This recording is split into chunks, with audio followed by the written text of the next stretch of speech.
At a deserted island somewhere in the North Sea, accompanied by the thunder of cannon fire, a moored merchant ship suddenly burst into flames.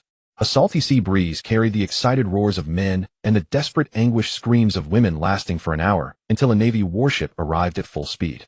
As a figure draped in a justice cloak descended from the sky, a violent explosion erupted, and the sea instantly fell silent and still. A square-faced man cradling a sleeping infant in his arms leapt onto the warship's deck. Glancing back at the still-burning merchant ship and the pirate vessel half sunk into the sea, his eyes filled with hatred. His left hand suddenly transformed into molten magma, and streams of flowing fire blotted out the sky as they rained down upon both ships. As the merchant ship and pirate vessel burned completely, the man looked at the infant gazing up at him from his arms, his face filled with sorrow. Just then a burly Navy soldier approached and said softly, "Admiral Sakazuki, the fleeing pirates on the sea have all been captured." Before the soldier could finish, he felt a pair of murderous eyes fixed upon him, and cold sweat instantly broke out across his back. After a long while, Sakazuki's stern yet calm voice rang out, "This mission requires no survivors." "Yes, understood." After the messenger departed, Sakazuki gazed at the pitch-black sea. After a long silence, he finally could not hold back his anguished curse. "Pirates. Traitors. All evil. Wait. One day I will burn them all to ashes." The infant in Sakazuki's arms moved once more, looking into the baby's eyes that sparkled even in the darkness. Sakazuki said in a gentle tone, "Victor, my nephew, don't worry. Sakazuki will definitely train you into a qualified Marine." See calendar year 1502, North Sea Boot Town. As a town controlled by the Marines, Boot Town earned its name because its shape resembles a gentleman's boot. The town is populated almost entirely by elderly Marine retirees, interspersed with a few medical staff serving as one of the Marines' recuperation facilities in the North Sea, essentially a retirement base. On the sea not far from the town, a twin-masted sailing ship flew the Marine flag. On the ship, several white-haired elderly men held fishing rods, the bulging muscles on their arms contrasting comically with their deeply wrinkled faces. There was also a one-legged elderly man lounging under a sunshade, leisurely drinking rum. After finishing a bottle and a few gulps, he shook his head and called out to the others, "Hey, Laurel, how many hours has it been? How is he holding up this long? That kid wouldn't have passed out, would he? Should we go check?" "Don't worry, Galimo. He won't die. That kid has his limits." Holding his fishing rod at the ship's bow, with a cigar dangling from his lips, Laurel shook his head with some emotion. "But this kid is too ruthless, only 12 years old, yet he can hold his breath at 2,000 meters below the sea for so long. He has already mastered the Marine's 6 powers and even awakened life return. When we were 12, we were still fighting others for food. And conquerors, Haki. Truly worthy of being that monster Sakazuki's nephew. This body that surpasses ordinary humans is truly enviable." Looking down along their fishing rods, several thick long ropes were intertwined, extending all the way down to the pitch-black seabed. At the seabed, 2,000 meters below, a massive iron cage was tied to the thick ropes. Standing beside the iron cage was a young boy. It was Victor, rescued by Sakazuki many years ago. Victor was holding his breath, using the ocean currents and his body's awareness to capture a North Sea specialty called power fish. The cage was already stuffed with several dozen power fish weighing over 100 pounds each, their yellow bodies topped with fierce blue demonic heads. Though appearing hideously ugly, long-term consumption could improve one's physique and enhance strength with effects not much inferior to sea king meat. Bam! Knocking out yet another power fish with a strike, Victor stuffed it into the iron cage, then placed his hands behind his head, slowly laid down on the seabed, and began to ponder. In his previous life, he had merely fallen asleep, only to find himself in another world. At first, Victor felt fear and confusion. His beginning was a group of brutish pirates slaughtering wantonly. If he had not been hidden inside a wine barrel and remained silent, he likely would have died long ago. After being rescued by Sakazuki and learning he was his uncle, Victor's heart was filled with mixed emotions. In his previous life, One Piece was a hugely popular anime, and Victor had naturally watched it. Although he had not finished watching it, and it had been a long time, he still roughly remembered the characters who appeared in the plot. Compared to other Marine High Command figures, Sakazuki was a highly controversial character.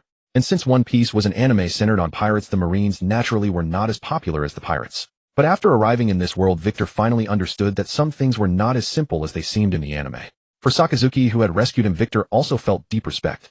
Compared to his previous life, the world of One Piece was extremely dangerous. This point had become clear to Victor when Sakazuki took him to kill pirates at age 8. In this world, strength was everything.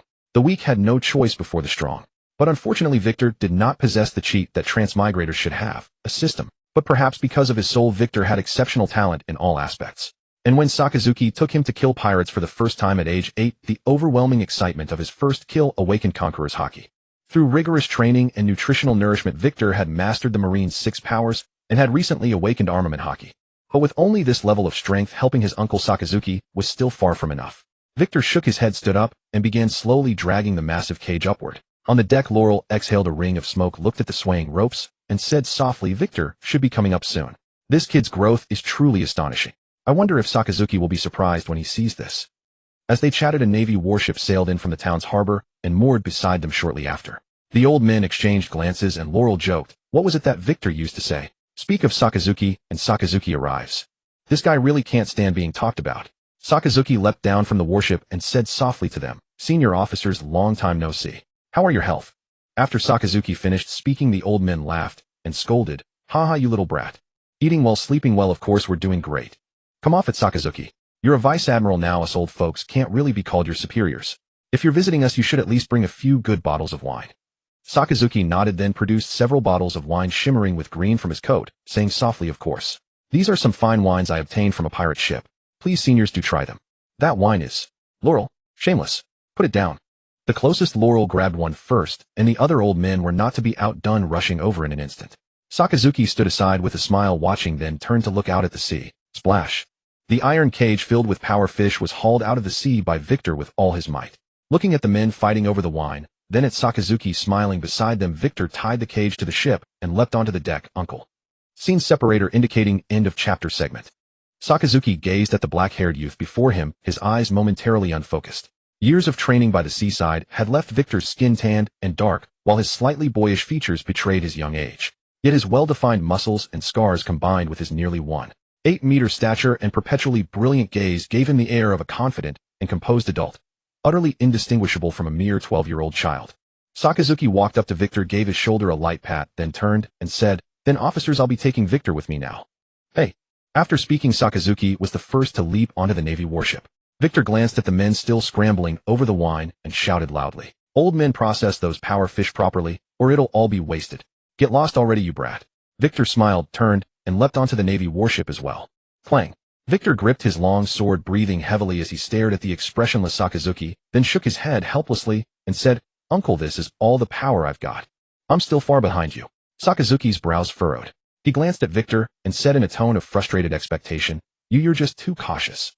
Why don't you use your full power? Even in sparring, you need the momentum of pressing forward without retreat. Victor smiled, wiped the sweat from his forehead, and said softly, Uncle, we're not enemies. Besides, the gap in strength between us is far too great. You can see exactly what level my strength is at with a single glance. Why would I waste my energy? Better to save some strength and kill a few more pirates tonight. Sakazuki sighed upon hearing this, then said softly, You always have so many crooked arguments. However, it's been 2.5 years since you proposed the deep-sea pressure training. I have to say this training method has greatly enhanced you. However, given your age and physical development, this method no longer helps you much now. In swordsmanship, there's no shortcut besides hard practice. Physique and swordsmanship are closely linked. Only when your physique grows stronger will your swordsmanship's ceiling rise higher. So your only mission now is to eat. Replenish your physical strength. I will also have people continue transporting Sea King meat and other ingredients to Boot Town. At this point, Sakazuki glanced at Victor with a slightly strange look, then continued, Just now, if I didn't sense it wrong, you used armament Haki, didn't you? Also, based on your evasion, just now, observation Haki. You're close to mastering it too, aren't you? Victor scratched his head, a little embarrassed, and said, Yes, I just learned it recently. After practicing for so long, I only just learned it. I'm really sorry. As for observation Haki, I think it will take a bit more time. It's all my fault for being too dull. After receiving Victor's confirmation, Sakazuki fell silent for a long while before saying with some emotion, 12 years old. A wielder of Conqueror's Haki, armament Haki, and the Navy's 6 powers. If you're dull, those wastes at Marine headquarters could all jump into the sea and kill themselves. Victor, when it's time to acknowledge that you're excellent, then acknowledge it. Because many things, many interests, you'll have to fight for them with your own performance in the future. Go seize them. The Navy doesn't raise dead weight. If you don't perform excellently enough, you'll only be eliminated. Victor also fell silent for a while before saying softly, Uncle, I know. I was just being a little modest in front of you. Sakazuki said nothing more upon hearing this, only as black smoke suddenly rose from beneath his feet, slowly turning into scorching magma. Victor, continue training for a while. Let me see where your current limits truly lie. In the distance, several Navy soldiers, seeing the rare smile on Sakazuki's face, looked at Victor, who was screeching from being burned by the magma, with eyes full of sympathy. A few days later, looking at the pirate ship robbing a merchant vessel ahead, Sakazuki carefully examined a stack of bounty posters, then said softly to Victor beside him, Wild Boar Kalir bounty of 16.8 million berries. That's 1 million more in bounty than the pirates you killed 2.5 years ago. Go, Victor. Let me see the results of your training these past years. As the warship drew closer, the plundering pirates noticed it. But Sakazuki's warship was far too fast. Before the pirates could find their captain, Victor had already leapt from the warship onto the merchant vessel. Victor drew the long sword from his waist and began slashing from the easternmost end of the merchant vessel. These seemingly fierce pirates were no match for Victor at all. Even as they fired guns at him continuously, Victor dodged them all with agile movements, then cleaved them down with a single slash. Before long, amid the corpses sprawled across the deck and his blood-dripping long sword, Victor had reached the westernmost end of the merchant vessel. Looking at Victor, whose face still bore a youthful innocence yet whose eyes brimmed with killing intent, the remaining pirates turned their gaze toward a nearby room. Unable to bear Victor's killing intent, several pirates screamed desperately, "Captain Kalier, if you don't come out, we're all going to die. Captain, help us." Bang. Following the pirates' cries, the tightly shut cabin door was kicked open from the inside, and a bald man over 4 meters tall, his body covered in fat, walked out hitching up his pants. "You bunch of useless trash. I was only gone for 3 minutes. What powerful expert is on the ship?"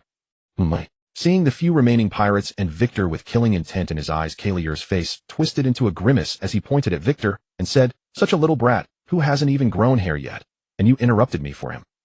You really are a bunch of useless trash." Victor looked toward a despairing, barely breathing woman inside the room and slowly slid his blood-dripping long sword into its sheath. Seeing this, Kalier grinned and said, "What? Giving up the fight? Kid interested in joining my pirate crew?" Victor looked up at Kalier and said coldly, "Sure, as long as you survive. Soru." Bang. Victor used Soru to appear before Kalier threw a punch, but felt an extremely powerful rebounding force, so he used that force to land aside. Kalier rubbed his chest and grinned hideously. "Speed's not bad. Too bad. My nickname is Wild Boar, because my skin is even tougher than a wild boar's." The moment Kalier finished speaking, he discovered Victor had appeared beside him again. He had just raised his fist to strike when he heard Victor shout loudly, "Finger pistol." Bang. Uffed. Wild Boar. Even the wildest pig is still just a pig. Rushing blood sprayed from Kalier's chest. Then Kalier's eyes widened as he collapsed to the ground with unwillingness. Victor drew his long sword and walked toward the trembling group of pirates. And Sakazuki, who had been standing on the warship observing Victor's battle, using observation Haki the entire time, found that Victor had dealt with Kalier so easily and couldn't help muttering to himself, "Victor, my nephew has the bearing of a fleet admiral. Mercy, mercy."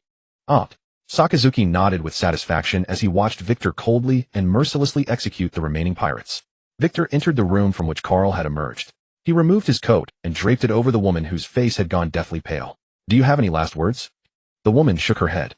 The vast difference in physique had subjected her to torment in mere 3 minutes, and being struck by Carl had rendered her lower body numb. However, after a moment's thought, the woman painfully unclasped a pendant bearing a tiger's head from her chest. She spoke softly to Victor. "This is for you. Take it to Benisa, find the general goods shop owner, and tell him I won't be coming back. The Vake family ends here. As recompense, have him give you the family's treasure. It serves no purpose keeping it anyway. If only I had known how to judge people's true nature." The woman's voice was filled with regret, growing softer and softer until it faded away entirely. She died with her eyes wide open, refusing to accept her fate. Victor gently closed the woman's eyes with his right hand, glanced at the white tiger head pendant, and tucked it away. The wails drifting from the deck only deepened his unease. Though this was far from his first time witnessing such horrors, watching life extinguish so easily before his eyes still ignited a murderous rage within Victor against those pirates. I'll talk. We contacted the pirates. Germana is the only one left of the Vake family. Kill her, and someone will naturally inherit her title. Everyone aboard this ship has been bribed. We had no choice. We're merely servants with no agency. Marine sir, spare our lives." Victor pushed open the door and strode toward the deck. He beheld several men dressed as servants and Sakazuki, whose arm had already begun to burn with molten lava. Victor silently closed his eyes.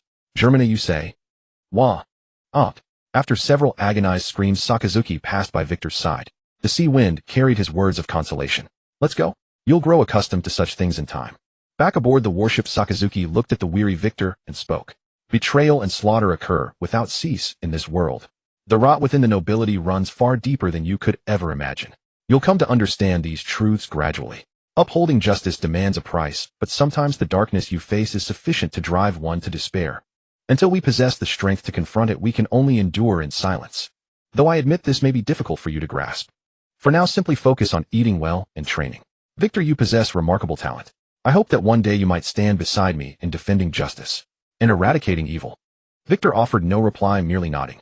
Sakazuki's words merely echoed what Victor had already gleaned from the anime. Though the anime had not depicted everything in detail, merely remembering the celestial dragon's absolute privileges filled Victor with a suffocating sense of oppression. Even after becoming Fleet Admiral, Sakazuki was still not taken seriously by the five elders. This was not solely due to strength, but also because the Marines had become increasingly controlled by the five elders. Since he had become Sakazuki's nephew, Victor was determined to prevent such circumstances from recurring. Yet his current power was far too feeble. He would need to keep striving. After Victor nodded, Sakazuki continued. Currently you're still assigned to the Northern Sea 3rd Recovery Center as a utility soldier. In a couple of years when you're older, I'll send you somewhere for specialized training. After I escort you back this time, I'll have to depart for an assignment. For a considerable period thereafter you'll need to practice diligently on your own. After speaking, Sakazuki unbuckled his sword sheath, and along with the blade itself tossed it to Victor. This sword is yours now. The blade is called Frost. It is one of the 50 artisan quality swords. Though it cannot compare to those famed great quality swords, it remains an excellent weapon nonetheless. I obtained it unintentionally in my youth. However, after I became a devil fruit user, I never had use for it. Remember what I said, whether on the path of swordsmanship in martial arts or in any other discipline. Physical constitution and will must complement each other. A robust body provides the foundation for success, while a formidable will charts the path beneath your feet. Neither can exist without the other. Victor received Frost and examined it intently for a long while before fastening it to his waist. He then faced Sakazuki with solemn gravity. Uncle, I shall certainly cherish it. Sakazuki shook his head and spoke softly. It is merely a weapon. Cherishing it is beside the point. What I hope is that if one day it must be destroyed, it will be in the service of upholding justice. Thud thud. Hasty footsteps echoed through the corridor, followed by a messenger's urgent shout outside the door. Commander Sakazuki. It's terrible. It's the Armstrong pirate crew with a bounty exceeding 200 million. They are right before us. What? A pirate crew worth over 200 million. Upon hearing this, Sakazuki immediately rushed from the room, with Victor following closely behind. The Armstrong pirate crew. Captain Armstrong bounty 80 million. First mate Stadel bounty 50 million. Cook Longdu bounty 30 million. There are several other crew members besides, totaling 14 individuals. The combined crew bounty exceeds 200 million. After the adjutant finished reading the information on the Armstrong crew, he gazed at Sakazuki, who was preparing to apprehend them, and spoke with evident hesitation. However, sir, according to the records, these individuals have never pillaged civilians. They primarily raid other pirates and enjoy a sterling reputation throughout the Northern Sea. Sakazuki turned to face his adjutant and asked, each word deliberate.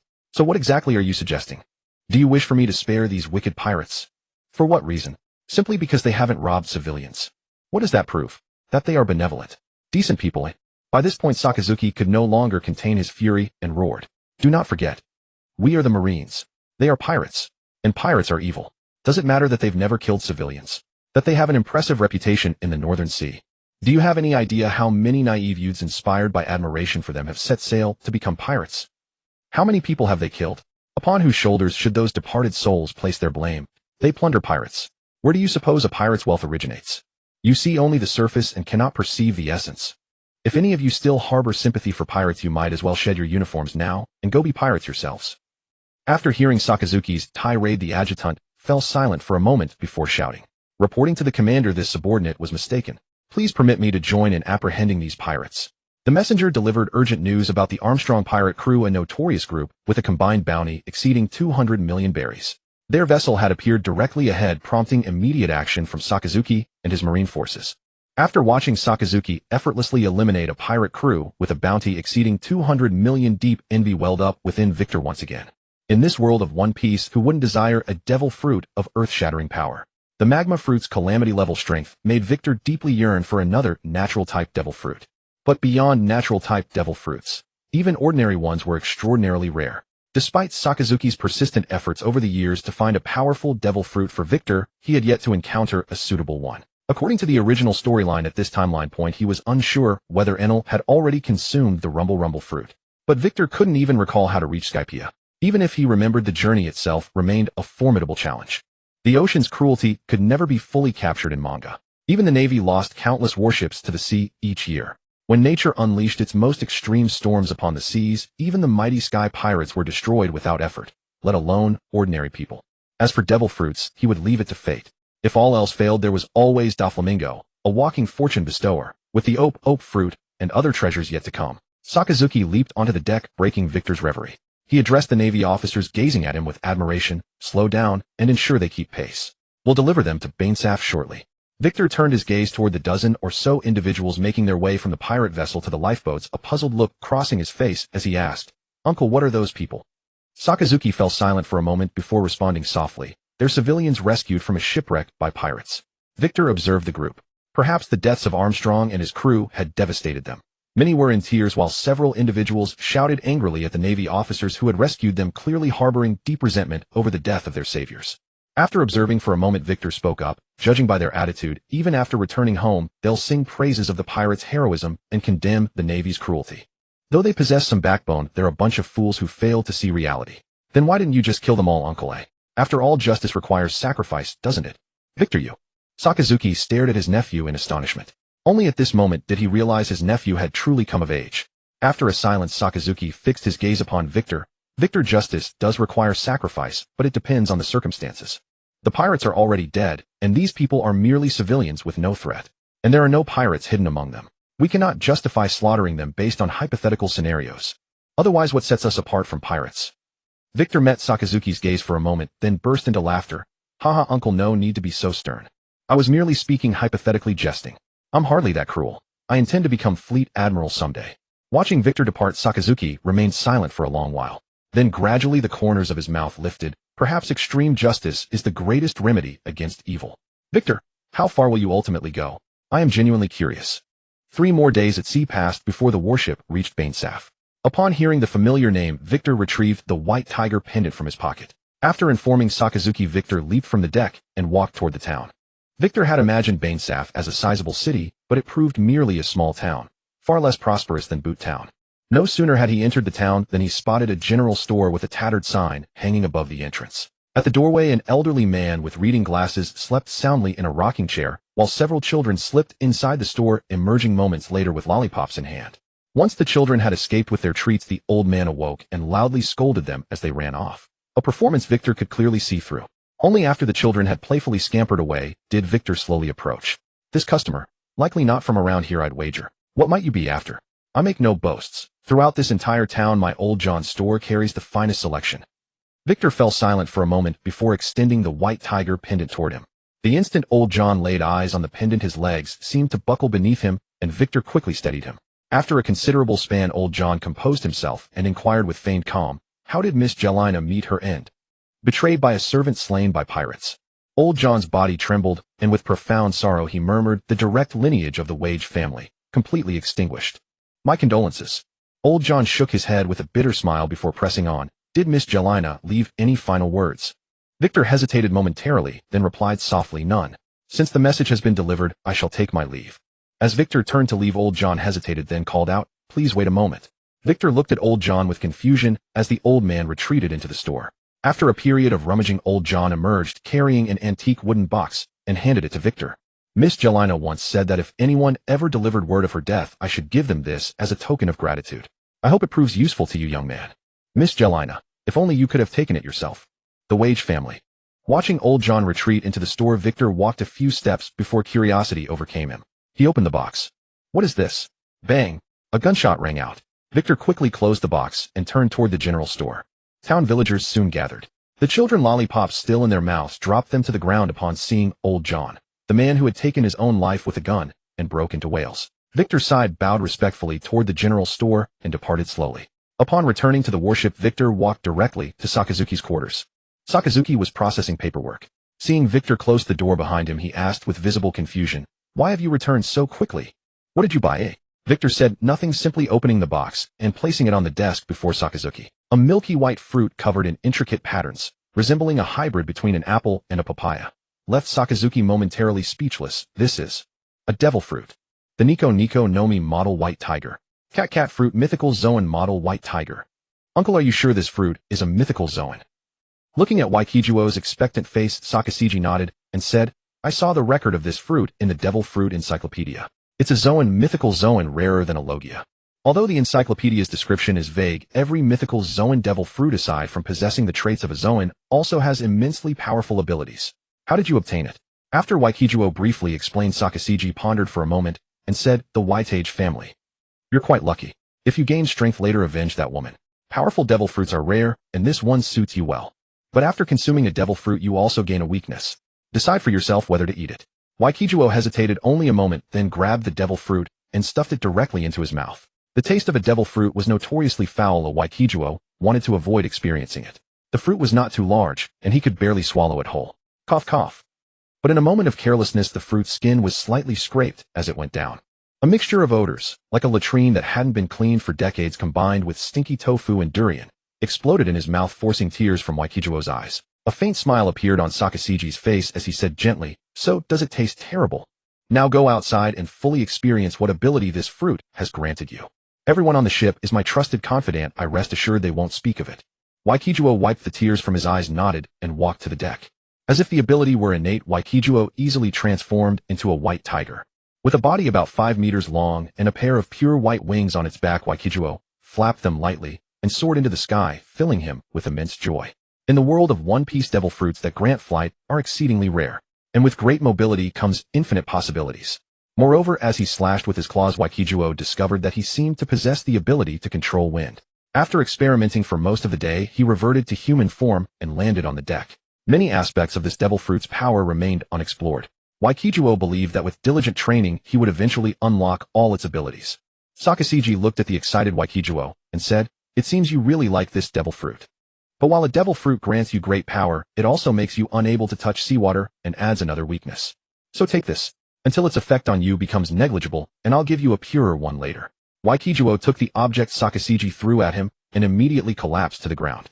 A feeling of weakness spread from his hand throughout his entire body. Waikijuo looked at the shackles in his hand and blurted out, "Shackles made of sea stone." Sakazuki was startled, then said softly, "Those old men really taught you a lot." "Yes, these are shackles made of sea stone. When you can carry them without affecting your movement and remove them with your own strength, I'll give you a purer set." Feeling the weakness in his body, unable to move even a single muscle, Waikijuo's mouth twitched. Hadn't his uncle been holding these very shackles just a moment ago? Truly worthy of Sakazuki, the one who survived the most brutal blows in the Paramount War, still killed Ace, fought to the end, and was called the Red Dog. After sending Waikijuo back to Shuizi town, Sakazuki left in a hurry. From the messenger's mention of the word Aohala, Waikijuo knew what Sakazuki was off to do. So the Aohala incident occurred this year, and Luobin began her wandering life this year as well. Waikijuo had no particular thoughts about this event. Even if he wanted to change something from his current perspective, he lacked the strength. Moreover, in Waikijuo's view, the scholars of Aohala had brought about their own destruction. A nation full of scholars that dared to touch the ruler's taboos was doomed to be annihilated. If they had been a force like the future 4 emperors with a few top-tier experts, perhaps the world government would have attempted diplomacy, first offering negotiations, and they might have survived. Without strength being neither Wu Song nor Li Kuei, yet daring to provoke the tiger, the outcome was self-evident. It was a pity for the tree of knowledge known as the world's largest library. 2 months after Sakazuki left, the Aohala incident erupted as expected. The activation of the Buster Call shook the world. Although the world government suppressed the matter within the Navy, some well-informed individuals more or less knew something. Haha, Waikijuo, your uncle is truly decisive. He killed an entire ship of civilians just because of a suspicion. Lauer, picking his teeth with a toothpick, said lazily, "Such justice truly makes us feel ashamed." Beside him, Galimu put down his wine glass and said scornfully, "Humph. Justice requires sacrifice. Those people should blame the ignorant scholars. Soldiers only carry out orders and eliminate all potential threats." I think Sakazuki did absolutely right. Much better than that indecisive fellow Zhanghua. Clean and swift. Hesitating like a woman. Making him the next fleet admiral is a tragedy for the Navy. That old man Kong really has no one else to use. Aoer and Lutali, who were smoking cigars nearby, exchanged glances and laughed together. "Haha, Galimu, I think you're just jealous because you lost to that brat Zhanghua in scheming, and now you're venting. But no matter what you say, Zhanghua is set to be the next fleet admiral. Get lost." Galimu snapped in anger. "We're all on the same side, and you're speaking for an outsider. Haha, at our age, who cares about sides? Besides, Zhanghua is also a Marine. I think you don't need to worry about the future. What you can achieve, Sakazuki definitely will. If Sakazuki can't, Waikijuo will. It's not your place, an old man with one foot in the grave, to fret over such things. Screw you, old man. Let's fight." Bang!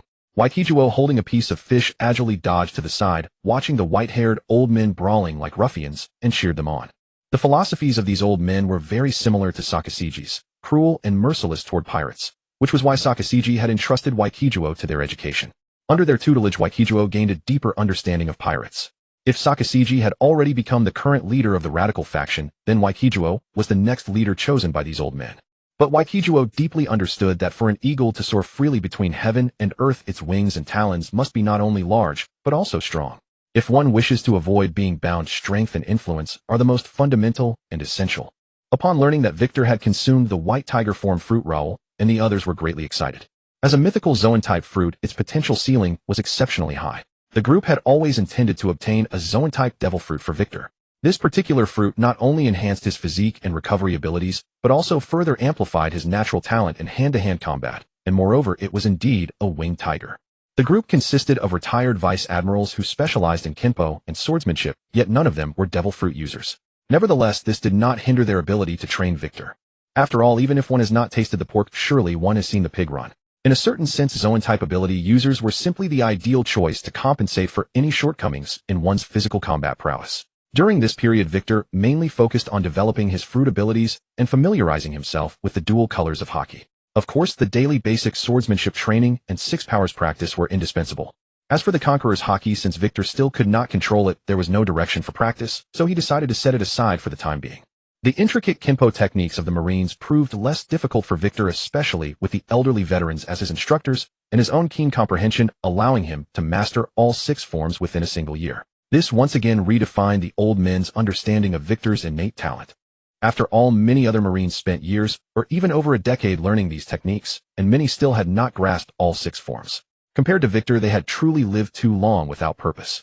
But mastery was one thing. Perfecting it, and developing personal variations tailored to oneself was another.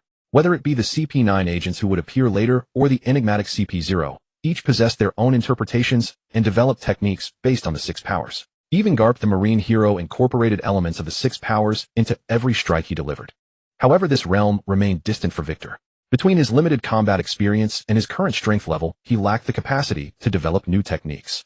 The Elders and Sakazuki alike employed the same training methodology for Victor.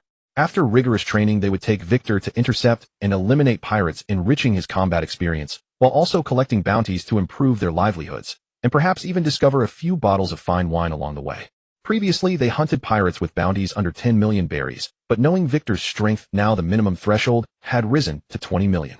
The sanatorium's commanding officer was merely a captain, and facing these irritable retired vice admirals, he naturally accommodated their demands as best he could. Despite retiring years ago, each maintained their own networks and intelligence channels.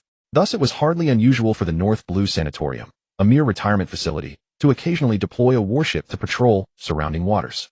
Victor, serving as a lowly orderly, had never once mopped the floor for a single day, all thanks to the former authority of the old men themselves. Power in any world consistently opened doors.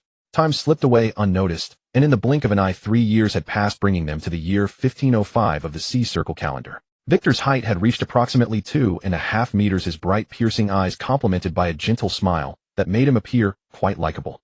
Years of grueling training combined with proper nutrition had given him a broad, solid build.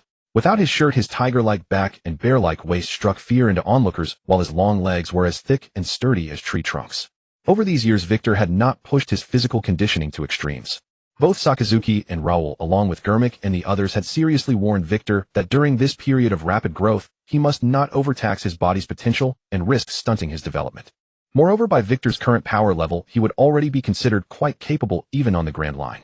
Since excess could be as harmful as deficiency, the past few years had seen him dedicate most of his time to mastering both colors of Haki alongside developing his fruit abilities. After smoothly mastering observation Haki within his first 2 years, Victor was quite astonished. Though he had read about its peculiar abilities only through actual possession, did he truly grasp how extraordinary observation Haki was? If armament Haki functioned as an invisible armor and weapon granting the user additional equipment, then observation Haki was like operating with a cheat code. With 360-degree observation that left no blind spots, even an opponent's breathing and whispered words, as long as they fell within his range, would feel as though spoken directly into his ear. He could easily perceive the rhythm of a heartbeat, the flow of blood, and every single movement of a person. At its ultimate stage, different abilities would manifest depending on the individual, such as the power to foresee the future, just as Katakuri and Usopp possessed. Currently, Victor's observation Haki was merely proficient with a range limited to 100 meters. As for armament Haki, according to his understanding, it was a peculiar substance generated by drawing energy from one's flesh, blood, and bones. The quantity of armament Haki varied from person to person and was closely tied to the user's physical conditioning. Typically, those with formidable physical prowess would possess far greater quantities of it. Though still young, Victor's physique had already reached its peak potential for his age. His armament Haki reserves far surpassed those of most Marine officers, and by Raoul's assessment, even met the standard of a rear admiral at headquarters. What was truly astonishing was that Victor could coat his entire body in armament Haki and sustain combat in that state for 15 minutes, an extraordinarily impressive feat. His mastery of armament Haki was also notably more refined than his observation abilities. His armament Haki could even be projected outward as tangible attacks, and pushing further, he could achieve internal destruction, the phenomenon known as Ryuo in the comics. Regarding swordsmanship, Victor had absorbed the kenjutsu techniques of Sakazuki and several veteran soldiers, then incorporated his fruit abilities to forge his own distinctive style. Enhanced by wind element manipulation, Victor's sword technique excelled in both speed and destructive power. Even Sakazuki, upon witnessing it, acknowledged it as a top-tier style. Concerning his devil fruit, the difficulty of developing a Zoan-type fruit scaled according to the user's physical constitution. Given Victor's physique, he had effortlessly mastered the three Zoan forms, the human beast and human beast states, and the transitions between them. The human and beast forms came naturally upon consuming the fruit, while the human beast form required familiarity with its abilities before he could gradually master it. The human form was straightforward. It granted both the physical enhancements from the fruit and the ability to utilize some of its special powers. For instance, in his human form, Victor could conjure a powerful wind blade capable of cleaving through massive boulders. The beast form represented the fruit's peak destructive capability. Currently, in this form, Victor stood 3 meters tall with a body length exceeding 8 meters. Based on Victor's projections, once his body finished growing, his beast form could potentially reach lengths of over 10 meters and heights around 5 meters. The sheer scale of this physique generated terrifying destructive power. Just last year, in his beast form, a single roar paired with a wind blade allowed him to annihilate an entire pirate crew with a bounty exceeding 100 million berries. The human beast form, however, proved to be the most commonly utilized combat state, for Zoan users representing the highest ceiling for potential. In this form, users could harness the fruit's complete power while enjoying enhanced attributes across the board compared to the human form, alongside greater flexibility than the beast form provided. Victor had developed numerous techniques in this form: wind blades, claw strikes, tail sweeps, and various other moves, but none of these mattered most. What truly stood out was that Victor had discovered an additional ability within his devil fruit. As his mastery over the devil fruit's abilities grew more proficient, the white tiger form, a mythical Zoan, revealed to Victor the formidable power of this fruit. Beyond controlling the wind element and the ability to fly, Victor discovered 3 additional capabilities of his fruit. The first was that during combat, as the intensity of killing and fighting escalated, his body would generate a peculiar energy. This energy, of blood-red hue, could instantly knock unconscious or plunge into terror those with weak wills upon striking them, a phenomenon not unlike Conqueror's Haki.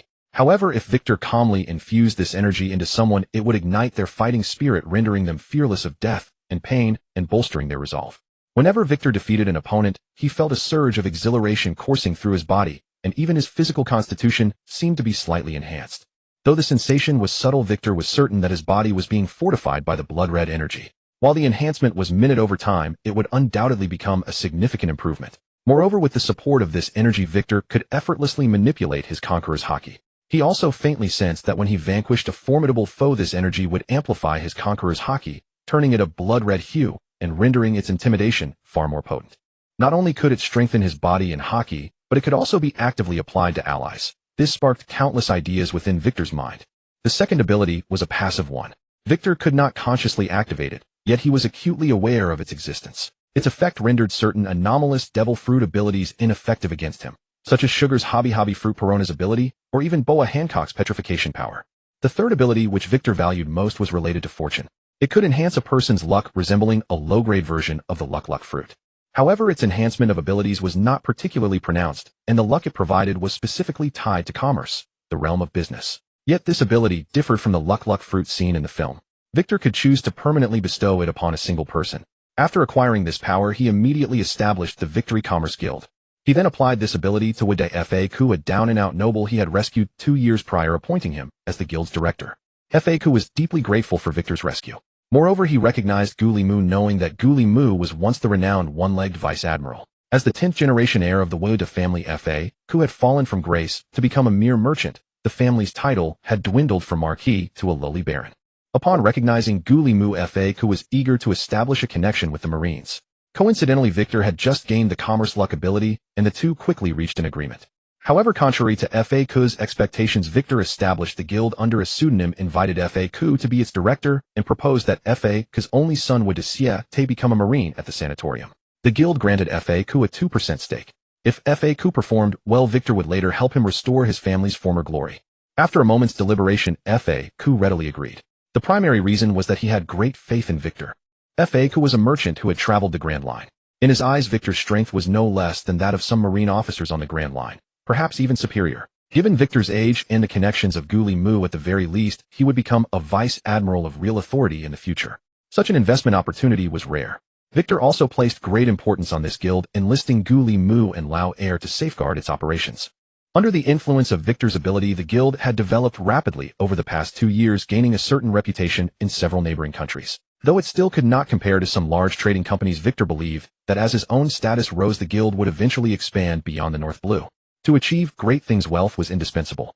Just as Victor was training with ambitious zeal, several new tombstones appeared in the sanatorium cemetery. Upon learning of this, Sakazuki quickly set out for Boots Town. Among the new tombstones, 2 were of utmost importance to him: Ao Er, the first commanding officer when Sakazuki enlisted, and Liu Li, who had always supported him. Both were officers who had shown kindness to Sakazuki at the start of his military career. His nephew had also grown under their guidance. For both personal and public reasons, Sakazuki had to see them off one last time. Thus, the usually diligent and disciplined Sakazuki not only declined a mission from Zhonghua, but also set off for the North Blue before his leave was approved, a move that surprised even Zhonghua. Most of the elderly in the North Blue know. Free Sanatorium had no surviving family. Liu Li and Ao Er had lost their families in their youth, one to pirates, the other to a kingdom's aristocrats. Lao Er and Gu Li Mu had never married. As the 4 titans of the sanatorium, they all belonged to the radical Hawk faction, and now only 2 remained. Seeing that Sakazuki had come despite his busy schedule, they were deeply moved. Sakazuki stood before the 2 tombstones silent. After a long while, he spoke with a worried expression to Lao Er and Gu Li Mu. "Commanders, if things are not well here, why not come live at headquarters with me? The medical facilities there are far superior." "Oof. What nonsense are you spouting, brat?" Both snorted dismissively, and Lao Er barked, "Those idiots at headquarters infuriate me just looking at them. Besides, with our strength, we have a good sense of how much longer we have to live. Those 2 old bastards, the loss of their families in their youth dealt them a severe blow. Once they retired, their mindsets changed. If not for Victor's arrival, they would have died long ago. Gu Li Mu and I are different. We have no families. We eat well, sleep well, and even go out to kill a few pirates now and then. Go to headquarters. To make ourselves miserable." Gu Li Mu shook his head and said softly, "Sakazuki, no need to worry about us. We can still protect you for at least 20 years. You should worry about Victor. With his current strength, there is nothing more we can teach him. Staying here with us old men is a waste of his talent. Justice must be passed on. Victor is not only the future of us old men, but also the future of the Marines. So you should think about where Victor's path lies." Sakazuki nodded, about to reply, when he heard a commotion. Frowning, he turned his gaze toward the cemetery entrance. As he looked, his expression gradually softened. Victor, draped in a marine coat with a captain's insignia on his shoulders, strode forward like a dragon. A group of men followed, panting under the weight of a dozen wine barrels. Lao Er and Gu Li Mu rushed over upon seeing them. "Victor, you little brat, what do you think you're doing? This is freshly brewed fine wine. Giving it to the dead is a waste." Victor did not answer them. Instead, looking at Sakazuki, whose face showed signs of aging, he said softly, "Uncle, it's been a while." After holding a funeral for the 2, Sakazuki seemed to have aged several more years, his expression growing increasingly stern. Under the strong objections of Lao Er and Gu Li Mu, the batch of newly brewed liquor was divided equally among them, the deceased Liu Li and Ao Er. Early the next morning, after chatting with Wei Kaduo for a while, Sakazuki approached the 2. "Commander Lao Er, Commander Gu Li Mu, I've made up my mind. I'm leaving with Wei Kaduo shortly. In 2 months, it will be the opening day of the 13th class of the Marine Elite Training Camp. I've already spoken with teacher ZFA, asking him to personally evaluate Wei Kaduo. Although Wei Kaduo is still young, teacher ZFA said that if his talent is exceptional, he can be admitted as a special exception." ZFA. After hearing Sakazuki's words, Lao Er said with some emotion, "That guy. Unconsciously, he has trained over a dozen outstanding batches of recruits for the Marines. But what a pity, a former Marine admiral. What's there to pity? The non-killing admiral?" Gu Li Mu said mockingly, "If you don't kill pirates, won't pirates kill your family?" As a Marine sticking to such a laughable sense of justice.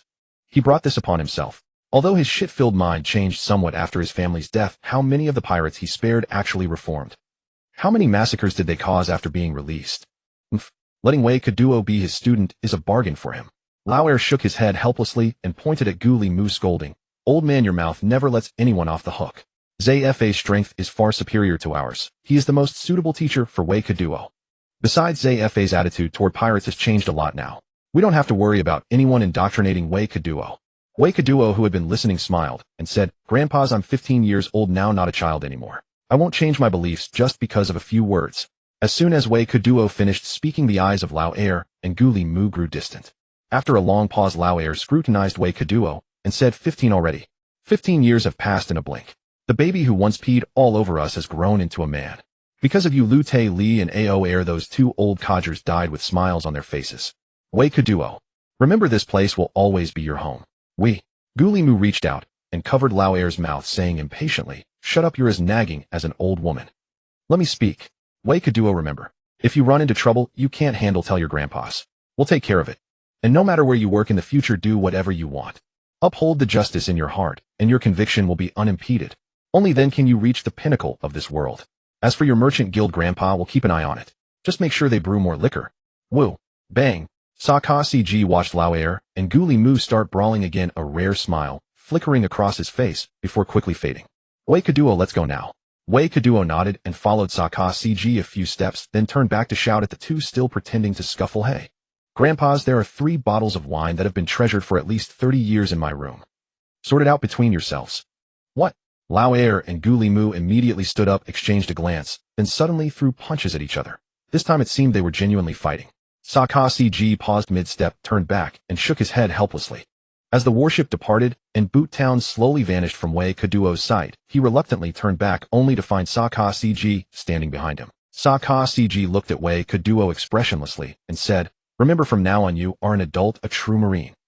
From now on, except in private, you must address me as commander. With your talent you'll soon stay in the training camp, but from then on your path is yours to walk. How far you go will depend on your strength. Relying on connections is an insult to our justice. TCH. Quite the act. For all your talk, you're still human. You have feelings. Otherwise, why didn't you stop me when I used the old men's connections to rule the nursing home?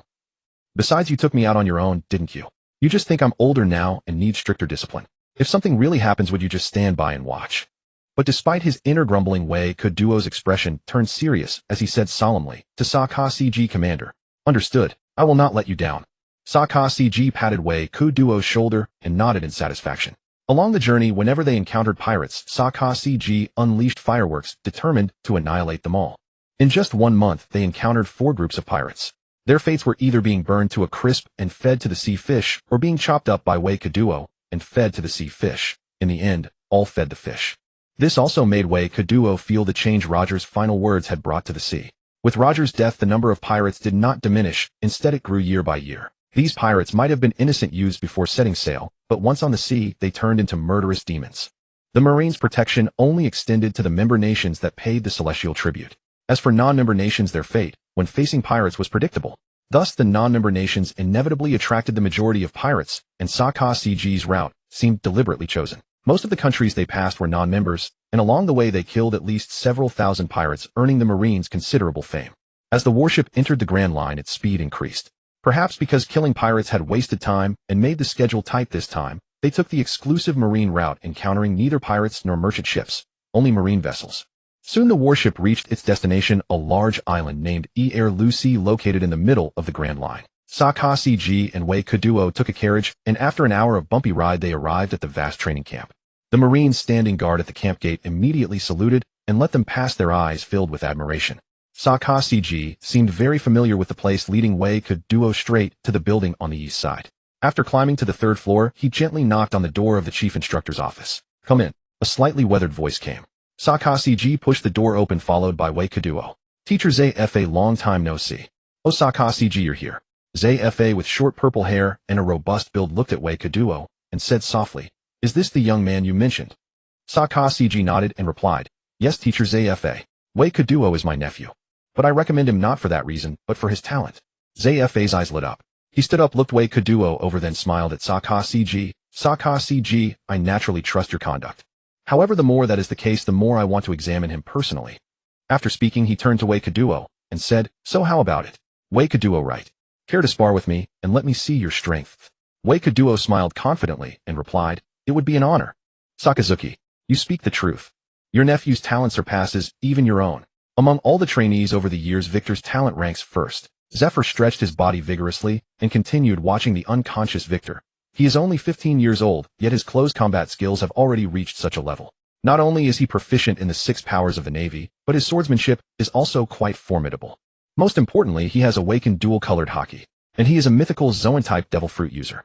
The fact that he could even injure me speaks volumes about his abilities. Zephyr wiped the blood from his arm and said with excitement, Sakazuki, you, Kazan, and Borsellino are all natural-type devil fruit users.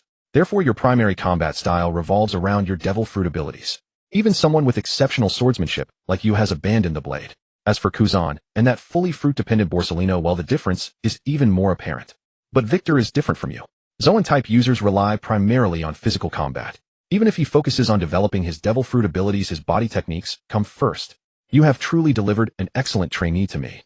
One who can perfectly inherit my legacy. I will give you this trainee quota. However, I require him to stay with me for at least 3 years. His age is still too young. This current condition is perfect. Once he turns 17, that will be when his power enters a rapid growth phase. If my estimates are correct, after leaving my training, his strength will be at least that of a fleet admiral at headquarters. And if he grows steadily, he will undoubtedly become an admiral in the future. Hearing Zephyr's deep regard for Victor, Sakazuki finally felt at ease and sincerely thanked his master. Then I am truly grateful, master. Thank you for your trouble. Zephyr waved his hand at Sakazuki and said softly, no need for that. All for justice. By the way, which department was he formerly affiliated with? Tell me so I can register it. 3rd Northern Ocean Sanatorium, 15 years old, lieutenant rank. Zephyr fell silent for a moment, then asked in confusion, 3rd Northern Ocean Sanatorium. When did an institution like that retirement facility ever cultivate such an outstanding soldier? Are you certain there is no mistake? Never mind, go ahead. Headquarters will allocate trainee quotas to the camp anyway. I will find him a suitable place. Sakazuki glanced once more at the still unconscious Victor, then turned and left. When Victor finally awoke, all he felt was pain. Only pain. Gazing at the star-filled sky, Victor replayed his battle with Zephyr in his mind. Even at his full strength, he had only managed to leave a minor wound on Zephyr. Whether in raw power or speed, despite the devil fruit enhancement, every aspect was completely dominated by Zephyr. In numerous commentaries, he had often read that Zephyr was the weakest among the admirals. But in the vast ranks of the Navy, can someone who rose to the rank of admiral through purely hand-to-hand combat truly be considered weak? At only in his 50s, Zephyr might not match his peak, but his strength remained suffocatingly powerful. From the application of his armament Haki to the perception of his observation Haki and his ferocious close combat skills, everything radiated an unparalleled sense of oppression. Moreover, at the beginning, Zephyr had not even employed his full strength. It was only after Victor transformed into his human beast form and managed to injure him that Zephyr responded with a single punch that knocked him unconscious. With such strength guiding him, Victor was confident his growth would be swift.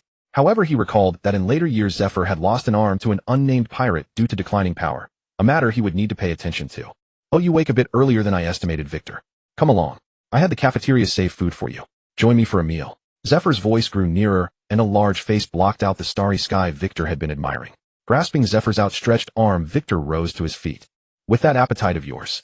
Watching the stacked empty plates beside him and Victor still devouring his meal, Zephyr teased. That old Northern Seas saying about growing boys eating away half their parents' livelihood truly rings true. Fortunately, the Navy covers meals, otherwise your salary would never sustain yourself. Victor remained silent until he swallowed his last bite, then patted his stomach and said solemnly, it is late at night. I will not overeat. 7 parts full is sufficient. Zephyr gazed at the rice bowl with not a single grain remaining and the plate stripped down to broth. He suddenly remembered he had been so focused on watching Victor that he had not eaten himself. He froze in surprise. In the dormitory building, Victor found a room near a corner and far from the restrooms. Pushing open the door, he was pleasantly surprised by the decent conditions. The room was spacious, containing 2 bunk beds and 4 desks. All toiletries had been prepared. Beyond the window lay a sea of purple flowers shimmering enchantingly under the moonlight, clearly tended daily. After setting down his belongings, Victor headed to the bathhouse for a thorough wash, claimed the lower left bunk, and soon drifted into dreams. Early the next morning, Victor rose, promptly folded his blanket into a neat square, and set out for the cafeteria. The moment he entered the cafeteria, Auntie's eyes lit up. Hey there, young man. Come. Yesterday, I was unaware of your appetite, and did not prepare enough. Come, eat your fill today. Tell Auntie if you need more. I will keep preparing. Here there is no such thing as eating 7 parts full. Only getting so full you end up hospitalized. Staring at hundreds of meat buns and buckets of egg drop soup, Victor fell silent. Annie, I was telling the truth yesterday. I did not mean to provoke your competitive spirit. Burp. After letting out a satisfied burp, and with the cafeteria Auntie's approving gaze upon him, Victor was about to leave when he spotted Zephyr arriving for breakfast. Noticing Victor's plate cleaner than his own face, Zephyr asked in confusion, was the food served late today? Following the Auntie's gaze to Victor's prominently rounded belly, Zephyr pondered for a long moment before saying, the trainees will arrive soon anyway. For these few days, raise the cafeteria's standard to accommodate 100 trainees. I will apply to headquarters for additional cafeteria funds. After saying this, Zephyr pointed at Victor with an unamused expression. Brat. Come with me. Standing before the library, Victor accepted the key Zephyr handed him with a puzzled expression. Brat, for the next 2 years I will not teach you any training. If you do not wish to damage your body. and you are forbidden from doing high-intensity training on your own. For you right now, you must wait until your body ceases its rapid growth before you can resume training. During this time, your sole task is to study diligently in the library. Expand your knowledge. Remember, to become a qualified marine, strength matters, but personal culture and refinement are equally important. Moreover, you are putting far too much pressure on yourself to grow stronger. Sometimes mindset itself is the greatest enemy hindering one's growth. Watching Zephyr walk away, then glancing at the key in his hand and the library entrance, Victor stood completely bewildered. Victor, at 15 years old, a user of all three Haki colors, a mythical Zoan-type devil fruit, user, a marine prodigy. Traveled thousands of miles to reach this training camp, and my first assignment is to become a library attendant. Victor still agreed with Zay's words despite his internal complaints. Not only Zay, but both Raoul and Sakazuki had mentioned this matter more than once. In the original story, even after Luffy and Ace were handed over to the mountain bandits for upbringing by Garp, they weren't taught profound skills in their childhood, nor subjected to harsh training. Only basic wilderness survival at best. Victor had begun self-training since he was 5 years old. Had it not been for the fact that those old men were all masters of physical combat, Victor might have already damaged his body through overexertion. Thinking about the gymnasts from his past life, how many of them were tall? Now that Victor had comprehended the power of life return, he could more easily perceive the condition of his own body. He was growing rapidly day by day, and according to Victor's estimation, this state would likely persist for at least another year. If he were to damage his body through training at this critical time, it would indeed be sacrificing something greater for something lesser, going too far in the process. So during this year, his task would be to read books and acquire knowledge. Those old men hadn't paid much attention to Victor's education in this regard, having only taught him to read and write. Had he not lived 2 lives, Victor might have become a martial arts-obsessed individual by now. Shaking his head, Victor looked at the bookshelves in the library filled with various books, and the smile on his face slowly faded away. Oh well, perhaps as teacher Ziha had said, since arriving in this world and recognizing Sakazuki, there had always been a string tightly stretched within his heart. After all, to come to this world and change something required powerful strength to support it, which was why he had been placing such immense pressure on himself all along. Now was the perfect time to relax his mind and absorb the cultural knowledge of this world. For several consecutive days, Victor had followed Ziha's instructions, staying quietly in the library and never leaving except for meals, using the restroom, or sleeping, as if he were truly just an ordinary library attendant. Ziha, who had been secretly observing, also felt relieved. There were many gifted individuals hailed as children of destiny, but it was rare to find a genius with excellent talent who could also peacefully accept teachings from others. Geniuses praised since childhood often had somewhat flawed personalities, yet Ziha had already noticed that Victor lacked the arrogance typical of geniuses and the stubbornness unique to youth despite their brief interaction. His demeanor resembled that of an adult who had weathered numerous hardships, always wearing a smile toward others, yet his eyes brimmed with resilience. If Victor knew Ziha's assessment of him, he would certainly applaud. His experiences in his past life need not be mentioned. Though it appeared peaceful, beautiful, and happy, he soon found himself unable to take a single step when entering society. When he had finally achieved success and fame, suddenly leaving his family to come to an unfamiliar world was quite a devastating blow. Fortunately, his resilient character and open-mindedness allowed him to adapt quickly. Even now, when he occasionally thought of his family from his past life, his impressions of them had grown somewhat hazy, and his heart remained utterly unperturbed. No matter how important someone was, after more than a decade apart, they became merely a distant memory. After all, life must move forward. Over the past few days, all the instructors at the training camp had received orders from Ziha and learned of Victor as this special student. Furthermore, Victor, skilled at building relationships, quickly became friendly with these 20-plus instructors. That noon, as Victor returned to the library to rest after lunch, he heard a continuous buzz of activity coming from the school entrance.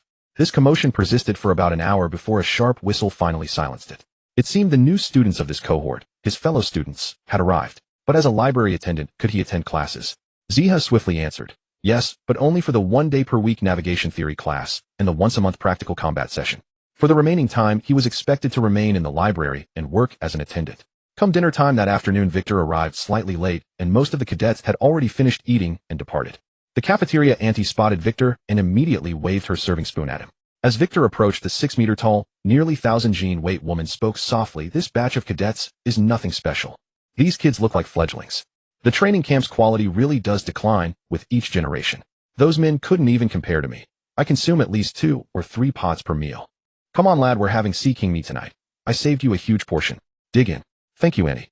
Beyond thanking her, Victor struggled to find words, for purely by physical presence he harbored deep concern that any unfortunate remark might offend the cafeteria auntie, who could easily sit him to death with a single glance. Upon returning to the dormitory that evening, Victor discovered new roommates had joined them, all already reclining on their bunks, though it seemed some lacked understanding of proper conduct.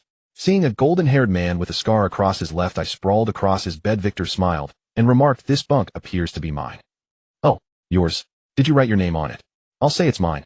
The blonde male rose from the bed, glaring at the youthful-faced Victor and scoffing. "So you're just a damn kid. Go sleep on the top bunk like you belong. This bunk I Kasha have claimed." Hearing Kasha's arrogant words, Victor's expression remained pleasant as he slowly replied, "You now have 3 minutes to replace my bed sheets and pillowcases with fresh ones, otherwise. Tonight you'd best prepare to sleep outside." "Huh? Sleep outside? Hey, did you two hear that? This little guy wants me to sleep outside." After Kasha's exaggerated laughter subsided, the dark-haired man on the lower right bunk spoke with clear disgust. "Kasha, we've been classmates since the moment we entered this training camp. You shouldn't treat your fellow students this way." "Classmates. Strength is everything." Kasha glanced at him contemptuously and retorted, "Then why is it you Mernard who sleeps on the bottom bunk, while Yalvis takes the top?" "Oh, I simply prefer the top bunk. And in terms of strength, I don't believe I'm inferior to either of you." A pale-skinned man with a carefree air sat up from the upper bunk and addressed Victor. "Hey roommate, you seem to be in a bit of a bind. Need some assistance? How about I resolve this for you? For 10,000 berries, of course." "No need, it's already been taken care of." Victor responded with a smile before turning to Kasha. "Unless you're the divine Kasha, you're sleeping outside tonight. Arrogant brat. Let's see who's sleeping outside tonight." Bang. Crash. Up. Watching Kasha kicked clean through the wall, Yalvis and Mernard exchanged glances at the gaping hole before promptly settling into their bedding. Bang. What happened? Who did this? The dormitory instructor, furious while pointing at the cratered wall, turned on his heel upon spotting Victor and immediately shifted to a calm demeanor, asking, "Oh, it's you, Victor. What seems to be the trouble here?" "Just a little mouse who prefers sleeping outdoors. I merely assisted him." The instructor nodded and peered through, calling out, "Then I expect this little mouse who favors sleeping outside to foot the bill for restoring this room tomorrow. Otherwise he can continue enjoying the outdoors for the rest of the year." Perhaps, deep down, people worship the strong. After being beaten by Waikijuo and forced to skip 2 days of training, Kaisha had become a devoted fan the moment she saw him again. Though by age he was at least 5 years senior to Waikijuo. And while Yuruwezi and Mayne did not display it so openly, their eyes also brimmed with admiration for the strong. The Navy had always held the strong in high esteem, so it was only natural that the three of them would react this way. However, after a week passed apart from catching glimpses of Waikijuo during navigation classes, the three could not see him anywhere else, which left them puzzled. After all, even though there were nearly 1,000 cadets, the training camp courses were highly concentrated, even divided into over 20 classes, and with Zifa's occasional unified instruction, never having seen Waikijuo only fueled their curiosity to the max. Finally, one evening, when Waikijuo returned, Kaisha could no longer hold back and asked softly, "Leader Waikijuo, why haven't we seen you in class recently? Which instructor are you following?" Waikijuo fell silent for a moment, then replied softly, "Knowledge." "Knowledge? Is that an instructor's nickname?" Kaisha wanted to press further, but it was clear Waikijuo had no desire to continue the conversation. He stripped off his clothes and sprinted toward the washroom. The three exchanged glances and debated for a long time about which instructor Knowledge could refer to. After several days passed, the three finally spotted Waikijuo during combat training, though their expressions were somewhat strained. Zifa, wearing sunglasses, patted the expressionless Waikijuo beside him and shouted to the nearly 1,000 cadets, "Today is combat training. You have only one objective. Using nothing but your bodies, no weapons, to defeat Waikijuo. Now line up, each of you unleash your strongest attack and strike him first. Then divide each class into 3 groups and engage Waikijuo in combat. Whoever manages to defeat Waikijuo will earn 1 day of my personal instruction." The moment Zifa finished speaking, chaos erupted among the crowd below. His teacher Zifa joking, "This kid doesn't even look grown, does he? All of us versus him. Could we have misheard? Did teacher Zifa actually say we should be fighting him instead?"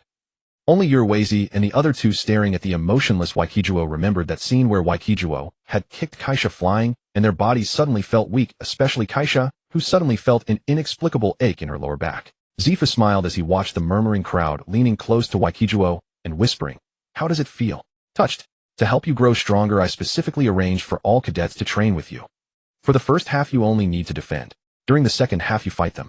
However, you cannot use your devil fruit ability during combat. This is a test of physical prowess, so using a devil fruit would spoil it." Waikijuo stared at the sea of faces, gritting his teeth as he said, "I am truly thankful to you, teacher Zifa. Is this what you call combat training? Make me a human punching bag. You're welcome. As a teacher, this is only what I should do." Seeing the cadets still chatting, Zifa's face turned stern. He grabbed a loudspeaker and bellowed, "Now form lines by class 1. Line up and attack Waikijuo. Remember, use your strongest attack. This is an order. Otherwise get out of this training camp and go back to where you came from." Seeing Zifa's serious expression, the class 1 cadets quickly gathered. A slender, graceful girl was the first to approach Waikijuo and said softly, though I do not know the reason you offended Teacher Zephyr. I'm sorry. Woa, woa, hi. Waikijuo glanced at the beautiful girl, then at the fist pressed against his chest, and sighed helplessly. Beside him, Zephyr roared through the loudspeaker. Have you not eaten today? I said put your strength into it.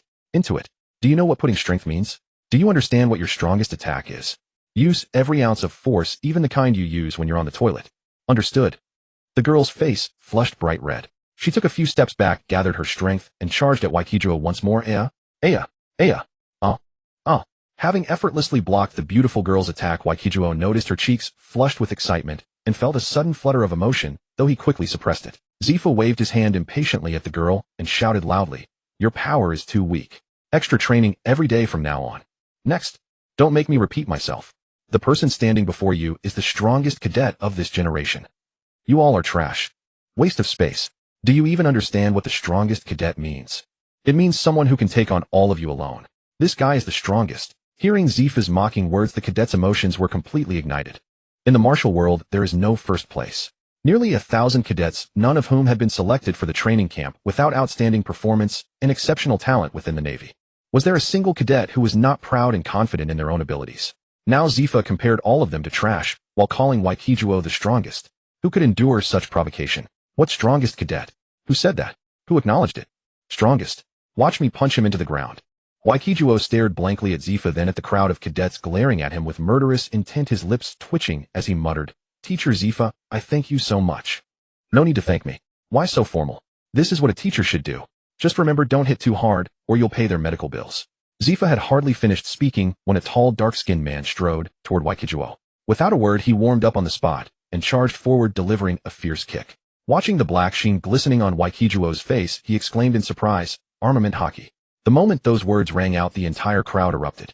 While some cadets had also mastered armament Haki, none matched Waikijuo's proficiency. Moreover, judging from his youthful face, he could not be very old at all. All the cadets began to take Waikijuo far more seriously and unleash their strongest attacks.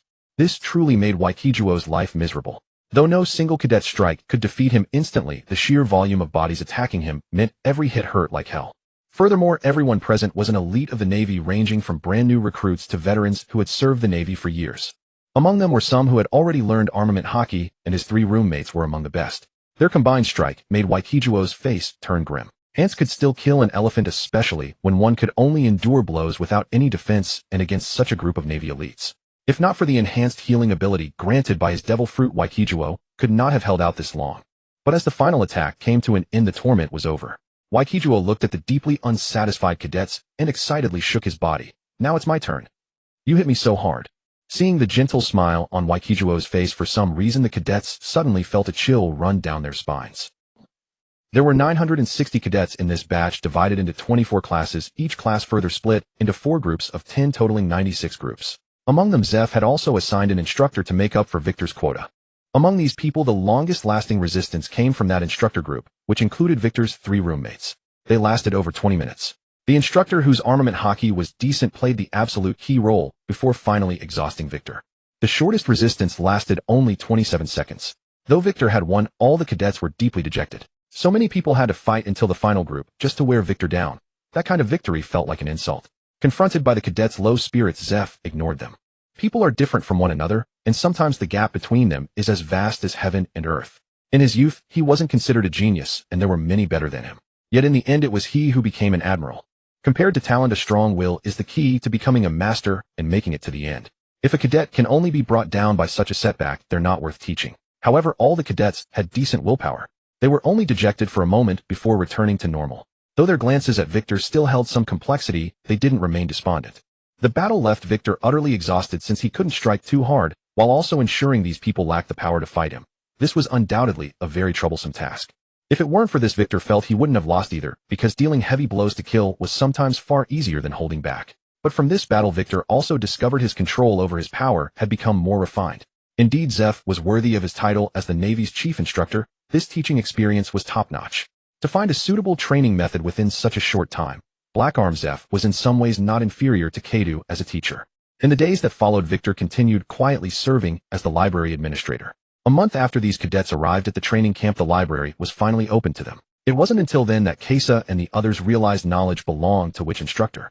Meanwhile, the combat project of Victor as a human sandbag facing all cadets alone was retained by Zeph, even increased to twice a week. As Zeph put it, this not only trained Victor's recovery and control, but also stimulated the cadets' drive to improve. Killing multiple birds with one stone, why not?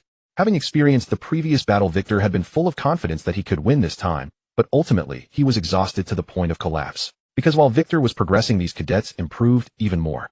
After all, they were past their developmental years, and under Zeph's guidance, their potential quickly transformed into combat power. But this also allowed Victor to strengthen his control over his power even further, especially deepening his understanding of life return, to the point where he could control each strand of his hair and move his internal organs. Victor was quite interested in the weekly navigation knowledge classes. The sea was always mysterious, especially in this world dominated by the ocean, where nearly all nations lived on islands except for the Red Line. The Navy patrolled the seas year-round, so fundamental knowledge about maritime navigation was taught by designated instructors during enlistment across all departments. The training camp's courses in this area were much more detailed, covering climate variations, regional differences, navigation methods, and responses to extreme weather conditions, many of which touched on navigator-level training. After all, this was the Navy's elite training camp. Most who graduated from here would become the backbone of the Navy, commanding warships. As ship captains, they truly needed to understand the sea better. Beyond that, the most important courses focused on naval combat, cannon maintenance, and other ship-related matters. As Zeph said, cadets who graduated from the training camp didn't need to excel in every aspect of ship operations, but they must have a working knowledge of everything. Such familiarity could save the entire crew's lives in critical moments. Victor strongly agreed with this, so he studied diligently in class. Combined with the library's extensive collection on these subjects, Victor consistently ranked first in both academic courses and practical ship maintenance. As for how rankings were determined, naturally through examinations. Don't think the Navy doesn't test. Once a month, not only academic subjects are examined, but combat skills as well. Cadets hunt beasts on the island, then pair off to fight and establish rankings. Your combat ranking number becomes your designation within the training camp. From 1st to 959, those ranked last faced not only embarrassment, but also brutal training sessions from instructors. Of course, Victor didn't participate in combat rankings, making him the only cadet in the camp with his own name. This ranking system was meant to stimulate competitive drive among cadets. If the gap was too large, it would easily produce negative effects. Worse still, if cadets simply gave up. In that case, it would be better not to rank at all. Victor's 3 roommates consistently held the top 3 positions. Alvis ranked 1st, Menard 2nd, and Kesa 3rd.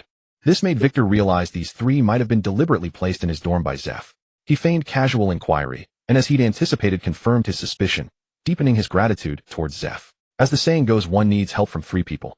Though Zeph never said a word, he had already begun paving the way for him. Indeed, good looks were an advantage. Though only slightly inferior to the readers themselves, he far surpassed others of his time. Through Victor's deliberate efforts to bond with them, their relationship grew increasingly close until they became good friends. Kesa in particular positioned himself as Victor's loyal subordinate. Alvis's constant talk of money reminded Victor of a bonus-obsessed comrade from his past life, while Menard was the most composed of the 3. However, apart from Alvis, both Kesa and Menard came from naval families with high-ranking officials among their relatives. Upon learning this, Victor once again felt grateful towards Zeph. Victor then directly asked Zeph about the backgrounds of these cadets. Though he was told to get lost, he ultimately obtained a list. No matter where you are, connections always make you stronger. Even a mosquito is meat, and even a minor connection is still a connection. After all, you never know when you might need it. And so days passed, reading books during the day, occasionally attending classes, repairing ships, guiding cadets, and deepening friendships. Once a month came a thoroughly exhausting battle that left them drained. As Victor gradually grew accustomed to this routine, his mood became more relaxed than ever before. It was as if the heavy stone that had weighed upon his heart for so long was suddenly lifted away. This made Victor's smile warmer and more genuine, winning the hearts of several female cadets. However, despite the excitement, Victor maintained strong self-control in this regard. Women for him at this stage in his life could only affect the speed of his drawing blade. This continued for over half a year until the new year approached. Victor's height had reached 2.8 meters, coming close to that of an admiral. Although it was already winter, Illis, situated in the Great Sea, gave Victor his first taste of climate instability. Just yesterday there had been a massive snowfall, and today it was so hot he nearly stripped down to his underwear. Fortunately, this extreme weather did not last long. As the new year approached, the climate returned to normal.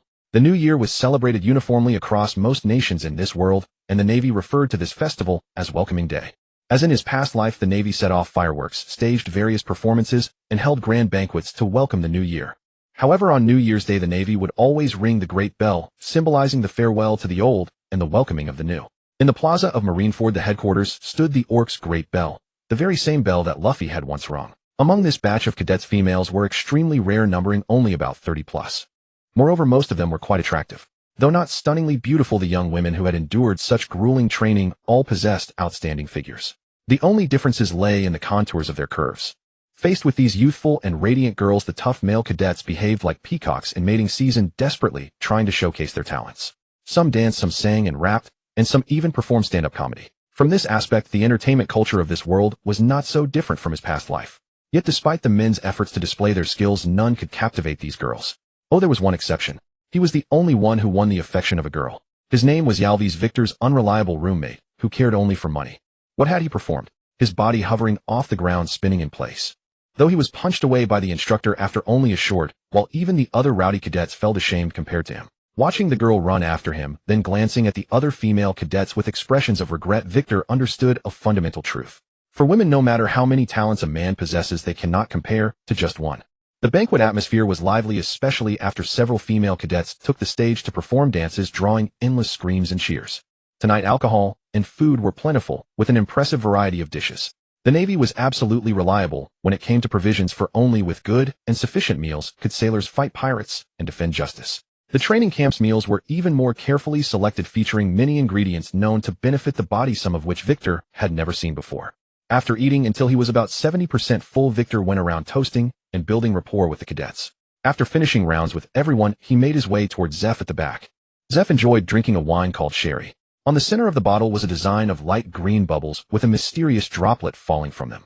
Above and below the pattern were printed its place of origin, Herace, in large English letters. A city named Herace. The name Sherry was rather modestly printed to the right of the design above the 750 milliliters mark. Without a careful look, most people would assume Herace was its actual name. Unlike most wines, Sherry had no cork stopper. Instead, it used a bottle cap like beer. Noticing Victor approach, Zeph tossed him a bottle of sherry. After biting off the cap and taking 2 sips, Zeph asked eagerly, "Well?" Victor furrowed his brow and said softly, "A bit sweet." Zeph laughed and took another large gulp, then stood up and walked toward the stage, saying as he went, "Sweet is good. Having endured so much suffering, a touch of sweetness tastes all the better." Thinking of Zeph's past, Victor fell silent. Ahem. Zeph tapped the microphone to test the sound, then spoke softly, "I will now sing one final song for you all. After welcoming day, you will begin your last lesson. Upon completing that final lesson, you will graduate. This song is dedicated to you all. May you all strive to protect justice." As the accompaniment began, Zeph's weathered, slightly low voice rang out. "The ocean sees all, even the birth of the world. The ocean knows all, even the death of the world. And so it beckons us, urging us forward along the path we must take. And so it guides us toward a world of justice. Pain and sorrow embracing all that I am. With that forgiveness and that gentleness, accepting everything within me. The ocean sees all, even the birth of the world. The ocean knows all, even the end of the world. If I were to perish, I would still be guided by the all-knowing ocean. Do not fear, for you are not alone. Do not tremble, for your comrades await. We must not stand still, but press onward toward the blue expanse." The song was titled The Ocean's Guidance. Its significance to the Navy was like that of a national anthem in his past life. Even more important than that, for it was a Navy hymn praising those who had sacrificed themselves to uphold justice. In contrast to Bink's Sake, the pirate song representing freedom, Enjoy the Ocean's Guidance carried a mournful, slow rhythm befitting a Navy anthem. Just as the Navy and pirates stood in opposition, these two songs were starkly different in character. Pirates represented freedom, unbridled and reckless, while the Navy represented order, sacrifice, and protection. When Zeph reached the midpoint of the song, everyone, including Victor, sang along. By the final note, most had tears in their eyes, and the more emotional female cadets could no longer hold back their sobs. Only those outside the Navy could truly understand what this song meant to them and what it represented. Every year, countless Navy members sacrificed themselves to defend justice. Their families and descendants, too, most of them stepped forward in turn to become the foundation of the Navy's justice. The circumstances of these cadets were largely the same, and many more fallen sailors had no family at all, not even a photograph on their tombstones. Or rather, their bodies had sunk into the ocean to become prey, leaving behind only empty memorial graves. After centuries, the world had long forgotten these nameless heroes. The only things proving their existence were the two words justice and this song. Its significance rivaled that of the word justice itself. After finishing the song, Zeph's mood visibly darkened, as if memories of old friends or departed family had surfaced. As the host announced the end of the New Year's Eve party, Zeph gradually composed himself. Seeing Victor still lingering, Zeph said quietly, "Come take a walk with me." "Yes, Instructor Zeph." The two walked out of the training camp and along the beach, moving slowly beneath the moonlight like a father and son. After walking for a long while, they finally stopped.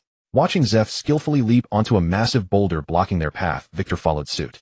He found Zeph sitting on the rock, a bottle in hand, gazing at the moon.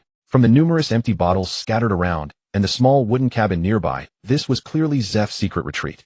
After drinking a few bottles on his own, Zeph said quietly to Victor, "In a few days the final 3-month lesson will begin, setting sail to hunt pirates.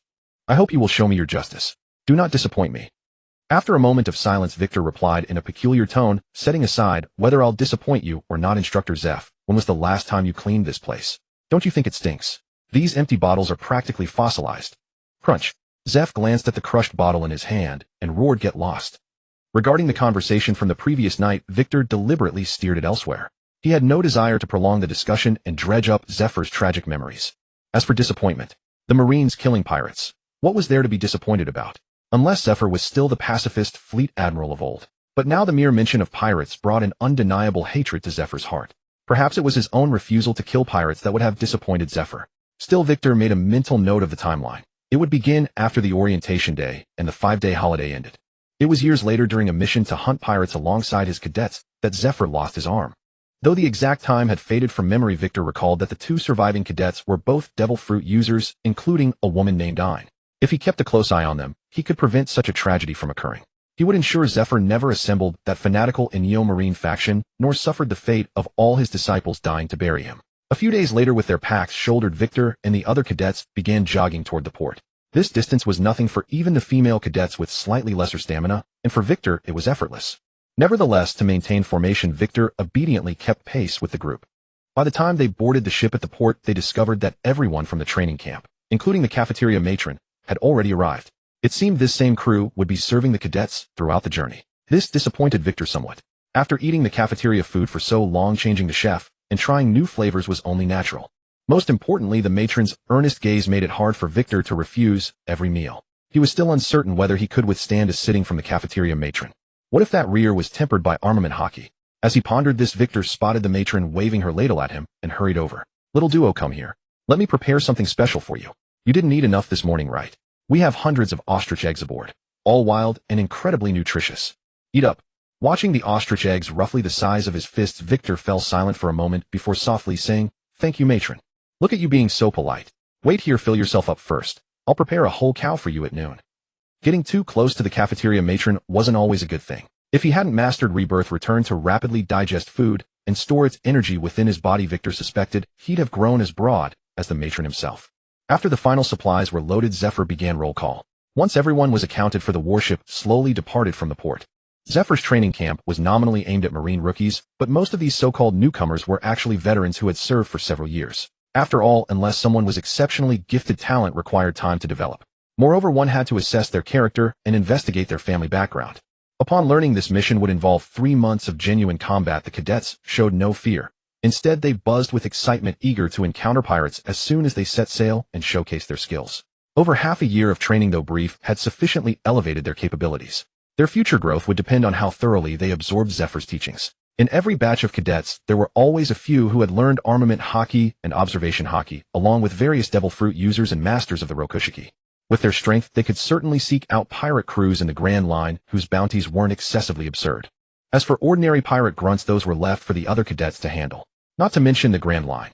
Even in the New World, not every pirate possessed armament or observation Haki.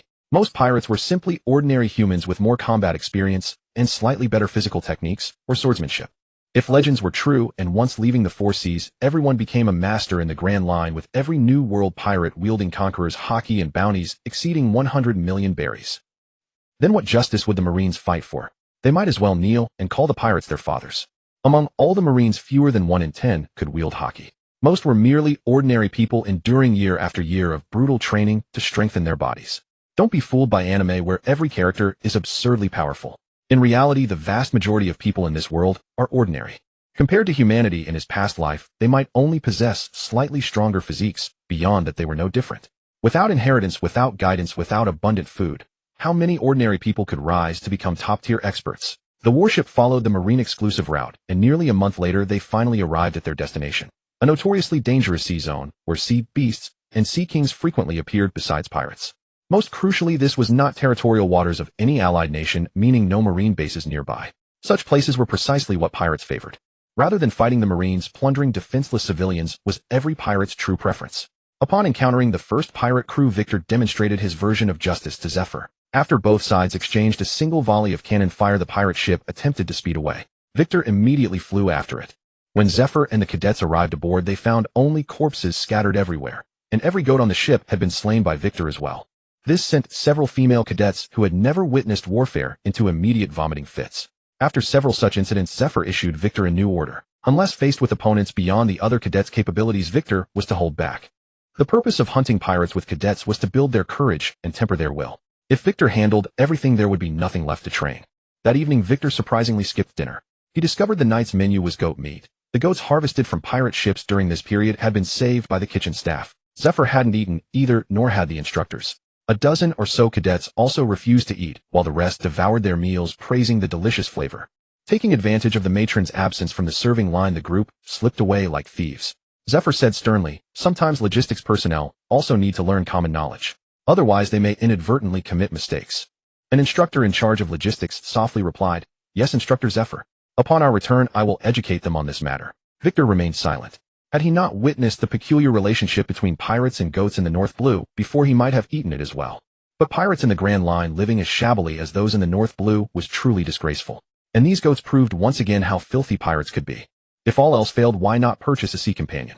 Didn't this world have them? If not, that would be a profitable business opportunity. The warship remained anchored in the nearby waters. ZFA did not lead the trainees out of this sea area. For if they ventured further, they would reach the latter half of paradise, where pirates were relatively stronger, and it was hard to guarantee that no formidable experts lurked among them. ZFA did not wish for any of his trainees to be sacrificed. These individuals were the future of the Navy, each possessing boundless potential. Yet even so, within a mere month, ZFA and his group had already encountered 6 pirate crews. This number was undoubtedly exaggerated and somewhat abnormal. Even though more and more people were choosing to become pirates due to Roger's influence, last year's trainees had encountered only 5 pirates during their entire practical training. Moreover, under the bizarre climates of the Grand Line, encountering 6 pirate crews in a single month on the vast ocean was simply too coincidental. Fortunately, most of these pirates were not very strong. The captains and first mates barely mastered armament Haki, and none of their bounties exceeded 100 million. None of the trainees were injured, but because Wakadwa frequently instilled his ideology into them, this batch of trainees slaughtered the pirates, mercilessly leaving no survivors, which made ZFA somewhat uneasy. Waters not belonging to the world government member states were not closely monitored by the Navy, so ZFA had no good solution. He could only instruct the trainees to spare pirates when encountered, and then wait patiently. Soon after, a few days later, they encountered another pirate ship. This time, ZFA intervened personally and captured several officers of the pirate crew. However, during ZFA's interrogation, the men were tight-lipped. Even though the instructor broke the whip in his hand, they refused to say anything. ZFA-sensei, leave these men to me. Wakadwa smiled at the men and said softly to ZFA, "I have some experience in extracting information. ZFA-sensei, dinner is ready. You should go eat first." ZFA nodded, led the instructor out of the room, and slammed the cell door shut behind him. Staring back at the pirates who glared at him fiercely, Wakadwa picked up a screwdriver from the table and smiled at them. "Personally, I admire pirates like you. I hope your other body parts are as tough as your mouths." When ZFA finished his meal and opened the cell door, a heavy stench of blood mingled with a faint odor of decay wafted out. Descending into the cabin that served as the prison, he saw 2 pirates with terrified expressions and a corpse lying limp on the floor, as if boneless. ZFA fell silent. With his keen eyesight, he quickly discerned that all the bones of that corpse had been crushed by someone's bare hands. Wakadwa handed ZFA a notebook recording the information and said solemnly, "ZFA-sensei, this is what I extracted. The nearby pirates are being gathered by a man nicknamed the Ripper. It seems they plan to attack a port city called Lin Kusi. That man has already infiltrated it." "What a—" ZFA interrogated the 2 pirates again himself. This time, they answered every question without hesitation. The wetness of their trousers revealed how deep a shadow Wakadwa had cast upon them. However, this was also due to his somewhat mutated conqueror's Haki. After being struck by that blood-red Haki and witnessing their comrades' gruesome death, even pirates accustomed to life and death could hardly remain calm. Once a crack is made in a person's mental defenses, you will discover how fragile they truly are. After confirming the information was accurate, ZFA's face turned extremely grim, while Wakadwa unhesitatingly strangled the 2 pirates. ZFA glanced at him and said somewhat ruefully, "These fellows really brought me some terrible news. For non-member states, the Navy actually has no right to enter their territory, nor do we have any way to contact those countries. Moreover, the pirates have already infiltrated. We can only sneak in through alternative routes. But I'm afraid time is running out. Pirates have been gathering for 3 months. This batch is the last. In a week, they will make their move." Wakadwa pondered for a moment and said firmly, Zafa-sensei, sometimes when upholding justice we don't have to bind ourselves with rigid rules. When I was in the North Sea, Commander Sakazuki took me through some non-member state territories, and they were very welcoming to the Navy. Besides, we are helping them, defeating evil pirates and protecting their property. What reason would they have to refuse? Are they tired of living? Or do they think pirates have a better reputation than the Navy? I think as long as we can defeat pirates, occasionally breaking some unwritten rules is justifiable, don't you? Now let's speed up and head straight to see Lin Kusi. With our speed, we should still make it in time. Compared to men like Sakazuki, Zafa was a conservative old-timer. In their minds, Navy regulations sometimes outweighed everything else. However, Zafa, who had already changed his mindset and had taught trainees for over a decade at IRU, was no longer as rigid as in his youth. After brief contemplation, he decided to follow Wei Kudwa's suggestion. As the warship sped up, Zafa gathered all the trainees and gave them a brief overview of the situation, emphasizing several pirates in particular. These pirates were extremely dangerous to most trainees. Zafa mentioned them to prevent the bloodthirsty trainees from recklessly seeking death. The Ripper Gulefen Bounty, 170 million Zoan type, Devil Fruit user captain of the Gulefen Pirates. He is a great pirate who went to the New World and then returned to the Grand Line. Not only is he a Devil Fruit user, but he also masters both forms of Haki and possesses formidable physical combat skills. He is extremely troublesome. You'd better stay far away from him. Big Blade Te Air Bounty, 80 million. He has considerable strength and decent armament Haki. He is the first mate of Gulefen. This one is for you two, Airway C and Kai Sha. No one else interfere. Skull Crusher Sang Ku Shi Bounty, 70 million captain of the Sang Kushi Pirates. This one is for the instructors to handle. Raging Ku Lu Da Bounty, 120 million. This intelligence was personally extracted by Wei Kudwa, so he was very clear there were 8 pirates with bounties over 50 million and 3 over 100 million. The instigator Gulefen had the highest bounty and was the strongest. And he was the opponent Wei Kudwa had chosen because his Devil Fruit was a Zoan type, coincidentally also a cat fruit tiger form. The nickname Ripper came from his ability to use his sharp claws. He wondered, since both were tigers whose claws were sharper, his or his own. Guided by the sea chart, the warship with its engines at full throttle finally reached Silinkisi in the dead of night on the last day. But no sooner had they caught sight of Silinkisi's harbor before they could even contact the guards within than the night sky was suddenly stained crimson by flames. Zifa, witnessing this, roared without hesitation, "Quick! Full speed ahead! Charge straight in! Victor you!" Zifa turned to glance at the trainees preparing for battle, hesitated for a moment, then said, "Never mind. Once the warship enters the harbor, we'll go in together." Soon, amidst desperate roars and towering flames, the warship pierced into the harbor like an arrow loosed from a bowstring. Before the gangway could even be lowered, Zifa had already leaped down first, followed closely by the trainees, while the instructors, following Zifa's instructions, mingled among the students, keeping a vigilant watch over their own classes. The guards who were engaged in battle with the pirates, upon seeing Zifa descending from the sky draped in the cloak of justice, trembled as they cried out, "It's the Marines! The Marines are here! We're saved!" Along with Zifa, nearly 1,000 fierce trainees descended. The pirates, catching sight of the trainees, jeered wildly, "The Marines! A bunch of wet behind the ears brats! Haha, just a pack of rookies! Come to die, have you? The Marines! So what? Those bastards!" The trainees exchanged glances and charged at the pirates in unison. The pirates, seeing this, raised their guns to fire, but Victor had already landed among them. Wielding Frost, he effortlessly cleaved several pirates in two, and the trainees surged forward. Though all the trainees wore the uniforms of Marine recruits, their aura was formidable. The moment they engaged the pirates, they gained the upper hand, leaving the pirates struggling miserably. Having confirmed that the 1,000-strong pirate band had no formidable figures, Zifa, Victor, and several others headed straight for the city's interior. Judging by the flames in the night sky, the situation there was grim. Explosions and faint cries for help echoed continuously. As Zifa and Victor, the fastest, leaped onto the city wall, first a thick stench of blood mingled with hopeless wails made both their hearts sink. Towering flames dyed the night sky red, while countless corpses turned the ground bloody. The entire city had become a living hell. Most non-member nations were invariably impoverished, so their military strength was weak. Occasionally a few experts would emerge, but they would soon depart for other lands.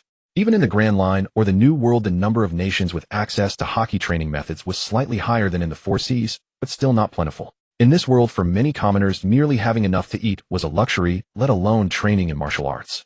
Without powerful experts to protect them, the city's guards were no match for a well-equipped pirate crew of several thousand. Zifa observed with observation Haki. Just then Maynade Kaisha and the others arrived. Zifa pointed to the central governor's mansion and said, "I've detected that all the officers are gathered there. I'll head to the mansion. There are still about 4,000 pirates in this city. Victor, take one direction, the rest of you go in pairs. After dealing with the pirates, come find me. Stay safe." "Yes, sir." Victor, taking advantage of his ability to fly, raced toward the area where the flames were most intense. The others quickly chose their directions and departed, while Zifa used Shave to move toward the governor's mansion. The naked bodies of women, the elderly, and children lying in pools of blood. With each corpse he saw, Victor's heart grew colder. These pirates had lost all humanity in their slaughter. Victor even saw several pregnant women among the dead. Without the constraints of rules, humans easily transformed into demons. Seeing Victor alone in his marine uniform, some pirates began to mock him, but they were instantly cut to pieces by the enraged Victor. Even hearing their words felt like an insult to him. Their only fate in his presence was death. "My lord, please spare us. We truly have no money. This house is our only possession." "Haha, no money. No problem. Let your son and husband join us as pirates. Otherwise we'll burn down your house. My lord, I beg you, spare us. I'll go with you as a pirate. Let my son stay. Let's talk, I've got no patience. Kid, are you coming with me to be a pirate or not?"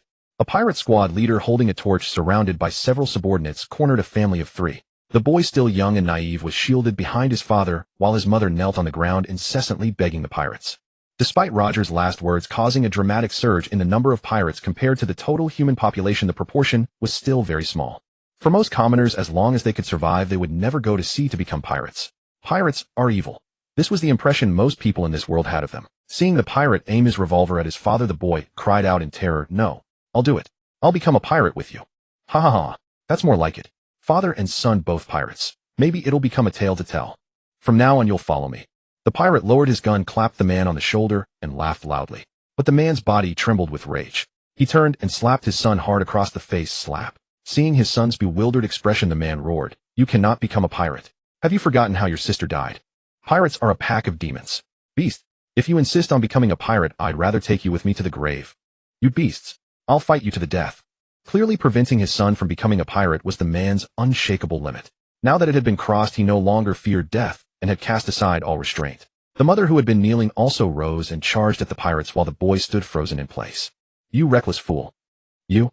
The pirate drew his revolver again to shoot them, but suddenly froze. A red line appeared on his neck, and at his feet rolled several blood-dripping heads, those of his own subordinates. Marines. We're saved." The man, who had been ready to fight to the death, now seemed drained of all strength. He slumped to the ground while his wife, tears streaming down her face, looked at Victor with gratitude and repeated, "Thank you, thank you. Thank you, Marine sir. You're welcome. Go hide inside the house. And you are a true man." Seeing Victor about to leave, the man called out loudly, "Marine sir, what is your name?" Victor waved his hand and answered loudly, "My name is Justice. A Marine of Justice. A Marine of Justice." The boy behind the man, his eyes now glittering with light. The direction Victor chose should have the highest concentration of pirates. However, most of these pirates relied primarily on firearms for their attacks. Occasionally, a few pirates who carried long swords and boasted of their strength were easily chopped to pieces by Victor. Even those low-ranking officers who had mastered armament color Haki only met more gruesome ends. Relying on his own abilities, Victor carried his long sword and activated observation Haki, patrolling back and forth several times. Only after confirming that all the pirates were dead did he slowly make his way toward the governor's mansion. With Master Zeph here, those captains, no matter how strong, couldn't cause much trouble. He could clear out more pirates along the way. The surviving residents wept bitterly as they embraced their families, thanking Victor as he departed and chanting slogans of "Long live the Navy." Yet many had already become cold corpses, and their homes had been consumed by flames. How could such timid civilians who feared even a fight possibly stand against ruthless, inhuman pirates? Courage was not something everyone possessed, and those brave enough to fight back were often the first to die.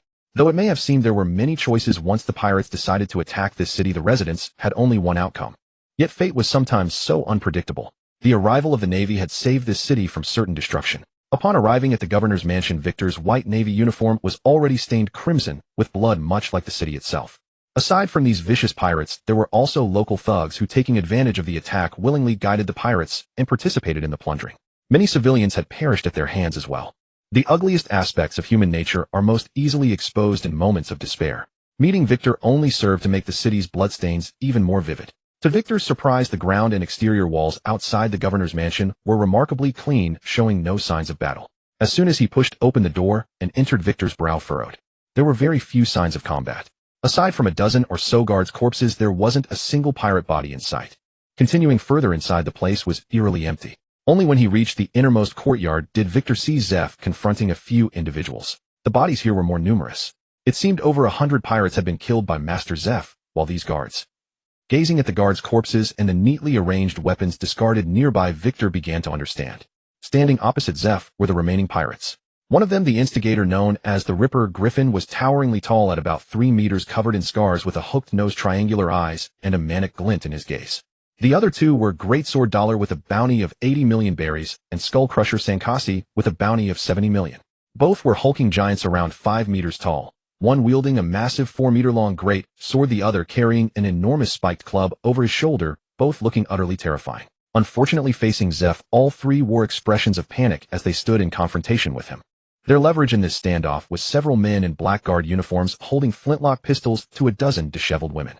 It was clear that there were traitors among the governor's guards, which is why they dared not resist, and were killed so easily. The other pirate captains and officers appeared to have already been killed by Zeph. As for Rampager Rudd, whose bounty exceeded 100 million, his lifeless body now lay at Zeph's feet. As a Navy Admiral, Zeph, despite his current psychological turmoil, was still more than capable of handling these pirates. Victor's arrival caught their attention. Griffin's expression grew increasingly agitated, his eyes more unhinged. Another Navy officer. Zeph, if you don't let us go right now, I'll really kill them. The oldest woman was in her 40s, the youngest appeared to be in her teens. All wore expressions of terror except for one woman of exceptional grace and beauty, who stared at Griffin with eyes full of hatred. Watching Zeph's tormented expression, Victor understood how deeply conflicted he was. The loss of his family had made him deeply hate pirates, but the man once known as the Admiral who never kills truly couldn't bring himself to sacrifice innocent civilians. Victor remained silent. In this situation, even though Zeph valued him highly, he couldn't overstep his place. Zeph was the only one with the authority to make decisions here. Navy, don't let them escape. Griffin was once a servant in the governor's mansion. 20 years ago, he had an affair with that shameless concubine. When discovered, he fled. And now he colludes with these rats and killed my husband. For a treacherous, despicable wretch who betrayed his master, even the flies in a toilet are cleaner than him. Scum like them must not live. Woo-woo.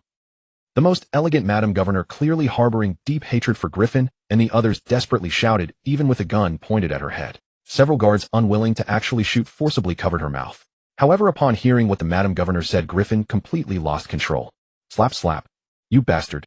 After several slaps that left the Madam Governor's face swollen, Griffin grinned broadly. I grew up with Anna. The despicable one is that rotten scum Root, who should have died long ago. He used his position as governor to force Anna into marriage. Later, Anna was beaten to death, trying to save me. Is it wrong for me to avenge Anna? Hot. A mouthful of bloody spit landed hard on Griffin's face. Despite blood trickling from her lips, the Madam Governor cursed without fear. You are a selfish bastard, a filthy pig. Anna married Root voluntarily. And if you truly loved her, how could you abandon her and flee? Now you've become a pirate, plundering your homeland, slaughtering your old friends. Family. Griffin, you are a heartless beast. A filthy rat. You? Griffin's eyes turned red. He grabbed the woman's chin and sneered. Family. Old friends. When the governor's mansion hunted me, did any of them help me? You're right. Back then I was like a rat in this city, everybody shouting to beat me. So I've returned for revenge. I originally wanted to play with you, but since you're being so uncooperative, die together with that old ghost. Just as Griffin's finger was about to pull the trigger, Zeph suddenly shouted, Stop. Griffin. Griffin turned his head, looking at Zeph with a mocking expression. Oh, Zeph, have you changed your mind? I should thank you on these women's behalf. You really are a great philanthropist. No. Zeph shook his head, suppressing his anger as he spoke softly. I'll give you a way out. If you can defeat my subordinate here, I'll let you go. Otherwise, we'll just continue this standoff. Either way, even if I release you, you won't spare them. Upon hearing this, Griffin carefully examined the expressionless Victor beside him, then laughed maniacally. Ha! Zeph, a boy who hasn't even grown his whiskers yet. Are you mocking me? What kind of joke is this? I never joke. I swear by the justice behind me, if you can defeat Victor, I will let you leave alive. Zeph said with a grim expression. If you fail, then pay with your lives for them. The gambling match with Griffin was of course Victor's suggestion to Zephyr. Though he could not make decisions on Zephyr's behalf, offering advice was certainly within his prerogative. Zephyr also knew that given Griffin's cruelty, even if he took the hostages and fled, he would never honor his promise. After all, pirates were not to be trusted. So after merely a moment of contemplation, Zephyr adopted Victor's suggestion. Regarding the battle between Victor and Griffin, Zephyr naturally held full confidence in Victor.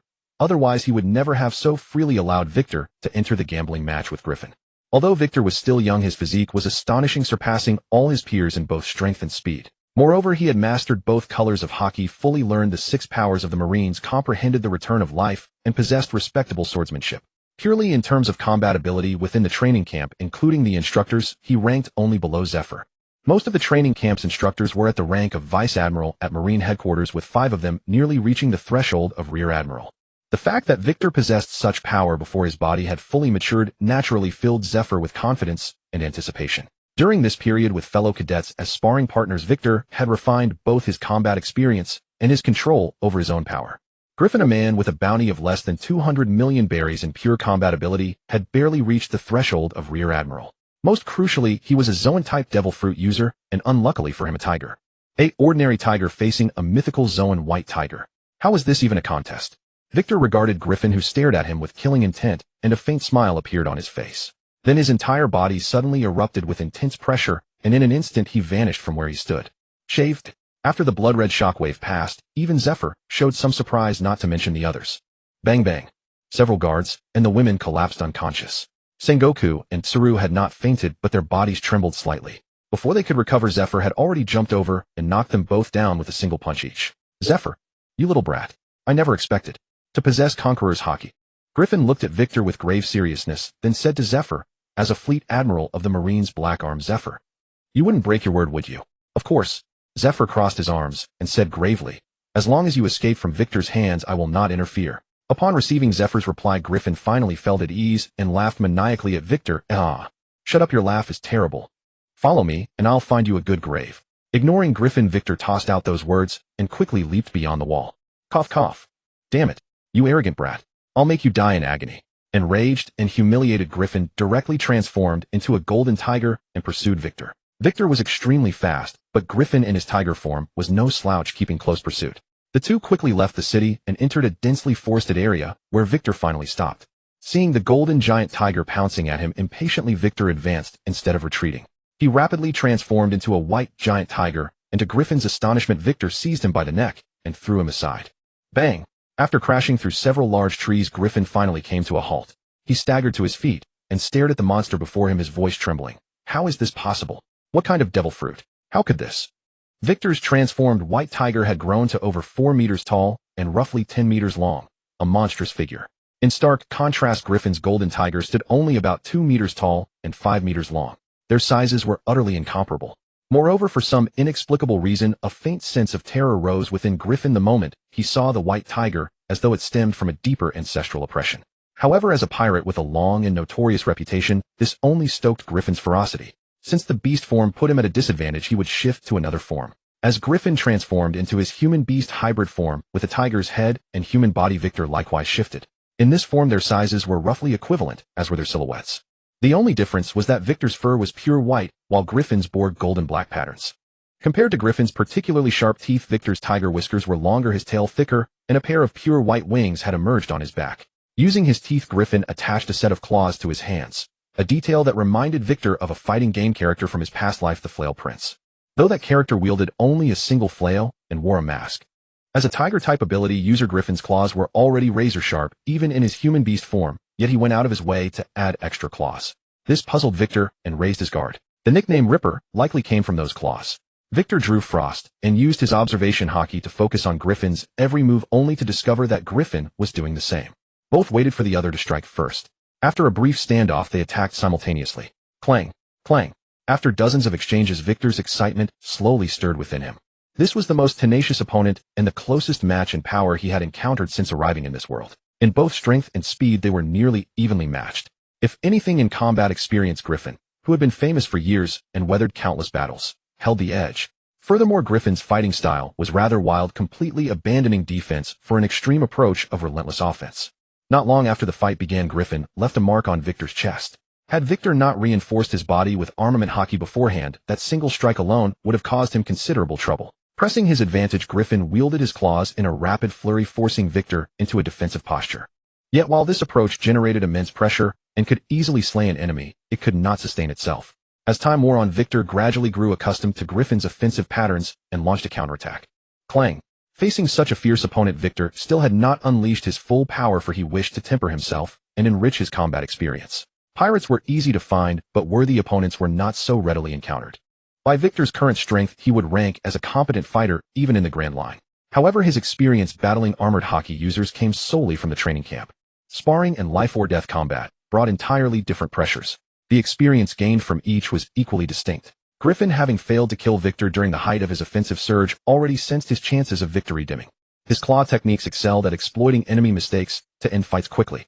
But when Victor, after being wounded, recovered and stabilized without giving Griffin another opening, that was when Griffin felt things turning unfavorable. As his own offensive fell behind, Victor continued to exchange blows with him as though nothing had changed. This led Griffin to guess Victor's true intention. Looking at Victor's gentle, unruffled expression, Griffin could not bear the perceived insult and completely lost his composure. "Brat, you insult me. I'll kill you." Griffin popped something into his mouth and swallowed it without chewing. At that moment, a fierce aura erupted from his body. Victor's expression grew grave as he said, "Forbidden drug." In the world of One Piece, forbidden drugs were not common, yet they were hardly a rarity. The Rumble Balls developed by Chopper, the ES forbidden medicines that appeared in Fishman Island, and the SIQ forbidden medicines in the theatrical versions that enhanced animal abilities. All of these fell under the category of forbidden drugs. What they shared in common was the ability to boost the consumer's strength, but at the cost of severe side effects. Such forbidden drugs were typically invented by well-informed scientists or doctors, either coerced by powerful factions into producing them or crafted and sold out of financial need. These were the achievements of highly educated researchers, yet the majority of their users were pirates who could barely read or write. These forbidden drugs sold exceptionally well in the black market, at a premium price, and whenever they appeared they were sold out in an instant. After all, compared to the side effects of taking forbidden drugs, staying alive was what mattered most. However, in recent years the world government had intensified its crackdown on forbidden drugs, making them increasingly difficult to find on the market. Victor had once seen several pirates consume forbidden drugs before, but their strength was too low that even after taking them, they barely became any stronger. Thus Victor held forbidden drugs in little regard. But seeing Griffin consume a forbidden drug before his eyes, Victor felt it was time to reconsider his stance on them. After taking the forbidden drug, Griffin's figure actually towered over Victor. His muscles swelled considerably, and even his clothes were torn apart by the sudden growth. Victor could even make out a hint of abdominal definition. Even without having fought him, just by looking at Griffin's physique and the aura radiating from him, he was clearly at least a notch stronger than before. Victor shook his head, then sneered, "Haha, this power. It's absolutely intoxicating. You brat, you're as good as dead. Making me take a forbidden drug. Consider it an honor even when you're dead." "Honor?" Victor shook his head, just the same, speaking softly. "That word coming from trash like you is enough to make one angry. It's merely a temporary illusory power gained from forbidden drugs, not something that would make me feel honored. It only makes me sick. And by the way, are you performing that classic move of wind blowing through your pants for fun?" Seeing Victor point at his torn trousers, Griffin's eyes reddened with rage, and he charged at Victor again with both hands raised. Victor dared not be careless and unleashed his full strength. With his devil fruit power infused into his swordsmanship, his sword strikes became even lighter and more agile. Clang, clang, clang. The sharp claws and long sword collided rapidly. This time Victor felt somewhat pressured. Their strength had been roughly equal to begin with, but after taking the forbidden drug, Griffin's muscles had grown considerably larger. Everyone knew that in terms of raw power, size was king. Even if he was blown up like a balloon or pumped full of drugs, looking big was still intimidating. And although Griffin had indeed taken drugs, this wasn't just bluffing.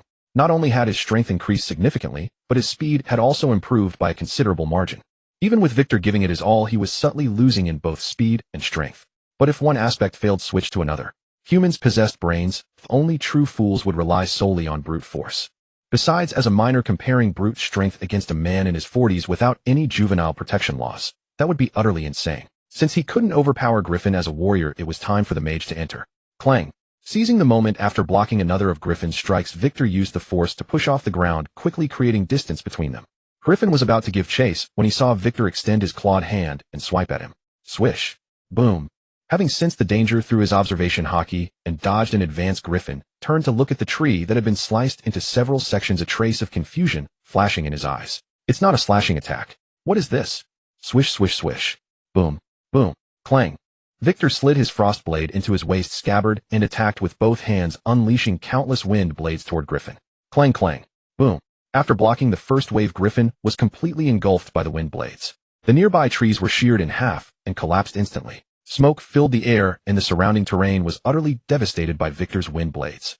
Yet Victor still raised his right hand and swung it heavily toward Griffin's location. Boom. Before Victor's wind blades even arrived, Griffin leaped out, charging toward Victor from midair. However, judging by his blood-covered body and fading aura, even though he had blocked Victor's previous attack, the injuries he had sustained were clearly affecting his condition. TSK, TSK. Now this is fair, isn't it? Victor sidestepped, looking at the furious Griffin, and teased, "I told you it was illusory power. It remains illusory. But you're using BF, and I'm activating my cheat ability. That's only reasonable. Now we're back on equal footing. You bastard." Griffin pointed at Victor with his right hand, his tone roaring like a wronged wife. "You're the devil fruit. The Zoan type. A mythical Zoan. Why didn't you tell me?" Victor's smile vanished. He drew his frost blade from his waist and spoke expressionlessly. Seems like your brain isn't functioning properly, huh? I think I should give you some medical attention. Unfortunately, I'm not a doctor, so I'll have to resort to the simplest method. Just chop it off. Griffin's mind was consumed by anger filled with relentless resentment. A powerful mythical Zoan had been eaten by this brat, before his eyes intensifying Griffin's killing intent toward Victor. Opening his mouth wide, he roared at Victor, "Bastard! Come on, let's see if you can chop my head off, or if I can tear your body into pieces." Killing a naval genius. That must feel absolutely wonderful. Though he shouted loudly as soon as the two clashed again, Griffin found himself silently cursing his luck. The wind blades Victor had released earlier were not only numerous, but also possessed tremendous piercing power. Although he had activated armament Haki to protect his body, he had still been wounded. Now those injuries bled continuously, and every clash between his claws and Victor's longsword caused the blood to flow faster. Moreover, the roles had now reversed. Griffin was the one being pressed into a defensive position. His eyes darted, and he realized he would have to use that technique. Victor continued to wage a grueling struggle with Griffin wielding his longsword, but his mind began to grow wary. Through his observation Haki, Victor noticed Griffin's armament Haki continuously circulating within his body, as if he was brewing some kind of technique. Just as Victor was still puzzling over this, that Haki finally gathered at Griffin's mouth. Victor's brows furrowed. There, thanks. A moment of distraction caused his movements to naturally slow. Griffin, too focused on plotting an ambush against Victor, failed to notice. As a portion of his armament Haki concentrated upon his head, Griffin's assaults grew increasingly ferocious, momentarily overwhelming Victor. Once Victor discerned Griffin's ploy, he had no intention of falling for it. Throughout the battle, his observation Haki constantly monitored the movements of Griffin's mouth. Griffin committed a blunder that should not have occurred. While his right hand struck at Victor, his left lagged, leaving his chest exposed. In an instant, Victor thrust his blade upward instinctively. Caught you. Right now. Griffin angled his body, allowing Victor's long blade to pierce into his armpit. Though the steel breached some fur, he clamped down firmly on the sword. Then his fangs were coated in the eerie black sheen of armament Haki as he opened his maw and lunged straight for Victor. Roar! Griffin clamped his jaws shut on nothing, a look of utter bewilderment crossing his face as he watched Victor abandon his sword and flee. Watching from the shadows, Zifa could not help but close his eyes. Clamping Victor's abandoned blade between his jaws, Griffin roared, "Are you not a swordsman? How could a swordsman forsake his weapon? You know it's merely a weapon, right? Am I supposed to be an idiot?" Victor shot Griffin a scornful glance and said wearily, "Stand still and fight you over a sword only to get bitten? Is there something wrong with your brain? Should I throw my life away for a piece of steel? Did you get your vaccination or something? Just biting at random. Besides, I'm a marine, not a swordsman. To me, weapons are merely tools to enhance combat effectiveness. Should I start a sweet romance with it as well?" Griffin trembled with rage. In his experience, every formidable swordsman, friend or foe, cherished their weapon dearly. Encountering someone like Victor was nearly enough to make him choke on his own anger. But without a weapon? No. Fearing Victor might unleash another barrage of wind blades, Griffin discarded the sword and charged at him with blinding speed. However, Victor had no such intention. He stood his ground until Griffin closed the distance, then threw a single punch. Clang! The armament Haki-clad fist met the Haki-coated claw. Both combatants recoiled, unable to maintain their stance. Just as Griffin prepared to strike again, he suddenly swept his claw downward. Clang! A thick, massive white tail nearly wrapped around Griffin, drawing a cold sweat from his brow. On the matter of tails, Griffin would undoubtedly feel inferior if they were compared by size alone. Yet he quickly realized Victor's tail was not only colossal, but exceptionally dexterous, surpassing his own prowess and technique. Overwhelmed and riddled with openings, Griffin was soon staggered and sent flying by a single blow from Victor. Victor shook his head, somewhat disappointed, and beckoned Griffin with a finger. "Forget it. I won't use my tail this time. Come again. You little brat. Don't underestimate me." Consumed by renewed fury, Griffin retrieved a small vial from his pocket, swallowed its forbidden contents, and charged at Victor like a madman. After consuming over a dozen pills, veins bulged threateningly against his hide, as if ready to burst.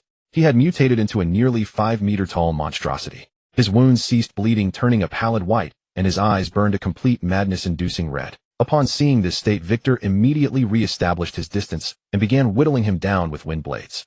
Yet to his surprise, Griffin blocked them all. With no other choice, Victor clenched his fists and charged forward. Shaved in Shiki. Leveraging the agility of the Rokushiki, Victor engaged Griffin in close combat. He finally understood why equally matched adversaries and tails could clash for days on end. With their abilities and durability so evenly matched, the only path to victory lay in a contest of stamina and willpower. Who could endure longer? After a prolonged battle fueled by manic aggression, Griffin's speed and strength began to wane significantly. It appeared the drug's effects were gradually fading. Seizing the opening, Victor launched a counteroffensive, unleashing a relentless barrage of punches and kicks that granted Griffin no respite. Watching from afar, Zifa was taken aback. He had not expected Victor to retain so much stamina after such an intense ordeal. Beyond Victor's extraordinary constitution, the powerful regenerative capabilities of his mythical Zoan fruit doubtlessly played a significant role. Bang! Clang! Another powerful strike sent Griffin's right claw flying. Gradually, the bloodshot red faded from his eyes, replaced by his normal color as sanity returned. Sensing his deteriorating physical state, Griffin's fighting spirit rapidly withered. The side effects of such forbidden drugs invariably involved draining one's potential or lifespan. They all shared a common trait, leaving the user utterly frail once the potency wore off. His own drug-induced surge would vanish in merely 10 minutes. He certainly couldn't defeat Victor in that time frame. Perhaps, if he could shed him using this lingering energy and flee into the city, he might still have a chance. With his decision made, Griffin seized the moment, swiftly retreating. Before Victor could react, he sprinted desperately toward the city. Victor, poised defensively, could only watch as Griffin bolted in the opposite direction, feeling thoroughly mocked. Shaved? Hey, you insolent fool. Aren't all pirates fearless of death? Preposterous. Who wouldn't want to live? Being fearless of death isn't bravery, it's stupidity. The two engaged in a chase, but with Shave at his command, Victor rapidly closed the gap. Realizing escape was impossible, Griffin steeled himself and turned to charge at Victor once more. After a clash of fists, a trickle of blood escaped Griffin's lips. His strength ebbed rapidly, and a profound sense of weakness confirmed to him that he was dead this time. Tailwind lance. Thud. Pale-faced Griffin looked at Victor and managed you. Didn't you promise not to use your tail? That's right, I didn't use my tail. I used my tail lance. Victor withdrew his massive tail from Griffin's chest. The beastman fell to the ground, eyes wide open in death, a cavernous wound marring his torso. Not bad, kid. Zifa stepped out from the sidelines, eyeing Victor's tail with surprise. Channeling impact through your tail, as if it were a finger combined with your devil fruit powers. Its force even surpasses the Inshiki.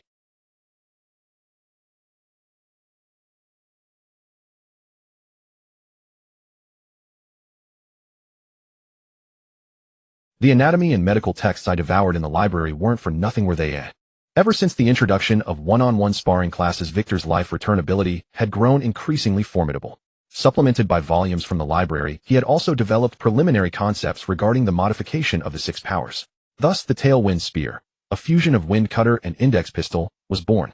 Since he could not engage in rigorous training during this period, Victor's sole exercise focused on enhancing the dexterity of his tail. After all, those who know. In certain situations, a sufficiently agile tail can yield extraordinary results.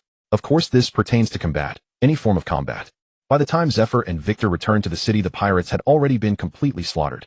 In reality, when pirates surrendered, most Marines focused primarily on apprehension rather than execution. For in every corner of the world, there were many pirates who had once been commoners coerced into a life of piracy. Another reason lay in the fact that within the world government's member nations, some countries championed the so-called human rights of pirates, opposing the Marine slaughter of those who had laid down their arms. This absurd legislation had even been approved by all member nations at the World Conference. Of course, the Marines were well aware of their true intentions. Many member nations were secretly, to varying degrees, entangled with certain pirates, some pirates serving merely as the guard forces of those very nations. Leveraging their pirate identities, they gathered intelligence and plundered the wealth of rival nations. Of course, the Marines knew their identities well and had acquired considerable fortune from them as well. Yet among the Marines there were always those who hated evil with righteous fury and served justice without favoritism. When encountering such pirates, they struck without regard for one's identity, Sakazuki being a prime example. That was precisely why this legislation targeted aggressive Marines like Sakazuki. After the law was enacted, Sakazuki rarely granted pirates the chance to surrender. Of course, for powerful devil fruit users, capturing them alive remained the priority. When feasible, for imprisoning them meant that particular fruit would likely not surface in the seas for quite some time. The student's equally radical approach stemmed partly from Zephyr's influence. His deeds were well known with minimal inquiry, and as an exemplary teacher, it was only natural that his students would inherit his aversion toward pirates. Another factor was that Victor frequently expounded his own philosophies to them. Within the Marines, while all claimed to uphold justice, several factions existed. Different interpretations of justice naturally attracted like-minded individuals to coalesce, such as the moderate faction led by Sengoku, the radical faction headed by Garp, and various neutral groups, including the Future Science faction and the Commoner faction composed of Marines from humble origins, among others. Regardless of which faction leader ascended to Fleet Admiral, no excessive suppression would be directed at the other factions, for the Marines existed to serve justice alone and could never become the exclusive domain of any single faction. The Marines were inherently a colossus composed of diverse factions. Even when the 5 elders spoke disparagingly of the Marines in later years, none could deny that the Marines remained the largest armed force in the world.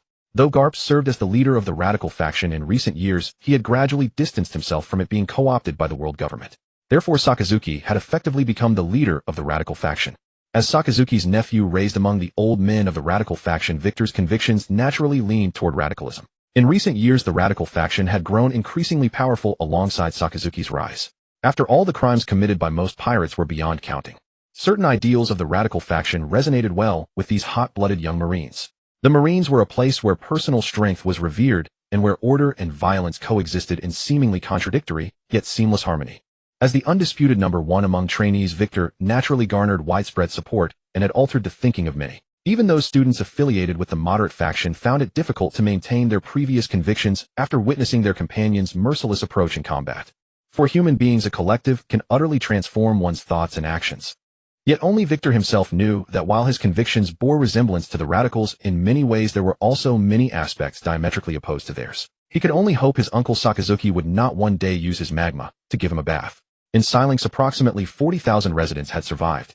Even though Zephyr had learned of the pirates' conspiracy and rushed to help with all his might, over 20,000 people had still perished in the pirate raid. The city's guard force bore the brunt of the assault. Among over 3,000 guards, only a few hundred survived. The Lord's mansion was even worse off, though apart from some women, everyone was slaughtered. Now the entire city echoed with weeping, shrouded in an aura of profound grief. The students silently assisted the citizens in handling the dead.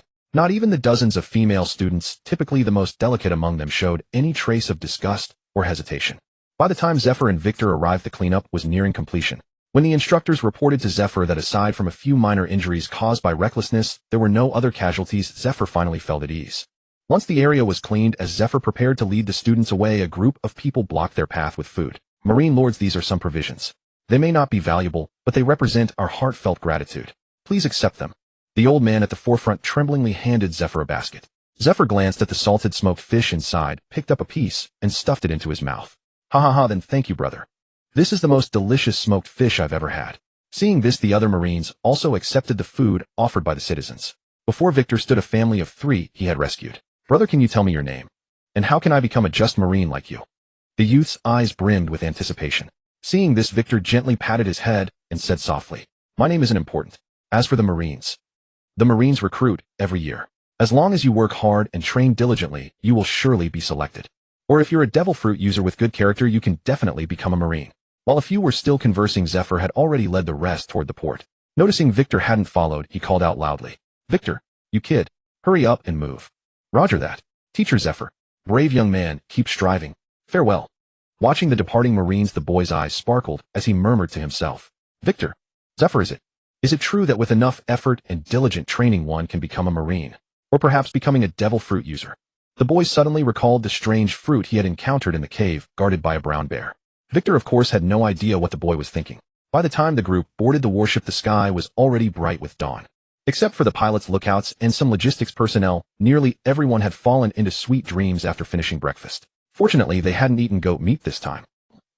The wind and waves were fierce, and the oppressive dark clouds plunged the sea into what felt like night.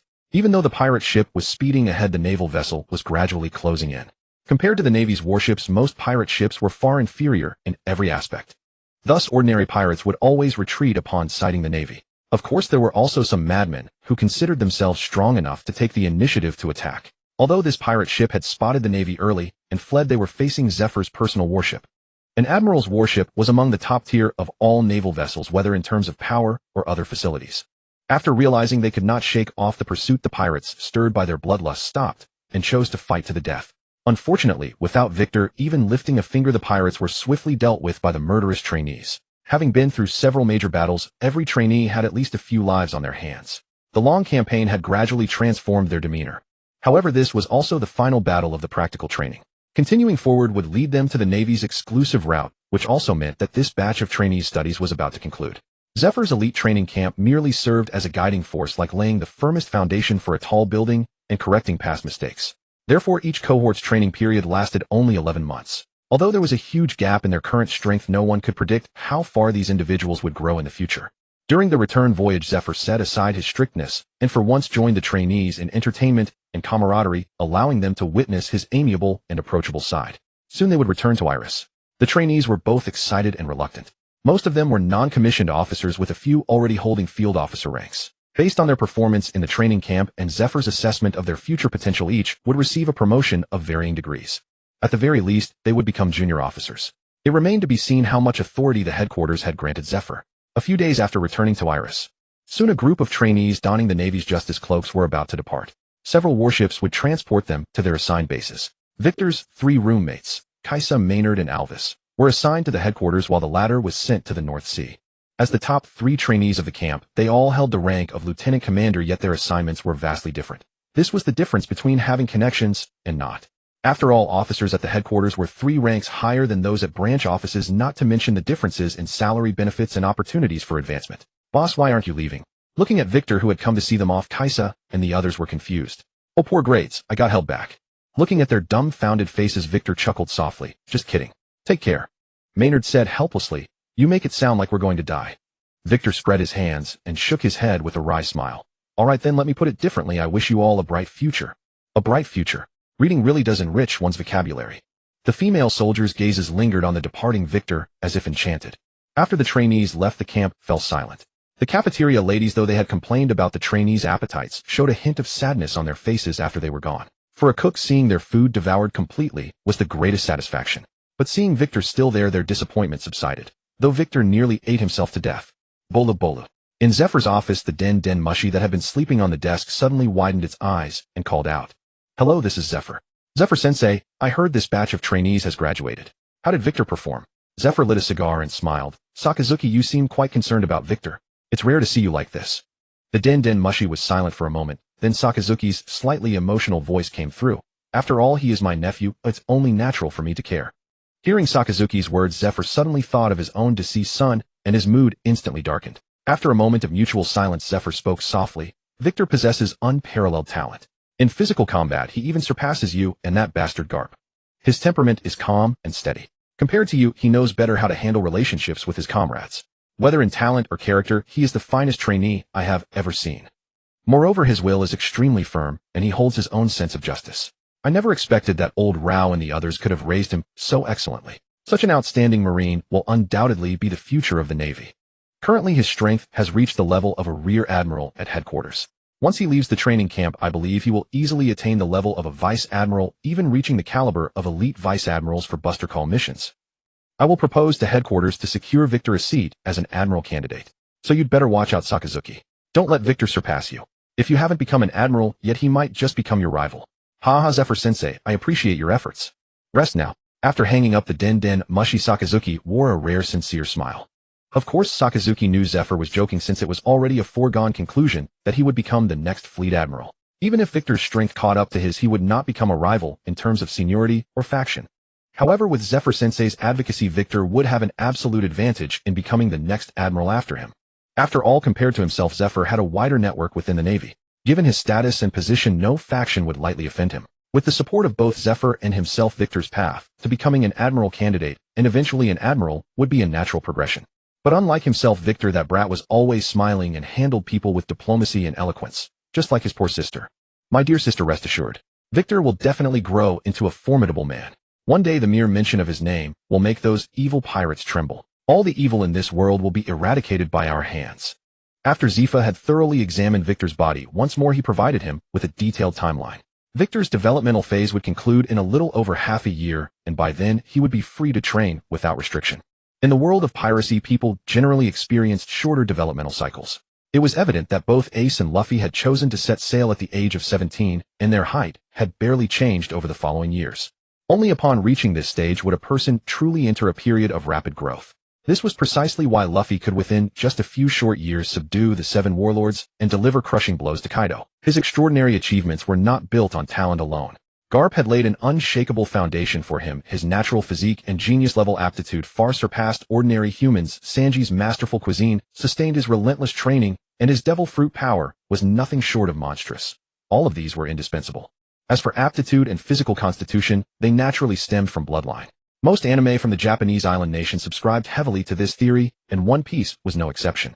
Both Dragon and Luffy had perfectly inherited the Monkey D bloodline. Compared to the protagonist, Luffy, Victor's innate talent was actually somewhat superior. And since his family had already produced a powerhouse like Sakazuki, his bloodline undoubtedly carried its own advantages. In any world, the son of a commoner remained a commoner, and the child of the poor could only ever know poverty. A handful of outliers could never change the fundamental rule. This principle was particularly stark in the world of One Piece. Without connections or wealth, one lacked systematic training methods, refined combat techniques, and sufficient nutrition to sustain rigorous exercise. No matter how promising one's natural talent, they would inevitably fade into mediocrity. Of course, exceptions existed, such as a naval officer's son joining the revolutionaries or a commander's grandson turning to piracy, but these were exceedingly rare. Although he still could not push his body too hard at present, Victor's leisurely days were coming to an end. His period of gentle warm-up exercises had concluded. This was because Zifa had imparted to him the methods for cultivating observation haki and armament haki. As for Conqueror's haki, Zifa could offer little practical guidance, partly because he himself had not mastered it, and partly because Victor's Conqueror's haki manifested differently from that of ordinary individuals. In this regard, Zifa could only recount his past encounters with enemies who possessed Conqueror's haki.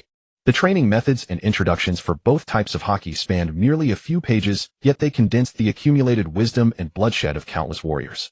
The training method for observation haki was remarkably straightforward. The first technique involved closing one's eyes and imagining oneself to be blind, a practice that would rapidly sharpen one's grasp of observation haki. The second method required constantly focusing one's attention and keeping observation haki active at all times. However, this approach was not yet suitable for Victor, as wielding observation haki also consumed physical stamina. As for armament haki, after providing Victor with the training methodology, Zifa handed him an additional piece of paper. The handwriting upon it was rather sloppy, but the content and the signature at the end left Victor somewhat astonished. This was Garp's personal insights on armament haki. Do not be surprised, even though I made a name for myself through armament haki. Zifa's face showed a trace of resentment, but it quickly faded into acceptance. However, in the realm of armament haki, that old bastard Garp genuinely possessed greater talent than I. Thanks to his naturally robust physique, Garp's quantity of armament haki surpassed my own. Study this carefully. If you can succeed, your armament haki will certainly not fall short of that old bastard's.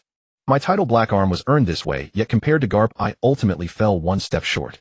Should you have any questions, feel free to ask me. The training method for armament haki was somewhat more intricate than that of observation haki. Beyond certain methods that pushed his physical limits to the extreme, there was only one technique Victor could apply at his current stage. That method involved concentrating one's armament haki and forcibly compressing it together. Over time, the density and quality of one's armament haki would surpass that of ordinary practitioners. Conversely, the quantity of armament haki varied greatly among individuals. After compression, some people might find their armament haki reduced substantially. However, quality held greater importance than quantity. Armament haki of superior density was inherently more powerful. Whether one belonged to the Marines, the Pirates, or any other nation's elite ranks, everyone ultimately underwent this step in their armament haki training. This particular detail had never been explicitly mentioned in the anime, but recalling various battle scenes from the series, it became clear why some armament age were effortlessly overwhelmed by others. Perhaps this compressive method was the distinguishing factor. Garp's handwritten notes consisted of merely a few lines. After compressing one's armament haki, it should be used to temper and refine the body's bones. This refinement process would permanently consume a portion of one's armament haki. Tempering the first bone would be relatively straightforward, and any bone would suffice to begin with. However, one must remember only after mastering life return to its ultimate pinnacle, gaining full control over blood circulation and the ability to rapidly heal one's wounds, should one proceed with bone tempering. After prolonged tempering, one would merge their armament haki with the bones, granting them new vitality. Bone tempering demanded abundant physical stamina and indomitable will, otherwise it could cause serious damage to one's own skeletal structure. A crucial warning was emphasized: the tempering of the skull must be accomplished in one continuous effort. Veteran Garp. These few brief sentences left Victor completely stunned. Was this the very source of Garp's confidence? The man who hailed as a Marine hero and boasted of beating his own brother-in-law senseless. To forge one's own bones into weapons. To merge armament haki with them and grant them rebirth. The quantity of armament haki already varied from person to person. After compression, ordinary people's armament haki might not even be able to cover their entire bodies. Correct. In the anime, among the top-tier experts, the Yonko and the fleet admirals, very few achieved full-body armament haki. Was this perhaps due to the same reason? And under such conditions, one was expected to further temper their bones, permanently sacrificing a portion of their armament haki. This was purely a contest of physique and haki reserves.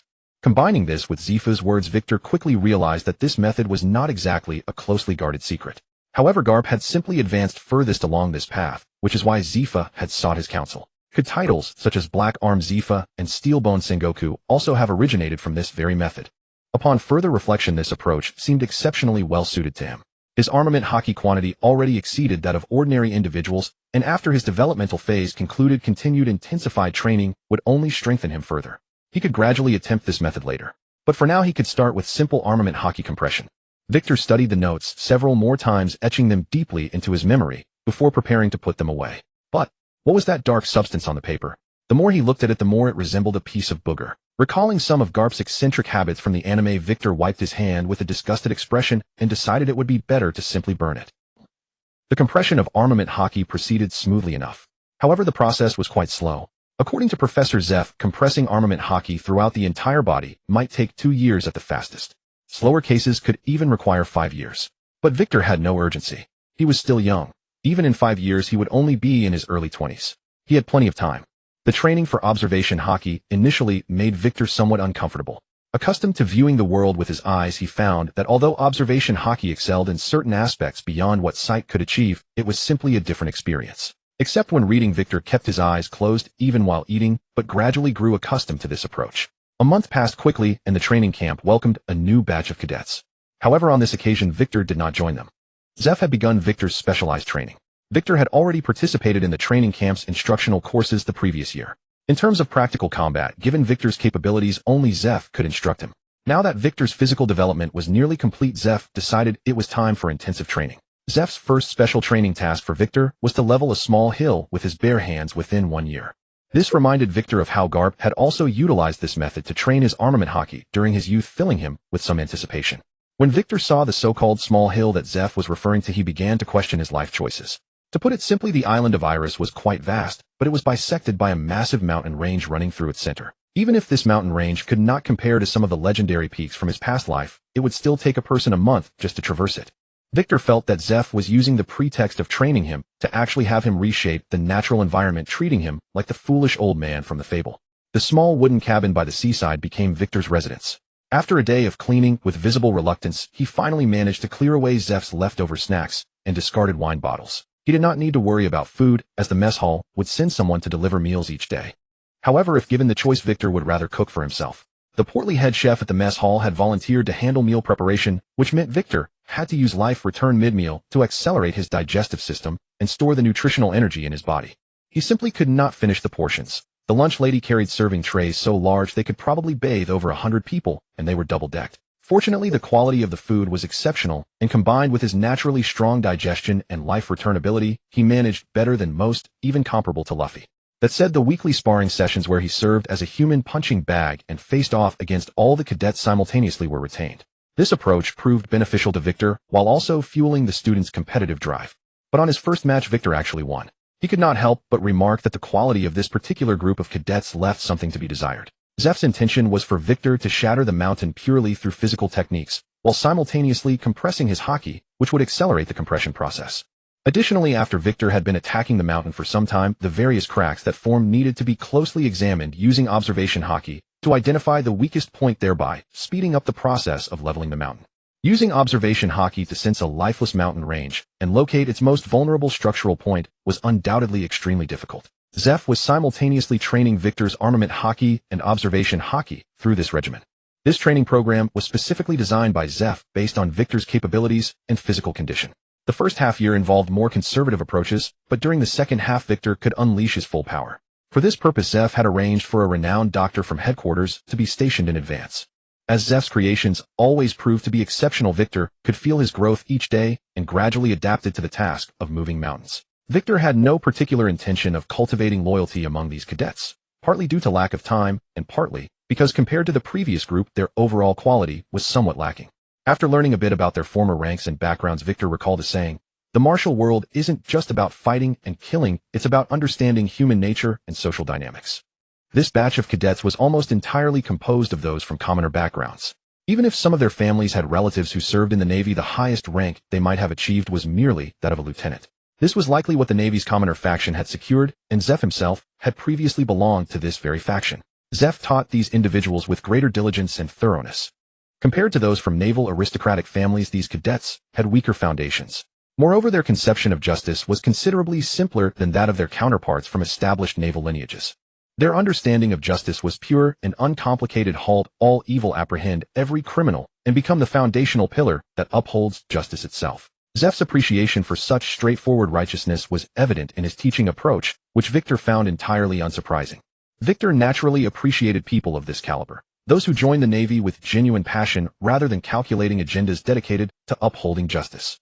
However, for Victor's own ambitions, the majority of these cadets would prove useless. Most would likely stagnate at the lower ranks of naval officerdom, with only a rare few ever reaching the rank of Rear Admiral. Cruel as it may be, this was reality. Beyond befriending a handful of exceptionally talented and resolute cadets, Victor maintained nothing more than a pleasant countenance toward the rest. Cultivating reverence from the lower ranks, securing allegiance from the middle echelons, and garnering support from the upper command. This constituted the optimal strategy for unifying the Navy. Time flew. Another new year had arrived. Victor could sense that his growth plates had fully fused and his body had reached complete physical maturity. At 3 meters and 20 centimeters tall, Victor now possessed the stature befitting an admiral. Though diminutive compared to beings nearly as tall as giants, his height was remarkable by ordinary human standards. It could be considered above average for a normal person. In this world, individuals under 1 meter 80 were commonplace, the true norm for the global population. The reasons for such dramatic variations stemmed from a combination of genetics, nutrition, and various other factors. As for why Garp, whose height approached 3 meters, had a grandson under 1 meter 80, that was a question for Dragon to answer.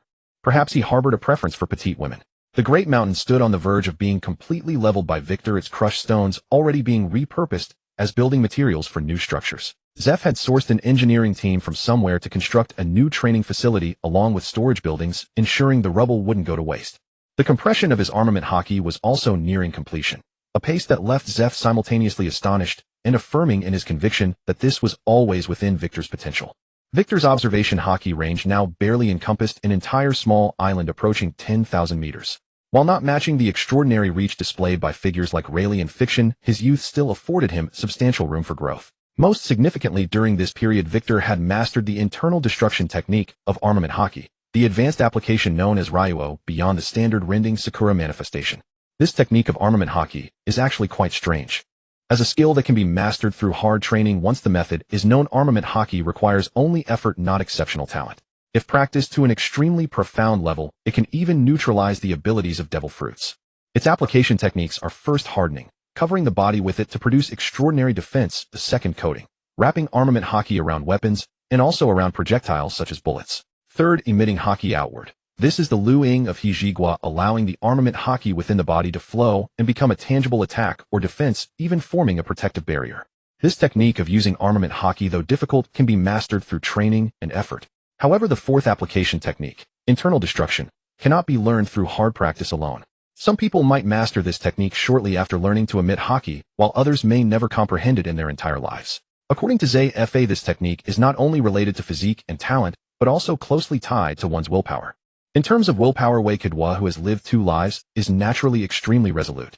Moreover, the blood-colored energy from the fruit, while strengthening his conqueror's Haki, has also more or less made his will even more tenacious. As for the technique, ZFA had naturally taught it to Waikidwa long ago. So one day, while punching a mountain, he inadvertently used this technique and naturally focused his efforts on it thereafter. After the 5-day New Year holiday ended, it was time for the final practical sea voyage course. This time, Waikidwa did not go along. His own mountain leveling task was not yet complete, and besides, accompanying them held little significance.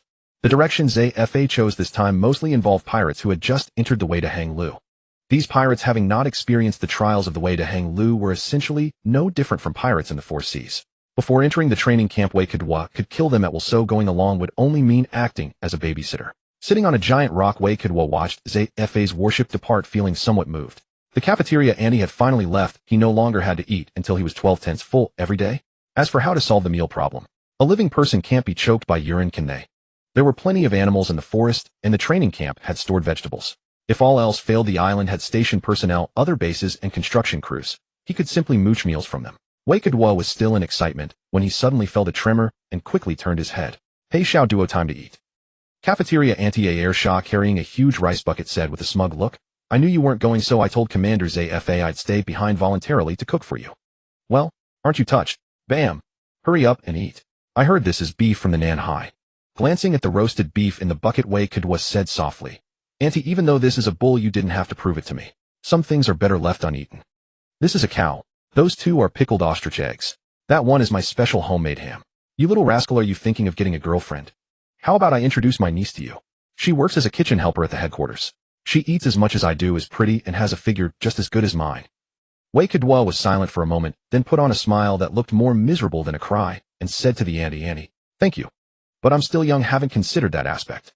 After several heaves of his belly, he quickly finished breakfast, and under the cafeteria auntie's satisfied gaze, Wei Kadua swiftly left to continue his mountain leveling task. Time passed quickly again. 2 months flew by, and the mountain leveling task was nearing its end. The construction workers, aside from coming to transport rocks, dared not even glance at Wei Kadua at other times. In the eyes of these ordinary people, Wei Kadua's feat of leveling a mountain single-handedly was simply not something a human could do. Bam! With the final boulder reduced to fragments, Wei Kadua's mountain leveling task was completely finished. The mountain range that once blocked the center of the island had vanished. Wei Kadua flew high into the sky and looked down in the verdant forest of Lucy. It seemed a winding white serpent had appeared. After some time, some animals even made the caves Wei Kadua had blasted into their homes. Although the task was complete, Wei Kadua still decided to stay in the cabin, mainly because the cafeteria Annie had been constantly mentioning her niece, who was about the same size as her. Wei Kadua decided to avoid her for a while. Another reason was that the compression of armament Haki was also complete, and Wei Kadua needed to familiarize himself with it. Rather than an ability hidden within the body, armament Haki is the transformation of energy generated from the body cells through training after physical techniques have reached a certain level. Moreover, it is combustible, and many people have developed numerous techniques based on this property. Compressing armament Haki is essentially a process of continuously making the method by which cells produce armament Haki more complex. Armament Haki is closely related to physique, and it can slowly recover after use. However, according to ZFA, the amount of compressed armament Haki would be significantly reduced. But Wei Kadua did not feel this at all. After hardening his entire body with armament Haki for several hours, he noticed no difference from before.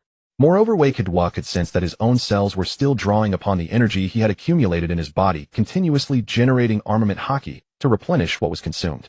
This might be a change resulting from the strength of his soul, and will after his transmigration, or perhaps the blood-colored energy from the fruit also had the effect of increasing the amount of Haki. Regardless of which aspect, it was a very good thing for Wei Kadua. He already knew the training method that could directly reach the pinnacle, and naturally the more armament Haki he had, the better. According to ZFA, even Kapu had not tempered all the bones in his body. If he could use Haki to temper his entire skeleton, could his strength become the sole pinnacle of this world? Time passed quickly again. ZFA returned with the trainees.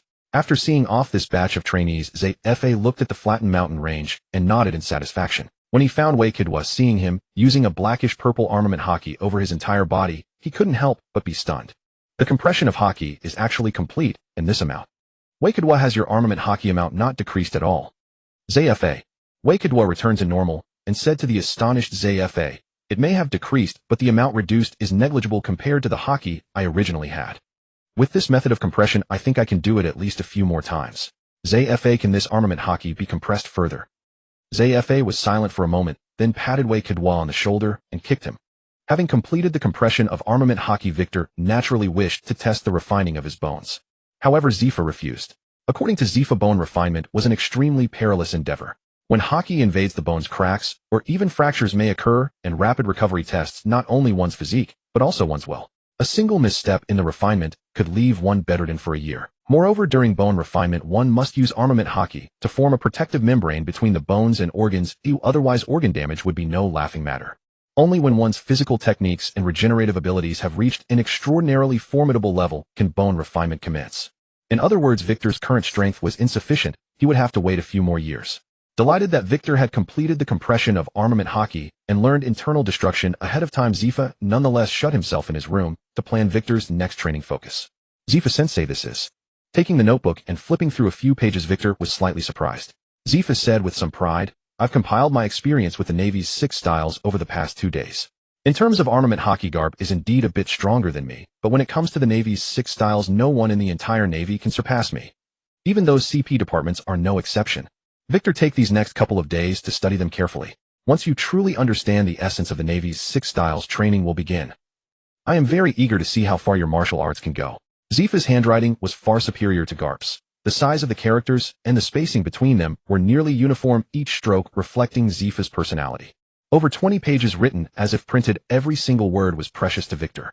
It recorded several training methods for enhancing strength, speed, and reflexes, the optimal ways to condition the body that Zifa had researched, though they also required a certain level of physical endurance. At the very least, the trainees in the camp would find it difficult to achieve. The Navy's 6 styles as a martial art developed by the Navy excelled in both offense and defense, as well as agility, explosive power, and recovery. All aspects were perfectly balanced. Most terrifyingly, it allowed individuals to develop their own techniques based on personal combat styles and experience. However, for ordinary people, mastering even one of the Navy's 6 styles was extremely difficult, let alone all 6. Even some vice admirals could not fully master them, while certain captains had already grasped all 6. To learn 1 or 2 techniques depended on physique and will. To learn all required talent. But for Victor, who had long mastered the Navy's 6 styles and understood life return, this posed no difficulty at all. Zifa did not say much about methods to enhance the 6 styles. The principles behind some techniques of the 6 styles were actually derived from the operational principles of Haki. For example, Iron Body Finger Gun and Tempest Kick. One was defensive, the other 2 were offensive. They shared the same application effects as armament Haki and could often be used in conjunction with it. As for paper art and the rarely mastered life return, they shared some similarities with the operational concept of observation Haki. Shave and Moonwalk, on the other hand, required strong physical strength and endurance, as they were movement methods relying on instantaneous bursts. However, the 6 styles placed high demands on the body, all techniques consumed a great deal of stamina. Aside from more practice, sensing the operation methods, and exploring on one's own, there were no special ways to enhance the 6 styles. What surprised Victor was the final section, Zifa's understanding of the 6 styles. According to Zifa's records, both Zifa and Garp, as well as Victor's uncle Sakazuki, were all masters of the 6 styles. But rather than developing the 6 styles further, they chose to integrate them into their own martial arts. At their level of strength, each had their own combat style and attack methods. A perfect technique like the 6 styles, once extremely proficient, could be merged into one's own martial arts. For example, by borrowing the operation method of finger gun during an attack, one's offensive power could become more penetrating. After all, the philosophy of the 6 styles was the combination of Haki and physical techniques. Of course, one could also use them separately, but comparatively the former method was more stamina efficient.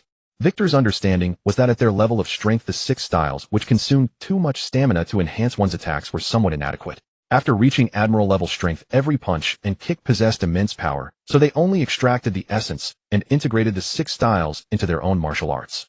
Zifa also specifically mentioned that not only the Navy but even pirates had mastered techniques similar to the 6 styles.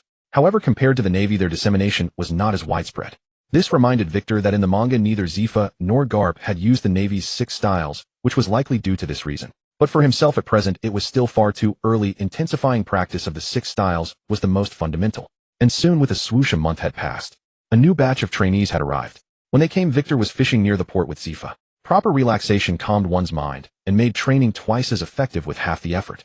A trainee with a cigarette dangling from his mouth and short silver hair caught Victor's attention. Beside him stood a female trainee with long pink hair. From the cigarette in her hand and her fair skin, Victor recognized her identity. Smoker and Tina. These two, if Victor remembered correctly in the manga, Smoker was very familiar with Kazan, and Tina seemed to belong to Vice Admiral Tsuru's staff. Both Tsuru and Kazan were part of Sengoku's moderate faction. He wondered if these two were currently members of that faction. If not, both were devil fruit users with considerable potential. Well, it wasn't even certain if they were users yet. He would see how things developed.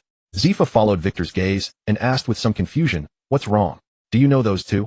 Victor turned around and shook his head. "No, I just noticed their unusual hair colors."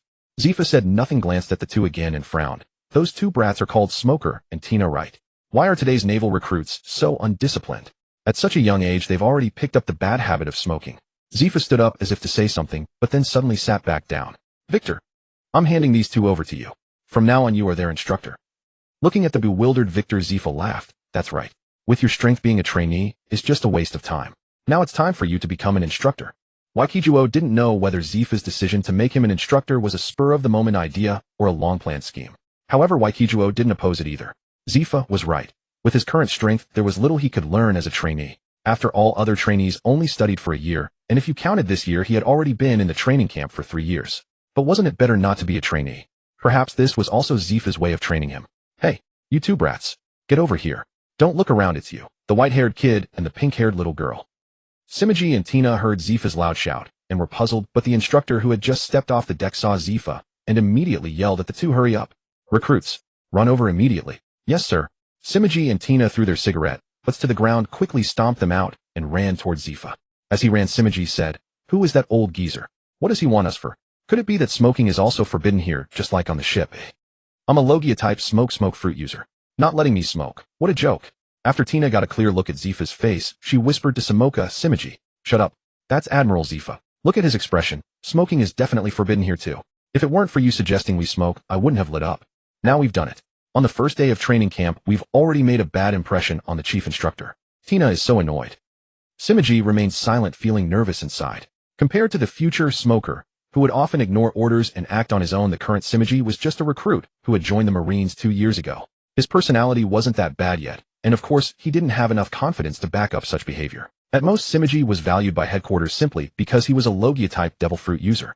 Tina, on the other hand, was different from Simoji. She came from a Marine family, and her grandmother had a very good relationship with Vice Admiral Tsuru. So she was much more familiar with various people and matters of the Marines than Simoji was. The two had met on the ship.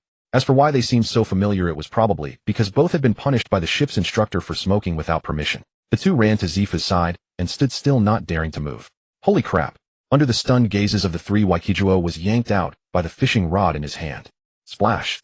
Just as Simoji and Tina thought Waikijuo had fallen into the sea, Waikijuo slowly rose, pulling a huge creature with him. Hey! Teacher Zifa, isn't it a bit too much to have a sea beast like this near the port? Simoji stared in shock at the sea beast Waikijuo was dragging. Such a ferocious monster had been silently taken down by this young man, who looked no older than himself. Moreover, the sea beast had no obvious injuries. Only its tail was constantly dripping blood. No matter how Simoji looked, he couldn't find any other wounds except for the tiny cut on the tail. Tina's observation was different from Simoji's. Watching Waikijuo floating in midair, she was filled with confusion. Moonstep.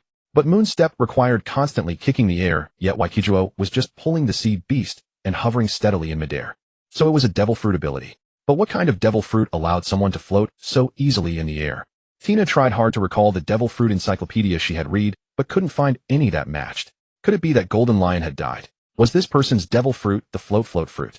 But if the Marines had a float fruit user, her grandfather, who was in charge of the Marine intelligence system, would have known long ago. Well, perfect. Take it to Arsha and let her make a nourishing meal for these trainees.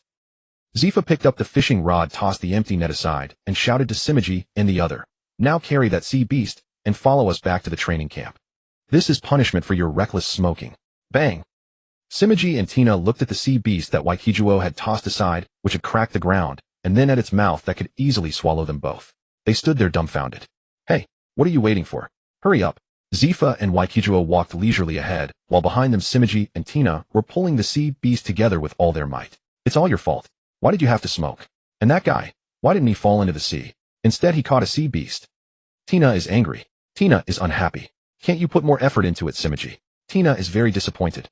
Simoji's brows knitted into a frown. Although Tina kept scolding him, Simoji had known since childhood one principle: never argue with a woman about right or wrong, no matter how old the woman was. Moreover, the fact that Waikijuo had easily pulled the sea beast and hovered in midair for so long stirred Simoji's competitive spirit. Looking at that guy's face, he seemed about the same age. If he could do it, why couldn't Simoji? With that thought, Simoji pulled even harder. Tina simply stood on the fish's mouth and said softly, "Oh, well done, Simoji. That's more like it. Tina forgives you." 2 hours later, Simoji, who had persisted until they reached the cafeteria entrance, saw Waikijuo and Zifa go inside. He finally collapsed to the ground, drenched in sweat. Tina followed behind the two and also entered the cafeteria. The trainees had all arrived. It was exactly lunchtime, and they were eating fresh vegetables and food with looks of bliss.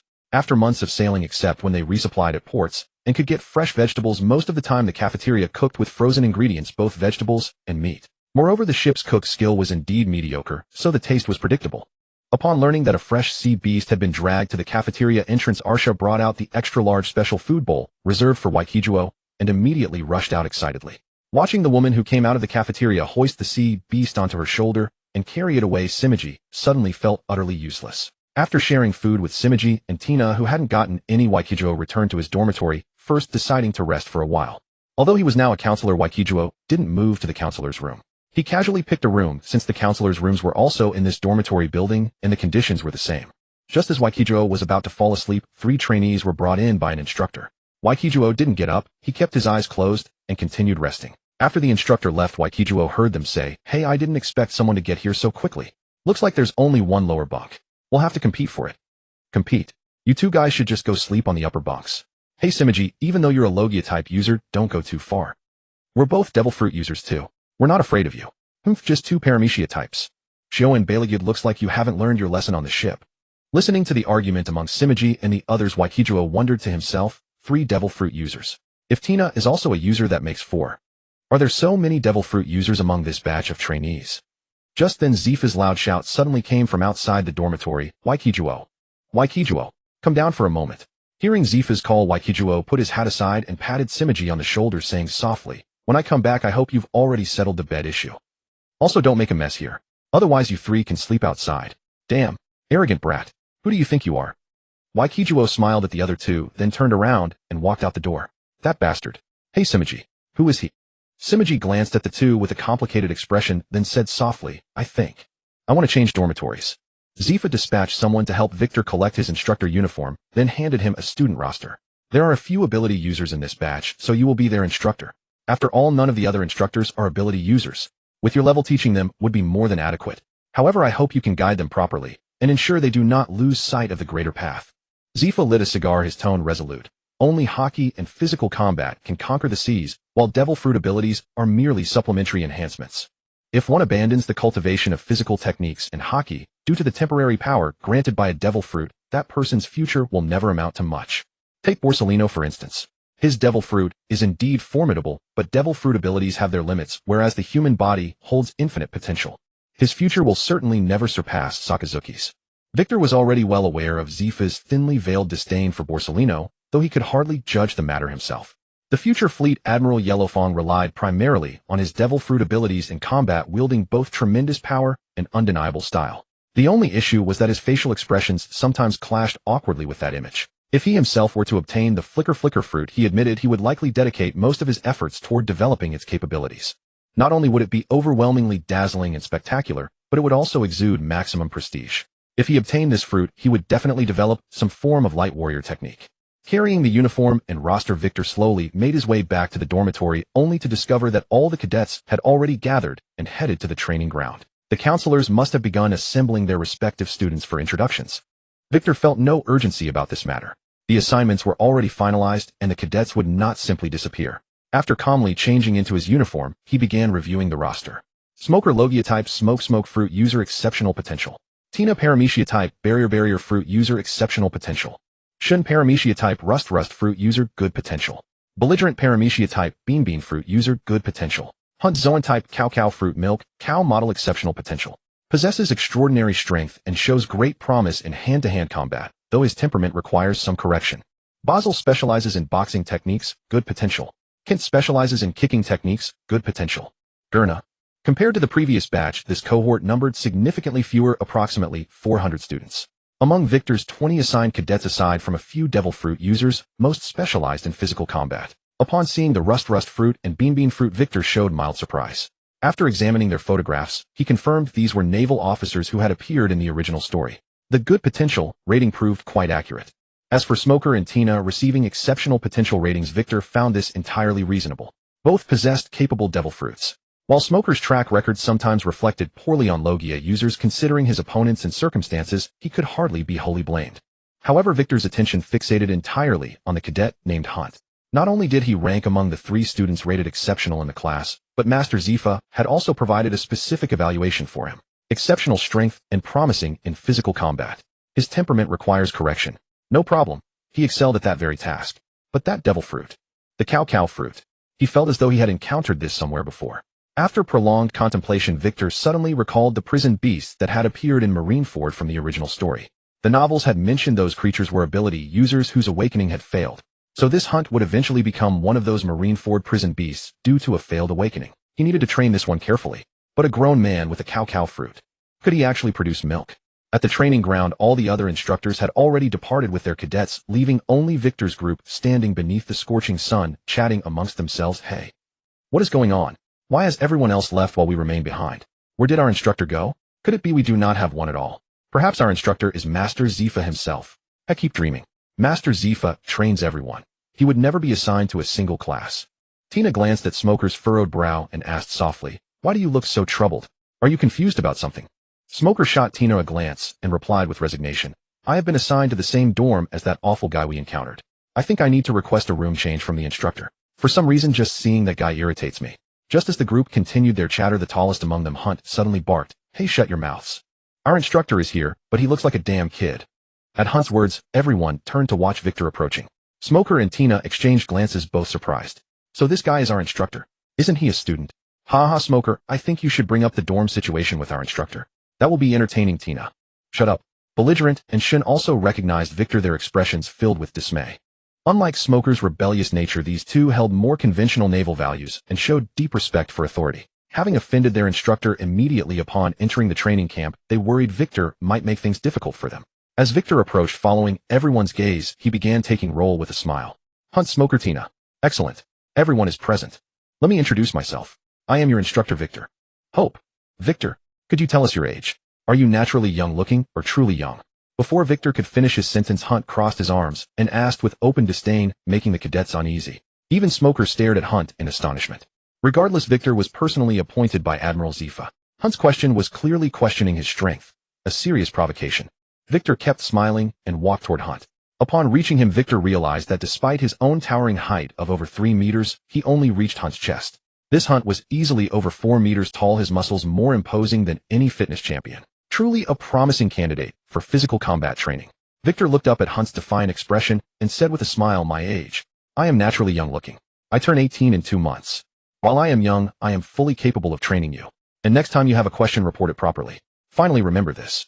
Call me Instructor Victor. Instructor. Thud. A light punch landed on Hunt's abdomen. Hunt dropped to his knees, clutching his stomach in pain. Victor nodded contentedly and said, that is much better. I am not accustomed to looking up at people. The cadets watched Hanti, tears streaming from his nose in agony, their faces etched with shock. Though Hanti possessed a domineering temperament, his combat prowess was formidable. He was a user of a beast-type devil fruit. Back when they were aboard the ship, a minor dispute with several cadets had ended with him effortlessly defeating them all. Moreover, given Hanti's towering physique and fearsome demeanor, even Smoker dared not provoke him lightly. Cough, cough, cough. You damn bastard. How dare you? Bang. Hanti had barely risen to his feet when he collapsed back to his knees. Victor, still grinning, said, remember, I'll say this one final time.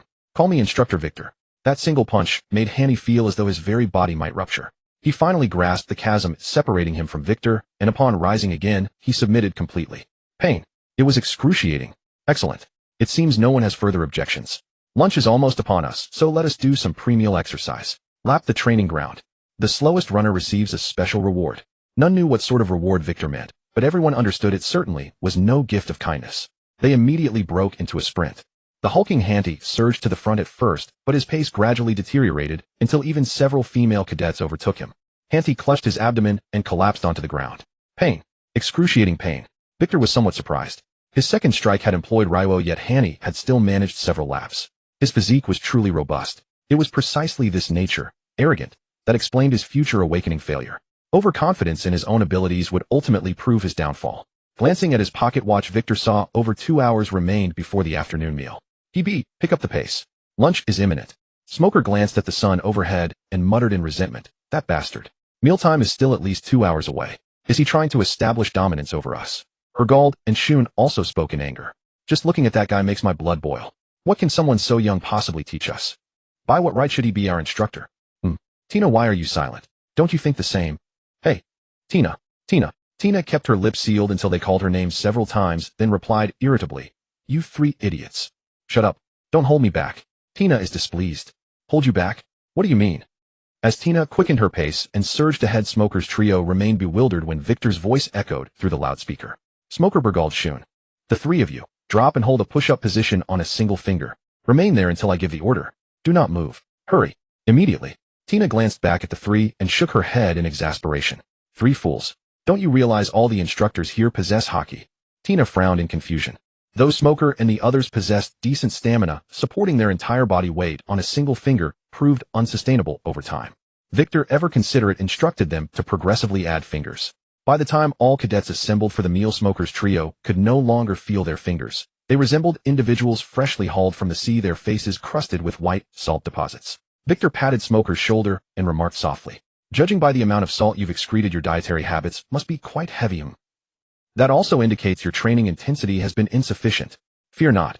From tomorrow onward, I shall personally oversee your conditioning. Exhausted beyond speech, Smoker's group lay motionless on the ground for a long while. As for cadet training, Zeph, serving as chief instructor, conducted only 3 classes per week during which all cadets would assemble. Regular training was primarily supervised by the instructors.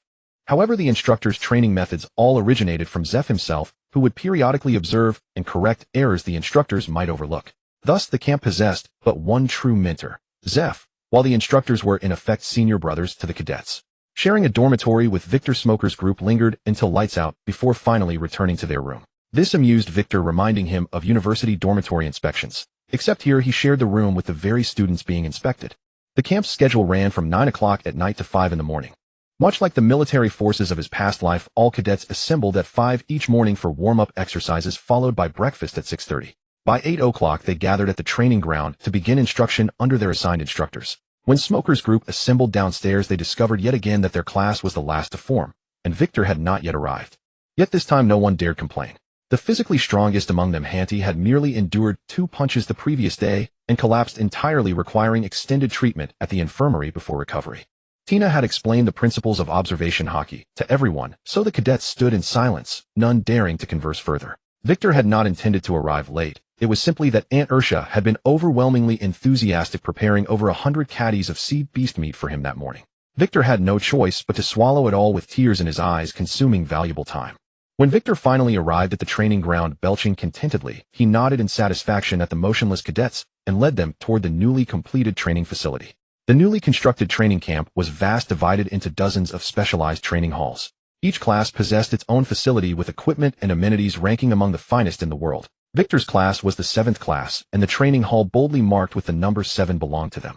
Upon entering the hall, Victor instructed everyone to select their preferred training equipment or exercise according to their own routines, after which they would spar with him. Victor needed to observe their current capabilities and individual strengths firsthand. Despite the existing records, personal assessment remained essential. The instructors meticulously documented each cadet's performance across all dimensions. Beyond group training, they designed personalized training methods for each student before submitting them to Zeph for review. This evaluation process spanned an entire week before formal training commenced. By the time Victor compiled the materials and submitted them to Zeph for approval, nearly a week had elapsed. During this period, Zeph visited several times and expressed strong approval of Victor's training methodology. Consequently, Victor began formal instruction with the cadets. Excluding several devil fruit users, Victor provided detailed training guidance to all other cadets, something that left Smoker and the others perplexed. "Hey, all of you, catched. Secure these to your wrists. When you can stand and walk while wearing them, come find me." Thud thud. Smoker and the others caught the manacles Victor tossed and immediately collapsed to the ground. Sea stone. Tina despises this. While ability users gain formidable powers from their devil fruits, they also acquire an additional weakness. Both seawater and sea stone can render them utterly feeble. However, this weakness can be mitigated through training to build resistance. Though not explicitly mentioned in the anime, the performance of Luffy and Kid in Udon Prison, as well as the Marines' reluctance to use sea stone bullets against Whitebeard during their battle, indicates that sea stone is not as invincible against physically powerful ability users as one might assume.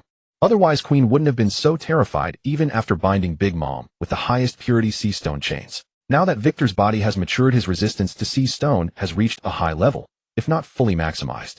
At the very least, when bound by the purest sea stone chains, Victor could move about as if unaffected and even break free on his own as long as the number of chains was limited. Sea stone differs from seawater. Although it is called solid ocean, its primary effect is to neutralize the user's abilities, whereas seawater cannot do this. Even if an ability user falls into the sea, as long as they remain conscious, they can still use their powers. However, seawater induces far greater weakness than sea stone. At present, if Victor fell into the sea, he would have no choice but to wait for rescue, though he could last longer than an ordinary person. But causing Victor to fall into the sea is no easy feat. After all, conjuring wind beneath his feet is a trivial matter for Victor with his devil fruit ability, and even dispersing incoming seawater with a gust of wind is not particularly difficult. Smoker now wields the weapon he used in the original story, the jit. However, it is made only of ordinary refined iron. His training focuses on balancing his fruit ability with the jit, while his physical conditioning remains mediocre. Perhaps this is why he never excelled exceptionally in any aspect later on. As for Tina, she has already become a cage fruit user. Someone in her family must have guided her, and her usual training emphasizes physical techniques and her devil fruit. This approach is not problematic. Aside from certain peculiar fruits, the power of most devil fruits is closely tied to the user's physical stamina. Victor has no particular intention of guiding the others in developing their fruit abilities. After all, it boils down to combining one's own imagination with the fruit's power, and whether it can be realized depends on one's control over the fruit. After gradually adapting to the sea stone chain, Smoker and the others regained their mobility, able to walk as normally as before. Hant adapted the fastest, followed by Smoker and Tina, then Berrygood and Shoin. However, once they regained movement, they learned what true despair meant. While other trainees exercised with various equipment, Victor led this group to an active construction site, where they became glorious brick carriers. With shackles on, they carried baskets full of stone materials, serving as human transport carts. They also had to be vigilant against wild beast attacks. Fortunately, the instructor supervising the construction site at Victor's request kept an eye on them, and Hant gradually adapted, or else some of them might have become the first trainees in the camp to die in a beast's jaws. This training method was of course inspired by scenes Victor had seen in the manga. When Luffy and Kid were initially knocked unconscious by Kaido's single blow, they were mere nobodies.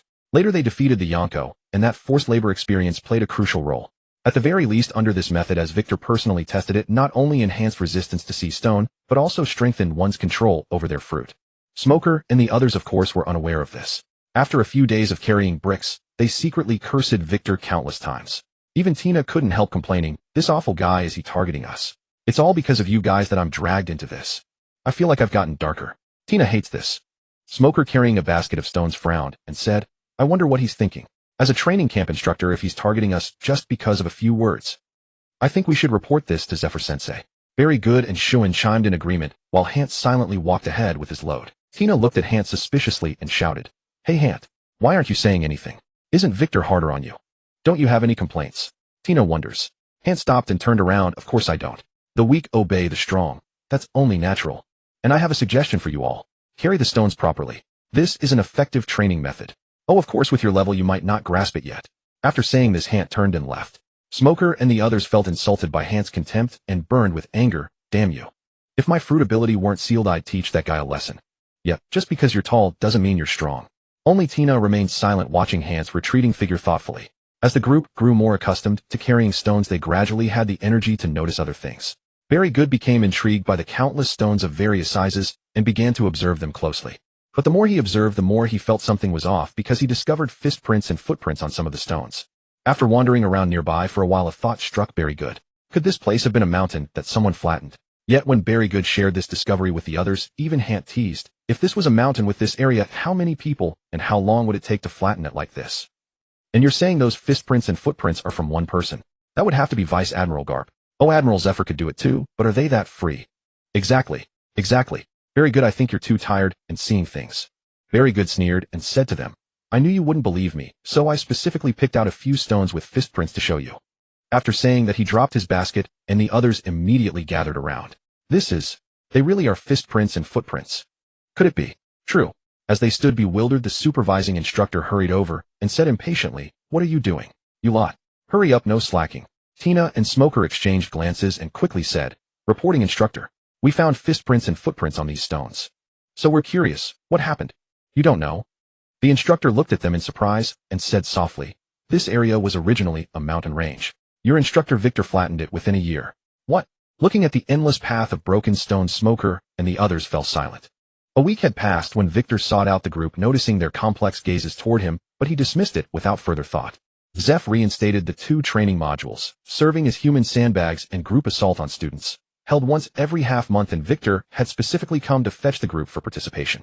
Considering the inconvenience to their daily lives, Victor had specifically requested several Karasuki necklaces from Master Zeph, so during this period, even when Smoker and the others used the restroom, they remained under the suppression of the Sea Prism Stone. As for the matter of secretly removing the Karasuki to slack off, they still considered it beneath their dignity. As naval elites, everyone had their own pride. When all the Karasuki were removed from their bodies, Smoker and the others instantly felt a surge of strength coursing through their limbs, as though reborn. It was like a middle-aged man who had long struggled with weakness suddenly consuming 100-year ginseng root and transforming into something formidable once more. This stark contrast made Smoker and the others unable to suppress their blissful cries. Tina's cries stirred some excitement in Victor, but upon seeing Hunt and the others bound by her devil fruit ability and tossed aside, he quickly composed himself. Compared to previous batches, this group was somewhat smaller in number, and their ages closely matched Victor's, with the oldest merely 22 years old. The youngest was Tina herself, whose age matched Victor's, barely 17, not yet 18. Therefore, apart from the few devil fruit users, the combat strength of these trainees was rather average. Not a single one of them possessed Haki. Against the current Victor, the disparity was as vast as that between a child and a fully grown man. Hunt labored to his feet, his eyes filled with reverent admiration as he gazed at Victor. The expressions on most of the trainees were no different. Smoker couldn't resist activating his devil fruit ability, only to be met with Victor thrusting a single finger at him and sending him spitting blood. He was finally and thoroughly subdued. The Navy had always championed the doctrine that justice belongs to the strong. Whether it was the Navy hero Garp or the so-called 3 monsters of the Navy, Sakazuki and the others, all of whom had the organization actively promoting their reputations. The chaos of this world made most people naturally admire the powerful. Add to this Victor's decent looks, and he had gained yet another round of fans. Among them, Hunt was the most devoted admirer. His gaze toward Victor had begun to make Victor himself slightly unsettled. A month later, Smoker and the others were finally permitted to train alongside the rest with their Kairosaki chains. Sensing their own progress, the group no longer resented this training method. Especially when they saw Victor wearing Kairosaki chains himself during his free time, guilt swelled within them. Someone was kindly training them, and yet they had spoken ill of him behind his back. It was truly unacceptable. Thus, from that point onward, both Smoker and Tina strictly followed Victor's teachings, and there was no need to mention Hunt and the others. Every half-month, Victor would allow the group to remove their Kairosaki chains and join all the trainees for hunting and fishing expeditions in the forest, followed by a picnic. Only by balancing work and rest could one maintain mental composure. The bonfire's glow painted Tina's face a rosy hue resembling a perfectly ripe red apple, causing many male trainees to steal glances again and again. Though there were 2 other females in Victor's class, they stood no chance against Tina in terms of beauty. Victor observed carefully Smoker was contentedly puffing on a cigar, while even Hunt was subtly stealing glances at Tina, not to mention Bellegarde, and shunned those 2 fellows. While the former merely stole furtive looks, the latter 2 openly drooled, fixating on Tina, only to be sent sprawling on the ground, clutching smoking heads, each struck down by Tina with a single punch apiece. After the meal and drinks, Tina looked at Victor and, emboldened by alcohol, asked, "Lieutenant Victor, since Roger's death, increasingly more people have chosen to take to the seas as pirates. I wonder what your views on pirates are and how you understand the concept of justice. Could you teach us?" Tina was genuinely puzzled. Victor's identity as Sakazuki's nephew was known to very few, but the Navy's higher-ups had at least heard whispers of it. Tina's grandfather, who controlled intelligence affairs, certainly knew. Sakazuki's style was considered quite thorny by those outside the radical faction. By deliberately posing this question to Victor, Tina was also trying to determine which faction Victor's heart leaned toward. Victor paused, then cast a meaningful glance at Tina before smiling and saying, "The majority of pirates are merely foolish souls driven mad by the so-called great treasure, all because of Roger's dying words. Therefore my view of them is naturally." Victor's smile vanished. Staring at Tina, he spoke word by word, "All of them. Killed." "What a—" Tina rose from her seat in agitation and said, "But Lieutenant Victor, didn't you just say that most of these pirates are merely foolish people? Why not apprehend them and put them on trial?" Before Tina could finish, Victor said impatiently, "And then those found guilty serve time, while the innocent are released or detained for a few months or years before being set free again.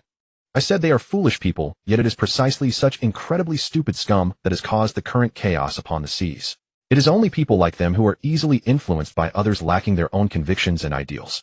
They mouth slogans of becoming the pirate king, but in reality they are nothing but bastards who merely enjoy the process of burning, killing, and plundering, laughing as they watch others wail in agony.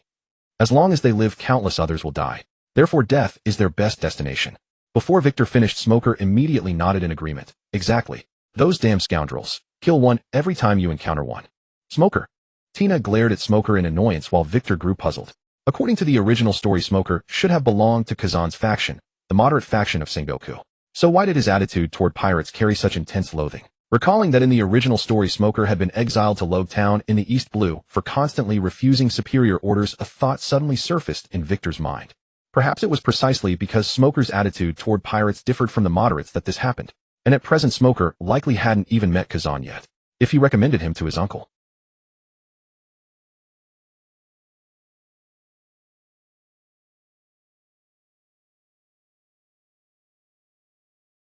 Tina's words interrupted Victor's reverie. Glancing at her, he spoke softly. "As members of the Navy, of course, we must uphold justice. As for theories and ideologies, there is no need to elaborate further. But to uphold justice, I am willing to pay any price." Seeing Tina about to ask more, Victor waved his hand at her and said, "Enough. I've said too much, and you wouldn't understand even if I continued. It's already late. Pack up and return to the dormitory." Watching Victor slowly depart, Tina muttered resentfully, "What kind of talk is that? Someone barely older than me speaks so old and stern. Absolutely infuriating. Tina hates him." Victor was fully aware of Tina's thoughts. Master Zifa had spoken of her on the very first day, and her network of connections was laid out clearly in the files.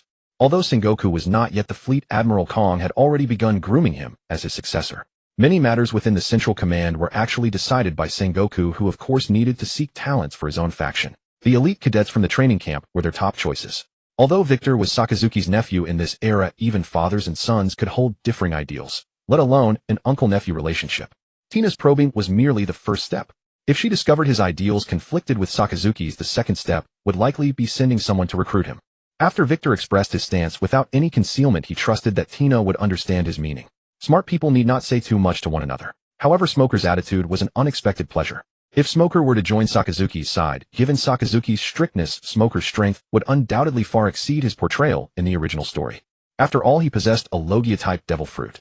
Though it leaned more toward offense, properly developed the smoke fruit was no weaker than other Logia abilities. Having formed his plan, Victor went straight to Zifa's office and promptly dialed Sakazuki's Den Den Mushi number. Indeed, Den Den Mushi in this era had rotary dials, though they were manually retrofitted for easier communication. Though it was late at night, the Den Den Mushi was answered almost immediately. Sakazuki's voice came through. "Hello. Who is this?" "Commander Sakazuki. It's me, Victor." "Oh, Victor. What brings you to call at this hour?" "What's wrong?" From Sakazuki's slightly flustered tone, Victor sensed his concern and quickly replied, "It's nothing major. It's just that there's this guy named Smoker." After Victor finished explaining the situation regarding Smoker, Sakazuki was silent for a moment before saying, "I've heard of him as well. However, the unit he enlisted under falls within Sengoku's faction. So I assumed he belonged to the moderate faction. But now that you mention it, if he hasn't been recruited yet, I must admit I'm quite interested in him." Hearing this, Victor quickly said, "His attitude toward pirates is similar to mine, and he's a Logia-type user with considerable potential. However, since his entire family comes from commoner backgrounds, he has some misconceptions about training methods. Fortunately, I can correct him. If you agree, I will on your behalf." The Den Den Mushi seemed to wide-eyed for a moment before Sakazuki's somewhat weary voice came through. "Very well. After the training concludes, I will personally request him from Master Zifa." Victor glanced at the wall clock. It was already past 1 in the morning. Knowing Sakazuki's habits, he was either training or reviewing documents at all hours, so Victor spoke softly, "Uncle, it's late. Take care of yourself and should rest earlier." The Den Den Mushi fell silent for a moment before Sakazuki's somewhat helpless voice came through. "I had already fallen asleep. I merely got up to relieve myself." "All right, focus on your training. By the way, how is that brat Hanto performing? Train him properly. That kid has decent talent, but his personality is overly arrogant." "I will, Uncle. Call me Commander Sakazuki." "Understood, Commander." "Goodbye, Commander." Hearing the dial tone from the Den Den Mushi, Sakazuki shook his head and muttered with a faint smile, "That brat." Hanto's family belonged to the radical faction, a fact Victor had long known. Therefore, Victor had always shown him particular attention. After reprimanding him several times, Victor not only earned Hanto's admiration, but also considerably tempered his temperament. Following his conversation with Sakazuki, Victor decided to speak with Smoker sooner rather than later. Although Smoker's strength in the manga was not particularly outstanding considering Kuzan's laziness and Smoker's own personality, Victor felt there were other contributing factors at play. If Smoker were to join Sakazuki's side, unless Smoker's strength surpassed his, Sakazuki's nature would surely forge him into something formidable. For talented subordinate, Sakazuki would personally provide guidance. As fellow Logia users, Sakazuki's assistance to Smoker would undoubtedly be far greater than Victor's own. Moreover, Sakazuki strongly endorsed Zifa's philosophy. Even though his primary attack method relied on his devil fruit ability, he never neglected training his physique and haki. If Smoker were to truly follow Sakazuki, his future prospects would be incredibly bright. Just as Victor was looking for an opportunity to have a detailed discussion with Smoker during the weekly free-for-all sparring session, Hanto unexpectedly learned armament haki. This surprised Victor somewhat. Hanto was only slightly older than him, having just turned 18 this year. Such talent could already be considered top tier. Victor stroked his chin watching Hanto lying on the ground, and a thought began to form in his mind. A capable man needs helpers, a fence needs stakes. Having subordinates with decent strength by his side would save him considerable effort in the future. Since Hanto already came from the radical faction and held Victor in high regard after graduation from the training camp, Victor could very well take him along. Both Big Mom and Shuin admired Victor deeply and had no influential backgrounds, which made them suitable as well. They could be taken along too, at least 2 Paramecia-type users. With proper guidance, they would certainly far surpass ordinary Marines. Just as Victor planned to go on a picnic in a few days to talk things over with Smoker, Smoker himself sought him out late at night after Big Mom and Shuin had fallen asleep. The reason was that Hanto had mastered armament haki, causing Smoker, who had held the #1 spot in the training camp through his devil fruit abilities, to be nearly knocked unconscious by a single punch from Hanto, dropping him to 2nd place. This left Smoker with a profound sense of frustration. Adding to this, Victor had also offered numerous suggestions to Big Mom and Shuin over the past 2 days, which made Smoker feel increasingly anxious. After the two descended to the 1st floor, Smoker asked urgently, "Instructor Victor, could you tell me why I was defeated so easily by Hanto? Are Logia abilities truly this inadequate?"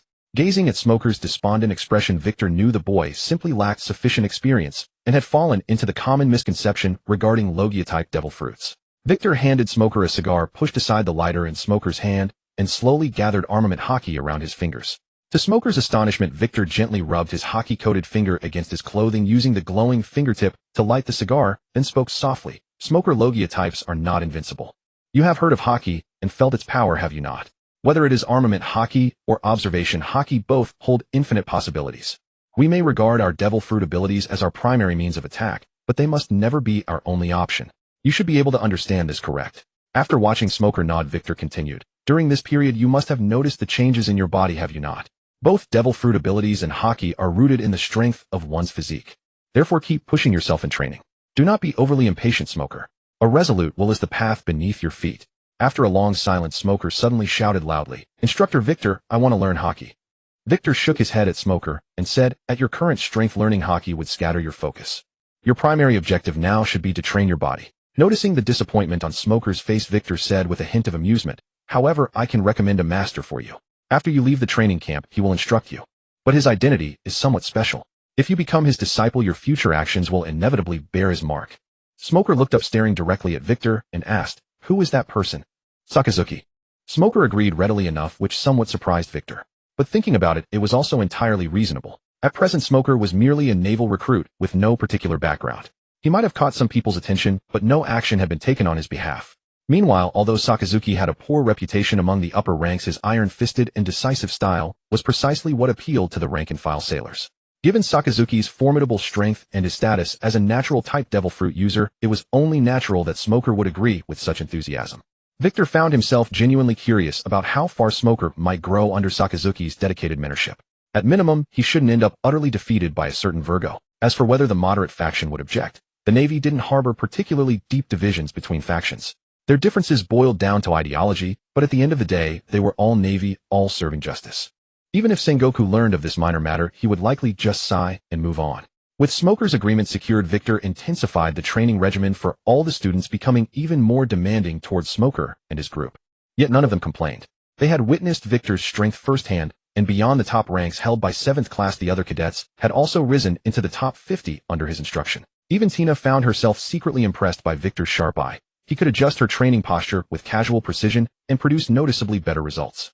He was just a youth around her own age, yet how could someone so young possess such formidable strength and profound experience? Had he grown up in a world of suffering since childhood? Thinking of Sakazuki, Tina's gaze toward Victor carried a trace of sympathy. It was a well-known truth that women were emotional creatures who, when sympathy or interest took hold, they tended to view through rose-tinted lenses. And if this person excelled in every aspect? Victor had noticed over recent weeks that Tina deliberately or accidentally sought him out, finding excuses to chat and asking absurd questions just to keep the conversation going. Like whether the first step in Rokushiki's moonwalk should be the left or right foot, or whether armament Haki could shift from its usual colorless and black forms into pink, or whether observation Haki perceived different sound ranges between the right and left ear. But the most brazen thing of all, after training drenched in sweat, she would run straight to Victor and deliberately display her figure. Even someone as dense as Victor could read her intentions, and several times when he caught sight of Tina, whose height matched his younger brother's, Victor couldn't help but feel restless thoughts creeping in. The women who became Navy officers were resolute in their feelings, and Tina made no attempt to hide her attraction toward Victor. Yet Victor understood clearly that romance was premature. Both his cultivation of power and his strategic plans demanded every ounce of his energy. He had no time for some saccharine love story with her. Still, Tina was connected to Sengoku's faction, so building rapport with her wasn't without merit. So Victor gently declined her, citing his youth and lack of readiness for such matters. Tina accepted his response without pressing further. But her gaze toward Victor still held that tender quality, and what she truly thought remained anyone's guess. Time slipped away like sand through one's fingers, vanishing almost imperceptibly. With the new year arrived, cadets who had endured months of grueling military training beneath harsh instructors had darkened considerably. Even Tina, who dutifully applied sunscreen every morning, found her fair complexion developing a pronounced two-tone contrast.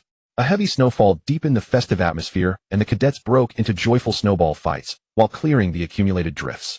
Zeph stood by the window watching the laughing cadets lost in memories. Youth is something else. Carefree and light. Turning from his reverie, he spotted Victor waiting nearby and spoke with surprise. When did you arrive? Forgive me. Getting older makes one dwell on the past. I kept you waiting, Victor. Please have a seat. After settling in, Victor replied softly, I just got here myself, Master Zeph. You young rascal. Zeph gestured toward Victor, then retrieved a stack of documents from his desk. Once the New Year festivities conclude and the 3-month field training wraps up, you'll graduate alongside them. Based on each cadet's performance, I'll assign them varying ranks and postings across different locations.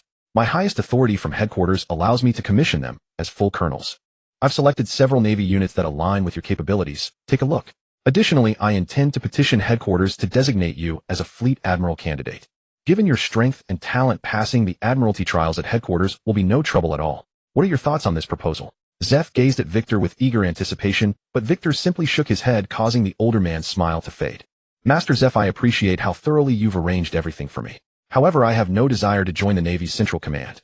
The constraints there would hinder my ability to pursue my vision. Your vision? Zeph remained composed, drawing deeply from his cigar before responding. Victor, while your stance on pirates mirrors Sakazuki's, I can sense a fundamental divergence in how you define justice.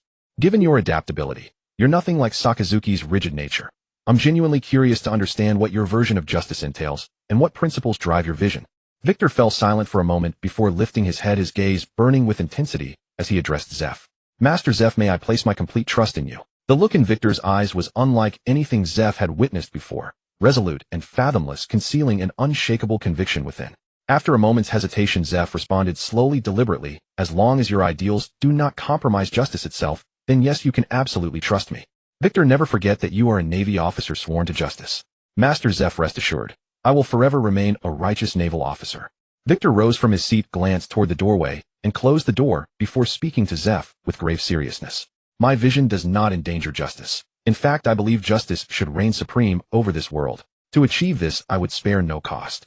Even if it means negotiating with pirates, even if the world misconstrues my intentions. Zeph frowned, studying the increasingly agitated Victor before asking with confusion. Victor, what exactly are you saying? Simply put, Master Zeph, my vision is this.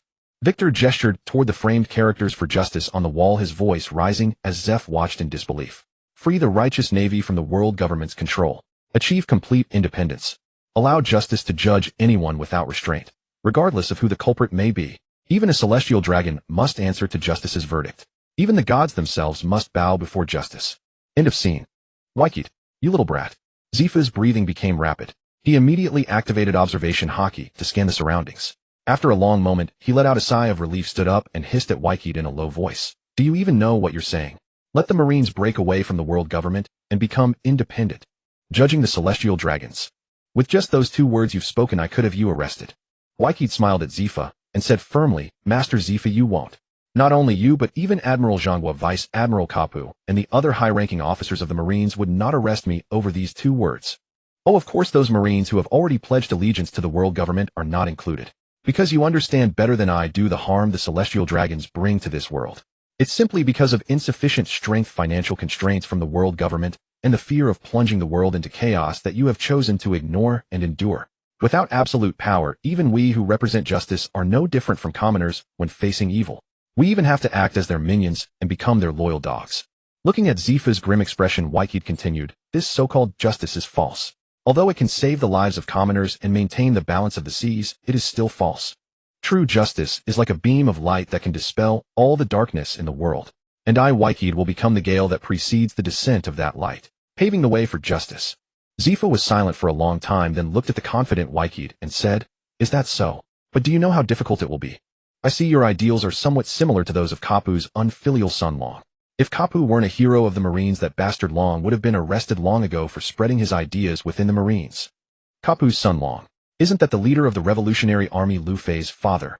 I heard that guy caused quite an incident in the Marines a couple of years ago, and was directly expelled from the Marines. Even his name is forbidden to be mentioned. Wykid shook his head, lit a cigarette, and said, I'm different from him. At least I won't be as foolish as he was, openly advocating ideas against the world government within the Marines. And I won't be as stupid as he was, insisting on leaving the most powerful force, the Marines.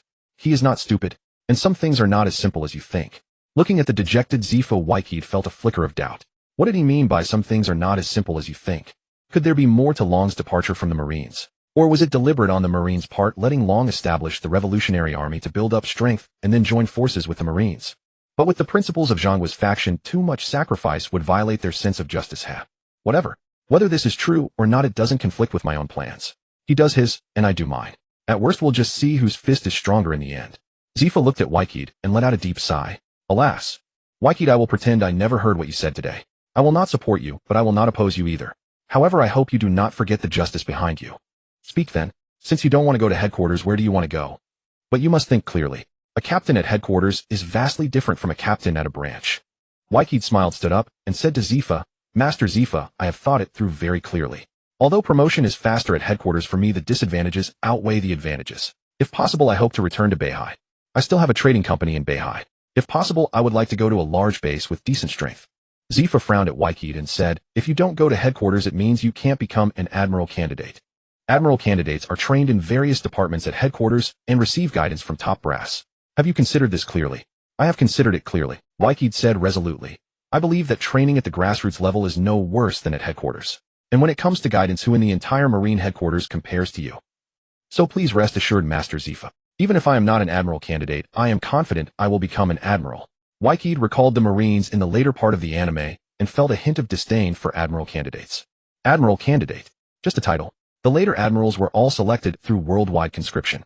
As long as one has support and sufficient strength, becoming an admiral is merely a matter of course. As for not being able to beat Xiao and that Huang guy, come on. If I can't even defeat them by then, I might as well just go to sleep now and forget about these impossible dreams. Sigh. Zifa exhaled a smoke ring and waved his hand impatiently at Whiteheat. Get out, brat.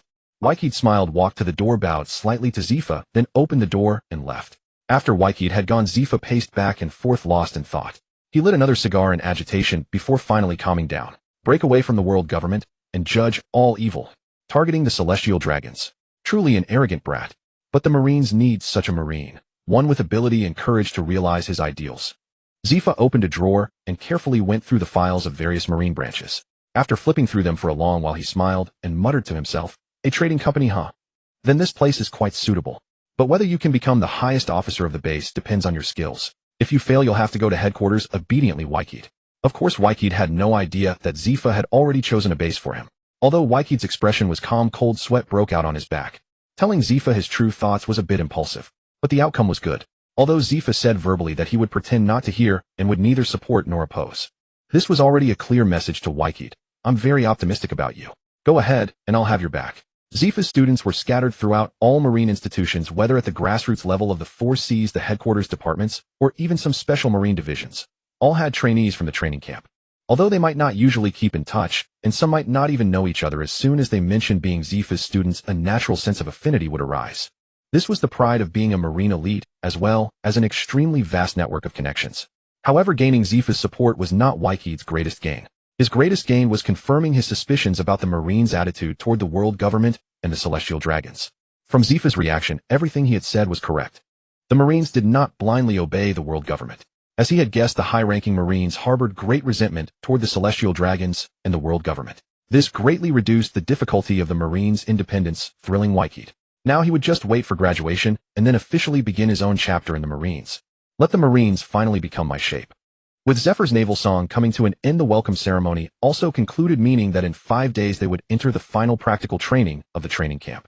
Comparing the 3 batches of cadets since Victor arrived at the training camp, Smoker's cohort had the fewest numbers and was also the weakest in strength. Moreover, the cadets' ages were becoming younger and younger, with an increasing proportion of males. In this cohort, only Hunter had mastered Haki, while the others were still far from competent. Therefore, the location for practical training was expected to be in the first half of the Grand Line as well. Many instructors were not taken along. But it didn't matter, strength would grow gradually. Letting these cadets witness the evil deeds of pirates and consolidate the justice in their hearts was the ultimate purpose of practical training. The vacation passed in a flash, and the warship, fully loaded with supplies and cadets, slowly departed from the harbor. Seeing the excited expressions on the cadets' faces, Victor suddenly thought of Kisha and the others. Same old formula, same old taste. As expected, Zephyr chose the first half of the Grand Line as the training ground. Even following the Navy's exclusive passage, it took more than a month to reach the destination. Including the return journey, the cadets only had about 20 days. However, the sea area Zephyr selected still belonged to a non-alliance country's waters, and the sea was never short of pirates. After patrolling for just a few days nearby, the lookout spotted an unlucky pirate ship. Although the cadet's strength was not very formidable, it was all relative. Facing a group of low-level pirates who had only just arrived in the Grand Line, Victor and his men didn't even need to intervene. The cadets effortlessly defeated them. In the captain's one-on-one duel with Hunter, he was beaten into a pulp, while other executives were defeated by Smoker and several others. About a dozen pirates, seeing the tide had turned, immediately knelt and surrendered, leaving the cadets somewhat hesitant. Victor patted Hunter on the shoulder. Hunter coldly smiled, walking over and gripping a pirate's neck with his palm as large as a fan, crushing it and throwing the pirate into the sea. Tina and several cadets stared at Hunter in disbelief, shouting loudly, "Hunter, what are you doing? These pirates have already surrendered. You have no right to deprive them of their lives." Tina was furious. Hunter grinned at Tina, gesturing behind him, where Victor stood with a cigar dangling from his mouth, gazing coldly at the pirates. Huff. Victor exhaled a smoke ring and said softly, Rookies in my world, there is no such thing as surrender for pirates. These filthy scums, just because they knelt down, must we expend energy watching over them? Provide them food and drink, waste time gathering evidence to try them? I am not that benevolent. In my world, pirates only face death unless they are useful to me.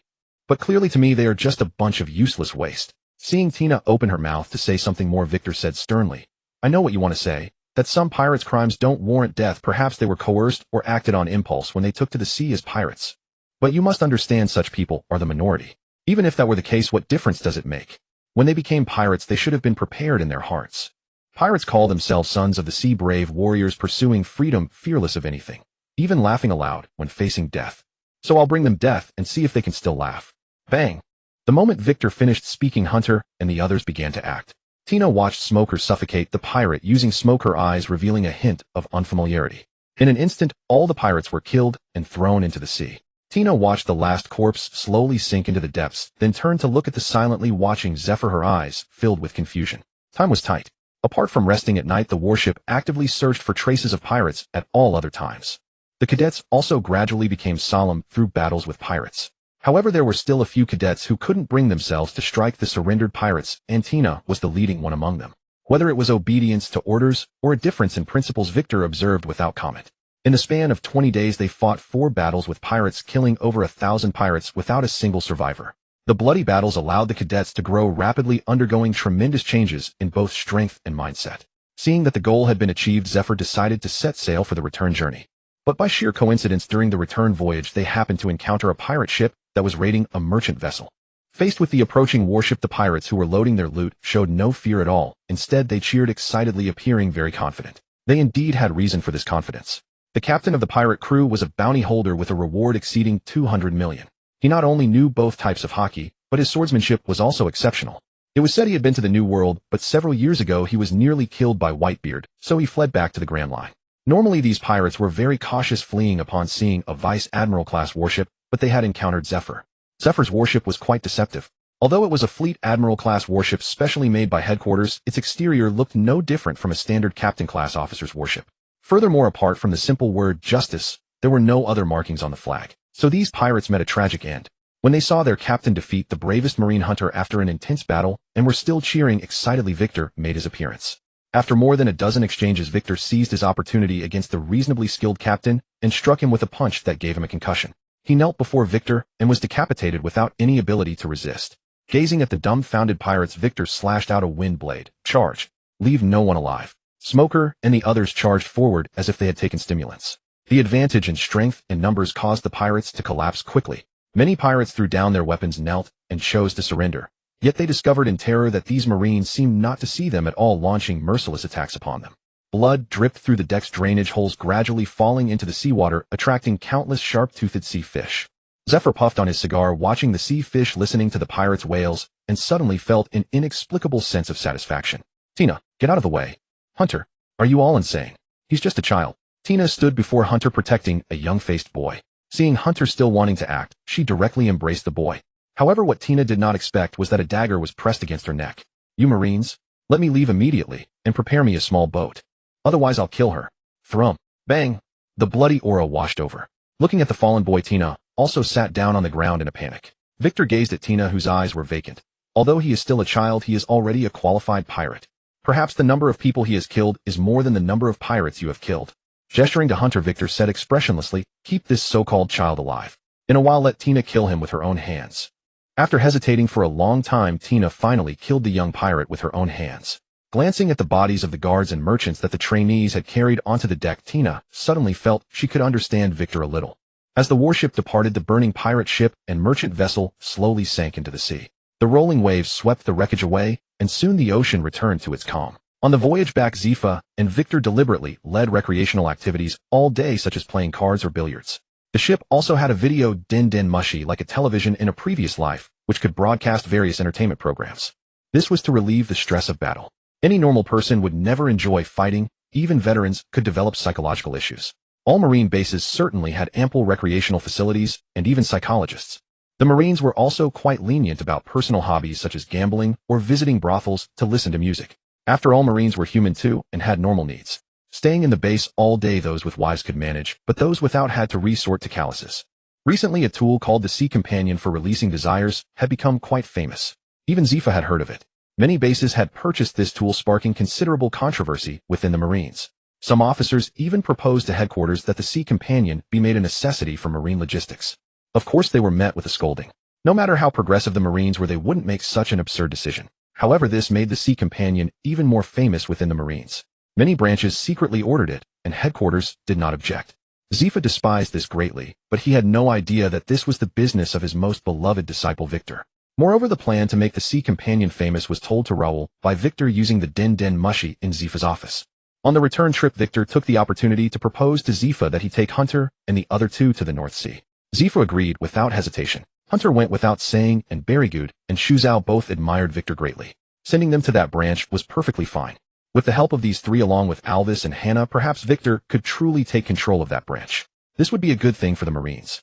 But as soon as he returned to the training camp, Zifa received bad news. After flipping through the documents in his hand again, Zifa irritably lit a cigar. Go. Call Victor here. Yes, Master Zifa. Victor was at the pier seeing off Smoker. The warship sent by Sakazuki had arrived more than 10 days earlier and had already completed the handover with the training camp instructors. Smoker packed his things and prepared to leave. Smoker's rank had not changed at all. He was still a seaman first class. He had no complaints about this, knowing it was definitely Sakazuki's special instruction. Compared to rank, he now valued the growth of his strength the most, especially after learning that Victor was essentially a trainee like himself. Although he had a good relationship with Victor, catching up to Victor was Smoker's most urgent thought. Hey, Smoker, catch. Catching the cigar box, Victor through Smoker's eyes lit up, and he quickly examined it carefully. Hand-rolled full-leaf cigars, a big brand limited edition. Where did you get these? Oh, they're from Master Zifa's collection. I'm not too knowledgeable about this. Are they expensive?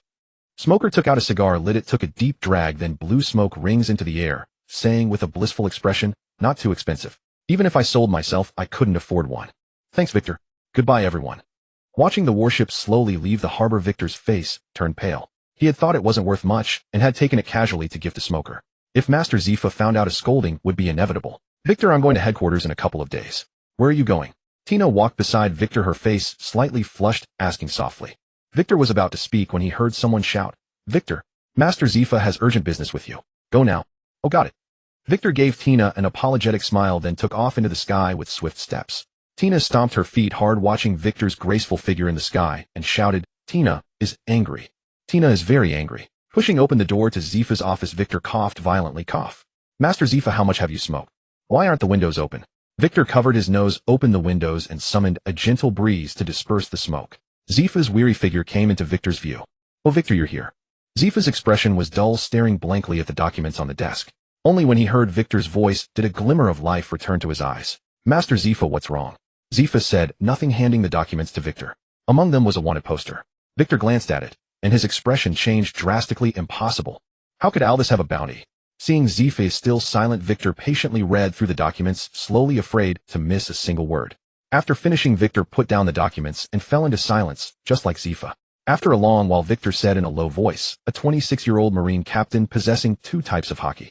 Though he lacks connections, being Master Zifa's disciple, his future was surely bright. Just because senior sister Hannah died of illness in that town, he destroyed the entire town and killed the chief of staff who was sent to suppress him. Are they insulting our intelligence? Bloody hand, Alvis.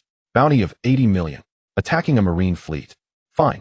Even if Alvis did those things, the world government issued a bounty on the same day without consulting the Marines. If there's no foul play here, I'd eat my hat. I've never seen the world government issue a bounty so quickly. Without even confirming, they just made a phone call and issued a bounty. Victor barely suppressed his anger and said to Zifa, Master Zifa, I want to go to that place. I want to see for myself what happened. Zifa nodded and said softly, good. I was going to send you anyway. I thought Alvis would be your helper, but I never expected this. Remember, Victor, be careful. Open attacks are easy to dodge, but hidden arrows are hard to defend against. Alvis's situation is not simple. Perhaps some kingdom nobles are involved. Victor. Zifa looked up, his face full of worry. Tell Alvis to stop. I will, Master Zifa. Victor walked to the door, turned around, and said, please prepare for us. I will definitely make Alvis stop. Stop. He would naturally stop once he had killed all his enemies. After the trainees graduated from the boot camp, Zifa would confer different military ranks upon them based on their performance over the year. The highest authority granted to Zifa by the headquarters was the rank of headquarters colonel, but only 3 trainees had managed to graduate from the boot camp with that rank so far. They were Sakazuki, Borsellino, and Kazan. And today Victor became the fourth trainee to graduate from the boot camp with the rank of headquarters colonel, and he was the youngest, only 18 years old. Although the boot camp usually had no contact with other branches of the Marines, the headquarters paid close attention to it, especially when talented young trainees emerged. The headquarters would then heavily publicize them within the world government. Victor's reputation as a prodigy had already been promoted by the headquarters 2 years ago. Now that he had graduated from the boot camp as a headquarters colonel, the headquarters sent documents to every branch and base. This not only showcased the Marines' abundance of talent and motivated them, but also demonstrated the depth of the Marine strength. Where there are people, there is conflict. The world government was not the only armed organization under its banner. Every year various departments would compete for the title of the strongest prodigy. As for whose prodigy was stronger, it depended on their achievements and strength. Although Victor's Conqueror's Haki was not recorded in the files with his dual-color Haki and mythical Zoan fruit ability, he undeniably claimed the title of the strongest prodigy. At least for the next few years, the Marines' budget would be slightly increased, and Sengoku would have a stronger stance when facing Kong, who was about to become the commander-in-chief of the three armed forces. After the rank conferment ceremony, the trainees boarded a ship heading to the headquarters, where warships from various branches were already waiting to receive their assigned trainees. The 89th Marine Branch was a large branch in the North Blue with 4 major bases and over a dozen smaller bases. It guarded the waters of the world government member state Vadisfiera and several surrounding vassal kingdoms. It was commanded by Martin Frank, who held the rank of Marine Headquarters Rear Admiral and belonged to the Celestial Dragon faction. There were not many members of the Celestial Dragon faction within the Marines, and even fewer held high positions. Since the world government controlled the Marines' finances, they were not particularly enthusiastic about sending their own people into the Marines. One reason was that they did not care much about the Marines, and another was that the Marines themselves were quite averse to such individuals. People like Frank were like those with short arms trying to scratch their own backs, desperately trying to ingratiate themselves. They actively pledged allegiance to the Celestial Dragons, capturing slaves and collecting rare treasures to offer to them. Their strength was unremarkable, but they were unmatched in their sycophantic devotion to the Celestial Dragons. Frank's rank and authority were among the highest in this group. Oh, and there was also Cadel from the G2 branch, who seemed to be a rear admiral. Victor had heard of him. However, Victor knew that once Doflamingo became a warlord and the Don Quixote family rose, these Marines would be dealt with by the headquarters. After all, to the headquarters, these people were like flies on the body. Not harmful, but utterly disgusting. When the warship arrived at the headquarters, Victor saw officers holding up various signs at the port, and for a moment, he felt a sense of déjà vu, as if he had returned to his past life and was being picked up at the airport. Leading Hante and the other two down the deck, he approached the middle-aged officer holding the sign for the 89th branch. After confirming their identities, the middle-aged officer raised his right hand, placed the back of his hand to his temple, and gave a crisp salute. Officer Victor. Officer Hante. Staff Officer Abner is here to escort you back to the 89th Marine Branch. After returning the salute, Victor and the others followed Abner onto a rather impressive warship. Victor was appointed as the Chief of Staff of the 89th Branch, while Hante, who held the highest rank among the trainees aside from Victor, received the rank of Marine Headquarters Lieutenant Commander and became the base commander of the Vadisfiera base under the 89th Branch. As for Barrygud and Shuin, they received the rank of Marine Headquarters Lieutenant. One followed Hante to the base, while the other joined the 89th Branch's staff office under Victor. In the Marines, positions below Lieutenant Commander could be appointed by the branch or base themselves, but substantive positions at Lieutenant Commander and above required approval from the headquarters. Of course, this referred to headquarters ranks. Branch rank officers at the field officer level could still make their own decisions. The position of base commander for Hante was originally Alves's position, and the Chief of Staff of the 89th Branch was said to have died in the battle against Alves. It was said that Frank had immediately submitted the list of candidates for the new Chief of Staff and the first base commander to the headquarters, but it was rejected. Victor and Hante's arrival was certainly not welcomed by Frank. Abner was about 30 years old with dark skin and a square face that gave him a rather rigid appearance. After settling, Victor and the others and Abner hardly appeared outside, except for meals, spending his days locked in his room reading. He was not particularly warm toward his direct superior, and Victor could detect a hint of worry in his eyes. Considering his rank of lieutenant, Victor fell into thought. As for the other Marines on the ship, they looked at Victor and his group with a hint of admiration. Lower-ranking Marines held great admiration for those who were branded as prodigies or heroes. Coupled with the Marines' propaganda, Victor had now become the face of the new generation of Marines. Victor did not particularly enjoy this kind of publicity. Once a person became famous, every move they made was magnified, which was exhausting. However, it also brought some benefits. Within a few days, some Marines were already telling Victor everything they knew without reservation. Unfortunately, these Marines did not know much, but from their words, Victor could piece together some things. That night, Abner was about to turn off the lights when he heard a knock on the door. Puzzled, he opened it, and his expression changed. Victor and Hante were standing there with some food and drinks.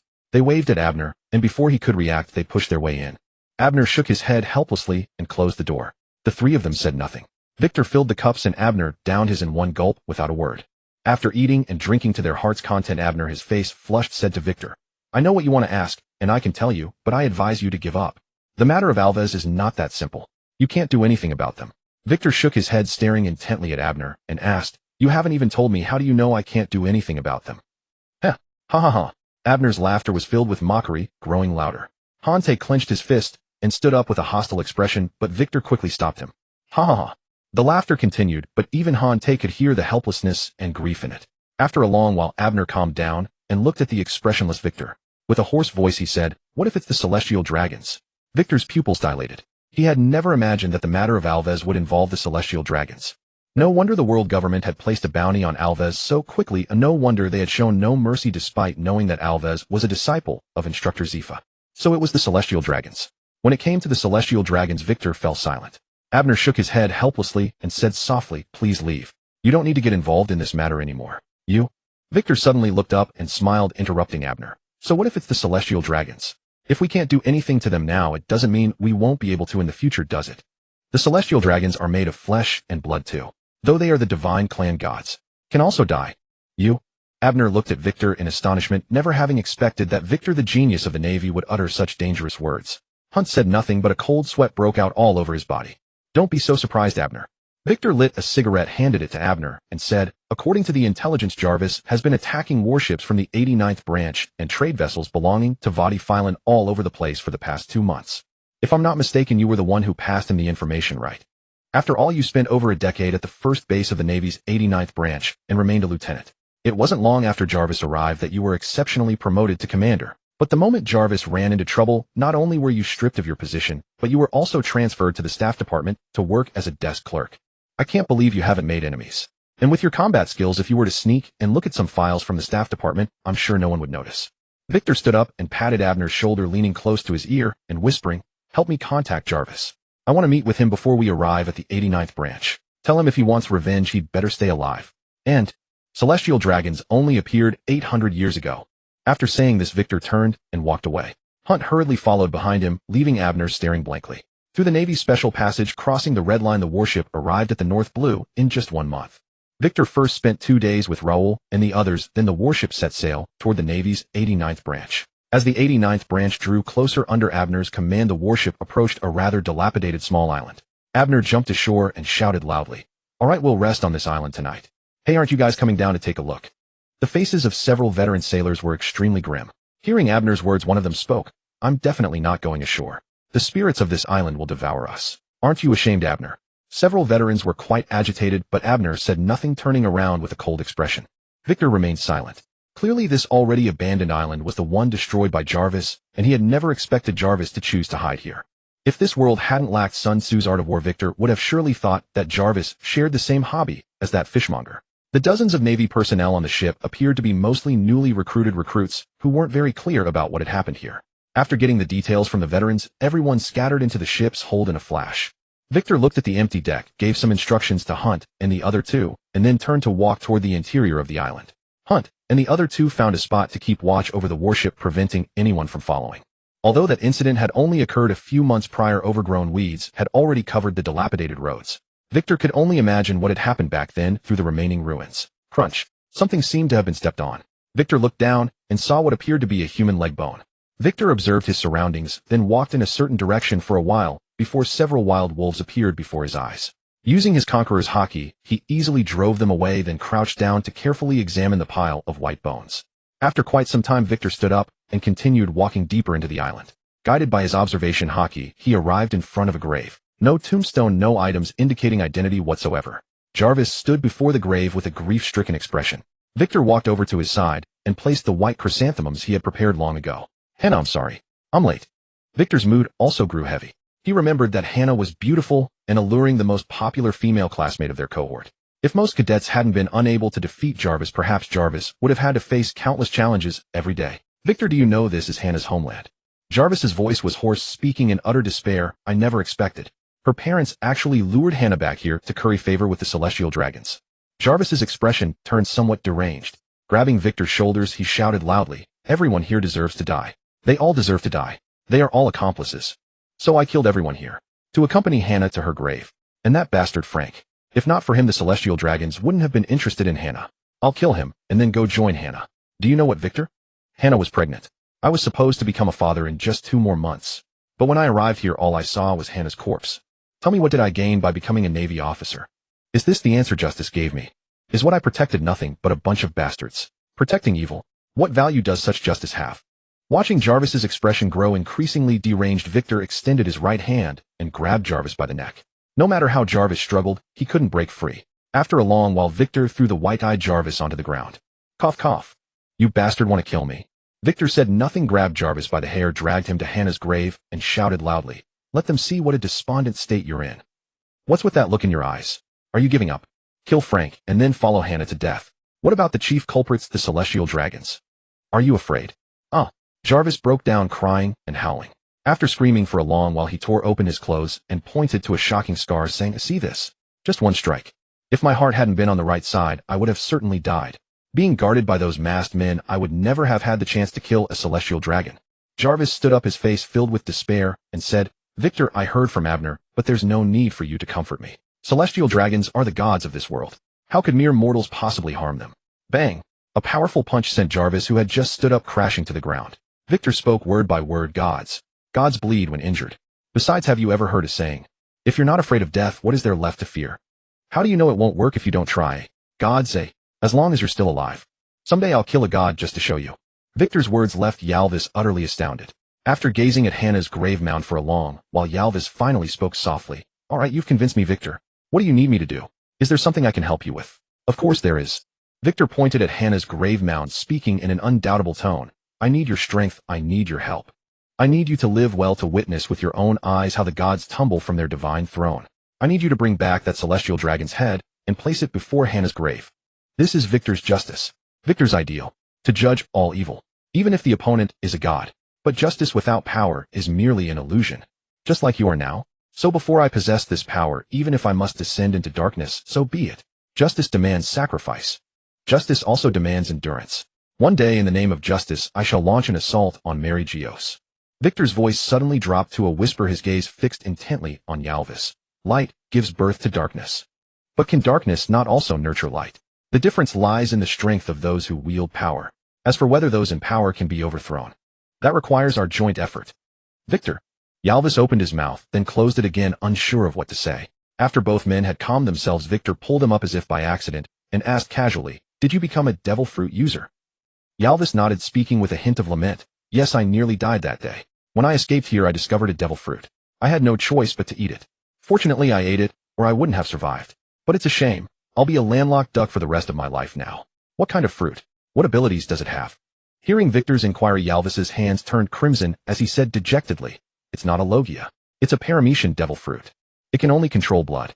The ability is practically worthless, only effective against the weak. If the enemy's physique is strong enough, I can't even affect them." Staring at Yalvis's hands, Victor's mouth twitched a few times. Control blood. Recalling those bones discovered earlier, bone dry as if they had been dead for many years, Victor remembered the devil fruit Roel had once asked others to find for him. Unexpectedly, it had ended up in Yalvis's hands. Victor snapped back to the present and said to Yalvis, "Yalvis, teacher Zifa has always looked down on devil fruit abilities, which is why he disparages them. Moreover, some devil fruits, when fully developed, are no inferior to Logia types. And tell me, were you daydreaming during the devil fruit ability class?" Yalvis looked at Victor with confusion. Victor patted Yalvis on the shoulder and said, "You've acquired an extraordinarily powerful devil fruit. The paramecian blood fruit. It can control your own blood, as well as the blood of others. The previous user was over 100 years ago. They nearly destroyed Marine headquarters single-handedly." After hearing Victor's words, Yalvis exclaimed in shock, "What? You're not joking. This worthless devil fruit could be that powerful?" "Worthless? Even a worthless person would become a god after eating this. You really should read more books. The training camp library has dedicated records about this. Once I've settled things, I'll have someone collect that book and send it to you. That book details all the abilities the previous blood fruit user developed. You can definitely draw inspiration from it. I don't remember much anymore, but techniques like blood clone and blood wings are extremely practical moves. As long as there's combat, there's bleeding, and that blood becomes your weapon. And the blood fruit can also execute techniques akin to Logia elementalization." Yalvis's expression grew dazed. Since eating this fruit, Yalvis hadn't thought much of it. Beyond using his ability to destroy that town, he'd merely concentrated blood into his hands to enhance their power in combat. His nickname Bloodhand came from just this. Now upon learning how powerful this fruit truly was, Yalvis, after stages of doubt and belief, suddenly felt filled with hope. If this fruit was truly that powerful, and if he developed it well with Victor's help, perhaps he really could achieve what Victor had described. I advise you not to forget what teacher Zifa said. Seeing Yalvis's distracted look, Victor guessed what he was thinking and quickly reminded him, Haki and a robust physique are the keys to reaching the pinnacle. The previous blood fruit user was only that powerful because not only did he develop his fruit, well, he was also an exceptionally outstanding master of both colors of Haki. Without a powerful body to support you, you can never become a true powerhouse. Only with all three in harmony can you reach the very end. I hope you won't concentrate all your energy on fruit development. With your talent, I believe in a few years you'll have a place of your own on this sea. Yalvis straightened his posture and spoke with grave seriousness. I understand. I'll train according to teacher Zifa's teachings. Then what do you need me to do next? Victor replied with equal seriousness. I need you to recruit people and continue being a pirate. Don't look at me like that. To overthrow the celestial dragons, both strength and financial resources are indispensable. Victor explained patiently, didn't you always think money was very important? That viewpoint is correct. For a man without money, you can't even support your own woman and children, let alone the Marines. Without immense financial power, how can we change the Marines' current situation? Without the Marines' support, how could our individual strength possibly match that of the celestial dragons who have ruled this world for 800 years? So our current objective is very clear. Make money. I have a trading company that's been developing quite well in the North Blue these past 2 years. The person currently in charge is a destitute noble named Wardfak, and his child is under my control. So he can be trusted. Later I'll have him contact you. Whatever you need you can ask him for. Of course, if he encounters any troublesome matters, you must help him resolve them. After Yalvis nodded, he said with some reluctance, then those bastards like Frank. Victor pulled out a cigarette and tossed one to Yalvis, then took one for himself, lit it, took a deep drag, and blew out a smoke ring. Be patient. Yalvis' endurance is an essential condition for success. After all, Frank has the celestial dragons backing him. We need to scheme slowly. But I believe that before long Frank's head will be placed before Hannah's grave. I'll be going now. I'll contact you when I have something. Remember what I said. A moment of impatience ruins the grand plan. Oh, and one more thing. Victor took a den mushy from his breast pocket and tossed it to Yalvis. Take time to contact teacher Zifa when you can. He's very worried about you. Rest assured that kind of training camp still has no surveillance. Den mushy. Also, don't put too much pressure on yourself. After patting Yalvis on the shoulder, Victor turned and walked away slowly. Yalvis watched Victor depart, and his tears could no longer be held back. Victor, let me become the dagger in your hand that slays gods. Naval Base 89 is situated in the bustling port city of Canaveral, the most prosperous city in Verdifan. The first base under Naval Base 89 is also located in Canaveral, though positioned near the harbor area. The other 3 bases are stationed in 3 other port cities of Verdifan. As a member nation of the world government, and a large island nation in the North Sea with a population exceeding 20 million, Verdifan serves as the primary charge of Naval Base 89. As for the other dozen or so smaller bases, some guard Verdifan's vassal states, while others protect the maritime routes between Verdifan and other nations. In summary, Naval Base 89 exists entirely for Verdifan. After all, the world government does provide commendable military protection for member nations that demonstrate enthusiasm in paying heavenly tribute. Additionally, the involvement of the celestial dragons contributed to the current state of Naval Base 89. Upon arriving at the harbor, the group separated. Hunt and Shoen headed toward the first base, while Victor, Belagud, and Ebner continued toward the city center. Though Hunt possessed considerable strength, his temperament leaned toward impatience. Shoen, while somewhat frivolous, had a sharp mind, and with his assistance, Victor believed Hunt would not encounter significant troubles for the time being. Moreover, at the foundational level of bases, strength speaks for itself. Alvin managed to establish his footing at the first base within merely a year, and Victor trusted that Hunt could achieve the same. For now, they would first settle into the base with plans to formally report to Branch Commander Frank the following day. Victor boarded the welcoming steam car with curiosity. The technological disparity in this world was vast, evident even from transportation alone. Some regions relied solely on walking for travel, others had automobiles, and certain places even possessed public buses. As a major producer of fine wines and tobacco with several mines to its name, Verdifan was undoubtedly an affluent nation. With wealth came development across all sectors. The architecture of Canaveral along the way was extraordinarily magnificent, with various styles of automobiles passing by. Numerous elegantly dressed men and women sat arrogantly in rickshaws. However, there were also ragged elderly people and children wandering through the streets and alleys. They sat numbly on the ground, sometimes being kicked without any reaction. The vast wealth disparity of this city mirrored the profound inequality of this entire world. After the car turned a corner, pedestrians and buildings gradually diminished. Soon the vehicle entered a sprawling complex bearing the sign of Naval Base 89. After the duty officer granted passage, Belagud was first dropped off at the command department. The car then wound through various paths before stopping at a villa. Several girls in maid uniforms waited at the entrance. Upon seeing Victor descend, a twin-tailed girl with a chubby, youthful face quickly stepped forward. "Welcome home, Commander Victor. I am your housekeeper, Eileen." The maid uniforms were surprisingly scant. As the others took Victor's belongings, they took the opportunity to press their assets against Victor, casting flirtatious glances. Although Victor had heard some details from Ebner along the way, witnessing such an absurd sight firsthand still left him both excited and inwardly shocked. A dignified naval base establishing villa complexes for officers to reside in, complete with professional maids, or rather women. No wonder the commander, who climbed to power by groveling to the celestial dragons, possessed such wealth and prestige unique within the Navy. Even Sengoku and others would at most have a housekeeper at home, and she would likely be over 50. However, Victor was not one to refuse adaptation. Those who did not fit and could never reach high positions. Besides, after such exhausting training, wasn't it permissible to enjoy some comfort? It wasn't about romance or what was wrong with relaxing the body. Even firearms required maintenance. Left unused for too long, they would rust. Victor glanced subtly at the driver, who was drooling over the maids and feigning delight, said, "Excellent arrangements. Help carry these luggage down." After speaking, Victor also patted the maid's plump posterior, adopting the demeanor of a lustful wretch, and told the driver, "After unloading you may return." Once the driver departed, Victor waved his hand to dismiss the maids. Watching them enter the villa, he quietly asked Ebner, "What is the story with these girls? Are they surveillance? Or did Frank train them? Is Belagud and the others provided the same?" After Ebner shook his head, he quietly replied, "They don't receive this treatment. Only those Frank wishes to recruit enjoy such privileges. These girls were trained by the Berkeley royal family. Canaveral is the fiefdom of the king's brother, Prince Hamilton. King Berkeley VI was assassinated this year. Though he survived, his health deteriorated, and with only a 6-year-old son who was still young, Prince Hamilton was essentially the next king. Frank's patron is him, and even the celestial dragons were introduced to Frank by him. Assassination. A 6-year-old son. The brother practically becoming the next king. The combination of these words instantly triggered Victor's imagination, having watched countless television dramas in his previous life. Seeing Victor frown, lost in thought, Ebner hesitated for a moment before speaking. "Commander Victor, I advise you to accept these maids. Otherwise you will face exclusion. I don't know what you intend to do, but since you're at the branch without entering Frank's circle, you won't be able to accomplish anything. I was targeted by him precisely because I refused his recruitment." Victor glanced at Ebner and said with an odd tone, "You truly are impressive. However, the thinking of us young people isn't so old-fashioned. And unless you tarnish yourself, how can you make them trust you? I was contemplating a different matter." With that, Victor turned to look at Eileen, who had just emerged. "Go prepare a bath for me. Don't come out until I call for you." "Yes, Lord Victor." Victor turned to look at Ebner with an expressionless face. "Are you perhaps regretting now for having refused Frank's recruitment back then?" "What? No.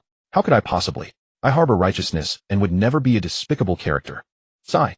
Victor sighed helplessly. "Then your words imply that I am one of those despicable characters you're describing. Before you insult me, could you please wipe the drool from your mouth first? Also speak while looking at me. Where are you looking? Everyone has already gone inside." Ebner wiped the drool from the corner of his mouth, extending his neck in embarrassment. "Damn it." Victor cursed as well, and curiously turned around, gazing at the maids cleaning windows on the second floor, unable to resist exclaiming, "What corruption!" With a high-pitched scream, the room fell into silence. The new gun was simply excellent, surpassing its predecessor in every aspect. Victor lit a cigar and sat by the window pondering. He thought that if he went to work tomorrow morning, Frank would definitely learn about this matter and understand his intentions. Behind Frank stood the Berkeley royal family. No, it was Prince Hamilton, the next king of Vadifaland. So the celestial dragons were also in contact with Hamilton. This man's ambition was truly immense. He even wanted to meddle in the navy. This was quite unexpected. However, without intelligence, only his own speculation would never suffice. But Vadifaland was a populous allied kingdom. The intelligence networks of Gullum and Laurel focused on pirates and the navy, so they wouldn't have better solutions either. After thinking for a long time, Tina's face suddenly appeared in Victor's mind. Tina's grandfather was the highest-ranking officer in the Navy's intelligence department. The Navy often had to cooperate with the CP department, and they had monitored many allied kingdoms. Surely she would know. Using his observation Haki, he sensed that the women had fallen asleep. Victor felt a surge of pride. To avoid being monitored by the branch's surveillance, din mushy, he dressed, walked out of the courtyard, and flew directly into the sky. After a while, Victor landed from the sky, took out a din mushy, and dialed. After a long wait, the snail was answered, and its saliva splashed onto Victor's clothes. "Who the hell is this? Do you know how rude it is to disturb a girl's sleep? You'd better have an absolute reason to convince me."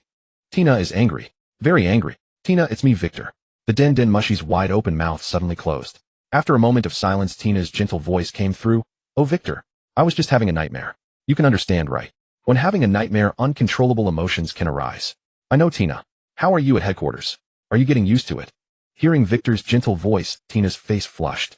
After they chatted for a while, Victor saw that Tina was completely charmed, so he steered the conversation toward himself and mentioned the matter of Alvis. When Tina was filled with righteous indignation, Victor said he needed to hang up and call his uncle Sakazuki to help him obtain the Vadi-Phelan royal family's records.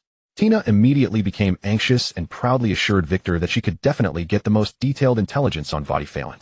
After the Den Mushi was hung up, Tina lay on the bed in a daze, stunning her roommate, who had just woken up.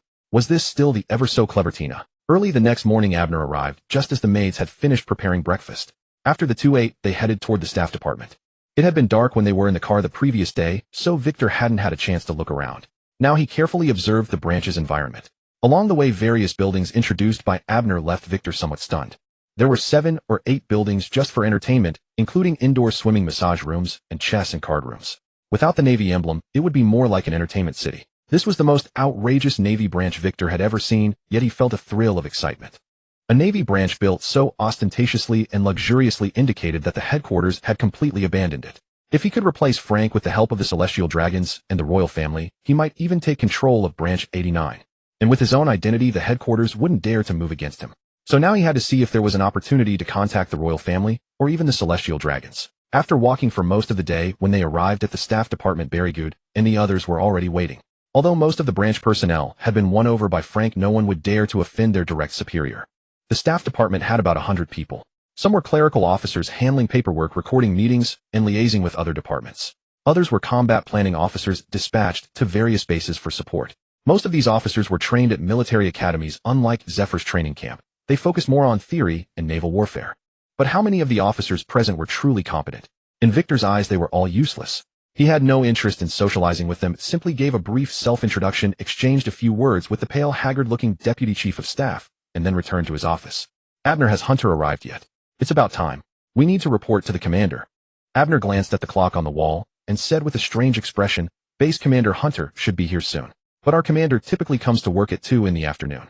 At this hour, he's probably still in bed. Victor fell silent, deepening his impression of Frank's corruption. After Hunter was driven over in a car, the group went to the cafeteria for lunch around noon. The cafeteria offered a buffet with hundreds of dishes. Whatever was eaten was immediately replenished along with countless fruits. Hunter was thoroughly impressed. Burp. Victor let out a burp and asked curiously, Abner, if so much food is prepared and it's not eaten, how is it handled? Eaten the next night. Abner shook his head and said softly, it's all thrown away. Fresh food will be delivered in the evening. Victor couldn't say much else, but he felt that if it came to financial resources, Branch 89 might be the #1 in the Navy. No wonder it had a wealthy allied kingdom as its backing. If that kingdom could be controlled by him. At 2 in the afternoon, Victor and Hunter arrived at the branch building. After waiting in the office for a long time, Frank still hadn't shown up. Hunter was practically fuming, but after being scolded by Victor, he calmed down. On Branch 89's artificial beach, Frank was wearing swim trunks watching a group of beautiful women frolic. Behind him, a tall man in a Navy uniform reminded him, Sir, today is the day the first base commander and chief of staff report to you. The time has passed. Oomph. Frank waved his hand dismissively. Let them cool their heels. Don't think being from the training camp makes them special. But that Victor seems to be a kindred spirit. I heard those little sluts were so worn out they couldn't get out of bed. Let's see if he knows how to play the game. Victor and Hunter waited in Frank's office for 3 hours before finally meeting their direct superior, Vice Admiral Frank of the 89th branch. Frank appeared to be around 50 years old with a slender build and short stature. Victor had to bend down to shake his hand. On my apologies, something urgent came up. You two really didn't have to wait, you could have just left. Hunter, having been instructed by Victor earlier, remained silent. Victor smiled and said, Sir, yesterday it was too late, and I feared disturbing you. As newcomers, it would have been disrespectful not to pay our respects to you today. After Victor finished, Hunter opened his mouth wide and said, Sir, I'm not good with words, but I feel the same way. Ha ha ha. You too. Frank looked very pleased. After chatting for a while, Victor glanced at the silent major beside Frank and asked, May I ask who this is? Oh, this is my adjutant Rambo. He doesn't talk much, don't mind him. Rambo. Victor studied him, his thick arms and legs a height similar to his own, and felt the name was quite incongruous. Come to think of it, there was another person named Rambo, a Yordle, who resembled him greatly. Frank was in high spirits and even took the two to the branch cafeteria for a special meal. At the table, Victor subtly praised the financial strength of the 89th branch, which struck a chord with Frank's pride. Frank then kept Victor talking for a long time. After they had eaten and drunk their fill, Frank glanced at Hunter, who could only repeat, me too. He twirled his eyes and said softly, You don't have to leave today. I've prepared a house for you next to Victor's. From now on, you can stay there when you're at headquarters. Rambo, go prepare it. Victor, take him there later. Let me know if you need anything. Yes, sir. Thank you, sir. As Frank departed, Hunter's face instantly fell. He complained to Victor, "Instructor, next time, just let me leave. I'm not used to pretending. I'd rather fight pirates than force a fake smile like an idiot not understanding a word you said. Call me sir. Don't call me instructor. This isn't the training camp." And Victor raised his head, glanced at Hunter's shoulder, withdrew his hand, and paused for a moment. "Hunter, what's wrong with you? Why are you taller again? From now on, crouch down when you stand next to me. I don't like looking up at people." Hunter looked puzzled at Victor, who had suddenly quickened his pace, scratched his head, and hurried after him. When they reached the villa area, Victor spotted Rambo, standing at the gate of the courtyard, next to his own villa, with several attractive maids standing behind him. As they approached, the maids who had been instructed beforehand warmly greeted Hunter. "Welcome home, Lord Hunter." Hunter's bald head turned red, and he looked at Victor helplessly. Rambo glanced at them subtly, and said, "Lord Victor, Lord Hunter, I shall take my leave." "Oh, take care." After Rambo left, Victor waved for the maids to enter the house first, then stepped aside from Hunter, and said to the excited Hunter, "This is a benefit. Enjoy it without embarrassment. But take it easy. Your height, and this. Well, bottle caps are the same size regardless of the bottle, it should be fine. Go easy, don't collapse the bed. And these women are all surveilling us. Don't be foolish, understand?" Hunter nodded, then tore off his clothes, revealing his dark chest hair fluttering in the wind. He rushed into the room impatiently, and soon screams were heard. Victor stood still for a moment, feeling pity for the maids. Hunter was rough, barbaric, and brainless, with a strong physique. Given his length, it could only be a thorough penetration. In the following days, Victor accompanied Frank to various banquets, meeting many nobles. But perhaps Frank had reservations. He did not introduce Victor to the Duke Hamilton behind him. Victor didn't mind. If the situation in Vadifiran was as he suspected, Hamilton was already a dead man in Victor's eyes. As if reading his thoughts, intelligence was soon delivered to Victor. Victor was somewhat surprised by the intelligence officer, a naval officer from the branch. It seemed that even in the corrupt 89th branch, the Navy had embedded many agents. Had headquarters already learned of his recent actions? It didn't matter. Such minor matters might tarnish his image, but no one was perfect, and headquarters wasn't overly concerned with trifles. As long as he didn't go too far. Otherwise, did headquarters really not know about some local naval officers like the Rat, who later collaborated with Arlong? Over the years, headquarters wasn't blind, and the Navy's intelligence division wasn't idle. But some things and people couldn't be judged superficially. Headquarters had to consider the bigger picture with too many concerns. Sitting in his office, Victor carefully read the intelligence, a smile curling at the corners of his mouth. After burning the documents, he opened the window, gazed at the garden below, and silently pondered his next move. As Victor had predicted, Duke Hamilton was deeply involved in the assassination attempt on Berkeley 6. Berkeley 6 had always been in poor health, and with the young prince still a child, the royal family favored Hamilton, making his popularity high. However, Berkeley 6 dearly loved his youngest son, and against all opposition appointed the 8-year-old prince as his heir. At the royal gathering this year, he severely reprimanded Duke Hamilton. After suffering this humiliation, Duke Hamilton directly ordered an assassination attempt on Berkeley 6. It failed, but left Berkeley 6 gravely wounded. The two sides were practically on the verge of open conflict, but Hamilton had covert support from many, placing Berkeley 6 in a difficult position. Berkeley 6 still had the formidable King's Guard and two powerful knights, which made Hamilton cautious. So Hamilton planned to outlast Berkeley, but the situation had recently changed. Hamilton seemed to have won over one of Berkeley VI's knights.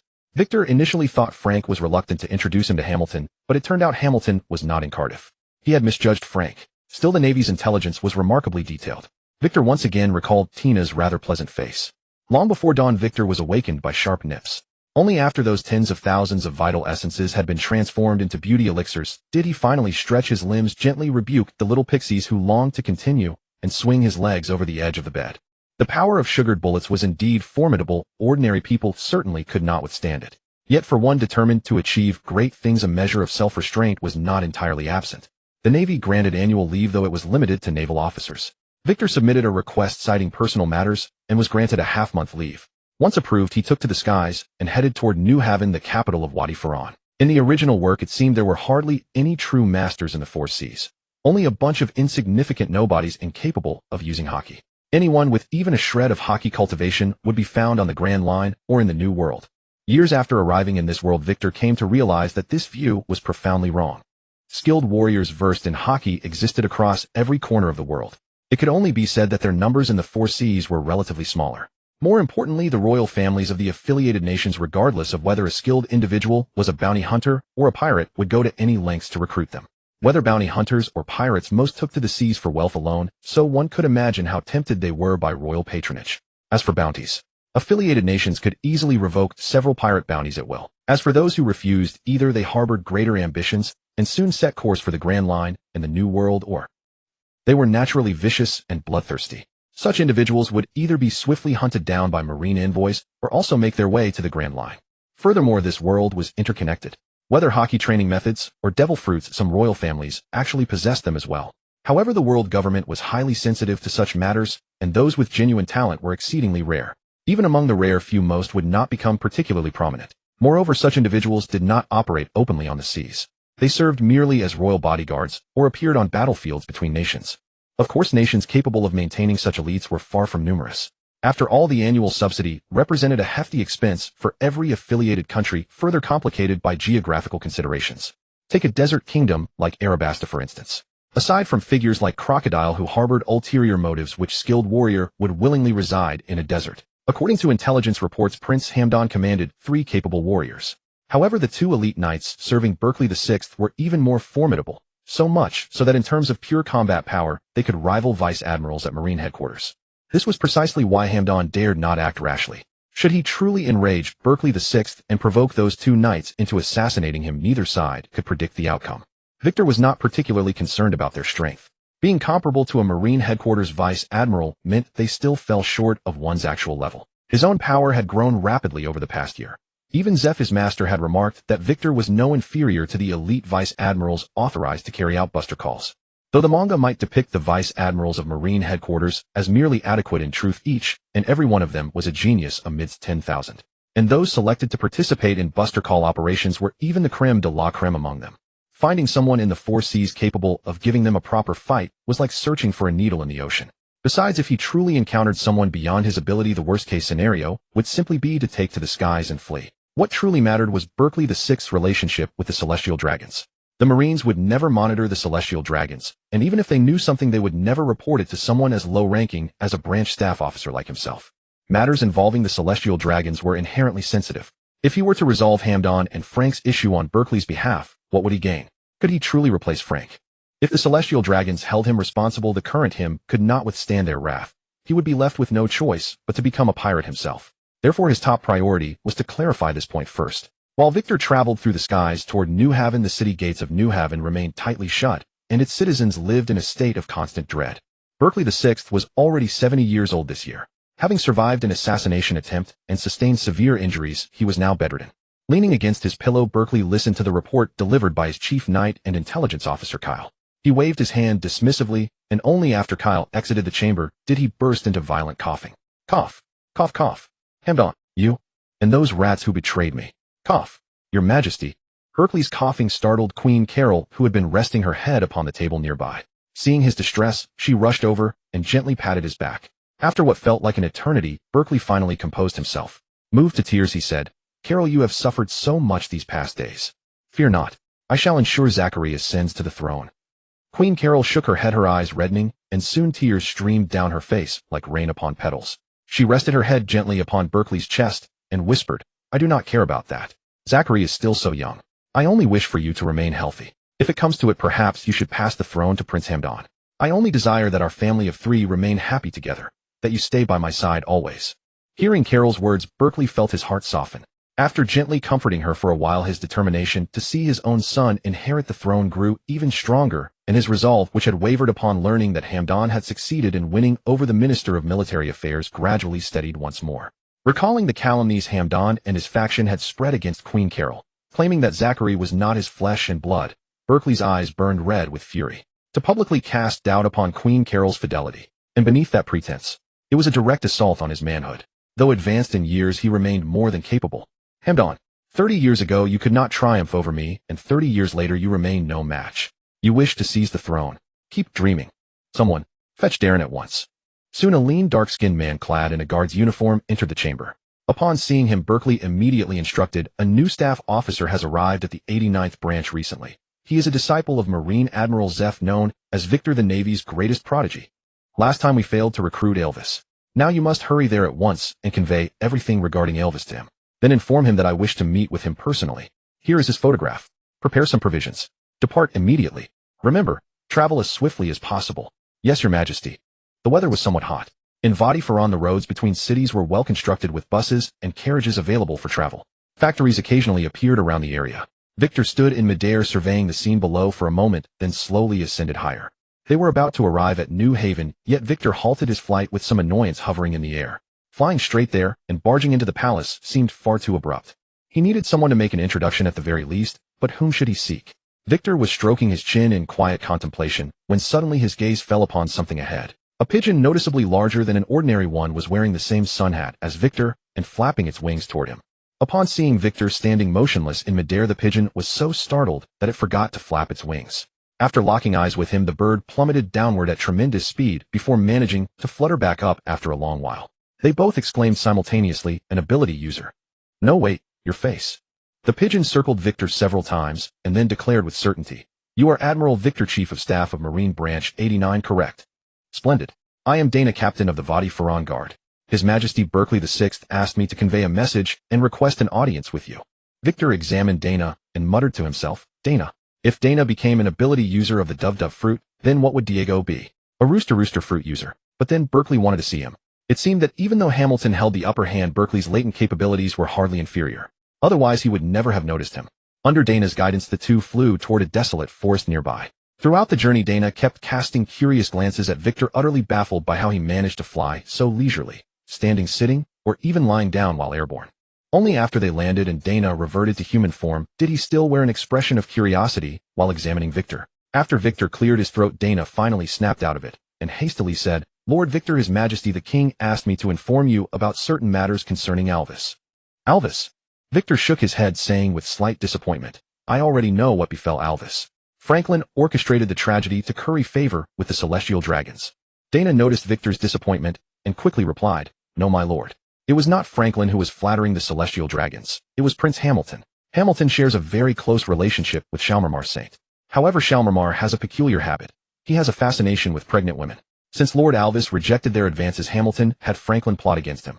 Otherwise, Franklin, who only cared for women and fine wine, would never have dared to frame the disciple of Admiral Zeph. So Alvis's enemy was Shalmarmar Saint." Victor deeply etched the name into his memory, vowing that if he ever had the opportunity to assault Mary Geos, he would make sure Shalmarmar experienced true suffering. The celestial dragons. The atrocities they committed were merely the tip of the iceberg compared to what had been depicted in his past life. To most of them, the lives of common people meant nothing more than ants. It was not that they were inherently cruel. It was their environment and upbringing that shaped their worldview. Would humans feel any remorse when killing ants? What was truly terrifying was how such cognition could gradually shift with increased exposure. Some celestial dragons in their middle age, upon discovering that human women were essentially no different from their own kind, would give in to their most depraved impulses. Victor could hardly imagine what Hannah had endured before her death, but it was undoubtedly worse than dying itself. Even those royal family members who sought to curry favor with the celestial dragons often fell victim to brutal massacres. Victor had heard from Raoul and the others that the celestial dragons had only begun to moderate their behavior decades ago, though the reason remained unknown. Victor speculated that perhaps too many kings had perished, prompting member states to lodge formal protests, or perhaps Emu had imposed certain regulations upon the celestial dragons. Otherwise, given their nature, the royal families of member states would have been exterminated long ago. However, the vast majority of this race was beyond salvation. Their only fate was destruction. Lord Victor. Lord Victor. After Dana finished speaking and looked at Victor calling out twice, Victor snapped back to reality and quickly replied, "Very well, I understand the situation. Did you not mention that His Majesty Berkeley VI wished to meet me? Lead the way, but fly faster." After feeding Berkeley his medicine, Carol watched her husband fall into a deep slumber and stepped outside. Gazing at the blooming flowers, her heart was filled with dread. For Hamilton's speculation had proven correct. Prince Zachary was indeed not of royal blood. She had once been the daughter of a baron's family in love with the stable boy. He had joined the Navy but was killed by pirates on his very first day. Coincidentally, she discovered she was pregnant around that time. And coincidentally, during a ball, she caught the attention of Berkeley VI, who had suddenly appeared.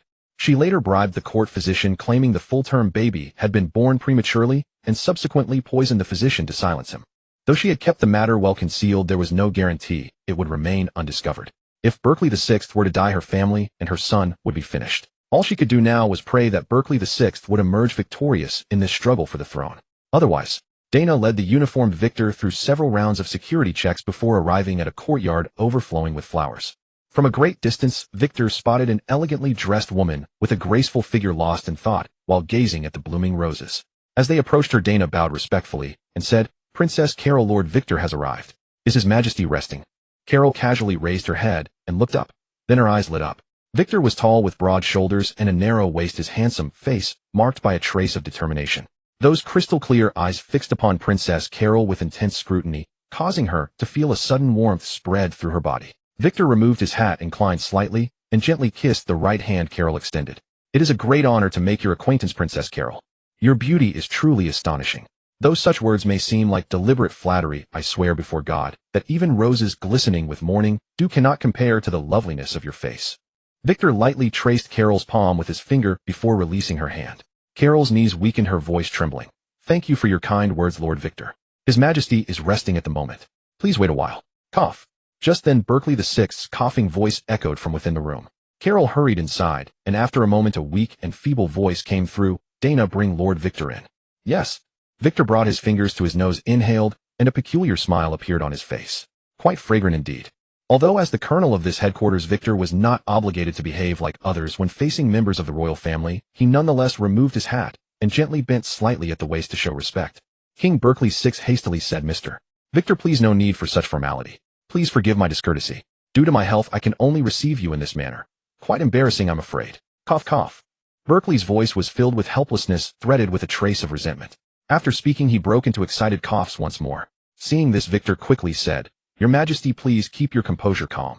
This will be beneficial for your recovery." Cough cough. After quite some time King Berkeley VI finally regained his composure. He pointed toward the window at Dana, who nodded, and then walked outside, dismissing the guards and beginning his patrol. King Berkeley VI gazed at Victor and said with some surprise, "I never expected that Victor, hailed as the first genius of the Navy, would be so young. This truly astounds me. The title of first genius of the Navy is indeed well-deserved." Victor smiled modestly and said, "Your Majesty overpraises me. It is merely an empty reputation. Ha ha ha. The Navy has never once promoted anyone who didn't live up to their reputation. Victor, you are being overly modest. Be it your uncle Mr. Sakazuki or the other two who are known alongside him as the three great monsters of the Navy, they have all become supreme experts standing at the pinnacle of the seas." "Oh." Victor gazed steadily at King Berkeley VI and quietly said, "It seems your Majesty has conducted a thorough investigation of my background." Haha. As King Berkeley VI was about to laugh and say something more, Victor's next words made the smile vanish from Berkeley VI's face. "To possess such a formidable intelligence network, even if Prince Hamden has recruited Mr. Paul, surely your Majesty would still be his superior." King Berkeley VI fell silent for a moment before speaking with evident weariness. "Mr. Victor, let us dispense with the mutual probing. I understand your intentions perfectly, and you are fully aware of my current predicament. There's no need to stand on ceremony. Wanting to find someone capable of helping me, I naturally had to verify whether they possessed such ability. Alvin and his wife Hannah. I hear they were in the same training cohort as you. You must surely want to avenge them, yes. And I, for the sake of allowing my child to succeed my throne, must make a stand. Therefore our enemies are one and the same. Once we eliminate Hamden, everything else will fall into place." Looking at Victor's expressionless face, King Berkeley VI continued, "As for the Celestial Dragon behind Hamden, you need not worry. Without a royal invitation the Celestial Dragons will not come. Moreover, I have acquaintances among the Celestial Dragons, and compared to St. Charmark, the ones I'm acquainted with have far fewer eccentric inclinations. After the matter is resolved, I could invite them to visit and introduce you to them. But you must protect my son Zakril, ensuring he governs this nation stably. What say you, Mr. Victor?" Looking at the expectant gaze of King Berkeley VI, Victor shook his head and said, "In truth, Alvin and I weren't all that close. Most of what you know about me is mere speculation. You know my uncle is Sakazuki, so why would I abandon my comfortable position as Chief of Staff to involve myself in the disputes between your Majesty and Prince Hamden? Therefore," seeing the increasingly ashen expression on King Berkeley VI's face, Victor stated word by word, "Give me more money. After Prince Hamden recruited your Grand Knight, Paul, he now has 4 experts at his side. Even adding your other Grand Knight Lyell facing 2 against 4, our chances of victory are slim. Then there's the Minister of Military Affairs who remains neutral. If we lose, no need to say, but if we win, he too will make the sensible choice. I'm risking my life to resolve such a tremendous trouble for you, yet all I get in return is an introduction to a Celestial Dragon. That's hardly a fair deal." Cough cough cough. King Berkeley VI nearly had a heart attack from Victor's dramatic pause. After coughing for a while he said weakly to Victor, "Then Mr. Victor, what is it that you desire?" "Simple. I want to participate in Wadi Felon's trade with other nations. In other words, I will dispatch my merchant guild to join Wadi Felon. However, I require the royal family to cede 50% of the trade to me, and the Victory Merchant Guild must be recognized as Wadi Felon's Royal Merchant Guild. You." Observing King Berkeley VI's expression of fury, Victor continued, "Do not forget, your Majesty. Prince Hamden's 3 subordinates, even placed in the Grand Line, are formidable fighters. And your Grand Knight Paul, he was once a pirate with a bounty exceeding 200 million in the Grand Line. No one besides me can help you now." Upon hearing Victor's words, King Berkeley VI appeared even more frail. After silently contemplating with closed eyes for a long while, he turned to Princess Karen beside him and said, "Step outside for a moment and bring Zakrel here." "Yes." After Princess Karen departed, King Berkeley VI fixed Victor with an intense gaze and said, "Agreed. I accept your conditions. Indeed, I shall even grant you the title of Count as the guild's representative. But I too have a condition: you must become Zakrel's stepfather." "What? Stepfather? Would you be this generous?" Looking at Victor's utterly bewildered expression, King Berkeley VI explained, "This is a unique term in our nation. In other countries it is sometimes called adoptive father or godfather. If you agree, then after my death Karen can also be yours. But you must swear on the justice that stands behind you. After my death, you must use your reputation to intimidate the other noble families. Ensure that Zakrel grows to adulthood safely, and that my bloodline continues to rule this nation." "Well then, Mr. Victor, do you agree?" Victor's heart was a tumult of mixed emotions. He simply did not know how to respond to King Berkeley VI. "Make me swear on the justice behind me. If justice had a spirit, it would probably smite itself to death. But if I refuse, wouldn't that make me a fool?" After contemplating for a moment, Victor said somewhat sheepishly, "I accept the stepfather arrangement. As for Princess Karen, let's forget about that. I can swear on the justice behind me." Berkeley smiled and said, "Very well, set Karen aside for now. Your choice in the future. Now make your vow." After Victor finished his oath in the name of justice, Princess Karen entered with a sturdy, spirited little boy. Surely this was Zakrel. The moment mother and son entered, King Berkeley VI sternly shouted at Zakrel, "From this day forth, Mr. Victor is your stepfather. Kneel. Pay respects to your stepfather." Princess Karen glanced at Victor with a gleam of delight in her eyes, then promptly instructed her son to kneel. After Victor helped Zakrel rise, an image flashed through his mind. "Father above, your child bows low before you." He could only hope this boy didn't have the hobby of stabbing his father with a halberd. Lyle was a man in his 40s with a square jaw and few words. Having been cultivated as a formidable warrior under the tutelage of Berkeley VI since childhood, Lyle remained utterly devoted to his liege lord. After exchanging only a brief greeting with Victor, Lyle stood motionless behind Berkeley VI like a wooden sentinel. It was Lyle who had discovered and defeated Paul when Hamdan attempted to bribe him. Victor nodded approvingly at Lyle's impassive expression, recognizing that a man of such unwavering loyalty would follow orders without question and cause no trouble whatsoever. Although the royal family maintained a so-called army, its combat effectiveness paled in comparison to that of the navy. Individuals like Lyle and Paul might not withstand 10,000 foes, yet facing 1,000 would pose no difficulty. In a direct assault on the palace, these guards would offer little meaningful resistance. With his 4 top warriors securing an overwhelming advantage, Hamdan grew impatient no longer. He now openly arrived in New Haven accompanied by these 4 masters, working to coax others into supporting his efforts to force Berkeley VI from the throne, all while seeking to avoid the infamy of murdering his own brother before seizing the crown. Berkeley VI wished to strike immediately, but Victor refused the proposal. The Navy could not openly involve itself in such matters, and he still needed time to prepare. Moreover, if Hamdan was to die, it had to be at the hands of Alvis himself. In the meantime, Victor took up residence within the palace walls, prepared for any eventuality. Berkeley VI, grateful though he was for Victor's vigilance, could only wait with patience. Berkeley VI's confidence in Victor stemmed in no small part from the Navy's extensive public campaigns. The very year Victor had slain Griffin, Berkeley VI had taken notice. As a capable sovereign, Berkeley VI had long followed the Navy's every move. Even Frank had once served him faithfully before Hamdan succeeded in turning him. The strength of Wasteland owed much to Berkeley's contributions. By cultivating favor with the celestial dragons above and maintaining alliances with the Navy, Berkeley leveraged his vast wealth to win over influential figures and subjugate neighboring states, reducing them to Wasteland's vassals. Yet with his vigor diminished, Berkeley was forced to accept the bitter truth of his advancing years. Just 2 years prior, during a severe illness, the worthless Hamdan, a man devoted only to indulgence, had conspired with other royal family members to compel Berkeley to name him crown prince. The audacity was laughable. How could Berkeley ever face the ancestors of his house with such a man entrusted to rule? Even if he had no son of his own, Berkeley would sooner cede the throne to another member of the royal family than hand it to that useless Hamdan. Half a month slipped by, and after Victor used the Den Mushy to request additional leave from Frank, he settled into patient anticipation of Alvis's arrival. Once Alvis grasped the extraordinary power of the devil fruit, he had consumed his natural talent. Combined with books Victor arranged to be delivered, allowed him to make remarkable progress with the Chi no Mi within a single month. Now Alvis commanded the Crimson Hand Pirates, a crew assembled from those who had abandoned the Navy alongside him, and he was recruiting freely. Yet following Victor's instructions, Alvis sought only common folk who had turned to piracy out of desperation, having no other means to survive. These men retained their humanity and proved stable under Alvis's command. After several successful raids on Wasteland merchant vessels, his reputation grew and more sought to join his ranks. The Victory trading company's behind-the-scenes backing and the Navy's indifference made such operations possible. Once Victor's din mushy call ended, Alvis stocked provisions, manifested crimson wings upon his shoulders, and took flight toward New Haven. These wings, forged from Haki and blood according to the texts, enabled rapid flight at considerable physical cost. Over half a month passed before Victor finally encountered Alvis once more. Thin, his lips cracked from exhaustion. Upon learning that Hamdan was behind the tragedy he had endured, Alvis halted not a moment before reaching the rendezvous, nearly collapsing from his haste. Fortuitously, the palace provisions sustained him, and after 2 days of rest, Alvis recovered his strength. With everything prepared, and beneath Berkeley VI's eager gaze, the trio donned their masks and slipped into the night, setting out for Hamdan's estate beyond the inner city. Rain fell heavily, so fiercely that it recalled to Victor's mind the refrain, "Stop fighting." Since Lyle could not fly, and the rain also impeded Alvis, Victor resolved to press forward through the downpour rather than risk exposure. Fortunately, all three possessed formidable physical prowess, moving through the deluge like masters of martial arts, and soon reached their destination. Were Alvis and Lyle to observe Victor closely, they would notice that despite the rain threatening to drown the world, droplets falling upon him simply deflected to either side, save for the soles of his feet touching the ground. The estate gates stood shut, and from Victor's observation Haki sweep, he detected guards sleeping near the entrance.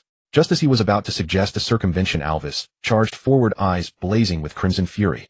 With a single slash through the heavy doors, the guards had barely registered the attack before blood erupted from their mouths, noses, and pores, leaving them as desiccated corpses in an instant. The spilled blood merged with puddles on the ground, and under Alvis's control surged inward like a crimson tide flooding the estate.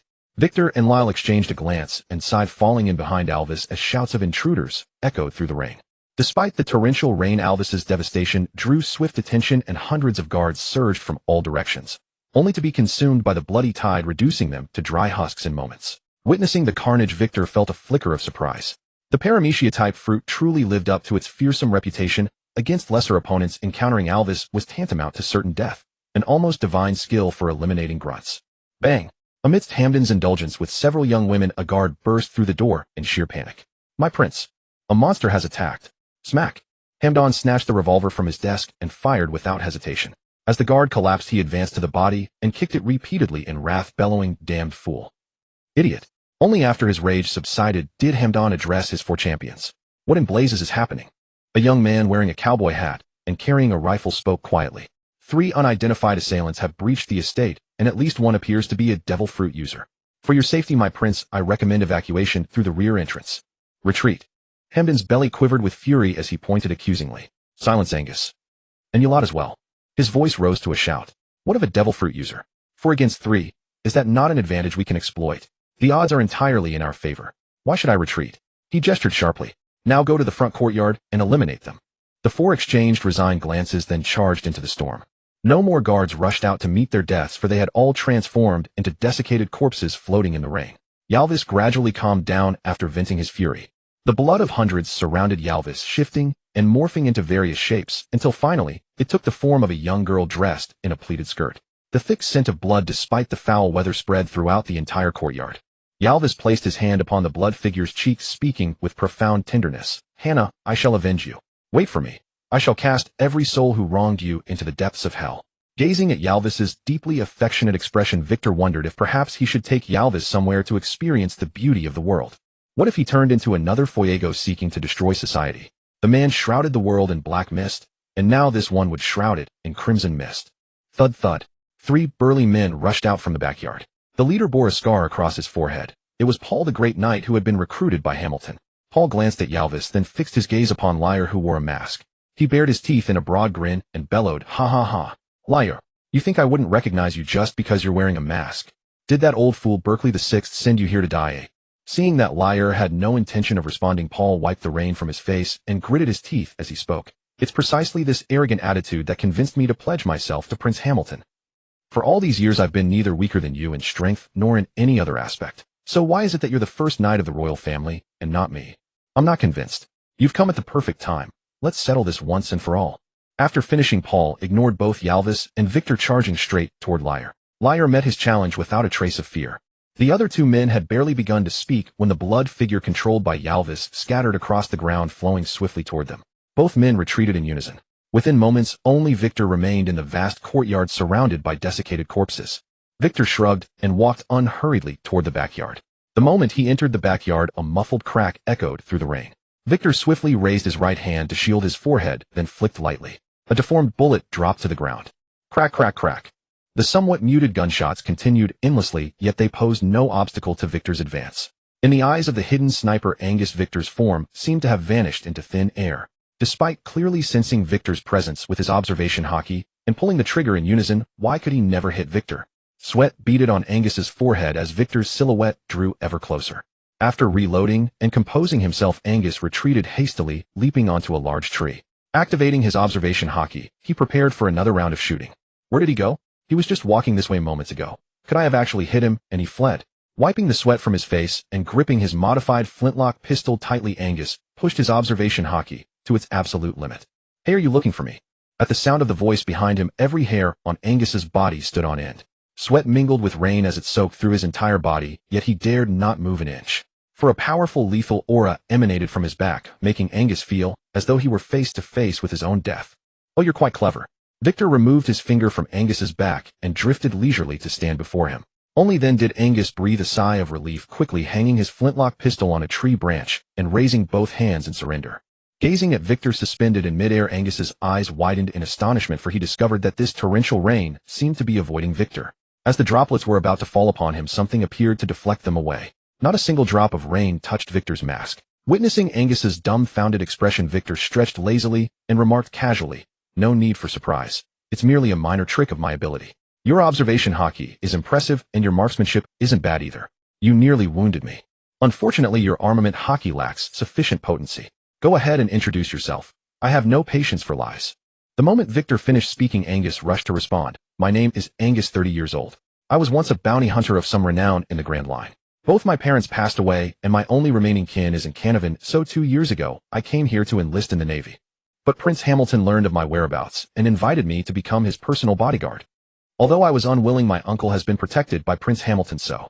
Victor nodded in satisfaction. Whether it was the Navy's intelligence or what Berkeley VI had mentioned, both had spoken of Angus, a bounty hunter of considerable reputation in the Grand Line, who after joining the Navy in the North Blue for merely a week, was inexplicably discharged by Frank. He subsequently became Hamilton's bodyguard. It was said many at headquarters felt this was a great pity.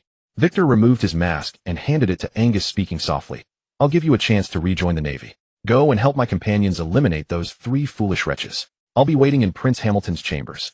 After Angus took the mask and donned it, Victor continued, "Of course you're also free to choose escape. I won't mind." Angus shook his head hastily. "No, absolutely not. I swear it to you, Lord Victor." Hearing that Angus had recognized him, Victor chuckled lightly. "It seems Hamilton's people know me quite well here. Excellent. Then let me go pay a visit to this Prince Hamilton who has so little time remaining." Watching Victor depart with effortless elegance, Angus retrieved the flintlock pistol from the branch. After inspecting it, he decisively jumped down from the tree. Before Victor even reached Hamilton's chambers, gunshots echoed through the rain. He murmured to himself, "What a decisive fellow." Through his observation Haki's perception, Victor landed outside Hamilton's chambers. Hearing the continuous barrage of gunfire within, he decided to let Hamilton enjoy himself a while longer. "Oh, Prince Hamilton, you're so amazing. Yes, we sisters can't take any more." Insincere words continued to emanate from the room. Victor lit a cigar in frustration. "This frequency, I could match it in 10 seconds what he does in an hour. Why must they be so insincere? Quick, bring me more medicine. Just watch. I'm going to teach you ladies a proper lesson today." Victor had barely tossed the cigar to the ground when Yayawasi and his 2 companions came hurrying back. With Angus's assistance, Paul and the others must have met their end quite peacefully. Inside the room, Hamilton maintained his rhythm of 10 times per minute, punctuated by poorly acted cries that made Yayawasi's face twitch uncontrollably. "Bang! You bastard!" After Yayawasi kicked open the door, Hamilton cursed before speaking with visible confusion at the masked strangers before him. "Hey Angus, what's the situation here? Don't you think you owe us an explanation?" Recognizing the flintlock pistol and cowboy hat behind Angus, Hamilton calmly lifted his hips, pulled up his pants draped on his clothes, and stood up with a serious expression, threatening Angus. "Have you forgotten that your uncle is still under my control?" Before Angus could respond, an authoritative voice came from behind him. "The king of this nation is not you, so there's no need to concern yourself with his uncle. You should be worrying about yourself first. You are." Upon seeing Victor's face, Hamilton's expression shifted dramatically. "You're Victor. I see it now. That old fool actually managed to recruit you." A look of sudden enlightenment crossed Hamilton's face before he quickly spoke. "Victor, were you satisfied with the gift Frank delivered to you? There must be some misunderstanding here. Whatever terms my dying brother offered you, I'll double them." Victor shook his head, walking up to Hamilton and carefully straightening his clothes. "As much as I'd like to accept, I don't think you're capable of delivering what you're promising." The navy must remain in the hands of the navy. A prince of this nation relying on the celestial dragons behind him had the audacity to attempt controlling the marine base. I withdraw. I'll let F.A. Shoo. Victor covered Hamadan's mouth with his left hand while pressing his right index finger to his lips. He then continued straightening Hamadan's clothes. After a while, Victor stepped back and examined the now properly dressed Hamadan with satisfaction. He gave a light snap of his fingers, and Yaluasi walked over to Victor's side. In Hamadan's bewildered gaze, Victor spoke with a teasing tone. Prince Hamadan, I wasn't finished earlier. Even if you offered 10 times 100 times, or even gave me this entire nation, I might agree, but he would not. Yaluasi removed his mask, his face contorted with savagery as he stared at Hamadan. After a moment of confusion, Hamadan's expression turned ashen with horror. Yaluasi. It's a misunderstanding. That was Frank acting on his own initiative. It had nothing to do with me. Spare me, you can choose any woman from Wadaf Island. I can even, MMPH. Blood began to seep from Hamadan's mouth. Then with a look of pure terror, Hamadan was dragged across the floor by the blood itself. After the two had departed, Victor gazed at the trembling women on the bed and offered a gentle smile. Don't be afraid. It will be quick. Angus, I'll leave them to you. With that, Victor turned and walked toward the door, Liar following behind him. Moments later, several gunshots echoed from within the room. Angus emerged with his flintlock still smoking. The three men watched Yaluasi tormenting Hamadan in the heavy rain, saying nothing. Yaluasi oscillated between manic laughter and mournful sobs, his cries intermingling with Hamadan's desperate wails accompanied by the sound of raindrops striking the ground, as if performing a sorrowful requiem. It took a long while before Yaluasi finally regained his composure. Hamadan had become a cold, bloodless corpse, his head severed and placed inside a box by Yaluasi. Using his observation Haki once more to confirm there were no other survivors nearby, Victor turned to Liar and said, The matter is resolved then. Would you kindly inform His Majesty the King first, Sir Liar? Liar nodded and rushed into the ring. Victor instructed the two men. Yaluasi, you'll make your way to Carnarvon first and go into hiding. Wait for me there. I will contact you once I return. Angus, I'll have Berkeley 6 publicly announce that you've pledged allegiance to him. During this time, your task is to protect him. Go rescue your uncle first, then report to the royal family. As for these bodies, the two of you will dispose of them. Then burn this estate to the ground. Leave no trace whatsoever. Once you've finished, do as I've instructed. Understood. Upon hearing the news of Hamadan's death, Berkeley 6 sat up excitedly, which startled Liar, who quickly moved to support him. Cough, cough. I'm fine, Liar. Send men to Carnarvon to arrest all of Hamadan's loyalists and family members. Berkeley 6 spoke with evident glee, then spread this news far and wide. I want to see how those traitors come crawling to me begging for mercy once they learn Hamadan is dead. As you command. Wait. Liar halted and turned to look at Berkeley 6 with confusion, only to find the king's expression had grown grave. Liar, just how powerful is Victor? Could you defeat him? Liar shook his head and replied quietly, I'm sorry, Your Majesty, but I did not see him make a single move. Yet Angus was subdued by him effortlessly, and he helped us eliminate Paul and the others. Moreover, Angus had every opportunity to flee but didn't dare to. From this, I believe Victor's strength is no less than my own. As for that Yaluasi, his power is no less than mine as well. He has become a devil fruit user capable of controlling human blood. Hamadan was tortured by him for half a day before being drained completely dry. Berkeley 6 fell silent for a long while. Suddenly he beckoned Liar closer, and when Liar drew near, the king whispered to him, My body won't survive until the end of this year. I have already made Zakrel acknowledge Victor as his stepfather. After I'm gone, help me look after Zakrel. If anyone shows signs of disloyalty, inform Victor. Judging from his usual conduct as a Marine who swore by justice, he should be trustworthy. Also, after I die, if Queen Carol and Victor. You don't need to concern yourself with them. Just focus on protecting Zakrel. I'll send an invitation to that person shortly asking him to watch over things after my death. I believe Victor won't cause any trouble. Speaking of such matters, Berkeley VI's expression remained calm. Though Queen Carol had been dutiful and attentive in his presence, showing every appearance of deep affection, if he weren't a king, would a woman beautiful as a rose ever fall for someone older than her own father? There is no love among the nobility. The same holds true for royalty. For Berkeley 6 legacy was all that mattered. Upon returning to the palace, Berkeley 6 happily agreed to Victor's proposal. Angus as a sniper was extremely proficient in observation Haki. Berkeley 6 was well aware of why Hamilton had won him over, and with Angus as his personal bodyguard, Berkeley 6 felt even more reassured. After learning that Berkeley 6 had arranged to invite the Celestial Dragons for a visit in 3 months, Victor decided to return to his branch and wait patiently. Frank could not be killed yet. Before ascertaining the Celestial Dragon's stance, if Frank died, the 89th branch might be taken over by someone sent from headquarters. Moreover, some relationships needed to be cultivated now. The trade circle of Vatafran was the core foundation of the commercial empire. Victor's control over the 89th branch gave the Victory Chamber of Commerce an absolute advantage. Participating in the trade of allied kingdoms was not easy.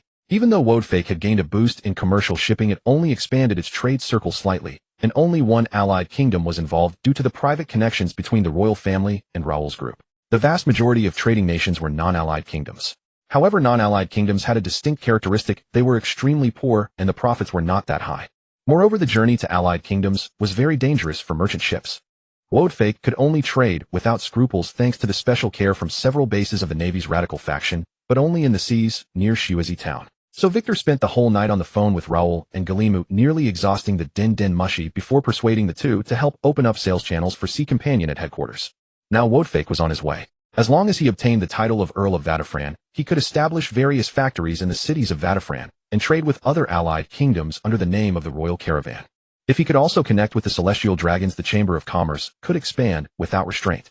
He only hoped that this Celestial Dragon would be easy to get along with. Recalling the image of Celestial Dragons from the anime, Victor felt his head ache. His connection with the Celestial Dragons would certainly create a bad image in the eyes of headquarters, and even his uncle Sakazuki would probably find it hard to believe. But without the protection of the Celestial Dragons, it was simply a pipe dream to earn enough military funds for the Navy to break away from the world government. News of Prince Hamilton's death quickly spread throughout Vatafran, though officially, it was said he died of a sudden illness. When Victor returned to the branch, although it appeared unchanged on the surface, seeing only a few seamen cleaning the villa, he knew that all of Hamilton's influence had vanished with his death. What a pity. He had planned to come back and enjoy some privileges like playing a game of 5 phoenixes and 15 holes. Victor had never been averse to the conveniences brought by power. Every human has desires and emotions. Those in high positions always have some privileges because they have the ability. In fact, not abusing one's power to do whatever one wants is already a good ruler. Early the next morning, Victor was about to go for a few laps before heading to the office when he noticed a familiar figure standing at the villa gate. Frank's adjutant Rambo had been waiting at the gate for who knows how long, his hair dampened by dew. Seeing Victor finally emerge, Rambo said excitedly, "Commander Victor, welcome back." Victor glanced at Rambo and said expressionlessly, "Adjutant Rambo, has Commander Frank returned?" Frank, it was said, had set off for New Haven upon hearing of Prince Hamilton's death, apparently intending to visit Berkeley 6. However, Victor had flown back and did not encounter him. Upon hearing Victor's words, Rambo shook his head and said softly, "No, it's not Frank. I need to talk to you about something." Although Victor didn't understand why Rambo was looking for him, it didn't seem to be anything bad. He nodded and said to Rambo, "All right, first accompany me for a few laps, then we'll talk in my office." "Okay, Commander Victor." After running a few steps, Victor felt something was off. He turned to look and involuntarily stopped. Rambo was a head shorter than Victor, but his body was extremely robust, and he had a full beard. In terms of appearance alone, he was the epitome of a macho man. However, his running movements reminded Victor of a very famous Arinzuan performer from his past life. Seeing Victor stop inexplicably, Rambo asked with some confusion, "What's wrong, Commander Victor?" Victor closed his mouth, patted Rambo on the shoulder, and said from the bottom of his heart, "Nothing, I just think you're truly a talent. The kind that excels in both literary and martial arts." "Ah, really? Thank you for the compliment, Commander." Seeing Rambo's delighted expression, Victor turned around and continued running. Of course it's true. With the physique of Wu Song and the movements of Wen Song, how could he not be both literate and martial? You're really a talent, damn it. Fortunately, aside from slightly effeminate gestures, Rambo had no known special hobbies. Otherwise, Victor wouldn't have dared to let him run behind him. After completing a few laps and warming up, Victor led Rambo to his office. "So Rambo, what do you want to talk about?" Rambo took a document bag from his pocket, handed it to Victor, and said softly, "These are the evidence of Frank's collusion with Hamilton, as well as some evidence of Frank's crimes. I know you despise Frank deeply. With this, Commander, you can arrest Frank without going through headquarters." "Oh." Victor looked at Rambo with some surprise and said, "How did you know that I detest Frank so much?" As soon as Victor finished speaking, Rambo quickly said, "It's your eyes. Commander, your eyes betray you. Although you always show great respect when meeting Frank, your eyes cannot hide the truth. Moreover, I can tell that you must have great ambitions." Seeing Victor's surprised expression, Rambo said proudly, "Don't be surprised, Commander Victor. I used to be a psychologist, so I'm sensitive to these things." Victor sat down in his chair, took out a few documents from the drawer, and said casually, "A psychologist? Oh, you really are observant. Come on, what do you want from me?" Rambo shook his head and said seriously, "I just can't stand Frank's actions, and I admire Commander Victor. I only want to become your right-hand man." "Humph. You speak well, Rambo." Victor stood up, placed the documents in his hand into Rambo's, and said as he walked, "Death Dr. Gilland, originally from the Grand Line, with a bounty of 78 million berries 5 years ago. You were adopted as a child, but your foster parents raised you as a girl, so even after all these years your mannerisms are still somewhat effeminate. The reason for your bounty: your foster mother was taken by a noble. Your foster father led the townspeople to rescue her, but they were falsely accused of colluding with pirates, and then everyone was killed. You escaped. Over a decade ago you returned. Using the medical skills you had learned from somewhere, you infiltrated that noble's circle and one night you exterminated his entire clan, not even sparing the dogs. You also wounded a commodore from headquarters who was chasing you. Then you went to sea and became a pirate, but the crews of the pirate ships you joined would always inexplicably die out. Later, no pirates dared to let you board their ships. As luck would have it, you inadvertently saved Frank, and he used his connections to have your bounty revoked, making you his adjutant. At this point, Victor looked at Rambo, whose face was ashen and eyes closed, and said, "You are indeed smart knowing that Frank is doomed. You're defecting to me because you're afraid that after Frank is caught the Navy will settle accounts with you. But you've made the right choice." Victor looked at Rambo, now wide-eyed and hopeful, and said, "From now on, stay by my side. But I'm different from Frank. Offer me your loyalty." Rambo's actions in Victor's view were not a major issue. Especially after being forced to become a pirate, his behavior was a typical example of being physically present but mentally absent. Moreover, after following Frank, he could enjoy everything with ease and was not a pedantic person. Victor had originally planned to talk to him in a couple of days, but unexpectedly, he came to find Victor himself. The data shows that Rambo was not only a good doctor, but also had considerable Haki, otherwise he would not have defeated the rear admiral who tried to capture him back then. Victor certainly would not let such talent go. However, it was a pity that Rambo had gone to so much trouble even gathering all that evidence. Arrest Frank, put him on trial, and send him to prison. Wouldn't that be too easy? He had no intention of dealing with Frank through legitimate means. Although Victor had previously stated that all documents should be handled by the Vice Chief of Staff, during this period the Vice Chief, who used to handle all sorts of documents with peace of mind, now came to consult Victor 8 times a day. Other departments in the branch also resumed normal operations. The death of Hamilton and Frank's departure to New Haven had made them sense that a change was coming. Most of those skilled at flattery were also clever people. They sensed the shift as soon as the wind blew. Victor had no particular thoughts about them. Such people exist in every world. Environment determines everything. If their superior was someone who could not tolerate any grain of sand, they would work harder than anyone. A few days later, Frank returned looking preoccupied. It seemed his trip to New Haven had not gone smoothly. After inquiring with Rambo, whom he had assigned to monitor the branch, and finding that everything was normal, Frank gradually calmed down. That old fox Berkeley 6, either because of his intense hatred for Hamilton or his fear of the Navy, stubbornly refused to accept his allegiance. This was certainly not good news for him. After Hamilton's death, the connection to St. Charles Marco would be severed. To the Celestial Dragons, he was merely a tool for transporting slaves. However, Wadi Firen had already announced that a Celestial Dragon would come to visit in a while, and he must seize this opportunity. After learning that a Celestial Dragon was coming, the 89th branch quickly became busy. Frank not only mobilized some elite troops from other bases to the first base, but also moved to the first base with Rambo, determined to find a chance to connect with the Celestial Dragon. Berkeley 6 treated his own subjects reasonably well. Berkeley had sent all the beggars in Kanafong to other regions. Although those places were not as prosperous as Kanafong, they had houses and land, which meant these people could at least survive. 1 week before the Celestial Dragon's visit, Berkeley in his wheelchair brought Princess Carol and his son Zakir to Kanafong, as well staying in the palace that Hamilton had privately built. The nobles and ministers also arrived with their families. However, Victor noticed that among their children there were very few daughters. Most were handsome and extraordinary sons. Of course, he was still a cut above. No one could match the appearance of this body. Victor was also invited to several banquets where he met many people. However, his biggest gain was the way Princess Carol looked at him. Her gaze was almost sticky. Thanks to the world government's relentless propaganda, in the eyes of some nobles, the Celestial Dragons were the gods of this world, and they were merely servants of the gods. In the eyes of most commoners, the Celestial Dragons were sacred and inviolable. However, there were also some nobles who spoke of the Celestial Dragons without any respect. In their eyes, the Celestial Dragons were merely well-born. Berkeley 6 was one of them. When he mentioned the Celestial Dragons in private, like Victor, he did not use honorifics. Victor was also full of curiosity about the upcoming Celestial Dragon. Whether it was preferences, personality, age, or which family he belonged to, Victor wanted to learn as much as possible to prepare accordingly. But no matter how much Victor asked, Berkeley 6 only told him to wait a few days, which only heightened Victor's curiosity. Moreover, Victor always felt something was off. Berkeley VI's expression when mentioning the Celestial Dragon had a kind of paternal affection. But after thinking about it, Victor concluded it must be his imagination. After all, how could a king have such feelings for a Celestial Dragon? Unless that Celestial Dragon was a child. A very polite and sensible child. Could a Celestial Dragon be sensible and polite? So it must be an illusion. A few days later, Berkeley 6 received news that the Celestial Dragon was about to arrive, and the entire Kanafong instantly became busy again.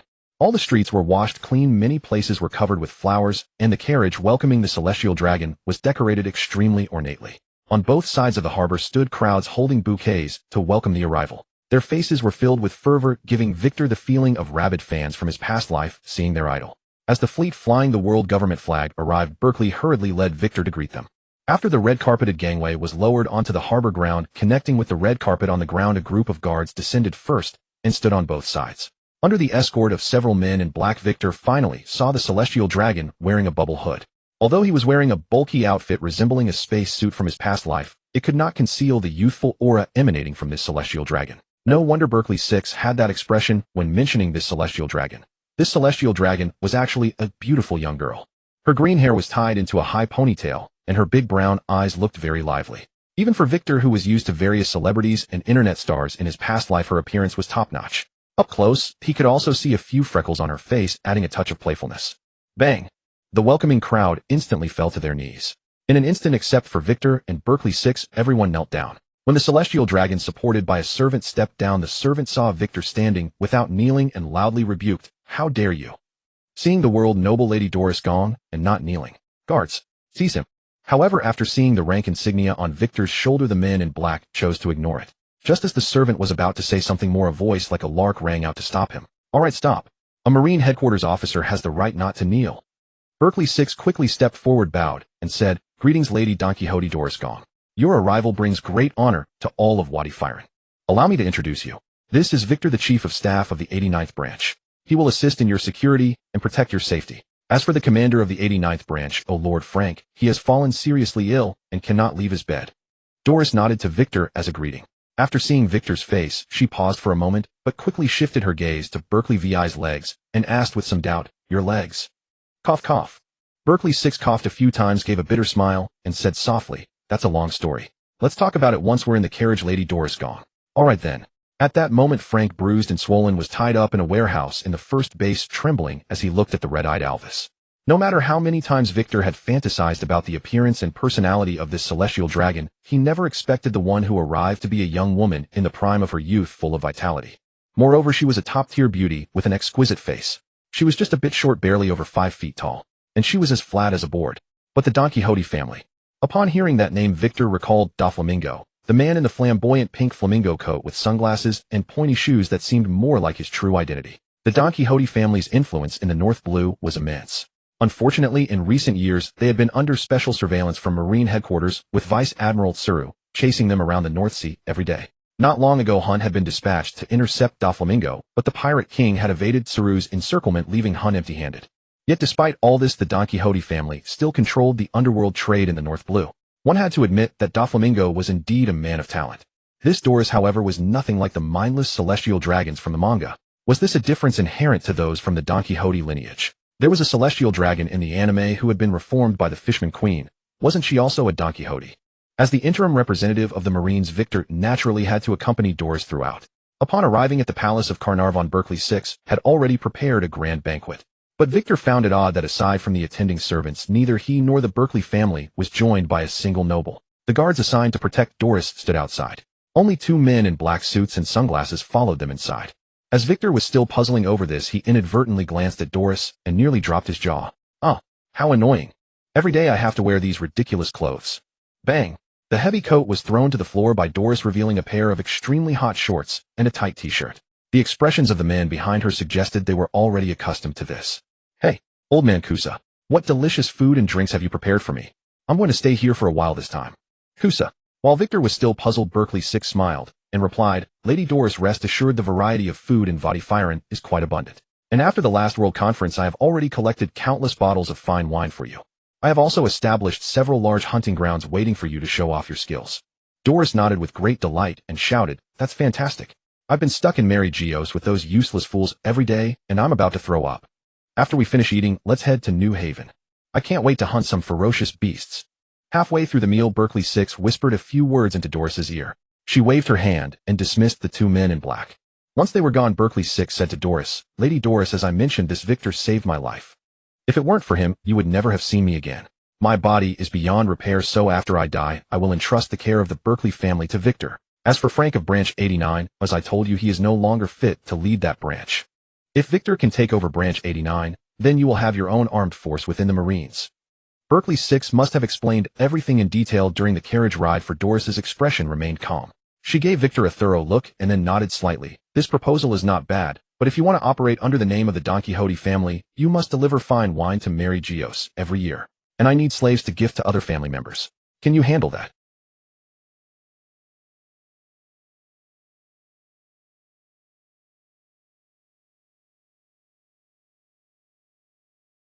Doris was silent for a moment before waving her hand at Victor.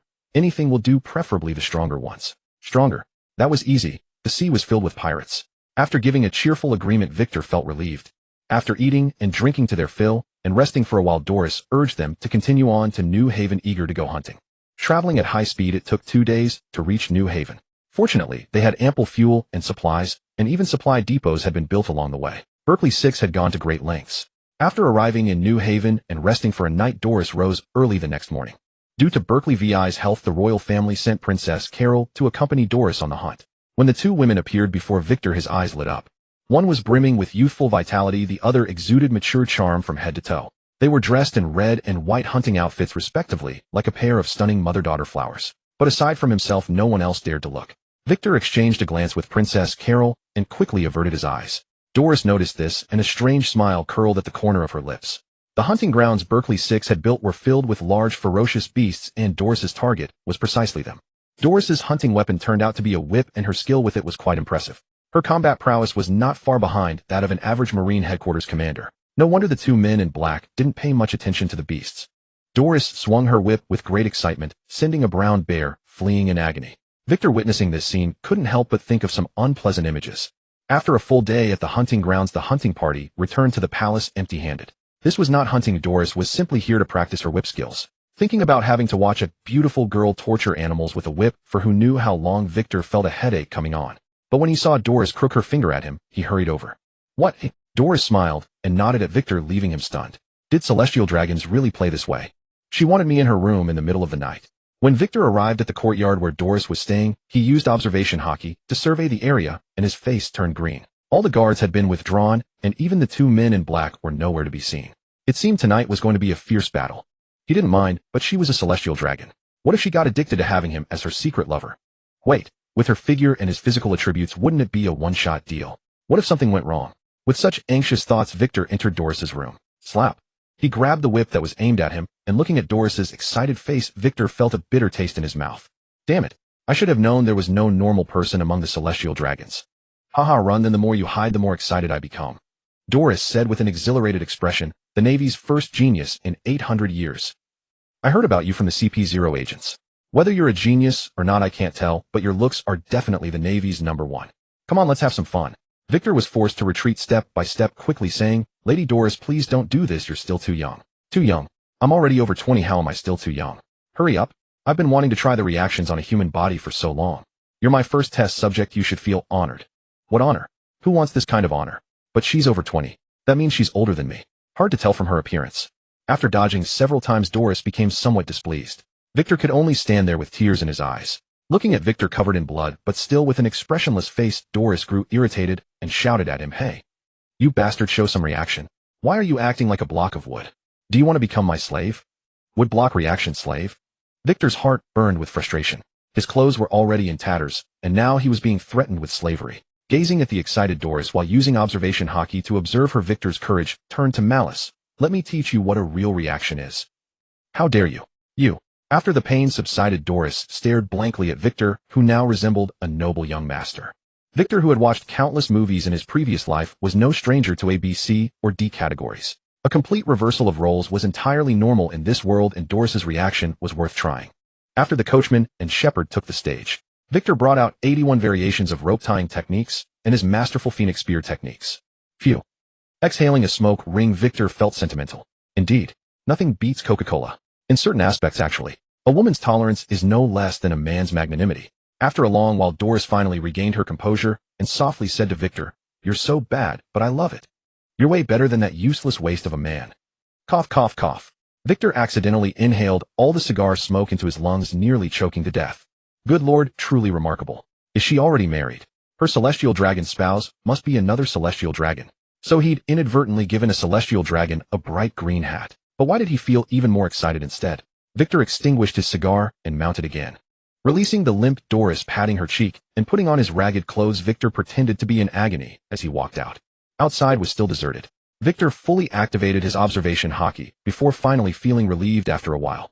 Two men in black were sitting bored in the garden gazing at the starlit sky. When they noticed Victor approaching, they examined him, their eyes taking in his tattered, bloodied clothing. They met his fierce gaze and turned their heads away. At first Victor thought they were CP9 intelligence agents, but after battling Doris for several days, he learned they were guards belonging to the Don Quixote family.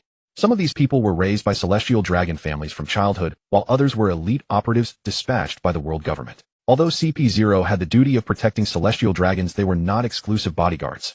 When celestial dragons traveled, they mostly brought these men in black, with only a few specifically requesting CP0. Most of the time, these relatively capable men in black were the primary force guarding the celestial dragons. Doris brought these two men in black who were raised by the family from childhood, so they absolutely obeyed her commands. As for the maid who had initially scolded Victor, she seemed to have been sent by Doris's husband's family to facilitate Victor's late-night skill practice. With Doris, the maid had been executed on some pretext. Celestial dragon marriages were quite interesting. They were almost entirely political unions. Even after marriage, couples could live separately with considerable freedom, emphasizing equality. Unsurprisingly, the annual marriage rate had been declining steadily. And though they claimed their blood was noble and considered humans filthy, even undeserving of breathing the same air, many male celestial dragons had human wives, and a few female celestial dragons had several hunky husbands. Of course, these so-called companions were merely playthings for venting desires. Fortunately, Doris did not treat Victor this way. Victor had no desire to become a plaything either, so during this time, he displayed all his hard-earned skills. Before Doris could even depart, Berkeley VI had already expired. Entrusting Zakrit to Victor once more, Berkeley VI finally passed away peacefully. It was only the beginning of the new year. 8-year-old Zakrit became Berkeley VII, and Queen Caro held the reins of power in Vataphaland. Many nobles protested strongly, but after Victor, representing Branch 89, presented their congratulatory gifts, these nobles fell silent instantly. The reason Berkeley VI had gone to such lengths to recruit Victor was that all the sea routes and port cities of Vataphaland were protected by Branch 89. Every noble household had merchant fleets traveling abroad. Branch 89 was practically the guardian deity of their wealth. But guardian deities sometimes lost their temper too. Hamilton had been supported by many nobles only because of Phallic. Now that Hamilton was dead and Phallic had not appeared at the ceremony welcoming Doris, all the nobles understood that Branch 89 was about to change dramatically. Furthermore, Doris's presence at the end terrified these nobles, leaving them trembling with fear, far too intimidated to raise any objections. After attending Berkeley VII's coronation, Queen Caro sent someone to find Victor. Familiar night, familiar emptiness, only the scene was different, the characters different, and the opening slightly varied. Clatter. Yeah. TSK. Yeah. Whoa. Though the other horse had the nobler bloodline, a horse that had served as a mount for years felt entirely different. One movement, one glance, and it knew exactly what you wanted. Every path was thoroughly familiar. Sorry, Berkeley VI. Unlike that celestial dragon, this green hat is one you put on yourself. Why must you force me to become a chow chow? Tisk. Queen Caro lowered her head, and Victor closed his eyes. Prime Minister, your spirit lives on. No wonder Liu Bei's descendants were called Fengshan. You Chow Chow, as well as Chow Pai, Chow Zhun, and Chow Shuang, truly embodying honesty in all things. Indeed, they have never deceived us. A fine horse exhausts its rider, a beautiful woman ruins her man. Princess Carol and Doris shared an unspoken understanding, one by day, the other by night, ensuring nothing was wasted. Even with Victor's formidable constitution, sleeping less than 4 hours a day, while fighting relentlessly day and night, left him feeling physically drained, his strength regressing instead of advancing. This reminded Victor of the petite nurse in pink on Whitebeard's ship. The strongest man in the world, Whitebeard, performed so poorly during the Summit War, not only due to his aging body and countless ailments, but also because that nurse in the pink uniform likely played no small role. Doris kicked at the tiger she had whipped to death, set down her whip, and walked toward Victor. Victor, I'll be leaving in a couple of days. Doris gripped Victor's hand, her face flushed with infatuation as she said, I can't bear to let you go. Why don't you come to the Hongang base? Then we could meet more often. Shut up. What do you want me to do at Hongang? Guard you all day, spend my entire life there. Be your eternal lover. A true man among heaven and earth would never languish long under another's shadow. Victor forcefully pulled his hands free, retrieved a cigar from his pocket, and after Doris dutifully lit it for him, took a deep drag and exhaled the smoke directly into her face. Did you do what I asked? Yes, the world government has already agreed. Excellent. I will also take action here. You can amuse yourself tomorrow. Once I have finished, I shall send you back to Mary Geos. Yes, whatever you say. Frank had not appeared at Branch 89 for some time, but his adjutant Lanbois handled various affairs, keeping the branch operating normally. Late that night, the branch alarm suddenly blared. When everyone ran out, they discovered Lanbois engaged in fierce combat with a blood-soaked figure. On the ground lay a headless, desiccated corpse. Judging by the military rank on the uniform, it was Frank, the commander of Branch 89. Bang! Bang! The bullets struck the blood figure with no effect. Worse, the figure was enraged by the gunfire and charged straight at the soldiers. That's Bloodhand Yalvis. Yalvis carrying Frank's severed head was easily recognized. Many among them had seen him before as former colleagues. Beluge surged forward, rescued several naval officers from the blood-soaked water, and shouted loudly, "Your strength is too weak. Fall back quickly. Step aside, watch me show you what I've got." After shouting, Beluge's body suddenly transformed into countless spheres flying toward Yalvis, who was still battling Lanbois. After dodging a few times, Yalvis's expression darkened. He seized one sphere and crushed it forcefully. Instantly, all the spheres fell to the ground. Tears streaming from Beluge's eyes, he cried out, "Despicable. Pathetic ability. I should have crushed you as well. You should count yourself lucky." Bang! Yalvis kicked the sphere away and Beluge collapsed onto the ground, eyes rolling back in defeat. Although Lanbois fought skillfully and held his own against Yalvis, once the blood figure turned several Marines into desiccated corpses and swiftly enveloped Lanbois, despair swept through the branch's navy. At this critical moment, Yalvis suddenly spat a mouthful of blood. "Huff! What happened? Who is it?" "It's Chief of Staff Victor. We're saved." Victor descended slowly from the sky, surveying the devastating scene with anger, and roared, "Yalvis, you are truly reckless. Have you forgotten Master Sawamura's teachings? Today I, Victor, shall purge the ranks in Sawamura's name." "Ha! Save your breath, Victor. Come, let me see whether you, the so-called Navy's greatest genius, are truly worthy of the title." Yalvis commanded the blood figure to charge at Victor. However, before it reached him, a fierce gust of wind erupted, shredding the blood figure into fragments.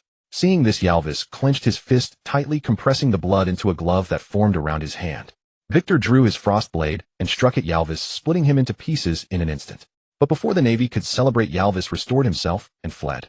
At Marineford, the Navy headquarters, although Sengoku had not yet officially become Fleet Admiral, he was already exercising the powers of the position. He sat in the Admiral's office frowning as he reviewed a stack of documents on his desk. After finishing, he removed his glasses, rubbed his eyes, and leaned back in his chair. "Crack. Hey, what could possibly trouble you so? Let an old man have a look." Garp wiped his hands on his pants, picked up the documents from the desk, swallowed his last donut, and read with keen curiosity. Bloodhand Yalvis infiltrated Kanafuku, destroyed Branch 89-0 and killed Frank. Encountered Victor, who had returned to prepare travel arrangements for the Celestial Dragons. Retreated after being severely wounded. The world government demands Victor take control of Branch 89. And what about this?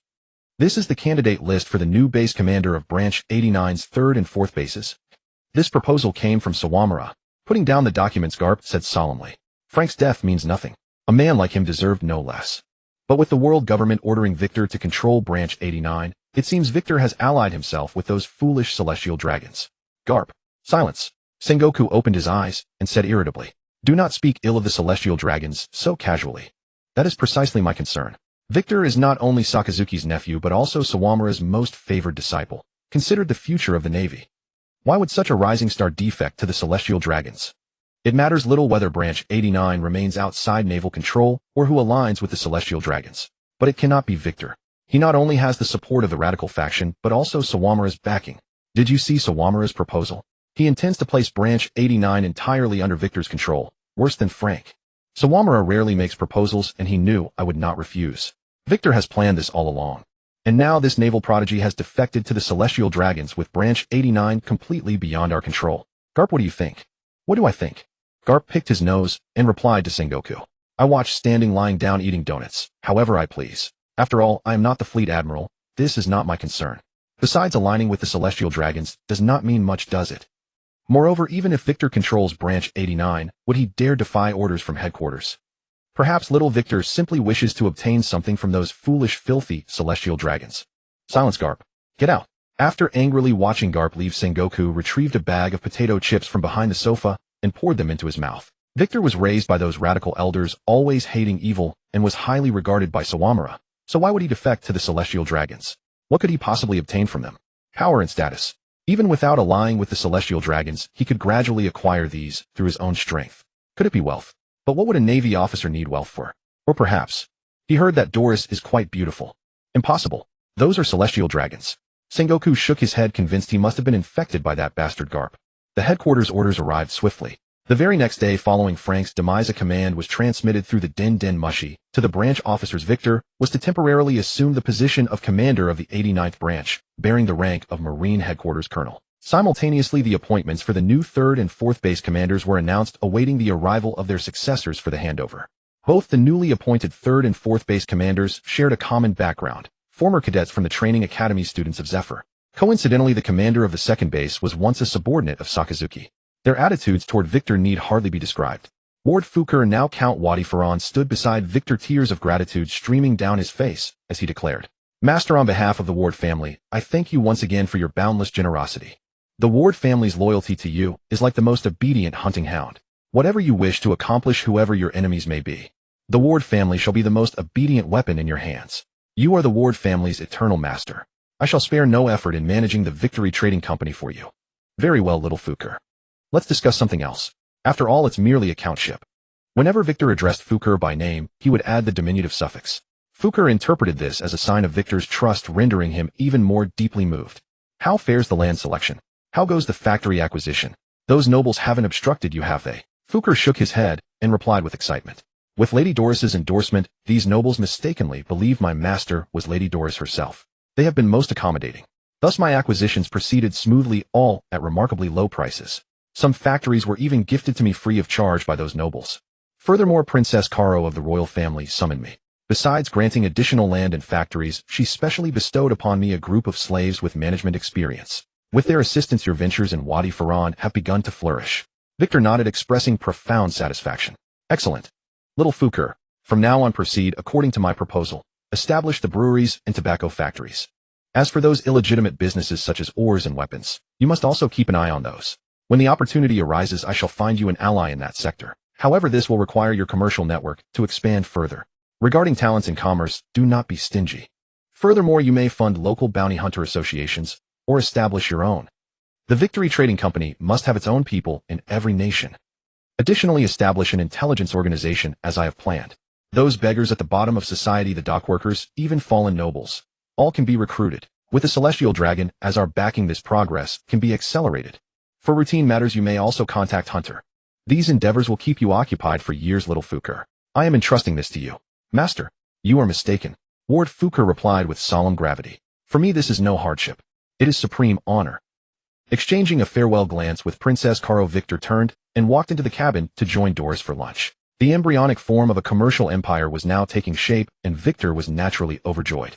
The happier Victor became, the more film plotlines came to mind, and Doris grew even more delighted. As for everyone else aboard the ship, except for the two men in black and Doris's slaves, all other guards had been arranged on a separate vessel. Even the helmsman was Baragud, while Angus, the seasoned mariner, was serving as acting navigator. The two men initially harbored no improper thoughts regarding Victor and Doris's relationship. That was until one day, when Baragud went searching for Victor, witnessed Victor enter Doris's room, and shortly thereafter heard peculiar sounds emanating from within. Baragud froze in bewilderment, then saw Victor emerge with his upper body half bared, his expression blank as he stared at Baragud. Baragud bit his finger in shock, colliding headlong with Angus, who had come looking for him. The three exchanged glances. From within the room came Doris's alluring voice. "Master, what are you doing? Come with me quickly." In that instant, both Angus and Baragud shared the same conviction, that Victor might silence them forever. Yet Victor merely barked a single "get lost" before shutting the door and returning inside.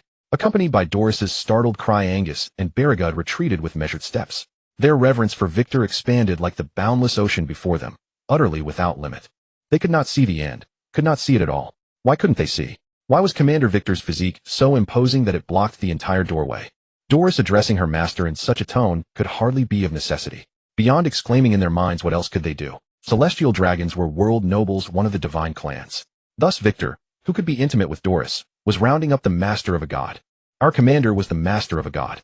The two men found themselves gazing up at the two black-suited guards assigned to Doris's security. "What rank do you think you have?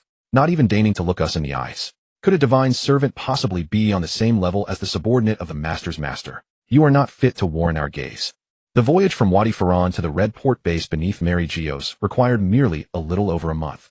During that month and more, Doris seemed to release all the desires she had accumulated over the coming years.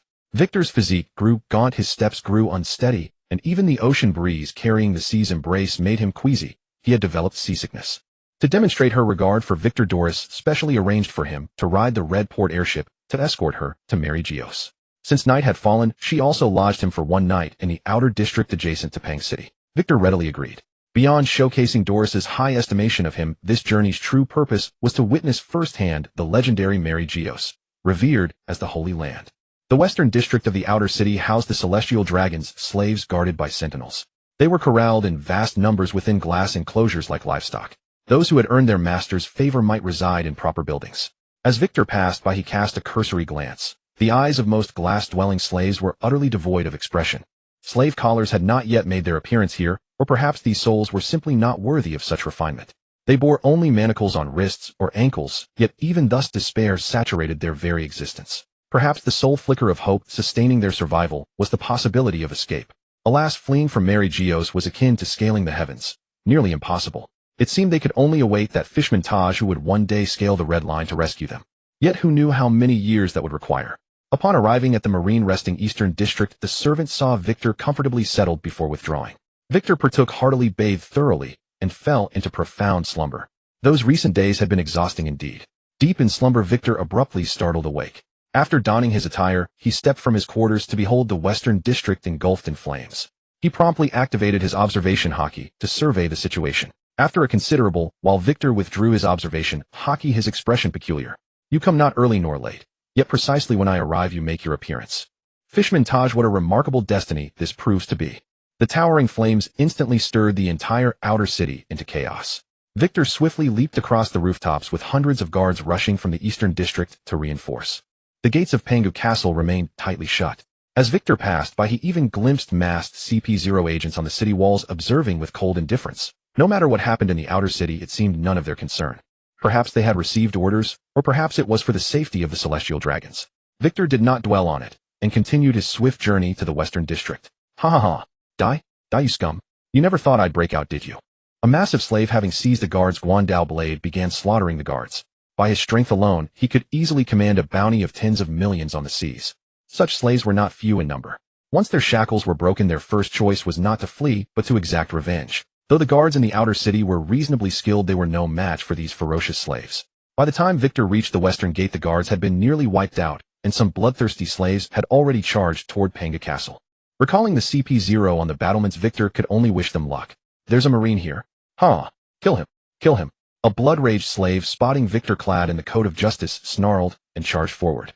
Flying finger barrage. The finger pistol technique releases the body's power through a single finger, but Victor's variation, flying finger barrage, used all 10 fingers to fire off a relentless stream of shockwaves comparable to bullets. By the time Victor brought his hands together, over a dozen slaves had been riddled like sieves and collapsed to the ground. Even the most powerful expert, if caught off guard or unable to dodge, can fall to high-speed bullets, let alone these slaves with bounties of at most tens of millions. 3 young girls running frantically slammed on their brakes. Staring at the corpses at Victor's feet, they trembled and stopped fleeing, tears streaming uncontrollably. Victor was about to leave, but a glance made him halt. This is the Boas sisters. That scrawny girl is the future Empress Hancock. Judging by their current state, the youngest sister, who would later become plump, was actually more charming. Hancock, on the other hand, was the shortest and had darker skin, showing none of the future Empress's allure. Victor was greatly disappointed. Seeing Victor scrutinizing the 3 sisters, Marigold suppressed her terror and charged at him, yelling, "Big sis, second sis, run. I'll hold him off." Third sister, "No, run." Victor watched this melodramatic scene impassively. Just as Marigold was about to reach him, he flicked his finger. Marigold skidded to a halt, rolled, and then found herself floating involuntarily into the air. This is a devil fruit user. Hancock and her other sister were also lifted by Victor's power to float beside Marigold. The 3 clung tightly together, staring at Victor with confusion. Do I really look that villainous? Go now? And remember, don't get too fat. You won't be pretty if you do. Also, don't move around. I'm not very familiar with this technique yet. Although it seemed Marigold had a reason for deliberately gaining weight, Victor couldn't bear the thought of a graceful girl ending up with a landlady's physique, so he couldn't help but remind her. The 3 sisters rose higher and higher. Hancock and Sandersonia were so frightened they squeezed their eyes shut. Only the tallest Marigold gazed at Victor with a puzzled expression, closing her eyes only after the darkness had completely swallowed his figure. The ability to make others fly was far more draining than flying oneself. It consumed immense physical and mental energy, and it also required remaining within a certain range. Through his observation Haki, Victor perceived that the 3 sisters had landed safely outside the city. Only then did he continue forward. Many slaves froze in terror at the sight of Victor in his military uniform. He paid them no mind, walking straight past them. As for those who bared their fangs and sought to kill Victor to pass, he naturally showed no mercy. Whether they were innocent or pitiable was none of his concern. If they wanted to kill, they had to be prepared to die. Besides, after enduring so much torment, those who still dared to attack a Marine were hardly ordinary. Most were likely pirates. If any were truly innocent civilians, Victor could only offer a silent apology in his heart. As the fleeing crowd grew larger, Victor leaped onto the rooftops and once again activated his observation Haki, striving to pick out useful information from the cacophony. Boom. Crack. Go. You're free. A somewhat hoarse voice caught Victor's attention. He opened his eyes and looked toward the far left of the western district, a flicker of excitement rising in his heart. The hero of the fishmen. After breaking the last glass chamber, Fisher Tiger tossed the keys from the guard's corpse inside. Watching one slave after another run out, he finally felt relieved. It seemed the world government had sent no reinforcements to avoid frightening the celestial dragons. They hadn't even bothered to send someone to check. Indeed, the outer city had nothing but slaves and guards. How could their lives compare to a single hair of a celestial dragon? Recalling the humiliations he had suffered, Tiger felt the shameful brand throbbing with pain, and his heart was filled with murderous intent. Found you. Huh. Tiger turned to see Victor in his coat of justice. The killing intent within him found an outlet, and he clenched his fist and charged. Victor, seeing Tiger's crimson skin and bull-like charge, dared not be careless. He gathered his strength and met the attack head-on. Boom. Their fists, one large, one small, collided. The burning houses around them collapsed under the immense shockwave. In terms of raw strength, they were evenly matched. Tiger stared at Victor in surprise. Though Victor was tall for a human, he was still a small figure compared to Tiger. Yet this small figure had blocked his attack. Looking at Victor's clean-shaven, youthful face, Tiger wondered, was this Marine really so young? Still got some punch, Fisher Tiger. But if brute force is all you've got, you're no match for me. Victor stepped back 2 paces, grinned at Tiger, then clenched his fists as armament Haki slowly coated them in black. But to his surprise, Fisher Tiger also clenched his fists, which were similarly wrapped in jet black armament Haki. After a moment of shock, Victor's expression turned to one of understanding. Of course, how could the hero of the fishmen not know Haki? The reason he hadn't displayed it earlier was probably due to some plot or setting inconsistency. As the saying goes, what does Oda know about One Piece? So satisfying. So satisfying. So satisfying. Victor shouted with wild excitement, every cell in his body electrified, and he had never felt this exhilarated even during his fight with Doris. As a hero of the Fishman race, Tiger had scaled the red line, with bare hands demonstrating unmatched strength and endurance. The Fishman's physique surpassed humans in virtually every aspect, though certain areas might remain to be verified. However, in terms of pure physical conditioning, humans simply could not compare to Fishmen. Most members of this race could be described as natural-born warriors, powerful elites who required no grueling training. Thus, Fishmen typically relied on overwhelming force to crush their enemies. In the past, Tiger had never needed to unleash his Haki against opponents, but facing Victor, he employed it to finish the fight quickly. Victor did not reveal any special techniques either, nor did he use Ryuo.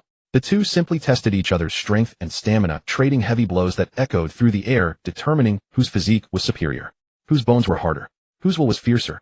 Back and forth they went, and after sustained struggle, Tiger finally found an opening and punched Victor squarely in the face. Huff, huff. After being sent flying, Victor crashed to the ground, and Tiger sat down heavily, gasping for breath. Though the fight with Victor had been short, the physical toll far exceeded the exhaustion of crossing the red line, as if his arms no longer belonged to him. After resting for a while, Tiger prepared to leave, but froze the moment he stood up. The young Marine he believed he had killed was somehow standing nearby, grinning at him, and Tiger's heart immediately sank. Not bad, Tiger. I suppose in this form my strength still falls short of yours, but how about this? Before the words left his mouth, the smiling Victor instantly transformed into a monstrous creature resembling a tiger-headed man, his thick tail wrapping tightly around his waist. In this form, Victor stood nearly as tall as Tiger, if anything perhaps half a head taller. A Zoan-type devil fruit user. Tiger said in astonishment. You guessed right. As a reward. Let's continue. Victor's figure darted through the darkness like a white phantom, moving back and forth with blinding speed. Tiger stood his ground, activating his observation Haki to track every movement, but Victor's beast-human hybrid form greatly enhanced both his speed and power. Though Tiger registered his opponent's motions, his exhausted body could not keep pace, and within a few exchanges Victor struck him down again. Scrambling to his feet, Tiger turned and fled. His objective had already been achieved. Why fight to the death against this Marine? Seeing Tiger run, Victor pursued him at a leisurely pace. He ran and Victor followed. Nearly half a day later, Tiger had reached the edge of the red line. Seeing Victor still trailing him with an easy expression, Tiger halted, glanced back, and saw the abyss below, a bottomless darkness that seemed ready to swallow him whole. After weighing his options, he grit his teeth and charged toward Victor once more. Hey. Calm down, let's stop fighting. Victor reverted to his human form, raised both hands, and smiled broadly. Tiger, unsure of Victor's intentions, asked warily, Marine, what do you mean by that? No particular meaning. I simply have no desire to continue this pointless struggle. Victor leaned against a nearby rock and explained to Tiger, I am but a traveler whose sleep you disturbed, not a guardian of Mary Geos. There is no need for us to fight to the death. Your strength is commendable. You allowed me to truly enjoy the pleasure of combat. If the red line were so easy to climb, countless pirates would have already scaled it. Its height was anywhere from 7,000 to 8,000 meters, and the smooth surfaces of the intermediate stones made even climbing with bare hands an immense challenge. something Victor himself found difficult. Tiger's ability to climb, it was largely due to his non-human hands and feet. Having climbed the red line without any rest, Tiger's endurance and overall condition could hardly match Victor's, who had eaten well and slept soundly. If Tiger had been in peak condition, Victor dared not guarantee victory. Oh, is that so? You're quite different from other humans. Studying Victor's eyes for a moment, Tiger gradually relaxed. There was no disgust or fear in Victor's gaze, the way others typically looked at fishmen.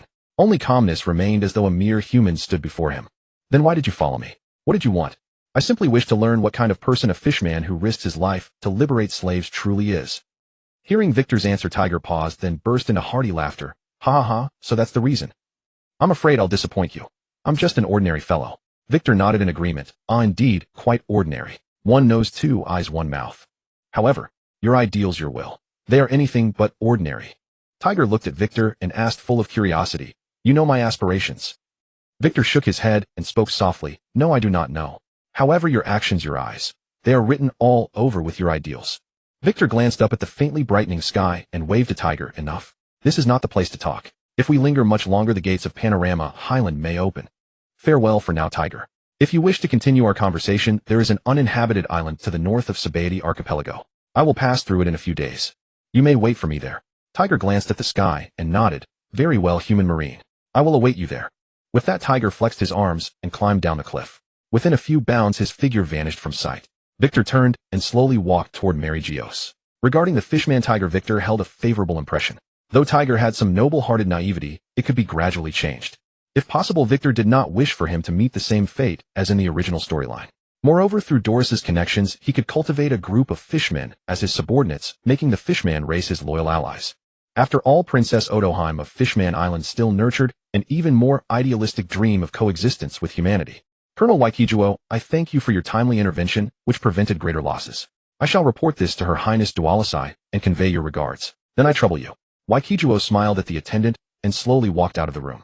Countless guards and laborers were clearing the battlefield. The fires set by Tage were not confined to the western district. The blaze was severe in other areas as well.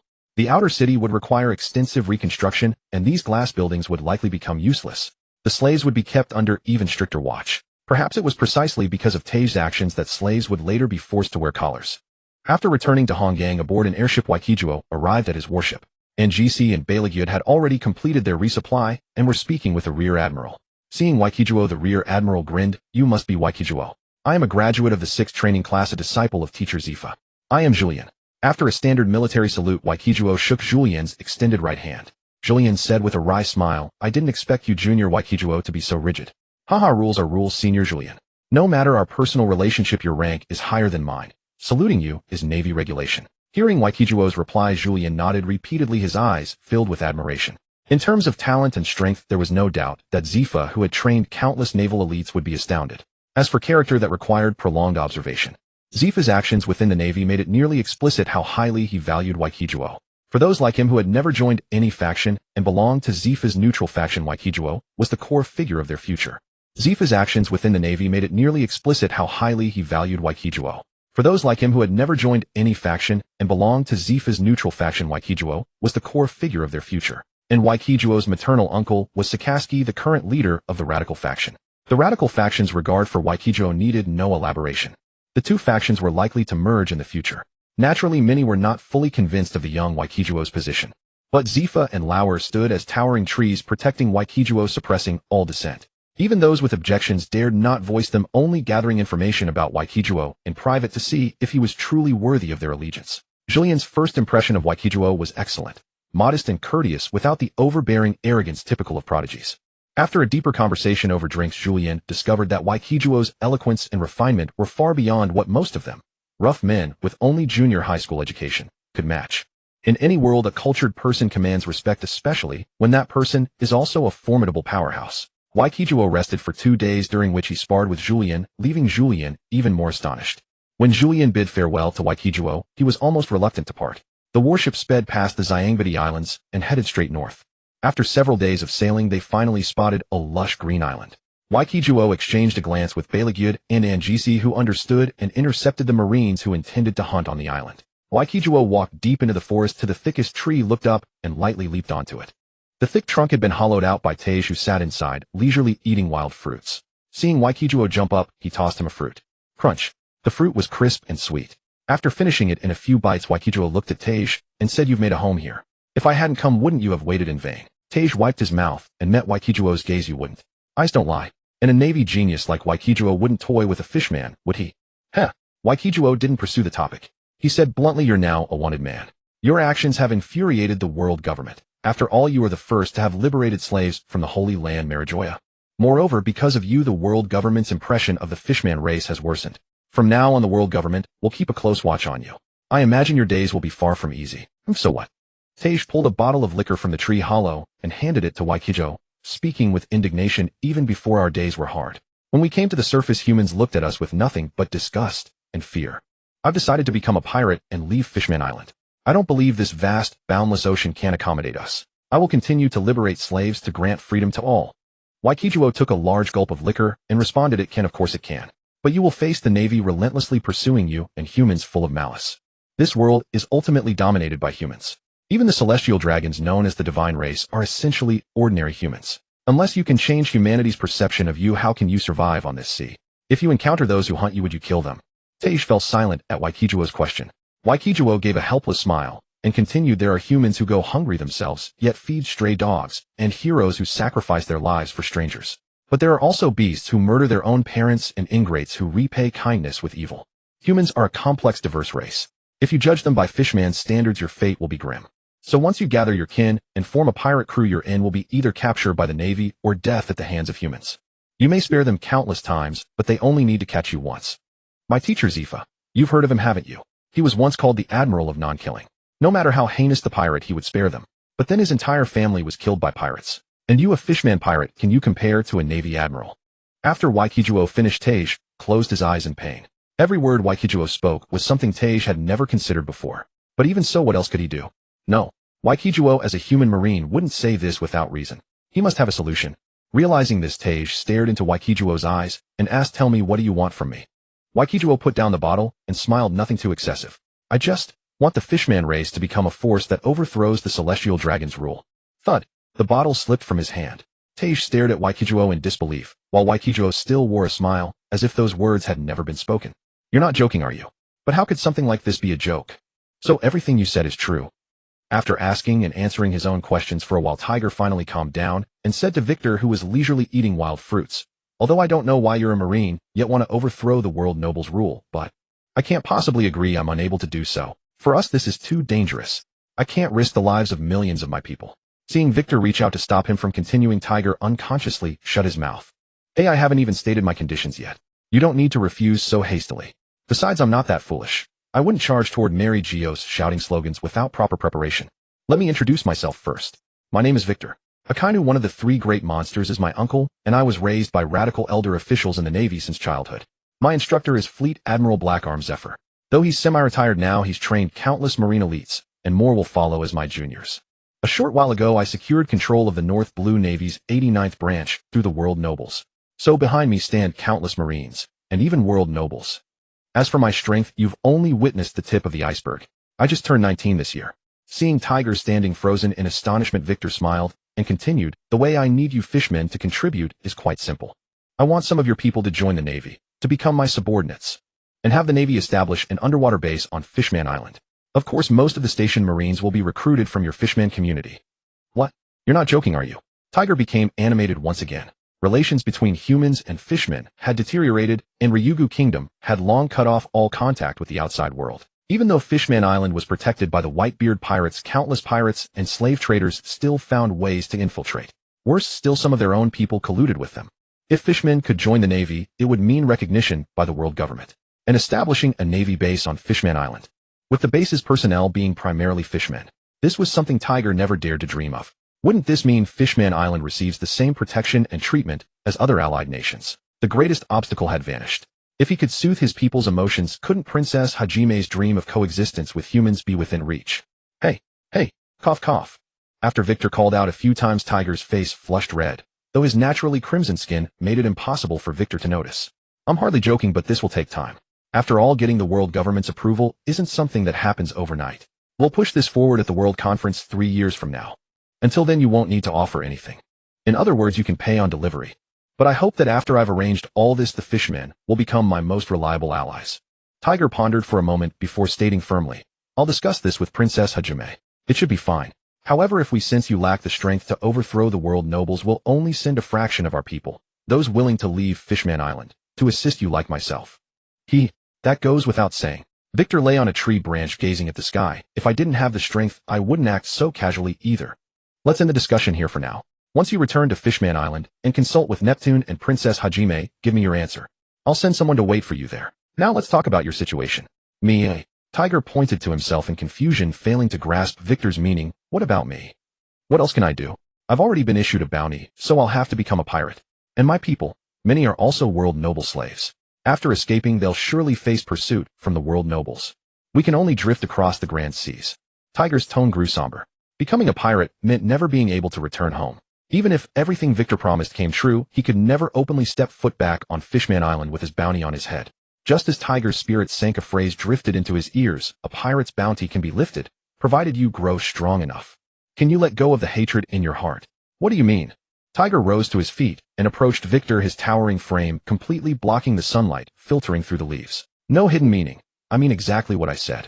Victor sat up and looked at Tiger, who was still staring at him. Sit down first. I'm not used to looking up at people. It tires my neck.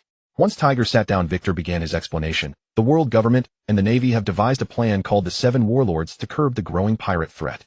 The basic idea is to recruit 7 powerful pirate captains, grant them legal plundering rights, and turn them into the world government's enforcers to combat other pirates. Their status ranks equal to the Navy, and they respond only to world government summons. But such calls are rare, likely occurring only once every few years during major crises. No matter how high your bounty or how many crimes you've committed, becoming a warlord means your record gets sealed. You can also request a territory from the world government, a private sea zone where your plundering becomes perfectly legal. Then you could return to Fishman Island without hiding. How should I put this? Victor frowned in thought before replying. Think of it as a legalized pirate, or a marine without the mantle of justice flying the banner of evil. If you're willing, spend these 2 years making your mark on the grand seas. I'll arrange for you to become a warlord. But you'll need to calm your people first. I've heard Fishmen's view of the world government isn't favorable, and there are many radical fishmen who slaughter humans without restraint. Oh, and I don't want anyone like that under my command. Otherwise, you know what happens. Tiger remained silent for a long time before processing Victor's words.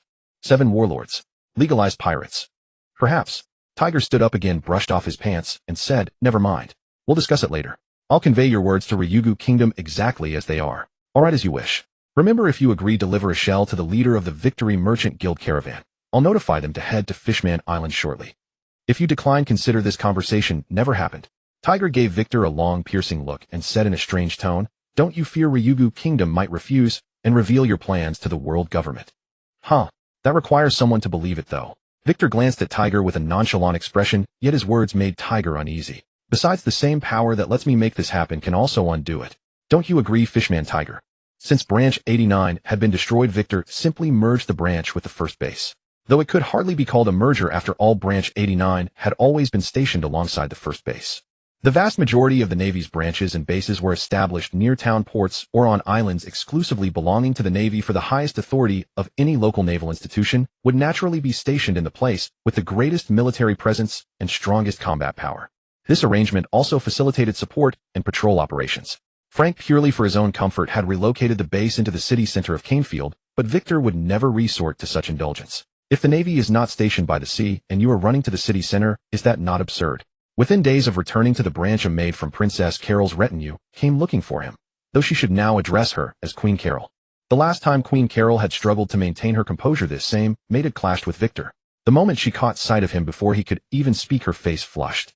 With Angus and Berrygood gazing at him in utter adoration, Victor climbed into the royal carriage sent to pick him up, and the vehicle rumbled away over the uneven road. Just then Hunt and Lonbois emerged from the building, watching the receding carriage with puzzled expressions. Strange, why does that carriage seem to be shaking so much? Hasn't this road been recently repaved? What kind of junker is that? It's due for a tune-up. There was no need to spell out Queen Carol's motives in inviting Victor. Aside from demonstrating the Navy's closeness to the royal family, there was another reason entirely. It was a game of pursuit between them, one way or another. Only after 3 days did Queen Carol finally release Victor. Once you have tasted something truly exquisite for the first time, it is hard not to crave it again. Especially when such delicacies are rare, one would naturally wish to savor every moment to the fullest.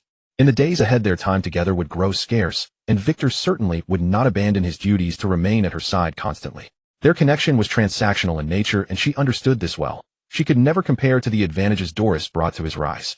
As a noblewoman, Carol was fully aware of this reality. After bidding farewell to the Queen, Victor made his way to Victory Trading Company's headquarters in New Haven. Once they entered the secret chamber, Wardfack produced a document and began reading aloud. Vitag Ut was originally a collateral branch of the Vitag family cast out 10 years ago for embezzlement. He later came under Prince Hammond's employ and brought the entire Vitag family to the brink of annihilation. Furthermore, he conspired with pirates to murder Galena, the last legitimate heir of the Vitag lineage, and subsequently claimed the family's noble title. However, after Hammond's death, he voluntarily led the seizure of Hammond's assets and pledged allegiance to the royal house, earning their trust and becoming one of the most prominent figures among the nobility. After Wardfack finished speaking, he respectfully stepped aside. After a brief pause, Victor finally spoke. Find a younger son from a collateral branch of your family to inherit the Vitag family title. But make sure he is young enough to be impressionable and ensure he remembers his mother was a woman named Galena. Understanding Victor's intention, Wardfack expressed relief before voicing his concerns. However, might the royal house have objections? I have heard this suit is quite smooth-tongued and excels at flattery, having won Queen Carol's deep favor. A sweet tongue. Victor rose to his feet and patted Wardfack's shoulder, speaking softly. My friend, when it comes to women, a silver tongue will never match a potent weapon. Once Victor had departed, Wardfack furrowed his brow in deep contemplation before his expression suddenly shifted to understanding. No wonder during his audiences with Queen Carol, she consistently sought information about her master. That explained everything. The weapon had grown old and worn, but the silver tongue remained sharp. It seemed he needed to cultivate his own verbal dexterity. In the depths of night, a rising star within the Vatafern nobility, Viscount Vitag Ut, was discovered dead in his chambers. Since he had neither married nor fathered an heir, Queen Carol decreed the royal house would adopt a child to carry on the Vitag lineage, earning widespread acclaim from the nobility for the crown's compassion. Upon returning to the branch, Victor commenced rigorous training. Over the past months, a flood of affairs had kept him too occupied to train properly, but with everything settled, strengthening himself naturally became his priority. As for all branch operations, Lambwa could handle those duties. Having taken control of Branch 89, Victor had purged the weak, recruited fresh personnel, and assigned routine coastal patrols, all menial tasks that did not demand his personal attention. After all, what purpose did his subordinates serve otherwise? Victor held great confidence in Hunt, as well, whose stamina was formidable enough to barely keep pace with Victor's brutal training regimen and who could sustain prolonged physical contests against him. Months passed in this manner before headquarters dispatched 2 peculiar warships to Branch 89.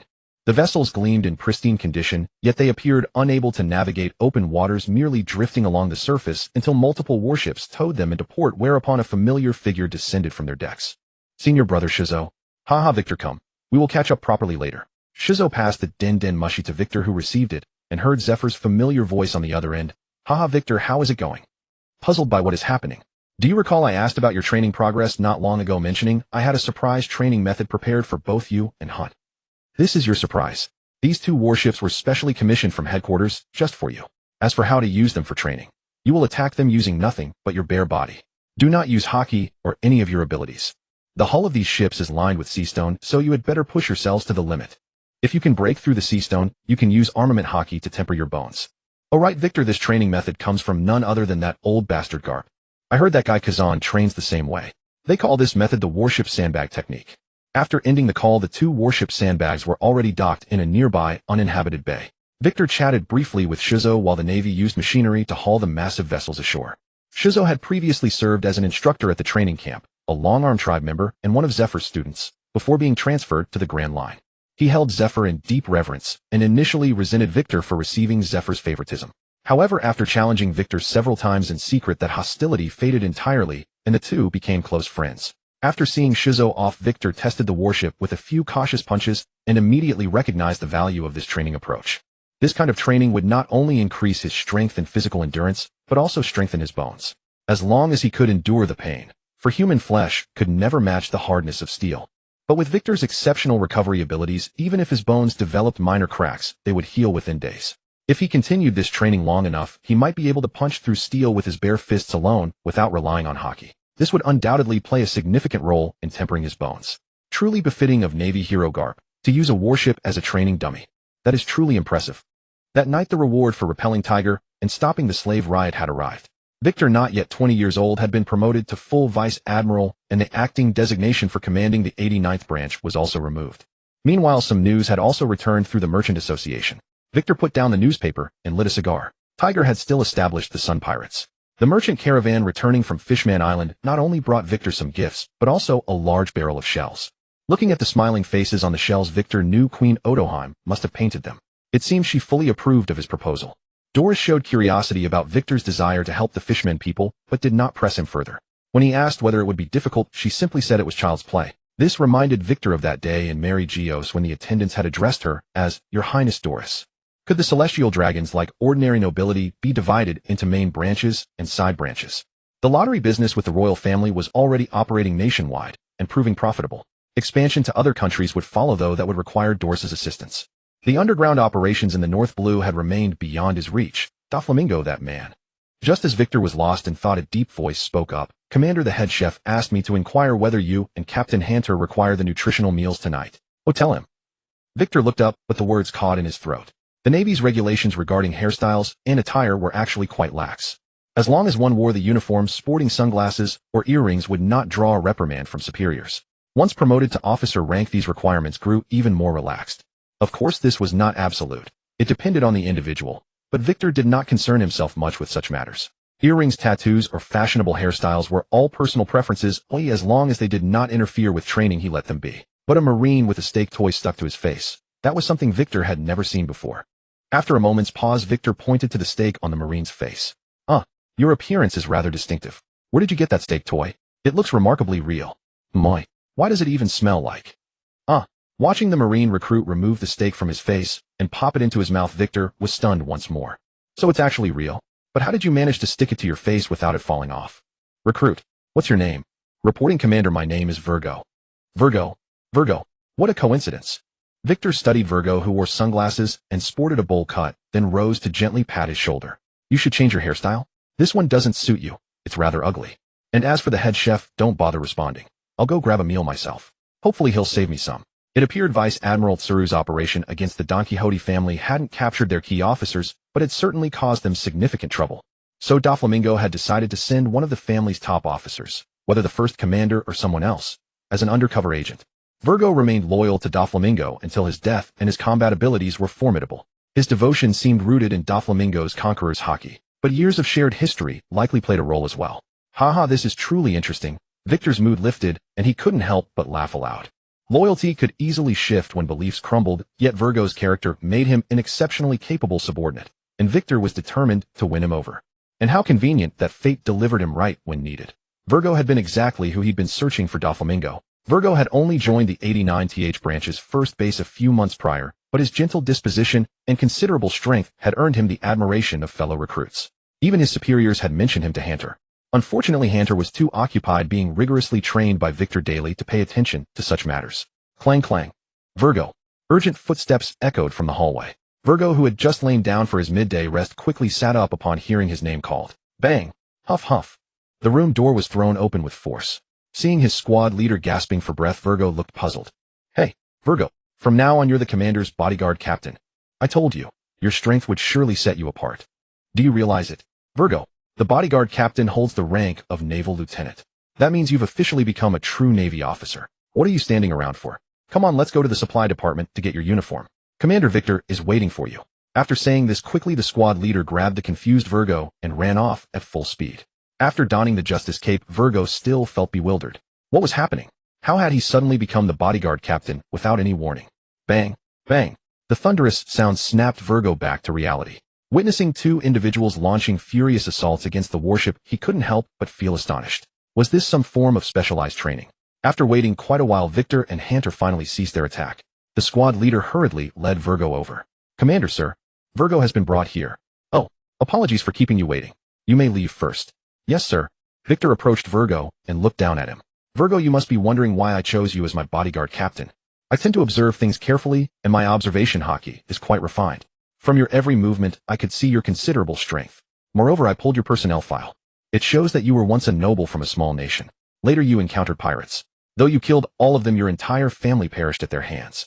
So you joined the military with your skills intact, and that's precisely the kind of talent I need. However, I'm still curious about your true capabilities. Could you demonstrate them for me? Remember to use your full strength, so I can truly understand you. Looking at Hunter, who was sneering at him, Virgo nodded, removed his justice cape, and charged forward. After composing himself, Virgo couldn't help but feel a flicker of excitement about this unexpected turn of events. The name of the naval genius Victor had long circulated among the lower ranks of the Marines. Given that he had already become a full vice admiral at such a young age, there was no telling he might eventually rise to fleet admiral, or even admiral. Becoming his close attendant meant the higher Victor's status rose, the more intelligence Virgo could gather, and the greater his ability to assist Doflamingo. Therefore, when Victor asked him to fight Hunter at full strength to better understand his abilities, Virgo naturally resolved to give it his all. Bang! Dong! The sparring between Wyrge and Hunter had been going on for a while. To avoid damaging the environment and having to pay for repairs, the two had designated the two warship sandbags as their battlefield. The midday sun was scorching and sweat continuously dripped from the two onto the warship, only to be quickly evaporated. Hunter had initially underestimated Wyrge, but upon engaging he realized that his opponent's strength was nearly equal to his own, a formidable rival. He then used all his power, and their battle became even more intense. Wyrge's armament Haki was more proficient than Hunter's, while Hunter, being a devil fruit user and having a naturally strong physique, possessed significantly greater strength than Wyrge. For the moment the two were locked in a stalemate, but Waikijuo had already discerned that if the fight continued, Hunter would surely lose. Besides Wyrge's slightly superior agility, Hunter had also been training with him all morning, which had drained a great deal of his stamina. The more Waikijuo observed Wyrge, the more satisfied he became, wishing he could immediately bring him under his command. However, as the top executive of the Don Quixote family, Wyrge had managed to conceal his identity and avoid a bounty from the world government. It seemed that Doflamingo had deliberately hidden all information about him. In other words, Doflamingo had already conceived this plan when he was still a teenager, and he had absolute trust in Wyrge. Recalling that in the anime Wyrge and Monet remained loyal to Doflamingo until the very end, Waikijuo knew that winning over Wyrge would be an extremely challenging endeavor. But a man does not fear challenges, and Wyrge was worthy of the effort to win him over. At present, Wyrge could already perform full-body armament Haki, though his Haki had not yet been compressed. Based on his performance in the anime, Wyrge's armament Haki had definitely been compressed, and even after compression the amount of armament Haki was still sufficient to cover his entire body. To be honest, both Doflamingo and Wyrge possessed exceptional talent, but the Don Quixote family had held back their potential. Because the teachers of both Doflamingo and Wyrge were likely the first executives who followed Doflamingo, their vision was limited, otherwise they would not have casually found a fruit for the king they intended to follow to consume. It was fortunate that the one who ate the Ito fruit was Doflamingo. If it had been someone else, they might have only been able to go home and open a clothing factory. The same student taught by different teachers would exhibit vastly different performances. If properly guided by himself, Wyrge's strength would surely become even greater. However, with Wyrge's appearance, it meant that the op fruit would soon appear as well. And judging by the situation, was Branch 89 the same Marines that appeared in the anime? Would he have the opportunity to personally participate in this storyline?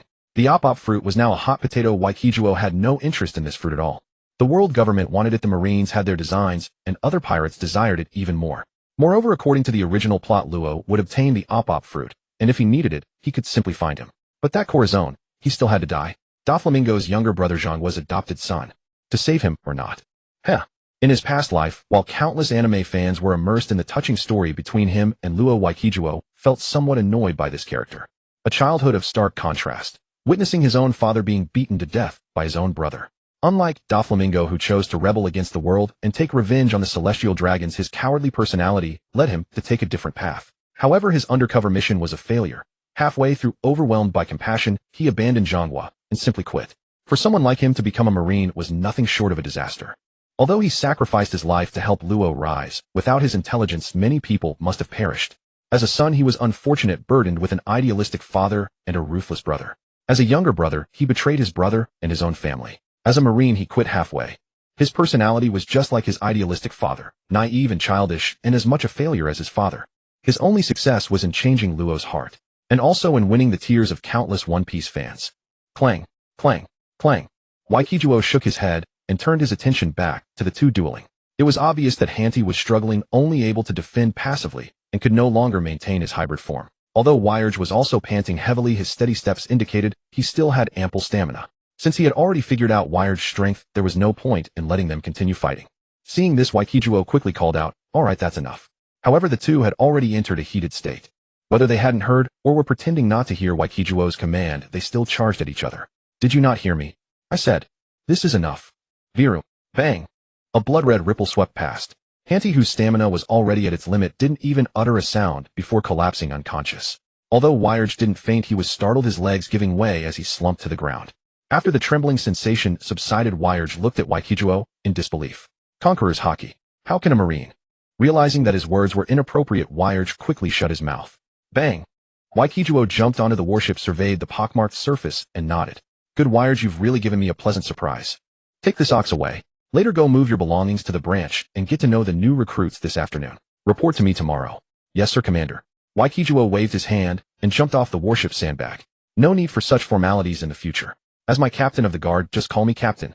Hoisting the unconscious Hanti onto his shoulder, Weyerge jumped down with some difficulty. Watching Waikijuo's gradually disappearing figure, the shock in his heart lingered for a long time. That intense aura, that overwhelming pressure, it was undoubtedly Conqueror's Haki. Moreover, Weyerge turned his head to look at the sea not far away. A group of unconscious fish was floating on the surface, including some large ones. Such a powerful Conqueror's Haki had already surpassed Doflamingo's. Weyerge shook his head, took a few steps, then stopped again.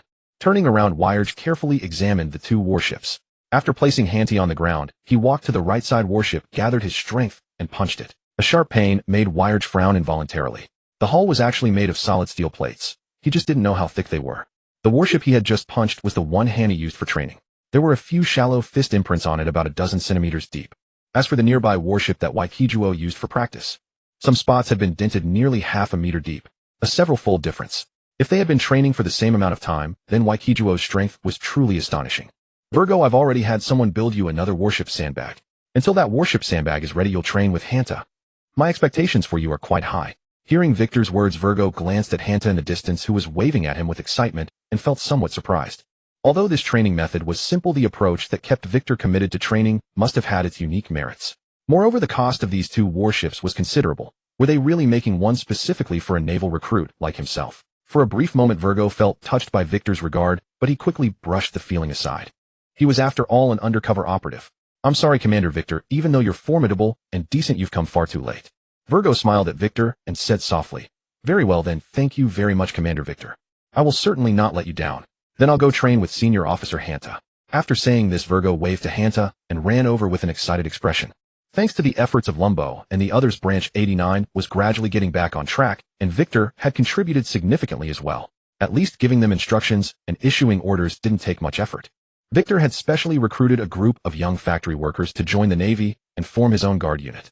There were 300 of them in total, temporarily assigned to train under Lumbo and Belgrade. Rather than calling them workers, they were more accurately described as slaves gifted to the Ward family by the royal house. The origins of these slaves were quite complex. Some were subjects of defeated nations, others were commoners who had sold themselves for survival, or young people abducted by slave traders through various means. They had previously worked tirelessly day and night in dark, sunless factories with only 3 or 4 hours, or even less, of rest each day. Those whose bodies weren't strong enough had already perished long ago. Watching companions collapse and die right before their eyes, while still working, they understood this was their own fate. Even when the royal family gifted them to the Ward family, they had grown numb. Victor's arrival was like a ray of light in the darkness. He not only reprimanded the Ward family, but also split the slaves into 2 shifts and provided monthly rest days. He also granted these slaves a certain degree of freedom, assigned them dedicated doctors, and built clean, well-lit dining halls and dormitories. Especially this group of people. They had the fortune of being selected by Victor to become righteous naval personnel. They ate expensive foods that enhanced their physiques, wore clean and tidy clothes, and even enjoyed evening excursions to the 100 Flowers Pavilion at public expense. This was something they had never dared to dream of. In their eyes, Victor, who had given them everything, was like a god. Even if he asked them to die, they would likely do so without hesitation. So what if training was a bit arduous and exhausting? Could it possibly be harder than being a slave? Besides, even if injured, their training officer, Lieutenant Lumbo, would treat them. Virgo had been somewhat frustrated lately. His purpose in joining the Navy was to climb the ranks step by step and relay naval information to his family. Unexpectedly, he had risen to become the captain of the 89th Commander's Guard, which pleased Virgo. He thought he should at least be able to obtain some useful intelligence. But nearly a month had passed, and besides training, there was only training. As for intelligence, Virgo had never seen Victor handle any documents. Most of his time was spent practicing with that warship sandbag. After finally finding an opportunity, he went to Victor's office, and to his surprise, the drawers were filled with illustrated novels published by the Victory Chamber of Commerce. This was truly absurd. Didn't he, as the highest commander of the branch, need to handle affairs across various bases? Never mind, never mind. Anyway, Brother Ming had said he wouldn't contact him for several years. He should just focus on training well and slowly earning merit to become a branch commander himself. Recently, several significant events had occurred at Branch 89. Not only had all naval personnel received salary increases, but Victor had also recruited professional construction teams from headquarters to build several residential buildings for families across all bases, expand infrastructure, and strive to reunite all Branch 89 Navy personnel with their families. Virgo didn't even need to go out. He knew Victor's series of actions would surely make all the Navy personnel weep with gratitude. The lower-ranking Navy personnel were mostly commoners who couldn't make ends meet. Their reason for joining the Navy was still for survival. Compared to pirates, although the Navy carried risks, it was at least an honorable profession. Although their families had improved somewhat because of their Navy service, they remained extremely poor, and some families didn't even have a place to live. Although the Navy's recruitment method was local conscription, a country's territory was still considerable. Many people needed over a month or even longer to return home, and new recruits had no holidays at all. Victor's orders targeted everyone at Branch 89, including naval recruits.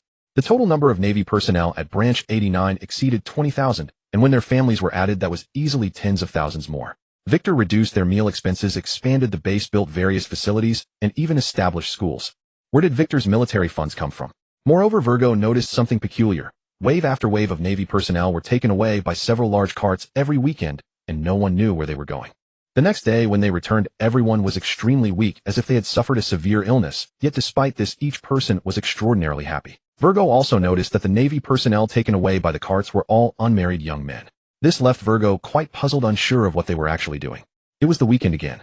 After training with Hanta that day, Hanta made an appointment with Virgo, saying he would dress in civilian clothes and take him out that evening to broaden his horizons. Could it be those large carts? This made Virgo somewhat expectant, and he immediately agreed. When he arrived at the entrance that evening, Virgo discovered it wasn't those familiar large carts, but an elongated raised sedan. Before he could hesitate, Hanta had already opened the car door and called out to Virgo, his expression looking quite eager. After traveling for a while, Virgo watched as the sedan had already exited Confing and couldn't help but ask, "Senior Officer Hanta, where are we going?" I'm taking you to arrange flowers." Arrange flowers. Virgo glanced at the burly Hanta, whose white shirt couldn't conceal his thick chest hair, and was somewhat surprised inwardly. He never expected this guy's hobby to be so incongruous with his appearance. Flower arrangement. This seemed particularly popular among nobles in certain countries, requiring not only familiarity with flower varieties, but also refined taste and considerable patience. Could this guy who didn't even wash his feet at night really know flower arrangement?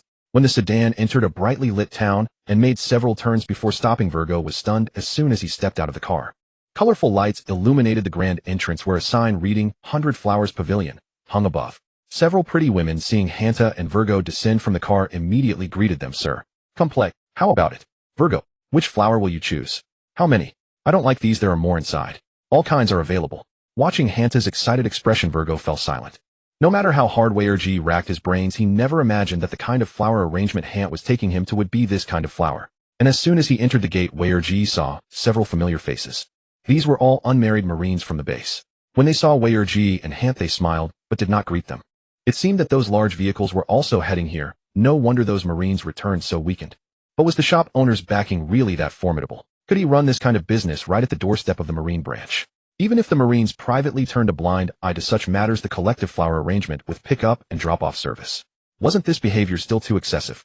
While Weirg was still dumbfounded, Hant tossed a token over. "Take this.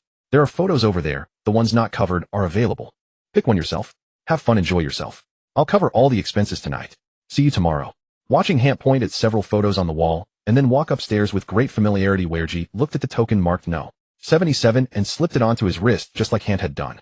Whatever training was exhausting anyway, and it wouldn't hurt to relax occasionally. Besides, Weirg would surely find out about this kind of thing, so why should he be the odd one out?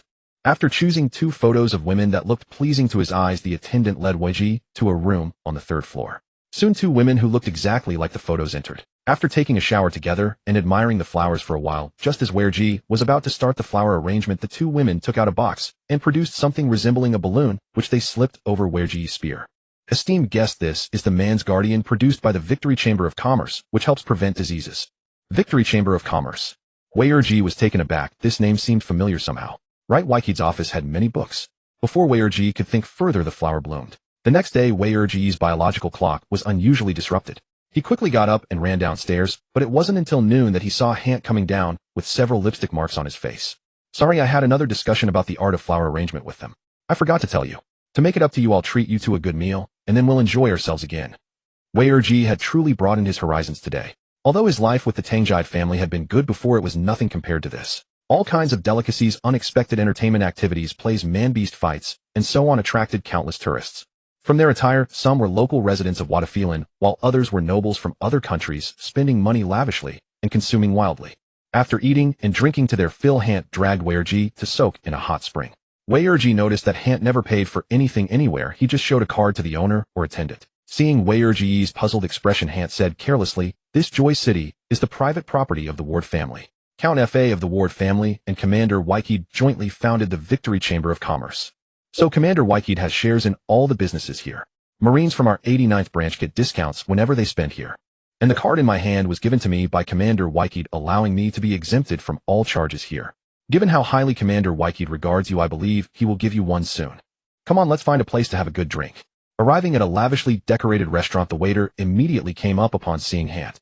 "Officer Hant, welcome. Some Sea King ingredients were delivered yesterday. Though frozen, they are still fairly fresh. Would you like to try some?" Hant nodded and said softly, "I'm all right. Bring 2 cases of Commander Wykid's wine and keep the rest as usual." Weirji was stunned again. A hotel in a small town could get Sea King meat and even serve it for free. In the North Sea, Sea King creatures were extremely precious as ingredients. Could a waiter make such a decision just by seeing Hant? The relationship between the Victory Chamber of Commerce and Wykid seemed to be more than just a partnership. At the dinner table, when Weirji worriedly mentioned that spending too much might cause trouble for Commander Wykid, Hant, who had drunk a bit too much, laughed loudly. "Ha, trouble. What trouble? The Ward family's title was obtained by Commander Wykid. Besides, what is this little money to Commander Wykid? Our Commander Wykid is not like those rigid Marines who only live on a fixed salary and pirate bounties. Commander Wykid recently mentioned that he wanted to talk to that. What was it, right? The Tangjide family to discuss getting involved in some underground business. If he finds them, and they actually cooperate, won't there be even more money?" Hearing the name Tangjide, Weirji's heart pounded violently. The car slowly drove away, and the noisy sounds gradually faded. The outskirts of the town were still expanding. It seemed it was going to be built into a city. Gazing at the eagle statue with spread wings representing the Victory Chamber of Commerce at the town entrance, Weirji decided that he needed to contact Minga. Wykid was sitting in his office admiring the first comic book published by the Victory Chamber of Commerce. The comic's content was quite childish, but Wykid read it carefully. It told the story of a boy who grew up to become a Marine, leading his companions to defeat powerful pirates step by step, eventually becoming a Marine admiral. The protagonist's name was Wykid, and even his appearance was identical to Wykid's. As for the latest villain, he was designed based on Urwezi, and this character was now very popular among children. The bookcase behind him contained many novels and such with stories more or less the same, all about Marines defeating pirates. These books and comics were very popular. After all, with so many novel plots from his previous life, Wykid simply provided an outline, found a few writers with decent literary skills, and added some promotional methods. It was a dimensional reduction strike against this world. The comics appeared much earlier. Years ago, Wykid had proposed this idea to Lauer and others, and they were serialized in the World Economy News. In the North Sea, The Justice of the Marines and The Sea Warrior Sola were 2 must-have comics for children. Wykid had naturally thought of this propaganda method after seeing The Sea Warrior Sola. Wykid certainly knew that the Germa 66 army inside was actually the Vinsmoke family of the North Sea. This family was very famous in the North Sea, and almost all countries feared them. They had no fixed territory, yet they could become a member state of the world government, and even influence marine orders through the world government.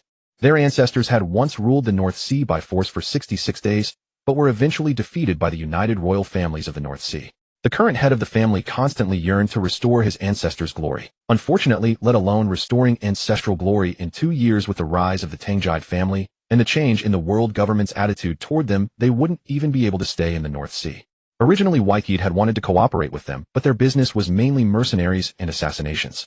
Moreover, their attitude toward the Marines was arrogant and disdainful.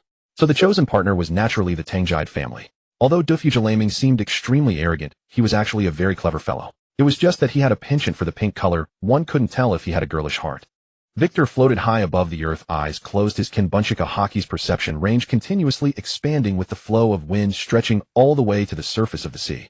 This was inspired by Enel from the anime and his mantra. After breaking through to a new level of Kinbunchika Haki, Victor had undergone countless experiments and development attempts, finally achieving success. The prerequisite for success was reaching a level of Kinbunchika Haki capable of transmitting sound. Kinbunchika Haki does possess the function of transmitting sound. For instance, during the Summit War, without speakers or any equipment, officers or commanders would shout, and the rank-and-file Marines or pirates would receive their commands. It was not because their voices were loud, but because they were employing Kinbunchika Haki. By combining this with his Devil Fruit ability, Victor's perception range underwent a terrifying enhancement, allowing him to sense the city of pleasure near Canavant. At this distance, even at Victor's speed, it would take more than half an hour to arrive. Unfortunately, this method cannot perceive all information, only wherever the wind passes through. If one wishes to eavesdrop on information from a particular location, Victor would need to control a gentle breeze to circle around the area. But correspondingly, it has one advantage: it can greatly reduce the presence of Kenbunshika Haki. Kenbunshika Haki can also be perceived by others. Otherwise, masters of Kenbunshika Haki would truly be invincible. One could simply find a submarine park at near Marine headquarters and loiter there. What intelligence could they not gather? When an inconspicuous merchant ship departed from the harbor, Virgo acted as though nothing had happened and returned to the branch, while Victor retracted his Kenbunshika Haki and descended from the sky. This truly was an unexpected discovery. It seemed Hanty genuinely liked Virgo telling him everything. But at least that saved Victor the trouble of finding an excuse. When Virgo arrived at the training ground with the marine warship sandbags, he found that Victor and Hanny had already arrived. The two had removed their shirts, revealing bronze-colored muscles, and were already prepared to begin training. Hanty's chest hair swayed in the wind, truly assaulting the eyes. "Hey, Virgo, you're a bit late today." Victor pointed to a brand-new marine warship sandbag beside him, teasingly saying, "Didn't you and Hanny make a bet to see who could break the sea stone on the warship first? The loser would wash the winner's socks for a whole year.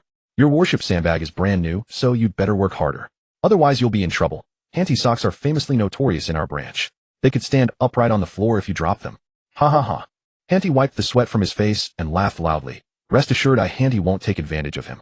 As long as he can break that piece of sea stone within a year of me breaking mine, I'll wash his socks." Virgo adjusted his sunglasses and smiled mildly. "Then you'll be waiting to wash my socks, but don't worry, I don't have sweaty feet." "Ha ha ha. Stop bragging." After spending some time together, the three had clearly become quite familiar. Hanny was straightforward and easy to get along with, while Victor was usually approachable and deeply admired by both the Marines and the citizens of Canavant. However, during wartime, Victor became a demanding commander. He emphasized strict discipline among the lower-ranked soldiers. Once an order was given, no one was permitted to retreat, no matter how powerful the enemy they faced. Soldiers experiencing their first kill were absolutely exempt, but any soldier showing cowardice would face military prosecution. He had even executed a few deserters, yet this did not diminish the Marines' reverence for Victor. The 89th branch's stance toward pirates was one of zero tolerance and no survivors. Captured pirates with bounties would have their heads sent to the bounty department, and the rewards would be distributed among all Marines who participated in the battle. However, the most famous squad in the 89th branch was undoubtedly Victor's newly formed bodyguard unit, which he had recruited less than a few months ago. After simple training, Victor took them out for over a month. No one knew what they had experienced during that time, but everyone who survived seemed to have become battle-hardened veterans. Later, when Virgo accompanied Victor on an inspection, he discovered that this group had been seemingly transformed by some crimson energy. After the crimson energy vanished, these people's constitutions had strengthened somewhat. Though the enhancement wasn't substantial, it was enough to astonish Virgo. If this ability had no upper limit, and given Victor sufficient time, could he forge an invincible warship upon the seas? The new year had just passed, and the weather remained bitterly cold. On a deserted island, Doflamingo sat with his eyes closed, leaning against a tree. After reading the confidential letter from Virgo, Doflamingo had dispatched people to gather all information about Victor and the Victory Trading Company. Even the fact that Victor was Admiral Sakazuki's nephew had been uncovered by Don Quixote family operatives. After seeing Victor's intelligence, Doflamingo developed immense interest. Now Fleet Admiral Tsuru had been hunting him down for several years as Marine Chief of Staff. As for why Tsuru was fixated on him, it was either because the world government had issued her orders, or because that town held her business interests. Doflamingo inclined toward the latter, because 2 years ago when the family was expanding, they had inadvertently pillaged a city, and Tsuru had appeared right after. Even if the Marine headquarters had received some order from the world government, why would the Marine Chief of Staff personally come after him? He had intended to let her chase him a few times to let her vent her anger, but he hadn't expected her to not only pursue, but also set traps to capture him. It seemed that Island's industry must be very important to her, or perhaps something his subordinates had seized was a gift from her first love. Fortunately, his ships were considerably faster than her warships, otherwise he would have been caught by her several times. The 89th branch, where Victor was stationed, was one of the largest branches in the North Blue, with an extremely vast area of jurisdiction. If he could obtain Victor's assistance, this trouble would be greatly reduced.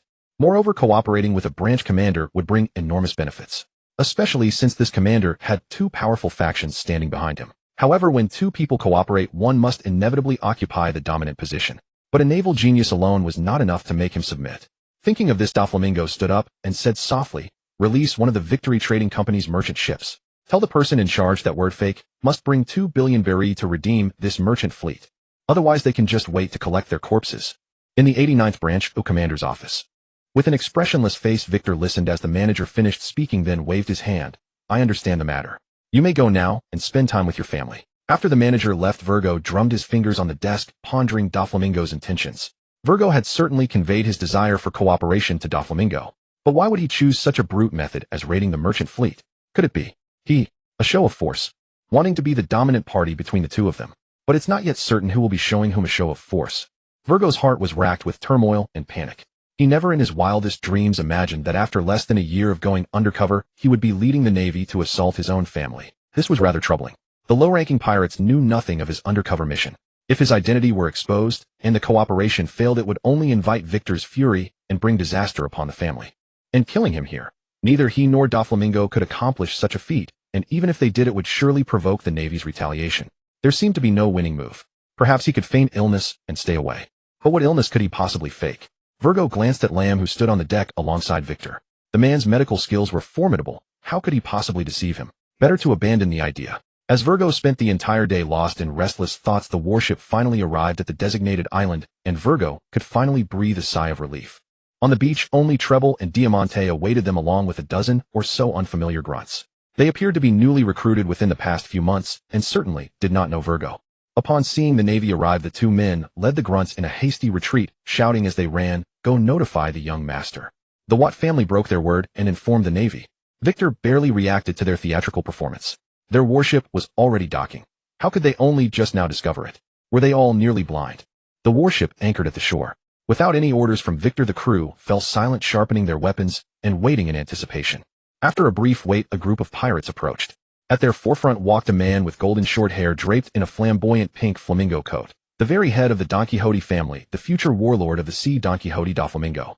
It was evident that he had not yet reached his later unrestrained eccentricity. Though he wore pointed shoes and the flamingo coat paired with white trousers and a black long shirt, his appearance remained relatively respectable. Doflamingo halted and gazed at Victor on the deck, striking an arrogant pose as he let out his signature laugh. Fee fee fee fee fee fee fee fee. Marines, have you come to deliver the ransom? That laugh was indeed distinctive and equally infuriating. Victor's guards immediately burst into anger, their gazes toward the pirates brimming with killing intent. Yet without Victor's command, they stood motionless on the deck, even in their fury. Noticing this, Doflamingo was somewhat surprised. But what astonished him further was yet to come. Victor glanced at the pirates, and suddenly a powerful aura erupted from his body. Buzz. Ugh. Thud. You. Conqueror's Haki. Seeing all of his newly recruited subordinates collapse unconscious on the ground, Doflamingo's brow furrowed deeply. He shouted angrily at Victor, "What do you think you're doing? Don't you care about the lives of the people in that merchant caravan?" Victor shook his head, leaped from the deck to stand beside Doflamingo, and said expressionlessly, "Of course I want them alive. But I greatly dislike others threatening me. Moreover, there are many ways to ensure their survival. For instance, exchanging their lives for yours. How about it? Fee fee fee fee fee fee. Your J thud."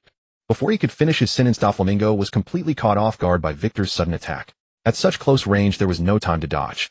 Victor's fist struck Doflamingo squarely in the abdomen, sending him flying dozens of meters through the air before he crashed to the ground. Master Doflamingo. Seeing this, Treble and Diamante immediately rushed toward Victor to prevent further pursuit. Bold courage. However, Victor raised both hands and swept them forcefully downward, pure recklessness. Invisible wind blades shot toward the two men. Though they could not see the blades, they sensed the danger and hastily drew their weapons to defend themselves. But Victor's wind blades were astonishingly fast. Before they could react, a fierce gust of wind stripped off their hats, and then they felt sharp stinging pains across their foreheads. Clang clang. Seeing the two unharmed, Victor was somewhat surprised. However, when his gaze fell upon Doflamingo standing behind them, his arms also outstretched, he immediately understood. Threads? Hey, interesting. Let's see how many times you can block them. Doflamingo said with a grotesque grin. Fee fee fee fee fee fee. Treble, Diamante, step aside for now. I'll make him understand the price of angering me. Treble and Diamante had great faith in Doflamingo. Seeing that their master bore no serious injuries, they promptly retreated. But on the deck, Virgo's expression darkened considerably. Though he had never witnessed Victor unleash his full strength from daily training sessions and several instances of Victor eliminating pirates, it was clear that Victor was extraordinarily powerful. He did not believe Doflamingo could prevail against Victor, especially with Hunter and Lamb also present. But hadn't Hunter said that Victor was eager to cooperate with the Don Quixote family? Then what was this situation? Could this be a trap? Had Hunter deceived him? Virgo glanced at Hunter, who was stealthily devouring roasted chicken nearby, and immediately dismissed the thought. Clang clang clang. Victor and Doflamingo stood motionless with arms extended, but fierce clashes erupted continuously between them. As their fingers moved, it appeared as though weapons were colliding. The assembled Marines stared with wide eyes, utterly bewildered by what was happening. Only Virgo and a few others perceiving through observation Haki could sense the countless wind blades and transparent threads engaging in ferocious combat. Let's see how long you can endure this. Victor spread his arms wide then struggled to bring them together. A violent tempest erupted. A solidified wind blade swirling like a whirlwind surged toward Doflamingo. Spiderweb wall. Countless threads wove together to form a colossal spider web shielding Doflamingo's front. Clang, clang, clang. Although the attack was blocked, the tremendous force drove Doflamingo backward dozens of steps. Numerous small trees behind him were snapped clean, and even his beloved flamingo coat was blown far away into the unknown. Huh, is that all? Victor tossed his justice coat into the sky, and it landed precisely in Virgo's hands as if guided by its own will. Gazing at the furious Doflamingo, Victor spoke word by word, with merely this strength. Stop pretending with me, you little brat. Don't get cocky. Doflamingo stormed toward Victor in a fury, his slender legs and pointed shoes lashing out toward Victor. Victor calmly bent down, lifting his right leg behind him, then struck out with tremendous force the moment Doflamingo rushed forward. The two legs armored with Busashoko Haki collided with a thunderous impact. Doflamingo felt an immense force surge through him, his brow furrowing as he decided to stop matching strength directly. Using Victor's momentum, he retreated swiftly, tumbling several times before regaining his footing and dissipating the residual force. Then with a grave expression he fixed his gaze upon Victor. Though Doflamingo and Victor were similar in height, Doflamingo's build was rather slight compared to Victor's. Victor's physique, while not comparable to a monster like Hant, was quite sturdy. His muscles, developed through specialized training from childhood, were remarkably well proportioned, similar to Garp's build if one were to draw a comparison. However, whether one is frail or robust does not absolutely determine strength. Yet the truth remains, the strength of most skinny individuals has a rather low ceiling. Furthermore, when two people accelerate toward each other, would the impact be the same for a 200-pound person versus a 100-pound person? From just this single exchange, Doflamingo understood he held no advantage in raw strength. His expression darkened as he resolved to rely more on his devil fruit abilities in combat. Nevertheless, Doflamingo's mouth never stopped running. He grinned at Victor, fufu. As expected of the most outstanding genius in the Marine's 800-year history, a monster surpassing even the three great marine monsters. The Marine's future pillar of support. You do have some strength, but you chose the wrong opponent. Boy, let me teach you that one must show respect when facing the strong. Don't you dare underestimate this ocean just because you have some abilities. Never have I. Victor couldn't confirm whether Doflamingo had a maiden's heart, but he was certain of one thing: the man was a relentless chatterbox, and an excessively arrogant one at that. But another nickname added to his collection. Who was still singing his praises? Instructor Zephyr or Uncle Sakazuki? Wait, pillar of support. Whoever coined such a shameless nickname had to be Raoul and Giramu. No one else would come up with something like that. But back then, hadn't he explained it was the pillar of the heavens? What on earth is Optimus Prime? Setting aside that this world knew nothing of Autobots, the phrase Optimus Prime was easily misinterpreted. Doflamingo continued his passionate lecture on life's lessons, but noticing Victor wasn't listening at all, he clenched his teeth, waved his hand, and sent transparent threads surging toward Victor. Swish! Victor leaped aside, easily evading the attack. Looking at the infuriated Doflamingo, he said impatiently, "If you're going to fight, then fight. So much nonsense. You'd make a better life coach. Your strength is mediocre, but your mouth is the hardest thing about you. Even when you're dead and cremated, this mouth of yours won't burn." You? For a moment, Doflamingo's killing intent ignited, and he decided to unleash his full power. Boy, you've successfully provoked me. Let me show you the cruelty of the sea. Doflamingo slowly walked toward Victor. With each step, the surrounding trees ground, and even the sandy beach transformed into a world of white threads. Overlord White Wave. The earth beneath his feet churned like a raging tide, surging toward Victor. Victor flew into the sky and effortlessly dispersed the technique, though some surprise flickered across his face. Awakening. Victor had never expected Doflamingo's devil fruit had already reached awakening. However, excitement stirred in his heart. Excluding those cheaters from the anime, achieving awakening was as likely as winning the lottery. It was like achieving enlightenment in martial arts novels. Essentially, when one's understanding of fruit development reaches an extremely high level, and one feels there's no further path, one is said to meet the prerequisite for awakening. But when awakening would occur remained an unknown. Zoan-type fruits were the easiest to awaken, yet Victor felt his development of the white tiger fruit was already quite advanced. Compared to 2 years ago, he developed another new ability, yet he hadn't even glimpsed a shadow of awakening. The amplification awakening provided to one's strength was self-evident. Moreover, Sakazuki had told Victor that awakening was actually most easily achieved during combat. Facing an awakening-enabled Doflamingo now presented an excellent opportunity. Gazing at the towering white waves, Victor transformed into his human beast form and excitedly charged toward Doflamingo. After awakening, Doflamingo, leveraging his environmental advantage, didn't give Victor many opportunities to close in. Only when he couldn't dodge would he engage Victor in brief skirmishes, then use the omnipresent threads to drag Victor along, attempting to defeat him through this method. However, compared to his future self, the present Doflamingo, though his fruit was already awakened, hadn't yet mastered his techniques. Most of the time, he simply chased Victor with several strands of threads, without even naming these techniques. After the prolonged struggle, Victor grew impatient. This hit-and-defend combat left Victor thoroughly disappointed. He simply stopped in midair, and facing the several strands of threads bearing down on him, blocked them all with Busoshoku Haki hardening. Clang, clang, clang. After consecutively blocking over a dozen attacks, Victor crossed his arms, his face full of disappointment as he stared at Doflamingo. Is that all? How long do you plan to continue this clownish circus? Relying on such attacks to defeat me? Utterly delusional. You can't even break my defense. Doflamingo, if this is the extent of your strength, I think you should start preparing your will. Fufufufufufu. After his usual bout of maniacal laughter, Doflamingo's expression suddenly darkened, and he shouted loudly. The one who should prepare a will is you, boy. Wildstorm white lines. Although Victor had blocked the thread's assault, all those threads hovered above Victor without falling. The surging waves under Doflamingo's manipulation with both hands surged toward Victor from all directions. Faced with this technique, Victor had nowhere to retreat, no space to evade. Commander Victor. On the docked Marine warship, the Marines below cried out in concern. Hant even tried to rush forward, but Lumbo held him back firmly. What would you accomplish by rushing up there? You'll only distract Commander Victor. Have faith in Commander Victor. Did you forget Commander Victor's abilities? Hearing Lumbo's words, Hant immediately calmed down. Virgo nearby was somewhat confused. What other abilities did Victor have besides controlling wind? The twisted waves completely engulfed Victor. Doflamingo yanked both hands, laughing loudly. Fufufufufufu. Pay the price for your foolishness. Fufufufufufu. As the threads vanished, so did Doflamingo's laughter, because Victor stood in the midair looking down at him with undisguised contempt.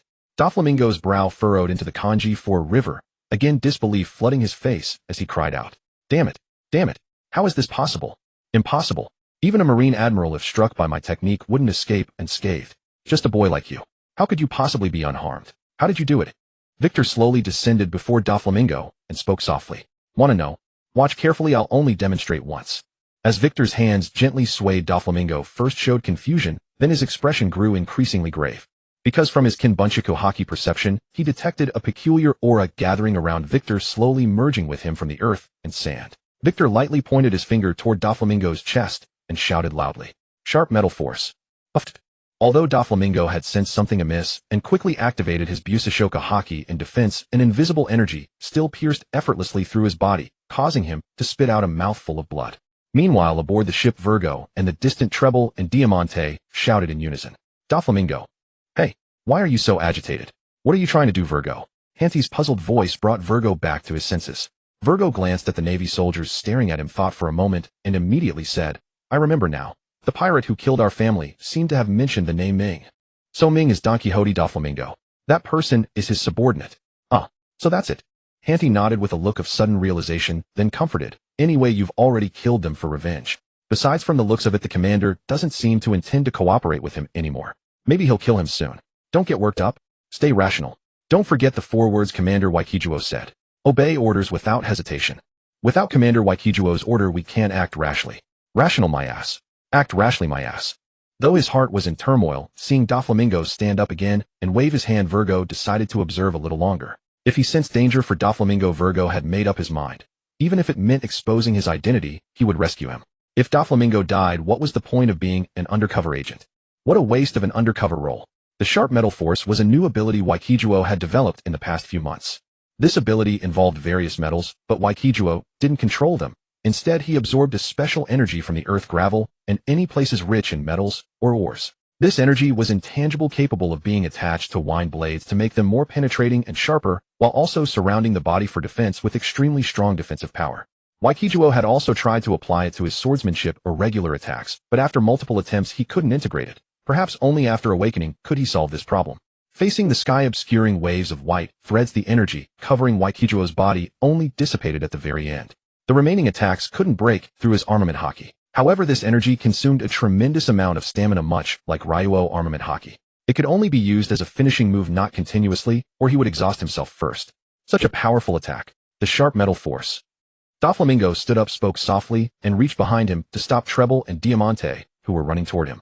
He deliberately shook his hand as he lowered it in the direction of the warship. He sensed that Waikijuo had no intention of killing him, otherwise those thin wind blades would have pierced his heart, not just his shoulder, causing no serious injury.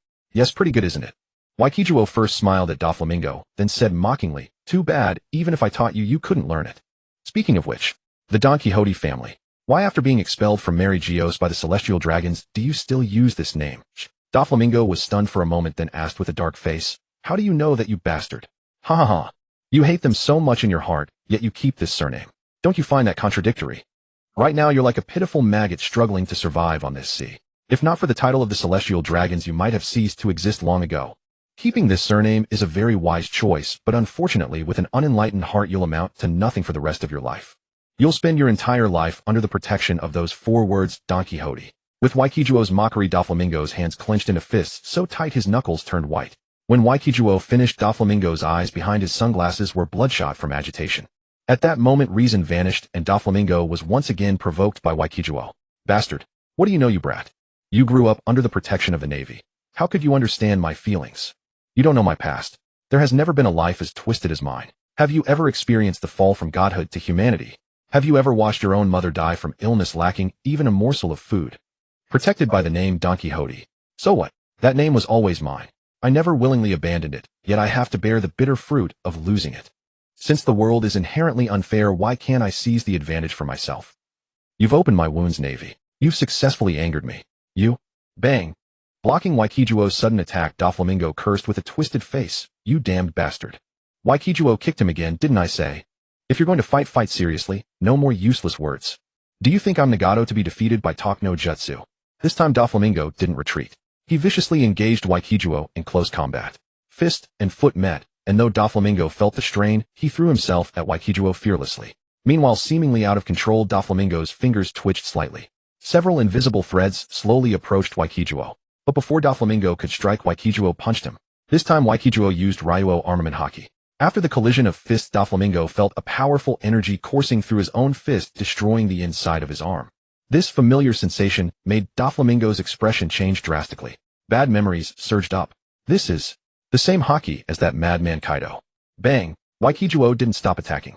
With a fist as big as a cauldron, he sent Doflamingo flying, then stood still with a puzzled look.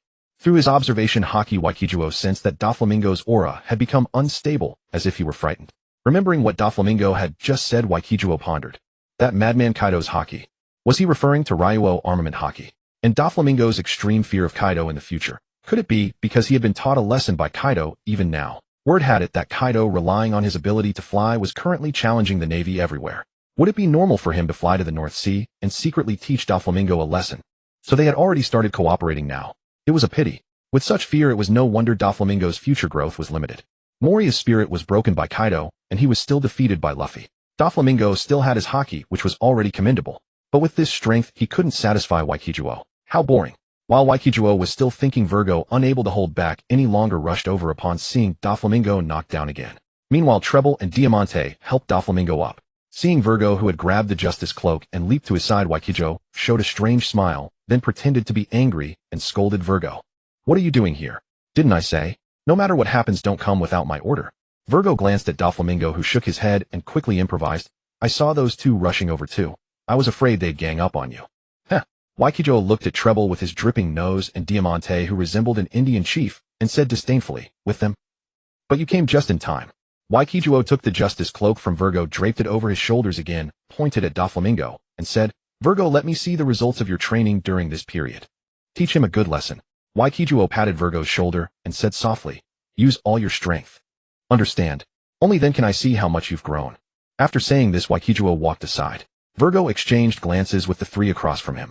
It was Doflamingo who reacted first, putting on an angry face and shouting at the departing Victor, Victor, you arrogant bastard. I admit you're strong. But, do you think a single one of your subordinates will be my match? Treble, Diamante, watch those hostages do not come back. I will make him regret underestimating me. Understanding the implication in Doflamingo's words, the duo that had charged over 3 times quickly fled to the rear of the island. If anything went wrong, they might truly have to exchange the caravan members' lives for their own, just as Victor had suggested. Once the pair departed, Doflamingo, facing a hesitant Virgo, struck first, and the two immediately engaged in combat. In terms of strength, Doflamingo, as the head of the Don Quixote family, possessed the finest talent and the greatest power, otherwise he would never have pushed his string fruit to such an extreme limit. But perhaps his lineage also contributed. After all, he was a celestial dragon. Virgo's talent and strength ranked second only to Doflamingo within the family. However, after fighting Victor for most of the day and unleashing his fruit's awakening ability, Doflamingo, severely depleted of stamina, would definitely not be Virgo's match. Moreover, Virgo had undergone months of training. Though the results were not strikingly obvious, his physical foundation had improved and his armament Haki compression techniques had begun. Noticing the resolute look in Doflamingo's eyes, Virgo gritted his teeth and launched a barrage of attacks upon him like a violent storm. In an instant, Doflamingo fell into a disadvantageous position, relying on his fruit ability to stubbornly hold his ground against Virgo. Victor leaped onto the deck, watching the fight with a blank expression. Nearby, Hunter, who had just finished another roasted chicken, wiped his mouth and quietly moved beside Victor, pretending to observe with feigned seriousness. But after watching for a while, Hunter grew restless and could not resist asking Victor, "Instructor, why hold back anymore? Such an arrogant bastard. Just kill him outright and collect the bounty. Is cooperating with them really so important? It's just those unsavory businesses, isn't it? If you want to go through with it, I'll take the warship out and find buyers." Upon hearing Hunter's words, Victor's mouth twitched, restraining the urge to kick him away, and continued watching the fight. Hunter was about to say more when Lumbo from the side reprimanded him in a low voice. "Shut up. You fool. You think the underground business is something so easily touched? Could anyone really dare to enter it? Whether weapons or prohibited drugs, even usury and businesses like the 100 Flowers Pavilion, all are secretly controlled by someone. If it weren't for the Vidurfalin royal family's relationship with Commander Victor and our 89th branch's complete management, do you really think the Ward family's businesses ran so smoothly? The Don Quixote family controls most of the underground business in the North Blue and maintains collaborations with the bigwigs of the underground world in other regions. Do not forget, compared to legitimate business, the underground trades are untaxed." With Doflamingo's introduction, if the Ward family were to dip their toes into the underground business, do you have any idea how much money they would make? Having you idiots arrange flowers daily without repeating the same design, 100 bouquets a day, would keep you busy for countless generations. Moreover, once you enter the underground circle, their intelligence, warehousing, and all other aspects can be shared, bringing a qualitative leap to the Merchant Guild. After Lumbo's reprimand, Hunter did not get angry, but instead laughed cheerfully. "I see. But why earn so much money with all these complicated schemes? It's so tiring. I don't arrange flowers every day either, and I can't manage 100 stems. It's fine as it is." Hearing this, Victor could no longer contain himself and shouted loudly, "Hunter, shut your damn mouth, or I will stuff your stinky feet inside it. Just do exactly as I tell you to do. Don't worry about anything else. Do you understand?" Seeing Hunter did not respond, Victor turned around and said with some annoyance, "I am talking to you. Did you hear me? MMPH, MMPH. Watching Hunter tightly shut his mouth and nod repeatedly, Victor turned his head away. "Get back to the ship's hold. Also, remember this. Stop calling me instructor. Call me Commander Victor. All right, and you too, Lumbo." Victor turned and reprimanded, "If you continue extending that orchid finger while speaking, I will break it." A lie. As the battle between Virgo and Doflamingo intensified, the wounds Victor had inflicted on Doflamingo also weighed increasingly on his own mind. After being struck by Virgo once more, Doflamingo felt a sense of loss in his heart. His strength was still too weak. Losing to Kaido the monster was one thing, but he could not even defeat a so-called genius from the Marines. Although he was in poor condition, being pressured by Virgo, who still hesitated to strike fatally, was unbearable. Enough. Enough. Looking at Victor's demeanor, it was clear he had no intention of killing him, so Doflamingo decided to see what terms he wanted to negotiate. As long as they were not too extreme, he would agree, for the weak have no choice. Besides, he still had Virgo by his side. Accepting this point, Doflamingo looked at the approaching Virgo and directly abandoned his defense, slightly redirecting his fist. Virgo's gaze beneath his sunglasses filled with surprise. Doflamingo, who should have been trading blows with him, directly adopted an exchange of injuries tactic. His fist struck Virgo's shoulder, but Virgo's fist also slammed heavily into his chest. Both men were sent flying backward simultaneously, but Virgo rose to his feet with ease, while Doflamingo lay on the ground and gave up. Virgo walked over to Doflamingo's side. Watching him lie there bleeding, yet still grinning, Virgo was silent for a moment before bending down, hoisting him onto his shoulder and heading toward the warship.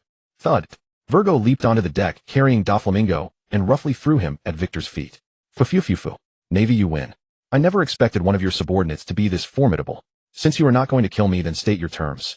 Victor did not answer Doflamingo. Instead, he merely looked at Virgo with a blank expression, shook his head in disappointment, and reprimanded him harshly. "Virgo, I am very disappointed in you. You were still not decisive enough in battle. What were you hesitating about? With your strength facing an already wounded enemy, it took you so long to defeat him. What were you concerned about?" After stammering for a long time, Virgo softly said, "I am sorry, Commander Victor. I thought you only wanted me to teach him a lesson, not kill him, so I dared not strike fatally. Battle is battle. If he dies, he dies. Do not let this happen again. Write me a 10,000-word confession when we return. But Victor looked down at Doflamingo, who lay with his eyes closed pretending to be dead, and spoke slowly word by word. You are quite right. He is indeed useful to me, but whether he lives or dies depends on what he is willing to sacrifice. Hearing Victor's threatening words, Doflamingo could no longer restrain himself.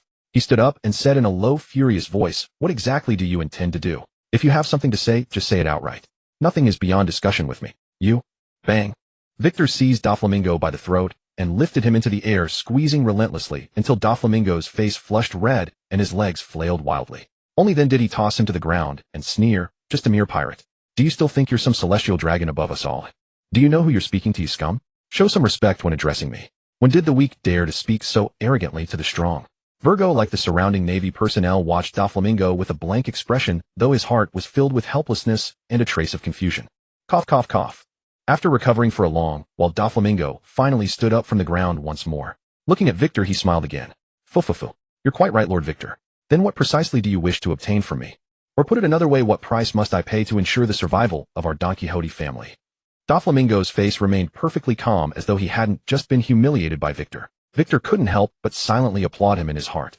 Truly as expected of the heavenly demon Doflamingo, who would later keep the entire Navy running around in circles. He was truly capable of knowing when to bend and when to stand firm. Victor always had no dislike for clever people who understood the art of compromise and could clearly read the situation. However, it was a pity that Doflamingo's personality was too extreme. The fact that he was still alive now was only because he was still useful to Victor.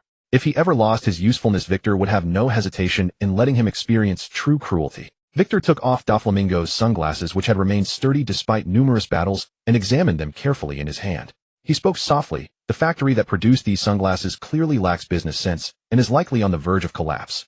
If such consumables are made with excessively high quality, wouldn't that be courting destruction? This owner truly doesn't know how to run a business. Where did you buy them? Without the sunglasses, Doflamingo looked considerably less menacing and much more agreeable. He actually had double eyelids and rather large eyes. Hearing Victor's words, Doflamingo quickly replied, This is our family's enterprise. We never expected it to make any profit. Oh, I see. But why does this feel so familiar? It seems identical to Virgo's sunglasses. Victor tossed the sunglasses back to Doflamingo and called out to Virgo, Hey, Virgo, don't tell me you also bought your sunglasses from their family shop. Before Virgo could answer, Doflamingo eagerly chuckled, Fufufu. What a coincidence. I'm quite confident in the quality of these sunglasses, and if you need any, I can certainly provide you with some. Just then Hunt, who had finished eating and drinking, returned to the deck. Seeing Doflamingo, he shouted loudly at Virgo, Virgo, didn't you say that the pirate who killed your family was one of Doflamingo's subordinates? Even though he didn't personally kill them, logically he is still your enemy. Why not just kill him today and avenge your family? All eyes turned toward Virgo. His face twitched a few times, and he said softly, I must have remembered wrong. That person's name should have been Ming Gao, not Ming Go. Ming Gao? What a strange name. Even after hearing Hunt's loud shout, Doflamingo's expression remained perfectly calm, for he knew Victor would never actually kill him. Victor ignored Hunt, patted Doflamingo on the shoulder, leaned close to his ear, and spoke softly. If you want to survive, it's actually quite simple. I want you to agree to let my agent join the underground business in the North Blue. Also introduce him to the other controllers of the underworld, especially Umite and Gibson. I know you'll definitely find a way. Whether in the Four Seas, the Grand Line, or the New World, I hope to secure a place in the underground trade everywhere. If you fail to deliver this day, next year will be your death anniversary. Before Doflamingo could respond, Victor put his index finger to his lips in a shushing gesture and continued, Also, don't even think about agreeing first and then backing out later. I'm not like Vice Admiral Tsuru. I will truly chase you to the ends of the earth, and I will definitely catch up to you. Victor moved his hands, and Doflamingo felt a gust of wind sweep past him. His body floated up into the air involuntarily, while Victor also ascended. The two circled the island at incredible speed before landing on the ground. Having personally experienced that speed, Doflamingo's expression darkened. He knew that with Victor's ability to carry others through the air combined with the Navy's intelligence network, if Victor truly wanted to kill him, he absolutely could. After a moment of silence, Doflamingo said sincerely, The underground business in the North Blue will naturally be no problem. I can introduce those people to your agent, but trying to interfere in other regions' underground business is simply as difficult as climbing to heaven. They are merely representatives with countless people's interests involved behind them. Moreover, considering your identity, compared to being a Navy officer, a pirate or criminal would make them more trusting of you. After hearing Doflamingo's words, Victor nodded and said, I've considered all these points. Don't worry. I won't interfere with the industries controlled by those few individuals, nor will I seize their business. I wish to become the underground king of the smuggling industry, exclusively controlling the smuggling operations of alcohol and cigars. What did you say? Before Victor could finish, Doflamingo repeatedly shook his head and said, "That's impossible. There might be a chance for cigars, but alcohol is completely out of the question. No matter which country, the consumption of alcohol is enormous. Although the Navy strictly investigates the smuggling industry with heavy punishments, countless merchants still take risks every year. In today's smuggling industry, there is no absolute king. Even Yamite, who controls sea transportation, only handles shipping at fixed ports. Smuggling. Your appetite is indeed great. However, even if you are from the Navy, the world government will absolutely not permit you to do such a thing. What gives you the confidence to dare intervene in the smuggling industry?" Bang. Victor chuckled softly and then punched Doflamingo. "Mind your manners when I'm speaking. Since I dare to say it, I'm confident I can accomplish it. To make them agree, I can plan out safe shipping routes in various places. Along these routes for smuggling other goods, I can guarantee that even if the Navy inspects, they won't penalize them, but only for normal cargo. Understand? It doesn't include contraband. Furthermore, I naturally won't appear in person myself. My agent, I believe they will find him very congenial. The troubles encountered along the way, I believe he can handle them as well. Hey, come out, Yavis." Watching the man in the red suit leap down from a nearby tree, Doflamingo's expression changed, and he said word by word, "Blood hand Yavis." Then Doflamingo looked at Victor, whose face was filled with a smile, and nodded. "If you can guarantee that it will be done, then everything is fine. Of course, there's no problem. The name of the Don Quixote family is still quite useful with the world government." Doflamingo was stunned for a moment, then realized something and remained silent for a long time.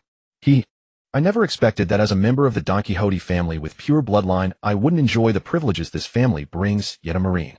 It was evident that Victor's words had dealt a heavy blow to Doflamingo, for even his laughter lacked its characteristic timbre. For you to have survived until now, for the Don Quixote family to rise so rapidly in the North Blue without being annihilated by the Marines, you have already enjoyed the benefits this surname bestows upon you. Victor spoke these words, and Doflamingo quickly regained his composure. Taking a deep breath, he quietly said, "If you can accomplish what you speak of, I will agree to all your conditions. I believe they will have no objections either. However, those merchants who refuse to comply." Doflamingo glanced at Yaluasi and continued, "With him present, killing a few more should pose no problem." No.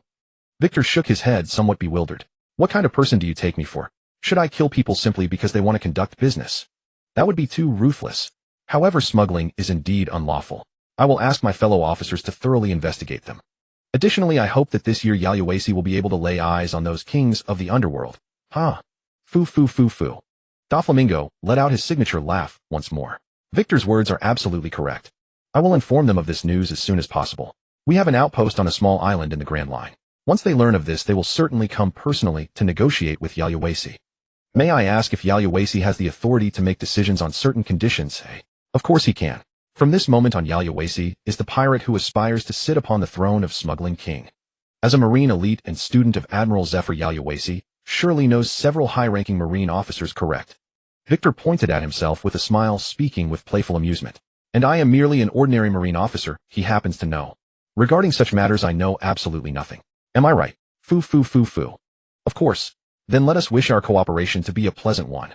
Victor grasped Doflamingo's hand firmly, then released it, and shouted to Yaluasi standing nearby. "Yaluasi, stay by his side during this time. Once the negotiations succeed, inform me. I shall take my leave now. As a Marine being with you pirates, I feel somewhat ashamed of the justice I carry upon my back." Watching Victor stride away, Doflamingo, while grinding his teeth in hatred, also exhaled a deep sigh of relief. Though Victor always wore a gentle expression and appeared cheerful, he could turn hostile in an instant without hesitation. If one truly provoked such a person, he would spare no expense to destroy them utterly. In the end, my strength is still too weak. Strength. Only strength is the foundation of everything. With strength, whether Victor or Kaido, no matter who they are, all shall submit beneath my feet. A raging flame ignited within Doflamingo's heart. After being schooled by Kaido several times, his once timid spirit, now battered by Victor and Virgo, blazed back to life with renewed determination. As for the thoughts stirring within Doflamingo's heart, Victor naturally had no knowledge of them. Even had he known, Victor would not have given it a moment's consideration. After departing from that solitary island, Victor decided to patrol the surrounding waters. Ideally, he hoped to capture a few pirate captains to deliver to Mary Geos. After all, last year he had hardly left any prisoners alive. Had it not been for Yaluasi fighting several pirate crews and delivering those captains over, Victor would have entirely forgotten about this matter. Although many high-ranking Marine officials hailed from the North Blue and Marine bases here were numerous, it by no means prevented the proliferation of pirates throughout these waters, wreaking havoc wherever they sailed. Beyond the influence of Roger's dying words, two famous comic series from the North Blue, along with those novels, played no small role in inspiring young pirates. Compared to heroic characters who embody justice, well-crafted villainous figures tend to attract more adventure-craving youths. At the very least, over these 2 years, Yayuasi had recruited quite a number of admirers as his subordinates. Correspondingly, the Marines reaped an even greater harvest for more youths chose to enlist in their ranks. Compared to youths who yearned for freedom and craved adventure, even more children were moved by the Marines in those comics and novels. Those noble souls who sacrificed themselves for justice.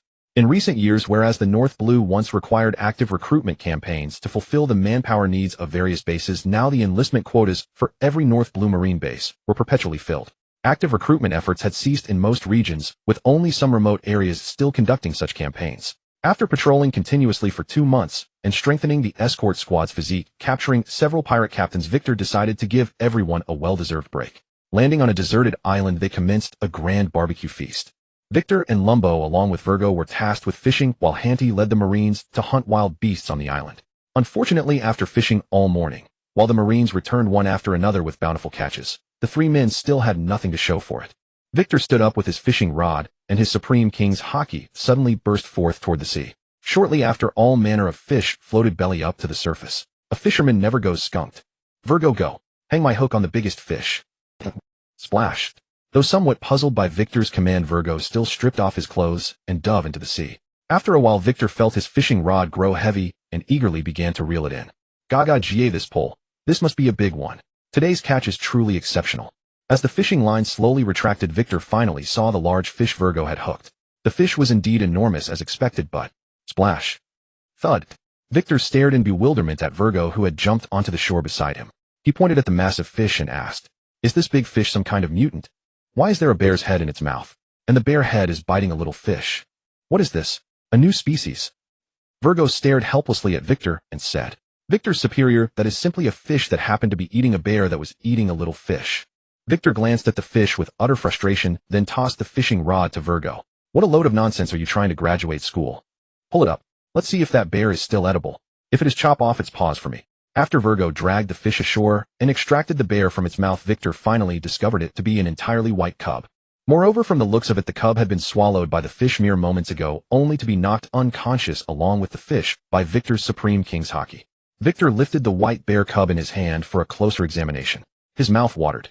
"Virgo, take it to the cook crew and have them prepare it properly for me. Make it roasted suckling bear. This little cub is rather plump. I should be able to get a few bites. Remember, don't let Handy see it." Catched. Thud. "I say, how could you fail to catch that? What if an enemy had launched an attack at you?" Virgo, who was dressing, watched the little bear tumble to his feet. He looked up at Victor's disappointed face. "Gack. Cough, cough, cough. Help." The two exchanged glances, then shifted their gaze to the white bear cub. Lumbo, equally curious, hopped over as well. The 3 crouched down and carefully observed the unconscious white bear cub once more. "Did this bear just speak, just now? I didn't hear wrongly, did I, eh? Is this a devil fruit user? But could a devil fruit user maintain their animal form after falling into the sea? That's not right. Victor's superior, this creature might be from the mink tribe." Mink tribe? Victor's eyes sparkled. A character from that anime suddenly came to mind. Could this creature be that shy, socially awkward, yet lecherous bear from Roronoa Zoro's crew? "You say your name is Babwa. Hey, what are you all doing?" Victor lowered his head and looked at Babwa, who was trembling and clinging to his calf. With a wave of his hand, he dispersed the surrounding Marines, then grabbed a piece of meat and shoved it toward Babwa, only for the little creature to slap it onto the ground.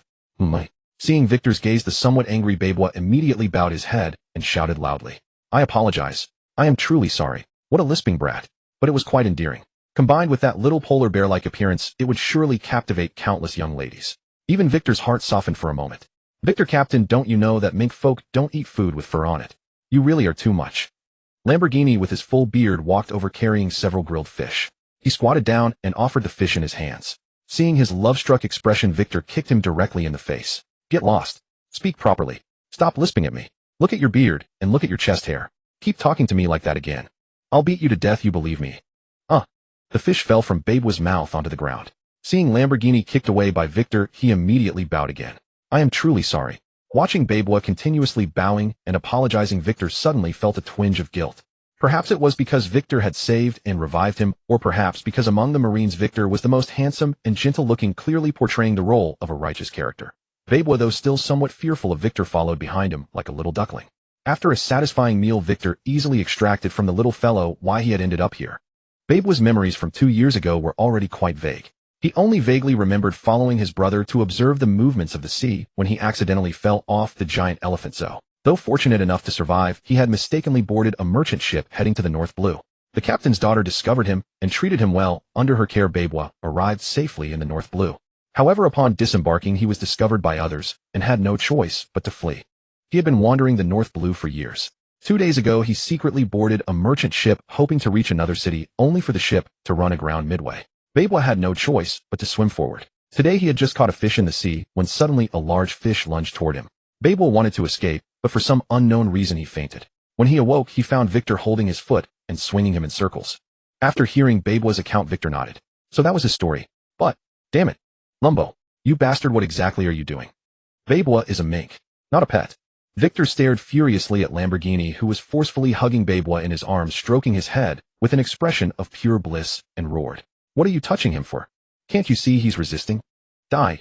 Perhaps because he had seen too much human malice during his wandering years, Bebwa's personality had already become similar to his future self, extremely sensitive. He could easily fall into low spirits from criticism or even just a glance. But Victor had his own methods for such personalities. Just hand him over to an idiot to take care of for a while. Hunter frowned, looking at Bebwa, who barely reached his calves, and said, Captain Victor, what did you say? You want this little thing to follow me? You want me to take care of him? I don't have time for that. When I get back, I have to train and handle official duties. Even if I have some free time, I need to go flower arranging.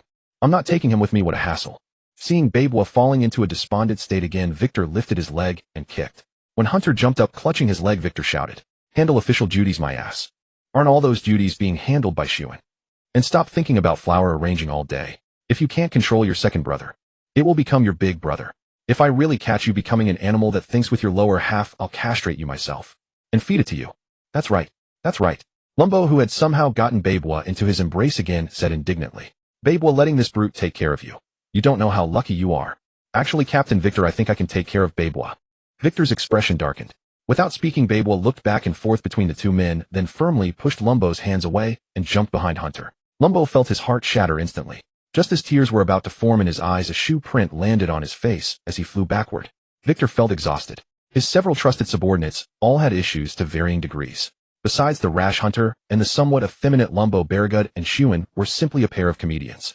One of them, probably stimulated by what happened at Yarvis last time, had been turning into a ball every day, practicing some iron groin technique. The other, due to developing his own devil fruit, was now experimenting on various animals, becoming an emotionless animal killer. Angus was a smart person, but he liked eating rotten food and had a venomous tongue. Victor couldn't put him with Hunter, or he feared Hunter would beat him to death. The only one who seemed normal, Virgo, was actually a spy. So exhausting. Just then Hunter grabbed Bebwa, examined him for a moment, and reluctantly said, Fine, I'll take him then. He can at least be emergency provisions. He's quite plump. Should be enough for a couple bites. Bebwa looked at Hunter's mouth that could swallow his head whole, closed his eyes, and fainted. Looking at the fainted Bebwa, Victor felt even more exhausted. On the return journey, Victor was surprised to discover that Bebwa was actually literate and showed particular interest in navigation. Learning that Lumbo was the navigator on the warship, Bebwa actually took the initiative to follow him and study. This made Lumbo overjoyed. He would hug Bebwa whenever he had the chance and stroke his bare head. When Victor asked why Bebwa wanted to learn navigation, Bebwa said it was because he wanted to return to his hometown of Zo. Due to Zo's special nature, it could not be recorded by log posts. One could only rely on the guidance of a life return to travel there. Victor was quite interested in the mink folk above. The moon lion form of the mink folk was remarkably similar to how scions transform into giant apes under a full moon. Moreover, every mink, like the fishmen, were natural warriors. Of course, Victor wanted to befriend them. Bebwa was the opportunity to gain their friendship. If memory served correctly, Bebwa's brother should still be alive, adventuring in the new world with his captain. After returning to the branch headquarters, the commendation from the main fleet for Handy and the others had also arrived. Because they had eliminated numerous pirate crews the previous year, with Hanty being the most outstanding among them. He had also participated in the campaign against the Don Quixote family. Although Doflamingo himself had not been captured, numerous of their operations had been destroyed, many henchmen arrested, and a substantial amount of supplies obtained. The Marines were not stingy when it came to rewarding those who had merit, provided your superiors reported accurately. Victor naturally made sure nothing was concealed, and with Master Zeph's assistance in handling matters following this commendation, Hanty had become the vice commander of the 89th branch. Lamb had been appointed as the new chief of staff, while Ebner became the new commander of the first base. Ebner's strength was quite considerable, although not on par with Hanty's. He possessed some Haki of the armament type, which would suffice in the North Blue as long as one didn't encounter someone like Doflamingo. Meanwhile, Shuin and Balague had held the rank of major at the main fleet and served as aides-de-camp to Hanty and Victor respectively. Victor was quite satisfied with the commendation. Regarding the fishman matters, Doris had already begun consulting with her people. Many nations that had submitted under the celestial dragon's dominion had also received word. Tiger's situation posed some complications due to infringement on certain celestial dragon's interests, yet Doris indicated the difficulties were manageable. If matters proceeded as planned, over the coming years a marine base would be established on Fishman Island. Should no unforeseen circumstances arise, control of that base would fall entirely to Victor, much like the 89th branch. However, for the base commander position on Fishman Island, Victor trusted only himself. No one else would do. Fishman Island's circumstances were intricate. Despite the Dragon Palace's unwavering support, any misstep could spark conflict between races. Haki emerged as the ideal successor to command the 89th branch, so Victor needed to ensure his rank advanced accordingly over these 2 years. As for himself, setting aside potential admirals, each promotion beyond rear admiral proved extraordinarily difficult. Even if he attained vice admiral within these years, the Fishman Island base would undoubtedly be an independent major installation, and vice admirals typically commanding such facilities was hardly unusual. Some chose instead to remain at lower ranks while occupying key positions, a pattern most common across the 4 seas, where relative safety and substantial supplementary income made the trade-off worthwhile compared to the Grand Line and New World. Not every Marine possessed unwavering resolve. Some, like Victor, leveraged their authority to build merchant networks, while others colluded with pirates, robbing civilians or acting as pirates themselves when no actual pirates were present. Power had clouded their judgment, and as they climbed each rung of the ladder, their original sense of justice had gradually darkened. The shrewd ones surrendered most of their earnings to headquarters annually to ease the world government's pressure on the Marines, retaining some moral compass and refraining from extreme cruelty. Or perhaps headquarters deliberately instructed them to do so. The foolish, however, seized every opportunity to enrich themselves and indulge, leaving their fate to chance. For several consecutive months, everything proceeded smoothly. Yalwazi successfully met with various underworld figures, and with Doflamingo's assistance, managed to persuade them. With the coordination of Laowei and others alongside Zeph, trade routes across different regions were gradually being established.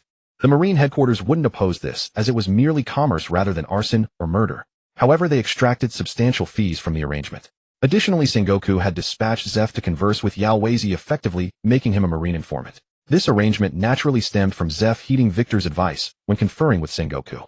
One couldn't monopolize all the benefits. If you wished to feast, you first had to ensure others were satisfied.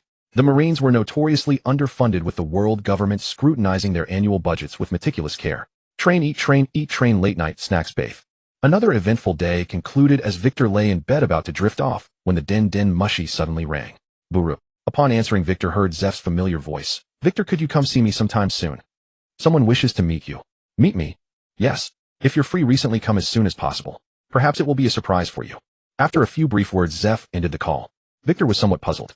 Zeph's training camp rarely hosted visitors from other bases. If Sengoku or the others wanted to see him, they could simply send a dispatch from headquarters. Yalusi was currently in the midst of intensive training. Who would want to see him there? His uncle. He was extremely busy at present, and they had only spoken on the phone recently, during which he had severely reprimanded Victor for behaving like a merchant. Then aside from his uncle, who could it be? A surprise. Victor involuntarily thought of Tenala. They had maintained contact several times a month last year, creating an ambiguous atmosphere between them, somewhere between friendship and romance. Could her family be pressuring Master Zeph to arrange a marriage? That wouldn't be a surprise at all. Though Tenala was wonderful, he wasn't ready to be tied down by marriage. But if that were the case, Master Zeph would surely understand his feelings and wouldn't describe it as a surprise. Then who could it be? After pondering for a long while, Victor decided to stop worrying about it. He would find out once he arrived. He hoped it would truly be a pleasant surprise rather than a shocking one. The following day, Victor made his arrangements, packed some seasonings and fresh water, and took flight into the sky. The convenience of having complete control over his branch became apparent. There was no need to notify headquarters. Wherever he wished to go, he went. Even if headquarters issued orders, he could refuse with legitimate justification. With his current physique, Victor could fly continuously for days without eating or drinking. When hungry or tired, he would hunt on deserted islands and sleep picking wild fruits along the way. Occasionally encountering pirates, he'd borrow their vessel, paying the fare with wind blades to send them on their way, perhaps even hastening their reincarnation. Victor enjoyed the journey greatly. By the time Victor arrived at Yalusi, a full month later, he was wearing shorts and a t-shirt, landing at the snow-covered entrance of the training camp. The weather on the Grand Line was being difficult once again, making Victor particularly conspicuous in his attire. Fortunately, the Marine guards recognized Victor and promptly notified Zeph. With permission granted, Victor was escorted to Zeph's office. Zeph was absent from the office. Victor had only pilfered several boxes of cigars before Zeph entered, accompanying a somewhat immature-looking youth. Before either man could speak, the boy rushed eagerly toward Victor and cried out, "Commander Victor, do you still remember me?" Victor examined the youth who appeared to be around 16 or 17 years old, slightly shorter than himself, but with muscular arms that suggested rigorous daily training.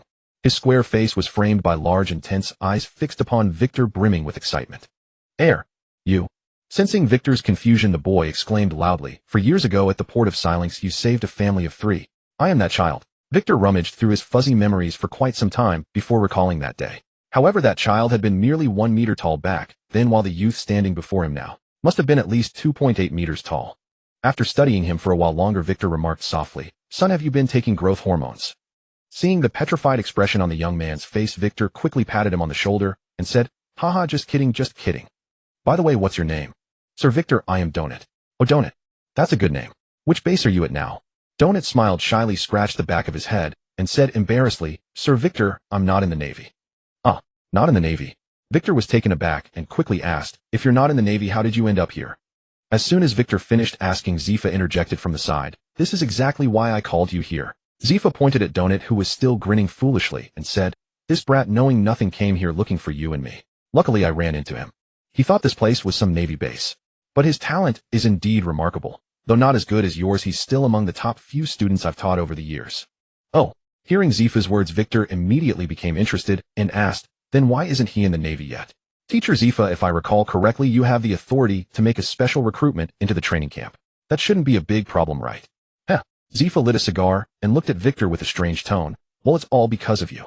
"Me?" Victor pointed at himself, not understanding what Zifa meant. What did Donut becoming a Navy soldier have to do with him? Before Victor could figure it out, Zifa shouted at Donut, "Kid, show Victor what you can do." "Yes." Hearing Zifa's command, Donut smiled at Victor, then extended his palm and closed his eyes. "You?" Victor suddenly turned around and looked at the clock on the wall. The golden clock suddenly floated down. Before Victor could understand what was happening, Zifa punched Donut in the face and roared, "You little brat. This is my clock. Don't you have one of your own?" Donut rubbed his face and said nonchalantly, "What's the big deal? It's just a gold-plated craft. I'll make you a pure gold one." Bang! Zifa gave him another punch, and a large lump immediately rose on Donut's head. Zifa took the clock in his hands, examined it carefully, hung it back on the wall, and cursed loudly, "Get lost. This clock has been with me for 20 years, you know. I wouldn't trade it even for pure gold." Bang! Zifa delivered another punch, and Donut crouched down holding his head. "Pure gold. Clock." Victor couldn't figure it out for a moment until he saw the strange smile on Zifa's face. A thought suddenly struck him, and he said incredulously, "No way did he eat the gold fruit." "That's right. It hurts. You old brat." Donut stood up holding his head and smiled at Victor. "Yes, Victor. A few years ago, after hearing what you said, I remembered seeing a strange fruit in a cave. But there was a bear in that cave. Later, while it was out hunting, I grabbed the fruit and ate it. Then I gained the ability to control gold. My parents found out the name of the island where you were. This year I finally turned 17, so I spent a fortune to come here. I want to be like Victor and uphold justice." But Sir Zifa kept refusing to let me join the Navy, saying that Victor would need me and that I should wait for you. Victor glanced at Zifa and then gave him a thumbs up. When the white tiger fruit developed the power of golden force, Victor was actually disappointed. He had thought the white tiger could also control metal, but it turned out to be a form of energy. If one could control metal, then in terms of wealth, it would be unbeatable. In the anime, that green-haired Tesoro within a dozen years went from a slave to the world's richest man, all thanks to the gold fruit. Gold is also a hard currency in this world. Setting aside the combat capabilities of the gold fruit, even the Diamond Man on Whitebeard's ship couldn't compare in terms of wealth creation. Diamonds, besides being hard, have limited value in this world. If a country wanted to hoard wealth, gold would definitely be the first choice, not shiny stones. Victor had originally planned to obtain the gold fruit before the Don Quixote family got it, and held an auction regardless of whether Doflamingo genuinely intended to sell it. But he never expected that the gold fruit user would now appear right before him. And it was a young man full of gratitude towards him. What a pleasant surprise indeed. "Teacher Zifa, you've given me a tremendous surprise. The headquarters doesn't know, and the world government doesn't know either. So this is a trump card." Thinking this, Victor looked at Donut with a gentle expression and asked, "You said you want to be like me and uphold justice." Donut nodded eagerly. "Yes, Victor. Let me join the Navy." Looking at the impatient Donut, Victor asked seriously, "Do you want to be a Navy soldier who upholds justice or a hero who saves the world?" Without a second thought, Donut replied loudly, "I want to be a Navy soldier who upholds justice." Ahem. Donut's answer left Victor speechless, all his subsequent words caught in his throat. Calming himself and masking his embarrassment with a cough, he continued, "Well, think it over. A hero who saves the world is even more righteous than a Navy soldier. Think about it. That's saving the world. Even the Navy would need you to save them. How great a justice is that?" After hearing Victor's explanation, Donut's eyes lit up. "Really? Victor, what do I need to do?" "Do business." It took quite some effort for Victor to explain to Donut the relationship between the world government and the Navy, as well as his own plans. Donut's hometown had been unable to pay the exorbitant heavenly tribute, and thus couldn't become a member nation, so he also harbored a deep aversion to the celestial dragons. Moreover, for his benefactor Victor's cause, Donut decided to do everything in his power to help. So facing Victor's request, he agreed without hesitation. This thrilled Victor. After resting for a day at Zifa's place, Victor took Donut and flew into the sky on their return journey. Before they left, Zifa compiled a set of insights and handed them to Tangnaxiu. According to Tangnaxiu, during this period Zifa had him stay in the old training grounds and guided his training methods, clearly showing that Zifa was quite satisfied with him.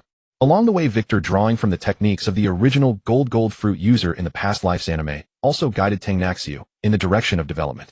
Tangnaxiu's talent was indeed remarkable. He mentioned that shortly after acquiring this ability, he discovered a small gold mine. Then his entire family became wealthy overnight.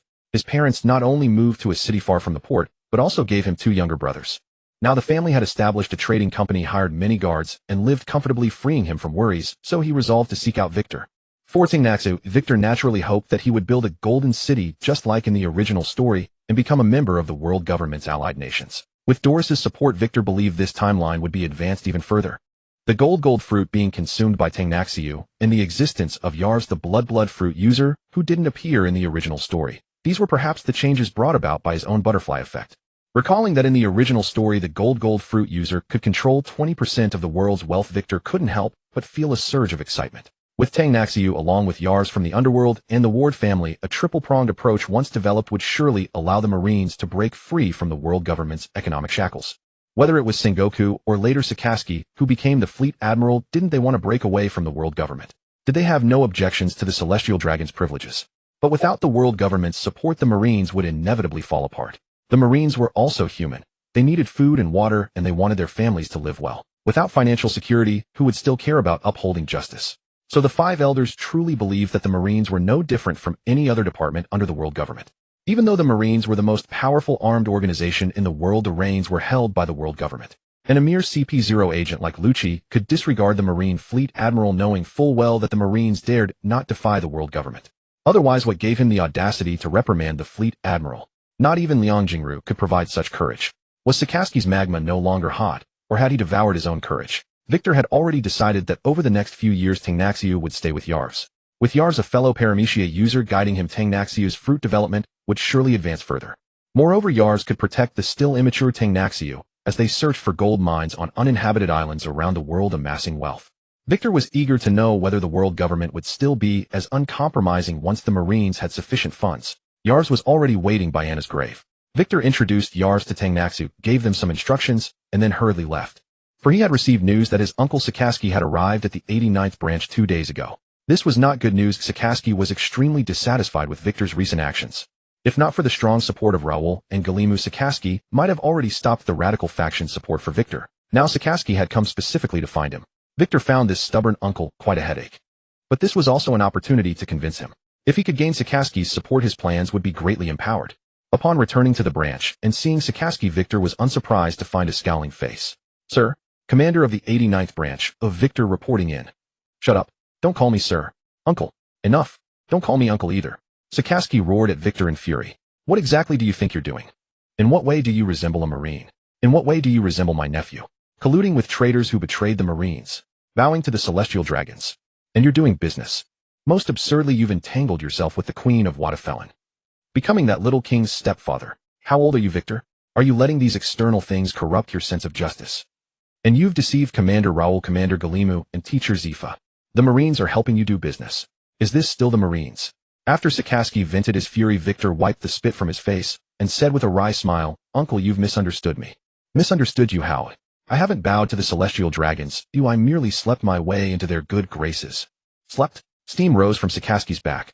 After a moment's thought, he unbuckled his belt. Seeing the situation, Victor quickly ran out and flew into the sky. Boom. Molten lava erupted from beneath Sakazuki's feet. Using this momentum, he shot after Victor at incredible speed. To Victor's astonishment, the belt coated in armament Haki came down heavily. Victor accelerated sharply, dodging the belt. He turned to Sakazuki and made a face. "Hey, can't hit me, can't hit me." Black smoke billowed behind Sakazuki as he shouted, "You little brat. Stand still. I'd be a fool to stand still." Sakazuki's ability to fly was not sustained. He could only briefly soar by propelling himself with magma jets. In the span of a few moments, the chase brought them to a barren wasteland. Enraged, Sakazuki directly attacked Victor. Boom. Boom. Victor, today I'll teach you a proper lesson. With thick smoke, the magma Sakazuki hurled shot toward Victor like crimson missiles. Seeing this, Victor quickly fell to the ground, but the magma still pursued him. Before it reached him, he felt an intense heat. Steadying himself to Sakazuki's surprise, he punched straight at it. Bang! Uncle, I am no longer who I was. I'm an adult now. Sakazuki landed on the ground looking at the shattered magma, and then at the smug Victor in the distance. His irritable mood unexpectedly calmed. Is that so? You're no longer who you were. Hey, you've grown quite a bit. Looking closely, you're even taller than your uncle. An adult. Then let me see just how strong this adult, so praised by Teacher Zifa, really is. Great eruption. Sakazuki's arm rapidly expanded, turning into a colossal magma fist, then shot into the sky and exploded, raining down countless burning chunks of lava. Given their speed, Victor had no doubt they could crush him. 1,000 wind slashes. Boom. Countless wind blades shot from Victor's body toward the sky. When the wind blades met the lava, they produced violent explosions. After everything settled, Victor shouted to Sakazuki, "Damn. Uncle, are you serious? Did you think I was joking?" Hellhound. The magma fruit, as Oda himself decreed, is the most offensively powerful devil fruit. Its heat attack range and destructive force are beyond mention, but its penetrative ability is something no other fruit can match. It shares a similar essence with his own golden spear force. However, compared to him, Sakazuki, who has spent years developing his fruit, has minimized the physical stamina required to use his abilities. With his superlative physical combat skills and monstrous constitution, Victor currently stands no chance against him. In terms of stamina, fruit development, and Haki, Sakazuki holds an absolute advantage. Yet it is also impossible for Sakazuki to defeat Victor in a short time. Victor's white tiger fruit generates wind and controls it, unlike the gold fruit or the blood fruit, which can only manipulate, but not create. With the added power of the white tiger fruit, Victor's movements are extremely agile, causing considerable trouble for Akainu. When Victor realized he was no match for Sakazuki, he persisted for a while, before simply fleeing. If he couldn't win, he would run. Thus one fled, the other pursued. Amid countless fireworks until the sun set, and the moon rose, when Sakazuki's body finally stopped emitting steam, Victor lay on the ground, panting heavily, his tongue lolling out. Fly? Why don't you fly now? I'll show you how to fly. Sakazuki, holding his belt, gave Victor a thorough beating before fastening it again with satisfaction. Sitting beside him, he asked, somewhat tired, "Tell me, what's the deal with that celestial dragon? What exactly are you trying to do?" Victor, with belt marks on his face, sat up with effort and recounted, "I was forced into it. That night the celestial dragon, named Don Quixote Doris, whipped me just like you did today, but she used a leather whip. Of course I couldn't take it, so I did what I did. Then naturally I made her do a few things for me." Sakazuki resisted the urge to unfasten his belt again and pressed further. "So you propped up that fuck and turned the Victory Chamber of Commerce into a celestial dragon's vassal. What do you really want? Isn't making that much money not enough for you?" Victor met Sakazuki's gaze and declared firmly, "Not enough. Of course it's not enough. Uncle Sakazuki, whoever has too much money. The world government issues orders to the Navy, so recklessly forcing us to protect those celestial dragons who treat human lives like toys, precisely because they hold the Navy's economic lifeline. No matter how powerful the Navy becomes, no matter how many new bases are established in the eyes of the world government and the five elders, the Navy is nothing but a dog guarding their gate. They can easily find an excuse to cut our military funding, leaving us in a panic. If we had enough money to sustain this colossal Navy, what would change? Both the celestial dragons and the world government would bow before the Navy's justice." "Huh, Victor." Sakazuki laughed bitterly, then said softly, "Do you know how much funding the Navy needs? A single chamber of commerce under celestial dragon protection can't achieve that. Even with Alvis, who wants you to become the king of smugglers, and even with the Navy's cooperation, it's far from enough. Do you really think the world government doesn't know about the Navy's smuggling operations through the ports? They know, but they don't care. The money lost belongs to the member nations, and using those funds to support an independent Navy is a joke. So Victor, give up. Train hard, strengthen yourself instead. With your talent, becoming a Navy admiral in the future is certain." Victor stood up, his expression agitated, shouting at Sakazuki, "And then what? Becoming a Navy admiral. A Navy admiral who comes and goes at the beck and call of the celestial dragons. A blade wielded for the celestial dragons and nobles to maintain power and cut down the commoners. Does the world government really have no way to deal with pirates? Do they just watch the pirates grow stronger step by step? Even when fighting major pirates, they need permission. Otherwise it's illegal. What a joke. Since when is attacking pirates illegal? They need their so-called balance. I started building my Chamber of Commerce 10 years ago, hoping to one day free the Navy from the world government's control. Yes, I colluded with Alvis, supported some pirates to specifically rob nobles' caravans. I used the celestial dragons to rapidly expand the World Chamber of Commerce across the world. In the past 2 years, I've devoted more effort to this than to my training. I wish I could split myself into three, and now you want me to give up. I tell you impossible. Absolutely impossible. Sakazuki shook his head and said helplessly, Victor, you don't understand the terror of the world government, nor do you understand that Fleet Admiral Sengoku will never allow the Navy to break away from the world government. Even if. Before Sakazuki could finish, Victor shouted, my dear uncle, it's you who doesn't understand the hidden strength of the world government. Can it overwhelm the entire Navy? In terms of technology or individual power? If its technology isn't Vegapunk also forced by the world government? Individual power. The sea is filled with so many geniuses. How much power can the world government hide? The Navy grows stronger with each generation. I have faith in myself and I have faith in the Navy. Or are you talking about our Fleet Admiral Sengoku? He won't agree to the Navy leaving the world government. The reason should be that these so-called moderates can't bear to see the world fall into chaos. Can't bear to see countless lives lost because of it. But justice requires sacrifice. How many sailors and civilians have died over the years? And if they don't want to, then we wait. Uncle, don't you have confidence in becoming the Fleet Admiral? With the Celestial Dragon backing me, you can then pledge full obedience to the world government in front of the 5 elders. Even if Sengoku and the others oppose it, I believe the next Fleet Admiral will be none other than you. Seeing Sakazuki fall into silence, Victor stood beside him and said softly, oh, and there's something you don't know. A young man I once saved has eaten the paramecia gold fruit. And his talent is quite remarkable. You must know what that means, uncle. Looking at Sakazuki's shocked expression, Victor smiled and said, if this still doesn't make up your mind, don't forget that with my age and talent, I will eventually ascend to the position of Fleet Admiral. If not in 20 years, then 30-40. I am still young, uncle. Victor stared straight into Sakazuki's eyes and said, the moment I became a sailor, the Navy's fate was sealed. Unless you kill me right now. Sakazuki remained silent for a long time. After a long silence, he spoke with deep emotion. I thought I had seen far enough, but I never expected my nephew to have already walked ahead of me. Marshal Kong has been co-opted by the world government. After weighing the pros and cons, he decided to become the supreme commander of the world government's forces. The reason he chose Zhanghua as the next Fleet Admiral is not only because Marshal Zhanghua is outstanding, but also because of his character and philosophy. Marshal Zhanghua will never stir up conflict with the world government like Commander Lauer and Commander Guillemot. He can endure some things that betray justice. Although my philosophy differs from his, I also admire him. I often think if I were to become Fleet Admiral, what would I do? My personality is different from Zhanghua's, though perhaps I would also tolerate, but this tolerance has its limits. And now you have told me the answer.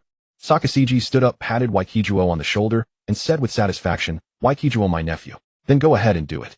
Justice requires sacrifice, and it is not afraid of sacrifice. When I become Fleet Admiral, I hope you have everything prepared. Of course, I also hope I can become the Fleet Admiral. Waikijuo smiled and said firmly, Uncle, you will definitely become the Fleet Admiral. If there are 2 consecutive moderate Fleet Admirals, then the Marines will truly have their backbone broken. Sakazuki stood up, dusted off his clothes, and said with great confidence, Humph, I was just being modest. Also, don't call me uncle, call me commander. Sakazuki came in a hurry and left in a rush. Sakazuki's achievements actually had long qualified him to become a Marine Admiral, but Kazan and Bolasali's achievements were still lacking. Zhanghua's intention was that once Kazan and Bolasali's achievements were sufficient, they would be promoted to 3 admirals at once to demonstrate the Marines' prestige. Having become Fleet Admiral only a few years ago, he was very troubled by the increasingly crazy pirates and the pressure from all sides. The Marine hero Kapu had always been unwilling to be promoted to Admiral, so Zhanghua had to think of other ways. Sakazuki and the other 2 as the benchmark figures constantly praised by the Marines far surpassed the other Vice Admirals in strength and every aspect. If the Marines promoted 3 admirals at once, it would undoubtedly be a huge morale boost for the Marines, and the 3 powerful Logia ability users would unquestionably deter pirates and enhance the Marines' reputation. After all, the power of Logia fruits was well known throughout the Vita Honglu and Xian Shiji. Waikijuo naturally paid no attention to the high-level scheming. Now Waikijuo was multitasking. On one hand, he trained, on the other, he issued various orders to Wodefake to determine the direction of the Chamber of Commerce. As a noble, Wodefake had ability, but the Chamber of Commerce had grown too large and exceeded his capabilities. According to Waikijuo's orders, Wodefake established branches all over the world, then used the name of the Celestial Dragons to woo the nobles of various countries and hire the talents under them. Moreover, they set up various laboratories and hired all kinds of high-tech talents with high salaries. In the world of One Piece, the power of technology was also terrifying. Whether it was Pluton or the still unrevealed Uranus, as well as the Pacifista and the later Seraphim, including the Germa 66 soldiers, all were manifestations of technological power. Waikijuo naturally would not miss these powers. After seeing in the newspaper that Fishman Tom had successfully developed the sea train this year, he sent 2 people to infiltrate Tom's side to protect him. After a tear-jerking performance, the 2 successfully became Tom's apprentices. Besides learning Tom's shipbuilding skills and protecting Tom, their task was to find the right opportunity to steal the design of Pluton. Although he had already told Dualisai when they met she was not omnipotent and he didn't know if she could save Tom's life. If not, at least the design would fall into his own hands. That was an ancient weapon on par with Uranus and Poseidon, if it could be mass-produced. Although somewhat unrealistic, one must still have dreams. As the year-end approached, the branch's dormitory buildings had been built and decorated, and many marine families had moved in. The area of Branch 89 had expanded further, and the complete infrastructure was all finished. Waikijuo also spent a high price to hire many teachers, and built an exclusive school within the Marines.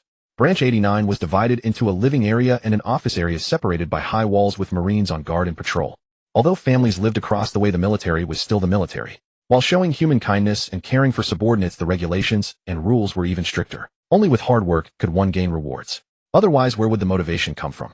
On the welcoming day, the living area was filled with children and families having snowball fights, and off-duty Marines happily joined in. A stage capable of holding tens of thousands of people had been erected, and several huge visual den mushi were placed nearby. That night, several most famous dancers and musicians from Beihai along with several bands performed a grand New Year's party for the Marines. Marines who couldn't come to the scene sat by the visual den mushi and shouted excitedly as well. These idol stars had all been promoted by the Victory Chamber of Commerce in recent years, and they had originally been slaves. Their indenture contracts were all in the hands of the Victory Chamber of Commerce, bringing huge profits to the chamber. Don't say Waikijuo was heartless. Human greed is insatiable. These slaves were initially grateful for a full meal, but later they would throw tantrums because a table of dishes didn't suit their tastes. For safety, their indenture contracts naturally had to be kept by their own people. Not everyone knows gratitude. You might feel unfair, but I saved your life from a pile of crap. You should be grateful. Although most of the money earned by these slaves fell into the hands of the Woad Chamber of Commerce, without the chamber these idol stars' lives would still be a pile of crap, and they might have died long ago. After the performance, a grand fireworks display brought an end to the past year and ushered in the new year. The Haiyuan calendar year 1511 arrived, and Waikijuo would soon turn 21. Sitting on the rooftop with several others enjoying the fireworks, Waikijuo took the fine wine handed by Hanti, took a sip, and said with some emotion, "Fireworks are fleeting just like our lives. But some people are like fireworks, able to burst forth with dazzling brilliance, while others are just smoke floating in the sky. But I don't want to be a fleeting firework. I want to be the moon that illuminates the night sky. Do you want to be those stars that though dim still twinkle?" Lanbois and the others looked at the stars in the sky, lost in thought. Hanti looked up, opened his mouth, and belched. "Belch. Instructor, whatever you say, I am. Fireworks, smoke, stars, whatever. I just want to know, is Baiwa Lu open tomorrow? Why can't I get through on their phone? What is Baiwa Guan? Are there female bears?" Lanbois and Ngc pulled Bailigud and Shiozwa and jumped off the roof in panic, while Wierge and Ibuna also dodged aside. Hanti and Beiboy suddenly felt the moon getting closer to them and subconsciously glanced down. Hanti, is this how you teach Beiboy? How old? Beiboy, I ask you, how old are you? Do you know what female bears are used for? Sorry, please forgive me. To trade the op fruit with Dai's barrels. The Don Quixote family. Swallow Island. Understood, Chief of Staff, Tsuru. I will fully cooperate with you. And I will personally go there. After hanging up the den mushi, Victor sat down on the sofa and began to slowly recall the events of this arc from the anime. What was Doflamingo's brother's name again? The undercover agent codenamed Corazon. Anyway, he successfully snatched the op fruit and gave it to Law to eat. However, he was discovered by Virgo, who was undercover in the Marines and pretended to be unconscious to escape. Later, he used his ability on Law, and to protect Law, he was shot over a dozen times by his own brother Doflamingo, holding on until the very end. In the original story, Frank should have sent reinforcements, but now this task has fallen to me. Now the Marine surveillance ships have already spotted the trace of AIM barrels and are preparing to go to the trade. Vice Admiral Tsuru is also chasing after Doflamingo, because the Marines received news that Doflamingo wanted to snatch the op fruit. It seems Doflamingo is also the mediator of this deal, right? Oh, what a headache. The op fruit is extremely troublesome now. Doors contacted me earlier this year and mentioned this matter. The world government places great importance on this fruit. Judging by the situation, did the Marines get the news first and not tell the world government, or did they come to an agreement with the world government? Or perhaps it's a test of me. This information should be top secret, right? They just told me like this. And knowing full well that I had previously conducted transactions with Doflamingo. Is this to see if I still have other dealings with the Don Quixote family, or something else? It must be that old fox Sengoku. Should I snatch this fruit myself? That guy Razanani, although he succeeded in snatching it, he was severely injured. Later, to save him, Law went to find Virgo, and then... Wait. If I remember correctly, wasn't it almost known by the Marines about the detailed list of collusion between the Don Quixote and the North Blue base, except for Virgo? Although many officers from both the moderate and radical factions had colluded with the Don Quixote family, if this intelligence reached Sengoku's hands. Although there isn't such a huge conflict between the Marine factions, Victor believed that Sengoku would definitely not let go of the opportunity to strike against factions with opposing ideologies. Then I'm sorry, Razanani, you have to die. After all, you're just a tragic figure with an unsteady will pinning your life's hopes on law. Sacrificing your life to give law freedom. Huh. You only see Law as a younger version of yourself, wanting him to break free from this bondage and save his childhood. A meaningless melodrama. Victor pondered for a moment, then picked up the din mushy and dialed. The wind was strong as, standing on the deck, Victor watched the monstrous waves that seemed to engulf the world silent. Several warships were pushed forward by the gale. Minion Island, a notorious lawless zone nearby, together with Swallow Island to the west and Lubike Island to the north, was known as the gathering place of the scum of the North Blue. Swallow Island was better because of its pleasant climate and few ferocious beasts, attracting many people to live there. Of course, those who could live there were not ordinary people. The island was a melting pot of all kinds of people from all walks of life, retired pirates, capable bounty hunters, and even retired Marines. Minion Island, on the other hand, was sparsely populated and was an island specifically for pirates to spend money. There were only a few shops and inns and a dilapidated shipyard. Former Marine officer Dies Barrels, now the pirate Barrels, and his crew were drinking heartily in the only bar on Minion Island. Barrels held a strange fruit shaped like a heart in his hand and laughed excitedly. Ha ha, the op fruit. What can eating it do? Become a great doctor. Ha. Foolish. Selling it for money will make us rich for several lifetimes. Only a fool would choose to eat it. That's right, Captain. The pirates were shouting excitedly. Only a young boy with a scratch on his face sat under the bar counter looking worried. The bar owner, on the other hand, looked anxiously at the bartender who was mixing drinks nearby.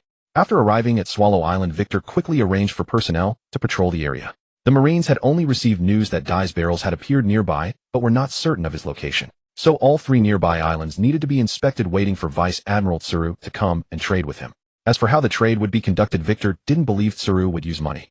There are always some fools who think the world government or the Marines will trade fairly with them. There have indeed been precedents, but those people either had their own leverage or knew their own limits. No matter where the weak seeking gains from the strong that are disproportionate to their value is nothing but a path to self-destruction. After all personnel were assembled, Victor began to give orders. Very good, and Shuin led the team to patrol Swallow Island and Lubike Island.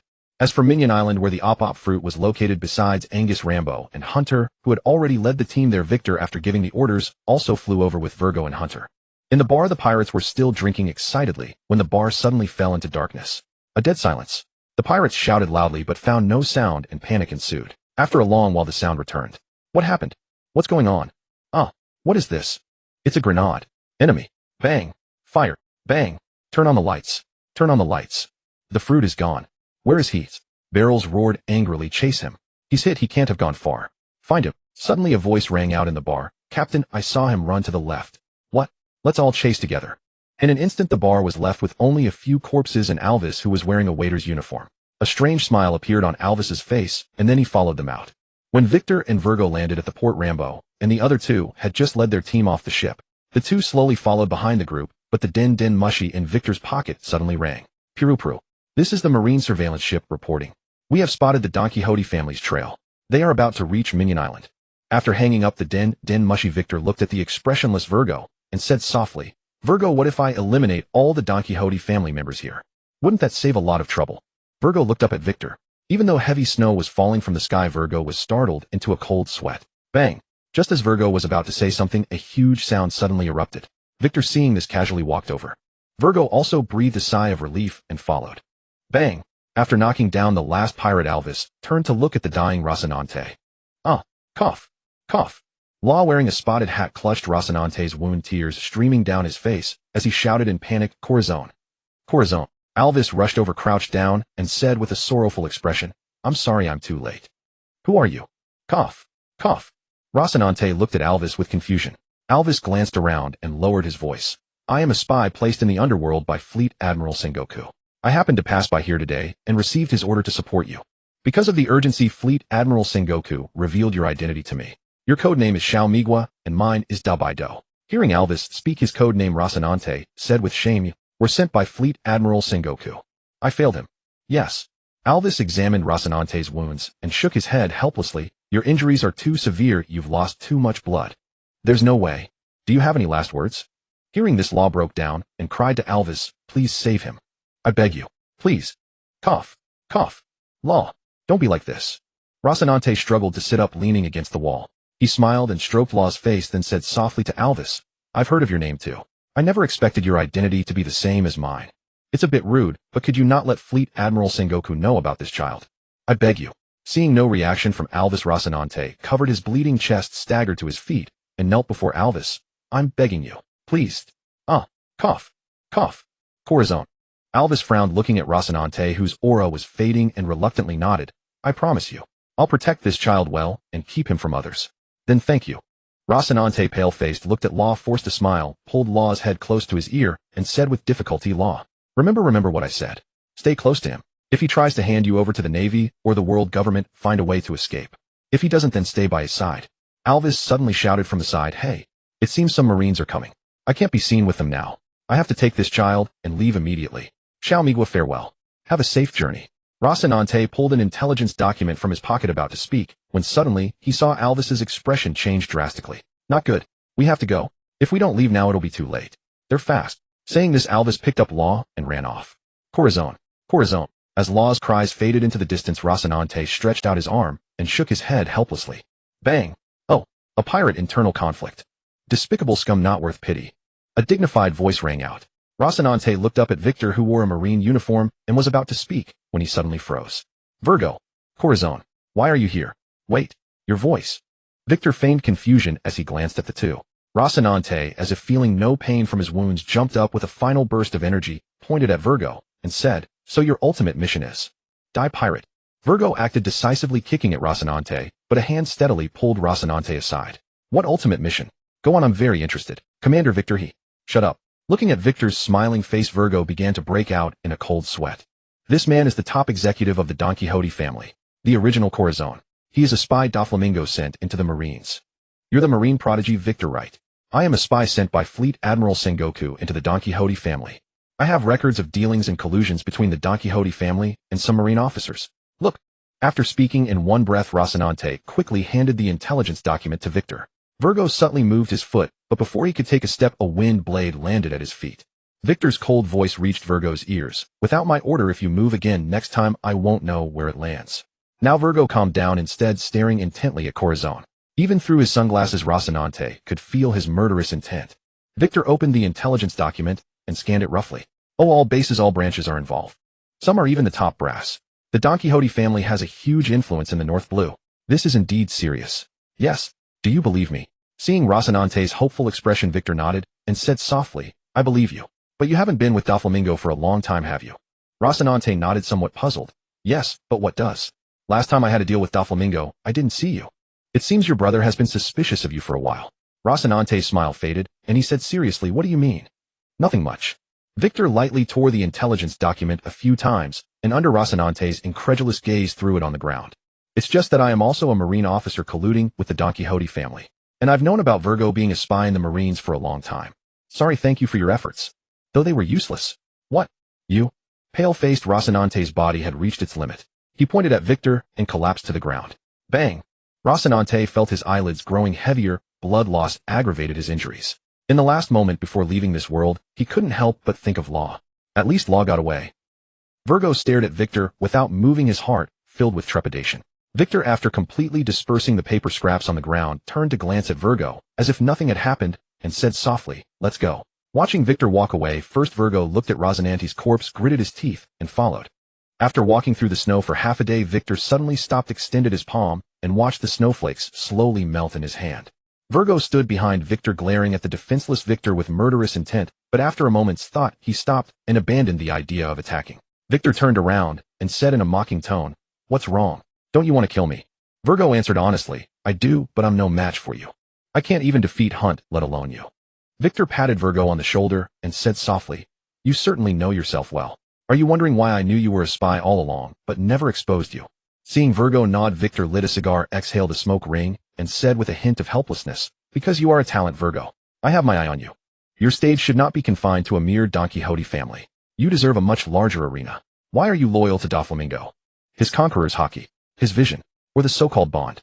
There's no denying that Doflamingo is indeed talented, but he has been forced onto the wrong path. Seeing Virgo remain silent, Victor exclaimed, As a pirate, what can Doflamingo ultimately become? The Pirate King. Not to mention Whitebeard, Big Mom, and Kaido. Where would the Don Quixote family rank in the New World? Doflamingo has talent, but what about the others?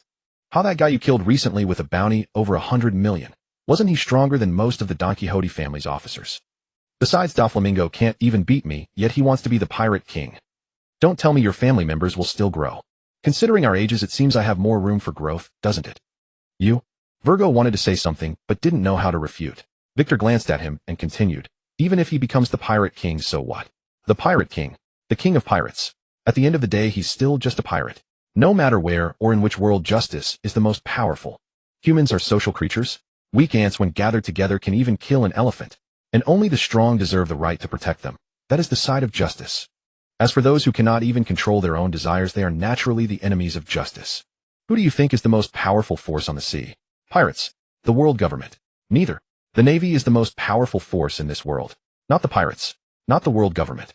What I need to do is remove the shackles binding the Navy. That's why I need you, Virgo.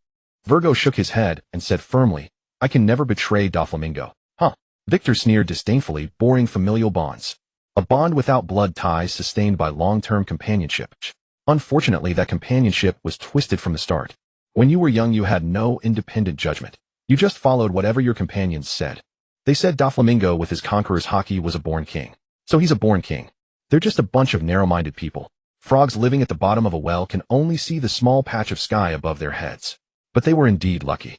If they had guided the former celestial dragon Doflamingo onto the right path, he might have become a true king. However, being pirates themselves, they could only lead him onto the path of piracy. But the potential of the pirate path is limited. He can never become a king. A farmer after years of farming might become the owner of a manor. A worker after a lifetime of labor might become the factory boss. A pirate reaching the pinnacle becomes the pirate king, like Roger. And where is Roger now? Probably in elementary school, right? And the great treasure the pirates seek. What does that illusory thing represent? Your own strength and the power behind you are the true forces. Placing hope in some meaningless great treasure is utterly ridiculous. For all we know, the great treasure might just be a pile of Roger's shit. Huh. TCH. He spat on the ground and said scornfully, so don't talk to me about born kings or the pirate king anymore. Now think back to yourself back then. Don't you find it a bit amusing? There are relatively few people with conqueror's Haki in this world, but at least tens of thousands, right? How many of those born kings actually grow up? As for whether Doflamingo will become a king, you who personally defeated him should know better. Virgo was stunned for a moment, then realized and gritted his teeth, saying to Victor, so you did it on purpose. You knew back then. Ha ha ha, of course I did. How does it feel to personally defeat the so-called king you swore loyalty to? A bit lost. Virgo shouted angrily, Doflamingo was already wounded by you then. Oh, so you admit he was wounded by me. How could a born king be so easily wounded by me? Then I, who also possess conqueror's Haki, am I not a born king too? Why not serve me instead, Virgo? Virgo was silent for a while, then replied coldly, no matter what you say, I will never betray Doflamingo. Huh, is that so? Victor looked up at the sky and said in a strange tone, then what if Doflamingo himself tells you? What if he himself orders you to serve me? Virgo looked at Victor doubtfully and asked, what do you mean by that? Nothing much. Simply put. Victor threw the cigar to the ground, gently stamped it out, pointed at the sky, and said softly, trading you for the survival of the Don Quixote family. What do you think? Countless threads rapidly descended to the ground, trapping Minion Island like a birdcage. Virgo's face turned deathly pale. Relying on his familiarity with the North Sea routes and the slight advantage in ship propulsion, Doflamingo finally shook off the Marines' pursuit and arrived at Minion Island. However, after Baby 5, riding on Buffalo, flew into the sky to survey the area, Doflamingo's face instantly darkened. Young master, it's bad. There are many Marines on the island. At the port there are Marine warships. Damn it. Doflamingo shouted angrily, have the Marines' reinforcements arrived? Early. Now hide your tracks and search separately. Find Barrios. Hant and his men were listlessly searching with the Marines when they suddenly saw a young boy running over. The boy's face was panicked. Upon seeing the Marines, he shouted, please save me. Huh, there are civilians here. Watching the boy running over, Hant bent down and, like picking up a chick, lifted him up. Wah. Opt. Looking at the boy who had fainted from fright, Lumbo said helplessly, Hant, can't you be less rough? You scared the kid unconscious. None of your business. You tranny. You. Lumbo, don't argue with a brainless brute like him. Angus sneered and taunted Hant. To a beast like him, who only knows training and flower arrangement etiquette and grace, are worth less than the male attendants given with flower arrangements. Rudeness and recklessness are the essence of his life. The only difference between him and those beasts is perhaps that he can speak. Angus, you're so great. Seeing Lumbo give him a thumbs up, Angus suddenly felt like vomiting. You bastard. Catched. Hant threw the boy to a nearby Marine, rolled up his sleeves and roared, I'll show you what rudeness is. What it means to be a beast. A pretty boy weakling and a tranny. Dare to run. Only a fool wouldn't run. Lao Ji with a head like a chicken's egg emerged from the bar and followed the trail of pirate corpses for a long time, gradually coming to a stop. On a corpse nearly buried by the heavy snow was a very familiar black feather coat. Lao Ji reached out his hands, gently wiped the corpse's face clean, and said in disbelief, "This is Corazon." After Lao Ji's notification, Doflamingo quickly arrived. Looking at his brother's corpse, his brows knitted into a deep frown. "Razanandi. Who did this?" Lao Ji, who had already thoroughly checked the vicinity, quickly said, "It should be Barrius's gang. I don't know what conflict Corazon had with them. Back there is Barrius's corpse, and there are traces of a fight with Corazon. But there should be another person and a child. That child must be Law. As for the other person, I'm not sure." Doflamingo crouched down and touched Razanandi's corpse. Finding it still warm, he immediately stood up. Bang! Countless threads burst from his hand, instantly flying into the sky and then evenly falling to the edges of the island. At this point, there's no other choice. That person couldn't have run far. On this island, whether marine or pirate. Spare no one. Go, gather the family, and come with me to eliminate them. We need to finish this quickly, or Lady Tsuru will be arriving soon. Yes. Hant was still fiercely chasing the two when he saw Angus and Lumbo suddenly stop. "Huh, pretty boy. Tranny, keep running. You? What are you doing?" Victor looked at the three expressionlessly, then at the Marines chasing behind them, and said helplessly, "We're on a mission. Can you be serious?" "Sorry, Commander Victor." Seeing a Marine carrying a boy and running over breathlessly, Victor asked puzzledly, "Hey, who is that child?" "Oh, no idea. Seems like a civilian. He suddenly ran out, and when I picked him up to ask, he fainted." Angus said sarcastically, "You still think you did the right thing? How stupid." Victor, seeing Angus's proud expression, reprimanded him bluntly, "Remember, you are a Marine, now, not a prince's attendant. A Marine should act like a Marine. Although your direct superior is me in terms of rank, you should address Hant as your commanding officer." Got it. Got it. Seeing Angus's somewhat defiant look, Victor continued, "You think you're very smart, don't you? Then answer me a few questions. Why do meteorites always fall into meteorite craters? When conquering oneself, is it defeat or victory? Is it that each meeting makes one less, or each meeting makes one more? When drinking from the bottom of a straw, why does the water at the top disappear? Come on, answer me." Seeing Angus's troubled expression, Victor continued to rebuke, "Put away your petty cleverness. Do you think Hant, as a Zoan-type devil fruit user, really couldn't catch up to you? He was just afraid that if he caught up, you'd be embarrassed. I'm sorry, I was wrong. Everyone is here. Let's go." "Everyone is here, but Commander Victor, these things." Victor looked up at the threads covering the island and said contemptuously, "Just a tool for the weak to bind those weaker than themselves. They'll dissipate on their own soon. Don't worry about them. Let's just go." At the same time, Baby 5, riding Buffalo in the Sky, also spotted them and quickly notified Doflamingo. The assembled Don Quixote family, led by Doflamingo, marched fiercely toward the center of the island, while the Marines, led by Victor, headed toward the port. The two sides naturally met. From afar, Doflamingo spotted the Marines. The family's executives wanted to launch an attack, but Doflamingo stopped them. Lao Ji asked in confusion, "Young master, what's wrong?" Treble and Diamante said with grim faces, "It's Victor. Things are getting bad, Doffy. What should we do? Damn it. That's the Ope no me." "Huh." Doflamingo thought for a moment and said coldly, "Keep going. He shouldn't do anything. Remember, we are still allies. And Virgo is still there. Don't be surprised when you see him. Pretend you don't know him." As the distance between them grew shorter until they both stood still, Doflamingo laughed first. "Fufufu. Victor, long time no see. I didn't expect to run into you here." Victor didn't speak. He looked at Virgo with a knowing smile and slowly extended his palm. While Doflamingo was still wondering why Victor was silent, he heard Virgo shout loudly, "Doffy, run away." Clang. A blade of wind shot directly toward Doflamingo. Had it not been for Virgo's warning, giving Doflamingo time to prepare, this strike might have wounded him. It seems we've been exposed. Although Doflamingo's expression remained composed, his heart was in turmoil. With the strength of his own family and Virgo's reaction speed, they would surely be no match for their opponents. But wasn't he afraid of mutual destruction? Before Doflamingo could deliberate more, Virgo charged forward, and Victor made no move to stop him. Doflamingo Corazon was a Navy undercover agent. But don't worry, Victor has already destroyed the intelligence documents. Also, before we found Corazon, someone fled with a child. It must have been Corazon's accomplice. However, I didn't get a clear look. They must have taken the op fruit. Although my identity was exposed by Corazon, Victor said he already knew. He knew since the last time we fought. After hearing Virgo's words, Doflamingo fell into contemplation for a moment, then looked at Victor and smiled. "Fufufu. I admit that sending Virgo as an undercover agent was indeed wrong of me. But at that time we weren't allies either. I'm sure you can understand. This was merely a misunderstanding." "Fufufu. Since this is merely a misunderstanding, I don't think we need to be so on edge, do we? Don't forget we are allies." "Misunderstanding." Victor extended his right hand, slowly waving it back and forth, and shook his head at Doflamingo with utter disdain. First of all, this is not a misunderstanding. Second, we are not allies at all. You're merely a pirate being hunted by the Navy like a stray dog, living in constant fear. And I am the future of the Navy. My prospects are bright. How could I possibly be allies with an evil pirate like you? I was merely using you to gain some benefit for the Navy. If you think you can threaten me with this, it's a joke. The Navy won't believe the words of a pirate, even if that pirate was once a celestial dragon. And even if they did believe it, what would change? Countless wind blades flew forward, killing the approaching soldiers. Victor then spoke coldly. Do you really think these petty charges could get headquarters to punish me? Doflamingo, you're a smart man. You should know that light and darkness aren't always so absolute. A blank sheet of paper cannot become a world-famous painting. So any last words? A figure suddenly rushed toward Victor. La Ji, his bald head gleaming, roared. Enough nonsense. Young master, run. You all run. Stop. La Ji, Doflamingo, and the others were shocked. Virgo rushed forward to stop La Ji, but just as they were about to act, they saw La Ji, who had charged toward Victor, sent flying backward. Bang. Cough. Cough. La Ji clutched his shoulder, his face contorted in pain as he struggled to his feet. Seeing this, Doflamingo's expression darkened as he stared at Victor and said, If you wanted to eliminate us here, you would have already given the order. Victor, state your conditions. What do you want? Victor pointed at Virgo and said softly, I've already told him my conditions. Virgo, you can say it out loud. I'm sure Doflamingo is a smart man and can understand your words. Doflamingo looked at Virgo in confusion.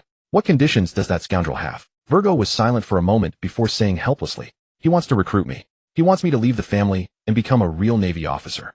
To sever all ties completely, never to have any relationship with the Don Quixote family. What? That bastard.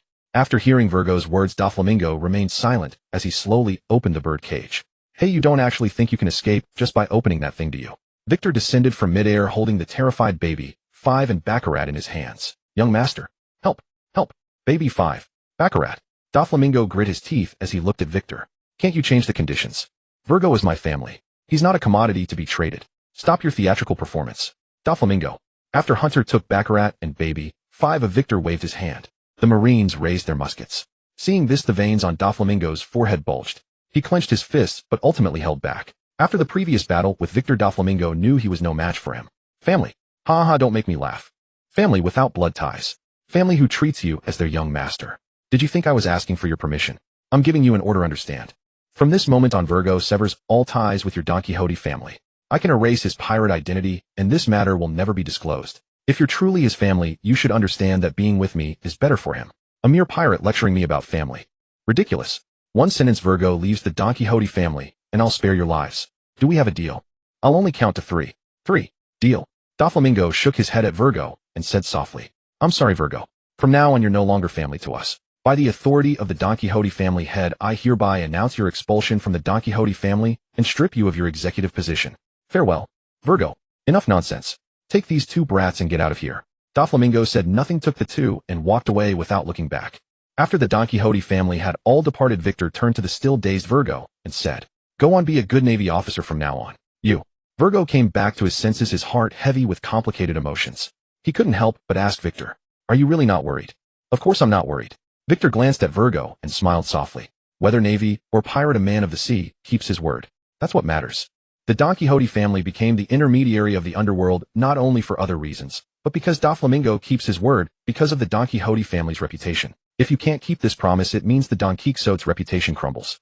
How could a family without reputation continue to be the intermediary of the underworld? And did you really think I'm a fool?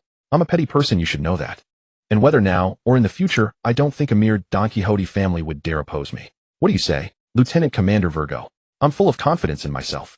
Watching Virgo remain silent, Victor smiled and turned to Lumbo. Hey, bring that kid who just woke up to the warship too. You all return to the base first. Hunter, gather the soldiers from the other 2 islands. They should arrive soon. I'll report the situation here to Vice Admiral Tsuru. Yes, sir. You say the whereabouts of the surgery fruit are unknown. Duafulaming saw you and ran away. Yes, Vice Admiral. He used some pirates to block our pursuit. After hearing Wakadwa's report, he nodded and gave the order. Now send people to scout the island's situation. I'll report any findings immediately. Yes. Okay. Got it. A group of female soldiers chattered as they received orders and headed toward the island. A few bold ones deliberately winked at Wakadwa as they passed by him. Wakadwa saw that their arms were not much slimmer than his own and chose to ignore them.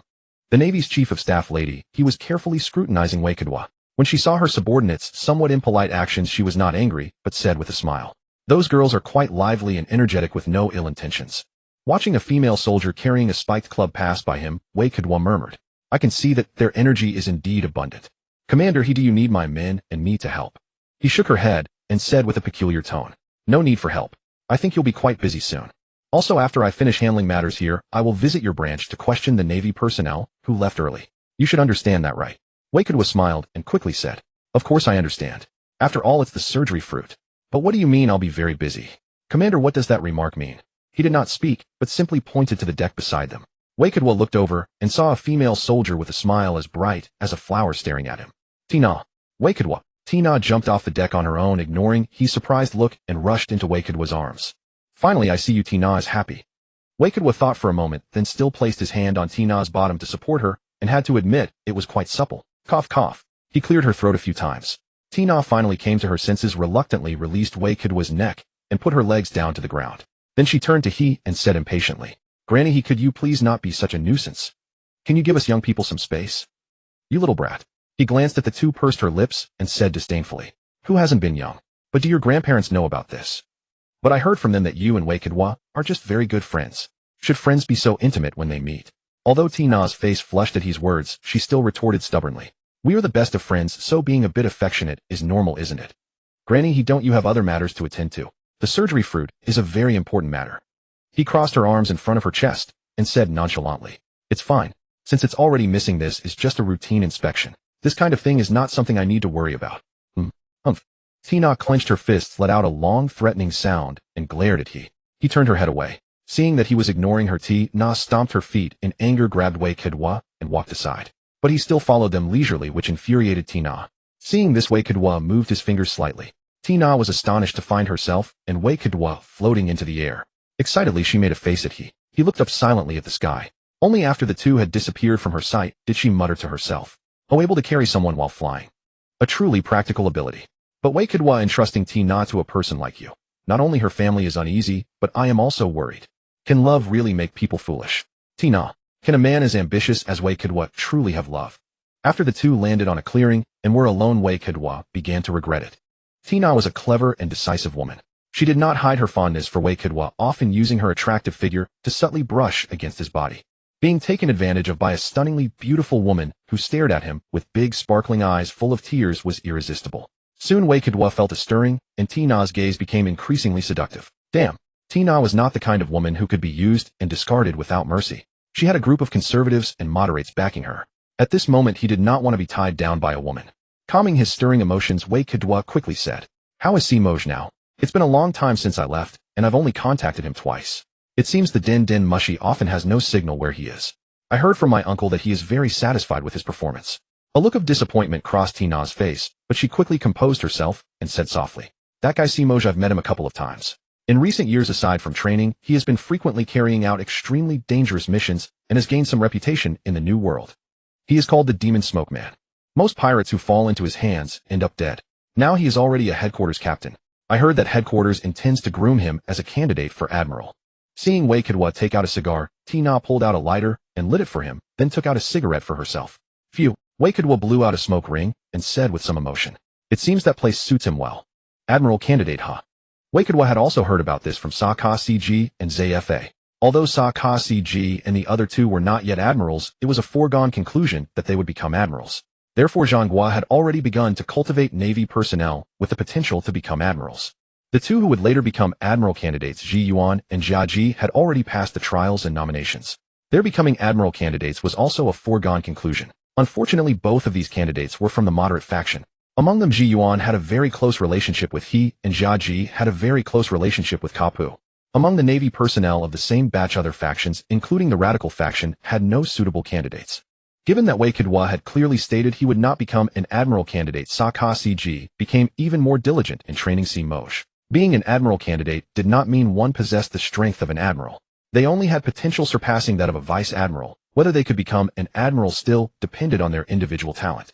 Wakadwa, who knew the plot well, would certainly not volunteer to become an admiral candidate. Sakazuki and the others were not admiral candidates either. The position of admiral candidate was only established after Zhanghua became the fleet admiral. Although it came with some authority, he did not need it. Moreover, when Sakazuki later became the fleet admiral, even with two admiral candidates already in place, he still needed a worldwide draft to determine the admiral positions. This was not only due to strength considerations, but also related to the increasingly fierce factional struggles at the time. However, they ended up finding Yi Xiao, who was not only blind, but also foolish to become a Navy admiral. As for Elvinho, Wei Kudwo was still lost in thought. Tina, having finished her cigarette, called him a few times. Seeing him in a daze, she couldn't help but kick him. Bang! You are really too much. Tina is angry. Having lived 2 lives, Victor naturally found it effortless to handle an angry girl. As the two made their way back to the harbor chatting and laughing, the female soldiers also returned after finishing their inspection. After hearing their report, Tsuru waved her hand expressionlessly and ordered them to head to Branch 89. Hunter had also gathered his soldiers and arrived at the port while Tina was dragged back to her ship by Tsuru's men with an unwilling expression on her face. The journey was calm with no severe weather to speak of, yet the late winter sea wind bit like steel blades against their bones, leaving the female soldiers shivering in the cold. Meanwhile, on the deck of the warship sailing alongside them, a group of naval personnel were enthusiastically holding a banquet. Tsuru stood on the deck with her trusted aides, watching a group of burly soldiers who seemed untouched by the biting cold, their loud laughter cutting through the harsh wind. Hunter, shirtless beneath his exposed sweater, was locked in a tug-of-war contest with several of the men. They're merely bottom-tier naval soldiers. Can their physical conditioning truly match the officers at headquarters? The cold is biting enough that even I feel a chill, yet they remain so unfazed, eh? Could it be the alcohol? The adjutant beside Tsuru watched with bewilderment as the soldiers drank freely in the freezing wind. Even accounting for the strong liquor, these soldiers' resilience cannot be underestimated. Tsuru's expression turned grave, her tone tinged with surprise. The soldiers formerly stationed at Branch 89 were nothing short of an utter disgrace. You've seen the reinforcements from past years for yourselves. In just the time it's taken Victor to take over this base, he's already forged such an elite unit. His capabilities are genuinely frightening. He's not only earned Zifa's full support, Sakazuki himself speaks of his nephew with visible pride. Earning the deep respect of both these stubborn master and disciple simultaneously could never be achieved through talent alone. Since joining the Navy, Victor has always greeted others with a smile, treating everyone with gentleness, and both superiors and subordinates hold him in high regard. Yet a man so outstanding in every aspect has aligned himself with the Tenryubido. He must be plotting something. With Zifa and Girimi's backing, he'll undoubtedly rise to the upper echelons of the Navy. I wonder whether this will prove a blessing or a curse for our Navy. Tsuru's gaze grew heavy with worry as she looked at Victor, her expression tangled with conflicting emotions. Grandmother Tsuru, I find your concerns rather baseless. Tina emerged from the cabin with a cigarette between her lips, her expression dripping with disdain. No matter what Victor is plotting, he remains a naval officer. Moreover, he has secured the support of both the radicals and Master Zifa. You need not be told what kind of men those old men in the radical faction are, do you? If his schemes were truly harmful to our Navy, why would those elders lend him their backing? Grandmother Tsuru, with your intellect, how could you fail to see this clearly? Could it be that you hold a personal grievance against Victor, or has age begun to cloud your judgment? Tina asked, genuinely puzzled. Tsuru's face darkened as she turned to face the unruffled Tina, lowering her voice sharply. You pesky girl. If you're so clever, why must you set your sights on Victor? It's not just me who's taken a shine to him. Your granddaughter, Little Peacock, barely more than a child, admires Victor just as fervently. She's young and doesn't understand. And you're any more sensible. Tina exhaled a ring of smoke, her expression turning serious. How Little Peacock takes everything quite seriously. She told me she intends to marry Victor when she grows up. That's precisely why I must strive. All the Victor ends up marrying Little Peacock instead. Wouldn't that break your heart? I'm only doing this for your own good, dear Tina. You? Tsuru began, but Tina had already stopped listening. Cupping her hands around her mouth, she called out across to the other vessel. Victor, could you send over a few bottles? They look delicious. I'd love to try some. Hardly had Tina's voice faded when several crates of wine and provisions drifted over from the opposing warship, landing on the deck. Thank you, Victor. Tina sent a playful kiss in his direction before cheerfully uncorking a bottle and inviting everyone to eat, while Tsuru's attention was entirely captured by how the crew across the way reacted. Despite Tina's charms, these gruff seamen remained completely unmoved. No jeers or comments, and even the bulliest among them, Hunter, glanced once before averting his eyes, not daring to tease their commander even in such a relaxed moment. Victor was far more formidable than his gentle demeanor suggested. Upon reaching Branch 89, the interrogation results proved exactly what Tsuru had anticipated. The soldiers' accounts were uniformly consistent. They'd never laid eyes on the surgical fruit, having only engaged in a brief skirmish with the Don Quixote family, precisely as Victor had described. Tsuru pressed no further with her questions. Her true purpose here was observe Branch 89 firsthand and get a clearer sense of the man Victor actually was. After touring the base with a few companions, Tsuru found herself unable not to admire Victor. Beyond the reputation for genius that circulated through headquarters, one trait stood out above all else: his keen interest in profit. Headquarters was well aware of the ties between Victor and the Ward family, and he leveraged his naval position to secure numerous advantages for them. Tsuru had never understood Victor's fascination with wealth before, but now it finally began to make sense. Branch 89, due to its connection with the Celestial Dragons, received no funding from the Navy, leaving Victor to finance it entirely on his own. Branch 89 was by far the most comprehensively equipped base Tsuru had encountered in all her years, superior in both facilities and the treatment afforded to its soldiers, even eclipsing headquarters itself. Beyond the family quarters, there were dedicated schools and hospitals. The naval benefits alone far surpassed those at any other base, not to mention the generous salaries, premium provisions, and double occupancy quarters. The perks were countless. In return, the training proved equally rigorous, with facilities and training grounds so advanced that even Tsuru had never seen their like.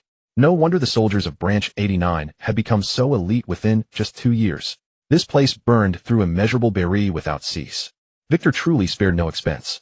Guiding her companions toward the farthest corner of Branch 89, Tsuru's gaze fell upon 3 warships scarred and battered from use. Are those warships sandbags? Training methods identical to Captain's. The sea stone at the base has actually cracked. Tsuru examined the leftmost warship sandbag for a long moment before murmuring to herself, "It seems Victor may yet become the Navy's true, strongest force." Tsuru remained at the detachment for a few days before departing. She still needed to report to headquarters and continue her pursuit of the Don Quixote family. Though the matter of the op fruit seemed to have been settled, Victor knew the ordeal was far from over. Given the world government's obsession with the fruit, they would certainly spare no one who had been present at the scene. Detachment 89 still needed to undergo questioning from the world government. Drake, having been rescued, became a Navy drudge alongside Bebop, and the two bickered endlessly, quickly becoming close friends. A month later, a warship bearing the flag of the world government arrived at the port of Canefield. Several figures clad in white and wearing masks disembarked from the vessel. Leading them was a short man wearing a black and white half-mask, a scar running across the right eye area with earmuffs covering his ears. Victor, who had been waiting at the harbor, saw them approaching and hurriedly smiled, extending his hand. "Officers of CP0, welcome to our visit." However, the masked man did not return the gesture. Victor, unfazed, simply smiled and withdrew his hand. Han, whose temperament was the most volatile, stepped forward in protest, but was immediately restrained by Rambo beside him. A voice devoid of emotion echoed, "I am Gorky of CP0, Vice Admiral Victor. We will now be conducting inquiries regarding the Mine 1 Island incident with all individuals involved. We expect your full cooperation." Victor nodded, still smiling. "Of course, officers. Detachment 89 will fully cooperate. However, it is now mealtime. Might we dine first?" "No need, Vice Admiral Victor. Please immediately gather the soldiers who arrived at Mine 1 Island that day. We shall begin questioning shortly. Also, kindly prepare several rooms." After Gorky finished speaking, he immediately strode toward the detachment as though he owned the place. The CP0 members behind him ignored Victor entirely and followed their leader. Victor maintained his smile, though his expression grew increasingly cold. As they followed behind CP0 and returned to the detachment, Victor heard Gorky's robotic voice ring out once more. "According to your detachment's mission records, the naval forces who boarded Mine 1 Island consisted of your guard detail and the 3rd Battalion of the 1st Base. The total headcount comes to 797 personnel, Vice Admiral Victor. I expect these individuals to be gathered immediately." Victor smiled and replied, "Certainly, however. They must finish their meals first. You need not dine, but my subordinates will. Rambo, escort these CP0 officers to the prepared rooms. There is no need to send food or water to them. Those officers likely would find our cuisine and water unpalatable." As soon as Victor finished speaking, a tall CP0 member wearing a scarecrow mask roared, "Navy, do you know who you are addressing?" Victor's smile vanished. His expression turned stone cold. "I am speaking to you, obviously. Tell me, do you even know who you're talking to? A mere CP0 unit. I address you as officers, yet you actually believe yourselves to be above anyone. What the hell?" Silence. Gorky glanced at the surrounding Navy personnel and Han and the others who wore openly hostile expressions. He spoke softly, "Then we shall proceed as Vice Admiral Victor suggests. Once they have finished their meals, hope they can be brought forth immediately. Keep in mind the world government places great importance on this matter." Understood, CP0. Victor waved his hand, and the naval personnel dispersed. He then made his way toward the dining hall, muttering as he walked, refusing an earnest offer only to face consequences. Wearing masks and dressing all in white. Come here, playing the hero. This bastard. Hey officers, please follow this way. Gorky, observing Rambo's composed smile, restrained his enraged subordinate. By the time the Navy personnel had finished eating, a full hour later, the group was on the verge of beginning the interrogation when Rambo approached, carrying a roster and handing it to Gorky. "Officers, this is the complete roster of all personnel who traveled to Mine 1 Island. Due to the cold weather, please inform me after each round of questioning, and I shall have them brought over." Gorky fell silent for a moment before nodding. By the time CP0 had questioned every naval soldier, it was already midday on the 2nd day. As the final subject for questioning, Victor finished his meal and strolled into the room at his leisure. The CP0 member wearing the scarecrow mask asked sternly, "Name?" H. Affiliated detachment. Victor withdrew a cigar, flicked his finger, and let his armament Haki materialize as flame, igniting the tobacco. He then exhaled a plume of smoke and remained silent. Cough, cough. No need for such treatment toward Vice Admiral Victor. Gorky took a seat opposite Victor and spoke quietly. I shall conduct the questioning myself, Vice Admiral Victor. Might I ask, upon discovering Razanani's corpse, you did not observe any other individuals, correct? That is correct. I saw nothing but Razanani's body. You are certain? Absolutely certain. Gorky's tone grew sharply serious. Vice Admiral Victor, I urge you to answer this question carefully. The report states that upon discovering Razanani's corpse, he had died very recently. Why, given your capabilities, were you unable to detect the presence of others? I am well aware that your observation Haki is quite refined. Victor looked at Gorky as though he were an imbecile. Does your observation Haki remain active at all times? Furthermore, I am the commanding officer of Navy Detachment 89, not a criminal suspect. Last night you tossed my subordinates around like that. It was hardly questioning. That was interrogation. I tolerated it to cooperate with your investigation, yet you now dare to interrogate me with such an attitude. Have you truly inflated your own importance? As I said before, I address you as officers, but have you truly taken yourselves for lords? Swish. Bang. Victor casually waved his hand, and the room collapsed into ruins. As the dust settled, Gorky remained silent for a moment before speaking softly. Very well, Vice Admiral Victor. I shall report everything truthfully to the 5 elders. I'll see you out. Don't bother seeing me out. After the CP0 members departed, Rambo arrived with visible concern. Vice Admiral, offending them so directly. Could this cause trouble? You realize that? Victor took out a den mushy and waved at Rambo dismissively. Hey, has Doris missed her master these past few days? Watching Victor slowly walk away, Rambo raised his thumb toward his retreating figure. The summer in the North Sea was not as scorching as other seas. The coastal city of Canifang particularly drew countless visitors from afar, seeking a vacation and respite from the heat. As the Berkeley royal family from Vadi Filin also came to Canifang for summer retreat hunt, and a few others enjoyed a rare day off. Under parasols and reclining on beach chairs wearing sunglasses, they leisurely admired the beautiful women playing on the beach. Meanwhile, inside the seaside villa, Victor was indulging himself to the fullest. Long afterward, after a series of loud screams, the room gradually fell silent. Victor stood up, pulled on his pants, and stood by the window, taking out a cigar and lighting it. Carol gazed at his broad back and sculpted muscles in an intoxicated expression. After a while, Carol spoke lazily. It has been nearly a year since we last met. You seem much stronger now.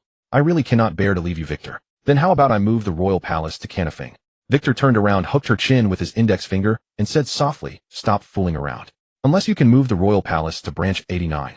Or are you willing to give up your current power and come to the branch to be my secretary? I am truly longing for a life where there is always work for my secretary and plenty of spare time too. Hearing Victor's words, Carol puckered her lips and complained, you are rather heartless. Shouldn't a gentleman say something romantic at a time like this? Victor extinguished his cigar, hopped onto the bed, and pulled Carol into his arms, saying, I am not a gentleman. Moreover, sweet words are only used to deceive those naive young girls. For a mature woman like you, blooming like a rose, such melodious, yet utterly useless flattery is unnecessary. What you need is...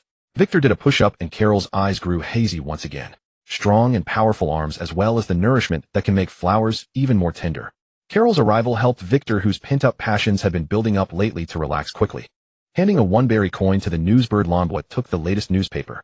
After carefully reading it, he walked toward Victor and said, Commander Victor, an interesting pirate has appeared on the Grand Line recently. I think you would be quite interested. Oh, what pirate? A beautiful female pirate, who is also the queen of a country. Victor took the newspaper with a puzzled expression, but his eyes immediately narrowed. Boa Hancock, the Empress of Amazon Lily, led the 9 snake pirates to destroy their longtime enemies. Empress Boa Hancock wanted amount 80 million berries. Hancock has also been wanted. Next, the world government will send someone to persuade her to join the 7 warlords of the sea. Currently, Crocodile is the only warlord. Hancock would be the second, or rather the third. I heard the world government is also contacting Moria under the moonlight. Unfortunately, the world government misjudged. After being defeated by Kato, Moria's confidence was shattered, his will crumbled, and he could not even use armament Haki anymore. From Doris, I heard there are some signs of progress regarding making Tiger a warlord. A fool from my own family actually went to Fishman Island to rescue those Fishman slaves. After Queen Odoheim saved him, that same Queen Odoheim followed the fool back to marry Geos. Now Queen Odoheim is working alongside the Don Quixote family and married Geos, exerting considerable influence. However, this timeline seems to have advanced slightly, perhaps because of me. Watching Victor stare blankly at the newspaper, Lombois nudged Virgo, flashed a peculiar smile, and then whispered, Commander Victor, do you have a thing for her? If I like her, I'll have you and Virgo kidnap her. Oh, and include Hunt. Victor glanced at Lombois and nodded, saying, go ahead. I hope you won't get turned into stone statues. Just walking away. Hunt heard this and asked in confusion, what is that stuff about stone? Stone has that ability. Sigh.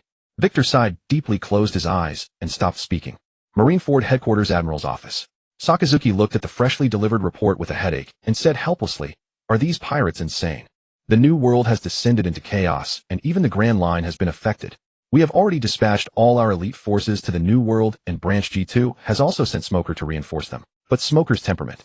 It is quite concerning. Tsuruo, who was drinking tea nearby, suddenly spoke up. Then why not transfer officers from other branches to provide support? Regular officers sent to the Grand Line would not have much impact. And as for the flag officers, they each have their own responsibilities and regions. They cannot be easily reassigned. You make it sound so easy. Tsuruo placed her teacup on the table and said unhurriedly, have you forgotten someone? He seems to spend his days training and resting, and his strength is more than enough to suppress those pirates on the Grand Line. Oh. Sakazuki adjusted his glasses and said softly, are you referring to Victor? But Branch 89's situation is complicated. In name it belongs to the Marines, but in reality the headquarters has no authority to transfer him. Will he agree? Tsuruo stood up, walked to the door, paused for a moment, and said softly, give it a try. Tenno once told me something. Regardless, Victor is still a Marine. A Marine. Watching Tsuruo's departing figure, Sakazuki lowered his head, looked at a document, and gave a slight nod. What? Because the chaos in the New World is affecting the Grand Line, causing G2 branch to lack manpower. You want me to lead troops there to provide support? The headquarters calls this a transfer. Victor pointed at himself and asked Lanbois, did you misread it, or did the headquarters make a mistake? Commander, the document is right here, and the headquarters has another mission for you. Lanbois handed the document to Victor. After reading it carefully, Victor said in surprise, you want me to go negotiate with Boa Hancock? Have her sign with the world government. Become a warlord. The Grand Line. Boa Hancock. Branch G2. Almost no pirates dare to go near the Grand Line nowadays. Going there wouldn't be a bad idea after all. Victor stroked his chin, thought for a moment, and said to Lanbois, go prepare the supplies, then send a report back to headquarters. I will bring my guard team to reinforce Branch G2. After I leave, you are in charge of the branch's affairs. Yes. In the calm belt of the Grand Line, a warship was driven forward by fierce winds. Virgo stood on the deck, gazing at the vast ocean with a complicated expression. Ever since the incident on Minion Island, Victor and Hunt had treated him no differently, as though they had forgotten he was once an undercover agent of the Don Quixote family. Moreover, his military rank had changed again recently, and he had become a lieutenant colonel in the Marine headquarters. He had no idea what merits Victor had reported to headquarters, making him the fastest promoted officer in Branch 89. Looking up at Victor, who stood atop the White Tiger figurehead with a calm and carefree demeanor, Virgo lightly leaped onto the deck. Victor's warship, the White Tiger, had been built at enormous cost, gathering the finest shipwrights from headquarters. Seastone was installed along the hull, and every facility aboard was fully equipped. Thanks to Victor's abilities, they could travel directly from the calm belt into the Grand Line. On deck lay half the carcass of a Sea King, while the galley staff and Navy personnel worked hard to divide it for a special lunch edition. Although the warship was reinforced with seastone, it still could not completely disregard the Sea Kings of the calm belt. Especially since the usually windless calm belt had suddenly picked up wind, attracting a group of fish that followed relentlessly behind. This Sea King had relied on its speed to catch up to the warship, only to be cleaved in two by a single strike from Victor. Hunt was busy trying to determine its gender, searching for a specific organ believed to nourish the body. Although this half of the Sea King was enormous, it was nearly depleted after just one day.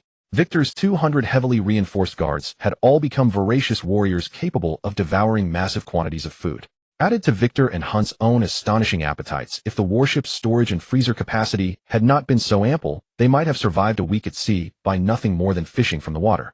Thanks to Victor's abilities, after approximately 20 days sailing through the calm belt, they could already see Amazon Lily, the island home to the Kuja tribe. As the warship drew nearer, the islanders spotted it. Numerous women in revealing attire stood near the harbor, aiming bows and arrows at the vessel. Wow, look, that woman is almost as tall as me. I like her. Check out those hips. Her breasts could easily fit two of my heads. Seeing the female warrior whose figure far exceeded his own, Victor began to question Hunt's taste. All right, drop anchor. We'll dock right here. Amazon Lily does not permit men to approach. After saying this, Victor leaped from the deck and floated straight toward the harbor. Several women with bows at the harbor, though confused by Victor floating midair, still shouted loudly, Marines, cease your advance. Otherwise we will open fire. Hey. Victor halted in midair, shrugged his hands, and said, why so tense? I don't believe I have even stepped onto your island. Inform your Empress Boa Hancock that I am audacious. How dare you speak our Empress's name so casually? Whoosh! Clang! An arrow wrapped in armament Haki was caught by Victor's palm. His expression turned cold, and he casually tossed it back. Bang! Boom! The arrow struck the ground and erupted violently. Debris and sparks flew past the women's faces. Witnessing this scene, the women broke out in cold sweats.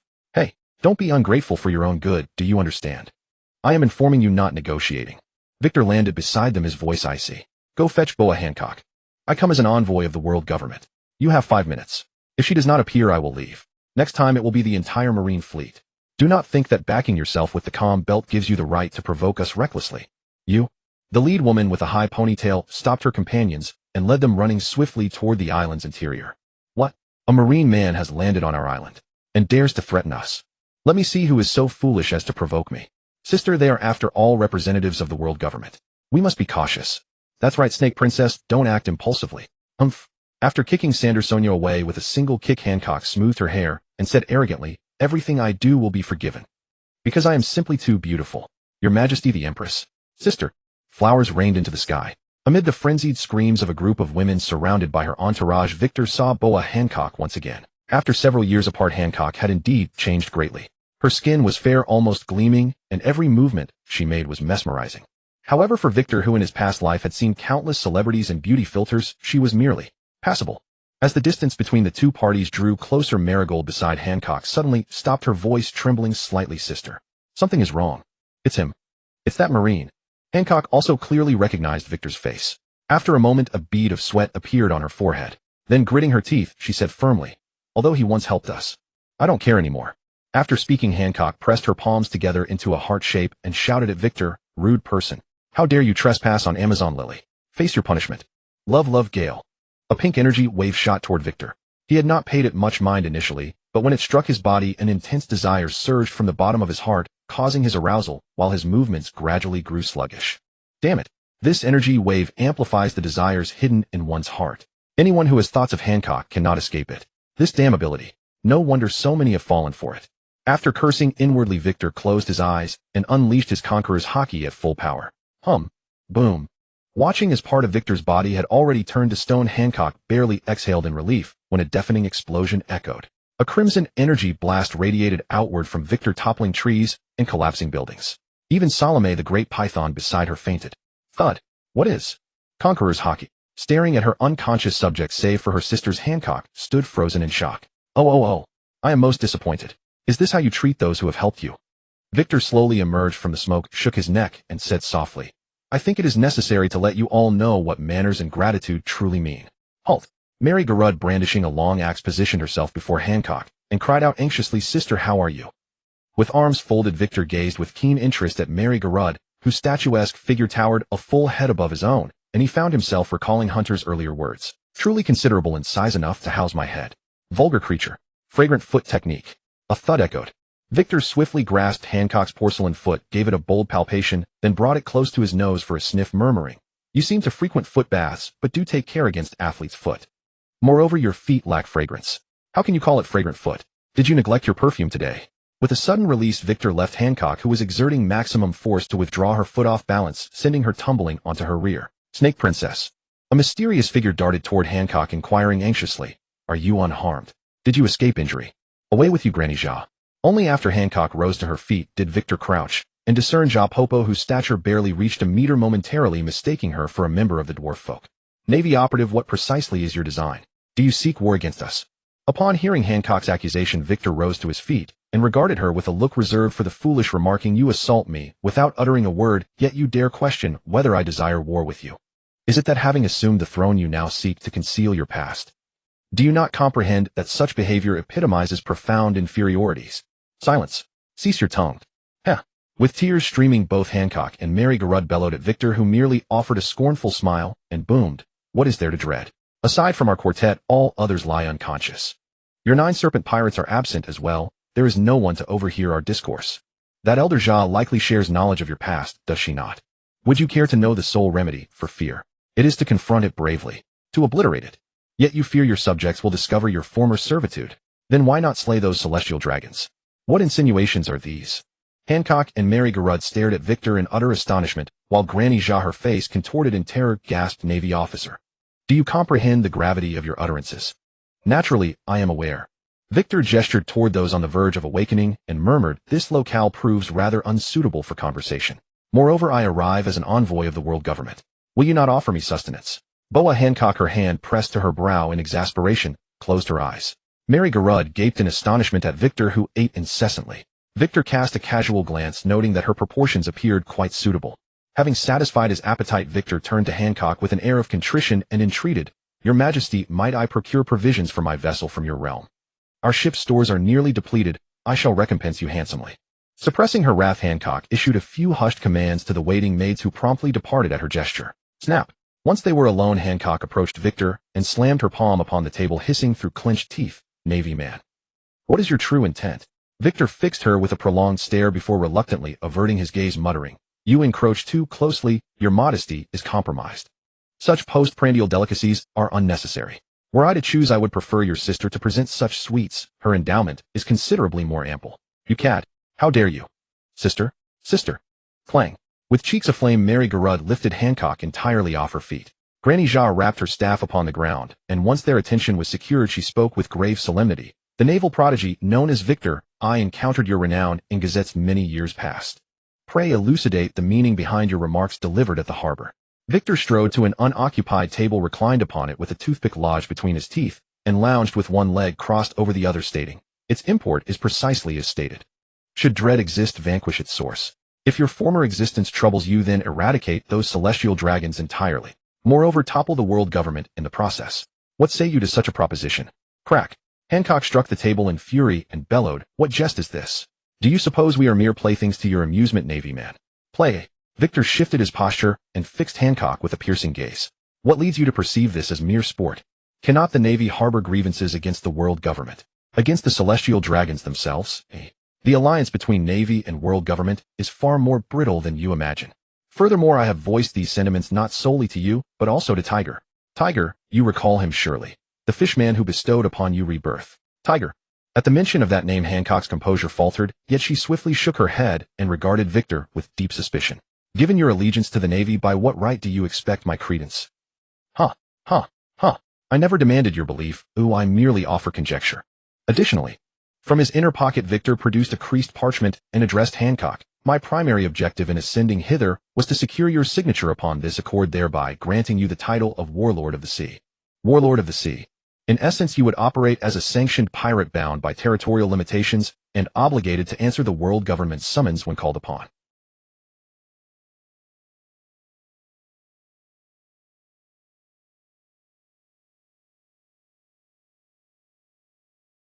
Subsequently, the Central Command would dispatch a squadron of a dozen warships to negotiate with you. However, the nature of such parleys, I suspect, would prove most displeasing. Having scrutinized the document with meticulous care, Granny Jia, perched upon Hancock's shoulder, urgently interjected, "Your serpentine majesty, this pact must be ratified lest—" Wham! "Enough, your former exiled sovereignty. Desist from issuing decrees upon my behalf." With another dismissal of Granny Jia, Hancock produced a quill and affixed her signature to the accord. Victor accepted the document, inspected it with approval, and offered a satisfied nod. "Excellent. Then we have an understanding. Provisions ought to have been delivered by now. I extend my gratitude. I shall take my leave." Victor cast a knowing wink toward Mary Garud. Only when she averted her gaze did he rise with an air of contentment, ready to depart. "Hold, Victor," Hancock queried with bewilderment. "You intend to depart thus? Will you not inquire as to my stance regarding resistance against the world government?" My temporal resources are exceedingly valuable." Victor pivoted his head to regard Hancock. "Furthermore, your consent or participation is incidental. I have been engaged in such pursuits continuously. Therefore ponder thoroughly and convey your decision subsequently. Adieu, fair ladies. By the by." Victor retreated several paces until near Mary Garud, where he remarked, "Your considerable tongue-length promises considerable satisfaction for your future consort. Might I obtain your correspondence details? Instructor, do you know that woman who delivered supplies just dropped me? Had you not been in such a hurry to leave, who knows what might have happened?" Watching Victor's grave expression, Hunter scratched his head and fell silent. "Perhaps you'd already have a child with her." Victor pointed at Virgo beside him, his tone laced with disappointment. "Look at Virgo. Even when over a dozen women tore his clothes off, he didn't show a single flicker of emotion. Have you never seen a woman before?" Virgo glanced at Victor and spoke softly. "Those women were far too insatiable and unrestrained. I don't particularly enjoy that sort of personality. I prefer the shy and demure type. Get lost." "But instructor, didn't you say the Daughter Kingdom has a rule that forbids men from setting foot on the island?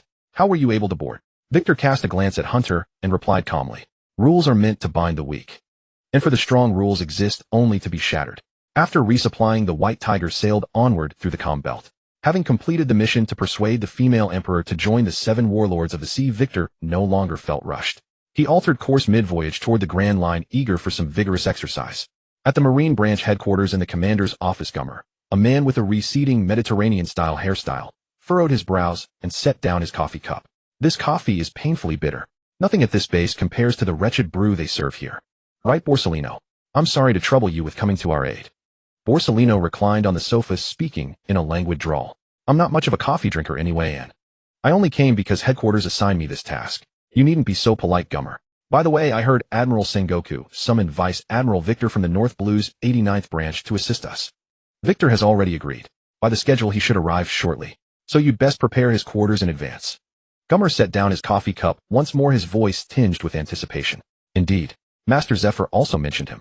When he heard I needed reinforcement, my junior from Zephyr's class agreed, without a second thought. Such a promising junior, so highly regarded by Master Zephyr. I am quite eager to meet him. What about you? Oh, I'm quite curious about him as well.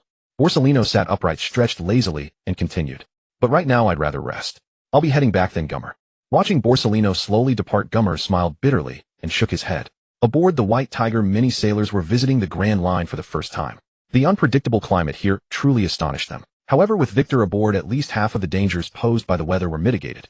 After all, storms, the most perilous of extreme weather, can effortlessly raise colossal waves and swallow ships whole.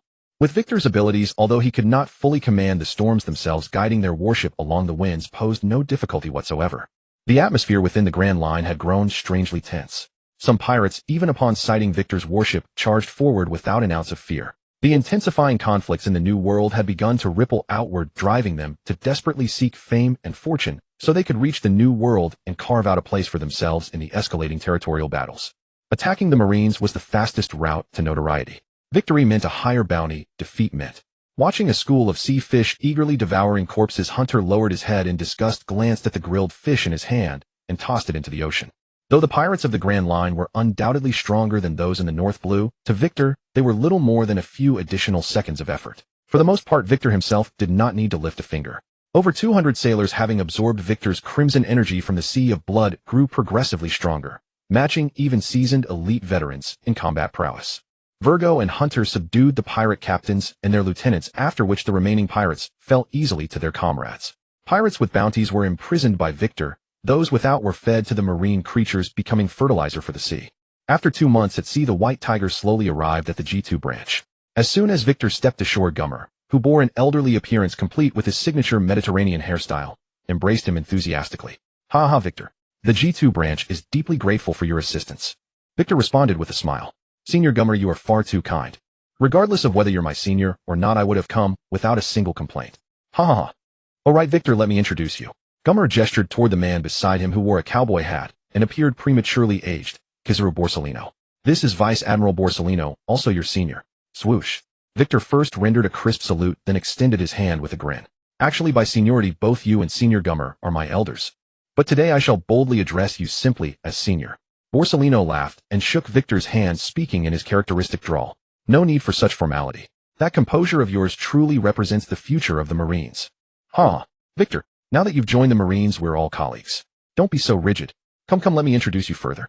This is Major General Strawberry, Borsellino's adjutant. Oh, I've long heard of your reputation, Major General Strawberry.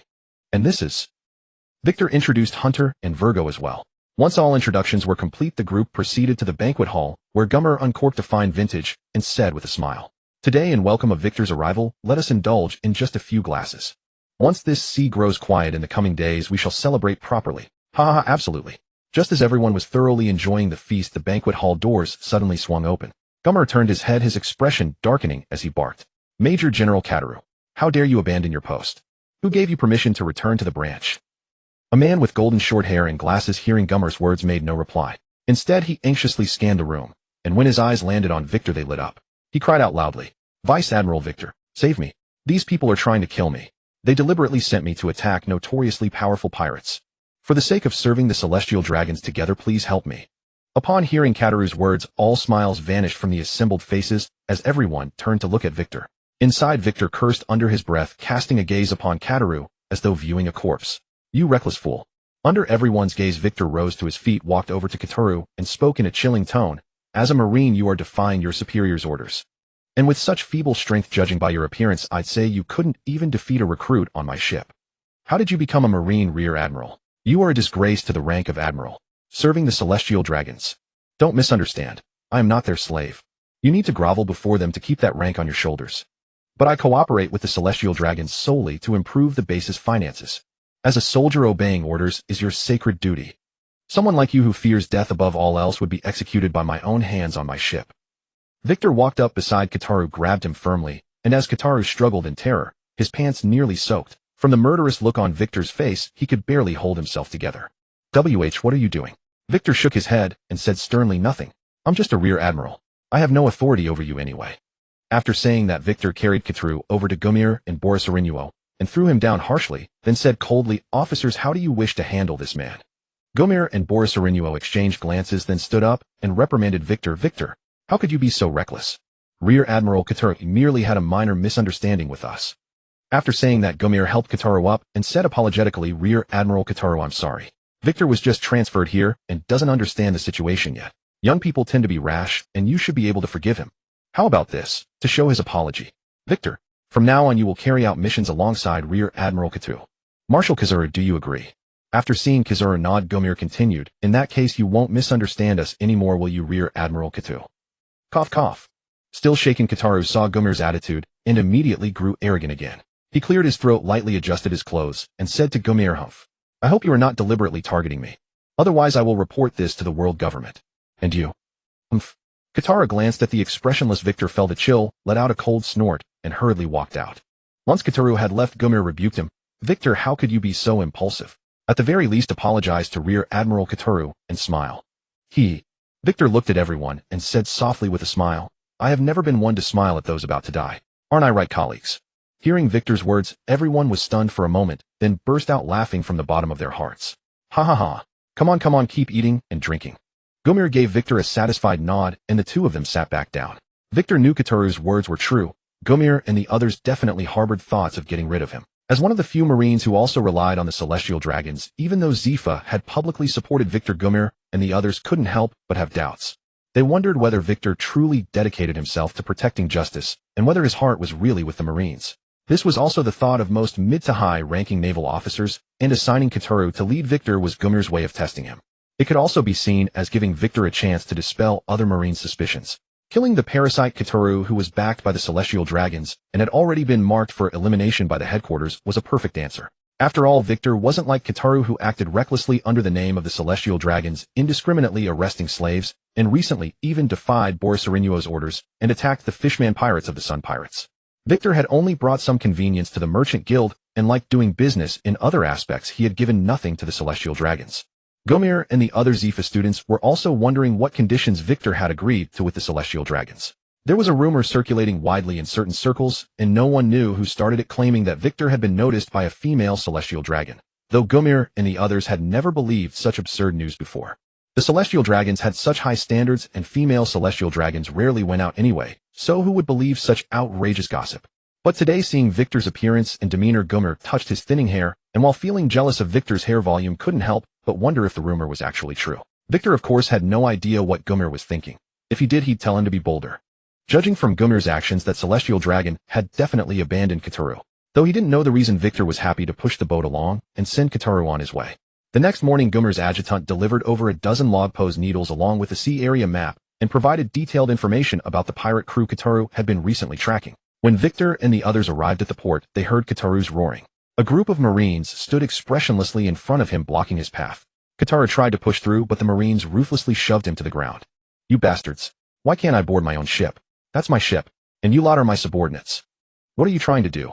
I protest. This is... Victor walked up beside Kitaru and said heavily, Captain Kitaru, we should set sail. Kitaru turned around, saw Victor, and shouted angrily, I will never go with you. I'll leave. But as Victor turned and walked away, Kitaru saw Hunter approaching with a sinister smile, and the remaining words got caught in his throat. Easy, easy. Hunter carried Kitaru like a chick and strode onto the White Tiger, and soon the ship slowly sailed away from the port. Captain Kitaru, is this the giant axe pirate crew you've been tracking? They're just trash with bounties not exceeding 300 million. Their reputation scares you that badly. Taking the bounty poster Victor tossed over, Kitaru hastily replied, you don't know. I used to think I was invincible too, but after being easily defeated by those fishmen, I realized how vicious these pirates really are. Victor, you're young and don't understand how terrifying pirates on the Grand Line are. They're not like the pirates in the Four Seas. They're powerful and extremely vicious. Powerful, extremely vicious. Victor furrowed his brow, repeated Kataru's words, then turned and shouted loudly, Hunter, take him below and let him see who's more vicious, you or those pirates. Yes. Ha ha ha. No, you can't do this. I'm the highest ranking officer on this ship. No. Slap. The slap left Kataru unable to speak, and Victor said disdainfully, trash is just trash. Coconut Island was a small island of enchanting beauty. Blessed with fertile soil, a pleasant climate, and abundant water sources, it had attracted many settlers over the past few decades, and now the island boasted a town of over 3,000 people. Among them were several retired Navy soldiers who had lost their families due to disability or illness, and their presence brought the island under the patrol of G2 branch. The island's residents lived in contentment. They cultivated crops and raised livestock for self-sufficiency, while also supplying passing merchant ships and Navy vessels with provisions. In the ever-changing climate of the Grand Line, this was one of the rare towns that enjoyed a normal seasonal rhythm.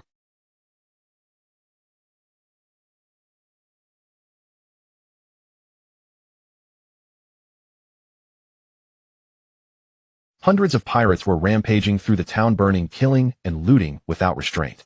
Many had already shed their trousers, dragging women to the ground to satisfy their vile desires. At the town's entrance, the village guard lay as dozens of lifeless corpses. The bounty hunter known as Great Axe Myronkin, with a bounty of 230 million, stood confronting several disabled men with resolute faces. Some were missing a leg, others an arm, and one man had lost his entire lower body. Yet facing the nearly 6-meter-tall massive Myronkin, their faces showed not a trace of fear. Oh ho ho. Captain, this woman is pretty. Ha. Captain, if you don't hurry, we'll taste her first. Hearing his men's excited cheers, Myronkin licked his lips, raised his giant axe, and charged forward. A few cripples missing arms and legs. Do you really think you can stop me? Who do you think I am? I'm the Great Axe Myronkin with a bounty of 260 million. Facing the ferocious Myronkin, the one-armed man at the front raised his sword with his only hand and shouted, for justice. Charge. Charge. Boom. A moment later, Myronkin wiped the blood from his face and sneered, justice. Ha, a bunch of outdated Navy men. You're already cripples. What justice can you protect? Ridiculous. Ha, justice. There is no justice in this world. Myronkin spat, then tried to walk away, but almost stumbled. He turned to see his right leg tightly wrapped by the one-armed man's remaining arm. Pirate. Justice is eternal. You evil scum will eventually be punished by justice.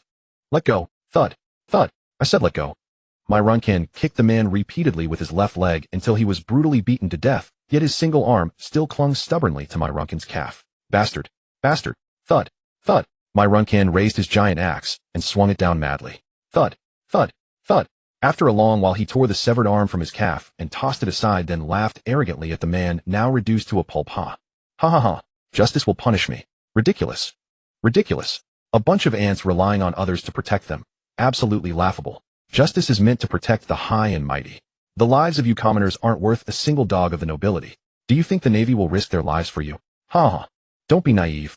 Upon receiving news that Scorpion Island had been attacked, the White Tiger immediately set sail at full speed. Wei Keed soared into the sky, heading to Scorpion Island alone. But the distance between them was considerable. By the time Wei Keed, who had flown through the night, arrived, everything was already too late. From above, he could see several plumes of smoke still rising from the town. From the entrance to the center, bloodstains and corpses littered the ground. Several elderly people clutching infants wailed as they searched for their families among the dead. Dozens of women with numb expressions showed no reaction even when Wei Keed, draped in a navy coat of justice, landed from the sky. They lay motionless on the ground like corpses themselves. Their lower bodies were a mess, their clothes torn to shreds. Wei Keed clenched his fists, his fury with no outlet. Navy, you're too late. A little to the left. Yes, stop there. A man with scarred, permanently closed eyes pushed a wheelchair, guided by the old man, in it, slowly approaching Wei Keed. The old man wore a navy cap, his sleeves and pant legs empty. Seeing them, Wei Keed was silent for a moment, then said softly, I'm sorry. Though it's useless, it's all I can say. It's all right, young Navy man. It's not your fault. No one expected these pirates to be so bold. The old man in the wheelchair shook his head and said softly, my name is Jelly. I'm the mayor of Scorpion Town. This fellow is Paik. We were both Navy men once. Senior, can you tell me which pirate crew did this? The Great Axe Pirates. Hearing the name, Wei Keed's clenched fists turned white from the strain. Jelly gathered the surviving townsfolk and collected the bodies. When he saw the several disabled corpses and a muscular arm tattooed with a white dove, he remained silent, his face filled with sorrow. With Wei Keed's help, a massive pit large enough for 1,000 people was quickly dug. Amidst desperate weeping, the bodies were thrown in. Only then did the white tiger arrive. Seeing the bloodstains still wet on the ground and the desperate numb expressions of the townspeople, the Navy crew felt a heavy weight in their hearts. Wakid suddenly turned and saw Catalu, his face bruised and swollen. His fury could no longer be contained, and he grabbed him. Do you know, this place was ravaged by the great axe pirates. If you hadn't been a coward, they would never have come here. Do you see these 1,000 corpses? There are almost no able-bodied men left in this town. Even the teenagers are nearly gone. Look at these bodies, even the elderly, and infants who couldn't speak. This is all because of you, you understand. Catalu struggled a bit, then looked at Wakid with a smirk. Hell, why are you so worked up? There's no Navy base stationed here. Isn't it normal for pirates to raid? Besides, aren't you pursuing the great axe pirates? Once you catch up with them, you can avenge these people. A little late, a little delayed, but delayed justice is still justice. Bam! Wakid threw Catalu to the ground, then, without hesitation, drew the frost from his waist. Catalu shouted, Wakid, what do you think you're doing? What do you think you're doing? I'm your superior. You can't kill me. You. Shing. Ahead, its face, twisted in terror, fell into the pit filled with corpses. Then with a flick of his finger, Wakid sent Catalu's head floating into his hand. As the astonished townsfolk watched, Wakid crushed the head like a watermelon. Delayed justice. What kind of damn justice is that? Justice never arrives late. Being late means our incompetence. Whoever dares to tell me justice will be late, this is their fate. I'll execute them with my own hands. The surviving residents were clearly shocked by Victor's actions. However, after the initial shock wore off as they gazed upon the headless corpse of Navy Rear Admiral Catalu, much of their resentment toward the Navy had faded. It was understandable that these elderly women and children would blame the Navy for their helplessness against the pirates and the grief of losing their loved ones. After all, they provided free supplies to passing warships every year, essentially paying protection fees. After the massive pit containing thousands of buried bodies was covered and a towering monument was transported, and Victor accompanied Jerry as they pushed Park's wheelchair toward a cliff. The three remained silent for a long while before Jerry finally spoke softly. When those scoundrels from the giant axe pirate crew are captured, kill American. Don't send him to prison. I will. Please rest assured, both seniors. Excellent. Then farewell, young naval officer. Justice still needs you to safeguard it. Victor turned and walked a few steps, then suddenly stopped and looked back. Park pushed the wheelchair as both he and Jerry vanished over the cliff's edge, leaving only Jerry's naval cap drifting slowly in the wind until it landed in Victor's outstretched hand. With a solemn expression, Victor raised his right hand in a military salute, then turned and continued on his way. Death was a liberation for them. Perhaps their sole purpose in living was to retrieve the bodies of those fallen comrades. Or perhaps they had spent the entire previous night cursing this broken, battered body that had failed to allow them to die alongside their brothers on the path of defending justice. Placing Jerry's cap atop the grave and inscribing both their names, Victor led the naval soldiers in another salute. Farewell, seniors. Following the direction the giant axe pirate crew had departed, Victor separated from the White Tiger and gave chase. The giant axe pirate crew was a group that had burst into the Grand Line from the South Sea 2 years prior. The entire crew was practically sustained by their Captain American, while the combined bounties of all other crew members didn't even amount to a fraction of his. It was said that Kaido, the governor of the Beast Pirates in the New World, had extended an invitation to American, and upon his arrival in the New World, he would become a member of the Beast Pirates. At this moment, having plundered the resource-rich Scorpion Town, they were holding a feast on a deserted island.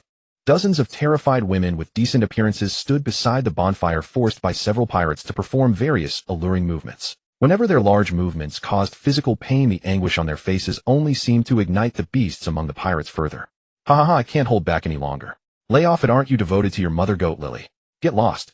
When there are real women who want a goat. I'm telling you, that woman at the far end is mine. Don't you dare compete with me. To hell with you, I've got my eye on her too. Who do you think you're challenging? So what if I fight? You think I'm scared of you? Driven by alcohol, many pirates sought to prove their machismo before these women, resulting in unexpected brawls, while the remaining pirates cheered them on from the sidelines. American draped his arms around two girls whose faces were numb with despair, emerging from the ship's cabin. Witnessing the chaotic scene, he drew his revolver and pulled the trigger toward the women dancing in the bonfire center. Bang bang. Several women collapsed to the ground with expressions of relief, while the remaining women quickly threw themselves flat on the earth. The pirates fell silent, their earlier drunkenness evaporating as they faced American's fury. You bunch of idiots fighting over a few women. Was it really worth it? A bunch of worn-out goods. If you need them so badly, we can just raid the next town. Kill all these women now. Oh ho ho. Ha ha ha. After finishing his sentence, American mercilessly strangled the two girls beside him. Witnessing this, the other pirates let out excited shrieks as a dozen pirates with long blades walked toward the bonfire center. What is this? Ghosts? Or have I drunk too much? The dozens of women were actually floating up into the sky before the pirates. Several pirates raised their guns to fire when they suddenly collapsed. Upon seeing the holes in the fallen pirates' foreheads, the rest frantically cried out, "Ambush! We're under attack!" Whoosh! A violent wind howled, forcing the pirates' eyes shut. American rushed into the cabin to retrieve his giant axe and activated his observation Haki to carefully scan the surroundings. What's that? What is that? Help! Ghosts! There really are ghosts. Save me. Captain American. The howling wind gradually subsided. The lively bonfire party had transformed into a scene of carnage. Blood soaked the earth, and severed limbs and torsos lay scattered everywhere, rendering even the bloodthirsty American's complexion uncomfortably pale. In merely a dozen breaths' time, nearly 500 of his subordinates had been reduced to corpses. The remaining unlucky ones, whether fortunate or not, had lost all their limbs and lay screaming in agony. "You bastard! You damnable creature! Who are you? Come down here. I'll chop you into pieces." American tilted his head upward, giant axe raised, bellowing curses. From his observation Haki, he had already pinpointed the enemy's location, but his excessively obese frame prevented him from ascending to such heights. All he could do was lift his head in rage and impotent fury. Clang clang. After blocking the unknown attack with his giant axe, American bared his teeth in a savage grin as he spotted Victor descending to the ground, draped in the cape of justice. "Ha ha, the Navy. It's actually the Navy. Just one person. Did you come here to die, eh?" Victor clenched his fist and walked toward American at an unhurried pace. "I heard you're ruthless. Because of the excessive number of civilians you've murdered over these 2 years, your bounty has been adjusted 3 times within a single year." "Huh? Are you scared now?" American stuck out his tongue to lick his axe blade, opening his mouth wide to roar. "Knowing my name and still daring to come after me. Navy, are you prepared to meet your end?" "Prepared to die? Not exactly. However." Victor accelerated, charging toward American. "I'm going to show you what true cruelty really means." "Die." American raised both hands, bringing his giant axe down upon the approaching Victor. Clang. The axe collided with the fist, producing a deafening sound. American felt an overwhelming force surge through him, his rolls of fat rippling like waves, causing him to stagger backward while still gripping his axe. Just as American attempted to swing again, a searing pain erupted in his abdomen. American looked down to find that Victor had transformed into a tiger-headed humanoid creature. One razor-sharp claw had effortlessly pierced his belly and was now clutching a fistful of intestines. "What? How is this possible? How could it not be?" Victor bared his fangs and grinned savagely, then flung the entrails aside, bellowing, "You think you're cruel? I'll show you what true cruelty is." My Runking was still alive, but at this moment he would have wished for death instead. His 4 limbs had been hacked off, his eyes gouged out, and his throat rendered voiceless from excessive screaming. He remained alive solely because of his powerful constitution. In the past, relying on his thick layers of fat brute strength and armament Haki, even naval officers who managed to catch up to my Runking were no match for him. Today, when facing Victor, the very fact that my Runking had always taken pride in became nothing but a burden. Unable to fight, unable to flee, all that remained was to desperately endure the agony before death arrived. Roughly 100 pirates shared the same fate. Lacking my Runking's formidable constitution, they perished slowly amid violent tremors. The dozens of young women, upon witnessing the fate of those pirates, went mad with fury. They picked up long blades from the ground and slashed wildly, hastening the pirates' deaths all the more. In the end, only my Runking, with his powerful constitution, remained alive. Victor held a long sword and gently brushed it against my Runking's body. Sensing what was to come, my Runking's body convulsed violently. Smack smack. Victor clapped his hands lightly. Once he confirmed all the young women's attention had been drawn, he pointed at my Runking and said, "Ladies, I present this fellow to you. I hope you all enjoy a pleasant evening." Though blind, a sudden wave of panic surged through my Runking's heart. A feeling that transported him back to his childhood, trembling as he had been upon first laying eyes on a man-eating wolf. Summoning every ounce of strength, he writhed forward like a maggot. But a pack of red-eyed women, wild as possessed creatures, charged toward that wriggling mass of flesh. The excruciating pain caused tears to stream endlessly from my Runking's empty sockets. Then, like a fish gasping on dry land, he struggled for a while before his mouth began to mechanically open and close. When Handler and Vilgan finally arrived, they witnessed an earthly hell. A group of women drenched in blood like evil spirits crawling forth from the underworld used knives and teeth to inflict every form of torment upon a mountain of meat. My Runking's constitution truly was extraordinary. Even now he had not yet breathed his last, his chest still rising and falling. The arrival of the naval fleet's main force brought the women back to their senses, and many collapsed to the ground, sobbing uncontrollably. After weeping for a while, some of the women regained their sanity. Their first instinct was to grab scattered weapons from the ground and end their own lives. A few gunshots rang out, adding several more corpses to the ground. The remaining women were subdued by the naval forces. 2 doctors and several female medics aboard quickly moved to comfort them. When the Navy rescued a group of innocent children from the pirate ship, it was what ultimately restored the women's sanity. Overcome with emotion, they gathered their children and wept. Vilgan stood to one side, silent, observing the tragic scene. Victor walked over and spoke softly. What do you feel upon seeing this? I remember you were once an orphan yourself. Do you truly believe your parents would have abandoned you if they were still alive? Look at those children. If we had not rescued them, the talented ones might have been kept on the ship to become pirates, while the weaker ones might have been sold as slaves. How did you yourself become a pirate? Victor patted his shoulder gently and said softly, Vilgan. Common people at the bottom of society simply wish to survive. Their desires are not so great. They merely hope for a plot of land, enough food to fill their families' bellies, and the ability to raise their children happily through honest labor. Wind or rain, they work tirelessly, nurturing with their sweat the fruits we call hope and happiness. But the pirates not only plucked those fruits away, they also mercilessly slaughtered those people. So I ask you again, what are pirates? Trash, deserving only death. I have watched your transformation these past days, but I hope you are not merely a war machine that blindly follows orders. You must also possess your own understanding, your own judgment. Vilgan gazed at the weeping women and children for a long while before letting out a deep breath. I understand, Commander Victor. Good. Now I have a task for you. Victor led Vilgan over to my Runking, who had been reduced to a living stump, and deliberately called out loudly, this man has killed nearly tens of thousands of people over 3 years. Though he is now in my custody, I do not believe death alone can atone for his sins. I hear he has a son living in the South Sea. I want you to contact our colleagues there. Arrest his entire family. Upon hearing Victor's words, the seemingly lifeless my Runking suddenly struggled desperately and roared, you bastard. You're a Navy officer. How can you be so cruel? The children are innocent. My family is innocent too. Are their families guilty then? Are their children guilty? Victor leaned close to my Runking's ear and whispered word by word. Not only will I kill your entire family, not a single one bearing your bloodline will survive. I will plant charges against them and ensure the matter is published in the newspapers. I want all pirates to witness the consequences of slaughtering civilians. Unfortunately for you, you won't live to see it.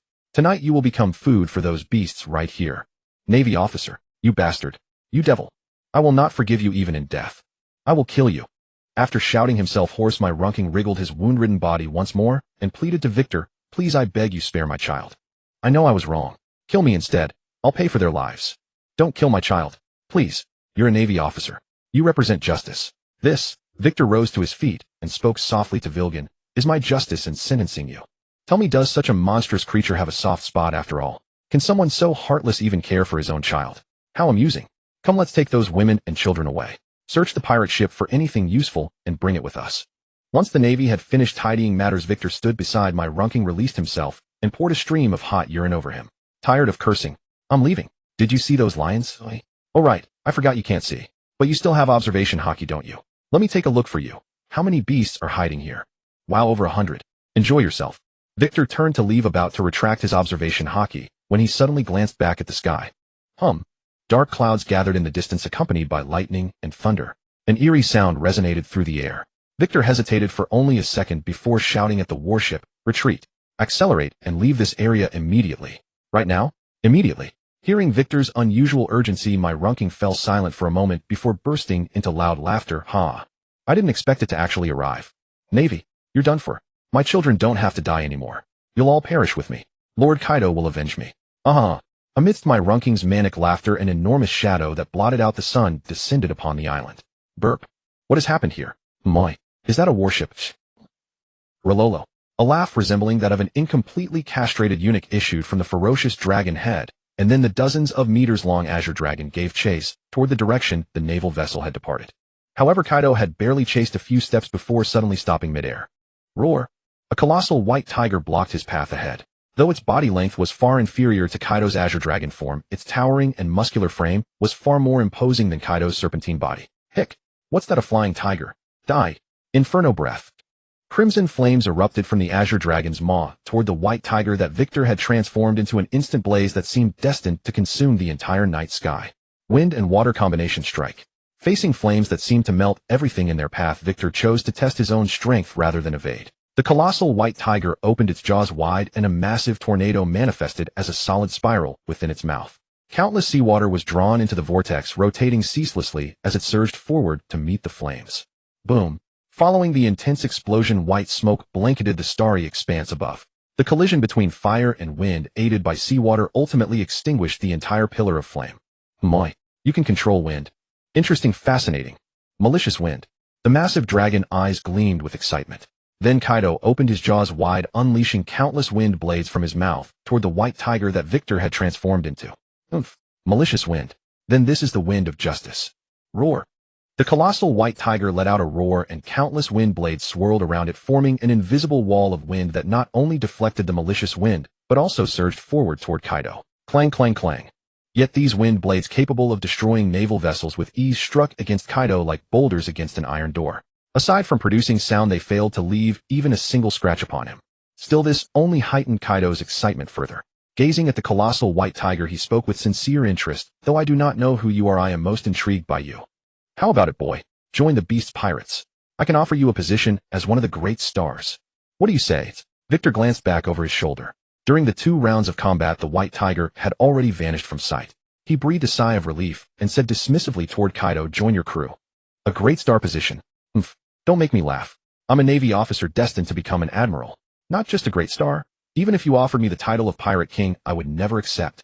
Rolo, arrogant brat. Let me see what you're truly capable of. Oh, I also hope Teacher Kaido lives up to his reputation for being such a gifted instructor. Kaido didn't quite grasp Victor's words, but chose not to concern himself with them, resolved to discipline the younger man properly.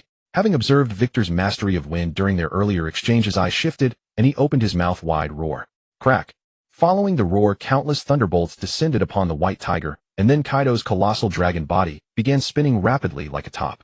After forcibly withstanding the thunder strikes, the white tiger rose as though stretching, while countless wind blades transformed into dozens of mini tornadoes that churned the seawater in ceaseless rotation. Tornado, malicious wind. Storm sweep. Countless winds erupted from Kaido's spinning form, scattering in all directions. Meanwhile, the miniature tornadoes surrounding Victor gradually converged, not only dispersing the wind blades Kaido had unleashed, but also surging swiftly toward him. Boom. Clang, clang, clang. Kaido's massive dragon body was caught in the storm, and when it finally dissipated, he nearly fell awkwardly into the sea. In the contest of wind, it was clear that Kaido was no match for Victor. Rolo. After letting out that same eunuch-like cackle, once more Kaido reverted to human form and slowly descended onto the island, shouting toward Victor, Navy. Come down and let me properly educate you. Then I'm quite interested indeed. Victor transformed back into human form and also descended gradually to the ground. Upon seeing Kaido shift into his human-beast hybrid form, Victor similarly adopted his own hybrid state. Upon witnessing Victor's transformation, Kaido remarked quietly, to control wind and shift between human and beast forms. Your aura has grown remarkably potent. It seems your devil fruit is indeed the mythical Zoan-type white tiger form I've long coveted. Today I'll see just how many more surprises you can throw my way. Who knows, you might end up the one frightened instead. Kaido drew the 8 precepts from his waist and regarded Victor with a grin. Clever-tongued brat. Don't you dare run. Ha, I hope it's you who ends up fleeing. Victor unsheathed frostbite, and after a moment of locked gazes, both charged at each other simultaneously. Clang, clang, clang. Both weapons, sheathed in armament Haki, collided continuously despite the vast size disparity. Driven by their mutual understanding, they pressed onward, testing the limits of each other's strength and Conqueror's Haki. After over 10 exchanges, Victor's arm grew numb. Purely in terms of raw power and Haki, he was clearly outmatched by Kaido. Sensing Victor's weakening resolve, Kaido stepped back and raised the 8 precepts high, bellowing, Thunder, Roar, Bagua. The dark 8 precepts radiated an ominous purple energy as it crashed down toward Victor. Damn it, heaven-defying shoulder. Clang. Boom. The island, already devastated by wind blades, split apart under the force of the impact. Kaido stabilized himself and stared in astonishment at Victor, Conqueror's Haki coating. You possess Conqueror's Haki as well. Is Conqueror's Haki truly that impressive? Is that strange? You're a pirate with it, so why shouldn't a naval officer have it too? Kaido frowned at Victor, his expression turning grave. Arrogant brat. Let's continue. Show me how you plan to shock me. Charging at each other once more, Kaido raised his spiked club and roared, Great virtue, Thunder Bagua. I'll block it. Clang. Boom. A force more than double the previous strike surged from Kaido's 8 precepts. Victor channeled every ounce of his strength, meeting the attack head-on with frostbite. Crack. But as their weapons clashed, frostbite shattered under the strain, exploding into fragments. The 8 precepts bore down on Victor, who instead of retreating lunged forward, sidestepping to grab the weapon with his left hand while driving his right claws toward Kaido. Squelch. Ugh. As the 8 precepts sent Victor flying, he ripped away a chunk of flesh nearly 3 caddies heavy from Kaido's shoulder. Kaido gazed in disbelief at the wound in his shoulder, astonished. You actually managed to wound me. How interesting. Fascinating. Thud. Victor hurled the flesh aside and spoke coldly. Interesting. Indeed, very interesting. Remember this day, remember this scar upon your body. This wound, I gave it to you.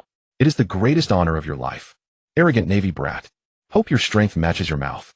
Kaido swung his Bazhai Jia and continued to smash at Victor, while Victor, having lost his weapon, could only use his feet and hands to defend. Thunderous Bagua. Tiger's mighty roar. Bang. Clang. Storm kick to the sky. Thunderous bagua. Finger gun. Thunderous bagua. After another dozen rounds of Conqueror's Haki clash and armament Haki collision, Victor felt a pang of pain inside his body while Kaido continued swinging his Bazhai Jia expressionlessly. Similarly, with the internal destruction of armament Haki, Kaido's armament Haki was filled with extremely strong aggression. Moreover, in terms of physical strength, Kaido, who had been captured by the Navy several times but could not be executed clearly, had an overwhelming advantage.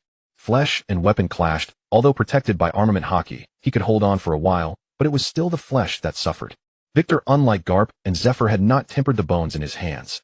After holding on a bit longer, he shook his hands and quickly distanced himself. Kaido's body was even stronger than steel. Victor hit him several times, sending his Haki into Kaido's body for internal destruction, but it did not cause any significant damage. In fact, the reason he could so easily tear off a piece of flesh from Kaido's shoulder was that Victor had just used the sharp metal force. Combined with the infusion of Conqueror's Haki and the coating of armament Haki, three forces working together, he was able to break through Kaido's defense so easily. However, this move could only be used as a finishing blow. Not only did it require a great deal of stamina, but once the enemy was on guard, it could not easily hit the target. After all, when using this move, whether it was a wind blade, a fist, or a weapon, they all emitted unusual energy fluctuations. Though they could not see it, they could sense it. In the middle, Victor used the sharp metal force to coat a wind blade, trying to ambush Kaido, but it failed. Kaido, who had been enduring Victor's attacks, directly swung his Bazhai Jia at the unusual wind blade. This temporarily extinguished Victor's idea of using the sharp metal force to ambush him. The reason the sharp metal force could be coated onto his claws was that Victor's control over his devil fruit had reached a new level. He vaguely sensed that he could awaken at any time, but Victor lacked experience and did not want to awaken blindly. Moreover, Victor had a premonition that he would lose consciousness during the awakening, which made him even more reluctant to attempt it lightly. After all, although the awakening of a Zoan-type devil fruit was simple, it was also the most dangerous. It was said that if one's will was not firm, one could easily be influenced by the consciousness within the devil fruit and become a low-intelligence beast. Victor didn't know if devil fruits actually had consciousness, but to be safe, he decided to gather more examples of Zoan-type awakenings for reference. After all, with such a dangerous matter, no one could guarantee that Victor would succeed in awakening. If he failed in a few years, if Luffy could still enter Impel down there, might be a white tiger among the jailer beasts. However, Victor, whose fruit had not awakened, was at an absolute disadvantage against Kaido. Kaido's devil fruit had clearly awakened. His endurance and recovery were far superior to Victor's. Throughout the battle that lasted most of the day, Kaido's strength did not weaken even a bit, while Victor had already felt fatigue. This was the first time Victor had experienced such a high-intensity battle. His body's recovery could not keep up with the consumption, and a sense of powerlessness he had never felt before surged into his heart, completely shattering his previously overconfident attitude toward his own strength. Only then did Victor realize that his previous seemingly fierce battle with his uncle Sakazuki was actually just his uncle playing with his nephew. His current strength might be enough to defeat an ordinary warlord of the sea, but facing a monster like Kaido, he was like a toy. It was just a toy that lasted a bit longer, but in the end it was still a toy. Victor simply couldn't imagine that years later Luffy, merely by learning the technique of flowing Haki and awakening his fruit to become rubber-like, would be able to defeat Kaido. There was no other reason except the protagonist's halo. Without it, even Doflamingo might have been able to kill him. Thunderous bagua. Boom. After knocking Victor flying with a single strike, seeing Victor panting heavily, Kaido shouldered his Bazhai Jia and urged again, "Navy, follow me. What's the use of guarding that false justice all day? Join the beast pirates and become a free pirate. This freedom is real. No more rules to bind you. You can kill whoever you want. You can do whatever you want. The beast pirates are your strongest backup. What do you think? I'll say it again, as long as you join the beast pirates, I'll grant you the position of an all-star." Ha ha ha. Victor wiped the blood from the corner of his mouth and said with a mocking expression, "Unable to control your own desires, but letting desires control you. How is that different from a beast? Pirates are pirates, the source of chaos on the sea. True freedom. False justice. Between true freedom and false justice, I choose false justice. Because even if justice is false, it doesn't have the same unrestrained recklessness as you. Although I am also afraid of death, I have my bottom line. I would rather die than join pirates." After hearing Victor's words, Kaido shook his head as he walked and said, "A passionate young navy. Justice has clouded your mind. You haven't seen the true nature of this world. What difference is there between the navy and pirates? The weak must obey the strong. Since you won't join the beast pirates, I'll take you back to Onigashima and teach you a lesson." Damn. As expected of the talent-loving teacher Kaido, he still doesn't want to kill me. But sorry, I don't want to go back to Onigashima with you to dig in the mines. Victor's mind raced, trying to find a way to survive. Flying was impossible to outrun Kaido. With his current stamina, he would probably be forced down by Kaido as soon as he took off. As for fighting, just now they were exchanging blows, but now he could only take hits. Virgo and Hunt must have seen Kaido and requested reinforcements from the branch. But with Vice Admiral Kazuru's speed, it would probably take another half-day for him to arrive. He couldn't win, couldn't run. By the time Navy reinforcements arrived, he would probably already be digging in the mines on Onigashima. At this point there was only one way left: go all out. Life or death depended on whether those records were true. Kaido suddenly stopped and looked at Victor seriously. Victor's body suddenly began to tremble, then his eyes slowly turned red and his expression grew wild. At the same time a suffocating aura emanated from Victor. Kaido hesitated for a moment and said in surprise, "Devil Fruit Awakening." Victor had clearly lost consciousness, his body cycling through human-beast-beast and human forms in rapid succession. Gradually it stabilized into the human-beast form with blood-crimson flame clouds coiling around its white fur, lending Victor an aura of majesty and oppressive dread. As if catching the scent of an enemy, Victor dropped to all fours and glared ferociously at Kaido. Swish! A white streak flashed, and in the blink of an eye Kaido felt a sharp sting on his cheek. He touched his face and saw blood staining his fingers. Olororo. Interesting, that speed. Has awakening favored speed? But such power alone won't defeat me. Watching Victor charge again, Kaido raised Haki and brought it down with crushing force. Boom. Yet he struck only air. Victor's eyes glowing crimson had sensed the attack's trajectory and darted aside in time. Oh, that reflex. Humph. Truly a remarkable devil fruit. Can the awakenings will alone grant such power? Come again. Come again. As if sensing Kaido's provocation, Victor opened his mouth, bared his fangs and claws, and charged once more. Swish. Swish. Impressive. Impressive. Just as the beast-like Victor clashed furiously with Kaido, Victor awakened within a hidden space. Where? Is this my hands? Realizing he had transformed into a white tiger, Victor murmured in confusion, "What's happening? Beast form? No. Why can't I revert to human form?" After several failed attempts to shift, Victor could only lumber forward on all fours. The dark red world pressed down with suffocating weight. Victor tried to extend his observation Haki, but to his shock, both his observation and armament Haki had vanished. He had truly become nothing more than a white tiger now.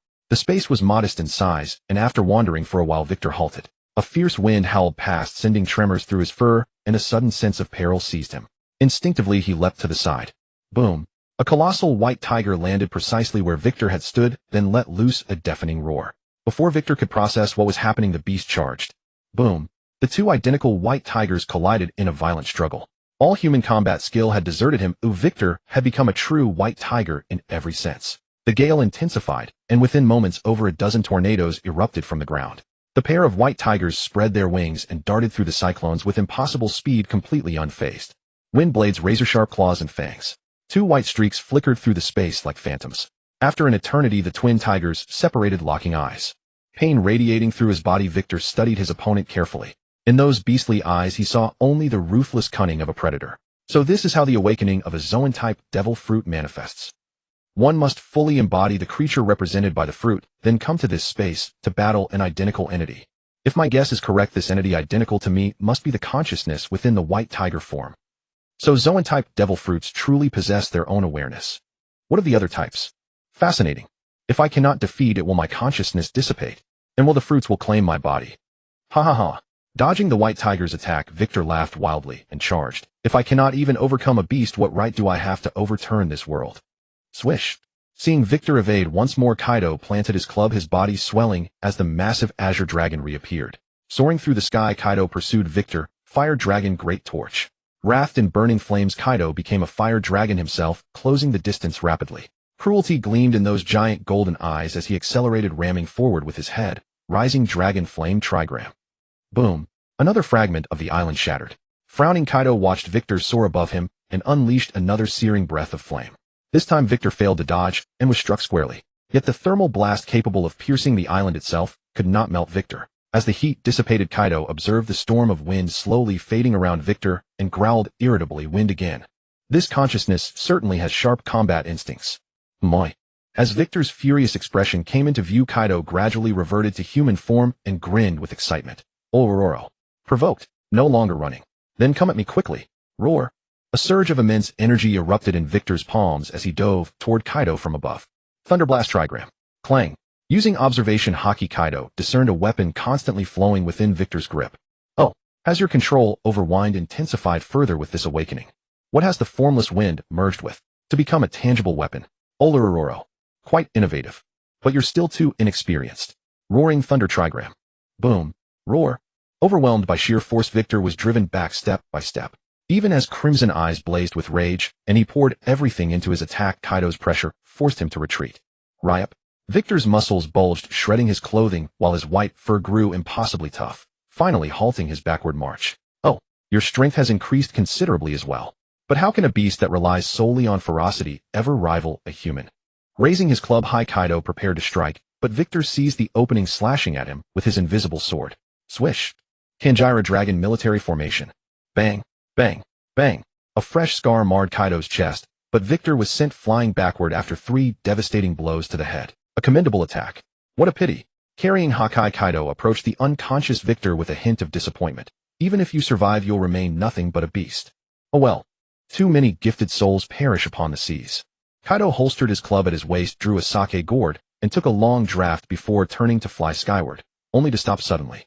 Hey, Teacher Kaido. Thank you. Baring his gleaming white teeth, Victor gave a thumbs up, as expected of a master's instruction. Truly extraordinary. Rohaha. He's still alive, and his awakening succeeded. And your head is surprisingly hard. Kaido carefully observed Victor, noticing his breathing was steady and couldn't help but be secretly amazed. Those few strikes of mine were enhanced with Conqueror's Haki. Even if Victor was in his awakening state, he shouldn't have regained consciousness this quickly. Even with a successful awakening, the injuries to his brain would consume immense physical strength to heal. This guy is somewhat peculiar. It's not just about the awakening. Could it be? No, it shouldn't be. He's just a mere child. How could he possibly use Haki to temper his bones? If Kaido knew what Victor was thinking now, Victor would definitely give him another thumbs up. It was indeed over half a year ago that Victor had tempered his skull. Since the sea stone beneath the warship sandbag had already been cracked by Victor, and life return allowed him to control every strand of hair and every part of his body, after consulting Zeph, Victor decided to begin tempering his bones. According to the note from Garp, the first bone tempering is quite straightforward, but skull training must be completed in one continuous effort. Victor thought for a moment and went straight to tempering his skull. By the time he got to bone tempering, Victor was mentally cursing Garp. The pain was excruciating, yet he dared not stop. He had to use life return to control the shattered bones and prevent them from damaging his brain. This was simply the most ruthless torture in the world. No wonder it required an indomitable, high-quality Haki, a powerful physique, and life return that had reached its pinnacle.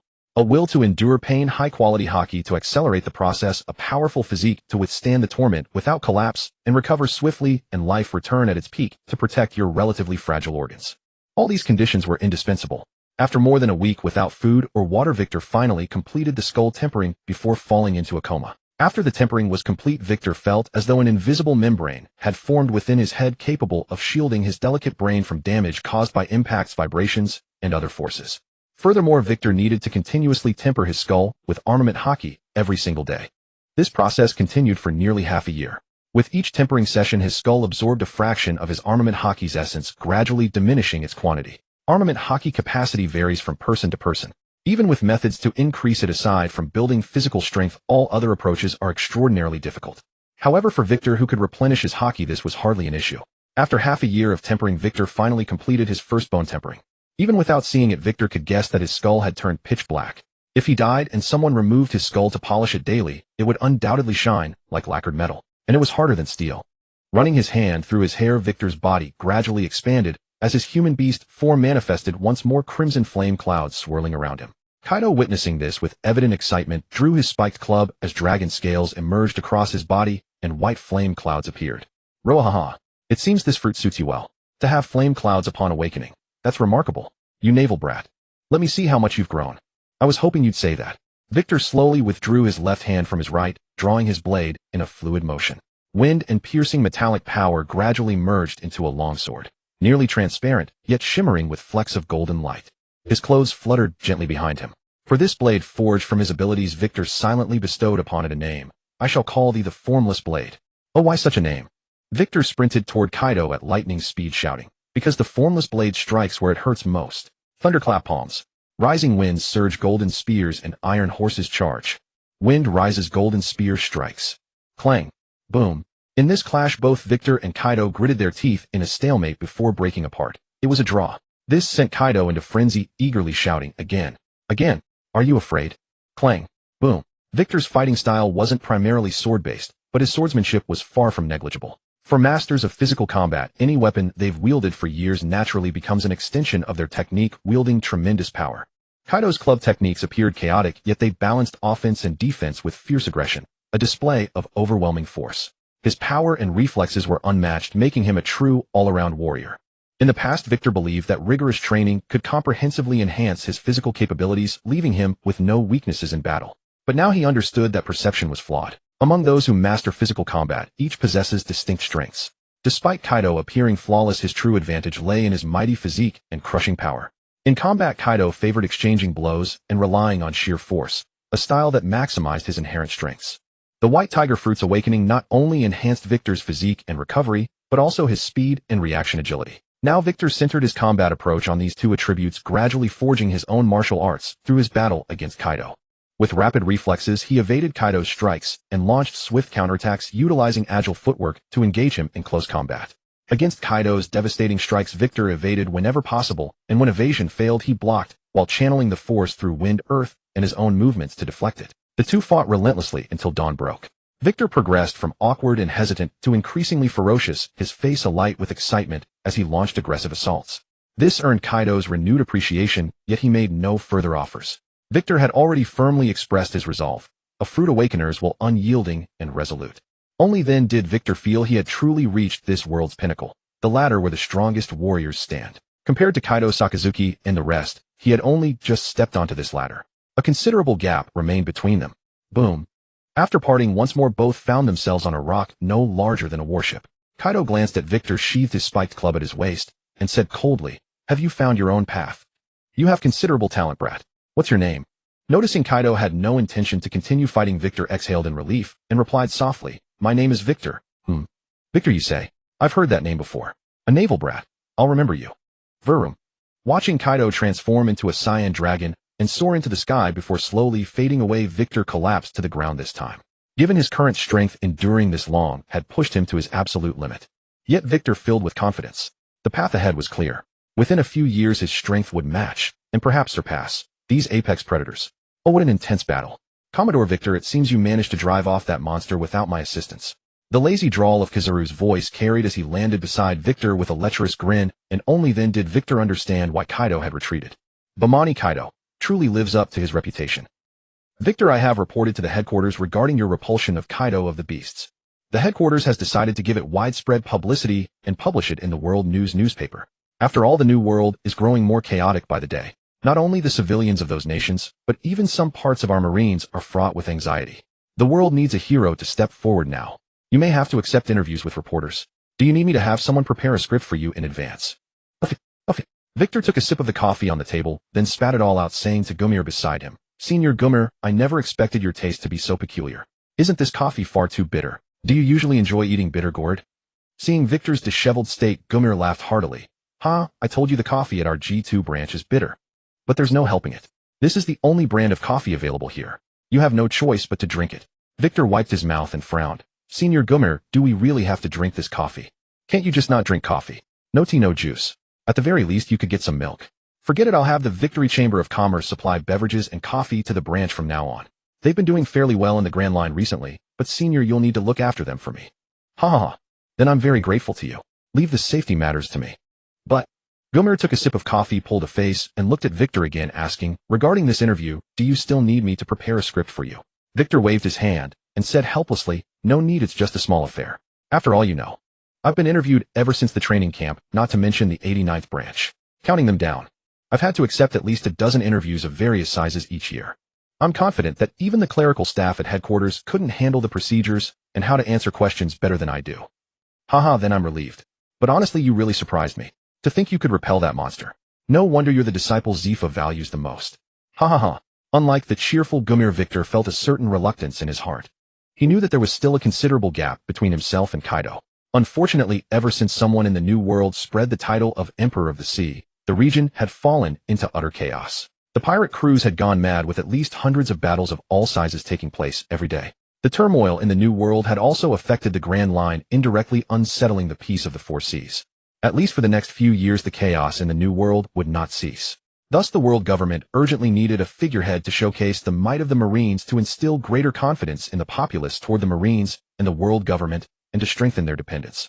The Beast's pirates, after Roger's death, had emerged as one of the most powerful and notorious pirate crews, even comparable to the Whitebeard pirates. Their captain Kaido of the Beasts had in recent years challenged the Marines clashed with Whitebeard, and with his overwhelming strength and terrifying constitution that had survived several captures by the Marines was hailed as the strongest creature in the land, sea, and air. Thus being able to repel such a renowned Kaido naturally granted Victor another round of Idlestar marketing. Commander Victor, the matter with Marunkin has been settled. Virgo handed a stack of documents to Victor and said softly, Marunkin had a 13-year-old son, a wife in her 40s, a younger brother, and the brother's family, 39 people in total. All have been sentenced to death for treason. But Commander Victor, are you really going to have this published in the newspaper? Deliberately placing this alongside your interview tomorrow, I think even the pirates, let alone the civilians, will guess the truth of the matter. They will think the Marines are extremely cruel. Ha ha ha. Very good. Virgo. Victor patted Virgo on the shoulder and said with satisfaction, I'm pleased that you can think from the Marines' perspective. But even if they figure it out, what can they do? Those who live under our protection have no right to condemn us. Besides, people are selfish. If the families of pirates are people, then aren't the families of ordinary civilians also people? Some will oppose, but others will surely support. This world is full of opposition. If the righteous Marines execute the families of evil pirates, even if it's known, what of it? Perhaps it can even divert the panic of ordinary people. Otherwise, do you think the headquarters would have agreed to my request? Virgo nodded in sudden understanding and stepped aside without speaking further. After donning a handsome military uniform and dazzling the makeup artist, Victor adjusted his tie and walked out of the dressing room with his head held high. Countless camera flashes made Victor feel as if his eyes had gone blind. Whether they were invited by the branch or had such sharp noses, Victor even spotted a representative from the North Blue Vadi Faran newspaper. That bespectacled reporter thrust the microphone into Victor's mouth as if he couldn't wait. This was utterly absurd. Wasn't this newspaper his own enterprise? Was it now tormenting its own boss? Kaido may be strong, but I am not afraid of him. I am merely a new generation of the Marines. I believe that under the leadership of the world government, the Marines can fully protect the people of every member nation. Fear? Flee. The very fact that you ask this question is an insult to me. As a Marine, how could I run away out of fear? That would be desertion, and a deserter is a coward. Cowards do not deserve to live in this world. My appearance. My appearance is utterly ordinary. At least I know some esteemed readers whose looks far surpass mine. The Marines are the vanguard of justice. The evil pirates shall ultimately bow before our justice. After the interview, Victor, utterly exhausted, returned to his room.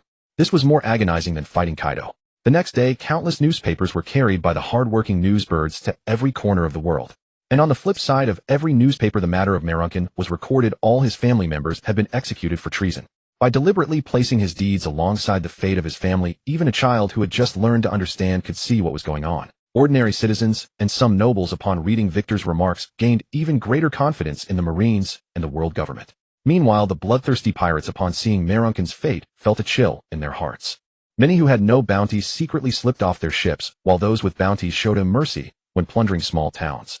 However, some savage pirates dismissed the news with contempt, and many civilians gossiped about the Marines' ruthlessness. But more people expressed approval of the Marines' actions.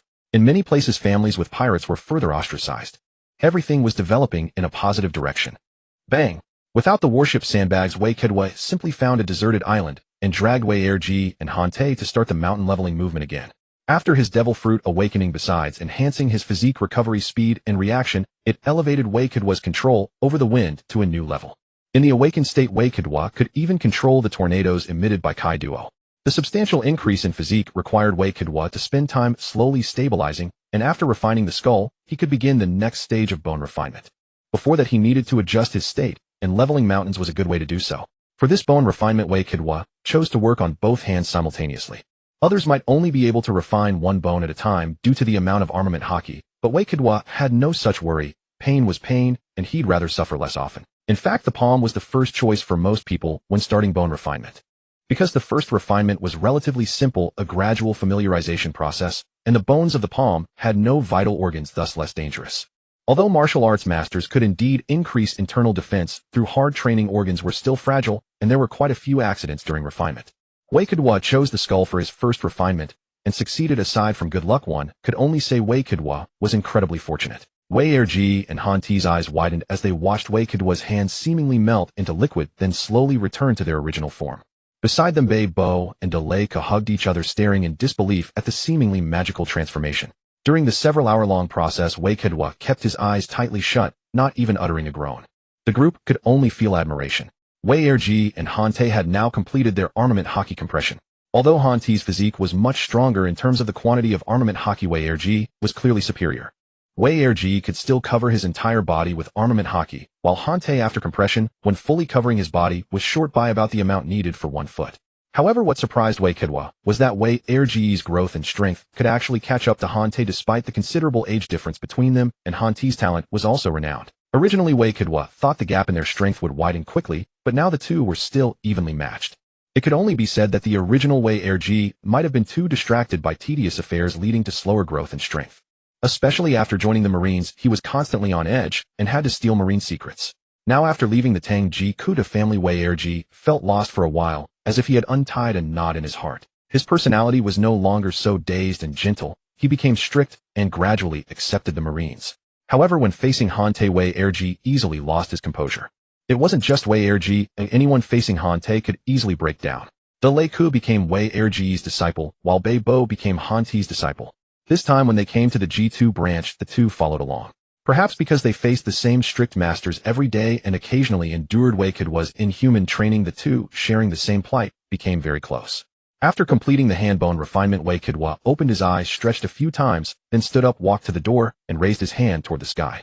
Under the sunlight, Wei Kidwa noticed that the hand bones refined by armament Haki seemed slightly thicker. After observing for a while, he lowered his hands. Only then did Wei Erji and Hante walk over and ask, "Captain Wei Kidwa, was that the Haki bone refinement you mentioned?" "Yes." Wei Kidwa nodded and said softly, "Bone refinement is like the weapons you commonly use. After being tempered by Haki, they become increasingly hard. However, bone refinement accelerates this process and requires first using Haki to shatter your bones. Then they fuse together, relying on your own recovery power and strong will to slowly regenerate the bones. Of course, this process requires extreme concentration, slowly fusing Haki with your bones bit by bit. You don't have to do it exactly like I did." The two exchanged glances and said doubtfully, "Shatter bones with Haki? How is that possible?" "That's why you need to master life return even more. Or when your martial arts reach a level where you can control the movement of your internal organs, control your hair, control any part of your body. For example, like this." Wei Kidwa's body gradually shrank before their eyes, and when it became as short as Wei Erji, his face even changed. Then under their astonished gazes, Wei Kidwa slowly returned to his original form. When your martial arts reach their peak, you will naturally feel it. You still need to work hard now. With Wei Kidwa's detailed explanation, Wei Erji and Hante trained even more diligently, and even Bei Bo and De Lei Ku were handed over to Wei Kidwa. When Wei Kidwa went on missions, he didn't choose to bring the two along. After all, it was a fixed sea area, though any pirates encountered by the current Wei Kidwa could only be said to be lucky if they survived thanks to their swimming skills. Bei Bo and De Lei Ku had also stained themselves with the blood of many pirates.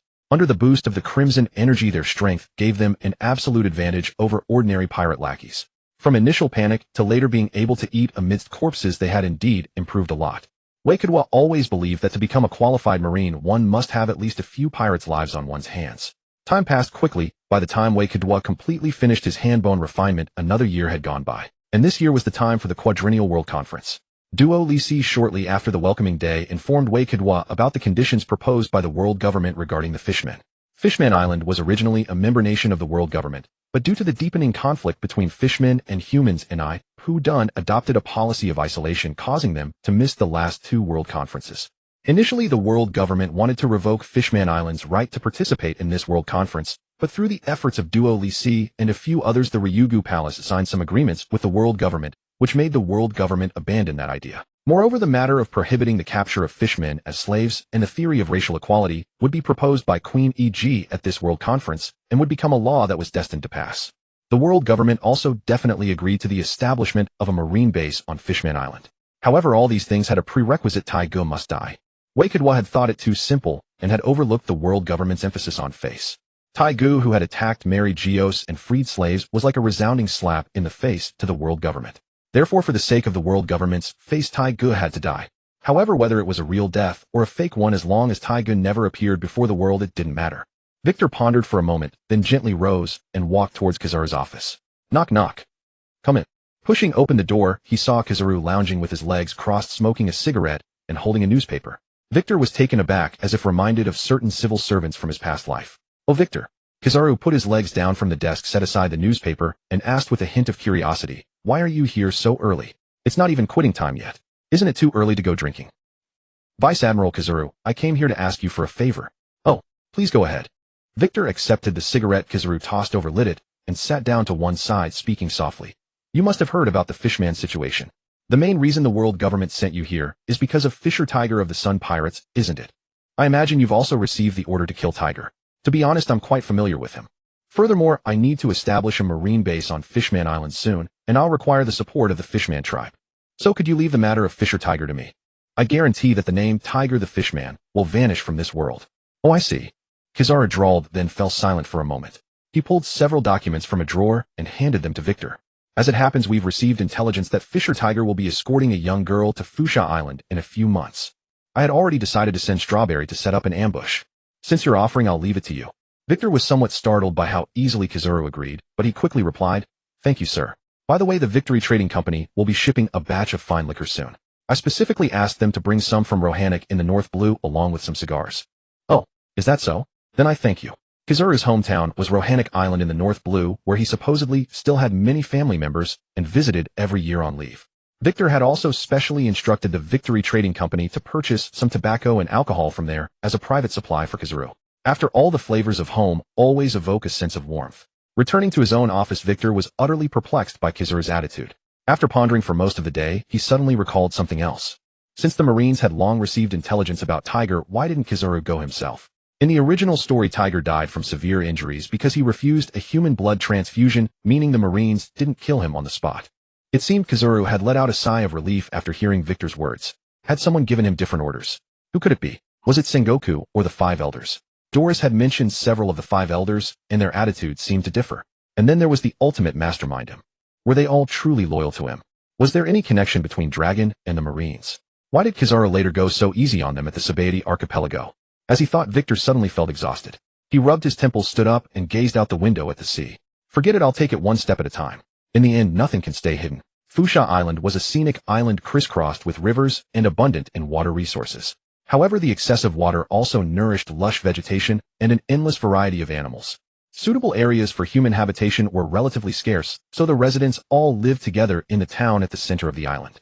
But since the latter half of last year, everything had changed. The king had granted Fusha Island as a fief to a noble named Wodefake, making it his private territory.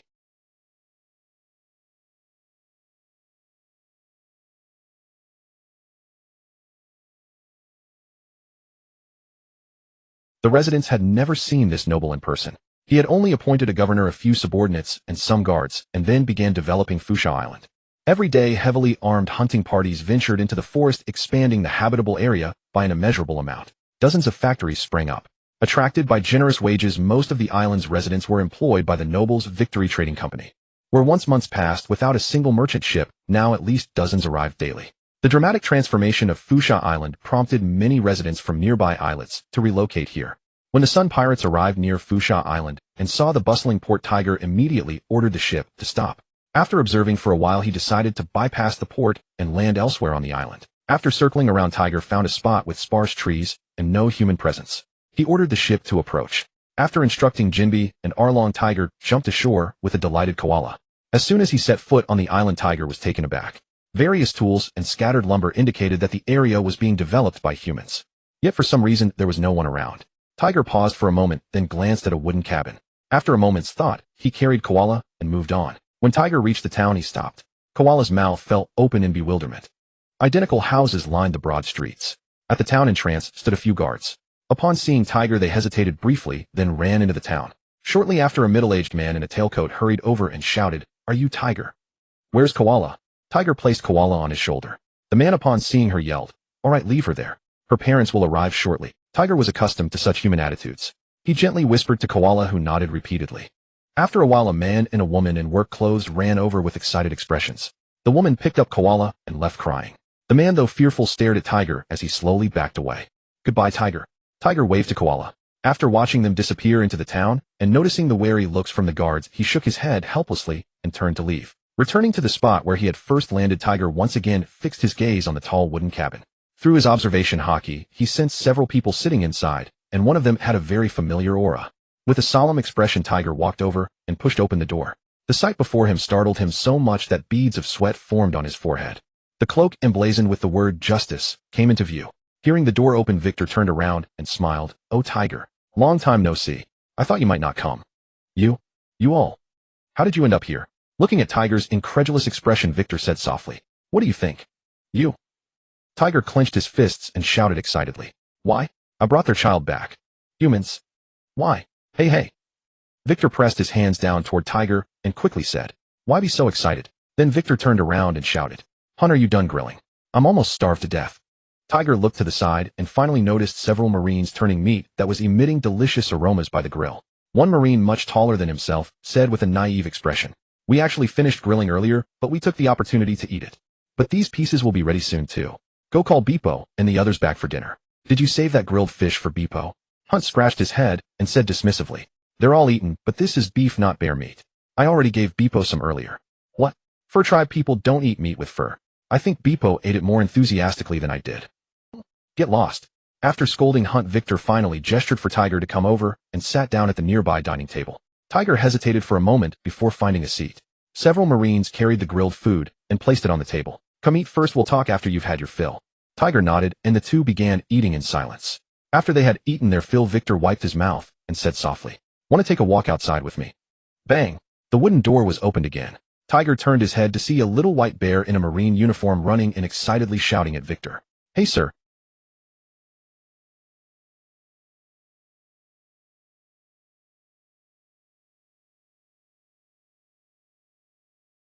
After the two walked out of the wooden house, Tiger glanced back at the white bear devouring beef. Remembering what Victor had said, he asked in surprise, "Can fur tribe members become Marines too?" "It's just him alone. And here with me, any race can become a Marine." Victor gazed straight at Tiger and said, "This year we'll see the World Summit convene, and it's time for me to fulfill my promise to your fishman race." Tiger paused, somewhat excitedly asking, "What do you mean by that?" Victor shook his head helplessly and said, "You haven't received news from the Ryugu Kingdom for quite some time, have you? Princess Otoheim's visit to Mary Geos last year moved many celestial dragons. Combined with Doris's efforts, many celestial dragons have agreed to make certain matters regarding fishmen into legislation. These include measures prohibiting discrimination against fishmen, banning the capture of fishmen, and many other protections for the fishman race. And these laws will absolutely pass. At the World Summit in a few months, all member nations will unanimously approve them. The Marines will also establish an independent base on Fishman Island to protect your fishman race from pirate attacks." "What? Is it true?" Tiger was so excited he could barely stay on his feet. Gripping Victor's hands tightly, he shouted loudly, "If this really passes, you will be the greatest benefactor to the fishman race." "Don't get too excited just yet. There's a condition for all of this." "What condition?" Facing Tiger's puzzled gaze, Victor explained everything. "I originally intended to have you become one of the 7 warlords, even if it meant paying some price. But I underestimated the negative impact your liberation of slaves had on the world government. So it failed. And if you want fishmen and humans to coexist equally, the world government has one essential condition. That is your life, Fisher Tiger, the hero of the fishman race." Hearing Victor's words, Tiger's eyes widened in shock. After a long silence, Tiger finally said firmly, "If you can truly guarantee that, then in exchange for my life my fellow citizens can live openly on the surface, then I agree." "Ha ha ha." Victor looked at Tiger with a serious expression, then suddenly burst out laughing, leaving Tiger completely bewildered. "Don't be silly. Even if you agree, I won't.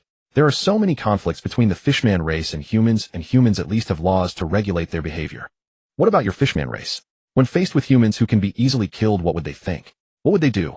You need to understand that ordinary humans are extremely fragile compared to you. What about those fishmen who harbor extreme hatred toward humans? Once they reach the surface, how would they treat humans? If conflicts arise between them and humans, can you guess what the ultimate fate of fishmen would be?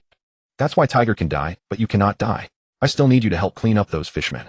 Tiger can die, but I cannot die." After echoing Victor's words, Tiger's face lit up with understanding as he said, "What you mean is, Fishman Tiger dies after today, but another fishman who looks exactly like Tiger will from then on only be able to live on Fishman Island. He needs to help me help Princess Otoheim promote the goodness of humans and improve fishmen's attitudes toward. He also needs to help me control the marine base on Fishman Island. How about it? Do you agree?" Tiger looked out at the sea and said solemnly, "Though being unable to sail on the open sea would be incredibly difficult for me, but compared to the future of my people, I can sacrifice my own life. So of course I agree. But..." A hint of worry appeared on Tiger's face as he asked softly, "What will happen to my companions? Some of them already have bounties. What about them?"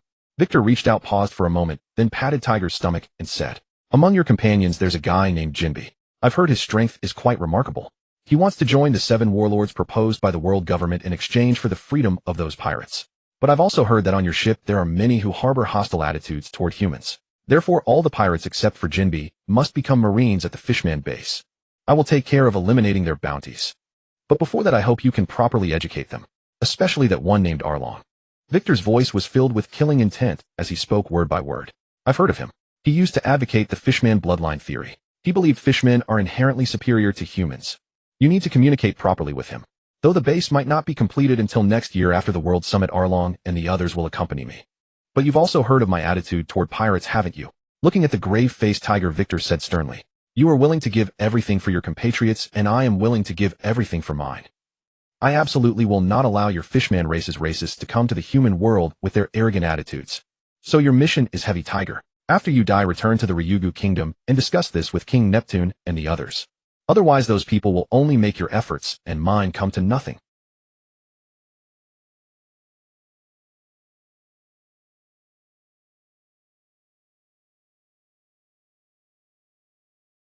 Tiger nodded, his expression grave, and said, I am well aware of everything you have described.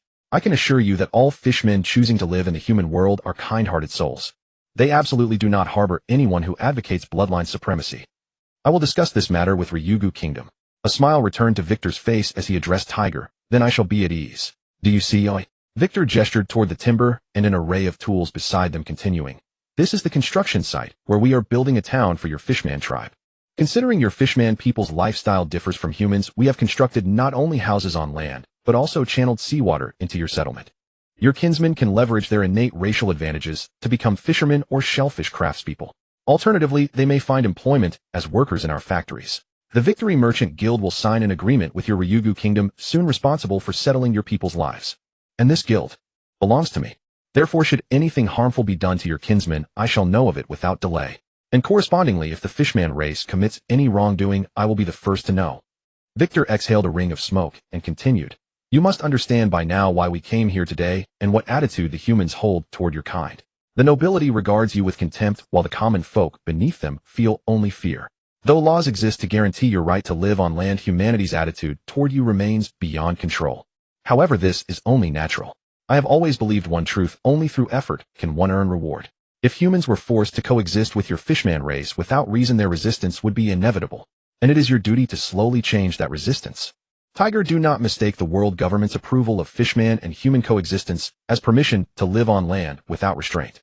Never forget that humans are the true rulers of this world. Seeing Tiger lost in thought, Victor approached him and spoke in a low voice. Let me show you a path forward. Since Roger's dying words, the number of pirates has swelled year after year, and the seas grow ever more chaotic. There are many places beyond the Navy's reach, and your Fishman people are natural-born warriors. You could settle in one such area and form a Fishman guard force yourselves. I believe that if you truly treat those places as your homeland and fight fiercely against pirates, even in failure you will earn humanity's recognition. Go aboard and summon Jinbe. The contract awaits. And today you will die. Of course, to avoid intensifying tensions between fishmen and humans, your death will be attributed to a sudden illness. When Tiger returned to the ship, a group of fishmen hurriedly asked, Brother Tiger, has Koala been sent back safely? Brother Tai, eldest brother. Noticing Tiger's grave expression, the fishmen grew confused. Sensing their bewilderment, Tiger quickly composed himself and replied softly, She has been sent back safely. She will live well. However, I still have matters to attend to. Jinbe, come with me to the island. Everyone else stay here and wait. Huh, eldest brother. Why? I want to come too. You stay put and behave yourself. Jinbe, bewildered, was led off the ship by Tiger. As they walked, Tiger explained the situation, and Jinbe's mind reeled like paste. Brother Tiger, please slow down. Are you saying I should sign a contract with the Navy and become a warlord, and that I become the new captain of the Sun Pirates? Then you die. Then we return to Fishman Island and Arlong and the others join the Navy, and our people can finally live on land. Tiger nodded solemnly. Indeed. What is wrong? Do you not understand my words? I understand, but don't you read too many novels? Would humans really be so kind?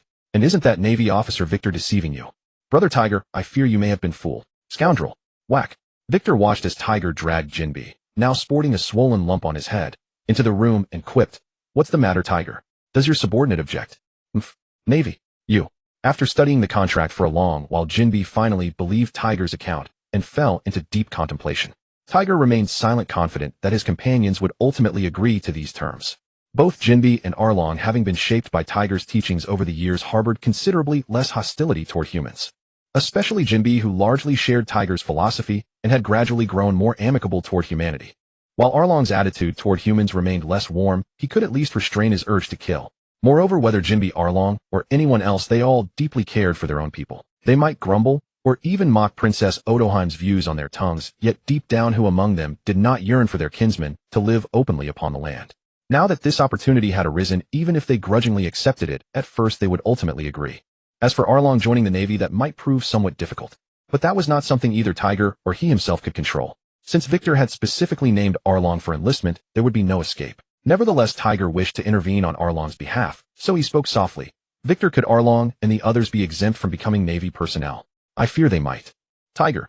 Victor's sharp rebuke silenced Tiger mid-sentence. Staring sternly at Tiger, Victor declared, have you never heard the saying, not all things go according to one's wishes?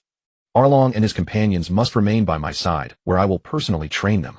And those fishmen in Fishman Street whose attitudes toward humans have become twisted.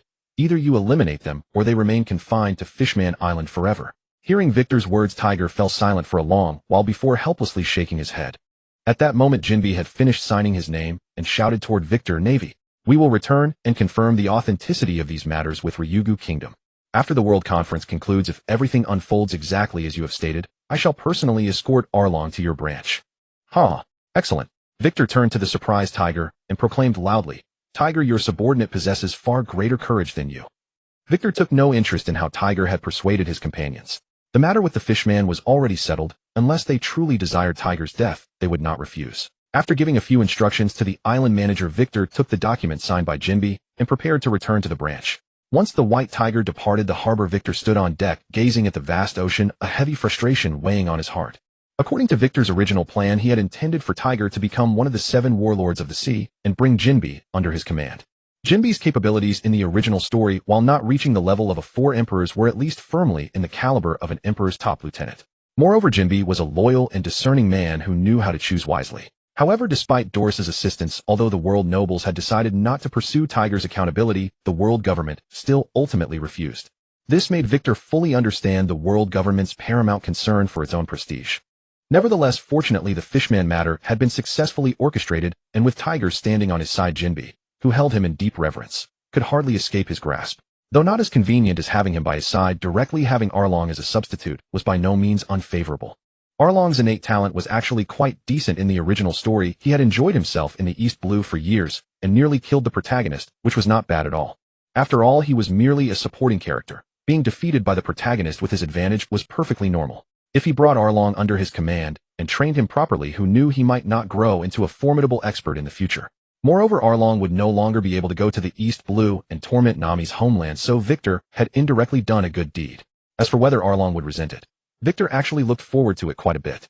After returning to the branch, Victor handed the signed document to Kazuru and said softly, Tiger will never appear on the seas again, and Jinbe has become the new captain of the Sun Pirates, having signed the agreement.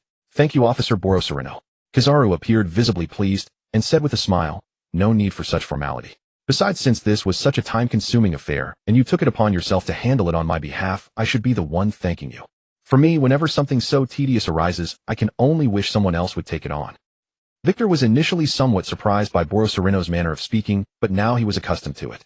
In the original story, Borosorino was often seen either reading newspapers or sleeping even more leisurely than employees in certain institutions from Victor's previous life that only required 3 hours of work a day. But in reality, Borosorino was even more slothful than portrayed in the anime.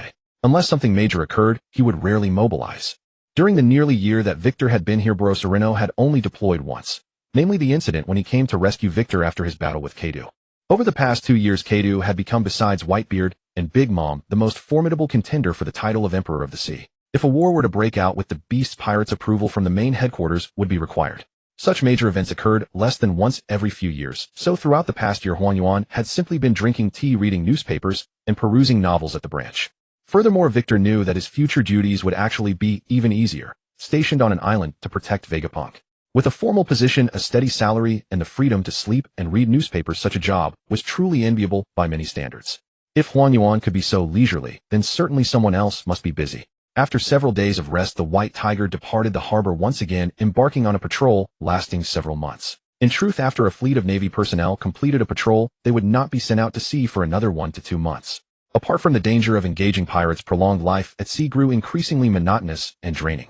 When no islands were in sight, every direction offered the exact same scenery. the endless ocean stretching to the horizon.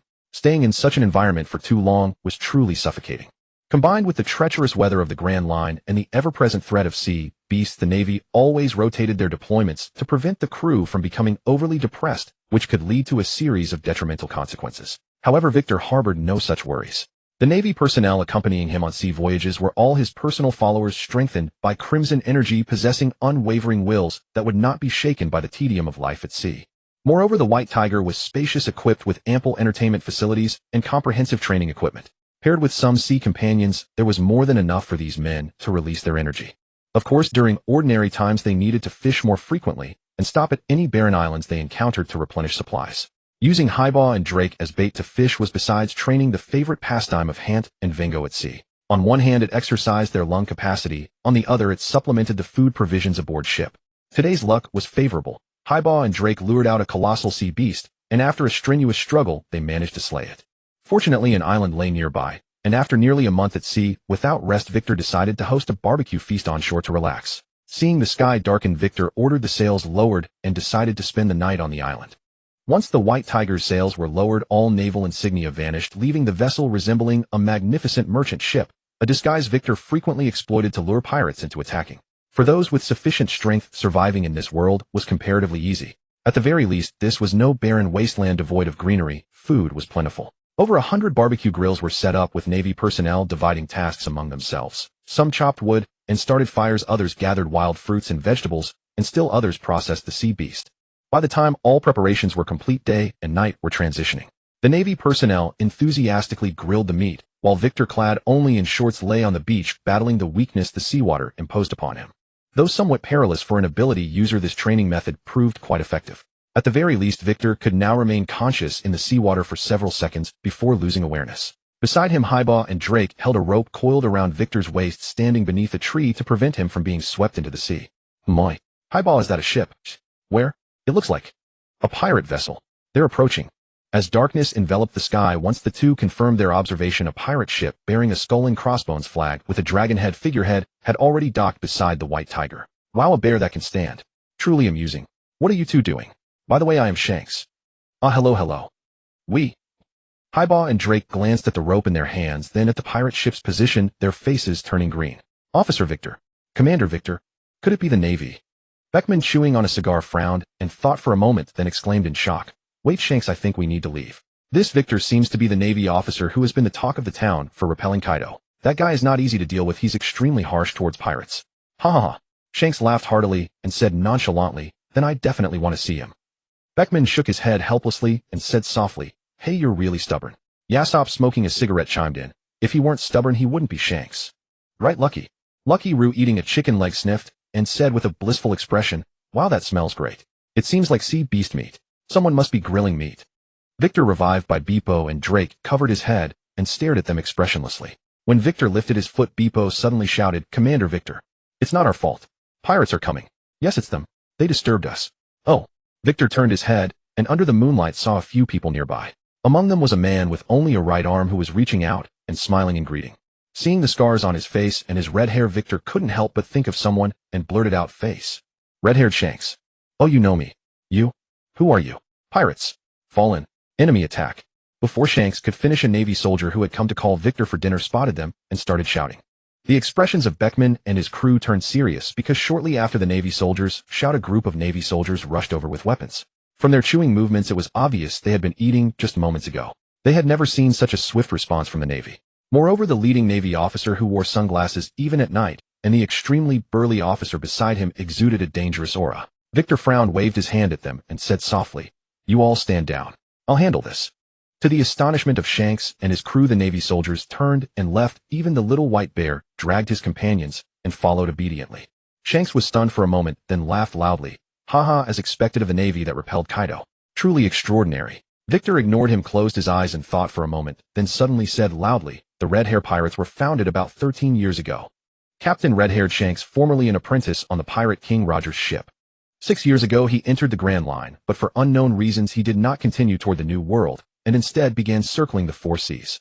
Because he keeps a low profile, does not make a living by plundering civilians, and even actively destroys aggressive pirate crews to collect bounties. So there is little information about you. However, I heard that Vice Admiral Guion of G2 branch once mentioned that he actually fought you 6 years ago, and your strength was already comparable to his. So I'm curious about how strong you have become now. But what a pity. Victor looked at Shanks's empty left sleeve and said regretfully, "It seems I've met you at an unfortunate time. Right now you must be at your weakest in recent years. What a pity. After today the red hair pirates might disappear. Why must you be pirates? Isn't it better to be sailors or explorers?" "Oh, Navy." Shanks dropped his smile and asked seriously, "What do you mean by that?" "What do I mean?" Victor pointed his finger in Shanks's direction and said softly, "When a pirate meets the Navy, what other outcome could there be? Did you expect me to befriend you? Although it's not nice to bully a disabled person, I'm sorry, but you're a pirate."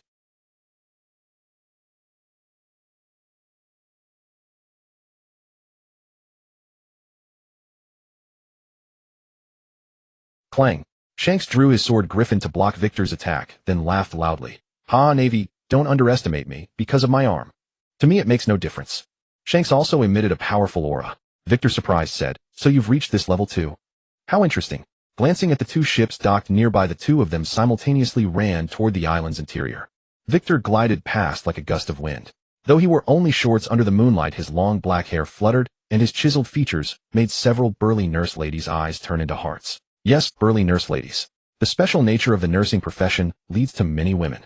Although the Navy, noticing that the presence of women could be inconvenient on long-term missions, had focused on training male medics. But there were still many female nurses from before. To prevent women from affecting the soldiers' morale, Victor specifically selected several tall and sturdy nurse ladies who, if they didn't speak, you couldn't tell if they were male or female. They had also been strengthened by Victor's blood-colored energy, and the number of pirates they had killed was not far behind that of other Navy soldiers. Now, waving large chunks of grilled meat, they called out in sweet voices to Victor's retreating figure, "Commander Victor, go for it." The alluring and pleasant voices made Shanks, who was chasing Victor, involuntarily glance over, and he immediately ran into a tree. When Victor stood on a clearing far from the beach and waited for a while, he finally saw Shanks arriving, his face bruised and bleeding from the nose. Seeing Victor's disappointed expression, Shanks blushed and loudly defended, "It was too dark. Ooh, I just didn't see the road." Victor pointed at the sky. Shanks looked up at the full bright moon and fell silent. Sunny and cheerful, carefree. What a pity. Why would someone with your personality become a pirate? You don't plunder civilians, and you actively help those in need. In my view, your actions are more like adventurers than pirates. Victor said helplessly, "But why raise that damned pirate flag?"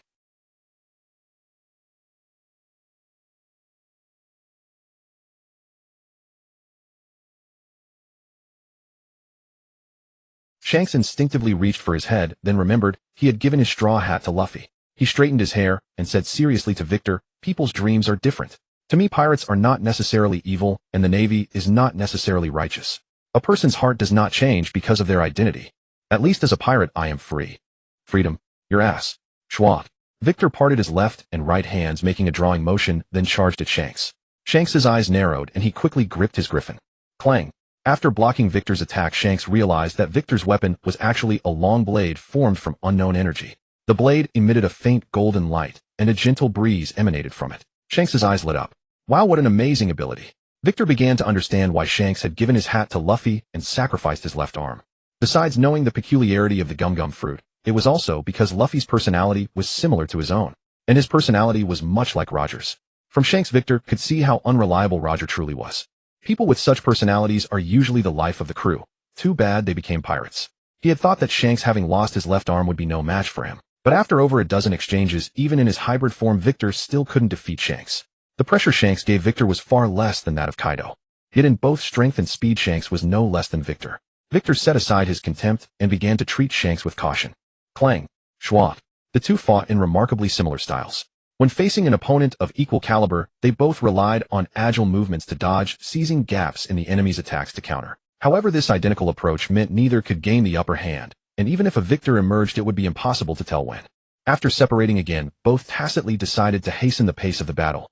A fierce aura arose from Victor, and his invisible blade tinged with blood. Meanwhile, an overbearing presence surged from Shanks as he firmly gripped Griffin, aiming at Victor. Crack, boom, bang. Before they even moved, their clash of conquerors, Haki had already toppled the nearby trees. In the cloudless sky, a sudden thunderclap rang out, and both charged at each other. Clang, boom. When Griffin met the invisible blade, a deafening sound erupted, sending dust flying and uprooted trees hurtling in all directions. Neither Victor nor Shanks spoke. Both were red-faced, gripping their weapons fiercely, trying to overpower the other. Soon Victor with his larger build gained the upper hand, perhaps also because Shanks was missing an arm. The invisible blade slowly pressed down on Griffin. Seeing the situation turn unfavorable, Shanks pushed with all his might and quickly retreated. Victor did not pursue. Looking at the excited Shanks, he said softly, "My conqueror's Haki was no match for the Beast King Kaido's in our clash. Apart from the long battles with pirates that honed my aura, my ability also played a significant role. And you who are not a devil fruit user matched me in the clash of conqueror's Haki. I somewhat understand why you didn't head to the New World 6 years ago, but instead began sailing around the four seas. Now when the New World is in such chaos, you choose to return to the Grand Line." Shanks's face suddenly turned serious upon hearing Victor's words. "Oh, then tell me, why did I come back?" "Simple. As a former cabin boy on the Pirate King's ship, you must have known the gap between yourself and the great pirates." Victor wanted to smoke, but found himself in only a pair of shorts. He shrugged helplessly and continued. 6 years ago, when you reached the Grand Line and were about to enter the New World, you realized that neither your own strength nor your crew's was enough to dominate the New World. So you chose to forego the New World and sail around the four seas instead. On one hand, to strengthen yourself, on the other, to find new companions. And now the New World is at a critical moment in the struggle for the title of Emperor of the Sea. You chose to return at this time. Besides being confident in your crew's strength, you're aiming for the title of Emperor of the Sea. It seems your ambition is great, Shanks. Huh? What man of the sea doesn't have ambition? Shanks nodded readily, admitting Victor's words. Victor's eyes turned cold, and he said sternly, "Then let me see if you're worthy of becoming an Emperor of the Sea." The invisible blade appeared, and both Victor and Shanks charged at each other again. But this time a blood-colored flame cloud emerged around Victor, and he activated his awakened form. In this state, his recovery and defense were greatly enhanced. Clang! After fighting for a long time against Victor's awakened form, Shanks was inwardly groaning. Relying on his enhanced body, Victor changed his fighting style, beginning to trade blows with Shanks. Even though Shanks was vigilant, he was inevitably caught off guard, and both of them landed a few internal destruction attacks using armament Haki. But with the same internal destruction of armament Haki, Shanks was already spitting blood from the corner of his mouth, while Victor, thanks to his formidable defense and recovery, showed no reaction. If this continued, he would surely lose. And judging by Victor's demeanor, he wouldn't let it go. "Stop looking around. You're dead today? I'll soon send your comrades to join you. Do you have any other escape tricks?" Hearing Victor's words, Shanks's eyes darted. He spotted his comrades sailing their pirate ship on the sea behind Victor, and an intense aura surged from him. The overwhelming pressure of his conqueror's Haki made Victor frown, and he too released a powerful aura.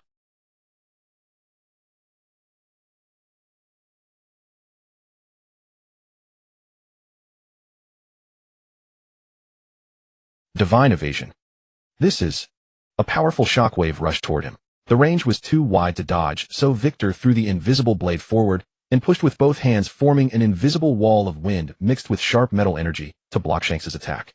But just as Victor was struggling to block the attack, Shanks leaped over his head and shouted, "Ha!"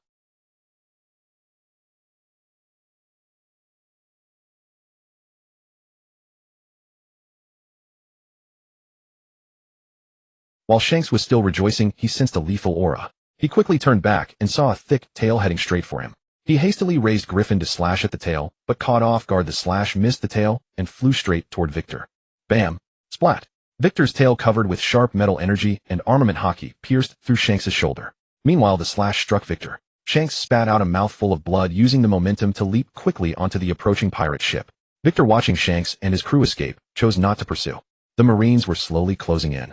Because of Shanks's slash, Victor had to hold up his shorts. But the burly nurses had already seen the sword wound on his buttocks and back, and they rushed over with worried expressions.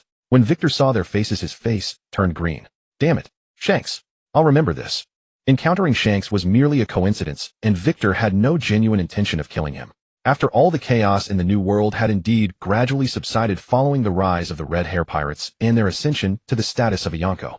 However, should his strength prove insufficient and he perish at Victor's hands, Victor would merely offer his regrets. From that point onward, there would be no more face fruit users on the Grand Seas. Shanks may have also discerned his intentions, so upon sensing he stood no match against Victor, he immediately chose to flee. Moreover, judging by the proficiency of his escape, he must have done this quite often in the past. Nevertheless, Shanks' current power was undoubtedly formidable. His mastery of Conqueror's Haki and Armament Haki was exceptionally refined, while his observation Haki was equally remarkable.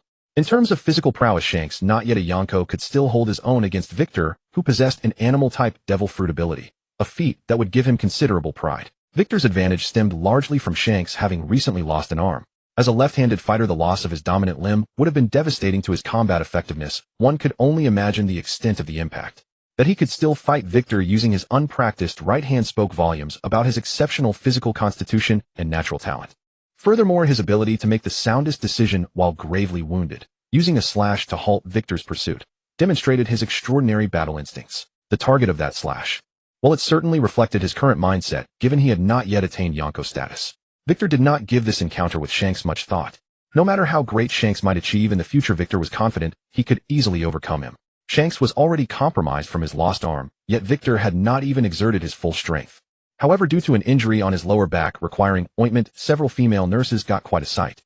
Now even Hunter knew that Victor's back was remarkably pale, nearly matching Bebo's fur. But after Hunter foolishly mentioned this to Victor, nearly becoming sea beast food, the topic was quickly dropped. When the White Tiger set sail again and crossed paths with Victor's pirate vessel, they simply had terrible luck. The bold ones who attempted to assault the White Tiger were fed to sea fish along with their ship, while the timid ones were swept skyward by violent tornadoes before they could flee far. Victor even took the initiative to patrol waters belonging to non-allied nations, causing nearby pirates to learn of a warship hunting them like a madman, forcing them to scatter elsewhere. After months of patrols and returning to the G2 branch, Victor spotted Gumi with a broad smile. Victor, excellent work. I have heard your aggressive operations have significantly reduced the number of nearby pirates, and you have taken down 3 pirate crews with bounties exceeding 300 million. Our branch has been considerably quieter because of this. Several special crates were carried down from the cold storage, each containing pirate heads that needed to be verified by the central headquarters before the bounties could be distributed. The Navy would naturally distribute bounty rewards for eliminating them, though most of it got divided among many, leaving very little per person. And when the Navy suffered heavy casualties, those bounties might only serve as compensation for the fallen or disabled sailors. As for pirates whose bodies could not be recovered after proper documentation, in 6 months, without any trace of them, the bounties would still be paid out. Upon seeing the crates, Gumi grew even more pleased and gestured for Victor to follow him to the cafeteria, where a lavish meal had been prepared in advance upon learning of his return. However, once at the cafeteria, Victor noticed that Borsellino was not there, which struck him as odd. On any normal workday, Borsellino was always the first to arrive for meals. Now that the cafeteria was serving and Borsellino still had not appeared, it was completely out of character. As if reading Victor's confusion, Gumi whispered beside him, Rear Admiral Kazuru has been transferred to Red Port. As you know, the World Conference is approaching, and whenever this happens, the headquarters always assembles a group of elites to provide protection. Given your outstanding performance, headquarters felt the need for Rear Admiral Kazuru here was no longer necessary, so he was transferred. But I have heard they are building new warships to support the various branches. Perhaps after this year you will be able to leave as well. Come, let us eat. After hearing Gumi's words, Victor paused for a moment before realizing the World Conference was imminent. Throughout this period at sea, communication had been unreliable, so he had not stayed in regular contact with Doris.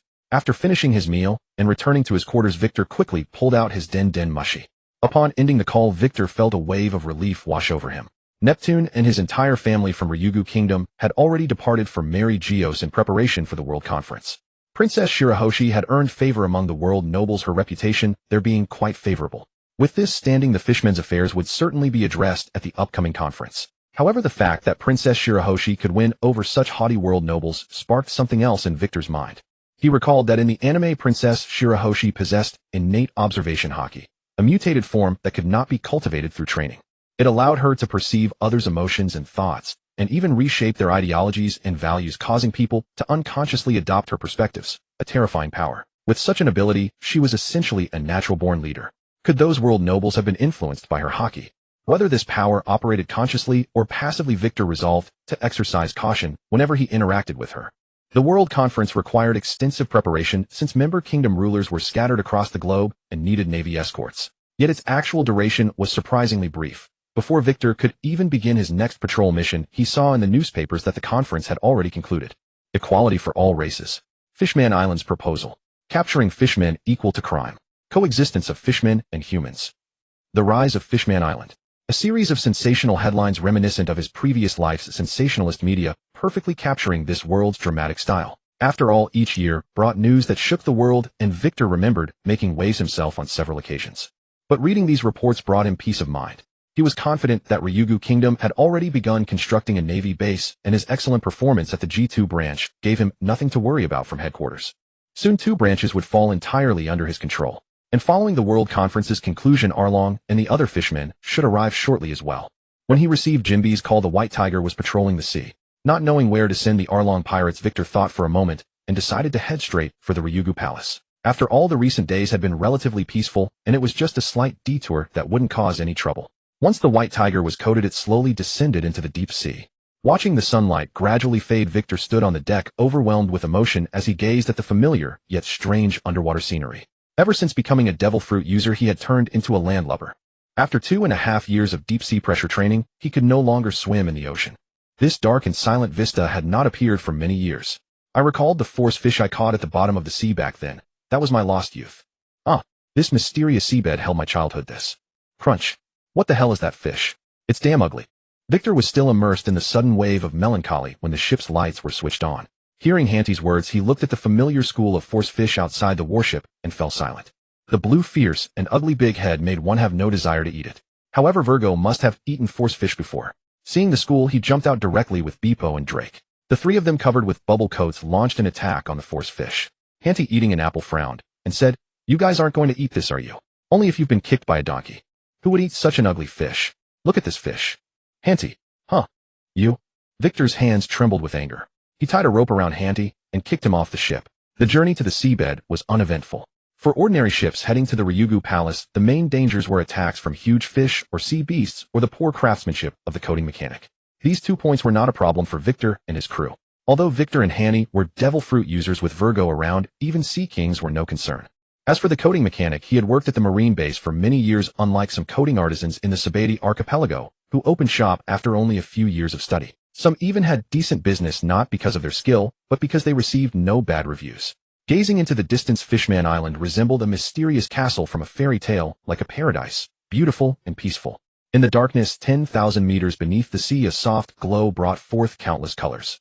When the white tiger reached the channel to the Ryugu Palace, Hanty was rolling his eyes. His good apprentice Beepo, after catching a garfish, accidentally punctured Hanty's bubble coat. While waiting for the channel to open, Hanty was pulled up. Victor kicked the seawater out of his stomach, and Hanty quickly recovered, shouting about wanting to eat grilled bear paw, and chasing Beepo around the ship. Seeing the marine emblem on the white tiger, a seagull holding a scale, the channel to Fishman Island was quickly opened.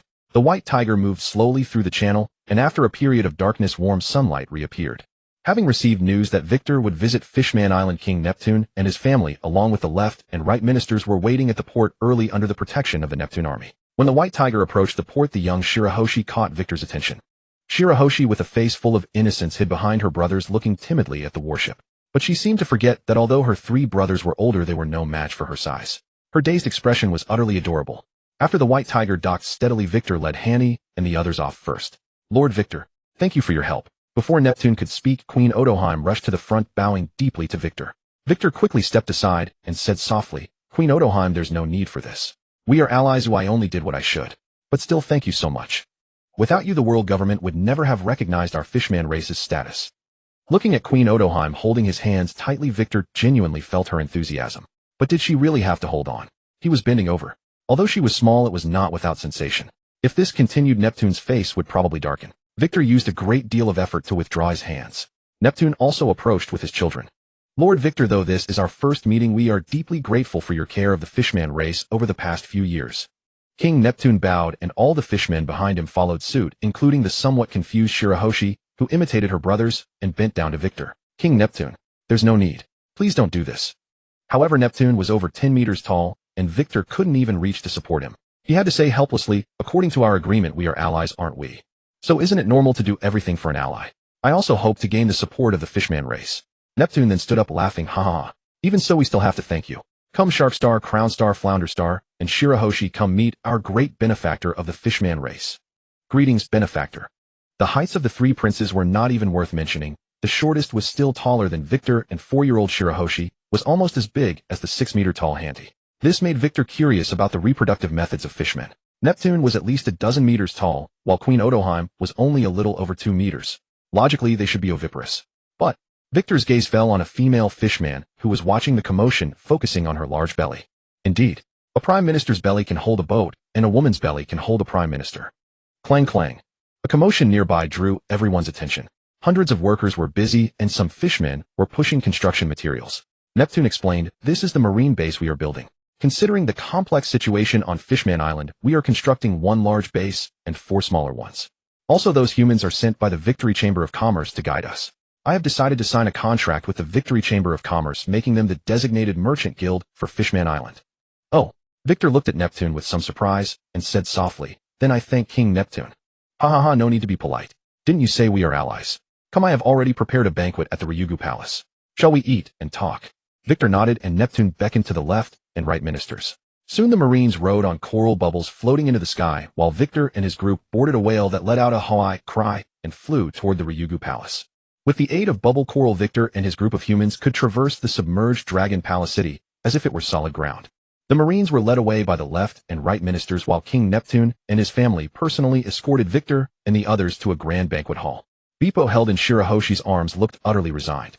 Girls always found adorable creatures irresistible, especially when they were still children. This might well have been Shirahoshi's first encounter with a mink. Victor was already planning to establish a zoo within the Ryugu Palace.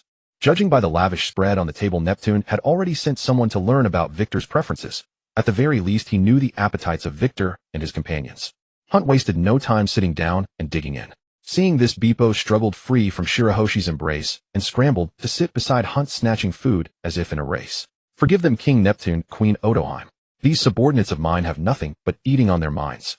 "Ha! A hearty appetite leads to a strong body." Neptune clapped his hands and said softly, "Rest assured there is more than enough food today. Please eat and drink to your heart's content. This is but a modest token of our Fishman Island's gratitude." Victor no longer stood on ceremony. He picked up his chopsticks and began to eat. Seeing him start, Virgo and Drake followed suit. The feast prepared by the Ryugu Palace was indeed sumptuous. Knowing that merfolk did not eat fish or meat, Victor understood that all the fish dishes were meant for them. Meeting the royal family of Fishman Island for the first time, Neptune's demeanor shattered the impression Victor had formed from the anime. Queen Otoheim was still as impulsive and willful, while the young princes, shark though small, displayed excellent upbringing and impeccable manners. As for Neptune, he was a competent ruler, far from the comic figure in the manga. He was exceptionally shrewd and calculating. First, Neptune decided to sign a contract with the Victory Merchant Company, designating it as Fishman Island's official trade representative. In other words, the Victory Merchant Company became the sole authorized channel for transactions between Fishman Island and humans. All goods would be supplied at cost, leaving other merchant companies to purchase at inflated prices.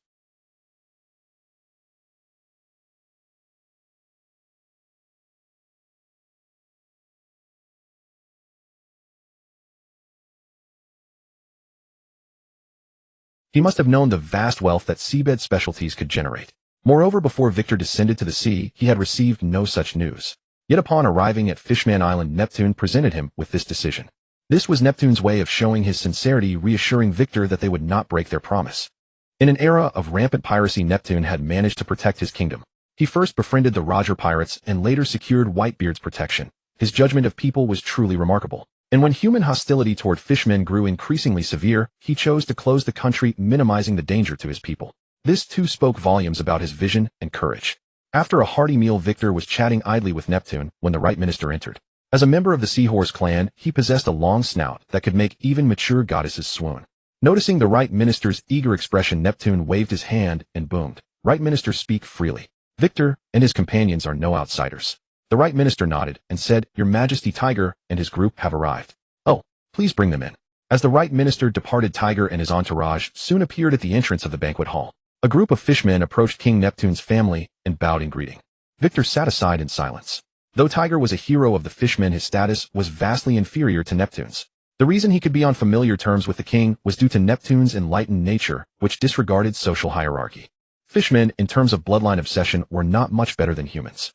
However, after becoming king, Neptune showed remarkable affability, and his marriage to the exceedingly kind Queen Otoheim bridged the gap between the Ryugu Palace and the common people. Victor silently observed the fishmen accompanying Tiger, Jimby, Aladdin, a dozen unfamiliar fishmen, and Arlong's crew. Aside from Tiger and Jimby, the rest were likely fishmen who would join the Marines. Thanks to Victor's maneuvering, the bounties on these fishmen had been revoked. However, given Arlong's battered appearance, Victor felt he still needed to reform him thoroughly. Even when bowing to King Neptune, Arlong wore a reluctant expression, provoking a joint beating from Tiger and Jimby. He was a typical hothead and a resentful youth. After greeting the royal family, Tiger walked over with his subordinates and gave Victor a bear hug. "Thank you so much, Victor." All right. Don't get so worked up. Let go." Victor turned his head away in discomfort. The height difference was too great, leaving him staring at Tiger's chest. A rather awkward situation. "Haha, Arlong, Aladdin, all of you come here."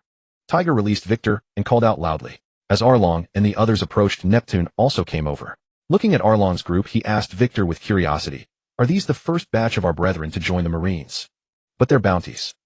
Don't worry, I've already taken care of it. Victor studied them for a moment. Apart from Arlong, whose eyes were defiant and glared at Victor with hostility, the others showed a mix of curiosity, slight worry, and confusion. Victor stepped beside Arlong, raised a hand to stop Tiger, and asked Arlong with a flat expression, "Do you still refuse to accept this?" "Oomph." Arlong sneered at Victor. "Don't think I don't know how you humans think. Living together with humans. Don't make me laugh. You claim that fishmen and humans are equal, but all you want is to trick our brethren onto land. And then capture them. Shut up. Shut up, Arlong. You idiot." Bang. Before Victor could speak, a furious Jinbi punched Arlong to the ground. Arlong staggered to his feet, shaking his head, and found his teeth knocked out. He cursed loudly, "You damn musclehead. Arlong, this is real. I've told you many times." Tiger suppressed his rage, yanking Arlong up and roaring, "Let go of your prejudice against humans. Don't use your foolish mind to judge everything that Lord Victor and the royal family have done for our brethren. Do you think I'm still alive for no reason? Why do you think Jinbi became a warlord? Why did Queen Otoheim risk her life to go to marry Geos?" Bang! Tiger slammed Arlong heavily to the ground and said word by word, "All of this is for our brethren. And what you're doing now is trampling on everything we've achieved. Arlong, don't let me down." After being lectured by the two, Arlong sat on the ground silent for a long time. Judging by his appearance, he seemed deeply affected. Regardless of his thoughts, Victor had decided to thoroughly educate him, at least to shatter the inexplicable sense of superiority born from his extreme inferiority complex. To this end, he had even prepared a good teacher for him. Among this batch of fishmen, Arlong's entire crew was present. Given their performance in the anime with proper training, they could serve as mid-level officers. Among them, the tallest, La Ding, who would later succeed Jinbei as the new captain of the Sun Pirates, should also possess considerable talent. Arlong rose from the ground, walked up to Victor, and said sternly, "Fine, I agree to become a Marine. But human, I will keep watching you. Watching all of you. If..." Bang! His newly grown teeth were knocked out once more. Arlong looked at Victor in disbelief, fury surging within him, instantly erasing all rationality. Yet as he stood up, before he could make a move, a large hand easily gripped his neck. Arlong's face immediately turned red. He struggled with both hands to pry the arm away, but the overwhelming disparity in strength caused his consciousness to slowly fade. "Brother Arlong. Human, what do you think you're doing? Let Brother Arlong go." Xiaoba and several of Arlong's subordinates lunged forward upon seeing hand hold Arlong aloft, but were stopped by Tai Gu and Shinping. "Brother Tai Gu. Chief Shinping. Don't you see? The humans are about to kill Brother Arlong." Tai Gu and Shinping remained silent in the face of their accusations. Victor, seeing that Arlong had stopped struggling, said, "Hey, Hant. If you're lucky trash. And all of you." Bang! Hant hurled Arlong with force. Arlong flew over Tai Gu and Shinping, crashing heavily into Xiaoba and the others, knocking them to the ground. Queen Otoheim had already left with her child. Neptune stood by silently watching without a word. Cough, cough. After Xiaoba and the others frantically revived Arlong, he clutched his neck, coughing incessantly. Victor once again stood beside him. "This is just a small lesson. I hope you all remember it. Though you haven't donned the uniform yet, since I am here, you are already Marines. As the first batch of Fishman Marines, I want you to remember your identity. You are no longer pirates without restraint. You are Marines who must abide by various regulations. From now on, the word freedom is no longer yours. I know it's hard to accept, but you must accept it. Don't forget you represent not only yourselves, but the entire Fishman race.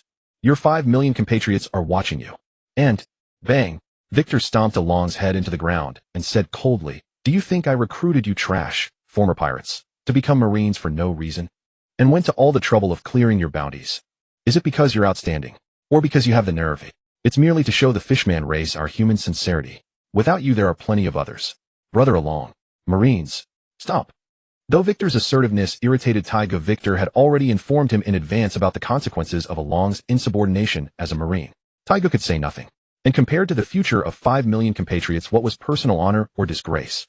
Victor is right. You are no longer pirates. From now on, as Marines, you are all Victor's subordinates.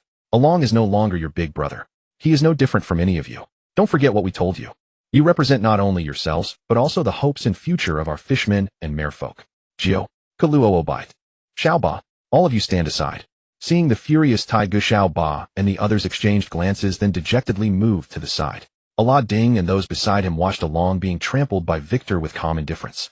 Arlong, naturally hot-tempered and reckless, had long forgotten Taiga and Shunping's warnings under such humiliation.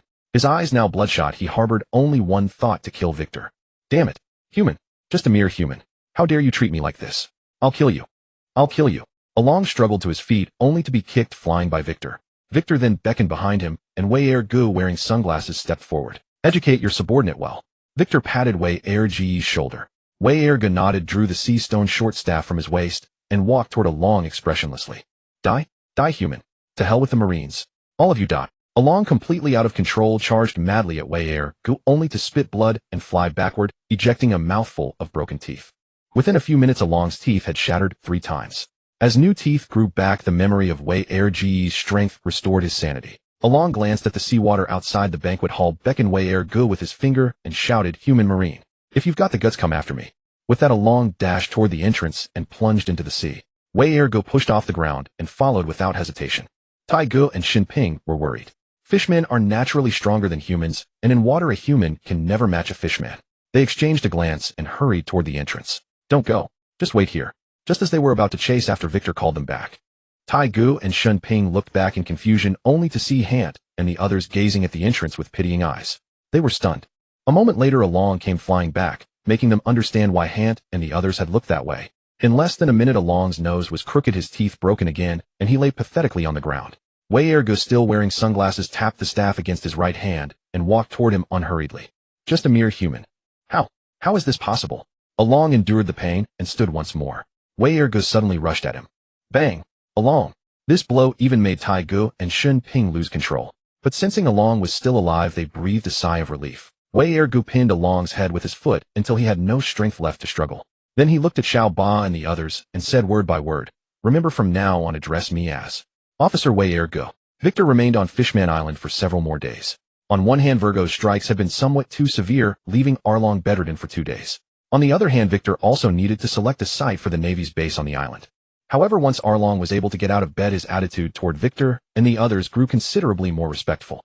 Fishmen have always revered strength, and as the saying goes, survival, however humble, is preferable to a glorious death. Whether on land or beneath the waves, Arlong had fallen effortlessly. That day he had truly sensed Virgo's murderous intent, and his chest wound required half a month to heal. Most crucially, Victor had helped him find his kin, surely revered as Madam and the man who claimed to be his father. Along's heart was a tempest of conflicting emotions. Abandoned by his parents since childhood, he had carried resentment deep within. Yet blood ran thicker than water, and Arlong did not know how to treat the father who had returned or the younger sister he had gained. Shuli, however, was not torn by such contradictions. She warmly embraced Arlong, explained the hardships that had driven his father to abandon him, and orchestrated a heartfelt reunion, putting on quite the melodramatic performance for Victor's benefit. Victor had not set out to reunite Arlong with his family, for he barely remembered that Madame Sholi was his sister. He had sought her out merely out of curiosity, hoping to divine his own future. After all, this mermaid, the destined widow, possessed a 100% accuracy rate in her prophecies. Victor harbored a suspicion that Neptune's steadfast support might stem from having received a prophecy from Sholi herself. By then, Madame Sholi had become the manager of the Fishman Cafe and was held in great esteem by many on the island, making her easy to find. Victor had brought Arlong and the others along. Once Sholi recognized Arlong, Victor found himself watching an emotional scene unfold before his eyes. Only after Sholi had attended to her duties did she devote herself to the crystal ball reading for Victor. The vision was calm and unremarkable, of Victor felt no extraordinary power and saw no bizarre scenes. Sholi told Victor she had seen only a single image an elderly Victor had in hand, sitting quietly while fishing. The rest was too blurred to discern. Victor did not press her for further readings. If he could still be alive and fishing in his old age, then he had surely succeeded. Nevertheless, he must not grow complacent. The future was in constant flux. Having learned that the Victory Trading Company had been designated the official merchant guild of Fishman Island, Victor relayed the news to Wardak via Den Den Mushi and proposed building an amusement park on the island larger than the one on Sabeti Archipelago, along with a zoo and botanical garden. After all, not everyone in Ryugu Palace wished to relocate to the surface. To Victor's surprise, Wardak, otherwise occupied with affairs on Sabeti, personally traveled to Fishman Island. For an ordinary person to descend 10,000 meters beneath the ocean to reach Fishman Island required extraordinary courage. Wardak had also brought rare pet cats and dogs, which delighted White Star immensely. However, considering her towering stature, perhaps a panda would make a more fitting companion for her. On Folkshore Island, the Fishman village was nearly complete. Under Princess Odoheim's impassioned address, numerous fishmen and merfolk gathered the courage to become the vanguard, the first to step onto land and coexist with humanity. Indeed, they regarded themselves as an elite vanguard. From their resolute expressions, they clearly believed as much. Victor noticed that Princess Odoheim emitted a gentle, compelling aura whenever she spoke. That aura swayed those with wavering resolve, stirring their emotions and making them profoundly moved by her words. This first group bound for the surface consisted of humble, hard-working fishmen, simple souls who knew only labor and shell gathering. They lowered their guards before Princess Odoheim, easily swayed by her eloquence and that captivating presence. Victor did not know whether this ability was something Princess Otoheim deliberately wielded or merely manifested when she grew emotional. In the stories, she could grasp someone's hand and exchange thoughts directly. Yet on this occasion, she had not recklessly employed such powers. Regardless of whether the ability was passive or active, it filled Victor with deep envy. If Princess Otoheim were to join the revolutionary army, even Dragon himself might yield his position. Such a power was undoubtedly formidable, and Neptune's policy of isolation may well have stemmed from precisely this concern.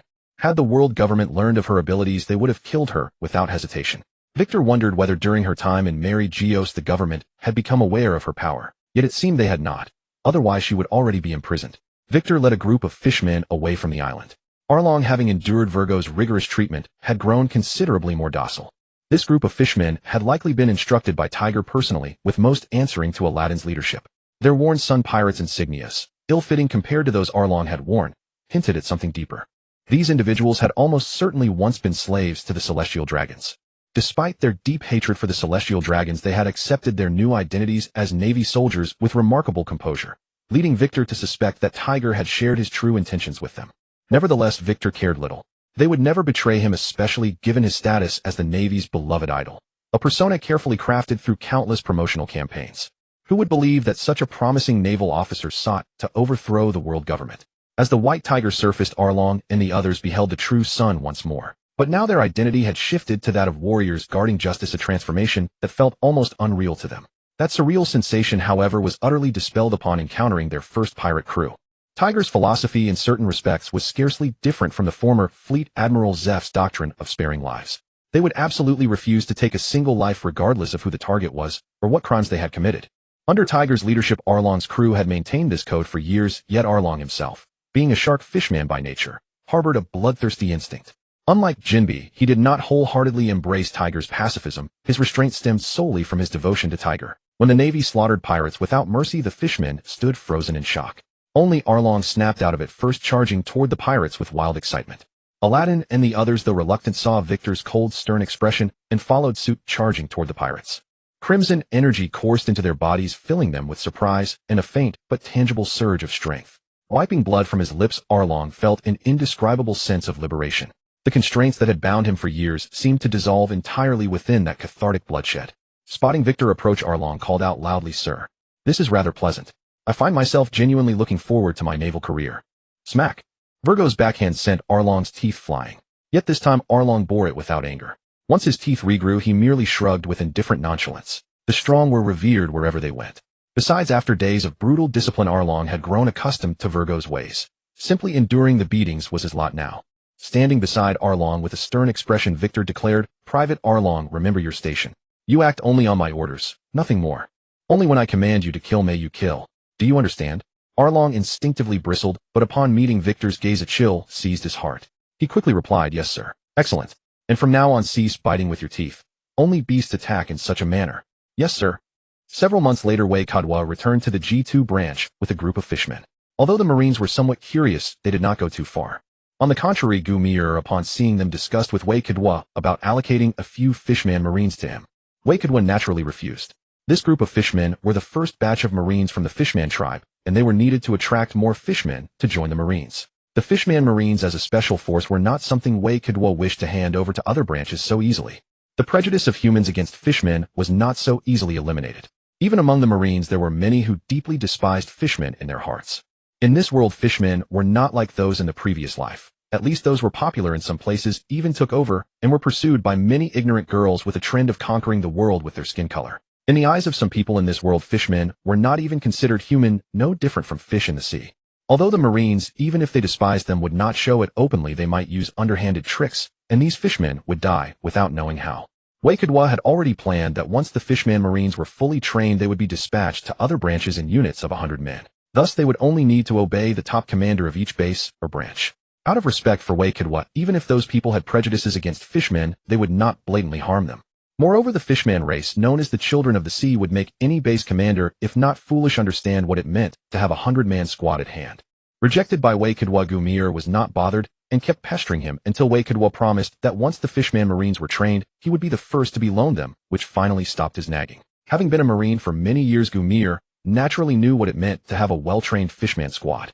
It meant that ordinary pirates upon encountering them had no choice but to surrender. It meant that even against powerful enemies these fishmen could lead their comrades to escape. It meant that whether for reconnaissance, ambush, or support, the branch's combat capability would be elevated to a new level. If possible, Gumier would have wished all his subordinates to be fishmen, but he knew it was impossible. The fishman population was sparse, a few million seemed many, but after excluding the old, weak, sick, and disabled, and those who held grudges against humans, how many could join the Marines? But Gumier did not know that Wei Kidwa had already made plans. Most of the fishman Marines recruited in the early stage came from Urin Street. Urin Street was originally a large orphanage, but due to mismanagement, it became a gathering place for criminal groups. And Tai Ge became the leader of Urin Street through countless battles. Shinping and Along were also among the outstanding ones. A small portion of the fishmen from Urin Street would join the Nephew army, while most were idle, engaging in petty theft, swindling, and all sorts of crimes. Compared to the residents of Fishman Island, their temperament was more ferocious and their courage greater. With such a character, if they became Marines, they would not be timid when fighting pirates. Do not think that fishmen were naturally bold. Although their physique was stronger than humans, most fishmen behaved just like ordinary human civilians when facing human pirates. Moreover, they had one greatest advantage: they had no families. Without families, with fewer attachments, they could be deployed at will, of course on the premise that they were well educated. This aspect was handled by Tai Ge and Shin Ping with assistance from the Longgong Palace. This idea received their full support. Tai Ge and the others saw that their former comrades, or orphans of similar background, now had a good way out, no longer having to resort to any means for a meal. As for the Longgong Palace, needless to say, Urin Street represented the darkness of Fishman Island. Wei Kidwa's move helped them eliminate this darkness, so of course they supported it. After the World Conference, Huang Yuan did not return. The headquarters sent no more reinforcements, so in the following days Wei Kidwa was still very busy. After resting for a few days, just as Wei Kidwa was about to set sail again, he was stopped by Gumier. Gumier specially dispatched 2 warships, one for Wei Ergu and one for Han Te, making them patrol supervisors of other sea areas, no longer accompanying Wei Kidwa on missions. Wei Kidwa was somewhat puzzled. Wei Ergu and Han Te were his subordinates, and due to the special nature of Branch 89, not even Gumier nor the Marine headquarters had the right to transfer them. However, Wei Kidwa knew that Gumier must have a reason for doing so. Gumier led Wei Kidwa to his office, brewed some tea leaves shipped by the Shengli Trading Company, poured himself a cup, and despite the heat, took a small sip, squinting his eyes as he said, "Indeed, tea is far better than coffee or anything. Wei Kidwa, I must thank you for helping me say goodbye to bitter coffee." Seeing Wei Kidwa's indifferent expression, Gumier said helplessly, "Wei Kidwa, you need to learn to enjoy life. Tea tasting is a great way to relax. Compared to tea, I prefer wine." Wei Kidwa raised his cup and drank it in one gulp, then said softly, "Senior Gumier, please stop beating around the bush. I'm very busy. I still need to take these rookies out to sea for more training." Gumier opened the door, carefully looked around, then walked over to Wei Kidwa and said, "The conflicts in the New World are getting more chaotic. I heard that recently the Red Hair Pirates have also joined the competition for the Emperors of the Sea. They fought with Kai Duo and managed to retreat unscathed, causing a great stir in the New World, which in turn made pirates even more reckless. Therefore, the headquarters has decided to hold a grand promotion and decoration ceremony starting next year. In addition to promoting Sakazuki, Lu Sali Nua, and Kuzan vice admirals to marine admirals, they also promoted Ji Yuan and Jia Ji as admiral candidates along with some other officers. Teacher Zay Fa contacted me. I know your next step is to take control of the marine base on Fishman Island, but bases come in different sizes. I suggested to Teacher Zay Fa to strive for the highest commander of the Fishman Island base, to be a vice admiral. Your promotion paperwork should be approved soon. Although due to age and other factors the headquarters may not promote you to vice admiral next year, but with the pirates you have slain during this time, I think they will not oppose you acting as the base commander of the Fishman base with the rank of rear admiral. Just like when you were at Branch 89. But if the Fishman Island base becomes a large base, the ranks of your subordinates will not be sufficient. Branch 89, you also need a reliable subordinate to take over right. I see you favor that big guy, but his rank is a bit low. As for Wei Ergu, although the two of them may not be able to become vice admirals, they are more than qualified to be rear admirals. So I took the liberty to let them command warships independently and carry out patrol missions during this period. After all, following you, although they have gained considerable merits, the headquarters will attribute most of the credit to you." After Gumier finished speaking, Wei Kidwa was silent for a moment, then said with sincere tone, "Senior Gumier, I won't say more. Once a batch of fishmen are trained, I will loan 500 fishman marines to the G2 branch. Haha, then I will gladly accept." Wei Kidwa walked toward the door, but suddenly stopped and said softly to Gumier, "Senior Gumier, if I remember correctly, your age should be slightly younger than Vice Admiral Lu Sali Nui. But you look older than Teacher Zfa. I have another hobby you could try. Do more flower arranging. A man without a woman ages quickly." Gumier touched his balding head and asked with confusion, "Flower arranging? That hobby of the nobility, what does it have to do with women?" This batch of fishmen, a total of 60, had been divided into 3 groups by Victor some time ago. Along's group was assigned to Virgo, while Hante led a fishman named Willie and over a dozen of his companions. Willie, a fishman who was formerly an officer of the Sun Pirates, had a great dislike for Along and was nearly his equal in strength. After Hante witnessed him fighting Along, he became interested and took Willie's group under his wing. During this period, the hostility between Along's group and Willie's group had diminished considerably. Because Virgo and Hante's training methods were each harsher than the other, the 2 groups became fellow sufferers. And Beepo and Drake should be added as well. Upon learning that the 2 were the personal disciples of Virgo and Hante respectively, the fishmen's resentment towards Virgo and Hante lessened considerably. It seems they train even their own disciples so harshly. It's not targeting them, but rather these 2 are essentially demons. Victor personally led Aladdin's group. As a fishman bearing the same name as a certain fairy tale protagonist from a past life, Aladdin was quite mature. His companions were also very calm. Perhaps due to their experience as slaves, these fishmen were not easily agitated, and most of them appeared quite composed. Since they were separated this time, Victor directly dispersed them. A sense of competition could be allowed, but the mindset of forming cliques could not be retained. Aladdin led Along's group, while Along commanded Willie's group, and Willie became the squad leader of Aladdin's group. This allocation somewhat surprised the 3 of them, but they dared not voice any objections. During this period, at least, they had learned some of the Navy's regulations and had a preliminary understanding of what military orders meant. As for the consequences of disobedience, simple and crude, but highly effective. With Virgo alone, he could beat all of them down. Not all humans were weaklings. To motivate them, Victor also promised that whoever distinguished themselves the most in this patrol mission would have the opportunity to become the base commander of one of the 4 sub-bases on Fishman Island. This excited Along and Willie immensely. Even the usually composed Aladdin declared that he was determined to be the base commander. In this spirited atmosphere, 3 warships set off in different directions. The 3 of them represented the 3 factions among the fishmen. Among them, Victor held Aladdin in high regard. Aladdin was intelligent, calm, and knew how to make trade-offs. Moreover, his talent was considerable. As the ship's doctor of the Sun Pirates, Aladdin's strength was actually formidable. At least apart from Tiger and Jinbe, Victor did not believe anyone else in the Sun Pirates could match him. Despite possessing such strength, Aladdin was actually very low-key on the Sun Pirates. Ordinarily, Along actually looked down on these fellow tribesmen who had once been slaves and often provoked Aladdin, but Aladdin did not stoop to Along's level. When he learned that Tiger and Jinbe had agreed to Victor's request to send them to become Marines, he did not, like the others, hastily raise objections. Aladdin unconditionally trusted Tiger, believing that he would not harm them, and that was indeed the case. As a staunch supporter of Tiger, Aladdin also held great favor towards Victor. After all, without Victor, Tiger felt he could not have returned alive to Fishman Island, and they themselves might have been captured by the Navy and sent to the Celestial Dragons. Or perhaps they would have died in battle. And most of their fellow tribesmen who had come to the surface would still have been unable to escape being captured by humans and reduced to slavery. Therefore, regarding becoming Marines, Aladdin not only lacked the resistance that Along and others had, but on the contrary, he cooperated fully with Victor. Most of the fishmen who had experienced similar circumstances as Aladdin shared his attitude. Especially after learning from Tiger about Victor's true intentions, they supported Victor even more. The hardships of training, the constraints of regulations. For them, these were nothing. Having endured sufficient torment had long made their wills as firm as rock. Their knowledge of the Celestial Dragons made them realize that this was their only chance to take revenge. Moreover, most of them had children and families. To strive for a future for their offspring, becoming Marines was a good method. Victor had privately told them that those with families on Fishman Island would be stationed there long-term, serving as Marines at the Fishman Island Naval Base. Their relatives, friends, and descendants, once they reached the appropriate age, would also be given priority recruitment as Marines. For these fishmen, who had originally been pirates, becoming pirates was a matter of necessity. That life of being chased by the Navy in nice terms was called freedom, but in reality, it was being uprooted from home like stray dogs. They did not wish for their children, relatives, and friends to have the same experiences as they did.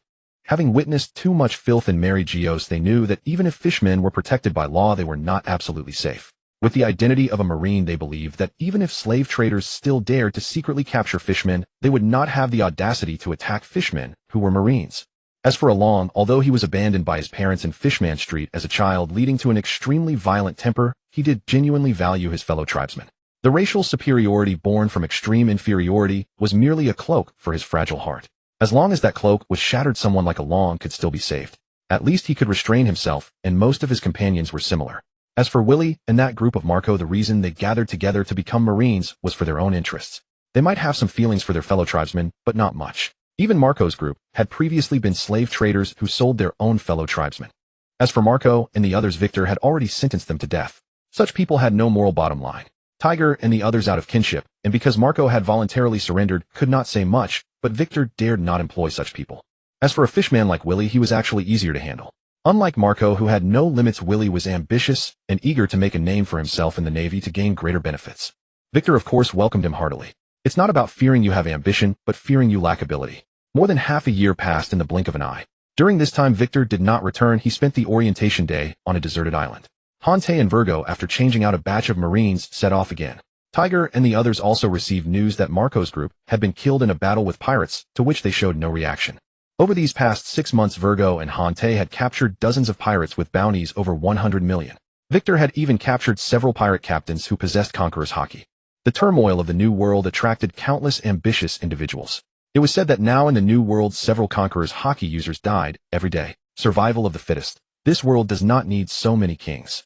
Perhaps the title of Emperor of the Sea was originally coined by the world government. As Victor and his team patrolled diligently, the Grand Line once again calmed down. Meanwhile, the summons from Marine headquarters had arrived. Victor returned to the branch, took Hante and the others, and the White Tiger set sail for headquarters. Meanwhile, at headquarters, Sengoku was holding Victor's latest battle report and Gromer's report, his face full of worry. Crunch, crunch. Sengoku, whose head was throbbing with pain, turned around and saw Garp pulling out the senbei he had hidden under the sofa, pouring the bag into his mouth. He couldn't help but roar, "Garp, you damn bastard." Ha ha ha. Garp carelessly tossed the empty bag onto the floor, then reached behind the sofa to pull out another pack of senbei and opened it. Seeing this, Sengoku could no longer contain himself and lunged at Garp in a fierce tackle. Bang! Crunch! My waist! My waist! Having landed squarely on Garp's waist, pinning him down and making him yelp, Sengoku tipped the senbei into his own mouth. Just then Tsuru pushed open the door and, seeing the scene, sighed helplessly. How old are you two combined? Can't you stop being so childish? Fighting over a bag of senbei all day. Hey Sengoku, this is a document from the world government. It's been decided the Fishman Island base will be established as a large-scale base divided into 4 squadrons. The highest-ranking officer at the base will be a vice admiral from headquarters, and it will be incorporated into the G branch, designated as G7 base. Looking at the document in Tsuru's hand, Sengoku swallowed the last mouthful of senbei and immediately grew troubled again. Seeing his expression, Tsuru asked curiously, "What's wrong? Are you thinking of opposing it? That would disrupt our tacit understanding with the world government and the stability among the marine factions." Sengoku shook his head, walked to his desk, and handed several documents to Tsuru. He said with some helplessness, "This is Commodore Grom's proposal along with Victor's recent performance reports. In less than 2 years of supporting G2 branch, Victor rose from Rear Admiral to Vice Admiral. Over the past 6 months, along with his 2 subordinates, he has captured 19 pirate captains with bounties over 100 million. And that doesn't even include the bounties on their crew members. Grom proposes a direct double promotion for Virgo and Hant to Rear Admiral, and for Victor to become Vice Admiral. Striking from both sides. That brat Victor is putting a lot of pressure on me." After reading the documents, Tsuru placed them on the table and reasoned, either way, he's a Marine. And right now Victor's reputation is enormous, both within the Marines, among the allied kingdoms, and even among non-allied nations. His fame is almost rivaling Garp's. He's being called the new generation's leading figure of the Marines. Given the unique nature of Fishman Island, the world government won't easily dismiss their proposal. So why not go ahead and promote Victor to Vice Admiral? Sooner or later, given his strength, he'll become a headquarters Vice Admiral anyway. Once he's a Vice Admiral, we won't have to worry about his rank. After all, he won't have a chance at the position above Vice Admiral for at least another decade. Let him stay at Fishman Island, it'll save us from more trouble. Don't forget, Victor is the poster boy that the Marines and the world government have jointly promoted. Having him promoted to Vice Admiral during this grand ceremony would be the icing on the cake, wouldn't it? It's a shame he refused to become a candidate for Admiral. After speaking, Tsuru picked up the teapot from the table, poured herself a cup, and sat down to slowly sip her tea. Sengoku, looking even more conflicted, furrowed his brow and thought for a long time before saying, refusing to be an admiral candidate means he has absolute confidence in his own strength. He doesn't need headquarters guidance. He can contend for the next admiral seat purely on his own power. Of course, I know how famous he is now. I also know that promoting him to Vice Admiral will make the world trust our Marines even more. But that brat Victor was raised by those lunatics like Raoul, and he even has Zephyr's support. Most importantly, he's Sakazuki's own nephew. You should know his attitude toward pirates. If he becomes the next admiral, even if the next fleet admiral is Kazan, given Victor's abilities and his backing from the Celestial Dragons, I doubt he'd be willing to wait many years before becoming fleet admiral himself. From that brat's way of doing things, he doesn't like being confined. He's ambitious. Whether that will be a blessing or a curse for the Marines, we don't know. The relationship between the world government and us Marines. Sigh. Crunch. Crunch. Sengoku sighed helplessly, then heard the familiar sound, and turned to see Garp tossing the last piece of sunbae into his mouth, chewing twice before grinning at him. Ha ha ha. I say, you're worrying too much. From your tone you're regretting making Victor the new star of the Marines. Kazan, the next fleet admiral. I don't think you're so old that you can't serve a few more years as fleet admiral. What's the use of thinking about this and that every day, eh? Since Grom made the proposal, Sakazuki will surely agree. Even if you try to suppress Victor's promotion, it's meaningless. Besides, it's still up in the air whether that brat Kazan will be your successor. Tsuru is right. Victor is a Marine first and foremost. No matter what his relationship with the Celestial Dragons or the world government, he is a Marine. What's wrong with him taking control of the 87th branch and the Fishman base? He handed over the most critical appointment authority to headquarters. That shows he's smart. And you say Victor is ambitious. Wouldn't that be even better? An ambitious guy becomes fleet admiral. Do you think he'd willingly submit to the world government? Are you afraid that one day Victor will lead the Marines to break away from the world government? That's not what we should be worrying about. No one can predict the future. But I do know one thing, setting aside a few flaws, Victor's actions have made him a qualified Marine. Even though our philosophies differ, we all fight for justice. Sengoku, how could you forget such a simple truth? Sengoku looked at Garp in astonishment, as if he didn't recognize his old friend. But he quickly realized that Garp was just too lazy to be bothered. He didn't want to become an admiral and serve as a Celestial Dragon's guard. Garp's insight and political acumen were no less than his own. Just as Sengoku was about to speak, he saw Garp pull out the last bag of senbei and dash out in a flash. Sengoku gave a bitter smile and shook his head. Sigh. That damn bastard. Seeing Sengoku's expression, Tsuru set down her teacup and asked softly, what's wrong? Made a decision. Sengoku nodded, his expression complex. You and Garp are right. No matter what, Victor is a Marine first, and everything we do is for justice. Victor had brought along Aladdin and his crew of fishmen to the headquarters this time. Although the officers at the headquarters were somewhat curious, they did not display any particular expression. The medal awarding and promotion ceremony was said to be broadcast live to the entire world, so the headquarters was currently extremely busy. Even Victor and his group, who had arrived not too late, had to solve their own accommodation issues, living and eating on the ship with the headquarters only providing ingredients. For this ceremony, almost every branch and base had sent a representative, either the first or second in command. And the Marines who had been specially summoned by the headquarters, such as Victor, Angus, and Rambo, could be considered supporting roles in this grand event. Indeed, Angus and Rambo had also been summoned. Over the past year or so, the Marines under the control of Branch 89 had almost no pirates daring to pass through, and their merits were enough to warrant another promotion. This surprised Victor pleasantly. Compared to Hunter, Rambo was actually more suitable to become a local commander. If Rambo became a Commodore and could take over Branch 89, it would be more fitting than Hunter. Victor had originally thought that Sengoku would seek him out for a deep conversation, but unexpectedly, it was not Sengoku who came, but the hero of the Marines, Monkey D. Garp. Early in the morning, Victor thought he was seeing things. Garp, who had surged up suddenly. Although the two had never met, both the training method for armament Haki and the warship sandbag method for physical training had been learned by Zephyr from Garp. By this relationship, Victor could be considered half a disciple of Garp. After a standard military salute, Victor said sincerely, Vice Admiral Garp, thank you for your guidance. Haha, it's not really guidance.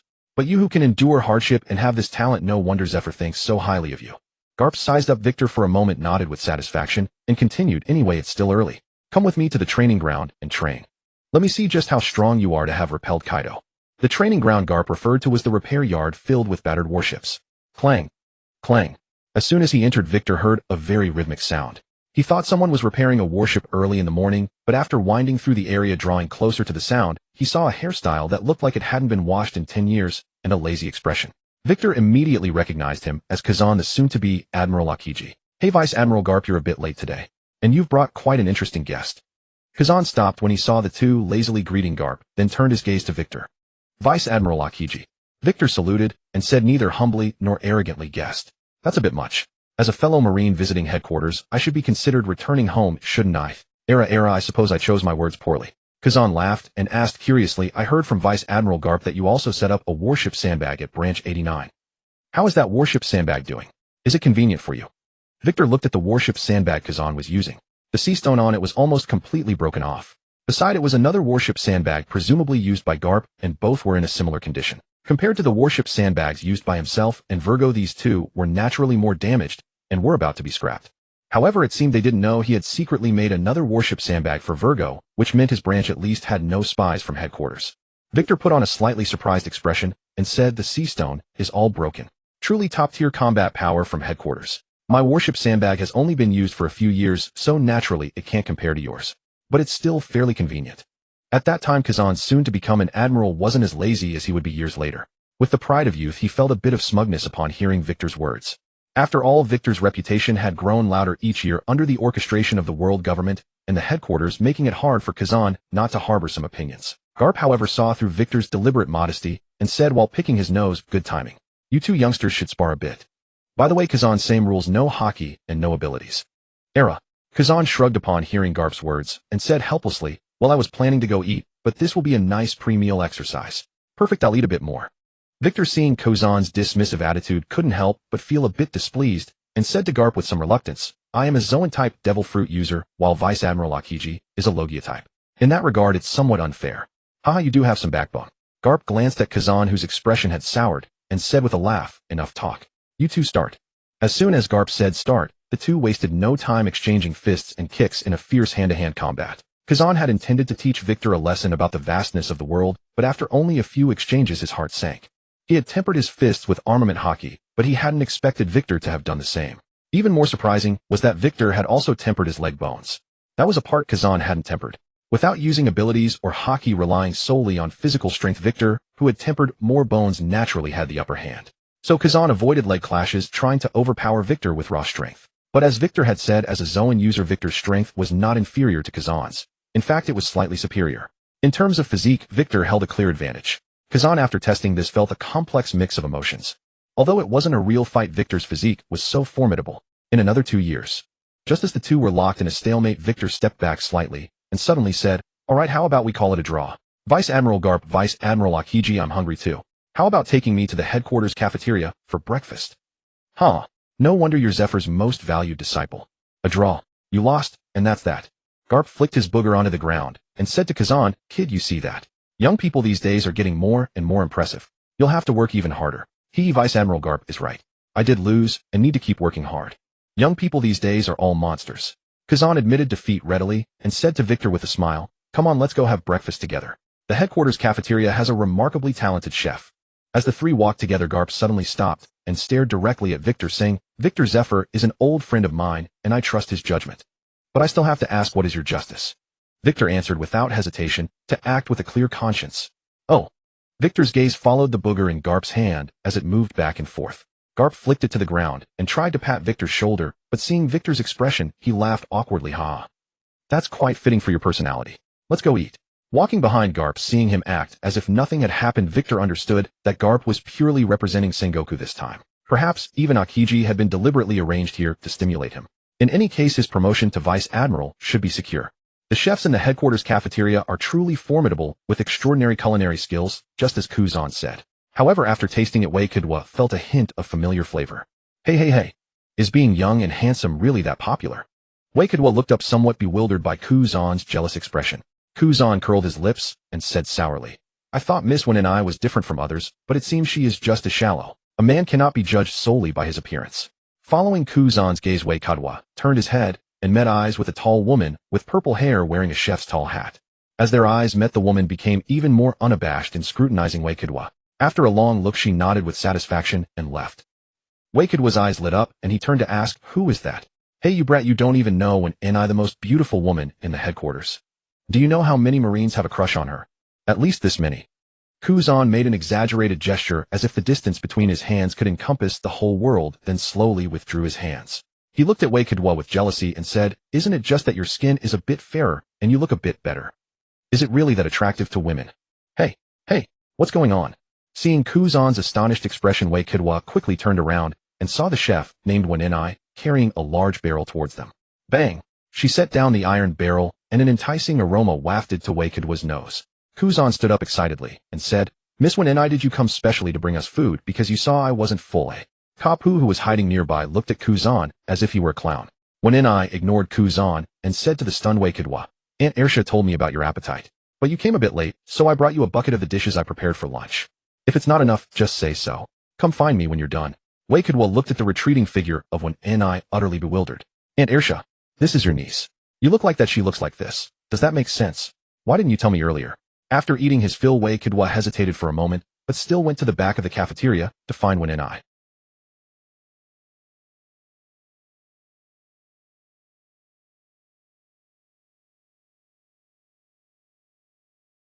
As the head chef of the headquarters cafeteria, Wenenai naturally had her own office. After being led to one Ni's room, Wei Kidwa found that she had changed into a black tight dress that accentuated her excellent figure even more. Especially her long legs, over 2 meters clad in black stockings, made Wei Kidwa's blood boil. Is this a widow? Mature woman style? When Enai closed the door, as if sensing Wei Kidwa's excitement, a smug smile appeared on her face as she gently lifted his chin with her hand and coquettishly laughed. The genius of the Marines, mister. Wei Kidwa, that look in your eyes is hardly befitting a righteous Marine. It seems you told Aunt Arsha that you weren't interested in women. Ha ha ha. Wei Kidwa took the opportunity to hold Wen Ni's hand, then inconspicuously moved it away and sat down on the sofa beside him. He said to Wen Enai, I was under 20 years old then, so of course I wasn't interested in women. But Aunt Arsha never mentioned that her niece was so enchanting and beautiful. Sensing that Wei Kidwa deliberately distanced himself, Wen Enai didn't mind. She sat down beside him and said, so are you satisfied with what you see? If you're satisfied, let's make preparations and get married next month, okay? I can apply for a transfer to your base. Holy crap. As a genius of the Marines and a rising star reported dozens of times a year, Wei Kidwa was often pursued by many beautiful women. But most of the time they would just shout, Captain Wei Kidwa from afar, or give him a quick hug, and that was it. The boldest was a woman with decent looks and about 5 meters tall who directly wrapped her top around Wei Kidwa's head. But someone like Wen Enai who went straight to the point and wanted to get married, Wei Kidwa had never seen before. Considering that Aunt Arsha's hometown was Dili Siluosa, Wei Kidwa understood. Although Dili Siluosa was not yet the land of love, passion, and toys, the women there were all about speed when it came to love. If they hit it off, they'd go all the way that very night and complete all the formalities within a week. However, unlike their straightforward view of love, they were extremely faithful. If they found their partner betrayed them, the probability of having your member cut off while you sleep was 99. 99. Bang! Before Wei Kidwa could speak, the door was violently kicked open. With pink hair draped over her shoulders and a cigarette dangling from her lips, Tina saw Wei Kidwa and Wen Enai and shouted angrily, Wen Enai, what are you doing? Unlike Wei Kidwa, who felt a bit guilty, Wen Enai stood up gracefully and said to Tina, you saw it. I'm pursuing Wei Kidwa. Is there anything wrong with that? Hey, didn't you say that Wei Kidwa never made any promises to you and isn't even your boyfriend yet? So there's no problem with me pursuing him, right? Hearing Wen Ni's words, Wei Kidwa couldn't help but straighten his back. That's right. Although he and Tina had been flirting, he had never made any promises to her. Why did he feel like he had been caught in an affair? How ridiculous. Wei Kidwa, stand straight and act right. Besides, I'm the one being pursued. Why should I panic? Wen Enai, you jerk. How dare you steal my boyfriend? And I thought you were my best friend. Tina is angry. What's wrong with being best friends? Can't best friends compete? An outstanding man is liked by everyone. What did you say? After all these years of friendship, you're going to steal my man. Tina is heartbroken. Wei Kidwa watched the two arguing with interest. It seemed they had known each other since childhood. He had to admit seeing two excellent women fight over him did give him a little pride. Since neither of us is willing to let go, then let Wei Kidwa choose. Fine. Let Wei Kidwa decide. Wei Kidwa, what do you say? Tina wants to hear. Just as Wei Kidwa was enjoying the show, they turned their attention to him. He pondered for a moment, stood up, and decided to tell the truth. Tina, Wen Enai, I'm very happy that you both like such an unreliable man as me. But until I become a Marine Admiral, I won't consider marriage. We can still be good friends. Oomph. Hearing Wei Kidwa's words, Tina and Wen Enai glared at each other angrily and said in unison, I won't give up. I can wait. You? Actually, before that we could develop a purely physical relationship. I don't mind. Awesome. So awesome. Wei Kidwa, go to hell. Boom. Victor lay on the training ground behind the cafeteria with a black eye and a nosebleed, gazing blankly at the sky. Those legs over 2 meters long were indeed formidable, and Tina's punches were no less impressive. And another thing, this headquarters building was absolutely terrible. It crumbled at the slightest touch. Victor wiped the dust from his head and was about to stand up when a dark shadow fell across him, blocking out the sunlight. Then a familiar voice rang out, Hey. Victor, your entrance style is quite unique. Smoker, a cigar clenched between his teeth, hauled Victor to his feet. Oh, it's merely the treatment that a popular man often receives. But you, Smoker, you look a bit more mature. A diagonal scar appeared above Smoker's eye, adding an air of authority and ferocity to his already stern features. TCH. Stinky smoke breath, you're here too. Still uneasy, Tina approached cautiously. Upon spotting Smoker, she greeted him warmly before dusting off Victor's clothes. Watching this scene, Smoker said with an expressionless face, Tina, if you had devoted yourself to training, you wouldn't be the lowest ranking among us now. Shut up. Noticing Victor snickering nearby, Tina kicked him and turned away in a huff. Under Sakazuki's training, Smoker's strength had grown remarkably. Over the past few years, Sakazuki had been stationed at G1 branch in the New World, routinely taking Smoker out on patrols where they faced even fiercer pirates. Unlike the original story, Smoker's devil fruit abilities had undergone a tremendous transformation under Sakazuki's tutelage. He couldn't say whether it was due to some latent connection between the smoke fruit and the magma fruit, or if Smoker had simply had a breakthrough. Previously his smoke could only manifest as white mist composed mostly of fog with low attack power, serving primarily as support in combat. Now Smoker's smoke could turn black, likely from absorbing too much of the magma's dark fumes, which not only greatly enhanced its support capabilities, but also allowed it to produce explosive effects. His techniques grew increasingly diverse, with his ultimate move being the most devastating. A black dragon forged from smoke capable of both offense and defense. Rumor had it he had earned quite the reputation for it. Smoker had now become the most renowned new generation Marine following Victor. According to his uncle Sakazuki, they were aiming to make Smoker a candidate for Fleet Admiral. If that actually succeeded, Smoker's fate would undergo a dramatic shift compared to the original timeline. Choices could be incredibly important at times. Follow the right person, take the right path, and even a fledgling chicken could transform into a soaring eagle. But ultimately one must possess the innate potential to make it happen. After reconnecting with Smoker, Victor spent the past few days meeting with members of the Radical faction and some of Zephyr's disciples, getting to know them all. As the ceremony drew nearer, Sakazuki convened a meeting with several Radical officers announcing that the proposal for Smoker to become a Fleet Admiral candidate had been approved, along with Victor's promotion to Vice Admiral. To Victor's surprise, he learned from Smoker that the current G1 branch commander Godai was actually part of the Radical faction. This caught Victor off guard. Based on Godai's actions in the original story and his own rise through the ranks, Victor had assumed he belonged to Sengoku's moderate faction. However, he was unable to attend this ceremony. Since G1 branch operated in the New World, it required a permanent military presence of at least Vice Admiral level strength. With Zenesima and Kageyoshi returning from their missions, the ceremony finally commenced. Over a dozen giant den mushy screens completely covered Marineford Plaza, as Victor and the others stood expressionlessly while makeup artists worked on them. Seated beside Victor, Smoker appeared completely inexperienced, with such interviews sitting rigid as a log while the makeup artist directed him. For someone who had spent years fighting in the New World, he had never needed makeup, even for press interviews. This ceremonial event with its clear agenda was taken extremely seriously by headquarters, which wanted to showcase the Navy at its absolute best. Aside from him, the other Marines also appeared stiff and awkward. Only Victor, with his extensive experience, knew exactly how to cooperate without needing instructions from the makeup artist. Once the makeup was done, Victor and the others made their way to their designated spots, wearing their justice capes as they waited in the room for the herald's call. When it was finally Victor's group's turn, the investiture ceremony was drawing to a close. They emerged from the corridor and took their places in the front rows. Sengoku rambled on for quite a while before personally pinning their new ranks onto each of them. On the lowest tier of steps were several corps colonels who would be promoted to rear admirals this time around, about 50 of them. Following that came the major general promotions, including Virgo and Hunt in your cohort, totaling over 30 more. Victor's young fan Kesa and Maynard were also present. Next came Victor's row, where captains would be promoted to vice admirals, a much smaller group of only 9 people, all familiar faces from later years like Stelter's Doberman and a few giant tribe marines. They stood below the steps, their heads level with Victor and the others. Above them were the 3 candidates for admiral this time: Momo, Zenesima, Chaban, Kageyoshi, and Smoker, who had been bestowed the title of Ink Dragon. After Victor and his group received their credentials, the 3 of them slowly emerged and took their positions beneath 3 chairs. In terms of style, the Navy had certainly gotten things right. The moment Sakazuki and the other 2 appeared, the reporters erupted into cheers, louder even than when Victor had made his entrance. The ceremony lasted roughly over 3 hours from start to finish. Fortunately, everyone maintained decent stamina throughout, and no one needed to step out for a break.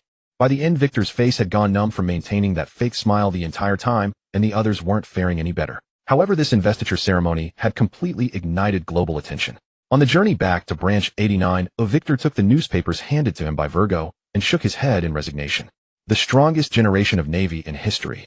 The Navy's highest combat power. Not only have 3 admirals emerged, but there are also 3 candidate admirals. The glory of justice will shatter all evil. The invincible Navy. Every newspaper without exception was filled with praise for the Navy, and no publication dared to run counter-content at a time like this. Previously, there had only been 2 Navy admirals, not 3. Though, as the newspapers noted, by the number of admirals and the overall strength of the Navy, this truly could be called the strongest generation.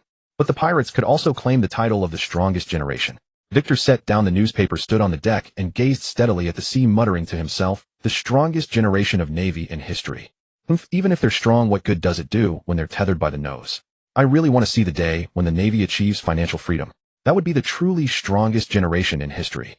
The main base of Longgang City had been completed through the joint efforts of Longgang City and the Victory Chamber of Commerce. The construction of several other branch bases was also nearly finished. With the headquarters orders issued, Wei Kidwa could officially assume his post without any hindrance. The appointments for the 89th branch had also been made. Lan Bo became the branch commander, and Gu Si the chief of staff, Xiao in the first base commander, and Bei Li Gu to the third base commander. Initially, Wei Kidwa had intended to dispose of those 3 dilapidated naval warship training dummies, but seeing their battered condition, which would likely last only a few more years, he decided after some thought to create new ones at Longgong City instead. Although the cost would be substantial, he was not short of funds now. Having long received Wei Kidwa's message, Lan Bo had been getting along quite well with the fishmen during this period. Though Lan Bo's mannerisms were somewhat peculiar, often acting like an old lady, he still possessed a certain charisma. Wei Kidwa retained 20 fishmen, all of whom willingly chose to stay. Most of them came from Along's crew and Wei Li's crew, fishmen who had no families. Along had initially wanted to stay, but after having his teeth knocked out again by Wei Ergu, he fell silent. After spending a week of tender moments with Ka Luo, Wei Kidwa, pale-faced, returned to the White Tiger. As the crowd watched, the ship slowly departed from the bustling city of Ka Na Fong. It wasn't just Ka Luo. The real challenge was the multitude of discontented wives in the palace.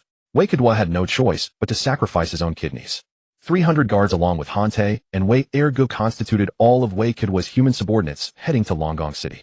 Oh, and there was also Delay Ku as well as Bei Pi of the Mink tribe. The 2 of them were no longer common laborers, they had been promoted to superior privates. Upon arriving at the naval base on Shampoo Islands during the few days of coding, Wei Kidwa took Along and his group of fishmen to openly enjoy the amusement park, fulfilling all their shopping desires. This stirred a mix of emotions in Along and his companions. The legislation regarding fishmen passed during last year's World Conference had already been fully implemented across the allied nations. Although some people still looked at fishmen with fear and disgust when they saw the naval uniforms on Along and the others, they fell into collective silence. The fishmen's uniforms had required considerable effort to produce. Eventually, Wei Kidwa hired a renowned human designer to reside permanently on Fishman Island, as some fishmen had extremely unusual physiques. For instance, Xiaoba had 6 arms. Mermaids were one thing, but the fishman race also included those with upper bodies similar to humans and lower bodies with multiple legs, as well as individuals with pectoral fins on their chests. However, the cloaks were identical. At least Long, La Ding, and Wei Li, after being promoted to naval officers, were all qualified to wear the Cloak of Justice. Along seemed to have a special attachment to the amusement park on Shampoo Islands. After an initial hesitation, he ended up being the most immersed in the fun, spending almost the entire few days there playing from morning till night. When he learned from Wei Kidwa that Fishman Island would also build an amusement park, one just as good if not better, a genuine smile of happiness appeared on his face for the first time. Perhaps for these orphans abandoned in Fishman Street, sneaking up to the surface to gaze at the brilliantly illuminated amusement park of Shampoo Islands, even at night, represented their childhood. After the coating was completed, the White Tiger was loaded with all kinds of goods. The Victory Chamber of Commerce had many shops on Shampoo Islands, and most of these items were selected by Wei Kidwa with his naval escort. The selection process revealed the difference between those with families and those without. Wei Kidwa's guards, as well as Along and his crew, were all unmarried bachelors. The items they grabbed were either alcohol or cigarettes. Those who could read picked up a few novels, those with a gambling habit took poker cards and dice. Some even grabbed sea companions, at least Long and Xiaoba did. In contrast, La Ding and his group, though once slaves and pirates, mostly had families. The items they chose were not toys and snacks for children, but jewelry for their wives. This was their first time visiting and shopping on Shampoo Islands openly and without fear. The humans they encountered no longer looked at them with contempt and panic. This deepened their sense of identification with the Navy. No incidents occurred during those days. No encounters with celestial dragons or conflicts with humans. After all, Wei Kidwa's reputation was known to everyone throughout the Grand Line. When he personally took the fishmen shopping and playing, anyone with objections had to swallow them. Outside Fishman Island, the Navy emblem was painted on the passage. Seeing the beautiful Fishman Island again stirred Wei Kidwa's emotions. The Fishman Island base was built to the highest branch standard, incorporated into the G-series branches and designated as G7 base. G7 base also had 4 sub-bases corresponding to 4 divisions. The highest-ranking officers of these divisions had to be at least rear admirals, aided by 2 commodores. Due to the special nature of Fishman Island, although Wei Kidwa had expressed his willingness to leave the appointments to headquarters, the headquarters ultimately decided that Wei Kidwa could make the appointments himself. This meant that G7 base was a naval base entirely under Wei Kidwa's control, even more comprehensive than his control over the 89th branch in the North Sea. Wei Kidwa could appoint his own trusted subordinates as rear admirals, though only a few slots were available. This was practically the privilege of an admiral, as only admirals had the authority to appoint rear admirals. However, correspondingly, if any appointed officer made a mistake, he had to bear the responsibility. But Fishman Island was far from headquarters, and they wouldn't send someone to cause trouble for themselves. The Fishman Navy had not yet begun recruitment. To show support for Wei Kidwa, Longgong City specially dispatched over 1,000 well-trained Neptune soldiers to serve as the Navy temporarily responsible for base operations. As for the other 4 sub-bases, only a few logistics personnel were recruited. With generous rewards, courageous individuals emerged. The Victory Chamber of Commerce recruited many experts from various human professions to assist in Fishman Island's development. Queen Otoheim even expressed her gratitude to Wei Kidwa via Den Den Mushi. After falling from the Fishman Island passageway into the sea, the White Tiger headed toward the port, flying the Navy flag. G7 Branch's main base was built near the only official port. This was to support other areas and also to deter any humans who came to Fishman Island for sightseeing or business. After all, with the Navy guarding Fishman Island, the policy of national isolation would be lifted. Once opened, it was inevitable that ill-intentioned individuals or disguised pirates would infiltrate. The base consisted of 2 levels, above and below water, and was built with great splendor, equipped with all kinds of facilities. It was clear that Longong City and FAQ had put considerable effort into it. After conversing with Neptune and the others underway, Air GE's command, the Navy was quickly settled. Following the banquet, Wei Kidwa arrived at the G7 base's monitoring room and cleared his throat. Soon Wei Kidwa's voice came through the surveillance Den Den Mushis placed throughout Fishman Island. Greetings, friends of the Fishman race. I are Vice Admiral Wei Kidwa, commander of the Fishman Island G7 Naval Base. Starting tomorrow, G7 base will recruit a total of 16,000 Navy personnel. Everyone is welcome to sign up. From now on, the Navy will protect you from any harm. Whether the offender is human or one of your own kind, if they commit any illegal acts, the Navy will never tolerate them. Justice will envelop Fishman Island. Regarding the Navy's establishment of a base on Fishman Island, most fishermen were actually quite confused. Although protected by law, the conflicts between the two sides could not be resolved in just a day or two. Those who had gone to live on the surface were not faring badly, but this alone could not erase the fishermen's preconceived notions about humans. After all, the memory of humans frantically capturing fishmen was still vivid in recent years. Otherwise, Neptune would never have chosen isolationism. Therefore, no matter how persuasively Victor spoke, very few fishmen came to join the Navy. After a morning of recruitment, only 1,000 had shown up. Among these recruits were relatives of Aladdin and his group, which made Arlong and the others look crestfallen, since they were the ones responsible for recruiting new soldiers. But in the afternoon, Arlong's expression changed. Tiger and Jinbi appeared at the base entrance with an endless sea of fishmen behind them. Among them were faces Arlong recognized. These fishmen were unmistakably from Fishman Street. Big brother Jinbi-sama. Arlong jumped up excitedly. After Tiger nodded to him, he laughed loudly. All right, Arlong. These people are entrusted to you from now on. Do not bring shame upon our Fishman race. Arlong was so moved, he could hardly speak. Just then, Victor suddenly walked out of the base and called out to Tiger, "Hey, Commodore Tiger, these guys are better off in your hands." Commodore Tiger. Tiger was still puzzled by Victor's address to him. After hearing Victor's next words, he froze, pointed at himself, and said excitedly, "You mean?" "That's right. Chief of Staff of Navy G7 Base and Commander of the 1st Division. Commodore Tiger. I suppose you won't refuse, right?"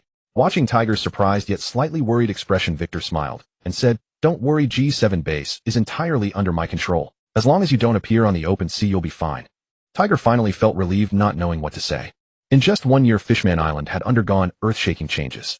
Many humans were enthusiastically building on the island, and fishmen who had lived on the surface returned to share how pleasant life there was. All of this Tiger saw with his own eyes. Victor had discussed with the Ryugu Kingdom and decided to thoroughly reorganize Fishman Street. All the adults from Fishman Street were to become Navy personnel, which greatly worried Tiger. These fishmen were all accustomed to freedom. If they could not handle the Navy's regulations, what would happen? Would conflicts arise? Would it affect Victor's attitude toward fishmen? Now, with Victor's invitation, Tiger was overjoyed. With his own leadership and his prestige among the fishmen, there should be no problems. Seeing Tiger's excited expression, Victor teased, "Looks like you have accepted, Commodore Tiger.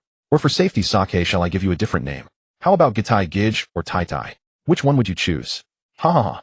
Watching Tiger's face turn from red to green, Victor laughed heartily. "Just kidding. There are plenty of people with the same name, and many who look alike.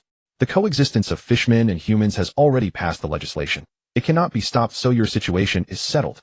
As long as you do not openly appear on the seas, the world government will not press charges against you wanting to maintain relations between humans and fishmen. Besides, without your help, I cannot guarantee whether I might resort to lethal force when dealing with disobedient fishmen." Tiger nodded, saying solemnly, "Rest assured, if there really are those oblivious to the times, I will deal with them myself." "Oh, can you bring yourself to do it?" Watching Victor's teasing expression, Tiger nodded again and said, "Relax, I know what I am doing. The future of 5 million compatriots cannot be ruined by a few brainless bastards." Ha ha ha. Victor smiled, a hint of cruelty in his eyes, his voice suddenly becoming serious. "Is that so? Since you put it that way, then let me see your determination. Hyuzu, the greatest swordsman on Fishman Island. You should know him, right? He robbed a merchant vessel of the Victory Chamber of Commerce and killed several people. I know you went after him, but you did not capture him. And now he is hiding on the outskirts of Fishman Island. I want you to bring him back. At that time you will execute him with your own hands." Watching Tiger's somewhat ashamed expression, Victor said firmly, "This is your first mission as a Navy officer. Tiger, I hope your actions truly match the firmness of your words. Let me see your determination." Hearing their conversation, Aladdin and the others nearby had grim expressions on their faces. Not because Victor wanted to kill Hyuzu, but because their group had been undergoing brutal training all day for their fellow fishmen, endless drills, while someone was dragging everyone down for personal desires. Whose face are you slapping? You are slapping Tiger's face, your compatriot's face, and Fishman Island's face. Even Arlong, who valued his compatriots, deeply shouted angrily, "Big brother. Officer, I am willing to go with you to capture him. That guy Hyuzu, I know him well. I know where he is hiding." Hearing Arlong's words, Victor nodded beside him. It seemed Virgo's violent education was indeed simple and effective. Tiger shook his head and said firmly, "No need. I will go myself. Victor, senior officer, I guarantee to you that before the new recruitment is complete, I will definitely return with Hyu." After finishing his words, Tiger did not hesitate at all, turned and left immediately. Jinbi glanced at Victor and quickly followed. Aladdin and his group sighed helplessly and hurried to register the new recruits. Not everyone from Fishman Street was willing to join the Navy. There were quite a few fishmen with radical personalities who deeply hated humans, let alone joining the Navy. For those people, Tiger could only helplessly let them go. But what Tiger did not know was that Neptune had long sent people to keep an eye on them. These people had attacked the Victory Chamber of Commerce's merchant vessel together with Hyu. Apart from Hyuzu, everyone had been captured by Neptune's army. When Hyuzu had been caught up to buy Tiger back, then whether it was carelessness or reluctance, Tiger had not captured him. But Victor did not care at all. For whatever reason, Hyuzu had to be captured and executed. Tiger's performance this time also represented his position at G7 base in the future. If Tiger remained so indecisive, Victor would not hesitate to create a new hero for Fishman Island. With the addition of approximately 8,000 fishmen from Uran Street, the recruitment plan of G7 base was instantly half completed. However, this caused other fishmen to become even more reluctant to join the Marines. After all, these fishmen from Uran Street, to put it nicely, were bold and spirited. To put it bluntly, they were nothing but a bunch of ruffians. On Uran Island, they were fond of fighting and bullying, stealing and cheating, oppressing ordinary islanders, and their reputation was far from good. On ordinary days, the average fishman wouldn't even mention Uran Street. If it weren't for the appearance of Tiger, the hero of the fishman race, the Long Gone Palace would have decided to clean up Uran Street. It also caught Wei Kuduo somewhat off guard, for he was not very familiar with the situation on Uran Island and had not expected Uran Street's reputation to be so terrible, which had a counterproductive effect on G7 base's recruitment. However, even if he had known it would be like this, Wei Kuduo would still have given priority to the fishmen living in Uran Street. Because most of them had no families, those with families had long moved out of Uran Street, and they were not afraid of contact with humans. After training, these fishmen would become the main force for supporting other bases in the future. Wei Kuduo was not in a hurry. He began to assign the fishmen Marines who had been recruited first. The first group of fishmen to become Marines were all granted military ranks and assigned to various branches. Among them, Hante was the base commander of the 2nd Division, Wei Ergu was the base commander of the 3rd Division, and as for the 4th Division, there was no suitable candidate at the moment, so Wei Kuduo appointed La Ding to take temporary charge. Along still followed Wei Ergu, and Wei Li continued to follow Hante. As for the more than 300 guards of Wei Kuduo, they were dispersed to become instructors for the fishman recruits. These humans who had originally been slaves had been strengthened by Wei Kuduo's fruit over the years. Now most of them had physiques superior to ordinary fishmen, and some with talent were not far behind elite fishmen, like Along. They would temporarily support the daily operations of G7 base. After the assignments were completed, Along and Wei Li both glared at La Ding, because La Ding's performance in the past year had been the best among them. Now the 4th Division had no director. If La Ding performed well, he might actually become the base commander. This undoubtedly surpassed the two by a large margin. After all, the two were only lieutenant colonels at the headquarters. La Ding's expression was quite calm. In terms of strength, he could indeed suppress them. Previously, he had to consider the overall situation, so he did not appear too outstanding. Now with Wei Kuduo's guidance, his strength was growing stronger day by day. At least compared to the two who had just learned armament Haki, La Ding could already use armament Haki with extreme proficiency. To surpass La Ding, they would have to earn more merits. But now that they were back on Uran Island, they couldn't kill pirates. So to earn merits now only. Training new recruits. Along and Wei Li turned their gaze to a group of their fellow fishmen who had just joined the Marines, some looking confused, some excited. After half a month, the number of fishmen coming to enlist was still very small. Wei Kuduo was not anxious yet, but Princess E.G., who had been closely following this matter, could no longer sit still. The video transponder snails and surveillance transponder snails across Uran Island were connected again. Princess E.G. cleared her throat and shouted loudly, "My fellow countrymen, our ideal of coexistence with humans is slowly being realized. Humans have shown us sufficient goodwill both in law and in substantive action supporting us. My fellow countrymen, I know you fear humans and distrust them, because in the past human slave hunters and pirates have hurt us too many times. But now our efforts have not been in vain. All the bills regarding the protection of us fishmen have been passed at the World Conference. Everything is developing in a positive direction to prevent pirates from coming here again and harming us. For this reason, Vice Admiral Wei Kuduo specially proposed to the world government to establish a marine base on our Uran Island. To protect the safety of us fishmen, my fellow countrymen, let go of your prejudices. The purpose of establishing Marine G7 base is to protect our Uran Island. This is our home, the place where our ancestors have lived for generations. By joining the Marines, you are protecting your own home. Do you want human Marines to become the main force protecting Uran Island? Princess E.G.'s voice grew more and more impassioned.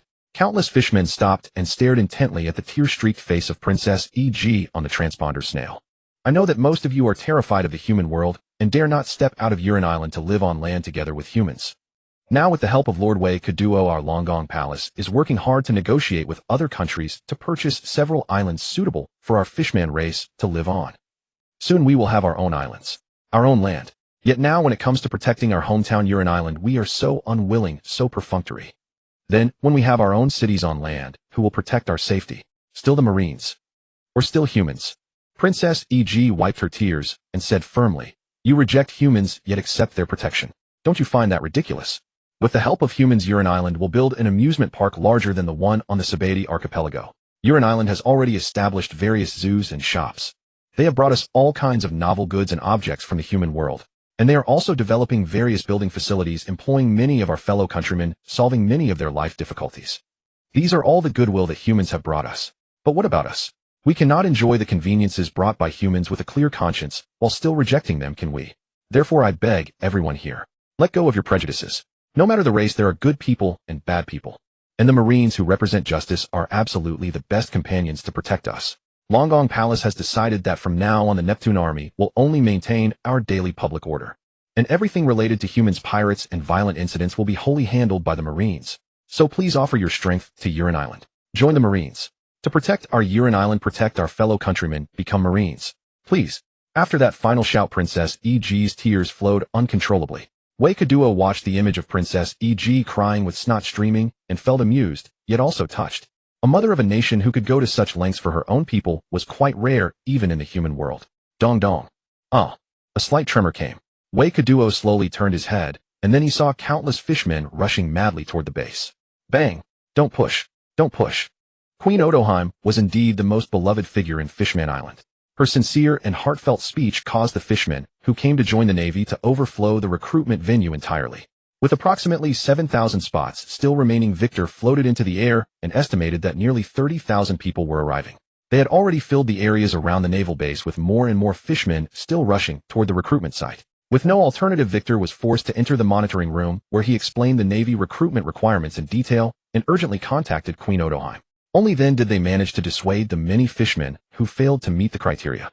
However, the number of eligible fishmen still far exceeded the quota for this recruitment batch. Victor had no choice but to prepare several examinations from which he would select the finest candidates. Nevertheless, those fishmen who were not selected were registered by Victor, ensuring they would be given priority in future conscription.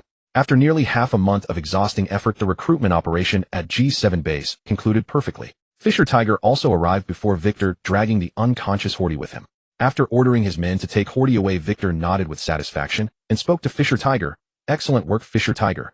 In 3 days I will invite King Neptune and Queen Odoheim to preside over the first trial of evil at G7 base. This will include Horty and those fishman accomplices. Additionally, there are the human pirates we have captured during this period. A total of 463 people. To honor the feelings of your fishman race, Horty and the other 120 fishmen will be executed by your own people. Can you do this, Fisher Tiger?" "I can." Fisher Tiger met Victor's gaze directly, his eyes filled with unwavering determination. Over this past year, Fisher Tiger had been secretly observing the transformation taking place in Fishman Island. Compared to before, Fisher Tiger's state of mind had undergone a profound change.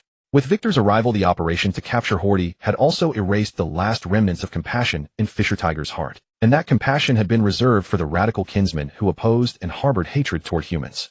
The greater good and the happiness of the many must always outweigh the objections of the few. Moreover, was Fishman Island not indeed progressing toward something better? If he refused and allowed humans to execute his own people, it would inevitably stir up unnecessary discord. Thus, Fisher Tiger saw the situation with perfect clarity and agreed without hesitation. Garando Plaza, due to the presence of the Victory Trading Company, had now been divided into two sections. The left half had been allocated for an amusement park, while the right half near the sea served as the Navy's first base.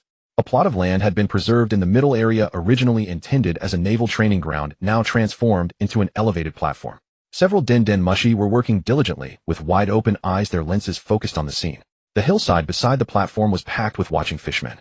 With the arrival of the Neptune family, hundreds of humans and fishmen bound in shackles were brought forward by Arlong, and the others forced to kneel at the foot of the platform. The watching fishmen and those viewing through the den mushi could not help but murmur among themselves upon seeing this scene. What is happening? There are our own people here, and humans too. Isn't this supposed to be a trial of evil? Why are our own people included? That's Fishman Island's first swordsman, Big Brother Hori. As the voices grew increasingly clamorous, Queen Odoheim shouted loudly, "Everyone please be quiet." With her observation Haki amplifying her voice, Queen Odoheim's words directly covered the entire plaza, compelling Victor to admit that her Haki was indeed extraordinarily powerful by nature. My fellow citizens, I am filled with righteous anger. Are you all wondering about them? Why have they become prisoners awaiting judgment? A group of fishmen led by Hori attacked the merchant ships transporting supplies for the Victory Trading Company 2 months ago, and they cruelly murdered hundreds of innocent lives. Do you all understand? All the supplies on those merchant ships were donated to us entirely free of charge. They even contained precious materials for constructing the amusement park. While humans are diligently extending their goodwill toward us, Hori and his group dared to openly intercept and slaughter the very ships sent to support us. They killed all the humans aboard, and even some of our own fishman people. For such criminal acts we will show no tolerance. Therefore Major General Fisher Tiger personally took action and captured Hori to face judgment. No sooner had Queen Odoheim's words fallen than Fisher Tiger, draped in his coat of justice, strode onto the elevated platform. Upon seeing Fisher Tiger's imposing figure, all the fishmen fell silent for a moment before crying out in fury, "Kill them! How could they commit such cruel acts? Grievously criminal, we shall never forgive." Even Big Brother Fisher Tiger had to intervene personally. Absolutely unforgivable. Fisher Tiger's reputation was indeed commanding.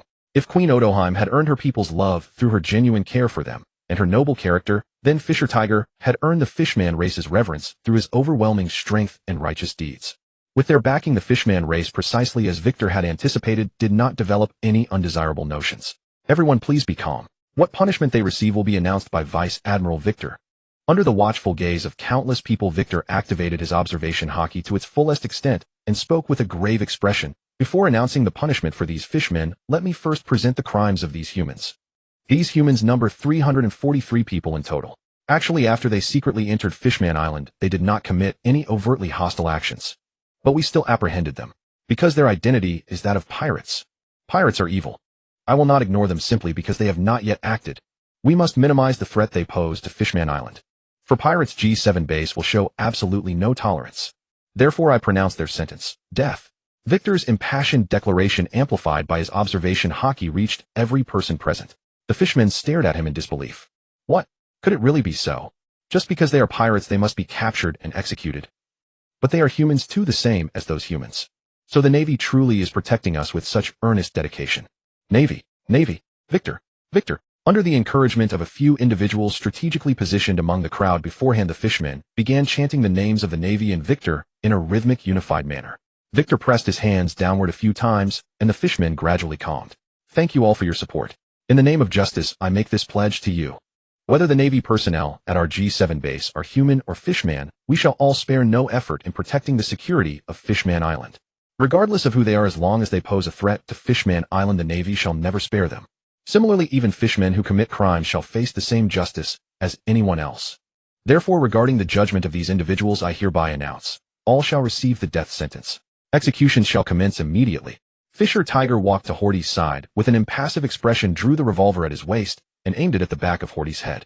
Arlong and the others also racked their slides and aimed at their former companions. The watching fishmen all held their breath, their eyes fixed intently on this moment. Neptune also covered Princess Shirahoshi's eyes with his hands. What's happening? What is going on over there? Crack. However, at this critical moment, thick smoke suddenly billowed from the naval base behind the elevated platform. At the same instant, a gunshot rang out, and Fisher Tiger shouted in horror, "Queen Odoheim." Fisher Tiger's terrified cry echoed across the plaza as chaos erupted. A bullet streaked toward the defenseless Queen E.G., even though Tej sensed that he couldn't react in time.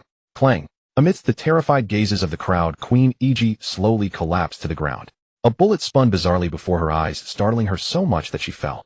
However, this was not the end. Even more absurd things happened. Several dilapidated pirate ships fell from the sky one after another, crashing straight toward Queen Iji. But before they could land, they were sliced into pieces mid-air by Victor's wind blades. What's going on? Who is it? Who exactly is it? Facing the furious roars of Tej and the others and the terror of the fishmen, Victor said expressionlessly, "Don't panic, I foresaw this. There must be ill-intentioned people stirring up the relationship between us humans and you. I've already deployed my men and we'll find out who it is in a moment. Now continue the execution." Victor's shout gradually calmed the fishmen present. Tej nodded at Arlong and the others, then simultaneously pulled the trigger. Papa! Hundreds of corpses fell at once. These criminals, who had already been interrogated and were weak without any chance to resist, caused all the fishmen present to fall silent when they saw that even the so-called #1 swordsman of Fishman Island, Baozong, died so easily. Wow! Navy! Navy! Then they burst into huge cheers which completely relieved Victor. When the crowd calmed down, Victor said, "All right, clean up. We'll wait a little longer. Soon the criminals who attempted to assassinate Queen Iji and incite relations between humans and fishmen will be captured. I never expected that our judgment of evil would have unexpected guests." Xiaoba led a group of Navy soldiers hastily to the rooftop, where the gunfire came from, only to see that several of his companions had already arrived. He hurriedly asked, "Hey Hodi, did any of you see who it was?" The Navy soldier named Hodi shook his head at them and said softly, "Brother Xiaoba, we just arrived and didn't find anything." "Is that so?" Xiaoba scratched his head in confusion, about to leave, but then suddenly remembered something and said to Hodi, "By the way, don't call me Brother Xiaoba anymore. We are all Navy now, call me Officer Xiaoba." "Got it, Officer Xiaoba." Watching Xiaoba's retreating figure, Hodi's eyes were filled with murderous intent. After Xiaoba left with his men, Hodi lowered his voice and said to his companions, "What officer? Absolutely ridiculous. As our idols, Arlong's crew has now become the lackeys of humans, helping them slaughter our own kind. One day I will kill them all along with these Navy." "Exactly. Arlong's crew, Tej and Shinping, have all betrayed us fishmen. One day we will slaughter them all." As they were releasing their anger in low voices, a voice suddenly sounded, "Oh, hee, is that so? Then you are quite brave. Who's there?" The Xiaoba group, who should have left, came back up. Among them a human Navy soldier whose stature was even bigger than Tej's made Hodi's heart sink completely. Hanti grinned widely at them and said, "Will you surrender yourselves, or should I personally take action?" Hodi forced calmness and said expressionlessly, "Officer Hanti, what are you talking about? I don't understand." Tisk Hodi Jones. Hanti glanced at Hodi and said disdainfully, "Xiongxi, what a lousy name. Do you think I didn't hear what you said? Do you think your actions this time were very secret? Have you heard of observation Haki? These past few days, except when you were training or sleeping, I have been watching you even when you went to the bathroom. So stop pretending." Hodi's face turned cold and he roared, "Attack." Bang, bang. Huh. Looking at the few who had been knocked unconscious, Hanti grinned and said, "Courage is commendable, but you overestimated your own strength. Xiaoba, take them to the execution ground." While Hanti captured Hodi and his group, Virgo also arrived near the coral reef. Several fishmen were hiding here furtively. The leading fishman, who had 4 legs, was the one who would later be known for throwing axes to propose daily in the anime, Fandadai Kenjioshur. At this moment he was looking at his hands complacently and muttered, "Those brats Hodi and the others are really bold, but that suits me just fine. Baha, Queen Iji should be crushed to death by now. It's all because she was too naive. As a royal she went around giving speeches and let me touch her hands so easily. Those pirate ships were a good use of waste. When I find the chance to touch the White Princess, then you're dead. Huh, should be." Seeing the sudden appearance of Virgo, the fishmen were stunned. Fandadai Kenjioshur was dumbfounded for a moment, then noticed the Navy uniform on Virgo and shouted in surprise, "Navy, why are you here? Reacting so quickly? But I, Captain Daikin, am not so easy to deal with." Baha. Bang. Virgo instantly appeared beside Fandadai Kenjioshur and knocked him unconscious with a punch. The remaining fishmen tried to flee, but Virgo lightly pointed a finger pistol. After dealing with them, Virgo was about to leave with Fandadai Kenjioshur on his shoulder when he suddenly felt a shadow enveloping him. He couldn't help but turn around. A giant fishman of unknown size emerged from the sea. Even half of his body was comparable to a building of over 10 stories, startling even Virgo. What kind of monster is this? The giant fishman was Daikin's loyal underling Mian Jinjian. He looked down, saw Virgo and shouted, "Captain Daikin." "Huh, who are you?" "Put down, Captain Daikin." After saying that, he directly walked ashore and kicked at Virgo. Bang. Virgo's face turned cold. He dodged to the side, then threw Fandadai Kenjioshur off his shoulder, took out a short staff made of sea prism stone from his waist, and charged forward. Bang. Clang. Clang. Woo. Moments later, Mian Jinjian, with bumps all over his head, cried out in pain, "Stop hitting me. Stop hitting. It hurts so much. It hurts so much. Really stop." Although Mian Jinjian was huge to someone of Virgo's level, he was just a punching bag. However, he was indeed tough. Even after being struck dozens of times by Virgo's short staff infused with Haki, he only had bumps on his head. Seeing him crying like a naive child, Virgo had a change of heart and stopped attacking. He shouted at him, "Your captain attempted to murder Queen Iji, an unforgivable crime. Are you also an accomplice?" Hearing Virgo's words, Mian Jinjian shook his head frantically and said, I'm not. I don't know what the captain was doing." "Good. You wait here for me. I'll come back for you after I finish my business. If you dare to run, I will find you and kill you. Understand?" Seeing Mian Jinjian nodding frantically, Virgo shouted to the fishman navy who had arrived, "Keep an eye on him. Don't let him escape. If he tries to run, shoot him." After saying that, Virgo lifted the still unconscious Fan Dadai, Qin Jiushi, and ran swiftly. Meanwhile, Xiao Ba and the others had already escorted Hodi and his group to the execution ground. Seeing the bruised and swollen Hodi and the others, Arlong shouted in disbelief, "Hodi, Toosi, Jiao, and Damo. Yikalaosi. You bastards. What have you done?" Along was now extremely furious because Hodi and the others were all his subordinates. Moreover, they had all been his little fanboys before. Except for Hodi, who was directly transferred from the Ni Pu Dun army to become a marine, the other few were personally selected by him. Now seeing Xiao Ba's troubled expression and Hante beside him, Along knew that Hodi and the others were inextricably linked to the assassination of Queen Iji. But Along never expected that Hodi Qiongxi and these few youths were actually the schemers behind the assassination of Queen Iji. After Hante recounted everything, seeing Hodi, who did not refute, Along furiously rushed forward and threw a punch. "You bunch of bastards. What are you trying to do?" "What do? Ha ha ha." Hodi stood up and laughed wildly. "Of course, to save our people. The Fishman Island now is not the same as before. You are no longer the old Along crew. You have all been bought by humans. You have betrayed our Fishman race. You are all sinners. You have long forgotten the harm humans once inflicted on us. Brother Along, wasn't it you who said that? Humans are an inferior race. What about you now? What are you doing now? Bowing to these inferior humans?" Hearing Hodi's words, Along's face turned ugly. After a moment of silence, his gaze gradually became firm. He walked over to Hodi and said, "People change. Hodi, I was wrong before. Not all humans are hostile to us. Look at Commander Wei Kaduo and those humans who are now helping us build the Fishman Island. They are humans who sincerely want to help us, who do not despise us fishmen and want to coexist with us. Hodi, you. Cut it out." Hoth. After wiping the blood from his face, Along still wanted to persuade, but Wei Kaduo shouted loudly, "Along. The crimes they have committed are unforgivable in the eyes of the Marines. Assassinating Queen Iji, inciting conflict between humans and fishmen. What reason do you still have to argue with them? Advise them to stop. Outside are all Marines. Stop talking nonsense. Since it has been investigated clearly, then I announce the punishment for them. All sentenced to death. Along, you will do it yourself." Hearing Wei Kuduo's words, veins bulged on Along's forehead. He glanced at Hodi and the others, then, without hesitation, opened fire. Bang, bang, bang. Although bullets seem useless in anime, their lethality is still very powerful. Without defense, even a martial arts master would be injured. Of course, if one's physical arts reach the extreme, like Kaido, bullets are just a tickle. But it was obvious that Hodi and the others did not have such a strong physique. After a few gunshots, they became lifeless corpses. Looking at the corpses, Along closed his eyes. Tai Gu came over and patted his shoulder, comforting. For the Fishman race to progress and be accepted by the human world, it is necessary to eliminate some stubborn extremists. Moreover, they even attempted to murder Queen Iji. If not for Commander Wei Kaduo, Queen Iji might have. Along opened his eyes and smiled bitterly. "Hey, big brother, I understand all that, but I just didn't expect it to be Hodi and the others. It's all our fault for instilling too many wrong ideas into them before. I'm just a little sad. Don't call me big brother, call me Commander Tai Gu." Bang! Wei Ergo happened to be carrying Fan Dadai Ken over.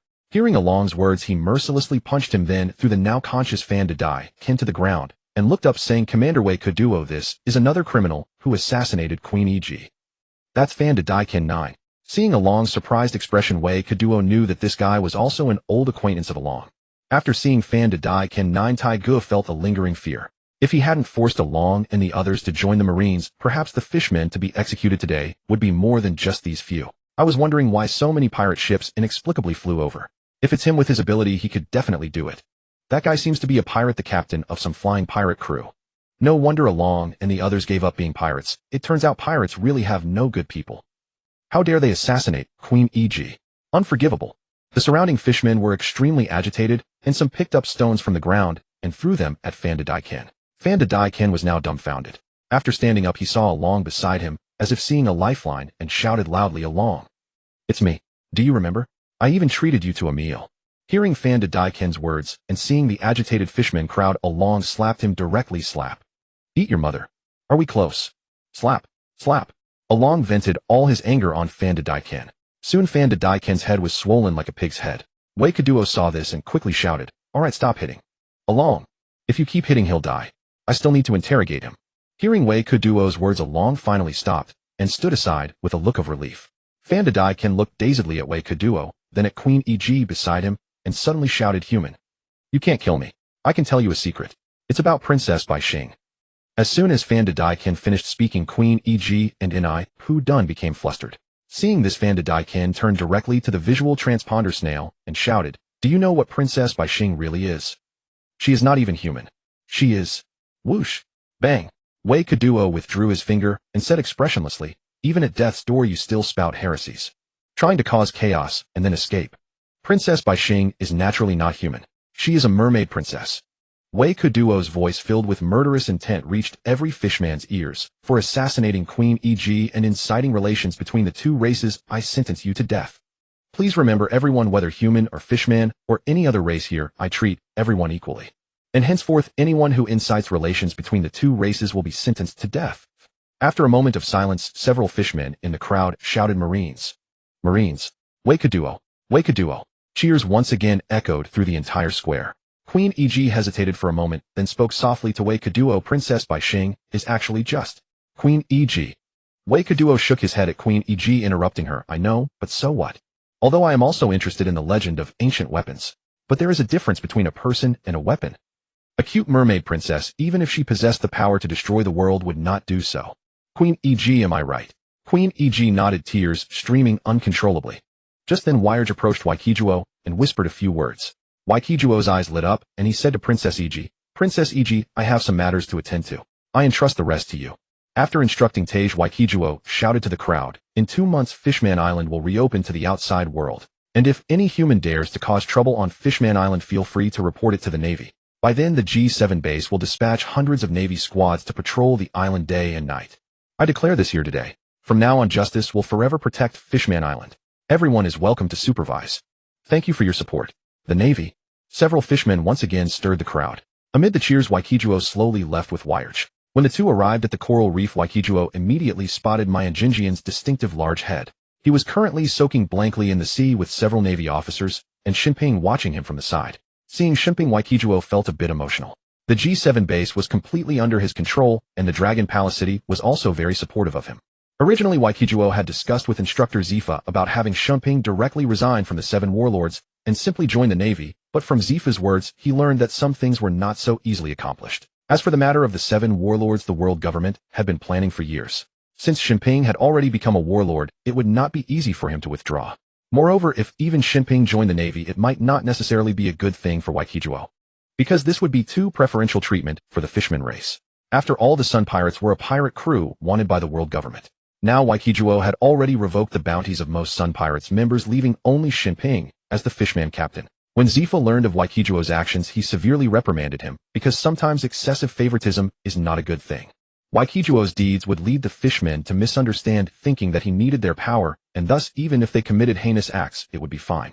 Therefore, after returning to the Dragon Palace City, Waikijuo had Tage deal with his own comrades, and let Along and the others take action. These were remedial measures, also making Tage and the others understand Waikijuo's determination. It was a pity that Shinping, a fishman with excellent talent, could not become Waikijuo's subordinate as a Navy officer.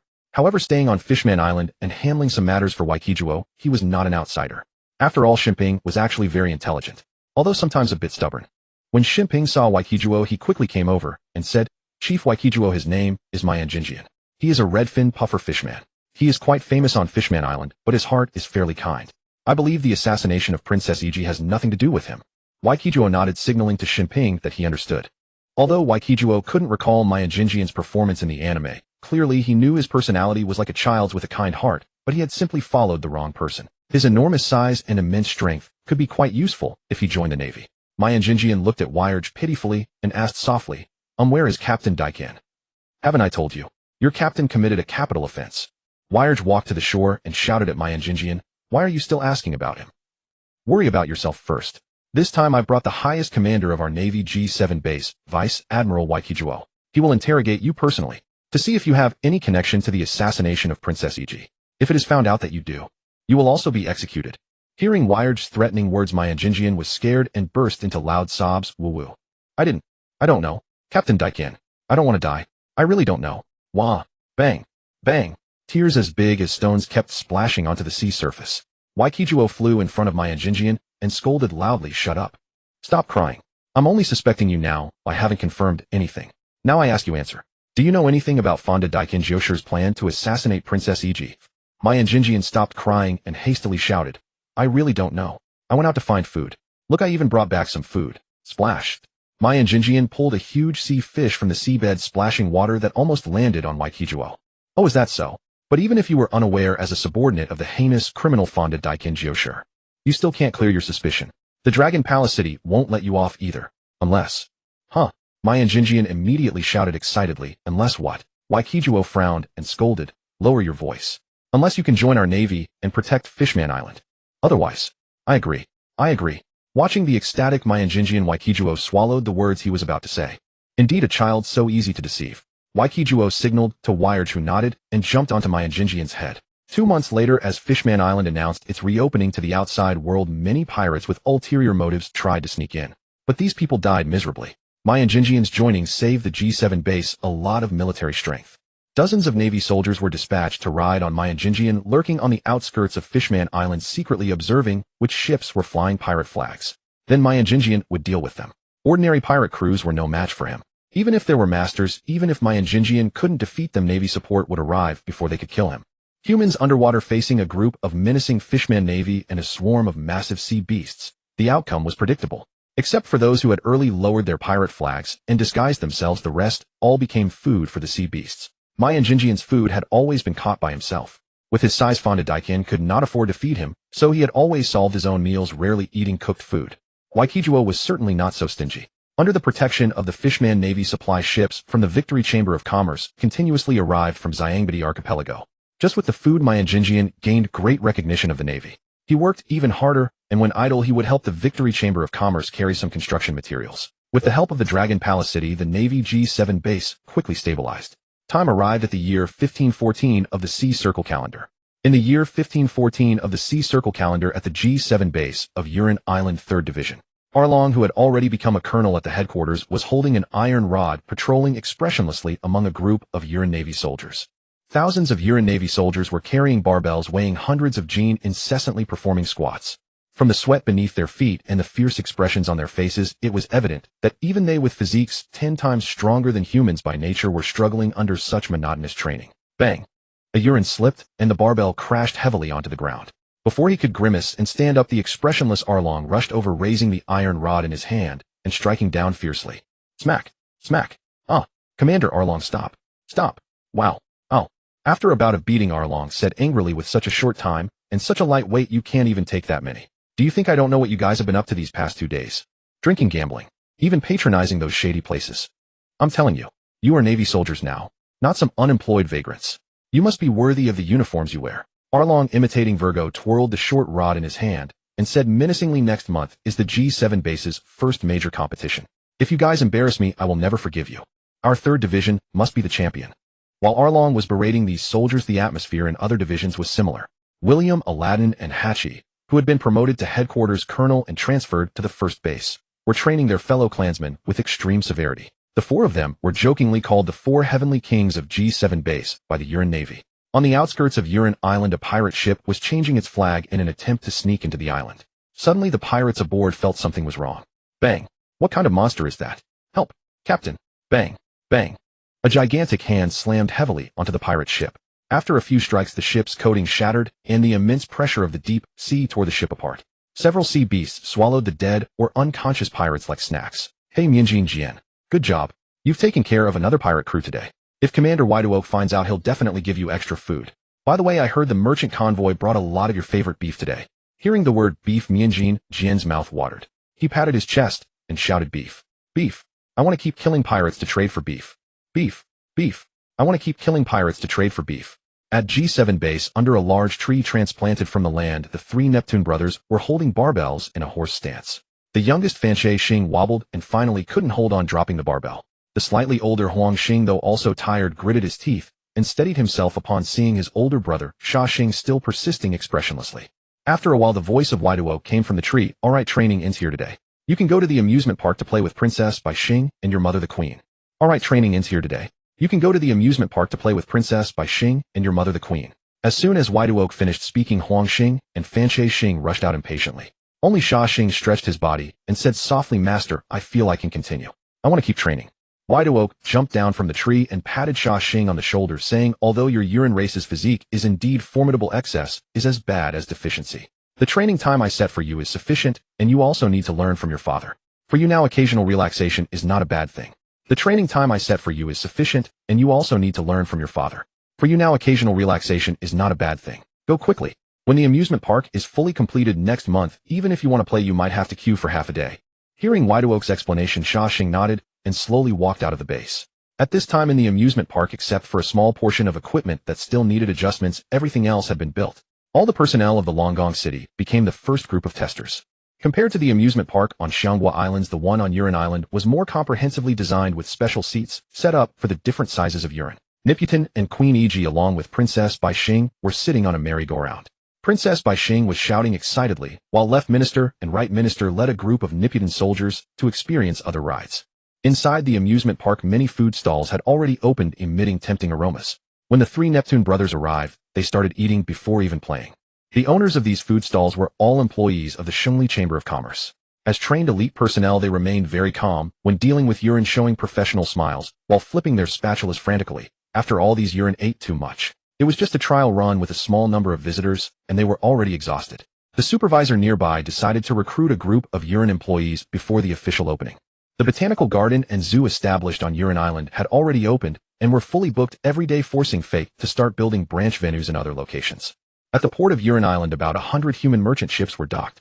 Although the Shengli Chamber of Commerce was the designated chamber for Yuran Island, other chambers were not prohibited from doing business there. However, compared to the Shengli Chamber of Commerce, which had official sales channels and supply routes, they had to conduct business directly with the residents of Yuran Island.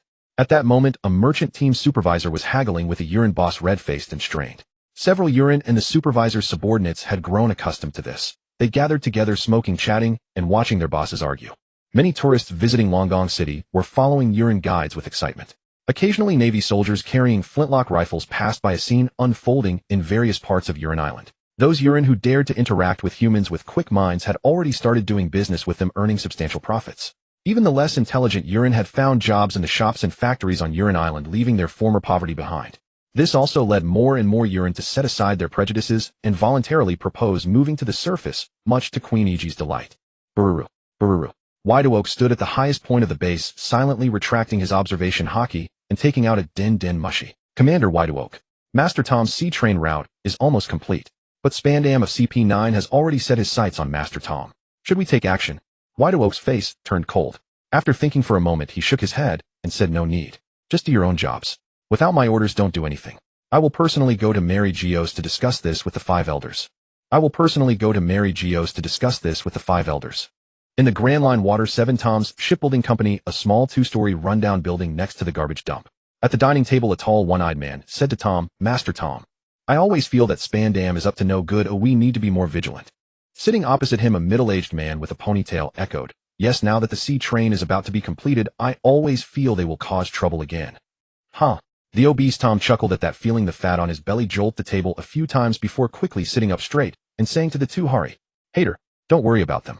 Now our main task is to complete all the routes and conduct trial runs. Nothing else is more important than this. As for those people, ignore them for now. They shouldn't bother us again. Hari and Hater exchanged glances, watching Iceberg and Fram, who were scrambling for food, and sighed helplessly. Hari and Hater were originally Marines from Branch 87, who had been sent to stay undercover beside Tom years ago by Victor's orders. The two orchestrated a convincing act of being robbed by pirates, drifted to the vicinity of Tom's shipyard on barrels, and successfully infiltrated Tom's side. Over the years, they worked as laborers at the shipyard and developed deep bonds with Tom and the others. When Spandam of CP9 showed up a few years ago, the two were beaten up protecting Tom. Now that Spandam had reappeared, they had informed Victor, but received no response, leaving them worried. At this time, Victor was on his way to Mary Geos. In the original story, Spandam had linked the matter of the fishman Tom to the blueprints of the ancient weapon Pluton. Although he was guessing, he was indeed correct. Tom did not hand over the Pluton blueprints. Subsequently, Frankie was framed by Spandam for using the battleship he built to attack a judicial ship. To save Frankie, Master Tom had to use the merit of building the sea train to offset Frankie's crime, but he himself was taken to judicial execution for the crime of building ships for the Pirate King. Victor had been keeping an eye on Tom, and naturally did not wish him to die like that. He wanted both the Pluton blueprints and Tom the world's greatest shipwright. However, since the Pluton blueprints were involved, the five elders would certainly not let Master Tom off easily. Victor had no choice but to personally go to Mary Geo's, hoping to have a face-to-face conversation with the five elders. After the White Tiger surfaced under Victor's power, it sped across the sea and soon reached Redport. After exchanging a few brief words with Julian, who was still a rear admiral, Victor eagerly flew up to the Red Line. Upon arriving at the gate of Mary Geo's, a CP0 agent was already waiting. Under his guidance, Victor entered the Pangea Castle. Given that Victor's rank of Vice Admiral was insufficient to warrant an audience with the five elders, this visit was private, not through the headquarters, but arranged via Doris. The five elders happened to be quite interested in Victor, so they agreed to the meeting. Knock knock. After winding through corridors, they arrived outside a spacious room. The CP0 gently knocked on the door. Elders, Vice Admiral Victor has arrived. Let him in. As a voice full of authority rang out, the CP0 opened the door and nodded to Victor. Victor walked in with a solemn expression. The spacious room contained only a few chairs and 2 tables, making it seem extremely empty. 5 elders representing the highest authority of the world government were seated on chairs waiting for Victor. As Victor approached, powerful auras emanated from the 5 figures surging toward him. Victor seemed unaffected, walking step by step to stand before them. Steadying himself, he gave a standard military salute. Greetings, elders. The oppressive aura dissipated completely with Victor's salute. The 5 nodded in satisfaction, and the one with a flat hat, Jia Iga Lu Shiyasaten Sheng, said to Victor, truly the most outstanding genius of the Marines in recent years. The world government and headquarters were not wrong to have expended so much effort to build your reputation. To be able to withstand the auras of the 5 of us, Victor, you are indeed formidable. Now tell us, why are you so eager to meet with us? Victor said straightforwardly, elders, several years ago, having heard of the fame of the world's greatest shipwright, and because of my relationship with the Fishman, I sent 2 Marines to infiltrate the side of the Fishman Tom. This time I came for the Fishman Tom. Several years ago. Your relationship with the Fishman, the one with short golden hair, Siapadeshur by Taisheng, looked at Victor with displeasure and said, more like your relationship with Tiger. When Tiger attacked Mary Geos, not only did you not capture him, but you also let him go. That's why the Fishmen are so grateful to you, isn't it? Victor smiled helplessly and said, at that time I truly had no way to defeat him. The 2 of us fought for a long time, neither able to overcome the other, so I persuaded him. So you pleaded for Tiger? And now you have even let Tiger join the Marines. Hiding at G7 base. Victor, don't forget your identity. You are a Marine. Seeing Siapadeshur by Taisheng's angry expression, Victor became serious and declared loudly, yes. I am a Marine. I accept your criticism. However, I have already reported these matters to the world government in advance. I believe that keeping Tiger alive can demonstrate the world government's mercy toward the Fishmen. If you feel that my actions are wrong, I will go back and kill him. What do you? Enough. This matter is in the past, we will not pursue it further. The one with a mustache, Tuapu man, with Xiao Li Sheng, interrupted Victor, holding his cane and looking at Victor. You say you came for the Fishman Tom.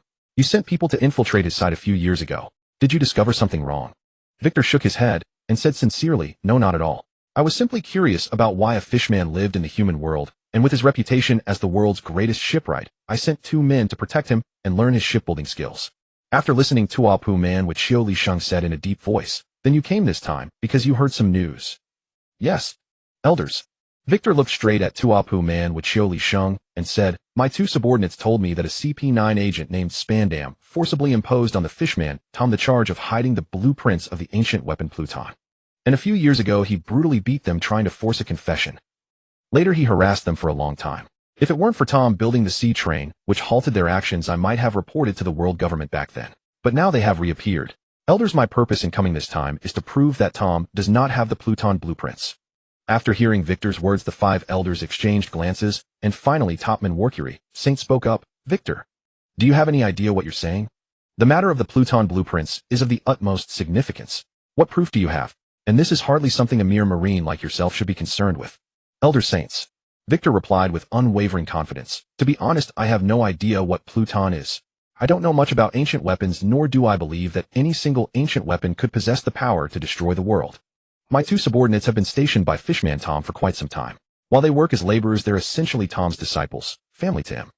All this time they've lived together. If Tom truly possessed the so-called Pluton blueprints, he would have shown some sign when Spandam first visited. But over all these years, Tom has shown no unusual behavior. Moreover, how could Tom possibly have the Pluton blueprints? If he truly possessed the Pluton blueprints, given his status as the world's greatest shipbuilder, he would have long returned to Fishman Island. I believe he would have built Pluton already, wouldn't he? In recent years, the relationship between humans and fishmen. Surely the elders understand this better than I do.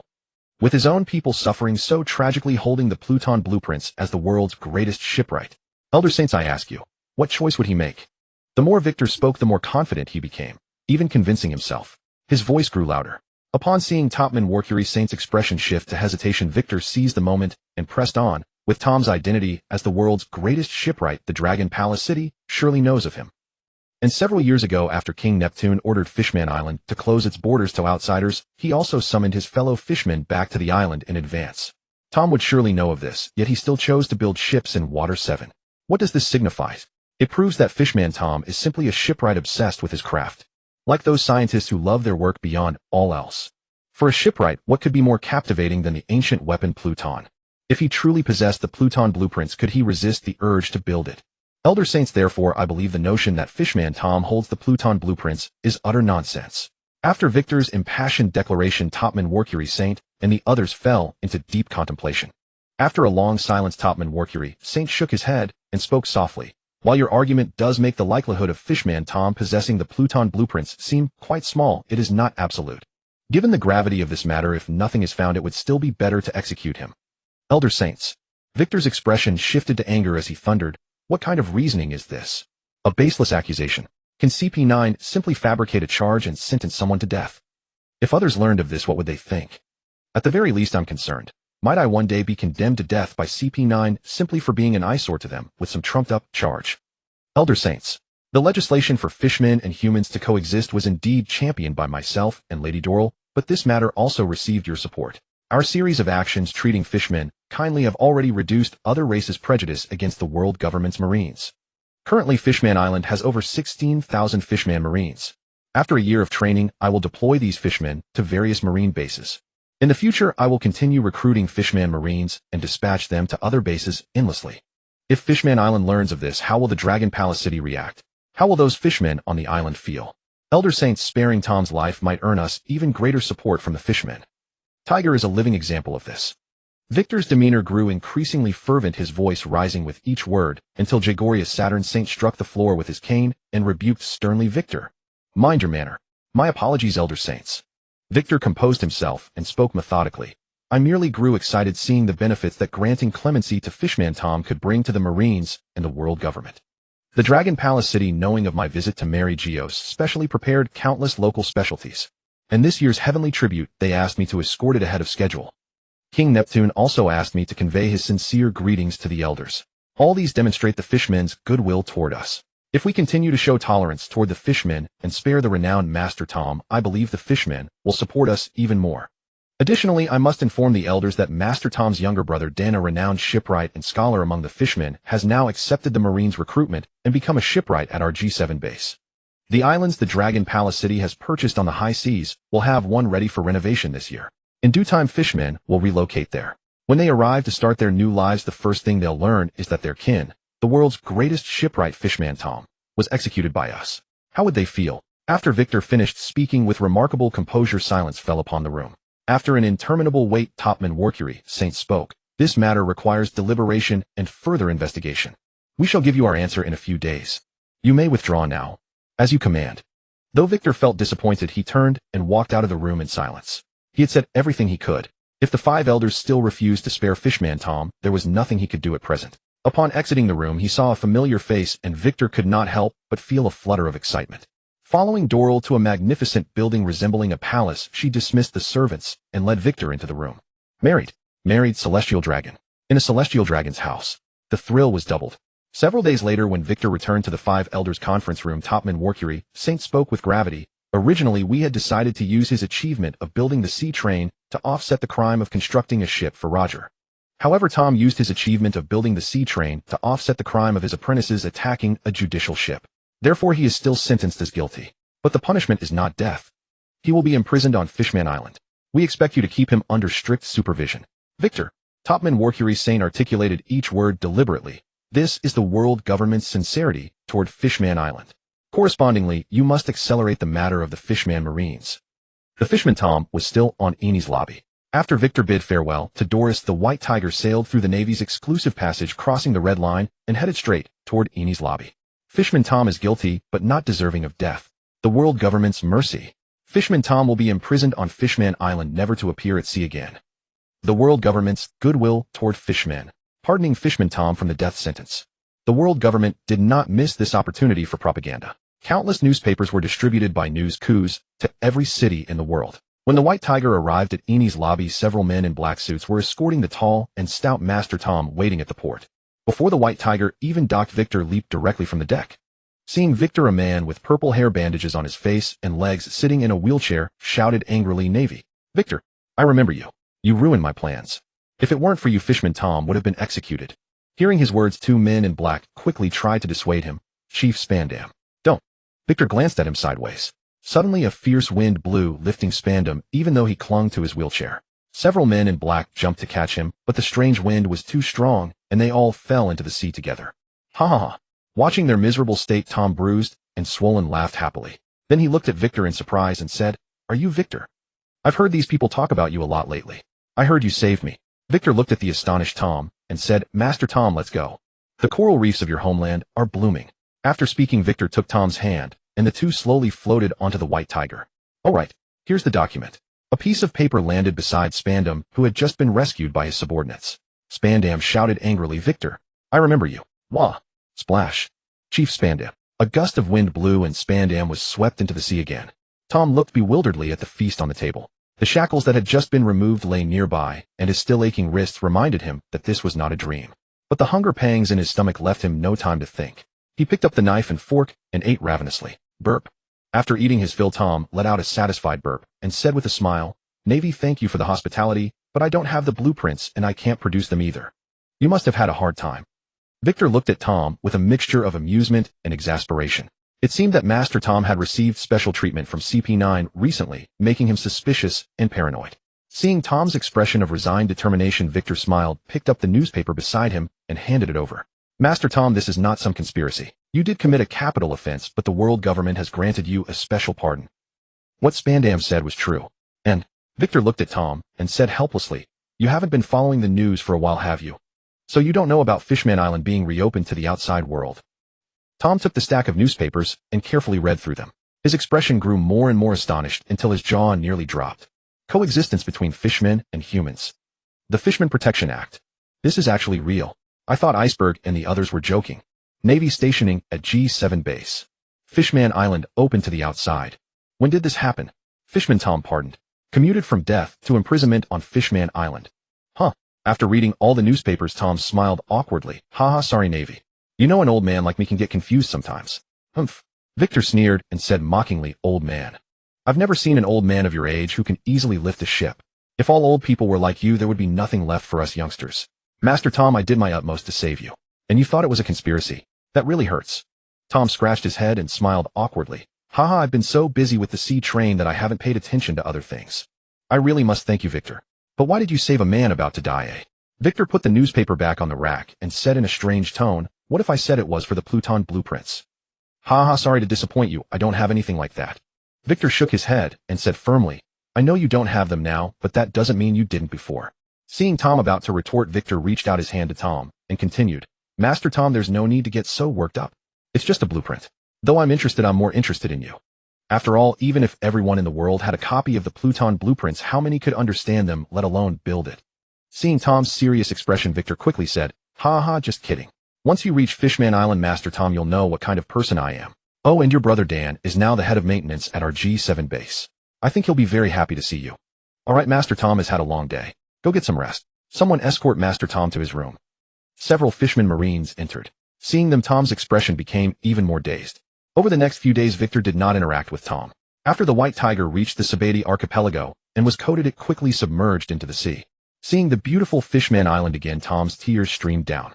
Having left his homeland for many years, he thought he had long forgotten it, that it no longer mattered. But with his homeland so close, childhood memories and his parents' smiles surged within him like the water gods of Seven Water City, overwhelming his heart. The White Tiger entered the channel and after a while reached the port. When Tom stepped off the deck, tears flowed again. Though many years had passed since he last saw his brother, Tom recognized him at once.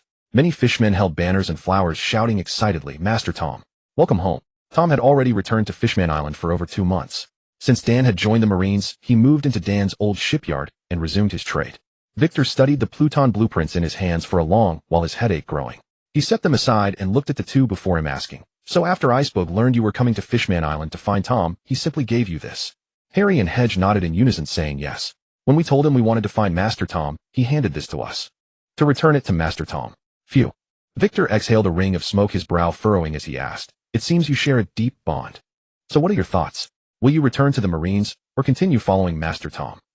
Harry and Hedge exchanged glances, and after a moment of silence the older of the two, Harry, spoke up. "Sir Victor, thank you for rescuing us back then, but we still wish to stay by Master Tom's side. After all these years together we've grown accustomed to repairing and building ships, studying alongside Master Tom. Even if we return to the Marines' naval life, probably wouldn't suit us anymore." Victor rose and patted both their shoulders saying, "All right. Tomorrow I'll take you two to find Master Tom. Keep this with me for now." Early the next morning Victor and Tiger brought the two to Tom's shipyard. Master Tom was vigorously sawing at something when he spotted them approaching, immediately dropping his saw and rising with joy. "Harry." "Hedge, what brings you here?" "Master Tom, after seeing you imprisoned on Fishman Island, we decided to come here and continue following you. And also—" "Enough, Master Tom." Victor interrupted their conversation, pulling out a piece of paper and waving it before Tom. Only when Tom's expression turned grave did Victor speak softly, suggesting they move inside to talk. Harry and Hedge kept their heads bowed, unable to meet Tom's gaze. After glancing at them, Tom followed Victor into the room with a resigned sigh. "Master Tom, isn't that ironic? Sometimes the very thing others strive desperately to obtain comes easily into someone else's hands. It's hard to imagine this is an ancient weapon. The various components and weapons on this. Even someone like me with no expertise can see how advanced they are. If all of this were crafted and assembled, it might truly possess world-destroying power. But Spandam was right about one thing. You do have Pluton's blueprints in your possession. If the world government found out, they might drag Fishman Island down with you." Seeing the blueprints in Victor's hands, Tom confirmed these were the Pluton designs he'd given Iceberg, his last hope vanishing. He asked sternly, "What exactly do you want, Victor?" "Me? What do I want?" Victor folded the blueprints and handed them to Tom. Seeing Tom's astonishment, Victor smiled and said, "As I mentioned before, Master Tom, I'm not like the rest.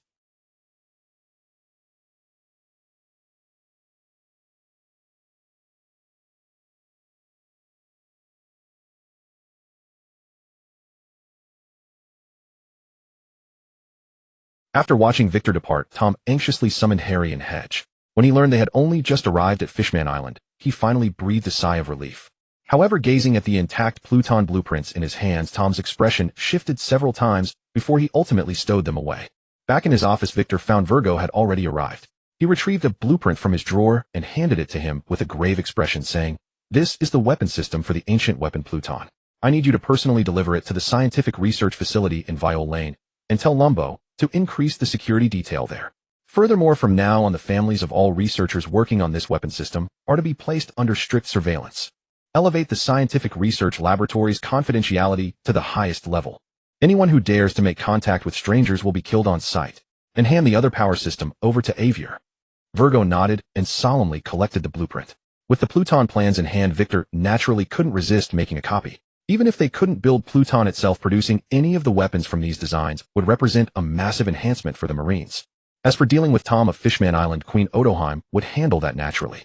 Victor had long persuaded her to ask Master Tom to assist in building Pluton, and she had already agreed. There was no way Tom could resist Queen Odoheim's remembering the Seraphim and those mysteriously powerful weapons that appeared later in the manga. Victor felt somewhat uneasy. Although individual combat power in this world far exceeded his previous life, it still didn't reach the level seen in Dragon Ball. What was even more terrifying was that this world's scientific research in certain aspects might actually surpass his former world. Victor feared that if his plan unfolded as intended and the Marines broke away from the world government, Imu might discover they couldn't defeat the Marines and resort to deploying nuclear bombs, a scenario he couldn't afford to ignore. That's why over the years the Victory Chamber of Commerce had recruited numerous world-class scientists. Now that they possessed Pluton's blueprints, it was like a tiger gaining wings. And through Doflamingo, Avier had come to know Caesar, attracting a number of unscrupulous scientists. After Virgo left, Victor pulled out the latest newspaper and read through it, then muttered with a hint of frustration, "Don Quixote Doflamingo, as expected of you. In the end, just as in the original story, you seized the Sky Island's gold to blackmail the world government and became a warlord of the sea. After becoming a warlord, you immediately took control of Dressrosa. That pace. You certainly know how to seize opportunities. But without Virgo, if you want to use Navy routes to transport your goods in the future, it seems you'll have to resort to bribing other Navy officers. I just wonder what secret of the Tenryubido do you actually hold? Could it simply be that Imu has taken that position, symbolizing absolute fairness? Poru. Poru. Just as Victor was deep in thought with his eyes closed, the din, mushy rang at an inconvenient moment. Upon answering, an urgent voice came through. Victor. I went to another base this year to train new recruits. I just got back and discovered 2 ability users at the training camp.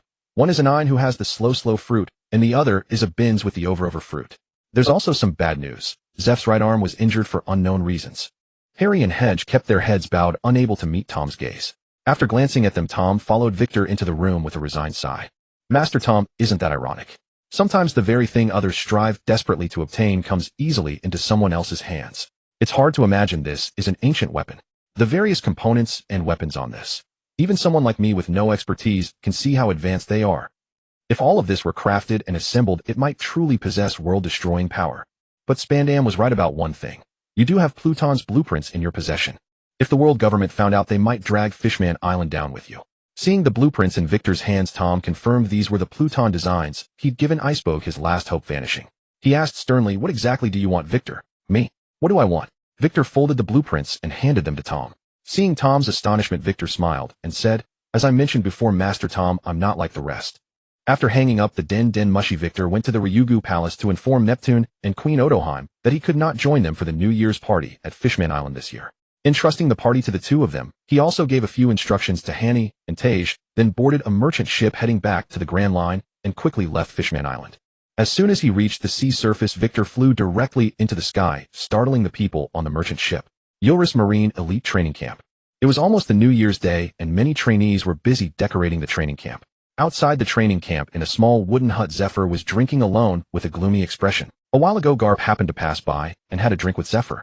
As they drank, they started sparring, and Zephyr suffered a slight disadvantage. After Garp left, the more Zephyr thought about it, the angrier he became. That old man Garp was 2 years older than him, yet his body showed no signs of aging.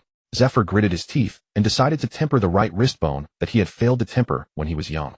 When young, Zephyr had the nickname Black Arm, but no one knew that his right wrist bone had actually failed to be tempered with armament Haki. However, his formidable physical strength and astonishing recovery at the time allowed his right wrist to heal quickly. But after healing, his right wrist became a semi-finished product mixed with armament Haki, which made Zephyr dare not attempt to temper his right wrist bone again.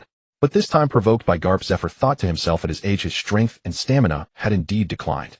Tempering a semi-finished product should be fine, right?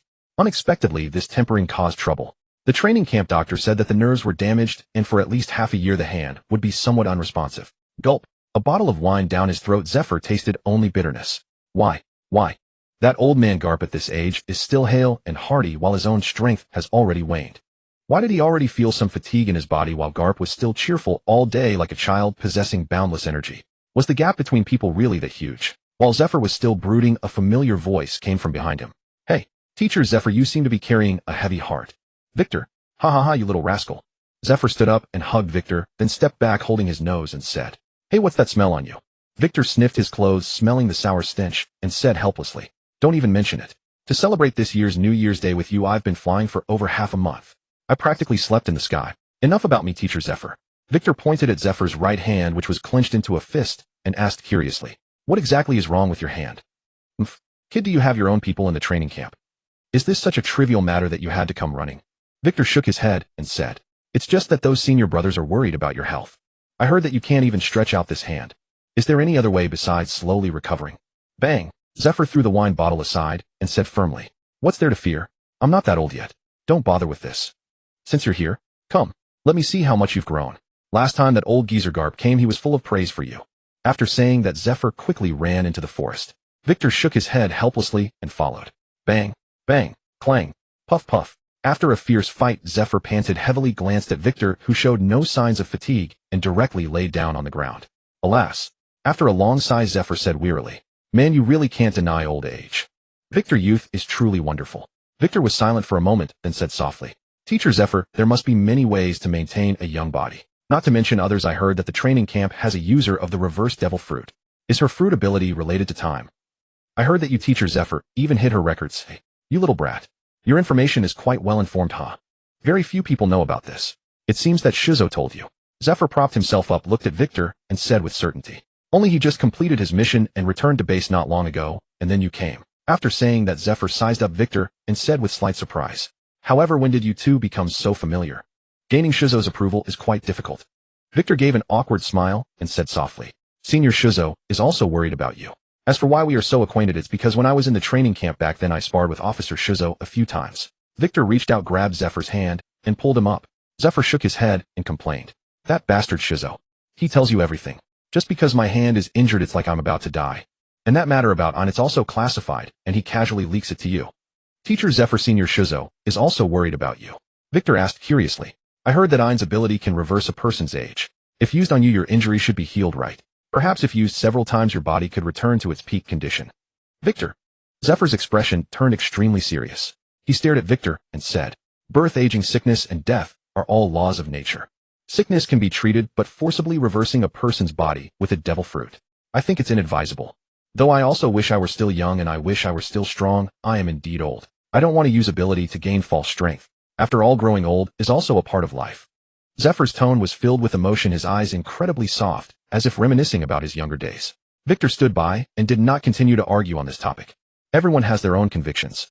Perhaps for Zephyr, who was once a Marine Admiral, regaining his youthful strength in this way would be a kind of humiliation. After all, even in the original story, the extreme Zephyr, even when relying on drugs to maintain his stamina, refused to use Ein's ability to restore his body to its youthful state.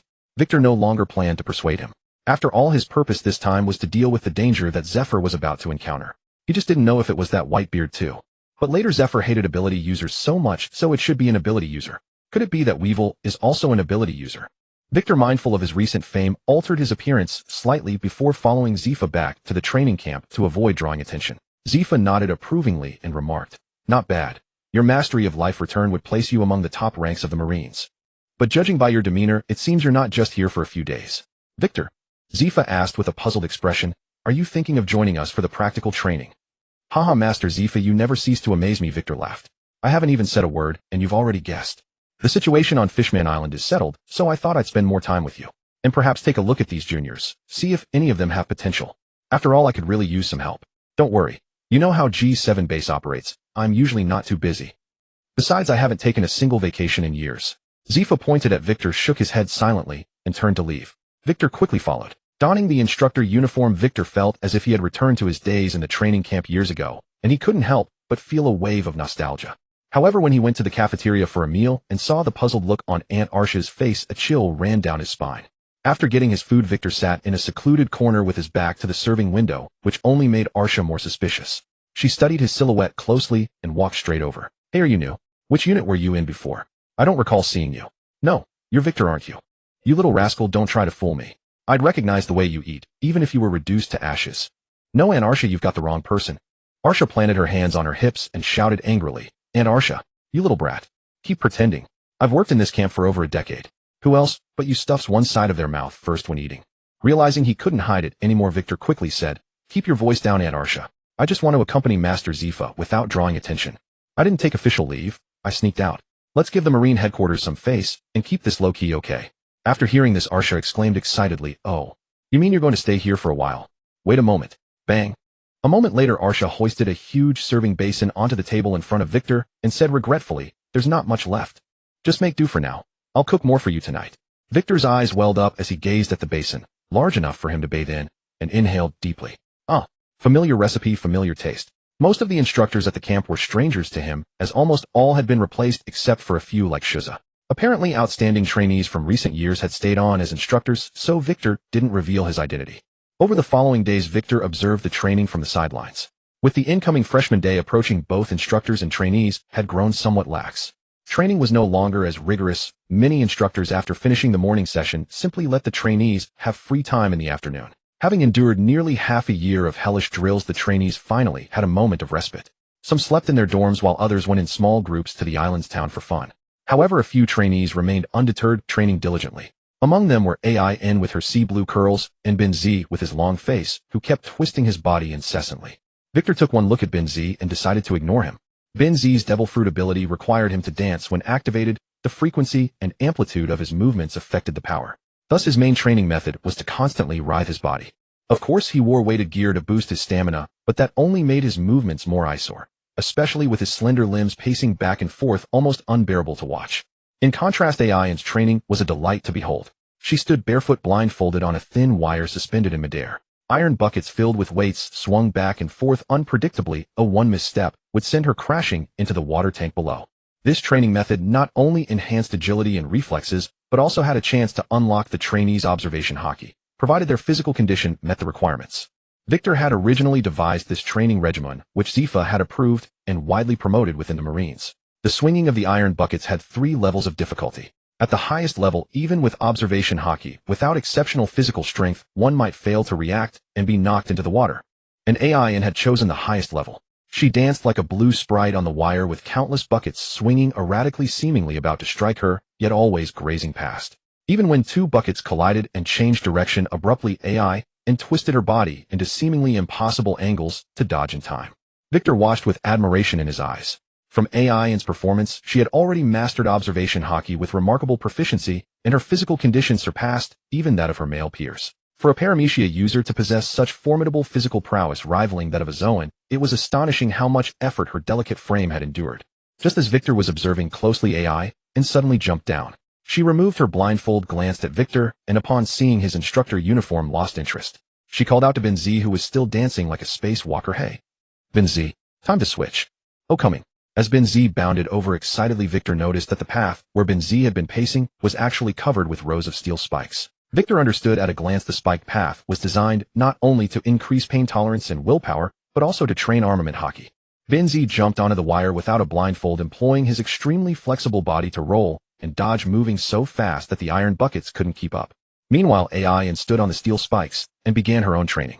Every punch and kick was powerful and firm, as if the spikes beneath her feet had no effect at all. From Victor's perspective, both Ben Z and AI possessed extraordinary talent. He hadn't expected this trip to the training camp to yield such unexpected gains. After the welcome ceremony, the training camp began preparing for practical exercises. Shozwa did not accompany Zifa this time, as the camp had expanded significantly and someone needed to manage it in Zifa's absence. The number of trainees this time was small. Besides AIN and Binzi, the others were of average strength. Zifa chose the first half of the Grand Line and did not bring many instructors. Ersha, the head chef of the camp, volunteered to join the practical training upon learning that Victor was coming. She procured a large batch of ingredients which delighted the trainees, as long voyages at sea were far from pleasant, and delicious nutritious food could soothe restless minds. After leaving the port, the trainees gradually entered the cabin. Victor and Zifa stood on the deck enjoying the sea breeze and smoking cigars. After a few puffs, Zifa looked at the cigar in his hand, as if recalling something, and asked Victor, "Victor, let me ask you something. Have you ever seen a very special box of cigars in my office drawer? With gold trim, the box made of glass. I had treasured it for many years and never smoked it. A hand-rolled full-leaf cigar discontinued many years ago." Zifa looked at Victor, who seemed a bit uneasy, and said expressionlessly, "After you left, that box of cigars of mine mysteriously disappeared. I had planned to have it buried with me when I died. Do you know where it went?"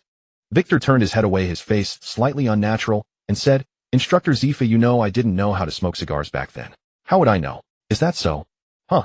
Zifa blew out a smoke ring and said very calmly, "That box of cigars was bought with the bounty from my first captured criminal when I was young. It holds great sentimental value to me. So I kept it in my office and would take it out to look at it when I had nothing to do. Victor, I can't think of anyone else who would dare to rummage through my drawer." Although sweat was forming on Victor's forehead, he still insisted, "You never know, maybe a dog or a cat got in and you left the drawer open, so they got curious and took it. Or maybe a bird took it. A dog, a cat, a bird." Hearing Victor's words, Zifa didn't press further. Just as Victor thought he had fooled him, Zifa said softly, "Victor, how does this cigar taste?" "Not bad, mellow and rich with a typical herbal aroma." "Oh, is that so?" Zifa slowly extinguished his cigar and said word by word, "This was sent to me by Simiji. He said he was thanking me for that box of cigars." "Instructor Zifa, don't get excited." Instructor Zifa, listened to my excuse. Oh.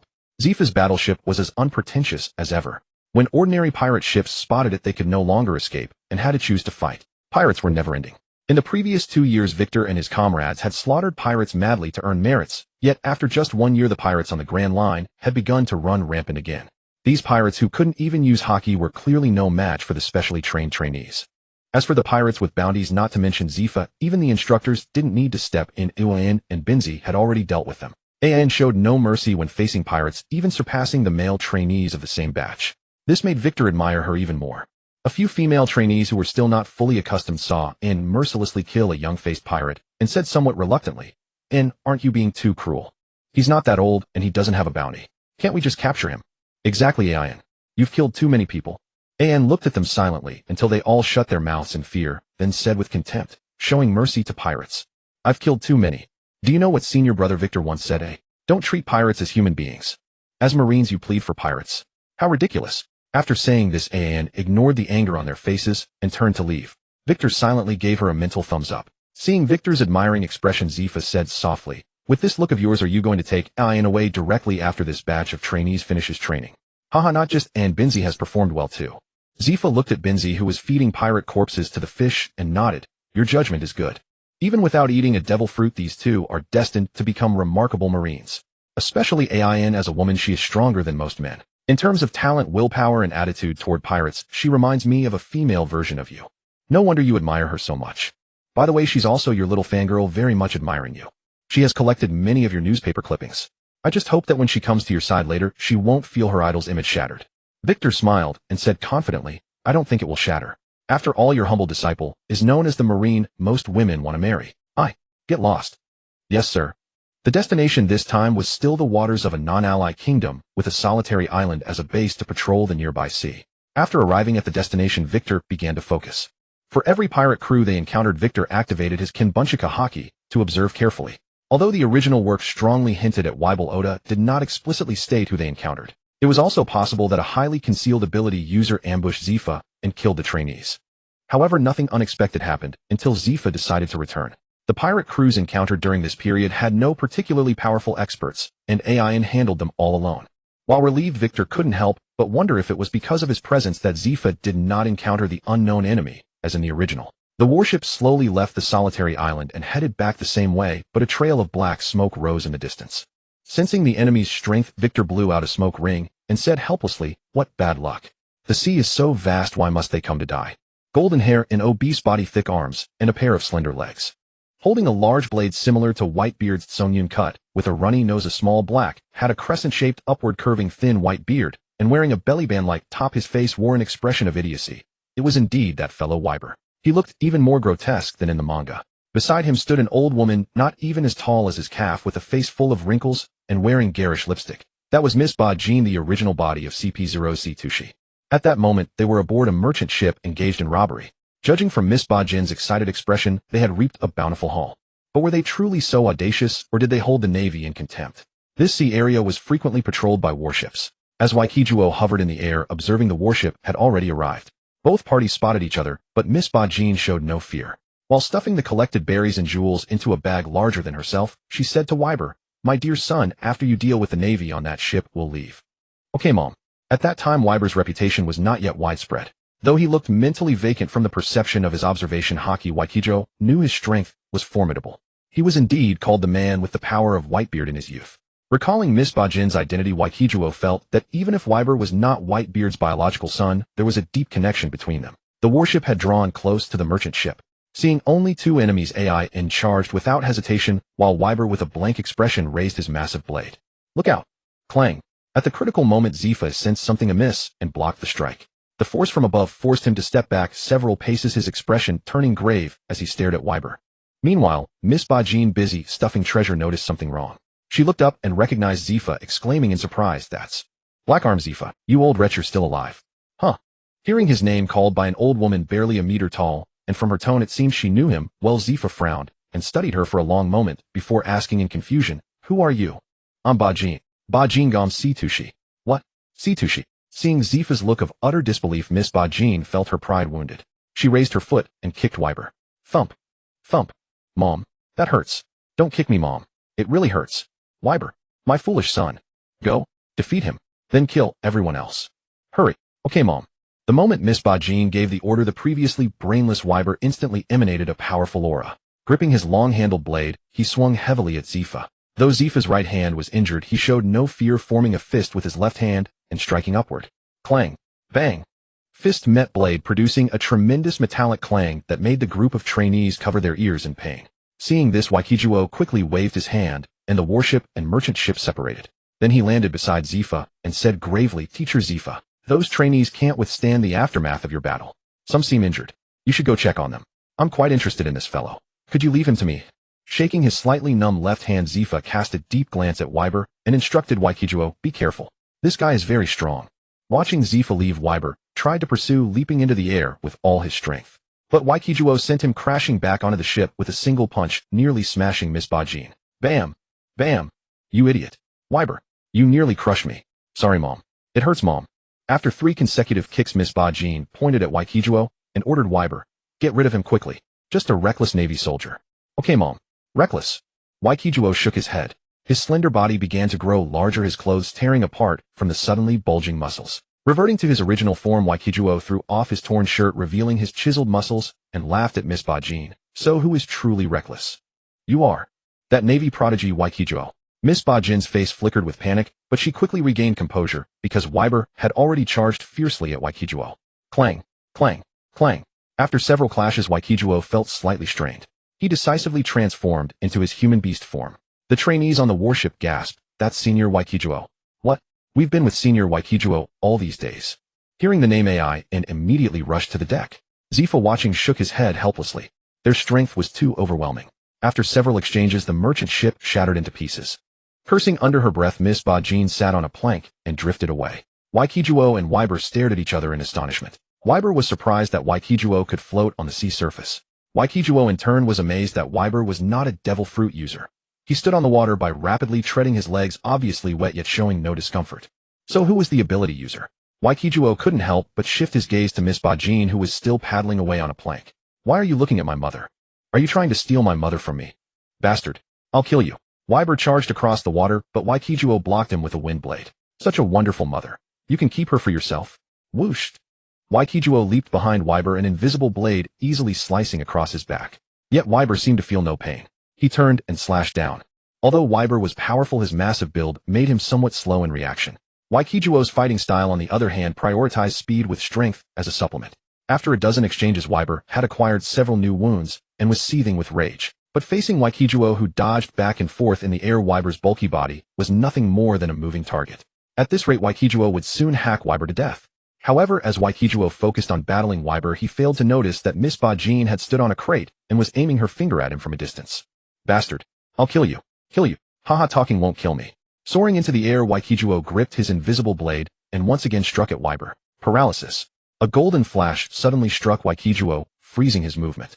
Seizing the opportunity, Wyber brought his long-handled blade crashing down heavily on Waikijuo's head. Bang! Ha! You're dead. Victor. Senior Victor. Watching Waikijuo's body being sent flying into the sky by Wyber's strike, Zifa's heart nearly stopped. Although Wyber's strike was powerful, Waikijuo, given his strength, could have either blocked or dodged it. Yet it struck his head so effortlessly that Zifa simply could not understand. Struck in the head, Waikijuo. Panic and fury burst forth from Zifa, exuding a formidable aura. Then, seeing Waikijuo flying back, while rubbing his head, Zifa loosened his fists in confusion. Senior Waikijuo, you're the best. Commander Waikijuo. The trainees shouted excitedly, while AI looked on with disdain at the fangirl-like female trainees beside her. How is that possible? Miss Bajin was stunned. She knew well how powerful Wyber was. Even in her youth, she had seen much of the world. If Whitebeard himself had been struck in the head by Wyber, he would not have survived. How could this Waikijuo possibly live? Little did they know Waikijuo was also drenched in cold sweat. When that yellow light struck him, relying on his superhuman reflexes, he managed to block the invisible blade against his skull. If not for his reinforced cranium, he would have been gravely wounded, if not dead. However, Waikijuo also realized why Zifa had been injured in the original story. The ability user was not Wyber, but this Miss Bajin. Paralysis. Sensing the stiffness in his body from that moment, Waikijuo thought of a certain devil fruit. The Paramecia-type electric fruit, a subordinate of the thunder fruit, whose main attack method is to paralyze enemies with electric currents. From her extremely long attack range, and the way she easily bypassed the huge and fat Wyber to strike him so accurately, it was clear that she had developed her fruit ability to an extremely high level. However, as a scientist, the electric fruit could indeed help her a lot. For instance, when creating clones. Waikijuo shifted his gaze to the hideous scars on Wyber's body. Damn it. I'll kill you. I'll kill you. Schwat. Schwat. Wyber swung his large blade rapidly at Waikijuo in midair, sending fierce slashes continuously toward him. Yet Waikijuo didn't even bother to look at them, dodging effortlessly by instinct alone. This enraged Wyber, and the scars on his body like crimson centipedes seemed to suddenly come alive, their color growing more vivid. Wyber, go. Leave him alone. Mom, I want to kill him. It hurts. Mom, he hit me so hard. The wounds on Wyber's body inflicted by Waikijuo had stopped bleeding, but they had turned an eerie pale white as if the blood had been absorbed by the scars, making them all the more grotesque. In defiance of Miss Bajin's command, Wyber disobeyed for the first time. Seeing this, Miss Bajin shouted angrily, Weibel. My foolish son, what are you doing? Are you going to disobey my orders? Seeing that Miss Bajin was truly angry, Weibel reluctantly turned around and said with a pitiful expression, Mom. He really hurt me. Stop your nonsense, come here quickly. Oh, I understand, Mom. Wei Kidwa floated in midair looking at the two who treated him as if he didn't exist, his gaze growing colder. Just as Weibel turned to leave, Wei Kidwa twitched his fingers slightly and a wind blade pierced straight through Weibel's body. Hey, you mother and son, do you take me for air? Come as you please. Leave as you please. Weibel touched his shoulder, staring blankly at the blood on his hand, then his eyes reddened. Mom. I can't stand it anymore. I want to kill him. Kill him. Idiot, who can you kill? Sigh of the wind. A shower of wind blades struck Weibel. His body was covered in armament Haki, and he spun his long blade like a windmill, managing to block this attack from Wei Kidwa. But Wei Kidwa then charged forward erratically from midair. Weibel squinted, watched carefully, and suddenly slashed backward. Schwa. Crack. Wah. However, the strike hit nothing. Wei Kidwa wrapped himself in wind, preventing Weibel's observation Haki from sensing his movements. Misjudging Weibel's fat arm still gripping the long-handled blade, was severed from his body. Weibel stared blankly at his severed arm, momentarily halting his pedaling feet, almost falling into the sea. Weibel. Marine. Wait. Schwa. Schwa. Accompanied by Miss Bajin's furious shouts, Wei Kidwa mercilessly continued to slash. The invisible blade, coated with the power of sharp metal, easily slid along the scars on Weibel's body. Then Weibel disintegrated into several chunks before Wei Kidwa's eyes falling into the sea. Weibel. You? Marine. Miss Bajin jumped up and down, roaring, You killed my son. Do you know he is the son of Whitebeard, the Emperor of the Sea in the New World, captain of the Whitebeard pirates, the son of Edward Newgate, and I am Whitebeard's most beloved wife. Marine, aren't you afraid of starting a war with the Whitebeard pirates? Wei Kidwa extended his hand, and Miss Bajin, along with the plank beneath her feet, instantly floated over. Looking at her smug face, he couldn't help sneering. I'm a Marine, and you're threatening me with a pirate war? You overestimate yourself. Look at yourself. Whitebeard's dick is bigger than you. And you say this thing is Whitebeard's son. Wei Kidwa pointed at the floating corpse pieces of Weibel and said sarcastically, You call this assembled organ Whitebeard's son? Did you extract these defective cells from Whitebeard's urine? Miss Bajin panicked inside but still said stubbornly, What are you talking about? I don't understand. This is the son of Whitebeard and me. Haha, stop joking. Wei Kidwa pointed at a pale piece of flesh and said, Look at that. It's already rotting in such a short time. This so-called son of yours is actually a clone. A splice clone at that. Bajin Gomez Stussy. Wei Kidwa looked at the flustered Miss Bajin and said word by word, In your youth you were a crew member of the Rocks Pirates, but you have another identity. After the Rocks Pirates disbanded, you joined a mysterious organization. You were a member of the illegal scientific research team MADS, originally led by Vegapunk. Your specialty is cloning. Am I wrong? Looking at the silent Miss Bajin, Waikijuo said admiringly, It's hard to imagine that a master with immense strength and mastery of two types of Haki is actually a patchwork clone. Unfortunately, he should not be your most perfect creation, otherwise he wouldn't have been so easily dealt with by me. Miss Bajin, I truly admire your research on cloning. Miss Bajin, leaning on her cane and standing on a wooden crate after hearing Waikijuo's words, looked at Weiber's corpse on the sea and couldn't help but curse, Worthless. Worthless. I've wasted so much effort and you can't even defeat a mere Navy brat. Worthless. After cursing, Miss Bajin looked at Waikijuo, revealing her white teeth, and laughed, Hee hee, Navy. You've told me so much, what do you want? Nothing, you're a smart person, you should understand. Waikijuo landed beside Miss Bajin and said softly, Why would I spare your life if not for your abilities? Think it over carefully, either be killed by me or pledge allegiance to me. After saying this, Waikijuo raised 3 fingers, 3, 2. Seeing Waikijuo close his fingers, Miss Bajin's face changed drastically, and she asked in panic, Wait, what do you mean? Didn't you tell me to think it over carefully? Yes, I'm giving you 3 seconds to think it over carefully. 1. Time's up. Waikijuo looked down at Miss Bajin and asked, Have you decided? If you disagree, I'll send you on your way. Miss Bajin looked at Waikijuo without showing weakness and said, Then go ahead and send me on my way. All right, as you wish. Seeing Waikijuo raise his sharp claws about to strike, Miss Bajin's face turned green and she quickly shouted, Wait. I agree, but I need more money. The ferocious claws stopped above Miss Bajin's head, then Waikijuo slowly returned to human form and said to her, More money. Fine, I'll send you to a place full of money. The warship slowly approached and Waikijuo directly lifted Miss Bajin and jumped aboard. Senior Waikijuo, can you give me an autograph? Senior Waikijuo. Waikijuo tossed Miss Bajin in his hand toward Ain, then was immediately swarmed by enthusiastic trainees. Ain instinctively caught Miss Bajin, paused for a moment, then smiled and escorted her away. All right, look at yourselves. You are Marines, not those ignorant youngsters who only know how to chase celebrities. It was Zifa who rescued Waikijuo. When the trainees saw that Zifa was truly angry, they scattered like birds. Waikijuo wiped off the lip print on his abs and said nonchalantly, "Hey teacher Zifa, don't be angry. What can I say? Your disciple's charm is just that great.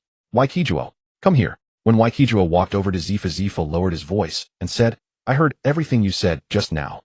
Where do you plan to take her? Clone research is extremely cruel and inhumane. Do you really have to study this?" Waikijuo nodded and said very seriously, "You've seen Miss Bajin's research results. That wyber who just fought me in terms of physique and application of Haki far surpasses those pirates with bounties over 100 million and even rivals those 7 warlords. Even if placed in the current new world, he would be a formidable figure.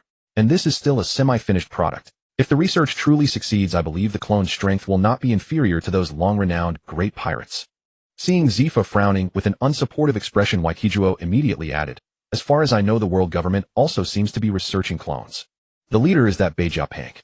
Shinping told me that after they joined the 7 warlords, the world government sent people to take their blood. You must know what that implies, right?" Hearing Waikijuo mention Beijiapank, Zifa's frown deepened. He lit a cigar, took a few puffs, then asked worriedly, "Then where are you going to place her?" "Human cloning research is not that simple. It requires many human bodies. How will those bodies be obtained? If discovered you?" Waikijuo shook his head and laughed. "Teacher Zifa, don't worry. We can use the bodies of pirates.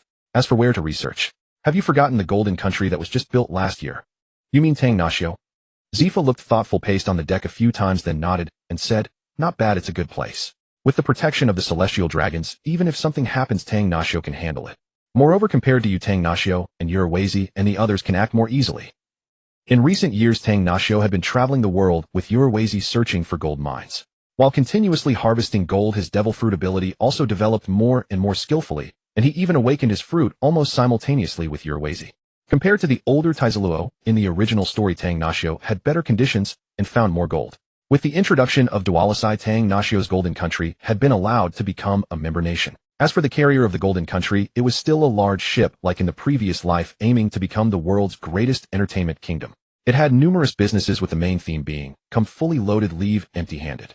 This was the same as the original, which had already proven the success of this approach, so why bother changing it? The sky was clear with not a single cloud in sight. Miss Bajin looked down and immediately closed her eyes in terror.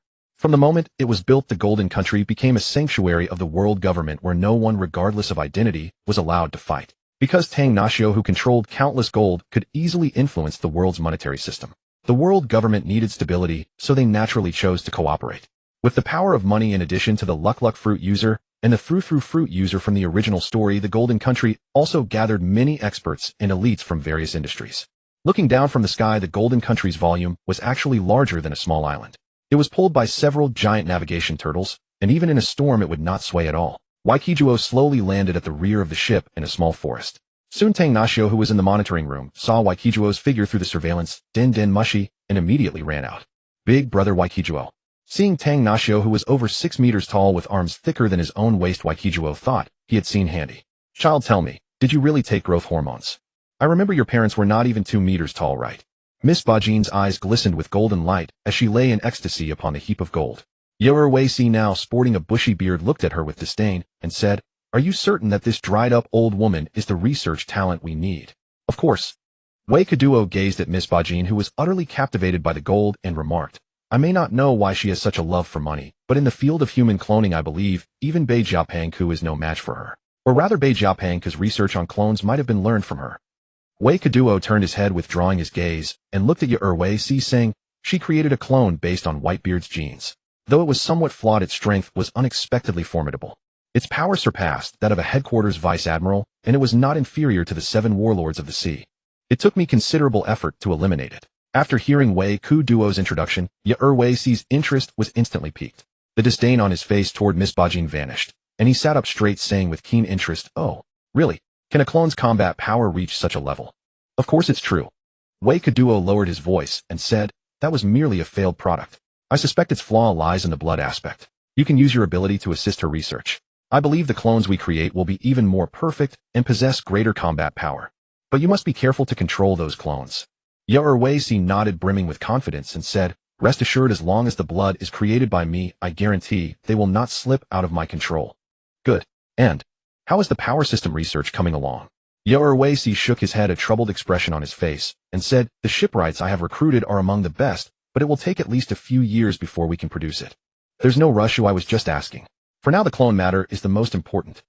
Wei Kaduo took the cigar from Wei and shot a meaningful glance at Tang Nashio. Tang Nashio nodded, and with a slight movement of his hand, the gold beside Miss Bajin suddenly flowed like liquid, quickly moving to his side and transforming into a sofa. Miss Bajin blinked, and when she saw the gold in her hands vanish, she grew anxious, stood up, and scurried over on her short legs, shouting, "Gold! My gold! Where are you going?" As Miss Bajin ran over, Tang Nashio blocked her path and said gently, "Madam, allow me to correct you. This gold is no longer yours, it is mine." "You?" Miss Bajin's eyes regained clarity. She cast one reluctant glance at the golden sofa and said to Wei Kaduo, "Give me this gold, and I can help you create powerful clones." Wei Kaduo exhaled a puff of smoke and said disdainfully, "Gold. You can have as much as you want, but I need the clones you create to be even stronger than Weibu Air. To that end, I have found you an assistant, Wei Si." Hearing Wei Kaduo's call, Wei Si smiled at Miss Bajin, then gently moved his hand. Suddenly, countless streams of blood erupted from the floor, merging together to form a colossal blood giant with distinct facial features. Seeing this, Miss Bajin hesitated for a few seconds before exclaiming excitedly, "The blood fruit. No mistake. It must be the power of the blood fruit." "Miss Bajin, congratulations, you guessed correctly." Wei Si moved slightly, and the blood giant split into two, then four, and in the blink of an eye it divided into dozens of blood figures that seemed to dance, as if alive. Seeing this, Miss Bajin laughed even more exuberantly, "Haha. I've finally encountered this. I will prove to Bei Jiapeng that clones can become the strongest beings in this world." In that instant, Wei Kaduo saw in Miss Bajin's eyes a pursuit of her dream, as if even her beloved gold had been forgotten. However, soon Miss Bajin returned to her usual self. She sat down on the golden sofa, caressing it with an infatuated expression. Wei Kaduo shook his head helplessly at the sight, and was about to go out for a while when he heard Miss Bajin say, "I cannot mass-produce clones of that caliber. At most I can create 3. Moreover, the upper limit of a clone's combat power depends on the talent and physique of the original subject. I have already used up Whitebeard's cells. Since you eliminated Weibu Air so easily, I suppose you wouldn't mind donating a little blood, would you? Compared to Whitebeard, your body seems far more powerful." Seeing Miss Bajin's eyes seemingly glowing with a green light, Wei Kaduo couldn't help but swallow nervously. After the last tube of blood was drawn, he felt his body growing weak. Learning that Wei Kaduo would not come frequently, Miss Bajin drew a full 20 syringes of blood at once. Even Wei Kaduo, with his extraordinary physical prowess, turned extremely pale. After a hearty meal and a good sleep, the feeling of weakness faded away. Wei Kaduo slightly altered his appearance and strolled through the Golden Country with great interest. The video Den Den Mushi projected onto the outer walls of tall buildings, constantly playing advertisements. The 10th generation sea companion suitable for both men and women. Make your journey never lonely. Realistic texture, built-in sound effects, customizable. The best companion for your sea voyage. Sea companion, you know. Victory Chamber of Commerce products, always premium. Century-old oyster medicinal liquor made from oysters from the Fishman Island, 10,000 meters beneath the sea. 1 sip and the bed collapses, 2 sips and the ground sinks, 3 sips and you stand firm for a month. The nemesis of women, the savior of men. Indestructible sunglasses, buy 1 pair and pass it down 3 generations. Quality guaranteed. The novel advertising method attracted the attention of many tourists. Wei Kaduo watched for a while, then drove his turtle car onward. Restaurants, casinos, theaters, amusement parks, horse racing tracks, golf courses. Every conceivable form of entertainment was available here. And at the very center of the Golden Country, there was a small island with natural hot springs. Though it had been built only a year, massive promotion had drawn countless tourists, making it even more bustling than the Golden City from the anime. The tourists before him seemed like walking berries. Each visit brought the Navy's financial freedom closer. After enjoying himself for a while, Wei Kaduo parked his turtle car and walked excitedly into a magnificent building. Heaven on earth. It was said to rival Big Mom's Whole Cake Island, housing countless rare races, including even giants. Wei Kaduo didn't know how Wei Si had managed it, but he knew this place was truly remarkable. A week later, Wei Kaduo flew up into the sky, refreshed and revitalized, leaving the Golden Country. Indeed, the balance of yin and yang was the ultimate form of relaxation. When returning to Fishman Island once again, the composed AI N and the curious Bin Z followed Waikijuo as they disembarked from the ship. After the two returned to the training camp, Zifa immediately pulled out their files, and Waikijuo also notified Fishman Island to dispatch a warship to the camp to bring them back, without going through headquarters for reassignment.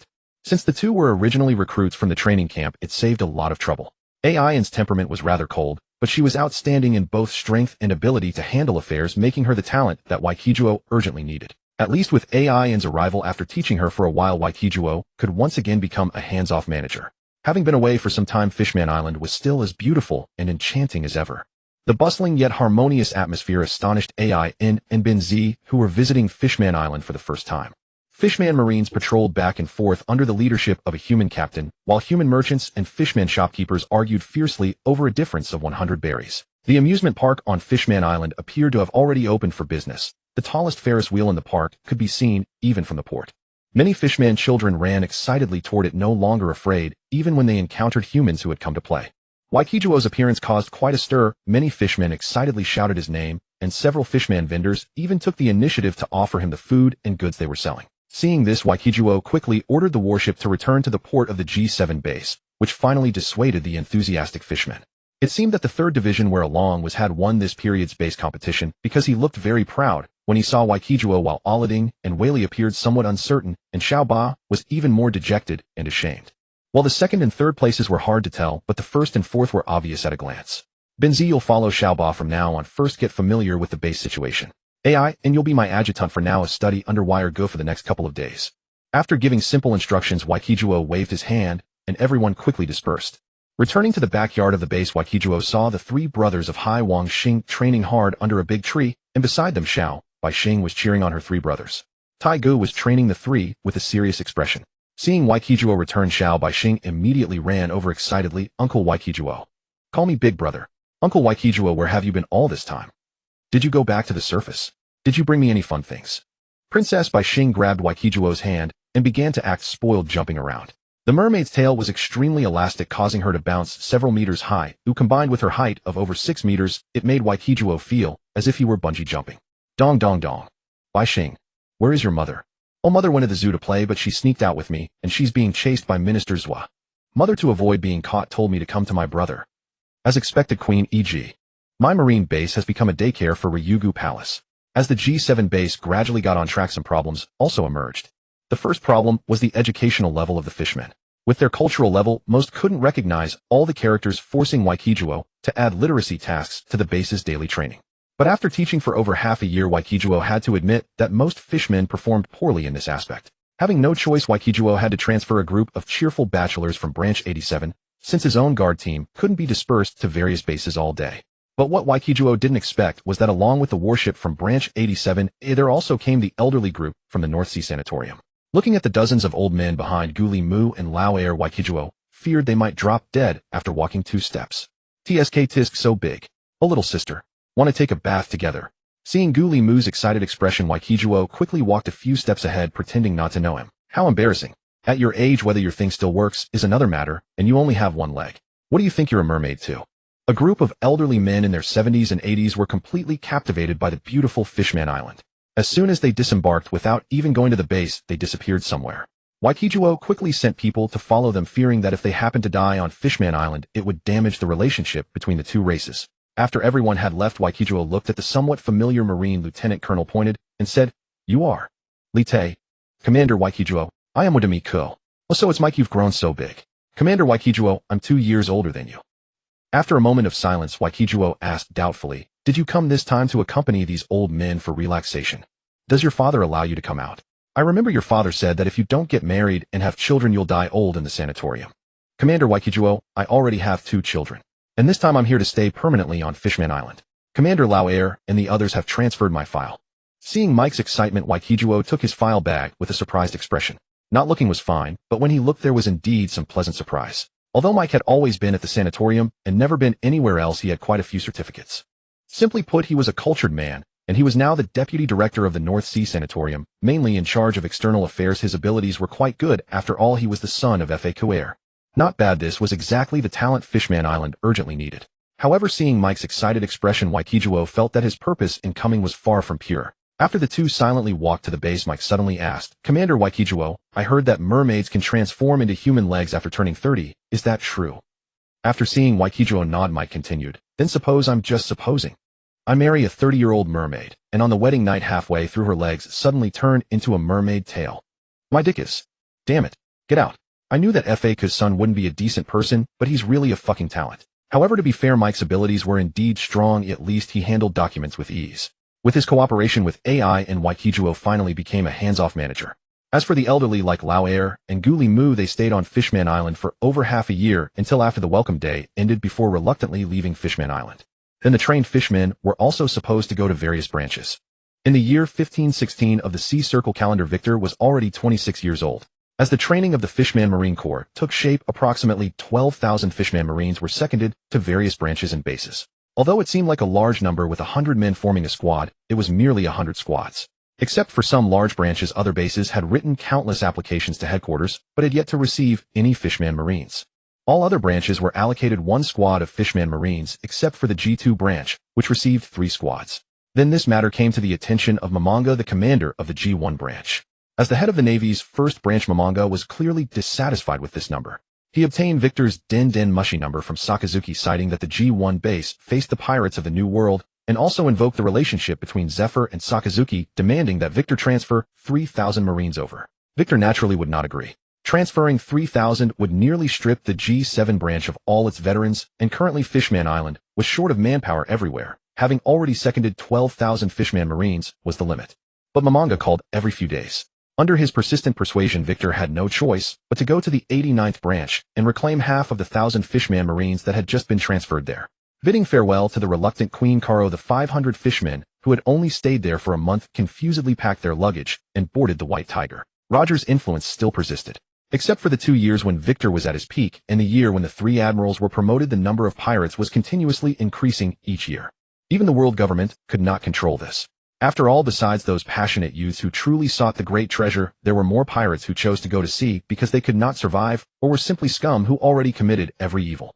Correspondingly, to maintain balance, the world government's investment in the Navy grew larger year by year. With a calm expression, Drake and Prince Fukaboshi stood behind Victor, quietly gazing at the sea. Behind them, Bippo was having a great time playing with Roboshi and Mamboshi.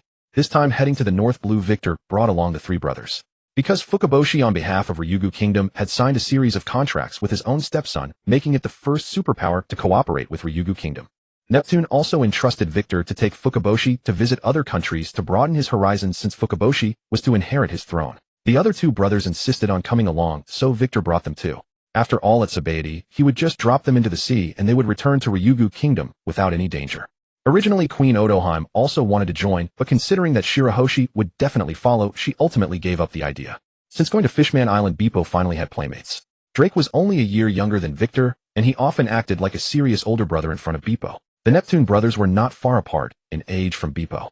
Except for the mature young Prince Fukaboshi, Bippo had a very good relationship with the other 2 princes. However, in terms of strength, Bippo could easily beat all 3 of them. After all, Bippo had undergone devilish training. If not for Victor's concern that it might affect Bippo's development, Bippo would still be training hard with the Fishman Marines every day. Considering that the trip was also meant to broaden Fukaboshi's horizons, after reaching the Grand Line from Reverse Mountain, Victor directly took Fukaboshi to visit countries one by one. As they played along, they arrived at Alabasta, the country of Vivi. Because of the special nature of its royal family and its strong military, the Navy had not established a base in Alabasta. Victor was also visiting for the first time. As a rare desert kingdom in the pirate world, the living environment here was extremely harsh for fishmen. And this environment was something that Fukaboshi and the other fishmen had never imagined. As a member nation of the world government, the people here had heard about a series of laws regarding fishmen, but upon seeing fishmen in person, they were still full of curiosity. After all, for most of them, it was their first time seeing fishmen, and even more so Fishman Marines. The scorching weather even near the sea seemed to burn the skin, let alone the cities further inland. Originally, Victor had planned to take them to other cities, but seeing the fishmen's reaction, he abandoned the idea. After staying here for most of a day, the fishmen filled a bottle with sand as a souvenir and then fled in panic. If they stayed any longer, they would really become dried fish. After visiting several more countries in a row until Momonga called again to urge him, Victor decided to end the trip. The White Tiger accelerated forward. It was said that the New World was not as chaotic as 2 years ago. 3 emperors of the sea had already emerged, each claiming their own territories. The remaining ambitious pirates were forced by the Navy and those 3 emperors to go to certain fixed sea areas. Those sea areas were the battlefield for the last emperor of the sea. The victor would become the final emperor. However, Victor, who was familiar with the plot, knew that the winner would surely be Shanks, that face fruit user. After all, even the current newspapers were vaguely likening him to the other 3 emperors. Victor put down the newspaper and sighed inwardly. Apart from the cheater Luffy, Shanks was probably the fastest advancing pirate. In just a few short years after going to the New World, he had made a huge name for himself, attracting many pirates to join him. If Luffy hadn't appeared, it's possible that the pirate king would have been Shanks. But that guy's mind was a bit Shinibu. He bet his arm just for a legend. Splash. Moi. What is that? Victor looked up and saw stones falling from the sky. He waved his hand to shatter them, but more stones rained down on the White Tiger. This forced Victor to use his ability to accelerate the white tiger and quickly leave the area. This, however, caught Victor's attention. After instructing them to continue ahead, he flew up toward the sky, where stones were continuously falling. Animal carcasses, various shells, humanoid corpses with wings, and collapsed houses. Clearly, this was a sky island in the process of destruction. As the altitude increased, the number of stones grew. Victor dodged left and right, evading the scattered stones, until he saw a vast island that stretched beyond the horizon. Then, summoning wind in his hand, he forcibly pierced through it. He charged upward. With this rush, he passed through the clouds and arrived at an island filled with flames and wailing. Brushing the rubble off his head, Victor looked around at the winged people beside him, who were all wearing expressions of astonishment. Then he fixed his gaze on a man with an excited face and a magatama drum on his back, and asked expressionlessly, "Who threw the stone?" With just one glance, Victor recognized the identities of these men. They were the experienced buffering minions of the future protagonist group Enel's crew. Opposite Victor stood several hundred terrified Scipian residents. At that moment, Enel was grinning excitedly, his mouth wide open, as if he were saying something to them. Victor's appearance made his expression freeze. Seeing that Victor had no wings on his back, Enel said contemptuously, "A blue sea dweller." Oof. Crack. After casually striking a bolt of lightning, Enel turned around and continued shouting, "You mortals, today you will pay for insulting a god. Perish along with this island. I will make you die in despair. You?" Seeing the astonished expressions on the crowd, Enel was about to rage when he felt something was amiss and slowly turned around. Haha. His several subordinates had already fallen to the ground, their fate unknown except for Ohm, who was being lifted by the neck by the blue sea dweller, who should have been down. Bastard. Blue sea dweller. Bang. Whoosh. Victor hurled Ohm directly at Enel. Seeing Enel dodge easily, Victor exerted force with his foot and instantly appeared behind Enel, grabbing the magatama drum on his back and yanking it off with a vicious pull. After a scream, Victor looked at the magatama drum in his hand and said with some curiosity, "So it was attached later. I was wondering. How could a person grow a drum on their back? But you sure are ruthless. You actually pulled out your own wings and installed this thing. Bastard." Enel stood up, glaring at the drum in Victor's hand, and shouted angrily, "Inazuma." Bang. Victor, unscathed, caught the lightning that Enel shot from his wrist, then tossed the drum aside, clenched his fists, and walked toward Enel. Impossible. Enel stared at Victor in disbelief, gritted his teeth, and his entire body emitted blue electric light as he pointed his hand at Victor. 100 million volt discharge. Boom. The blue lightning struck Victor. After a violent explosion, Victor opened his mouth and exhaled a puff of black smoke. You call that 100 million volts? You're bluffing. Don't do it again. Whoosh. Seeing Victor teleport in front of him, Enel, after a moment of panic, laughed arrogantly. "It's useless. Even though you withstood the divine punishment, you can never hit me. How can a mortal ever strike a god?" It was clear that Enel was not yet fully accustomed to his identity as a god, and his speech lacked the natural ease of his future self. Victor decided to correct this misconception. Amid Enel's mocking gaze, he threw a punch. Bang. PFF. Hey, don't kneel. Victor grabbed Enel's head covering and said softly, "Look at your ears. You could stuff them and use them as a certain body part, and you've got a drum on your back. What's the matter? Are you mentally unhealthy? Do you have masochistic tendencies? And the rest of you? Every single one of you dresses like a nonconformist." Victor pointed at the few groaning men on the ground and said with pain, "I just want to ask who threw the stone. And you people wanted to kill me to silence me. Is there no justice? No law? Cough. Gods. Bang. God, my ass." Seeing Enel still trying to struggle, Victor kicked him. After Enel understood the situation, Victor was about to leave with the others, but the group of watching Scipians called out to him. But what they said made Victor hesitate. "Sir, could you please kill them? They just murdered my family." Victor was somewhat conflicted. To be fair, Enel and his men deserved death for their deeds, and he shouldn't spare them just for the sake of their power. Just as Victor was wavering, Enel roared emotionally, "Your family was killed. What about my family?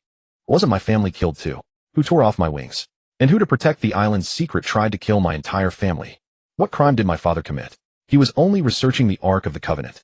And you people wanted him dead. My mother, my little brother. When you burned them to death, did you hesitate? How could you bring yourselves to do it? My father said that the infinite land is our true home. What are you afraid of? Do you know what I went through after I fell into the blue sea? Night after night, I would wake up from nightmares. Your ferocious eyes and cruel expressions back then. I swore in my heart that I would return and take revenge." Enel pointed at a child, his voice trembling. "Why does he get to live? My little brother and sister were that age too. Why couldn't you spare them? This island should not exist in this world. You people don't deserve to live." From the expressions on their faces, Victor knew that Enel was absolutely telling the truth. Seeing lightning crackling again around Enel, the terrified people ran toward Victor, but after a moment of hesitation, Victor chose to float into the air. "Help us, sir. These children are innocent. We were just children back then."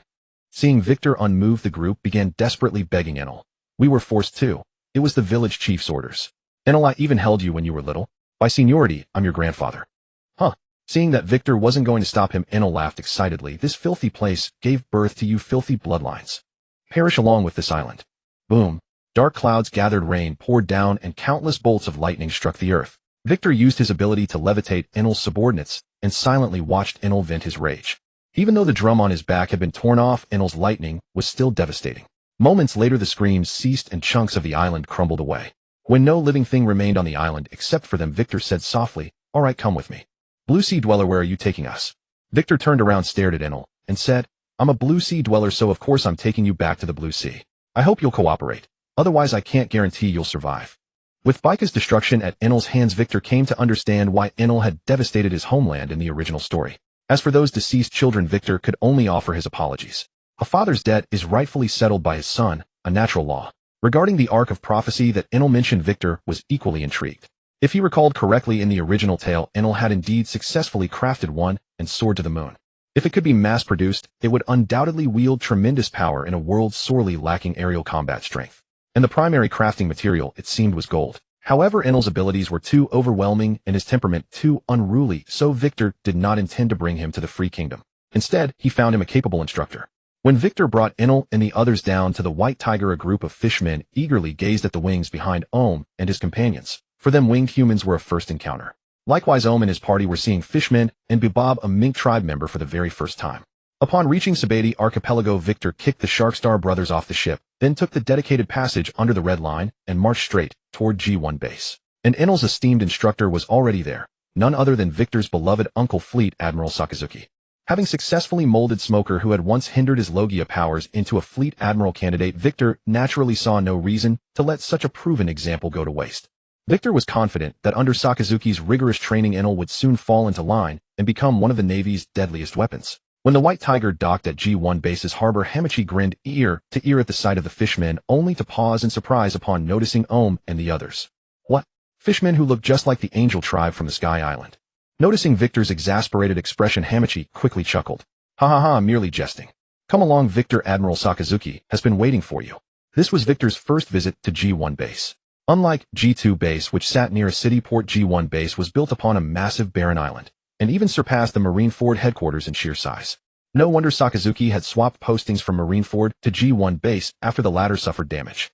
Compared to the original timeline, G1 base now thrived with prosperity, for the Victory Commerce Guild had finally expanded its operations into the New World 2 years prior. With the Victory Commerce Guilds backing, both Sakazuki and Victor had increased their investments in G1 base. Due to the overwhelming pirate presence and the treacherous weather of the Grand Line, even within the early Paradise portion, many nations saw scarcely a single merchant vessel per year. The Guild's expansion into the New World owed as much to its own increasingly powerful escort fleet as it did to Navy support. Of course, Navy support played the decisive role, given that most mid to high-ranking officers of the Radical faction were stationed across the Grand Line. Any pirate daring to plunder the Victory Commerce Guild ships would find themselves pursued by countless Navy forces. Over time, the Guild earned a fearsome reputation throughout the Grand Line. Upon reaching the headquarters building, the 100 fishmen who had arrived earlier escorted their companions below, while logistics sailors recorded names. Spotting Enel and the others still trailing behind Victor, they hastily called out to them. Victor waved to the sailor and said to Hamachi's bewildered gaze, "These are no mere grunts, especially this one." Pointing at Enel with confidence, Victor declared, "This is the surprise I brought for my uncle." Surprise. Hamachi scrutinized Enel for a moment, but detected nothing remarkable. Nevertheless, he led them onward. After passing through various buildings, the number of sailors on the road dwindled, and the air grew increasingly hot as they walked for nearly half the day. Finally, reaching the base of a volcano, Hamachi shouted toward the crater, "Admiral, Victor has arrived." Crack. Rolling magma slowly descended. Enel and the others widened their eyes, watching as the blazing lava solidified into the resolute visage of Sakazuki. "Hey uncle, long time no see. Call me Admiral." Sakazuki shifted his gaze toward Enel and the others, casting a puzzled look at the wings upon Ohm's group. "Victor, what brings you to bring these angelic figures here?" "Naturally, to enlist in the Navy. After all, they can fly." Victor pointed to their wings and introduced them. "These Angel Tribe warriors are quite capable. With proper training, they could serve as excellent scouts. Even against an Emperor-level pirate crew, those unable to fly would have no means of detecting them." Sakazuki nodded in agreement. "That is reasonable, however." He gestured toward Enel. "What about this one? You aren't telling me he's an Angel Tribe member too?" Circling Enel with deep puzzlement, he pressed on. "Uncle, though he lacks wings, he truly is of the Angel Tribe. But that matters not." Victor exclaimed excitedly to Sakazuki, "This is the greatest surprise I've brought you. I've delivered a future fleet admiral to the Navy. A future fleet admiral. Sakazuki's brow furrowed deeply. He sensed nothing of a fleet admiral's aura in Enel, who appeared rather frail. Absolutely, uncle. Do not doubt. Though he appears scrawny now, once his physique is properly developed through training, he will possess fleet admiral level combat power. Enel, show him. Crack. Silent until now, Enel responded to Victor's command. With a slight motion of his palm, blue lightning immediately struck Victor. Phew. Watching Victor's hair stand on end, Sakazuki's expression turned grave. He immediately punched toward Enel, who swiftly dodged using his elemental transformation. Upon seeing this, Sakazuki exclaimed excitedly, a devil fruit. It's the Goro Goro no Mi, rumble rumble fruit. Victor, you've delivered quite the grand surprise. Thud. After kicking Enel flying, Victor patted his smoking hair and remarked, it is a surprise indeed, but his childhood was far from happy. He bears psychological scars and possesses a fiercely independent nature. Therefore, uncle, besides rigorous training, you must prevent him from escaping. His allegiance to the Navy may not run particularly deep. Rest assured. Thick smoke billowed from Sakazuki's back as he fixed Enel with an intense gaze, speaking word by word. What I enjoy most is training exactly this sort of unruly talent. If he dares run, I'll eat this magma myself. After completing the handover of all the merfolk Marines, Victor spent a few days at the G1 branch, properly accompanying Sakazuki. Sakazuki did not ask about Victor's plans going forward. Victor was no longer a child. He had been opinionated since childhood and held his own beliefs. Sakazuki also did not wish to discuss official matters and spoil this rare reunion. Over these 2 days, apart from sparring a few rounds, they simply shared meals and chatted casually, with Victor's romantic future occasionally coming up as well. On the rare occasion that Sakazuki offered to introduce a girlfriend to Victor, Victor fled in terror. Or rather, it was just an excuse to leave, for Victor had received news from Vaccine. The pirate crew that Victor had asked him to find had been located. It was the pirate crew where Babewa's older brother Jibwa belonged. Their captain was Pedro. Victor had once asked Wushu to gather information on Pedro, and when he first saw the name of this pirate crew, Victor had mistaken it for the Nokaisa pirate crew. Last year, the two brothers were quite prominent in the New World, with bounties exceeding 300 million and 200 million respectively. They defeated numerous enemies and even escaped from Wushu's grasp. Victor had originally thought that Jibwa, who would easily lose his life in the original work at the hands of Big Mom, would be some pushover. But to his surprise, he turned out to be a capable pirate. As for why the two were wanted, it was said that during one mission to a country housing a Poneglyph, CP0 encountered them. Feeling guilty, they immediately turned and fled, which led the world government to place bounties on their heads. Unlike other pirate crews, the Nox pirates had no fixed territory. They spent their days wandering aimlessly between various nations in the New World, searching for clues to the Poneglyphs. Victor knew that Pedro was collecting Poneglyph information to boss Mangetsu, but after years of searching, he had found nothing, ultimately causing the deaths of Jibwa and his own crewmates. Unable to bear the thought of the lovely Babewa losing his only older brother, Victor had arranged for people to search for them years ago. However, their crimes were too sensitive, and Victor dared not openly search for them. Moreover, the Navy's influence in the New World was limited, and other parties fared no better. It was only over the past 2 years, after more and more skilled individuals joined the Victory Chamber of Commerce, that Victor was finally able to pinpoint their approximate location. This time, the experts dispatched by the Victory Chamber of Commerce had finally found them. As for how skilled these experts truly were, according to Wardfax, they were the most formidable opponents he had ever encountered in his entire life. Considering that Wardfax was merely an ordinary man with a frail constitution, Victor held no particular hope for this so-called expert. How formidable could someone be drawn merely by money? Perhaps he knew how to use armament Haki or observation Haki. His voice was quite deep, so he must be somewhat aged. The G1 base had most of the permanent needles used for navigating the New World, and Victor took a copy without hesitation. Following the agreed destination, the White Tiger set sail into the endless sea. Knowing that this journey was to find his brother Babewa, became wildly excited, constantly jumping around and occasionally diving into the sea to vent his enthusiasm. Eventually, Drake grew so fed up that he tied Babewa to a rope and used him as bait. At this moment, the White Tiger had also arrived at its destination, a small island known as Crab Island. However, before the ship had even fully docked, Drake felt the fishing rod in his hands vibrate violently and immediately began reeling it in with great effort. After a fierce tug of war, Drake was left panting heavily, and the struggle remained intensely competitive. It was clearly some kind of sea beast. Fearing that Babewa might be devoured, Victor grabbed the thick rope and pulled with all his might. With a splash, 2 polar bears, one large and one small, tumbled onto the deck. But unlike Babewa, whose fur was entirely white, the polar bear, wearing a green coat, had a patch of black hair on its head. Victor took a look and was somewhat surprised inside. Could this be Babewa's older brother Jibwa? Were both brothers' entrances always so dramatic? After being pulled onto the deck by Victor, Jibwa looked furious. Seeing the group of Marines surrounding him, he bellowed angrily, "You bastards, how dare you? How dare you be so cruel? Use my younger brother as bait." Everyone on Drake's team looked down in unison. Jibwa roared in anger, "Where are you looking? I'm talking about him. He is my brother. Although we haven't seen each other in many years, I am certain he is my brother. Oh, I think before you start throwing a tantrum, you should save your brother first. Victor pointed to Babwa, who was spitting out fish from his mouth, and said, otherwise he might die in just a moment. Brother. Ugh. After a series of presses, Babwa gradually regained consciousness. When he saw the only face from his childhood appearing before him, he jumped up and rubbed his eyes vigorously. Realizing it was not a dream, he couldn't help but burst into tears. Sniffle. Brother. Sniffle. Hearing Babwa's distinctive crying, Drake couldn't help but raise his fist and roar, shut up. If you keep crying like that, I'll punch your head off. Damn Marines. Don't think I'm afraid of you just because you're in the Navy. Swish. Jebwa stepped in front of Babwa, drew the long sword from his back, and shouted with a stern expression, you Marines dare to abuse my brother like this. I will not spare you today. Although I rarely kill people, this concerns my brother. Today I must slaughter every one of you. Then you'll have to kill the Marines behind you first. What? Looking at the Marine uniform on Babwa's body, Jebwa finally snapped out of it, his face full of confusion. Brother, how have you been all these years? Brother, when you sleep, do you ever think of me?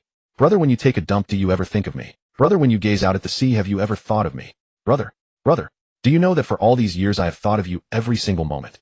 During the few years that young Babwa had followed Lanbwa to study, his personality had been unconsciously influenced by him. Faced with his younger brother's overwhelmingly enthusiastic demeanor, Jebwa went through a series of emotions, hugging and crying together, feeling deeply guilty, showing tender affection, growing slightly impatient, becoming visibly irked, reaching extreme anger, suffering complete breakdown, and finally numb despair, before choosing to tie Babwa back onto the fishing line and throw him into the sea. Phew. Sorry about that, Marines. We misunderstood you earlier. Hey, Jebwa, have you finished catching the fish yet? We're waiting to eat. As the voice came, two figures slowly emerged from the forest. Pedro, walking in front, stopped immediately upon seeing the white tiger and said in surprise, it's actually the Navy. Did they find us this quickly? Lord Pedro. A deep voice came from behind Pedro. There's no need for surprise. These are exactly the guests I told you about. Victor looked at the man in the Victory Chamber of Commerce Guard uniform standing behind Pedro. The familiar crew cut the cane and the X-shaped scar connecting his tightly closed eyes to his forehead, and exclaimed in astonishment, Yi Xiao. Indeed a formidable expert. Also the Vice Admiral known as the Navy Genius. Victor also knows my name. It truly honors me. Seeing the deeply honored smile on Yi Xiao's face, Victor said irritably, stop pretending with such grand words. I really didn't expect. That guy Fakel, can he really find a master like you to join? However, a master like you wouldn't be moved by mere money, would you? What exactly do you hope to achieve by joining the Victory Chamber of Commerce? Pedro heard their words and sensed something amiss. He slowly moved aside, watching Bibo, who had just been rescued by his brother. His eyes widened in astonishment, and he quickly ran over. Victor was no longer paying attention to him, for a powerful aura emanating from Yi Xiao had firmly locked onto himself. Oh, at first it was indeed because I lost money and couldn't pay my debts. Lord Fakel came to my rescue. To repay the favor and find a temporary place to make a living, I followed him. Later I overheard your conversation by chance and found it rather strange. A Navy officer controlling such a massive commerce guild. What exactly is your purpose? Moreover, the nature of this guild is far from ordinary. Not only does it collude with the Navy, but it also maintains deep cooperative relationships with various nations. And it has countless factories scattered across the world. It has also established a massive legal armed force. This has ignited my profound curiosity. Victor stared at Yi Xiao with an expressionless face and said, judging from all that you've said, you must have been by Fakel's side for quite some time, correct? You certainly know a great deal. But have you ever heard the saying, the more you know, the sooner you die? Hearing Victor's words, Yi Xiao instantly drew his staff sword, and an overwhelming gravitational force instantly enveloped Victor. However, before the gravity could fully take effect, Victor had already vanished from Yi Xiao's observation Haki perception. Moi. Yi Xiao cautiously rotated his body, focusing his observation Haki to sense movements around him. After several turns, he still couldn't detect Victor's presence, and a sense of tension arose within his heart. Sigh. A slightly disappointed sigh came from behind. Yi Xiao quickly turned around and slashed with his staff sword, but struck nothing. Too slow. Far too slow. Furthermore, although your observation Haki is formidable, you cannot sense even a trace of my presence. In other words, I am your natural predator. The moment Victor finished speaking, an extremely intense gravitational force descended upon Yi Xiao. The earth beneath his feet could not withstand the immense pressure and collapsed. Feeling that Victor was now under his control, Yi Xiao's tense mood slowly relaxed. He said leisurely, Vice Admiral Victor, there's no need to be so hasty. Are you afraid I'll tell the Navy about your collusion with pirates? Or are you worried the world government will discover those weapons you've been researching? Backed by the Celestial Dragons, you've turned a modest northern blue chamber of commerce into a commercially dominant empire within merely 10 years. Your identity as a Navy genius has granted the Victory Chamber of Commerce absolute trust from both the Navy and the world government. Yet through sheer economic might the guild has secretly bribed elites across various world government institutions. And the Free Nation also appears to share an unusual relationship with you. Even the world government might never imagine the true extent of your wealth. Could you please tell me what you're truly plotting? Summoning all his strength, Victor finally stood upright. Feeling the ever-increasing gravity, he smiled and said, "An interesting ability. Indeed makes for good training. Lord Fakel seems to trust you greatly. He tells you everything. His vigilance is far too lax." Yishao shook his head and said somewhat helplessly, "Lord Fakel isn't particularly trusting of me. His vigilance is quite high. When communicating with you, he always uses white den mushy to prevent eavesdropping and clears all subordinates beforehand. But my observation Haki is just a little stronger than usual, so." "How I see." Victor, enduring the immense pressure, shook his arms and asked with a grave expression, "So what did you intend by summoning me here today? To kill me, eh?" Yishao immediately shook his head and said hastily, No, I have no such intention. I'm simply curious. Could I trouble you to answer these questions?" "Oh, answer." Victor rotated his neck and white hair gradually appeared on his body. Yishao intensified his gravity once more, but Victor's movements remained effortlessly smooth within his dimming perception. "Answer in this manner. Do you truly believe you hold the upper hand? The ability to control gravity is indeed formidable, but as I said, I am your natural predator, your ultimate counter. Gravity chaos." Sensing the surging power radiating from Victor, Yishao realized that multiplied gravity could no longer restrain him. He quickly released the gravity, hoping to use the brief moment of weightlessness to regain control. However, in Yishao's perception, the instant the gravity vanished, Victor appeared beside him in a flash. Yishao hastily raised his staff sword to meet the attack. Clang! Drake and a group of Navy officers were locked in confrontation with Pedro and Jebua, with Bibo caught between them at a loss. Just as Drake was about to strike, he noticed that Victor had somehow broken free from his constraints. He relaxed slightly, and Pedro was deeply astonished at this sight. After all, it was Yishao who had used that peculiar ability to subdue him and Jebua before persuading them to wait for a guest. That feeling of exhausting every ounce of strength, yet being utterly unable to break free. Pedro would never forget it in his lifetime. He never expected Victor to manage to escape. What an extraordinarily powerful physique. Clang, clang, clang. Victor did not use his ability to conceal his aura, but instead launched a rapid series of attacks against Yishao. Yishao's expression grew serious as he continuously defended against Victor's assaults. However, Victor's supernatural speed placed mounting pressure on Yishao, and that strength. Clang. Seeing Yishao forced into retreat by the monstrous power, Victor sneered, "You think you're strong? That was merely me testing how much pressure you could truly apply to me. Answering your doubts. Very well. But I prefer another method of explanation. Namely, I stand and you lie." Boom. Pedro and Drake stared blankly at the forest that was nearly razed to the ground, both exclaiming in unison, "Those two monsters." He panted heavily, his expression grave as he rotated his body, his hand gripping the staff sword, trembling slightly. After fighting for half a day, Xiaoyi was already feeling some fatigue. Victor's physique was truly astonishing. Even though his observation Haki could perceive him, he could not use his abilities to control Victor's movements. Now he could barely keep up with his movements, but given enough time, he definitely would not be a match for him. Although he had never fought against the so-called Marine Admiral, Xiaoyi believed that compared to them, he would not be far behind. But he never expected that someone like Victor, merely hailed as a marine genius, and not even an admiral candidate, could exert such immense pressure on him. He truly wondered how someone so young could have trained so thoroughly. Both his mastery of armament Haki and his unique swordsmanship placed Victor at the pinnacle of this world in Xiaoyi's estimation. And yet Victor, possessing such power, was merely an ordinary captain, a testament to how deeply he planned ahead. Xiaoyi naturally did not know that Victor maintained absolute control over his base, but it was true that Victor had been concealing his strength these past 2 years. With over half of his bones tempered, Victor's physical attributes had received an astonishing enhancement. Even facing Kaido now, he was confident he could stand as the last one remaining. As for Garp, Victor felt that even his bone tempering count might not surpass his own. Facing Victor, who was slowly approaching him, Xiaoyi waved his staff sword forward, weightless control. Hum. Trees and stones flew into the sky, but Victor had already dodged to the side. Sensing this, Xiaoyi shook his head with slight disappointment, yet his grip on the staff sword tightened. A powerful aura erupted from him as he held the staff sword horizontally and swung it with force. Gravity blade, fierce tiger. A massive horizontal gravitational force surged toward where Victor was positioned. The sheer scope of this attack left Xiaoyi confident that even if Victor managed to dodge it, he would still expose a slight opening. And if Xiaoyi could seize that opportunity, the victor of this battle remained uncertain. However, faced with a gravitational impact capable of destroying everything, Victor chose an extremely fierce method to counter it. Wind's Lament. What? How is this possible? From Xiaoyi's observation Haki perception, he discovered countless miniature tornadoes materializing around Victor out of nowhere, then charging straight toward him. When the two invisible energies collided, they produced a substantive explosion. Boom. The wind and gravity canceled each other out, and the churning seawater sent countless splashes into the air. Crab Island split right down the middle from the collision, and Xiaoyi gradually lowered his staff sword before sitting down on the ground. Victor moved his invisible blade aside, and Xiaoyi touched his neck, feeling the moisture there. He said with genuine admiration, "What a sharp blade, what a fast person." Victor dissipated his invisible blade, and said lazily, "The blade is indeed sharp, but fast. I hope the fast you speak of merely describes my speed, not my endurance." Shaking his head in resignation, Xiaoyi said very seriously, "Then I beg you, sir, to enlighten me. If this method does not satisfy you, I can lie down." "No need to lie down." Victor looked at Xiaoyi's somewhat bloated figure, and subtly shifted a few steps to the side before saying solemnly, "But if I enlighten you, you have only two choices. One is to fully join our ranks. The other is death. Are you prepared?" Ha ha ha. After laughing a few times, Xiaoyi turned to face Victor, and said, "Although I am blind, my heart is not. If I do not listen to your enlightenment, my only choice is that not so, Lord Victor?" Victor said carelessly, "Oh, you guessed it. Pity. All right, mister. Curious Xiaoyi. Let me tell you the answer to all of this. Actually, after doing all this, the answer is but one sentence."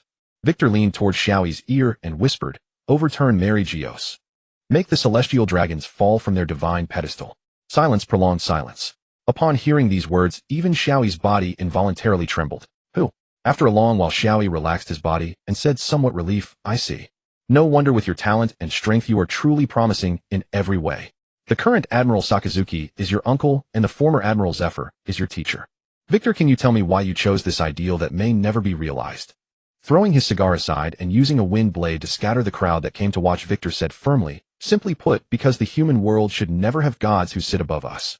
Though the human world does have distinctions of high and low, in the end we are all the same life form. And in the eyes of the celestial dragons, whether humans, fishmen, or other races, we are no different from pigs, cattle, and sheep. Perhaps powerful humans hold a slightly higher status in their eyes, like marine admirals, as though they were obedient dogs. Whenever any celestial dragon is attacked, a marine admiral must be dispatched. Whatever a celestial dragon desires, you must offer it with both hands, or else death awaits you." Victor's tone grew agitated, his eyes filled with sorrow. "Do you know? Once a king of an allied nation refused an unreasonable demand from the celestial dragons, and his entire royal family was slaughtered. Even kings who stand high above commoners are nothing more than ants in the eyes of the celestial dragons. So what of us, ordinary people? Because of those exorbitant sky tax fees, how many families have been torn apart? Does the world government truly have no way to deal with pirates? I hardly think so. They need balance. With the threat of pirates, they can showcase our marine justice and the world government's mercy. Do the Marine High Command not understand this? They know. But that enormous budget is the leash around the neck of the marine dog. So what if they know it? The very essence of this world revolves around those celestial dragons." Victor calmed himself and said word by word, "Since this world cannot possibly get worse, why not give it a try?" Yishao swallowed at a loss for words. Wei Kidwa, ignoring his reaction, continued, "With finances we can loosen the leash around the Marine's neck, transforming the Marines from dogs into men. Colluding with pirates. Conducting secret experiments. Eliminating corrupt and disobedient officials. These are all routine for me. This world is gray. There is no absolute white nor absolute black. Light breeds darkness, and darkness can likewise give birth to light. And to uphold justice, only power is the sole means. Therefore I will elevate my power by any means necessary, until this power can overturn the entire Mali Qiaoya." Wei Kidwa stepped before Yishao and demanded sternly, "So now that you know everything, what will you choose? No absolute white nor absolute black, huh?" As if not hearing Wei Kidwa, Yishao murmured to himself, "Light breeds darkness, darkness can give birth to light. The world is gray. Slap." After a long pause, Yishao clapped his hands together and exclaimed excitedly, "So that's it. Lord Wei Kidwa, please let me join." Watching Yishao's expression of sudden realization, Wei Kidwa blew a smoke ring and said offhandedly, "You've already joined, haven't you?" "Off." Yishao was taken aback, then burst into hearty laughter. "Haha, you're right. But I wonder, what business do you have with these two friends from the fur tribe? Are you perhaps seeking to ally with the legendary fur tribe? You remind me. Though that was part of it, the main reason is for a senior private on my ship." "Senior private?" "Yes, his brother happens to be that fur tribe member named Jiebo. Come, let's go take a look." After saying that, Wei Kidwa leaped directly to Beibo's side. Yishao, though blind, followed closely and landed with pinpoint accuracy. Since the battle between Wei Kidwa and Yishao had ended, the atmosphere between De Like and the others, and Pei Deluo, had relaxed considerably. Jiebo was trying to persuade Beibo to leave the Marines and come with him, but Beibo refused. For Beibo, memories of his homeland and childhood were nothing, but his brother, Jiebo, nothing else remained. But in the Marines, whether it was Lon Bo at Branch 89, who treated Bei Bo like his own son, or Han Te and Wei Urge, who trained him harshly, or De Like and Wei Kadua, who often used him as bait, they were all his family, not by blood, but by bond. Those humans and fishmen who wore the same Marine uniform were his comrades. So facing his brother's hopeful gaze, Bei Bo shook his head firmly. Bei Bo, you are a member of the Fur tribe. You are my brother. Why won't you come with me? Return to our homeland. Jie Bo's eyes behind his sunglasses were full of confusion. He couldn't understand why Bei Bo, a Fur tribe member, would choose to remain a Marine. Bei Bo glanced at Wei Kadwa, then at Da Like, who stood with arms crossed and eyes closed, pretending to be cool, and shouted to his brother, "Brother, I have my own companions too. Captain Wei Kadwa, Master Han, Te Master Lon Bo, and many more. They have always been with me. They are all my family. I cannot leave them and go with you. And many more." Da Like opened his eyes, clutched his chest, and felt gravely wounded. Jie Bo looked at Bei Bo in surprise, then said with deep relief, "Bei Bo, it seems you have truly grown up. You have your own companions now." Pei Deluo smiled, pulled down his hat, and called to Jie Bo, "Bei Bo has grown up. Then let's go, Jie Bo." Jie Bo patted Bei Bo's shoulder, gave a few more words of advice, and was about to leave when he suddenly stopped. Wei Kadwa blocked Pei Deluo's path, and under Pei Deluo's wary gaze said, "I heard you've been searching for traces of historical text. I don't know what you're after, but I can tell you where to find it. Not only historical text, but also a Red Road historical text." Pei Deluo asked excitedly, "Where?" "One of the Sea Emperors in the New World, Charlotte Linlin's Wangwa." "What?"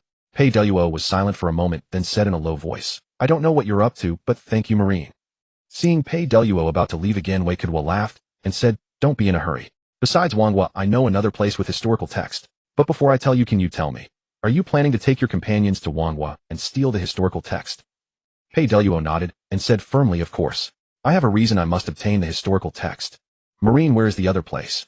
The smile faded from Wei Kadwa's face, and he pointed at the fishman Marine beside him, saying, "Oh, it's their homeland. You're an island. But that place is now under my jurisdiction. In other words, it's in my hands." "Marine, what do you mean by that?" Wei Kadwa pointed at himself, then clenched his fist and said sternly, "Simple. Defeat me, and I'll give it to you for free."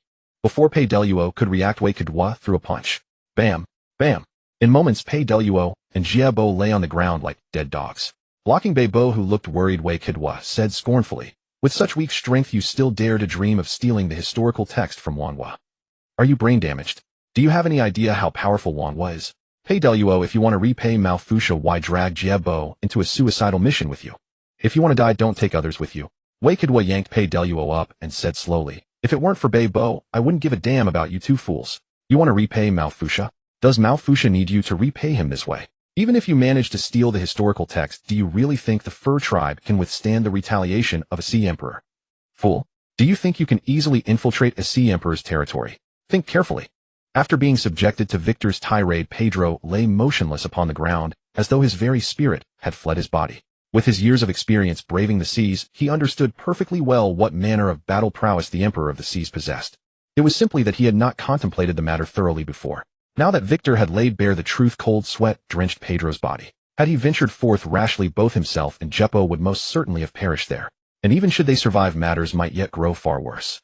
After all, though the Mink tribe's strength was formidable, they were hardly invincible. Even should they successfully fend off retaliation, countless tribesfolk would inevitably fall.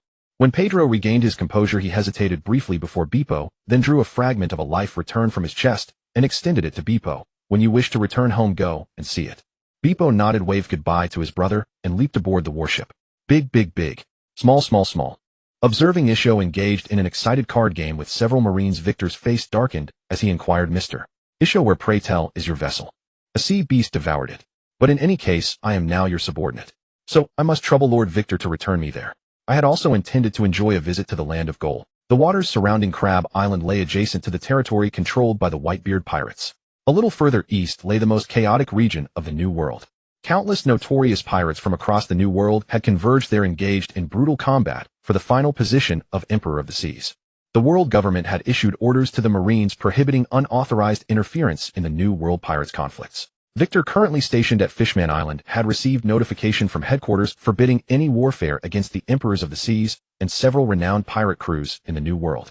His uncle Sakazuki spoke of these orders with eyes filled with helplessness and fury. Yet he understood it was all part of what the world government termed balance. Letting pirates govern pirates, consolidating the chaotic pirate forces of the New World. While this policy might benefit the world government's equilibrium immeasurably, for the Marines, it constituted most unwelcome tidings. The Marines' presence in the New World was sparse, their leverage over pirates virtually non-existent. Over more than a decade, the Marines watched helplessly as the so-called Emperors of the Seas took shape. The frustration and exasperation permeated every rank. Recently, after Kaido's failed attempt to eliminate those competing for the final Emperor position and his repulsion by the Red Hair Pirates, the New World's landscape had gradually clarified. The Red Hair Pirates, rising like a dark horse, had emerged as the leading candidate for the final Emperor of the Seas. To prevent friction with the Whitebeard Pirates, Victor's convoy selected routes passing primarily through allied nations. Much as it vexed them, the Marines' control over the New World was even less effective than that of a merely well-known pirate crew. This stemmed partly from the world government's constraints and partly because most nations of the New World harbored fierce, defiant populations who showed little cooperation with the Marines. As one of the few world government allies in the New World, the Shirshia Kingdom hosted a marine base near its harbor under G1's jurisdiction. Yet Victor bypassed the base entirely, taking a detour of several days to reach another bustling port where he intended to resupply and allow his men some rest and recreation. Indeed, the citizens of Shirshia Kingdom were extraordinarily hospitable. The nation's unique geographical position blessed its lands with both boundless grasslands and vast stretches of golden desert. As partners of the Victory Trading Company, the Shirshia Kingdom had grown increasingly prosperous in recent years. Victor and his company reveled there for nearly half a month before departing with full contentment. Upon returning to the vessel and preparing to set sail, a ship bearing a pirate flag approached brazenly. From the reactions of the harbor guards and civilians nearby, it was clear they recognized this vessel. Victor recognized the ship as well. He waved his hand, and the marine banner was swiftly raised aboard the White Tiger. The pirate vessel gradually decelerated, finally stopping just before entering the harbor. The White Tiger docked alongside, and Victor, draped in his coat of justice, gazed coldly across at the familiar figure with crimson hair upon the opposite deck. "Oh, if it isn't Victor. Been a long time. How have you been?" Shank's black coat billowed in the wind as he raised a bottle of wine in greeting. Yet his companions were far less at ease, watching Victor with nervous vigilance, fearful that he might launch an attack without preamble. It seemed the encounter from years past had left an indelible impression upon them. Victor furrowed his brow at Shanks. "Do not act as though we are acquainted. You should consider yourself fortunate that we stand within an allied nation's harbor. Though I never imagined the Red Hair Pirates maintained business ties with Shirshia Kingdom. The King of Shirshia certainly possesses great courage. For his people's safety, he not only pays the heavenly tribute to become an ally, but also funds you, the one destined to become the final Emperor of the Seas." Upon hearing Victor's words, Isho spoke with grave countenance. "Oh, so these are the Red Hair Pirates. Each of them radiates tremendous power. No wonder they could defeat Kaido's crew." Shanks glanced at Isho, then shifted his gaze back to Victor, laughing heartily. "Ha ha ha. You have sharp eyes indeed. However, I have not yet claimed the title of Emperor of the Seas. But," Shanks fixed his gaze upon Victor, radiating supreme confidence, "it shall come soon enough. TCH. An emperor among pirates." Victor spoke with biting mockery. "What difference does that make? You're still nothing but a pirate cursed by the world's contempt. Then I shall offer my congratulations in advance. Do hope you won't fall into my hands again." The White Tiger slowly got underway. Victor suddenly raised his hand. "Given your confidence, allow me to present you with a gift. Let me witness the mettle of an Emperor of the Seas." Swish! Shanks swiftly drew Griffin from his waist, deflecting the wind blade with precision. His speed was such that not even a sound was produced. Yet Shanks swiftly discovered the blade's tremendous power. It drove him backward relentlessly until he reached the ship's mast. Shanks dug his foot firmly into the deck and thrust, sending the wind blade hurtling into the heavens. Boom! The mast, however, could not withstand the force. It snapped and toppled, and the pirate flag atop it drifted away on the gale toward distant waters. Gazing upon the departing White Tiger, Shanks spoke with solemn gravity. "That fellow's strength continues to advance. Should he ever command the Marines entire, perhaps no peace shall remain upon these seas." "Hey, Captain, I don't believe that's your concern. Right now we should first prepare our ship, then take us to a restaurant for a feast." "Ha ha ha ha. Well said. Come on, lads. Let's to the restaurant for a celebration." After a brief one-day stay in the Huangjin Kingdom, Yi Xiao and Urawazi were introduced, and the Baihu returned to Yurin Island. The training of the Yurin recruits was conducted with extreme rigor, driven by the intense competitive spirit of Along and his companions. Even Wyerge, known as the demon instructor, would have to concede defeat upon witnessing such training intensity. If not for the Yurin's physique being far superior to humans, many would have died on the first day of training. However, under such high-intensity training methods, the potential of the Yurin was further stimulated.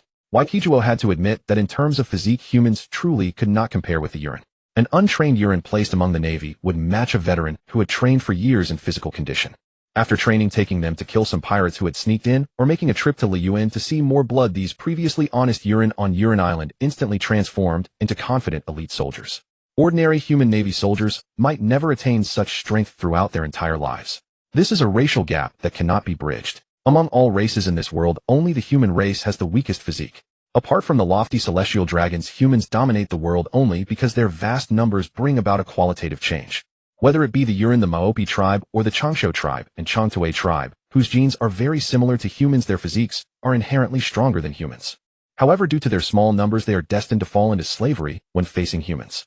With Queen Iji proposing the concept of equality among all races at the World Conference, slave traders no longer dared to openly capture members of other races as they had before. The Victory Chamber of Commerce also introduced the concept of minority races, which had become popular in many member states, attracting many minority races to join, including some rescued Changtue and Changsho tribesmen. Last year, Waikijuo arranged for them to be stationed in Yer Lucy and sent some Yurin elites there. Zifa would also go to teach them whenever he had free time. Now, having obtained the Vivre card from the giant elephant Zhou, Waikijuo has informed Lanbois to take the rescued Maopi tribe slaves and Bei Bo to Zhou. With Lanbois a master of persuasion along with Bei Bo and the others, they are sure to win over a group of Maopi tribe members who are curious about the human world. To show sincerity, the Victory Chamber of Commerce also brought a large quantity of supplies and weapons, and it is believed that the Maopi tribe will not refuse. With the addition of the Maopi tribe, these tens of thousands of elites from various races become a trump card in Waikijuo's hand. As for the Lishir Zhongwen and such, Waikijuo does not care much about them.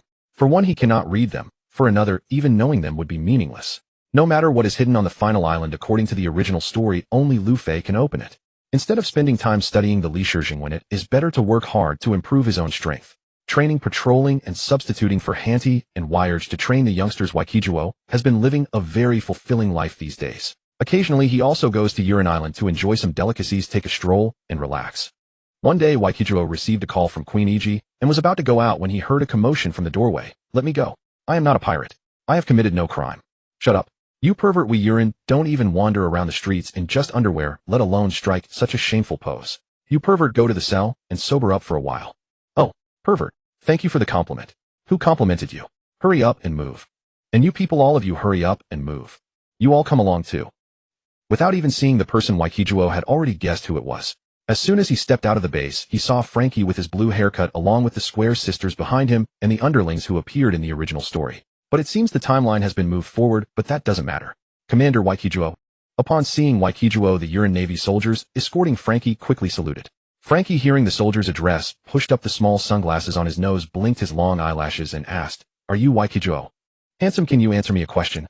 Hearing Frankie's words, the soldiers angrily shouted, "How dare you? Shut up. A pervert, and still so arrogant." Waikijuo waved his hand at the soldiers. "It's fine, leave them to me." After the soldiers left, Waikijuo looked at Frankie and said, "I won't answer your question, but I know what you want to ask me. Just follow me." "Oh, you know what I want to ask, little brother." "Huh, where did he go?" "He's already gone, big brother." Waikijuo walked very fast and Frankie and his group had to run at full speed to keep up. "Oh, you know what I want to ask, little brother." "Huh, where did he go?" "He's already gone, big brother." Waikijuo walked very fast and Frankie and his group had to run at full speed to keep up. After running for most of the day, panting and about to collapse, Waikijuo arrived near a port and jumped onto one of the ships. Frankie, seeing this, quickly followed. "Waikijuo, you're here." Seeing Waikijuo arrive, Queen Iji, who was having tea with Master Tongmu, said excitedly, "Master Tongmu has agreed to build the Mingwang." "Oh, then thank you very much, Master Tongmu. Don't worry, after everything is over I will seal the Mingwang away." Seeing Tongmu's helpless expression, Waikijuo smiled and said, "To thank you, Master Tongmu, how about I give you a surprise?" "A surprise? What surprise?" Just as Tongmu looked puzzled, Frankie jumped onto the ship and walked in. Seeing Tongmu safe and sound, Frankie burst into tears and cried, "Old man. Great. You're really alive." "You are." Tongmu stood up in surprise, looking at the unfamiliar yet familiar face, hesitated for a moment, and shouted, "Philanmo, how did you become like this?" Tongmu knew nothing about Frankie's affairs. He had thought he had simply run away. Now seeing Frankie's appearance, he couldn't help but ask. Hallie and Hade, who were on another ship, heard the commotion and rushed over. The four masters and disciples were overjoyed. Waikijuo stood by and watched quietly. That Tongmu agreed to build the Mingwang was expected. After all, Queen Iji's ability was too overpowering. Not to mention Tongmu, who only had brute strength. Even Waikijuo himself could not guarantee that he could resist Queen Iji's brainwashing. Now Frankie's arrival was like adding wings to a tiger. Although Frankie's shipbuilding skills were not as mature as they would be later, he was very adept at making weapons, and the Mingwang was a fearsome weapon. With Master Tongmu's guidance, Frankie's shipbuilding skills might not be inferior to his future development. It was just unknown whether without Frankie the future Chao Mao Ihua would still have a reliable shipwright, and whether the Wanli Yang Wanghao would exist. It was just unknown whether without Frankie the future Chao Mao Ihua would still have a reliable shipwright, and whether the Wanli Yang Wanghao would exist. In the year 1520 of the Sea Circle calendar, Victor stood atop the highest building of Fishman Island, the Victory Grand Hotel, gazing down upon the island from its summit. After years of development, nearly every vacant plot on Fishman Island had been utilized. Tourists from all over the world had made the island's tourism industry flourish. Many fishmen had become promising tour guides and fish bus drivers, their attitudes toward humans shifting from past hostility and fear to a welcoming come again. In the face of money, even the deepest enmity dissolved. After all, fishmen also needed to make a living. As more and more fishmen who had lived on land returned to visit their families, they inspired many others to relocate to the surface. According to the statistics of the Ryugu Palace, approximately 500,000 fishmen had chosen to live on land by now. Though this number might seem modest, it already accounted for 1/10 of Ryugu's population. After all, Ryugu was merely a colossal island. Before the Victory Chamber developed at a population of 5 million, had already subjected many common fishmen to extreme hardship. Now, with the full development of Fishman Island and the increasing emigration to the surface, the pressure on Ryugu had been greatly alleviated. The amusement park on Fishman Island operated almost around the clock, resting only 2 days each month to inspect the facilities. As the number of visitors grew, ticket prices kept rising, yet this did not deter the increasingly prosperous fishmen or tourists from around the world. Victor could hear the laughter and revelry of the amusement park even without activating his observation Haki. The existence of Fishman Marines greatly improved survival rates when naval vessels were damaged in battle or encountered extreme weather. They were highly popular within the Marine Corps, and many branch or base commanders directly contacted Victor, hoping to borrow them without going through headquarters. In recent years, the G7 Marine Base had supplied approximately 100,000 Fishman Marines to various branches and bases. Despite this seemingly large number, many bases still had yet to receive a single squad. However, this number had reached its limit, and Victor had no intention of sending more Fishman Marines to other bases. After all, the Fishman population was limited, and many Fishmen were not inclined to serve as Marines. Continued recruitment might even prove counterproductive. Whether it was Fishman Island, the Victory Chamber, or the Free Nation, all developments had matured. The next steps were the successful creation of the clones, and the Pluton, and the change of the Fleet Admiral. Then Victor's plan would gradually come to fruition. But for the Fleet Admiral to change and Sengoku to step down, an incident that would cause the world government to lose face was necessary. In the original story, the Summit War of Marineford was the perfect major event. Victor held a newspaper. On it was a young man with a cowboy hat, freckles, and a wide grin beaming brightly. Ace. I see. This blasted name. It's doomed to die anyway. At that moment, outside Fishman Island, a merchant ship, flying an unknown chamber's flag, slowly sailed toward the passage. The people on board, upon seeing the giant sea monster passing by outside the channel, nearly had their eyes pop out. After the giant and the Marines left, one of them, wearing an eye patch, said, "Wole, so your fellow countrymen were telling the truth. If we hadn't changed our flag, we might have been crushed into paste by that monster. Hey, look down there. Isn't that a pirate flag? There are so many." Gulp. The light red-skinned fishman Wole swallowed hard and said in terror, "I never imagined Fishman Island would become like this. Hey, Captain Ace. Are we still going in? Captain Ace. Captain Ace." ZZZ. Ace was sleeping soundly on the deck. Woles glanced at him and fell silent. "Dio, should we go in or not?" The eye-patched Dios looked at the approaching passage and nodded. Ace has always wanted to see Fishman Island. Besides, we're not flying a pirate flag, and we're disguised. As long as nothing unexpected happens, no one will recognize us. Let's go. Bururu. Victor was still observing Fishman Island from the top of the hotel when the den mushy in his pocket suddenly rang. "Hello, Commander Victor. Surveillance has detected a suspicious figure. One of this year's Super Rookies, Portgasti. Ace leading the Spade Pirates. Should we send someone to capture them?" "No need. As long as they don't cause trouble, pretend we didn't see them. Notify Virgo to keep an eye on them." "Yes, Commander Victor." After hanging up, Victor murmured to himself, "So he's already reached Fishman Island. Then next he'll go to the New World and join the Whitebeard Pirates, right? And then wait for Teach's betrayal, Ace chasing him and being captured. I hope my arrival won't cause too many changes. Otherwise I'll have to direct the show myself. After all, the bloodline of the Pirate King is a ticking time bomb. No one really knows what Whitebeard truly thinks." At that moment, inside the amusement park, the tall Bangshi and the furious Dios were beating and kicking Ace in a corner. "Idiot. Just eating a skewer of meat. Why did you use your ability? If the Marines hadn't seen clearly, we might have been caught. Do you know how dangerous this place is for pirates? This is Fishman Island, known as the Pirates' Graveyard. Do you realize that even the New World isn't as terrifying as this place?" After they finished venting, Ace stood up, patted his pants, and said nonchalantly, "But that skewer wasn't cooked well enough. I didn't really like it." "Then you shouldn't have used your ability to cook it." Bangshi grabbed Ace by the shoulders and shook him violently, roaring, "Listen to me. From now on, don't leave my sight. If you do something this stupid again, you'll get us all captured by the Marines. Haven't you noticed? Most of the Marines here are fishmen. This is an underwater city. As a devil fruit user, do you want to be drowned by those fishmen?" "Stop shaking. Bangshi, I know I'm wrong. Seeing Ace admit his mistake, Bangshi said sternly, once our ship is coded, we're leaving immediately. Because this place is too dangerous. Ace scratched his head and said in confusion, I don't think it's dangerous at all. It's beautiful and fun here. Why not stay a few more days? Jios and Bangshi exchanged glances and punched him simultaneously. The danger is you idiot. Vice Admiral Victor, the Spade Pirates have left. They got their coding done at the Halley brothers' place. I know. I'm right behind you watching them leave.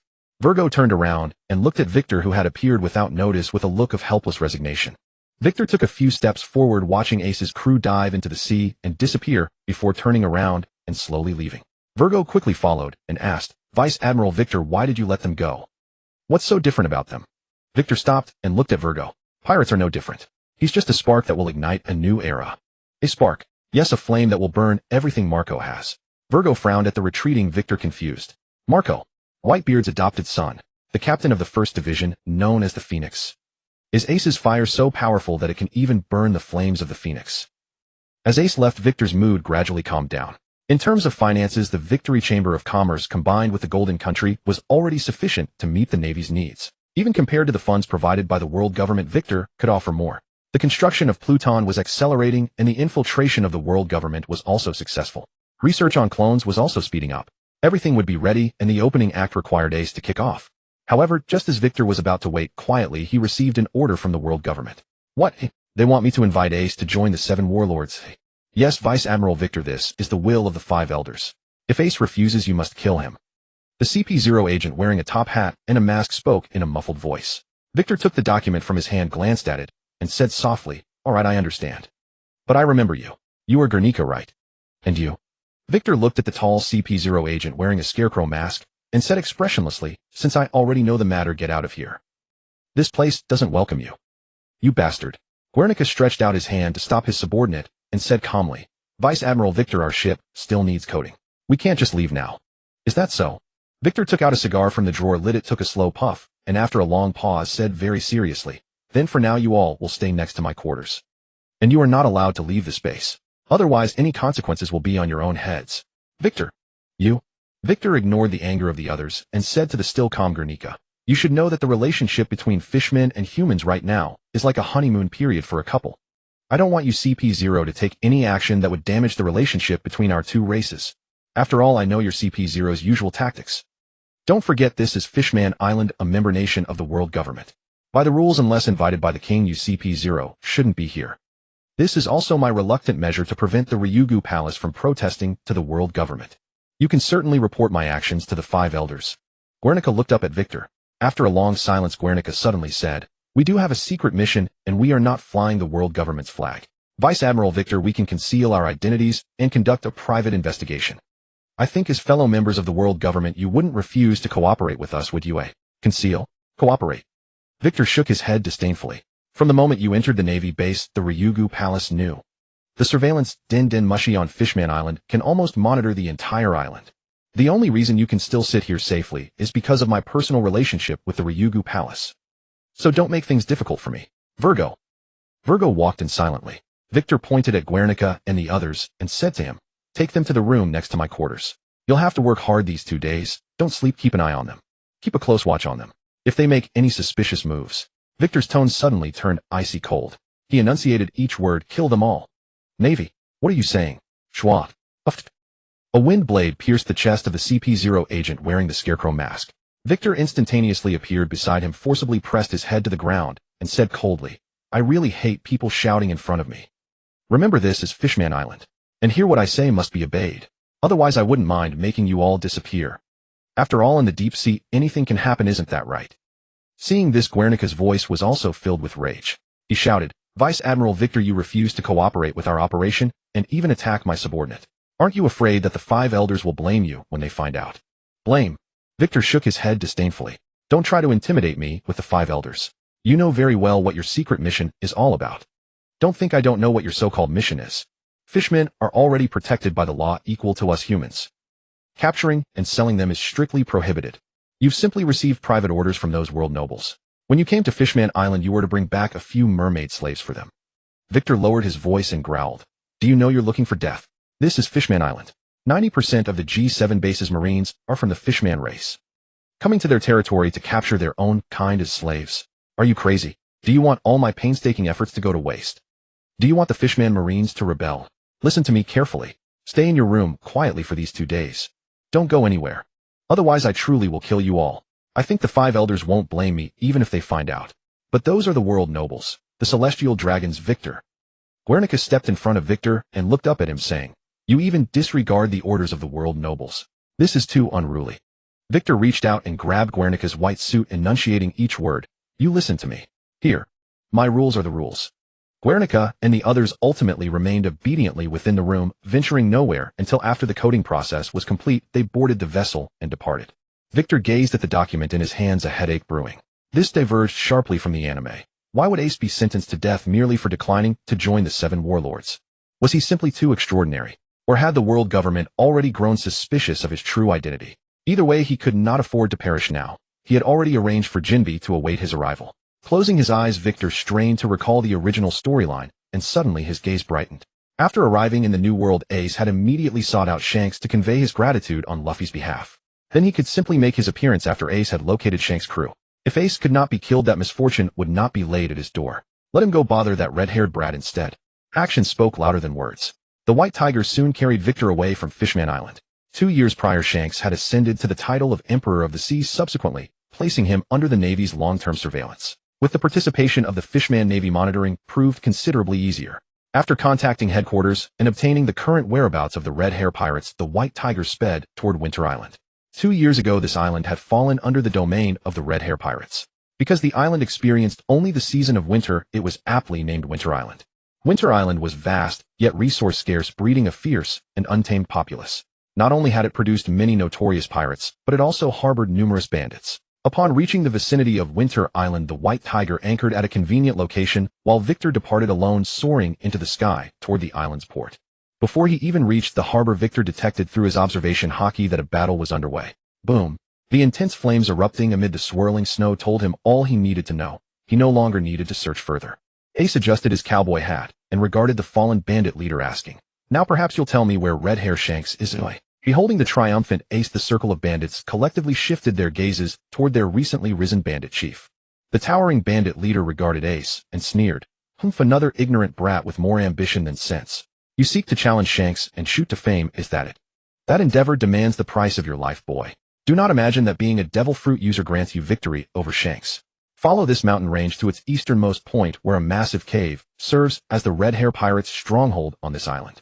If you have the stomach for death, then go ahead." Appearing oblivious to the underlying menace, Ace bared his teeth in a broad grin and replied, "Oh, then I thank you ever so much, uncle." Once Ace and his party had departed, the bandit chief shook his head and muttered, "Youth these days all eager to make a name for themselves through such shortcuts. They see that Shanks rose to the rank of Emperor of the Sea in the shortest time ever, and they grow complacent, underestimating his strength. They will not understand the truth until countless bodies litter the ground. An Emperor of the Sea, nothing more, nothing less." As the chief mused, he suddenly noticed his subordinates glancing nervously behind him. He turned to follow their gaze. A towering marine draped in a coat emblazoned with the word justice was slowly making his way toward them. When he reached their vicinity, he halted abruptly. "Pray tell, where is the gathering place of the Red Hair Pirates you mentioned moments ago? Could you repeat it?"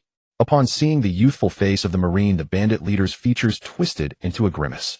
What a thoroughly foolish marine. "Men, kill him. Attack." Whoosh. Howling winds swept through the blizzard as Victor pressed onward. Not a single snowflake settled upon his person. Behind him, the pristine white snow appeared to bloom like vivid red roses. Shanks lay listlessly atop a wine barrel, exhaustion etched upon his face. Days of relentless feasting had left even the aftermath of his hangover lingering unpleasantly.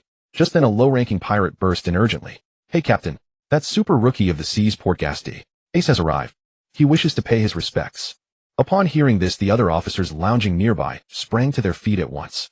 Even Shanks perked up and murmured softly, "Oh, he wishes to pay his respects. Bring them in." Gazing at the figure before him, the cowboy hat in particular, Shanks rested his hand upon Yusu and spoke with grave seriousness. "You are Port Gasti. Ace, the super rookie of the seas, wishes to greet me." Reading the misunderstanding in Shanks' expression, Ace hurried to clarify, "There is no ill intention. Truly, this is an earnest greeting. My younger brother speaks highly of you as a savior, so I have come on his behalf to convey his thanks. By the way, my younger brother is Luffy." "Luffy?" Shanks' face blossomed with delight. "You are Luffy's brother. Then you must tell me everything. How is he doing nowadays?" "People, begin the feast." The bonfire roared to life, and the fragrance of roasting meat soon filled the cavern. With excitement, Shanks asked, "Hey Ace, is Luffy still the same? Still clamoring every day about becoming king of the pirates?" Yes, he still shouts about it endlessly. However, I must apologize, because the one who will become king of the pirates is me. Ha ha ha, is that so? Just as the conversation heated up, several subordinates at the entrance suddenly dashed and panicked. "Captain, something terrible has happened." The merriment within the cave vanished instantly. Furrowing his brows, Shanks asked him, "What has occurred?" It's me." Before the subordinate could finish, a familiar voice reached Shanks' ears. Victor strode into the cave with a smile. "Oh, everyone's here. Am I interrupting your feast?" "Shanks, that prosthetic of yours is quite well crafted." Frowning, Shanks regarded Victor and asked, "What brings you here?" "I seem to recall we have an agreement with the world government." "Agreement? What agreement?" "I am a Marine, I know nothing of such matters. Nevertheless, I did not come on behalf of the Marines today. I came for him." Victor pointed directly at Ace, who was casually devouring roasted meat and watching the spectacle. Choking on his mouthful, Ace nearly suffocated. After laboriously swallowing, Ace pointed at himself in confusion. "A Marine? You came for me? I don't recall ever having met you." Victor patted his body futilely and said helplessly, "I represent the world government, but alas, I forgot to bring the paperwork. However, I still recall the gist of it." Port Gasti. "Ace, on behalf of the world government, I extend to you an invitation to join the 7 warlords of the sea." "What a—" Everyone stared at Ace in astonishment. Adjusting his cowboy hat, Ace shook his head firmly and declared, "I refuse." Victor nodded with an air of nonchalance. "Oh, in that case, I save myself considerable effort. Since your refusal is confirmed, farewell then, Ace." Swish. Clang. Shanks drew Gyusu and deflected Victor's windblade. Beepo and the others swiftly positioned themselves before Ace and his companions, glaring wrathfully at Victor. Unfazed, Victor retorted, "I am merely eliminating a pirate who does not belong to the red hair pirates on your very turf. I trust that does not violate your agreement with the world government." "Victor." Shanks sheathed Gyusu and spoke with stern gravity, "Would you do me the courtesy of standing down?" Victor sidestepped the question entirely. "Are you certain you wish to shield him?" "I am certain." "Very well. I shall grant your request this one time. However, I pray you do not ask me to extend such courtesy again in the future." With those words, Victor turned and departed. Only then did Beggar let go of Ace's arm. Shanks's expression, deeply grave, said, "Ace, remember this. Even if, as you claim, you intend to challenge Whitebeard, do not provoke that man, because you truly would die." After leaving Winter Island, Victor quickly contacted the 5 elders. Learning that red-haired Shanks had protected Ace, the 5 elders had nothing further to say. Half a year later, Victor saw in the newspaper that after Ace's battle with Jinbe, he was defeated by Whitebeard and joined the Whitebeard Pirates, becoming the commander of the 2nd Division. After the newcomer celebration, news soon arrived of Blackbeard's betrayal of Whitebeard, and only then did Victor feel relieved. Ace had already stepped onto the path of the original storyline. The Summit War seemed unavoidable. Now all that remained was to wait. Although the world government had grown suspicious given the Victory Trading Company and the Gold Kingdom's financial resources, they could not easily take significant action. They still needed to send people to investigate, confirm, and then discuss the results. This process would take anywhere from 3 to 5 years, or even 6 to 7. Even if they uncovered the truth, they might still hesitate to act lightly. By then, perhaps everything would already be completed.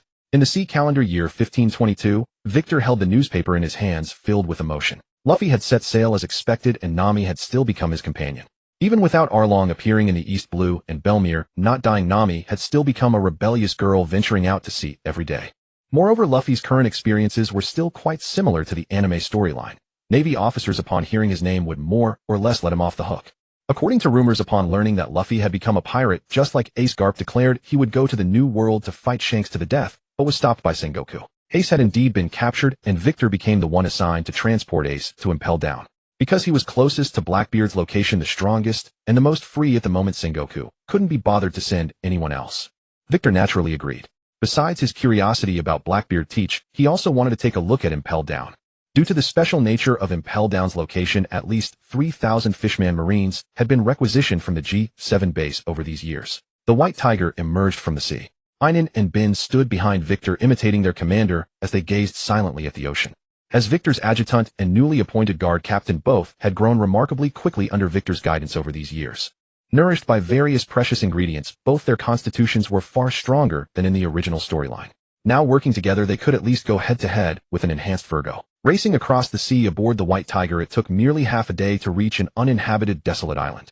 Someone was already waiting on the beach, and Victor's trio stepped onto the deck with expressionless faces. Blackbeard Teach, with his sparse teeth and chest hair swaying in the wind upon recognizing Victor, showed a flicker of surprise in his eyes, then walked toward Victor with supreme confidence. Yo-ho-ho-ho. I never expected such an important figure to show up. The Navy's Blood Tiger Vice Admiral. Did the Navy really send you thinking they could kill me? Yeah. Yo-ho-ho-ho. Whoosh. Victor flicked his fingers lightly, and Teach watched his hair fall to the ground, breaking out in a cold sweat. He quickly stopped his companions from surrounding Victor. I don't like your laughter. Also, Victor pointed to Ace, who lay motionless like a dead dog. We want a living person, not a corpse. If he's already dead, then the deal is cancelled. Yo-ho. Seeing Victor's stern expression, Teach waved his hand and laughed. Aha, Ace is a Logia devil fruit user after all. We don't have any sea stone, so naturally we had to strike hard to prevent him from resisting. But don't worry, he won't die. As he spoke, the gaunt Doc Q, who looked like he might die from a single breath, produced some medicine and fed it to Ace. A few seconds later, Ace's fingers twitched, and he slowly sat up. Seeing Victor, Ace clutched his chest and said nothing. Good, sign your name here. Once you sign it, you become a 7 warlord. Go and bring Ace aboard. After everything was settled, Victor glanced into the distance, took out a 100 belly coin from his pocket, flicked it gently, and turned to leave. I don't like having guns pointed at me. Don't do it again. Boom. After an explosion, Victor jumped onto the deck. Teach and the others turned to look, saying in disbelief, this is no way. That far of a distance with that much power. Van Augur, are you okay? Clutching his shoulder, Van Augur limped over. Staring at the departing warship, his expression turned grave. Captain, that Marine is definitely no weaker than any current admiral. Ace sat numbly as the Navy clapped seastone cuffs on him and locked him in the ship's prison cell, head bowed, eyes closed, motionless. Even when Victor walked in, Ace didn't lift his head. Poor gas.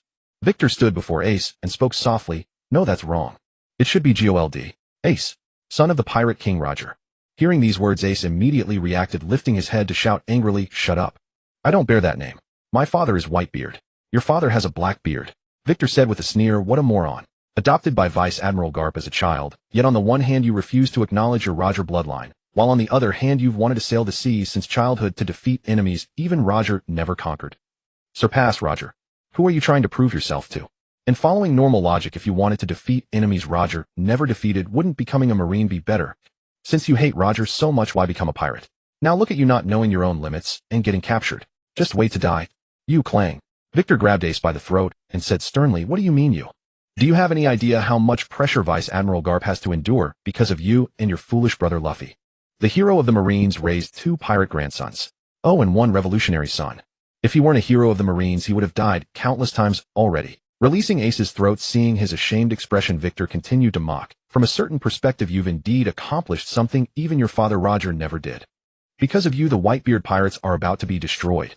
This is something Roger never achieved. Congratulations, you've successfully surpassed your father. Goodbye. Oh, and don't try to commit suicide. You can't do it anyway. And even if you succeeded, the arrival of the Whitebeard pirates is inevitable. Just die slowly in regret.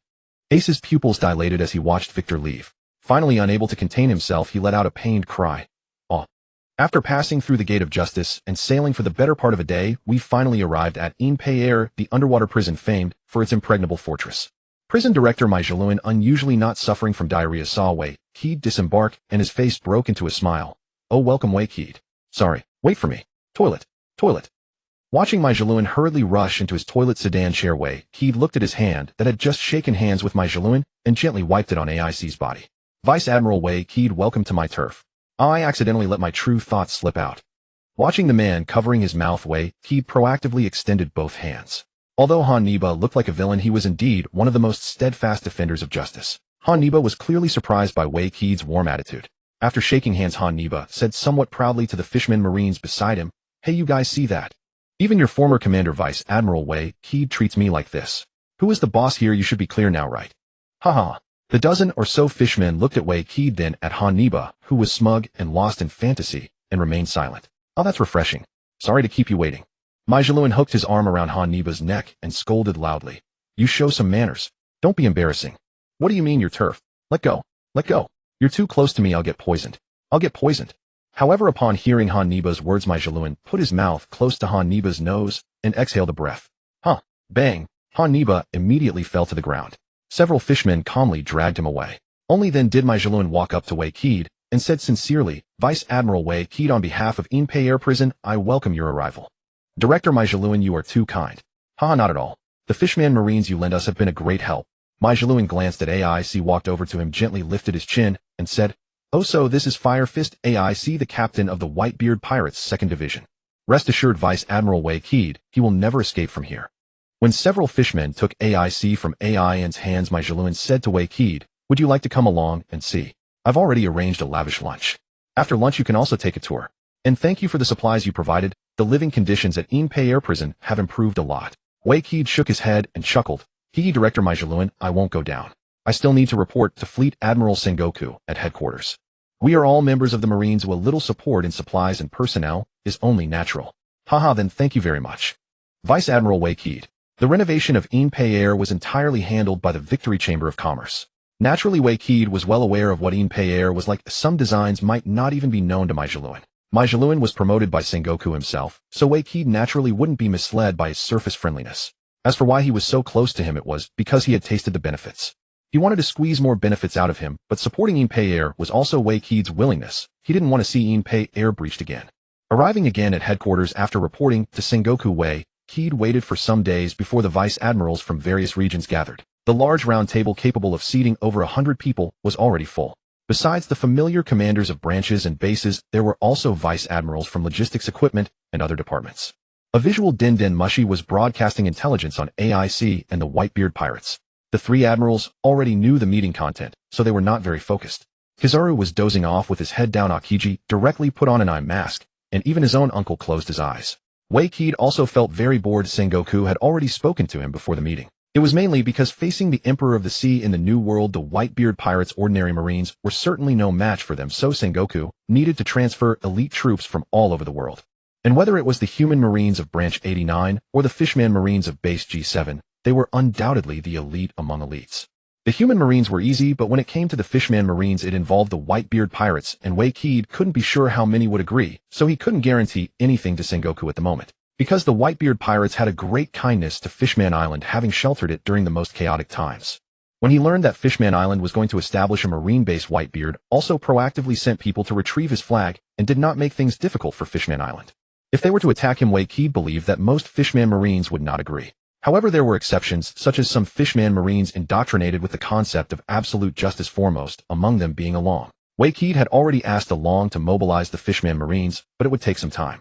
Regardless of the type of meeting, they were all tedious and long. Especially when most of it had nothing to do with you, the meeting was even more boring.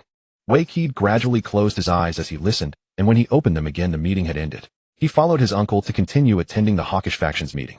Sakazuki's meeting had no unnecessary words. The central idea was only one: when the Whitebeard pirates' attack hit them hard. After staying at headquarters for a few more days, Wei Qid finally received a Den Den Mushi call from Along.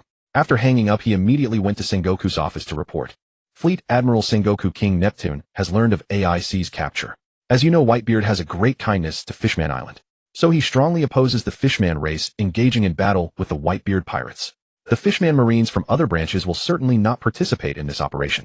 I can only guarantee that 500 Fishman Marines will join the battle against the Whitebeard pirates.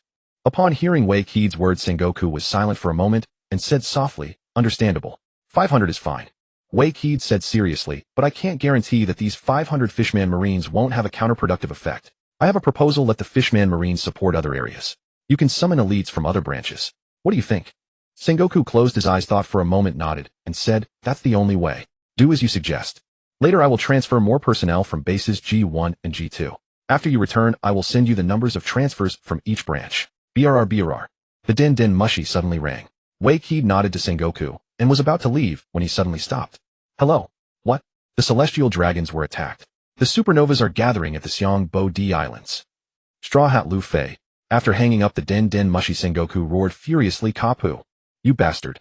Someone inform Admiral Huang Yuan to go to the Xiangbo D Islands immediately. Capture those supernovas." Fleet Admiral Sengoku, why not let me go too? After all, I can fly and my speed is not much slower than Admiral Huang Yuan's. Sengoku then realized that Wei Qid hadn't left. He hesitated upon hearing his words, but Wei Qid continued, "Vice Admiral Kapu has shown me great kindness, and I also want to see his grandson." Hearing this, Sengoku looked at Wei Qid seriously, then nodded and said, "Very well, Wei Qid, you may go. Remember, you only need to assist Admiral Huang Yuan in capturing those supernovas." "I understand, Fleet Admiral Sengoku. Don't worry, after all, Vice Admiral Kapu only has this one grandson left." Sengoku must be in a terrible mood right now, yet he cannot help but consider Kater his old friend of many years. Therefore, upon learning that Straw Hat Luffy had assaulted a celestial dragon, he dispatched the fastest yet most languid of his men Kizaru. Though Kazan shared a closer bond with Kater, Kizaru's relationship with the old veteran was certainly not far behind. Furthermore, though the original work never stated it explicitly, Kizaru is acquainted with Dragon, and their relationship is quite intimate. In the original story, his light foot attack that nearly blinded his opponent, he never actually stomped down. There must have been reasons behind that restraint. Victor found it rather peculiar that despite the Don Quixote family no longer engaging in mermaid trafficking, Luffy still managed to clash with the celestial dragons. One could only say, the protagonist truly is something special, destined to collide with heaven's chosen. However, with Kuma, who voluntarily joined the Shichibukai, and Kizaru, who couldn't help but let things slide, even the collision with the celestial dragons ended with their safe departure from Sabaody Archipelago. Along the way, they also picked up a devoted follower and took a trip to Marineford. Though why the other pirate supernovae were also allowed to escape remained rather puzzling. Yo, Victor, you're already here. Let's get moving.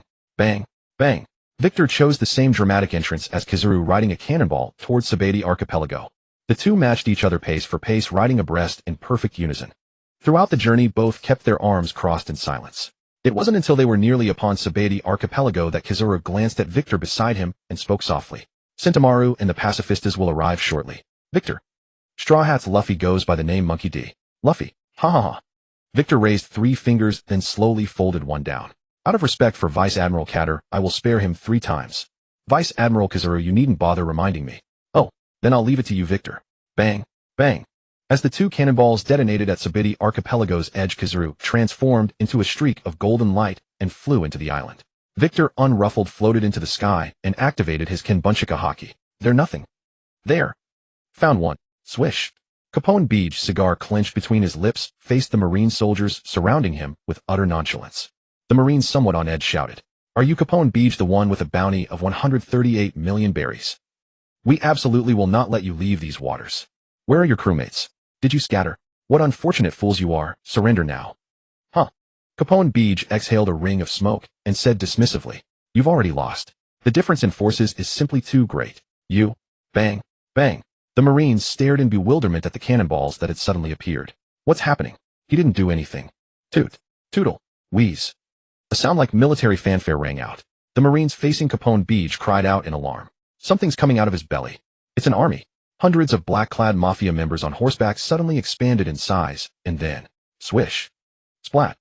What's going on? Staring at his fallen subordinates, Capone Beach's cigar tumbled from his mouth and hit the ground. That was Blood Tiger, Vice Admiral. Blood Tiger. Vice Admiral.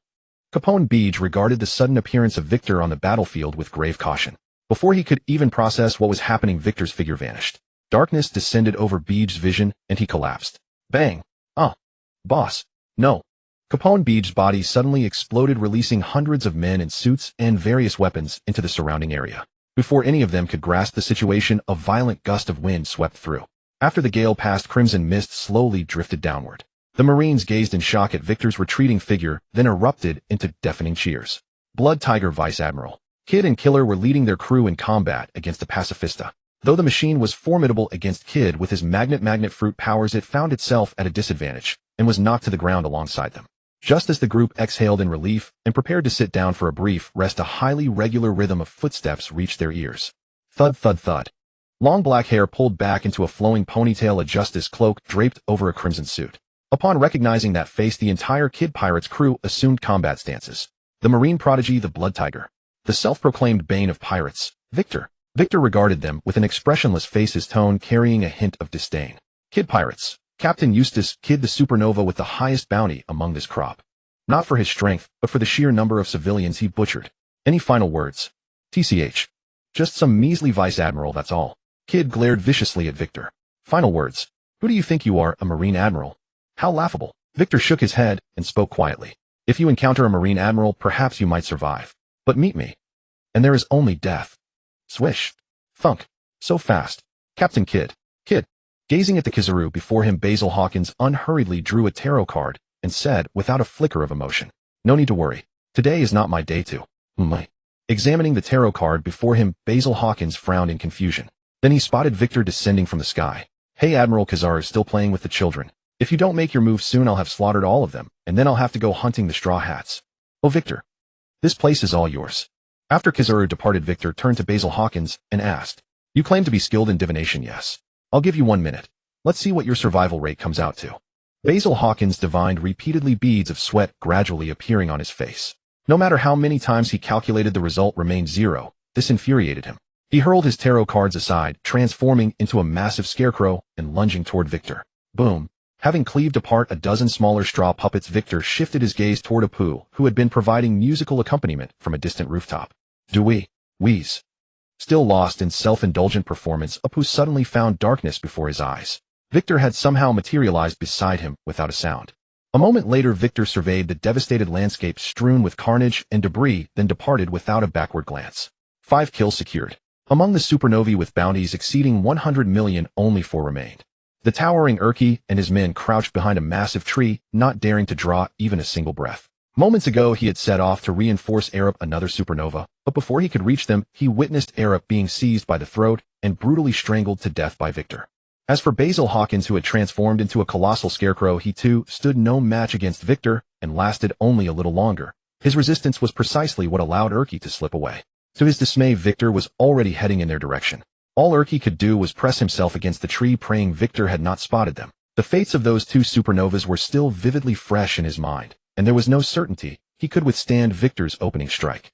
Victor suddenly came to a halt, regarding with bewilderment a bear ambling past him, clutching a Bible in its paws. Could this creature actually be genuine? But that direction, Luffy should not be there. A faint crunch echoed through the air, drawing Victor's attention. Urki's face twisted in despair as he glanced down at the broken branch beneath his foot. Well, an unexpected bonus. I had thought you had already fled. As Victor materialized from the treetops above, Urki grabbed his weapon without hesitation. A massive pencil forged from rare metal, and charged at Victor with fierce determination. Swish. Crash. After a brief exchange, Victor regarded Urki with genuine surprise. Unlike the previous supernovas, Urki may not have been the most agile, but his physique was undoubtedly the strongest of them all. Even without unleashing his full power and having absorbed countless blows, Urki still swung his pencil with ease, and with each strike he endured, his body grew progressively larger. What was his devil fruit ability again? Victor completely ignored Urki, furrowing his brow as he pondered. Seeing such open disregard, Urki's expression darkened. His arm muscles swelled, and he brought the pencil crashing down upon Victor's head. Karma strikes back. Clang. Boom. What? Urki stared in utter shock at Victor's head, which seemed forged from tempered iron. His metal pencil had struck with all his strength, yet produced only a ringing sound, and no matter how fiercely he pushed, Victor did not budge an inch. Just as Urki's face flushed and veins bulging exerted every ounce of his power in a desperate bid to overpower Victor, the latter spoke softly. Oh, so this is your ability. You need to take hits to build power. How disappointingly weak. Victor slowly raised a single finger. Urki attempted to retreat, but found his weapon gripped firmly in Victor's other hand. Farewell, Sky Island man. May you not be a pirate in your next life. Index rush wind, GH. Urki looked down at the gaping hole in his chest in disbelief before collapsing to the ground. Victor pulled out a bounty notice from his coat, flipping through it, while muttering to himself, Rourke and Drake are no longer pirates. Then besides Luffy and Zoro, the remaining active supernova must be. The next one would be Big Mouth Bonnie, Jolly Roger Bonnie. Over 10 minutes later, Victor paused midair, his observation Haki fully expanded, yet still detected no sign of Bonnie. He had clearly seen her leaving the restaurant moments before. Could it be Kuma? Victor suddenly remembered that Bonnie seemed to have some connection to Kuma. Was she his daughter? Kuma's consciousness appeared to be intact. He had voluntarily become a warlord and cooperated with Vegapunk on the peaceful Smiley experiments, both actions deeply tied to the Revolutionary Army. But was abandoning his own daughter truly worth it? And had the Revolutionary Army truly sacrificed a combatant comparable to a fleet admiral? By his talent alone and the degree to which he had developed his devil fruit, he was truly unrivaled. Even Doflamingo fell short in comparison. A Paramecia type, Gomu Gomu no Mi, had been developed by him to near invulnerability. Though he lacked spectacular battle records, his sheer physical might alone testified to his extraordinary close combat prowess. Without it, such monstrous fruit development would have been impossible. A pity he had walked himself into a dead end. The Revolutionary Army's followers still acted like headless flies, liberating nations on a whim. But what happened after liberation? Did anything truly change? Without formidable strength as a foundation, even if they succeeded in liberating a nation and toppling a royal regime, the Revolutionary Army would merely scatter in flight when confronted by the Navy and the world government. How many of the common folk in those liberated nations would ever attain true freedom and true equality? The word equality only exists when opposing forces are roughly matched. Otherwise, it is nothing but an illusion. Even in his previous life, such equality was unattainable, let alone in this world. People could barely fill their stomachs, yet here they were preaching equality and freedom. Taking steps too large often leads to tearing one's groin. After searching once more, Victor looked at the towering Kuma who had appeared sometime during his deliberations and sighed resignedly. Forget it, let the big eating woman go. It is time to see the protagonist of this era. Accelerating toward the direction of the explosion, Victor landed and immediately spotted the Straw Hat crew being pursued by Kizuru. This differed slightly from the original events. Perhaps because Kuma had appeared later, Kizuru had not chosen to strike immediately. Seeing Victor block their path, Luffy shouted loudly, "Who are you? Don't get in our way. I am Monkey D." Luffy? This must have been taught to him by Garp then. Or had he learned it on his own? Introducing one's surname first upon encountering a formidable opponent from the Navy. A shrewd tactic perhaps. The others seemed to recognize Victor's identity. Usopp, Nami, and Chopper alike glanced between the approaching Kizuru and Victor standing before them, their faces draining of color. Yet at this tense moment, Victor suddenly leapt aside onto a large tree and murmured softly, "Oh, so it is Monkey D. Your grandfather once imparted wisdom to me. For the sake of that name, consider that I was never here today." "Huh. Thank you very much. You're really a good guy." Victor drew a cigar from his coat, lit it slowly, and then called out loudly, "Then let this grand drama come to a close. Begin your performance." Before the Straw Hat crew could grasp what was happening, Kizuru unleashed his assault, kicking each of them down in swift succession, leaving the entire crew stunned and bewildered. After Kizuru's laser feet flashed for some time, Rayleigh finally made his appearance. And then Kuma, the tour guide captain, clutching a Bible, began forcibly sending everyone on their journeys. Zoro, Robin, Usopp, Chopper, Sanji, Nami, Brook, Basil. With the shipwright Basil, who had replaced Frankie among the Straw Hats, also sent flying, Kuma approached the kneeling Luffy, whispered 2 words, and then delivered a single palm strike that sent Luffy soaring away as well. Watching the direction in which Luffy had been sent flying, Victor descended from the tree and spoke expressionlessly, "I hope you did not send him to Amazon Lily. Otherwise I can only hope Hancock does not make a foolish choice. Otherwise I shall have to apologize to Vice Admiral Garp." The collapse of the era of extreme evil. 6 of the 9 supernovas were slain on the spot by Navy Vice Admiral Shuehu. The Navy's future has already grown into a towering tree. The pirates lament. Meet Wei Kidwa, the pirate bane. The world government and headquarters naturally seized the opportunity to vigorously publicize the near annihilation of the supernovas. With the battle against the Whitebeard pirates approaching, such a major event could boost the morale of the Navy and strengthen the people's trust in them. After Wei Kidwa returned to Uren Island and issued all orders, nearly 5,000 Fishman Navy soldiers departed for other branches. Along, Xiaoba, Weili, Alading. Wei Kidwa looked sternly at the 4 before him and said in a harsh voice, "You 4 take your direct battalions. Set off for Inpei Air Prison immediately. I have already arranged with my Jolin. You are to go there under the pretext of preventing an attack by the Whitebeard pirates. But you actually have another mission." Wei Kidwa looked at them and said word by word, "If someone really attacks, do not intervene. Have all the Fishman Navy soldiers infiltrate the outer perimeter of Inpei Air. Remember to stay in contact with me. Then wait for my orders." Yes. After years of training under Tai Gu and Wei Ergu, the 4 of Along had become stronger than in the original story. At least they were highly proficient in both types of Haki. If they were to become pirates again, their bounties would surely surpass those of the supernovas. After the others left with 4,000 Fishman Navy soldiers, Wei Kidwa turned his gaze to Tai Gu. "Tai Gu, I know you are reluctant to fight the Whitebeard pirates. But do not forget your current identity. After we leave, this place will depend on you." Tai Gu nodded and said with a smile, "Don't worry. Even Shin Ping can come to terms with it. Am I not better than him? We have already repaid the great kindness of the Whitebeard pirates over the years. I will not act on emotion." "But Wei Kidwa, why did you let Shin Ping publicly oppose attacking Whitebeard? That way the world government will not hold a grudge against Uren Island over such a matter." Wei Kidwa looked at Tai Gu, who was full of worry, and comforted him. "Don't worry. Shin Ping is only imprisoned in the undersea prison. There will be no danger. The jailers watching him are all fishmen. I think he is living quite comfortably now. You need not worry. If it weren't for your identity preventing you from going out, I wouldn't have asked Shin Ping to do this. Just wait patiently. The final decisive battle is not far off, so there is no need to hold back now." Hearing Wei Kidwa's words, Tai Gu nodded solemnly. When Wei Kidwa arrived at headquarters with Wei Ergu and Hante Navy soldiers were already arriving one after another. Many workers were building platforms and installing various equipment. Sakazuki was still handling some matters and had not returned, but his 2 admirals had come back ahead of him. After embracing CMO Gu, who was smoking a cigar, Wei Kidwa turned his gaze to AI and I Lu, who wore a justice cloak and had a crew cut. Compared to a few years ago, AI and I Lu had grown much more robust and his skin was darker. The arrogant expression on his face had completely vanished, replaced by an aura that kept people at a distance. According to his uncle, AI and I Lu had performed very well in recent years. While his strength grew rapidly, he not only embraced the concept of justice, but also developed his own unique understanding of it. His philosophy of justice, perhaps influenced by Sakazuki, was extremely ruthless toward evil as if smashing darkness with thunder. AI and Lu had the ability to fly and could carry others using cloud dials. Over the years, he had made many contributions and became a vice admiral in just a few years. After Wei Kidwa took away his thunder drum, AI and Lu's strength had actually declined significantly. But now without the drum, he could unleash lightning several times more powerful than before, lightning capable of easily destroying a small island. Indeed, Sakazuki was a renowned teacher of devil fruit abilities. When AI and Lu saw Wei Kidwa, his face showed a look of defiance. But when he noticed Wei Kidwa's admiring gaze, he could no longer hold back and shouted loudly, "Wei Kidwa, do you dare to spar with me? There should be an uninhabited island nearby, right? Let's go all out. Do you dare?" CMO looked at AI and Lu in surprise, then saw Wei Kidwa fly directly into the sky. He wanted to stop AI and Lu, but the latter excitedly followed. CMO could only shake his head helplessly, turned into smoke, and soared into the sky as well. Zhang Gui, standing near the port, watched the three of them fly into the sky and said wearily, "Three admiral-level combatants with flight abilities. Sakazuki is truly fortunate." AI and Lu and CMO did not appear for a week. It was not until Lan Bo and Ngusi arrived that the two returned. Zhang Gui noticed the lingering bruises on their faces and looked at Wei Kidwa with a hint of caution. Late at night, when AI and Lu and CMO arrived aboard the Bai, Hu Hao and Ngusi and Lan Bo also came.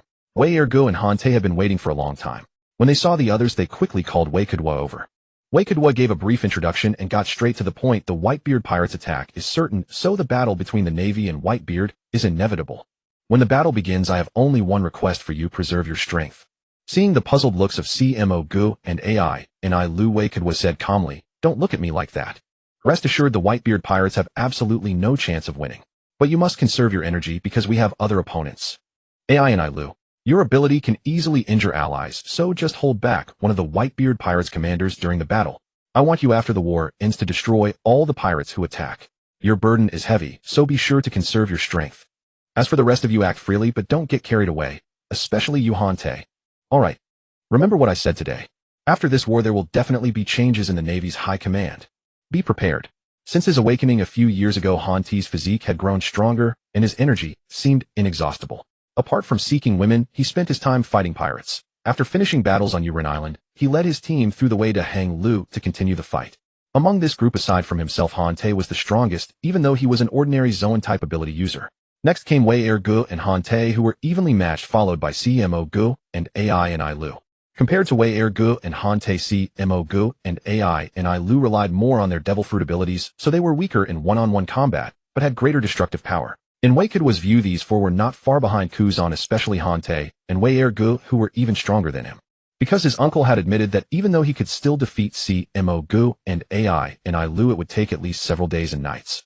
Although Ngusi and Lan Bo were relatively weaker than the others, they were still on par with the elite vice admirals of headquarters. With such combat power, Wei Kidwa eagerly anticipated seeing who would dare to demand the Navy's respect. With the return of Sakazuki, the busiest and most dedicated among them, the atmosphere at headquarters grew even more tense. As Ace's execution drew ever closer, the inevitable confrontation with the Whitebeard pirates loomed on the horizon. A man's reputation casts a long shadow. The Whitebeard pirates had stood firm in the New World for so many years, and tales of their prowess were countless. Especially after Roger became the Pirate King, only to surrender and face execution, Whitebeard, who was said to be his equal, became even more notorious. He was hailed as the strongest man in the world, and many believed he was the one closest to finding the One Piece.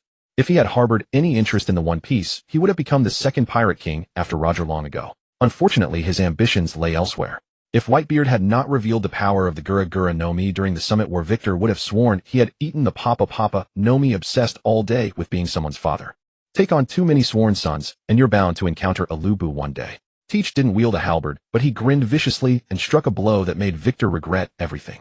That single strike was the beginning of the end for the Whitebeard pirates. The 7 warlords of the sea arrived one after another. Warcury assigned the idle Victor a new duty, overseeing all matters concerning the 7 warlords. Too lazy to appear in person himself, Victor dispatched Hanto to receive them. It was said Hanto's attitude left much to be desired. He even came to blows with Murai. Yet on the day the 7 warlords were to convene, Boa Hancock had not yet arrived. Upon learning this, Victor felt a foreboding sense of dread and hastened to Warcury's office. When Victor arrived at Warcury's office and learned the reason, his brows furrowed involuntarily. Boa Hancock had demanded to see Ace before the war began, and the world government had agreed. Love truly is a terrifying force. Over the years, many Kuja Island warriors had joined the Victory Merchant Guild's escort forces, deepening their cooperation. Yet Boa Hancock, fully aware of her ideals and style of governance, still dared to sneak into Impel Down with Luffy at such a critical moment. Boa Hancock. Could she truly not escape the protagonist's irresistible charm? Such a capricious woman, never once considering the consequences. Victor's expression darkened. Warcury noticed and was taken aback. Victor, what are you thinking? Victor's countenance immediately regained its gentle guise. He smiled and said, just wondering how many pirates we'll need to kill this time. Humph. I assumed that over the years your partnerships with pirates for profit had multiplied, yet your attitude toward them remains unchanged. Victor sat on the sofa with a relaxed air and said, Admiral Warcury, profiting from pirate collaborations and killing pirates are not contradictory. After all, when you relieve yourself, you still need paper to wipe, don't you? Warcury fell silent for a moment, then spoke in an odd tone. An amusing analogy. But are you suggesting that once the paper is used it must be flushed down the toilet? Victor shook his head, crossed his legs, and said with an air of leisure, who knows? Admiral Warcury. But no one would ever venerate paper used for such a purpose, would they? It was not until the following morning that Boa Hancock finally appeared. Victor had been waiting at the port long beforehand. Spotting Fushima, he addressed him. Senior brother Fushima, why don't you go rest? Your Majesty the Empress will be my responsibility. Besides, the 7 warlords meeting is about to begin. Once Fushima departed, Victor regarded Hancock with a cold expression and asked, could you tell me why you insisted on seeing Ace and Impel Down? Victor's indifferent demeanor gave Hancock a pang of unease, yet she retorted stubbornly. This humble one merely felt curious. Besides, where this humble one goes is hardly your concern, is it? From a status perspective, the 7 warlords and the Marines are equals. On a personal level, our relationship is purely one of cooperation. Thus, there is no need for this humble one to explain herself to you. Upon hearing Hancock's reply, Victor turned and walked away. Startled Hancock quickly followed in his wake. By the time they arrived at the conference room, several of the 7 warlords had already gathered aside from those who were unable or unwilling to attend. Seeing Victor Hollow Larry, his head wrapped in bandages, immediately rose and sneered with malice. Hishishishishi. Marines. Your Empress. Having kept us waiting so long, your airs are quite something. Victor ignored him entirely, dragged out a chair, dropped himself into it, and propped his feet on the table. Hancock, meanwhile, gave Hollow Larry a look of utter disdain. Mocked and disregarded, Hollow Larry's laughter grew shriller. Hishishishishi. Hishishishishi. Shut your damn mouth and sit down. Hanto. Boom. A thunderous shout erupted from outside the door. Accompanied by Warcury's roar, Hollow Larry was suddenly pinned to the ground by Hanto's arrival, so forcefully that he lost consciousness. Doflamingo and Mihawk both watched Hanto with grave expressions, for Hollow Larry had already fainted in Hanto's grip. Though it was partly a surprise attack, a single blow was enough to render Hollow Larry unconscious. Hanto, what have you done? I was meant to hold a meeting for them. Warcury entered, and upon witnessing the scene began berating Hanto furiously. You bastard. We're on the verge of war with the Whitebeard pirates. The 7 warlords are here to reinforce us. What if you've killed one? Then we simply won't hold the meeting. Victor glanced at Hollow Larry and waved to Hanto. Take him to the infirmary. Damn it. Glad you arrived early. If not, I was beginning to wonder whether to just kill him. He's nothing more than a pirate. Victor's tone grew colder as he murmured. Does wearing the title of 7 warlord make him equal to the Marines in his mind? Fools who cannot read the situation deserve to die. Don't you agree, Doflamingo? Though Victor addressed Doflamingo, his gaze rested on Empress Hancock. After holding his stare for a moment, Hancock eventually lowered her head. Phew. Doflamingo glanced at Hollow Larry, who was being dragged away by Hanto, and chuckled softly. You speak quite rightly. If trouble is to be avoided, I would be more than willing to assist. Enough, Victor. Doflamingo. Warcury sat down and said sternly, cease your quarreling. The meeting shall now commence. There is a high probability that the Whitebeard pirates will attempt to rescue Ace. Next, your positions will be. After the meeting concluded and the others had departed, Victor rose and spoke softly. Should anyone engage in foolish conduct when the war begins, our cooperation shall be terminated. And remember, in my presence, fools never live long. Hancock clenched her fists until her knuckles turned white, but eventually she slowly relaxed them.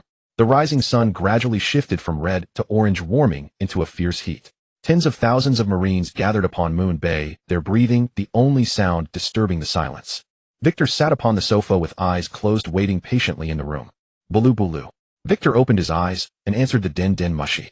Arlong's voice came through. Commander Victor, exactly as you anticipated, a riot has broken out at Impel Down. They say the Straw Hat Boy Luffy infiltrated inside. Commander Victor Magellan is now ordering us to provide reinforcements. What should we do? Victor pondered for a moment, glancing at the clock on the wall before speaking softly. Issue the order. All Fishman Marines, including those first requisitioned, are to withdraw from Impel Down immediately. Have your men pilot the hundreds of submarines within the passage far away from Impel Down and await my orders. You are to remain inside. If you discover the Blackbeard pirates appearing, notify me immediately. Understood. As the execution time drew nearer, Sengoku received another report from the prison, and his expression immediately changed. What? All the Fishman Marines have withdrawn. What happened? What about Ace? Is Ace already en route for escort? Upon hearing that Ace would arrive soon, Sengoku's anxious heart eased slightly. Observing that all the video Den Den Mushi were in position, and even the 7 warlords had stepped out, Sengoku scanned the assembled admirals and generals, then roared into the Den Den Mushi. Where is Victor? Summon Victor to see me immediately. Have him explain what's happening with the Fishman Marines. There's no need to be so agitated, Fleet Admiral Sengoku. Victor leaped onto the platform and spoke to the furious Sengoku. The Fishman Marines are carrying out a special mission, which is why they departed. I don't think some Straw Hat Luffy alone could possibly cause any real trouble. Besides, this is all for Vice Admiral Garp's benefit. After all, those fishmen have no idea of Luffy's identity. If they were to attack without holding back. Sengoku's face flushed crimson, his trembling finger pointing at Victor. He lowered his voice and said, Victor, what exactly are you planning? Impel Down prison must not fall. Nearly 10,000 fishmen occupied a third of Impel Down's manpower. What mission are you sending them on? Take it easy, Fleet Admiral Sengoku. Victor pressed his hands downward, repeatedly smiling as he spoke to Sengoku. Precisely, because Impel Down must not fall, I station them at the outer perimeter of Impel Down Great Prison. That way, if anyone tries to attack Impel Down, the Fishman Marines can give them a pleasant surprise. You don't actually think I'm planning something sinister, do you? My uncle is a Marine Admiral. Everything I have is tied to the Marines. Fleet Admiral Sengoku, I'm not that foolish. Sengoku stared seriously at Victor. After a long moment of silent confrontation, looking at the smile on Victor's face, Sengoku felt an inexplicable annoyance. He waved Victor away and said, we will discuss this matter later. Ace is about to be escorted here now. Don't go wandering off. Prepare with Vice Admiral Garp for immediate backup. Understood. After Victor jumped down from the execution platform, Sengoku shifted his gaze to the pathway below Garp. Ace was slowly escorted up. Victor gazed at the mournful expression on Garp's face, feeling a pang in his heart. Because today Garp might suffer an even greater blow. Garp noticed Victor's gaze, and suppressing his sorrow grinned broadly at Victor. You rascal, not bad. Being considered Sengoku's trump card. Your strength has grown considerably. Victor smiled, but said nothing. With all personnel taking their positions, the moment arrived. All video Den Den Mushi were activated, and Sengoku began his address to the world. The reconnaissance ships had reported back. They had lost track of the Whitebeard pirates. Thus all Marines knew this battle was now unavoidable. The Marines selected to participate in this grand event were elites drawn from branches worldwide. They had already anticipated the cruelty of this war. Facing those supreme experts, these relatively capable Marine elites were merely weaklings who could be slain with a wave of a hand.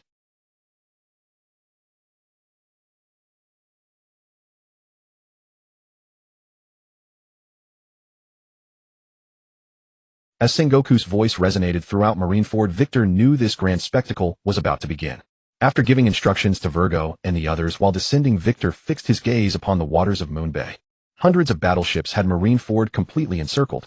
As long as Whitebeard wasn't foolish, he would definitely approach Moon Bay through underwater passage. Despite how surprised Sengoku and the other Marines appeared when the Whitebeard pirates emerged from Moon Bay in the original story, this was in truth the sole route the Marines deliberately left for them.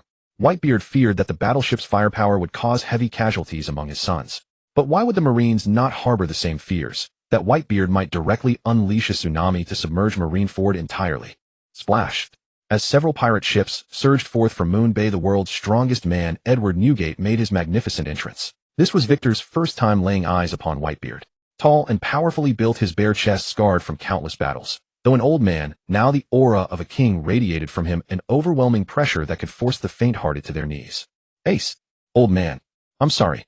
After the monotonous exchange, Whitebeard grasped the air with both hands, and even the air itself cracked. Then the ships began to rock. First waves dozens of meters high, then swelling to hundreds of meters, like an apocalyptic deluge crashing down. This made Victor recall those iconic words, I am the tidal wave that sweeps across humanity. Ice Age. The world engulfing waves instantly froze into ice. Yet this also served as a stage for both sides. The battleships outside Moon Bay and the pirate ships were now locked in place. Pirates and Marines alike leapt from their vessels, charging toward each other. Meanwhile, the pirates within the bay had already launched their assault. Though Luffy had not yet arrived, the fact that Ace was adopted by Vice Admiral Garp was nearly common knowledge within the Marines. As a Marine hero, Garp's influence was indeed tremendous. Victor had noticed that quite a number of people were not fighting at their full strength. No wonder a single Whitebeard pirate's crew could nearly match the entirety of the Marines' fighting forces. What appeared to be 5 versus 5 was in reality 4 versus 6. When Luffy arrived, perhaps it would become 1 versus 9. The sole unwavering one would be Akainu. But this time things would certainly not unfold as before. Baloo Baloo. Commander Victor, we have detected Blackbeard Teach Group. All communication from inside Impel Down has been lost. Begin executing orders. Destroy Impel Down Great Prison. Rescue those prison guards onto the submarines. Yes, sir. As the battle raged at Marineford, Victor's true scheme was finally set into motion within the depths of Impel Down. Carp and Tsuru beside him widened their eyes in disbelief upon hearing Victor's words. Simultaneously, Sengoku hastily leaped over and lowered his voice to ask, Victor, Impel Down has lost contact. What are those Fishman Marines doing? Did you already know that the Blackbeard pirates would go to Impel Down? Victor chuckled, pointing at the Marines struggling on the ice, and said, Fleet Admiral Sengoku, it seems matters here are more pressing, aren't they? But rest assured, no pirate will leave Impel Down alive. Oh, of course, Vice Admiral Carp, perhaps your grandson might be a bit luckier, you never know. If not, then I can only offer my apologies. Tsuru shook her head at Sengoku, who glanced at Victor before jumping back onto the execution platform. Looking at Victor's composed demeanor, Tsuru said with great seriousness, Victor, do you know what Impel Down represents? Do you realize the punishment you would face for ordering its destruction? Victor spread his hands indifferent and said, Who can prove that I gave the order? A portion of the Fishman Marines, angered by Jinbe's capture, collectively betrayed and destroyed Impel Down. Yet mindful of their Marine identity, they still rescued the prison guards. Surely the world government won't be too strict about this. After all, the other Fishman Marines are still serving in various branches. At worst, they'll give me a demerit. Carp reached out and stopped Tsuru from speaking further, meeting Victor's gaze directly. You've been planning this for a long time, so you anticipated Teach would go there. Most of the pirates imprisoned in Impel Down don't deserve death. And the prisoners in the lowest levels are extremely dangerous. Even if you destroy Impel Down, you might not kill them all. If they escape, your Marine career is over. Ha ha ha. Victor's laughter was filled with disdain. Pointing at the pirates below, he said to the serious-faced Carp, Pirates don't deserve death. Vice Admiral Carp, that's the funniest joke I've heard all year. As for the prisoners in the lower levels, not only can they not escape, but even if they did, I would find and kill them. And as for my Marine career, whether it ends or not, you don't decide, the headquarters doesn't decide, and the world government doesn't decide. Only they. Victor pointed at the elite Marines fighting valiantly against the pirates, enunciating each word. Only they have the right to decide my Marine career. Because their eyes see only justice and evil, not so many personal connections. Look at those so-called high-ranking Marine officers. I won't mention Admirals Kizuru and Akiji. After all, they are the captains of the Whitebeard Pirates' 1st and 3rd divisions, so it's normal for them to hold out for a while. But what about those people? A rear admiral from headquarters is actually going back and forth with a small-time officer from a large fleet. And those vice admirals, what are they doing? Fighting with grunts. Is the strength of the Marine headquarters' high-ranking officers so weak? Then how can we Marines uphold justice? Are they worthy of the justice behind them? Aren't they ashamed? Vice Admiral Carp. Victor pressed closer, and Carp stepped back until his back hit the wall. Victor then demanded sternly, You said these Marines are elites transferred from various branches by headquarters. Why would they do this? Because the one about to be executed, Ace, is your adopted grandson. And your real grandson has also thrown Impel Down into chaos. He wants to come here and rescue Ace. What do you think would happen if he succeeded and brought those prisoners here? Vice Admiral Carp. Don't forget your identity. If you want to save your grandson, it's simple. Victor looked at the conflicted Carp and said, Take off your uniform. Hey. Urgent announcement. Urgent announcement. In Impel Down, both sides fighting hard slowly stopped as they heard the voice coming from the walls. Arlong stood in the monitoring room speaking sternly. All Impel Down guards report to the entrance immediately. You have 20 minutes. After 20 minutes, Impel Down will be destroyed. This is the rebellion of us Fishman Marines.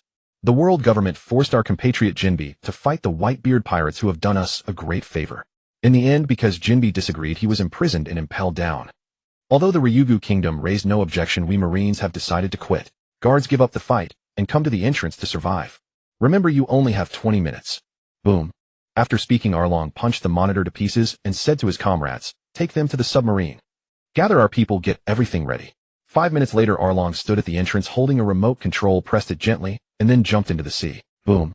Boom. Parts of the walls on every level of Impel Down exploded instantly, and surging seawater mixed with strangely shaped fish rushed in. In an instant, seawater filled Impel Down. Many people shouted in despair, wasn't it 20 minutes? Why? After the seawater completely submerged Impel Down, several Fishman Marines emerged, dragging unconscious guards out. They showed no mercy to any pirates still breathing. Fishman Karate, 7,000 tile spinning kick. Swish. Jinbe was fighting a group of pirates alongside several fishmen, and soon countless Fishman Marines swarmed in. A few lucky ones surfaced, but were met by Hannibal's Impel Down warship. Baloo Baloo. Commander Victor, Impel Down is completely submerged. All guards who survived the battle have been rescued. As for Straw Hat Luffy, there is still no sign of him. Don't worry about him. Now follow the plan, and see if any pirates are playing dead, then hide at Sharkstar's place. Yes. After hanging up the din, Mushy Victor looked at Carp, who was eavesdropping, and said sincerely, Vice Admiral Carp, you heard that. Straw Hat Luffy is missing. Although it's inappropriate, I owe you an apology. My condolences. You bastard. Kapu raised his fist, gazing at Waitoa with resentment, but ultimately lowered it slowly. Luffy was merely missing, and many of the prison guards and Impel Down were once his subordinates. Luffy might not necessarily die. With a formidable enemy before them, engaging in conflict with Waitoa was not a wise choice. Waitoa furrowed his brows and leaped down, for the battle had now reached a fever pitch. The encirclement rose, but it was partially blocked by Oz's massive body. Upon seeing this, the Whitebeard pirates used Oz's body as a path, attempting to charge toward the execution platform. Swish! Oz! Waitoa, using his hand as a sword, effortlessly cleaved Oz's body in two. Then grabbing Oz's hair, he yanked hard, soaring into the sky with the massive half-corpse. Crash! Oz's entrails and blood dripped onto the pirates. Waitoa then hurled Oz's corpse directly at a group of pirates. Upon seeing this, Whitebeard's eyes turned crimson with rage. However, Sakazuki, Smoker, and Enel relentlessly pressed him, preventing Whitebeard from diverting his attention. By the time Waitoa had dealt with Oz's remaining half of the corpse, the encirclement had been compromised by Oz's blood and still failed to rise. Nevertheless, when Virgo and Hant saw this, they immediately leaped over. With them guarding the perimeter, no one could breach the defenses unless Whitebeard himself arrived. Only then did Waitoa feel relieved, shifting his gaze elsewhere. His uncle had undergone intensified training over the past 2 years due to the rapid growth and strength of Smoker and Enel. The Victory Guild consistently supplied him with extremely rare ingredients, making him considerably more powerful than his original counterpart. Now facing Whitebeard, he fought with even greater valor. Although Smoker and Enel had not gone all out, one coordinated with Sakazuki, while the other launched lightning strikes from a distance to harass Whitebeard, resulting in a fierce exchange among the three. Setting aside the 2 idle admirals, the 7 warlords of the sea also performed indifferently. Waitoa glanced at them before turning his attention to the naval officers. Don't be fooled by the original work only featuring a few vice admirals from headquarters. In truth, many officers held that rank. However, apart from the radical faction, the performance of officials from other factions was far from impressive. A rear admiral battling a squad leader, a vice admiral evenly matched with mere minions. Such mediocrity was simply unacceptable. Several headquarters vice admirals were being overwhelmed by commanders from the larger fleets. When confronting the Whitebeard Pirates Division commanders, they required a coordinated group effort. This pushed Waitoa's rage to its absolute limit. Swish! Numail locked in combat with several vice admirals, caught sight of Waitoa suddenly appearing behind them, his gaze revealing a trace of solemnity. Is this how you several fight against the Whitebeard Pirates? A mere division commander, yet it takes 7 vice admirals to barely match him. Upon hearing Waitoa's words, one portly vice admiral replied with undisguised contempt, Blood Tiger Vice Admiral, you're still young. Don't be so impulsive. We all know the Whitebeard Pirates are already defeated. Why must you be so insistent? Insistent. Boom. Waitoa gave him a sidelong glance, and the vice admiral was sent flying. Blood Tiger Vice Admiral, what do you think you're doing? Attacking a fellow officer on the battlefield is a grave offense. Oh, tell me, how exactly did I attack him? Waitoa glanced at the group and said softly, I know him. He's a base commander of the G3 branch in the Grand Line. And all of you are elites of the moderate faction. Yet these so-called elites seem to have forgotten your positions. While you merely go through the motions in battle, our respected naval soldiers fight without fear of death. The vice admirals glanced at the distant marines, still speaking defiantly, going through the motions. This is Whitebeard's 8th Division Commander Numail. You think he's easy to handle? If you're so capable, you do it. Numail, the 8th Division Commander. If I'm capable. Waitoa stared at the serious-faced Numail and beckoned with his finger. I hear you're formidable. Show me exactly how strong you are. Numail, seeing Waitoa's gesture, couldn't help but fly into a rage and charged toward him. The naval vice admirals quickly stepped aside. Fishman's strength inherently surpasses human strength tenfold, and the robust Numail possessed extraordinary power.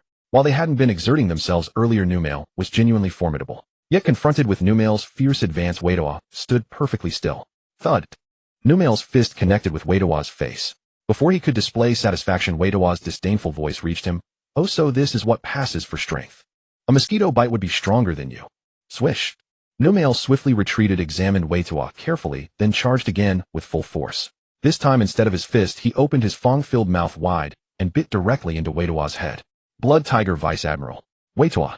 Though dissatisfied with Waitoa's attitude, these vice admirals couldn't stand by watching him die before their eyes. Setting aside everything else, if Sakazuki investigated afterward, even Kapu might be unable to protect them. Squelch. The white talons emerging from behind Numail made the group halt. Pathetically weak. Thud. Wei-Tuo hurled Numail's corpse to the ground, casually clenching his hand to instantly crush the still-beating heart. He then turned to the vice admirals, his expression blank. Is this the strength you were praising? If this is your definition of powerful, then perhaps you should remove your uniforms. Wei-Tuo, don't push us too far.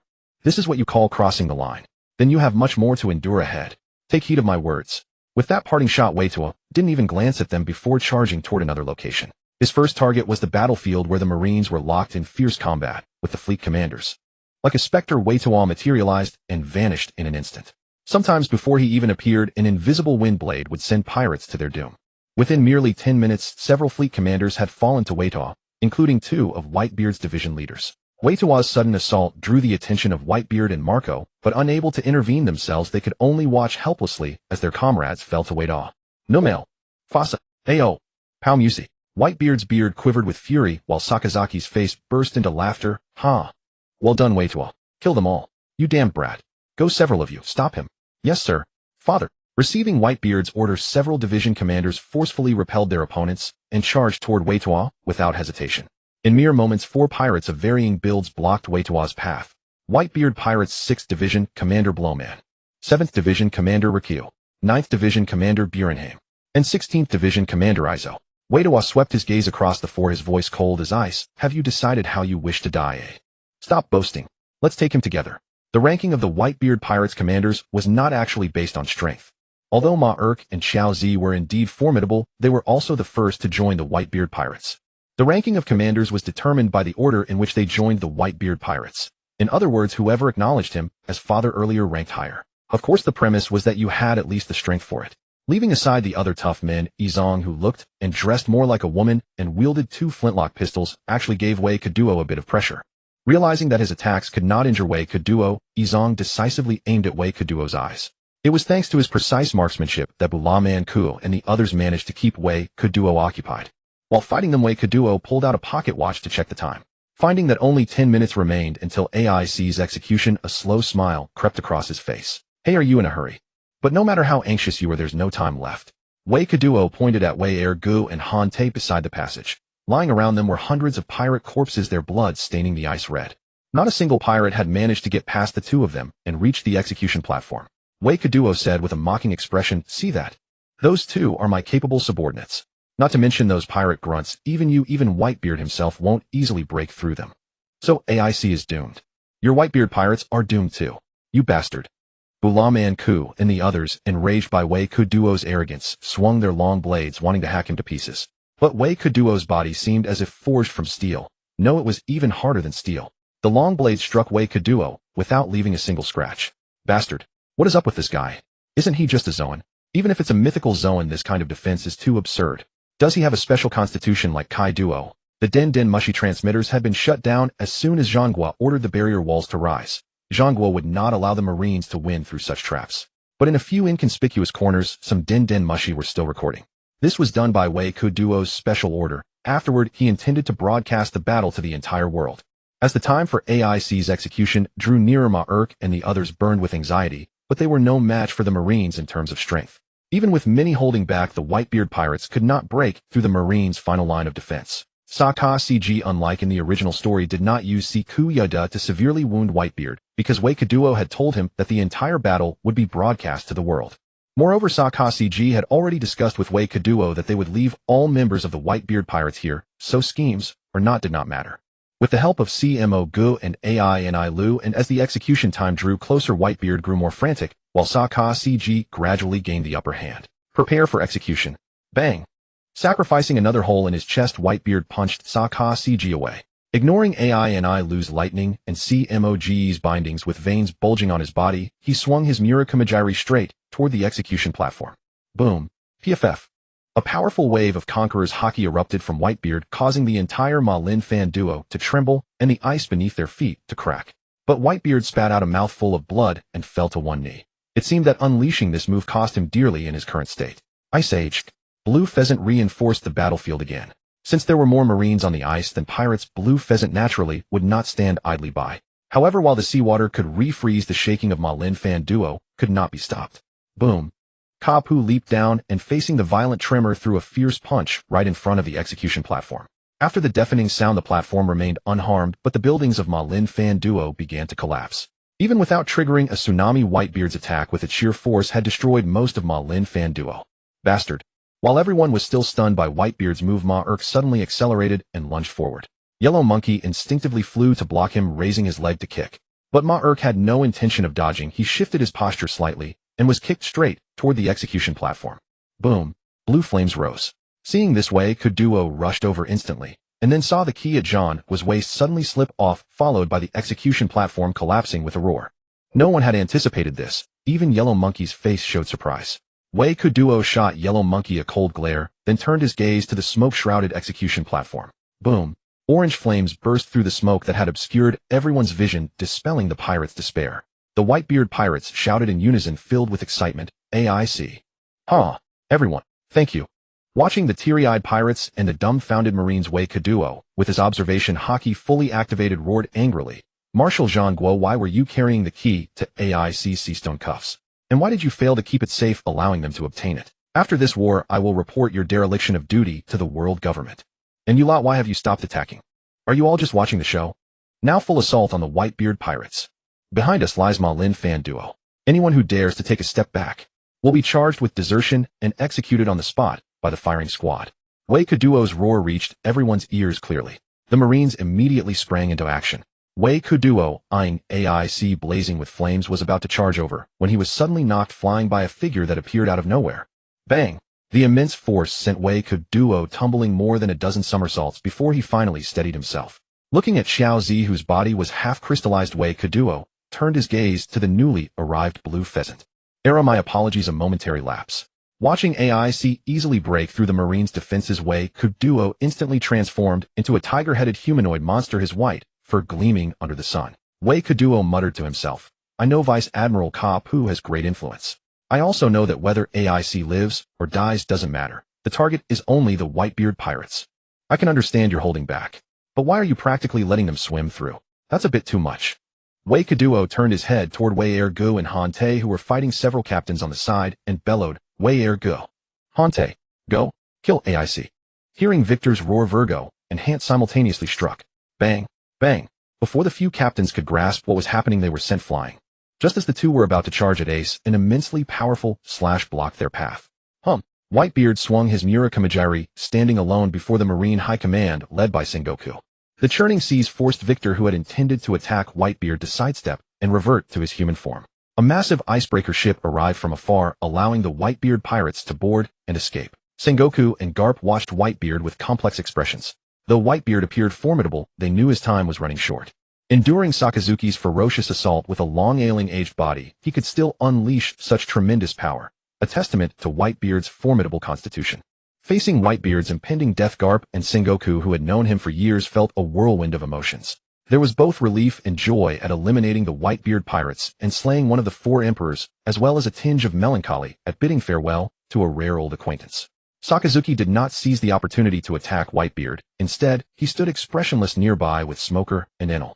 With Victor's assurance and the overwhelming strength of his own faction, Sakazuki was confident that his group alone could handle the Whitebeard pirates, so he acted with less urgency than in the original timeline. Moreover, some of Zephyr's disciples fought valiantly, causing even the most numerous moderate faction to suffer heavy losses despite their efforts to hold back. By now, the Whitebeard pirates were on the verge of collapse. Seeing the icebreaker approaching, Whitebeard, Victor knew the iconic moment was coming. But instead of intervening, he fixed his gaze on Sengoku. Bang! Perhaps it was a final surge of vitality, but Whitebeard stopped the icebreaker with apparent ease, showing none of the strain seen in the original story, further astounding the Marines. What? He stopped that huge ship with just one hand. Why isn't it moving? Squard and the other pirates, realizing it was Whitebeard who had halted the ship, shouted excitedly, "Pops! Go, Squard!" Whitebeard shouted, then glanced back. "Listen up, Whitebeard pirates. I'm giving you my final order as captain." "Pops! Final? What do you mean? Don't say such unlucky things." Whitebeard yelled with a wide grin. "We part ways here. All of you must live. Return safely to the new world." The pirates looked at him in confusion. Finally someone asked, "Pops, what do you mean? Aren't you coming back with us?" Whitebeard raised his right arm, veins bulging, and swung it down with force. Boom. "I'm a relic of the old era. The new world has no ship that can carry me." The nearby ice shattered, and Ace and the others immediately jumped onto the icebreaker. The quake-infused strike not only blocked the Marines' pursuit, but also pushed the icebreaker backward, leaving Whitebeard alone inside the encirclement wall. Seeing Whitebeard standing alone against the powerful Marine's ace, and the others screamed desperately, "Pops! Pops!" A few more clear-headed pirates, seeing their own casualties, urged, "Let's go. It's the captain's order." Seeing his sons reluctant to obey, Whitebeard roared again, "Marco! Ace! Retreat! Pops!" Victor withdrew his gaze from Sengoku, glanced at the indifferent Kazan and Borsellino, and a sudden thought crossed his mind. Could it be that Whitebeard knew this war was inevitable and had made a deal with Sengoku in advance? Fight in earnest, but trade his own life for Ace's? No, that couldn't be. Sengoku, after all, was the fleet admiral. He wouldn't be so unwise. So was this a mutual understanding? Even if Luffy never arrived, Ace would still be rescued, but at the cost of Whitebeard's life. An aged Whitebeard in exchange for a young, powerful Ace who carried the blood of the Pirate King. For Whitebeard, it was a great bargain. But for the Marines, aside from sparing Garp's feelings, it brought no benefit. Not only did they sacrifice Marineford and so many Marines, but most of the Whitebeard pirates escaped. What was he trying to achieve? Wait, he had forgotten someone. Victor suddenly recalled the man with a shoe print on his face. If Dragon had long known about Sabo's identity, if Dragon had been in contact with them all along. Kazan succeeds Sengoku as fleet admiral, then cooperates with the Revolutionary Army, and Ace, who becomes the new captain of the Whitebeard pirates. What a grand scheme. But his uncle Sakazuki shattered it with a single punch. Not only did Ace die, but so did the plan that had been years in the making. Later, Sakazuki became fleet admiral, completely eliminating that possibility. So that was why Sengoku's hair turned white not long after. The vibration startled Victor. He looked at the few people standing on the execution platform watching the show, and his face darkened. Regardless of whether his guess was correct, Ace and the others were absolutely doomed. Not just Ace. Everyone in the Whitebeard pirates would die here today. Whoosh! Seeing Victor charging toward the icebreaker, Virgo and Hant also used the broken ice to dash over quickly. In a few breaths, Victor was above the escaping icebreaker. By now, the nearby ice had drifted out of Whitebeard's quake range. Many pirates were still locked in combat with Marines, and Ace and the others had jumped down to help them. Marco, remaining on the ship, saw Victor, but before he could react, Victor vanished. Marco hesitated for a moment, then quickly chased after him, shouting, "Ace! Watch out, huh?" Hearing Marco's call, Ace looked up and saw Victor rapidly descending from the sky. He immediately assumed a defensive stance. But just as Victor was about to strike, he suddenly disappeared. Ugh! Caught off guard, Ace was seized by the throat. Under the pressure of Conqueror's Haki, Ace couldn't even Logia Fy, especially since Victor had also coated his hand with armament Haki. Impossible. Ace, who had been so powerful against the Marines moments ago, was now hoisted into the air like a helpless dog. This boosted Marine morale and struck fear into the pirates. Marco and the others tried to rush forward to rescue Ace, but Hant and Virgo arrived, and the two of them held their own against several of Whitebeard's commanders. Ugh! Overwhelmed by sheer force, Ace had no strength to resist. His face turned purple, and his eyes gradually rolled back. Remember this. Victor lifted Ace higher, facing the hidden Din Mushi, and shouted, "Whether it's a member of a Yonko crew or the son of Roger, pirates all end up like this." Pierce. Claws tore through the chest, a gentle squeeze, the corpse dropped to the ground, all in one fluid motion. Ace! Ace! Amid the despairing cries of Marco and the others, Victor overheard Garp and Sengoku's conversation through observation Haki. "Hold me back, Sengoku. Otherwise I won't be able to control myself. I'll kill Victor." Victor turned his gaze toward the encirclement, watching Garp pinned to the ground by Sengoku's hand. Using observation Haki, he whispered into their ears, "You can try, Garp. Don't forget your position." Kapu. Hearing Wei Kaduo's words, Kapu did not answer, but struggled desperately, forcing Zhang Guo to use all his strength, sitting on Kapu and pressing him down firmly with both hands. Boom. Kill him. Avenge AIC. A few pirate underlings vented their fury with gunfire, but after the bullets and cannonballs had been fired, Wei Kaduo had already appeared behind them. Admirable courage. But truly pathetic. Feeling bored, Wei Kaduo was about to finish them off when he heard a burst of exclamations. Many pirates and Marines stopped fighting and looked behind the execution platform. What is that? Such a huge figure. Hearing their discussions, Wei Kaduo was startled. What could it be? Wei Kaduo turned around and saw the giant battleship's obese body over 100 meters tall, and also noticed Blackbeard and his crew on his shoulder. Dichi jumped down from the giant battleship with a smug face, laughing arrogantly. "Duh. You Marines are really decisive. But you didn't expect that I didn't die there. Zihaha. Hey Captain Dichi, I think I stink all over." The feeling of jumping into someone's mouth is indeed unpleasant. Wahaha. Dichi. Whitebeard, who had just been looking at Wei Kaduo with murderous intent, was instantly attracted by the sudden appearance of Dichi. Whitebeard scanned the battlefield, saw the countless corpses, and finally fixed his gaze on Dichi. Looking at that familiar yet unfamiliar smile on his face, Whitebeard roared furiously, "Dichi, only you I cannot forgive. Zihaha. Old man, don't get too excited." Sakazuki waved his hand, and the Marines automatically made way for Whitebeard. Whitebeard charged straight ahead, without hesitation. Dichi, seeing this, showed no fear and rushed toward Whitebeard. Dichi, bastard, you traitor. The appearance of Dichi also infuriated Maer-ku and the others, but they could only vent their rage helplessly because countless Marines had already raised their guns from the high platform and opened fire. Maer-ku and the others were entangled by Wei-er-gu and Han-tae with no way to break free. What made them even more desperate was that Sakazuki and CMO-gu descended from midair with rolling smoke. Wei-kaduo flew to Kuzan's side and said softly, "Admiral Kuzan, I think you can reinforce the battlefield a bit more. The destruction of the Whitebeard pirates is unstoppable. This is the most inspiring victory for our Marines in recent years. I guarantee you not a single one of them will leave here today. After all, AIC is dead, so there's no point in them living as there." Kuzan took a deep look at Wei-kaduo, then plunged his hand into the seawater. Ice Age. A wise choice. No matter what, we are Marines.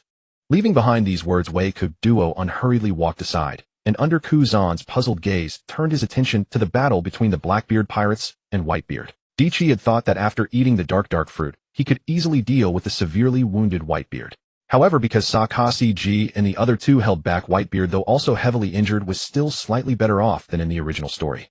When Dichi used his ability to pull Whitebeard in, he thought the weakened Whitebeard would be easily subdued, but Whitebeard swung his Cloud Slicer with a mighty slash, nearly cutting him down.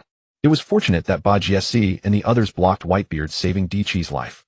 After this exchange, Dichi seemed to see Whitebeard at his peak and felt a trace of fear, so he hastily ordered his subordinates to gang up on Whitebeard. Dichi's subordinates were still the same group. Combining what Bajie had said, Wei-kaduo guessed that when Along and the others destroyed Imperial, Dichi had already chosen his companions and then jumped into the giant battleship's mouth to survive. Quite lucky, but a wrong choice. The allure of the quake fruit was still too great for Dichi. Wei-kaduo looked at Dichi with murderous intent and swore in his heart, "This time you will definitely not obtain the power of the quake fruit, and you will die here." Although Whitebeard's strength was indeed formidable, his age was against him, and he was severely wounded. After a burst of fierce fighting, he gradually couldn't even lift his Cloud Slicer. Seeing this, Dichi and the others retreated to a distance, wary of Whitebeard, taking one of them with him in his final moments. Huff huff. Whitebeard supported his body with his Cloud Slicer to keep from falling.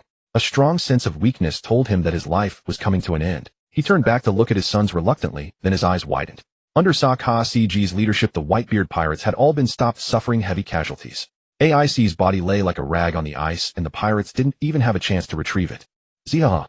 Dichi also noticed this scene, following Whitebeard's gaze. Afraid that the Marines would free up their hands to stop him, he immediately ordered fire. Bang, bang.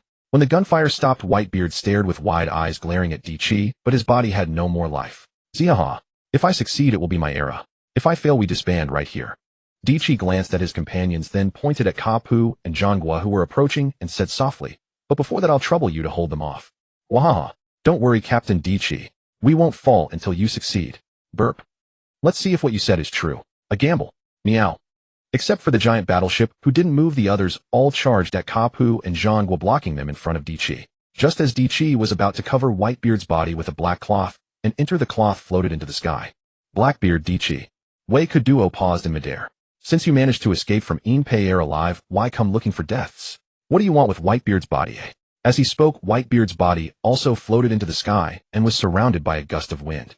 Dichi couldn't help raising his hand to shield his eyes. When Dichi lowered his hand, the wind dispersed, blood mist scattered, and half a white mustache drifted into Dichi's hand, then slowly dissolved. I wonder, is a Whitebeard without his beard still of any use to you? You bastard. How dare you? Dicky stared at Wei-kaduo with a face full of resentment, his gaze growing colder by the moment. Pops. Pops. Dicky. Wei-kaduo. Ah. Merrick knelt on the ground in despair, watching helplessly as his father died before his eyes, then was reduced to ashes by Wei-kaduo, not even leaving a complete corpse. This dealt him a devastating blow.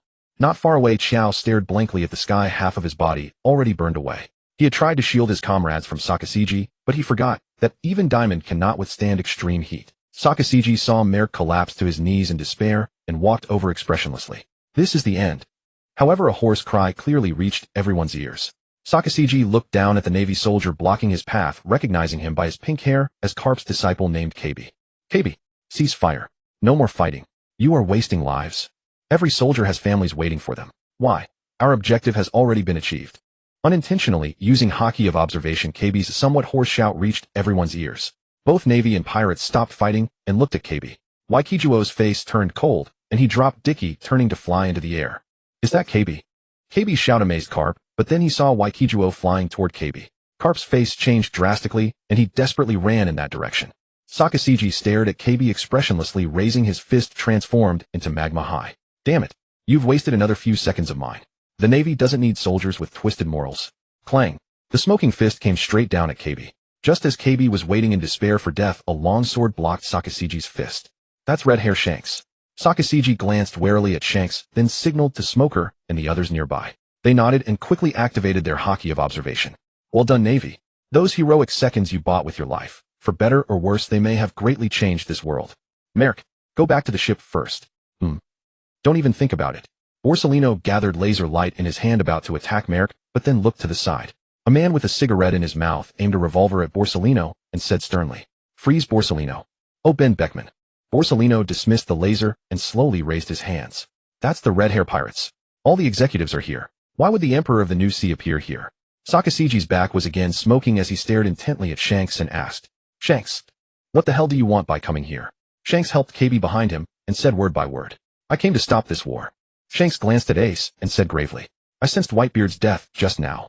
Since Whitebeard is already dead and Ace hasn't escaped either, your Navy's objective has been achieved, and so has Blackbeard's. Continuing to fight will only increase needless sacrifices. If anyone here still hasn't had enough." The executives of the Red Hair Pirates all gathered behind Shanks. Shanks drew Griffin and said with a dark expression, "Come on, we'll be your opponents." Shing. As the words fell, an invisible blade of wind swept past. A terrified expression froze on KB's face, then his head slowly drifted down and landed before Shanks. Meanwhile, Smoker and the others walked behind Sakazuki, glaring at Shanks and his crew with murderous intent. "KB, Waikijuo, you bastard. Damn you." Carp, who arrived too late, saw KB's headless body fall and could no longer contain his fury. He raised his fist and charged toward Waikijuo. But before he could reach Waikijuo, Waikijuo instantly appeared before him and delivered a vicious punch to Carp's face. Bang! Boom! Vice Admiral Carp. The Navy soldiers stared at Waikijuo in surprise. Waikijuo activated his Haki of observation and said coldly, "The Navy doesn't need cowards. No deserters, no bleeding heart saints. You are the Navy. Upholding justice inevitably requires sacrifice. You should have known that the day you enlisted. So this kind of scum is useless except for undermining morale. This is war, not a game. Navy soldiers, remember the oath you took when you enlisted. Justice will prevail. And take Vice Admiral Carp away. He's a little tired." After Waikijuo finished speaking, several Navy soldiers hurried over to Carp. Carp was led away in silence. Then Waikijuo turned his gaze to Mihawk the Drackle, who was about to leave with his black sword on his back. "Mihawk, where are you going? The war isn't over yet." Mihawk stopped and glanced at Waikijuo, saying expressionlessly, "Red Hair wasn't in the agreement. I'm withdrawing. Is that so?" Waikijuo also looked at Mihawk expressionlessly, making a drawing motion with his hands as an invisible blade materialized. "The Whitebeard Pirates haven't been completely wiped out, so you can't leave. So now you 7 warlords go and finish off the members of the Whitebeard Pirates. If you refuse, I'll consider it a breach of your agreement with the world government, meaning you no longer wish to be a warlord." Xiong, who had been transformed into a weapon, was the first to walk over. Doflamingo and Hancock were silent for a moment, glanced at Shanks, then followed Xiong. As for Moonlight Moria, he gritted his teeth and followed after them. In just a moment, only Mihawk was left standing motionless. "Oh, Mihawk, may I consider that you are tearing up your agreement with the world government?" Mihawk said nothing, simply drawing his black sword. Seeing this, Waikijuo's face turned cold, and he flew over instantly. "You're asking for a beating, Navy hunter. You just never met me." Clang, clang, clang. Within 10 seconds, Waikijuo and Mihawk's weapons clashed countless times. Both moved so fast that most of the Navy didn't even see what happened before Mihawk was sent flying backward. Boom. "Waikijuo, give me face. How about we stop this war?" Upon hearing Shanks' words, Waikijuo, who was about to pursue Mihawk, stopped and turned around. Then Waikijuo charged at Shanks, who was confronting Sakazuki and the others. Seeing Waikijuo charging fiercely, Shanks assumed a defensive stance. When Waikijuo was close to Shanks, he hurled his invisible blade at Shanks and followed up with a flying kick. Clang. Boom. After blocking the invisible blade, Shanks tried to withstand Waikijuo's strike, only then realizing why Mihawk had been sent flying so easily. Because an irresistible force erupted from Waikijuo. Shanks lasted less than a second before following in Mihawk's footsteps, sent flying backward. The Navy and pirates were all dumbfounded. "What? That's Red Hair Shanks." Waikijuo looked around and said sternly, "Navy soldiers, remember, don't be as ridiculous as this man. Always demanding others give him face. Face isn't given by others. It's earned." The entire plaza fell into a deathly silence. Even Sengoku wore a grave expression as he gazed upon Victor. Originally intending to agree with Red Hair to halt the war, he watched the Marines' exhilarated faces and felt his expression darken, followed by a helpless resignation. Hey, what are you all waiting for? Sakazuki cast a glance at the 7 warlords. Doflamingo and the others immediately rushed forward to attack the Whitebeard pirates. Mihawk leaped to Shanks' side, his gaze toward Victor impossibly serious. The battle with Victor had lasted merely a moment before he was kicked flying away. Beyond his own carelessness, Victor's terrifying power remained the primary cause. Victor, do you truly intend to continue fighting? Shanks' demeanor was nowhere near as resolute as his words had suggested. After being kicked away by Victor, he instead spoke with surprising calm, reasoning with Victor, so many have already perished today. If you continue this battle regardless of who emerges victorious, this place will not be able to endure. It will collapse entirely. Marineford is the headquarters of your Marines. It holds immense significance. Oof. Victor let out a cold snort, his voice dripping with contempt. There is no significant meaning to it. It is merely an ordinary island bearing the title of Marine headquarters. If it is destroyed, then so be it. Do you imagine that the Marines would cease to exist simply because their headquarters is gone? I suggest you concern yourself with your own affairs. Victor's voice turned icy. I do not care what confidence you possess, what schemes you harbor. Today none of you shall escape. Enel, it is time for your performance. Upon hearing Victor's words, Enel nodded. Sakazuki's observation Haki swept across the entire island as he bellowed, Marines, cease combat immediately and retreat from the sea. That is an order. Withdraw with all haste.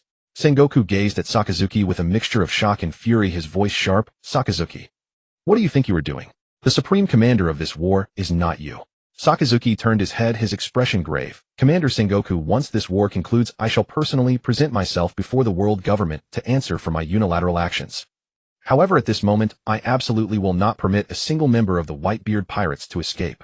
Witnessing Sakazuki's response and observing the Marines retreating swiftly despite their confusion, Sengoku was suddenly overwhelmed by a profound sense of helplessness. The Marines of the moderate faction, seeing that Sengoku did not object further, also fell back rapidly, for they had sensed an approaching danger. Great eruption. Boom. Countless streams of magma descended, shattering the surrounding ice. Then Enel, his face alight with excitement, soared into the heavens. Victor patted Shanks' shoulder, his voice soft. Enjoy the show. Should you wish to intervene, I would be most willing to accommodate you. But before that, I shall attend to them first. You shall have to wait a while longer. After speaking to Shanks, Victor turned and flew toward the Blackbeard pirates, who were genuinely merely spectating. Mid-air, he transformed into a colossal white tiger, lunging directly toward Jorah. Witnessing this, Sengoku also assumed his great Buddha form and launched an assault upon the Blackbeard crew. Though both Victor and Sengoku in their transformed states were of tremendous size, they still fell considerably short when compared to Jorah, famously known as the massive battleship. Faced with the approaching white tiger, Jorah raised both hands high above. Yet the white tiger suddenly executed a spiraling acceleration accompanied by a deafening howl, plunging directly toward the massive battleship's chest. Boom. Crash. With his hands meeting only empty air, the ground shattered beneath him. Jorah's body swayed, his torso rotating as he sought the white tiger, yet the spreading numbness within his frame rendered his movements increasingly sluggish. He lowered his gaze to discover torrents of blood erupting from his body, the very earth transformed into a crimson hue. Jorah. Responding to his companion's anguished cry, Jorah's legs moved weakly beneath him, and then his colossal frame simply toppled over. Boom. The ground near the execution platform crumbled entirely, yet Jorah's corpse became the new foundation. Victor, in his hybrid beastman form, regarded the Blackbeard crew with killing intent burning in his eyes. Presumptuous insects. How dare you scheme to exploit the Marines? Die. Basque Jack, who had been leisurely drinking from his wine gourd, was the first to leap forward and block Victor's path. However, within mere seconds his corpse was hurled beside Teach. This time, even Sengoku was shaken to his core. The red-haired crew who had been observing could scarcely believe their eyes. That was the big gulp, wasn't it? I've heard legends of him. Could he truly be slain so effortlessly? What is happening? Is Victor's power truly so formidable? Confronted with Victor's overwhelming might, Cat D. Hood and Avalo Pizarro harbored thoughts of retreat. Yet the instant they attempted to flee, they discovered Victor already standing in their path. Teach, upon witnessing this, anxiously commanded, Hey, Burgess, the rest of you go assist them. I'll handle Sengoku alone. If they perish as well, we shall truly be trapped here today. Burgess and the others nodded, charging toward Victor in unison. I still have beautiful clothes to wear. I've just escaped. I absolutely refuse to die here. Sweat beaded upon Cat Dude's brow. Faced with Victor's intense oppressive pressure, she launched the first strike. Pizarro, his head crowned with twin horns, spun his drill-like hands and charged at Victor from the flank. Yet Victor's figure vanished in an instant. Before the eyes of Burgess and the others who had just arrived, he materialized behind Cat D. Hood. With a forceful sweep of his razor-sharp claws, Cat D. Hood succumbed to darkness. In this life there is no hope. Try again in the next. Clang. Having evaded Van Auger's bullet, Victor fixed his cold gaze upon Burgess and the others, and you. Do any of you have final words? The group exchanged glances. Though they understood Victor's formidable strength, Burgess nonetheless thumped his chest and stepped forward. Wah! Hi-yer-em. Bang! As all present stood transfixed by Victor's superhuman battle prowess, the sky suddenly darkened. Crackle! Rumble! Heavy rain descended abruptly, and in an instant it seemed as though night had fallen. Simultaneously, an immense pressure radiated from the heavens. Shanks wiped the rain from his face, his observation Haki blazing at full power, and his expression morphed to one of utter astonishment. That is. Crackle! A bolt of violet lightning struck the ocean's surface. Subsequently, a voice tinged with excitement rang out. Darkness shrouds all creation. Yet I shall be that final gleam of dawn within the shadows. Piercing darkness with thunder. Thunderous onslaught. Boom. Crackle. Following the resonant thunder, countless bolts of lightning rained down from the heavens. The dozen or so ships carrying the Whitebeard pirates as they fled alongside Marco vanished in an instant. Only a single blue phoenix remained, gazing upon the sky, now bathed once more in light, its face contorted in despair as it soared upward. Enel's silhouette blocking out the sun resembled nothing less than a divine being descending upon the mortal realm. The names of the moves, and these lines were of course taught by Waikidwa to AI and Ailu.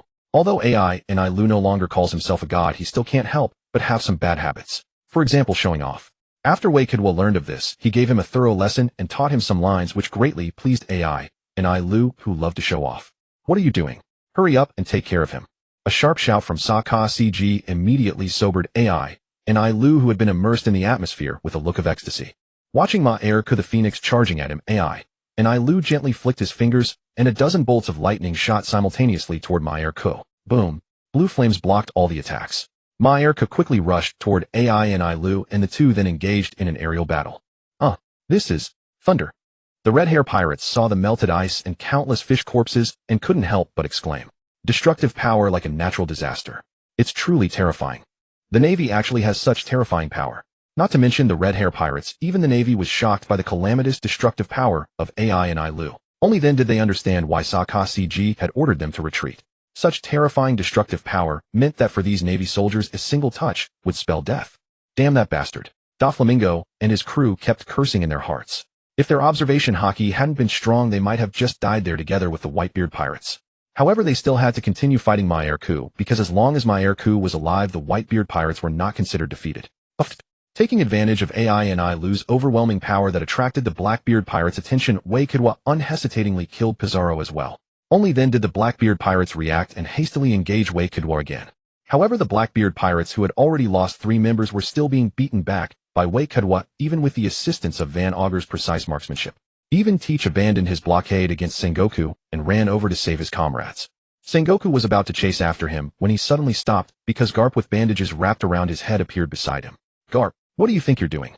Don't forget, you are the hero of the Navy. Sengoku looked at Garp with concern, afraid that Garp would lose control of himself and fight Waikidwa in a frenzy.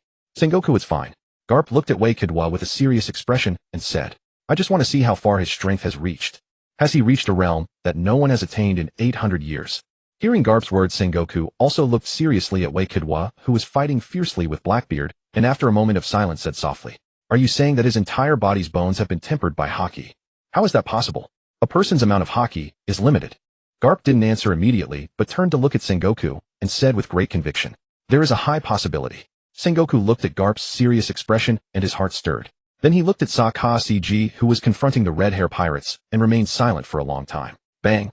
Bang! Teach had eaten the Yami Yami no Mi, which could counter devil fruit users, but only on the condition that he touched the opponent's body. However, when facing Waikidwa, Teach's powerful gravitational pull seemed to lose its effect.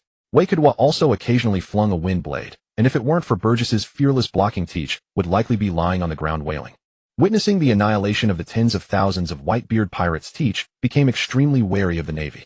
Seeing Sengoku and Garp watching from afar and countless Navy soldiers focusing their attention here, Teach couldn't help but break out in a cold sweat. He said to Waikidwa in a low voice, Waikidwa, how about we make a deal? Just pretend we never came and let us leave, how about that? Waikidwa looked at Teach as if he were an idiot. Teach noticed, but didn't get angry. Instead, he forced a smile, showing his teeth, and laughed. Ziaha, don't forget I've eaten the Yami Yami no Mi. Although you ruined my plan, you Navy must have heard of the Yami Yami no Mi, right? Referred to as the most vicious power. You wouldn't want me to use it here, would you? Having said that, Teach looked at the devastated Marine Ford and laughed loudly. When that happens, this place will truly be destroyed. Schwat. Captain Teach. Uffed. Burgess spat blood and flew backward. Seeing this, Teach also abandoned the idea of negotiating with Waikidwa. He clenched his hands, and an extremely powerful gravitational force emanated from him. Doc Q and the others immediately carried Burgess and Dove into the hole in St. San Juan Wolf's chest. Jump into the sea. Hearing Teach's words, the few quickly jumped out from the corpses and ran toward the sea. Seeing this, Waikidwa flicked a wind blade at them. However, the wind blade suddenly changed direction. A tangible darkness rose from Teach's body, and a powerful gravitational force pulled Waikidwa, causing him to involuntarily fly toward Teach. The gale force collided with the gravitational pull. Waikidwa exerted all his strength to leap backward, simultaneously unleashing countless wind blades at Teach. However, the darkness shielded Teach and absorbed Waikidwa's attacks. Ziaha. It's useless. Navy. Since you won't let us go, then die with us. Blackbeard. Sengoku struggled to steady himself, feeling the increasingly strong gravitational pull. He slowly made a decision in his heart, but before he could speak, he heard a voice shout loudly. Attack. Great eruption. Lightning baptism. Blazing pheasant. 8 trigrams jade. Ink fog dragon. The large-scale attacks of the 5 Logia users completely engulfed Blackbeard Teach. When the smoke cleared, even the enormous corpse of San Juan Wolf had been burned to ashes, leaving only bones to sink to the seabed.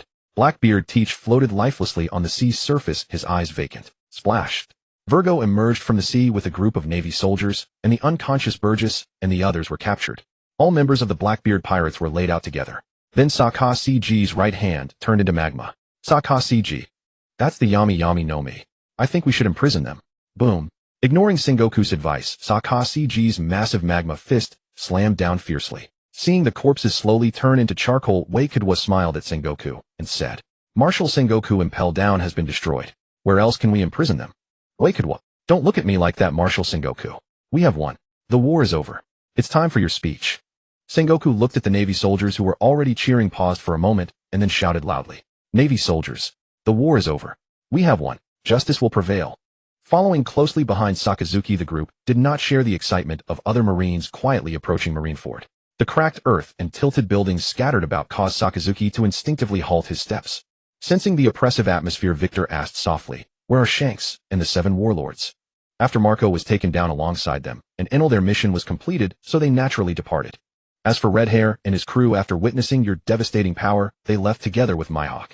Sakazuki said wearily, The world government will never approve a war with 2 emperors. Shanks did not bring his subordinates with him, and even if we had detained them all, it would have caused immense chaos. Moreover, his status is quite special. The Navy is still investigating. Oh, is that so? Victor paid little mind to whether Shanks stayed or left, merely remarking with a hint of nostalgia, Marco has died too. Well then, this turns out for the best. It counts as doing a good deed. At least compared to the original timeline, where Marco lost everything, this ending should be far better. After all, Evenbrook was able to resurrect through his devil fruit power, which means perhaps this world truly does have an afterlife. Reuniting with his father along with Ace and those siblings to bathe together in a cauldron of oil, that would be a rare comfort. Nearly 20,000 corpses had dyed the surrounding sea red, drawing countless grotesque sea creatures from afar, leaping from the waves in a relentless frenzy to scavenge the remains.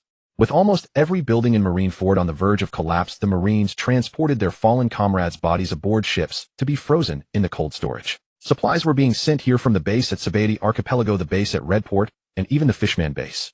After reporting to the world government, Sengoku was overwhelmed with work. Meanwhile, those still waiting by the Den Den Mushi suddenly noticed the signal had returned, broadcasting from the exact moment it had been severed. No matter how the Marines searched, they could not locate the signal source, which only deepened Sengoku's distress.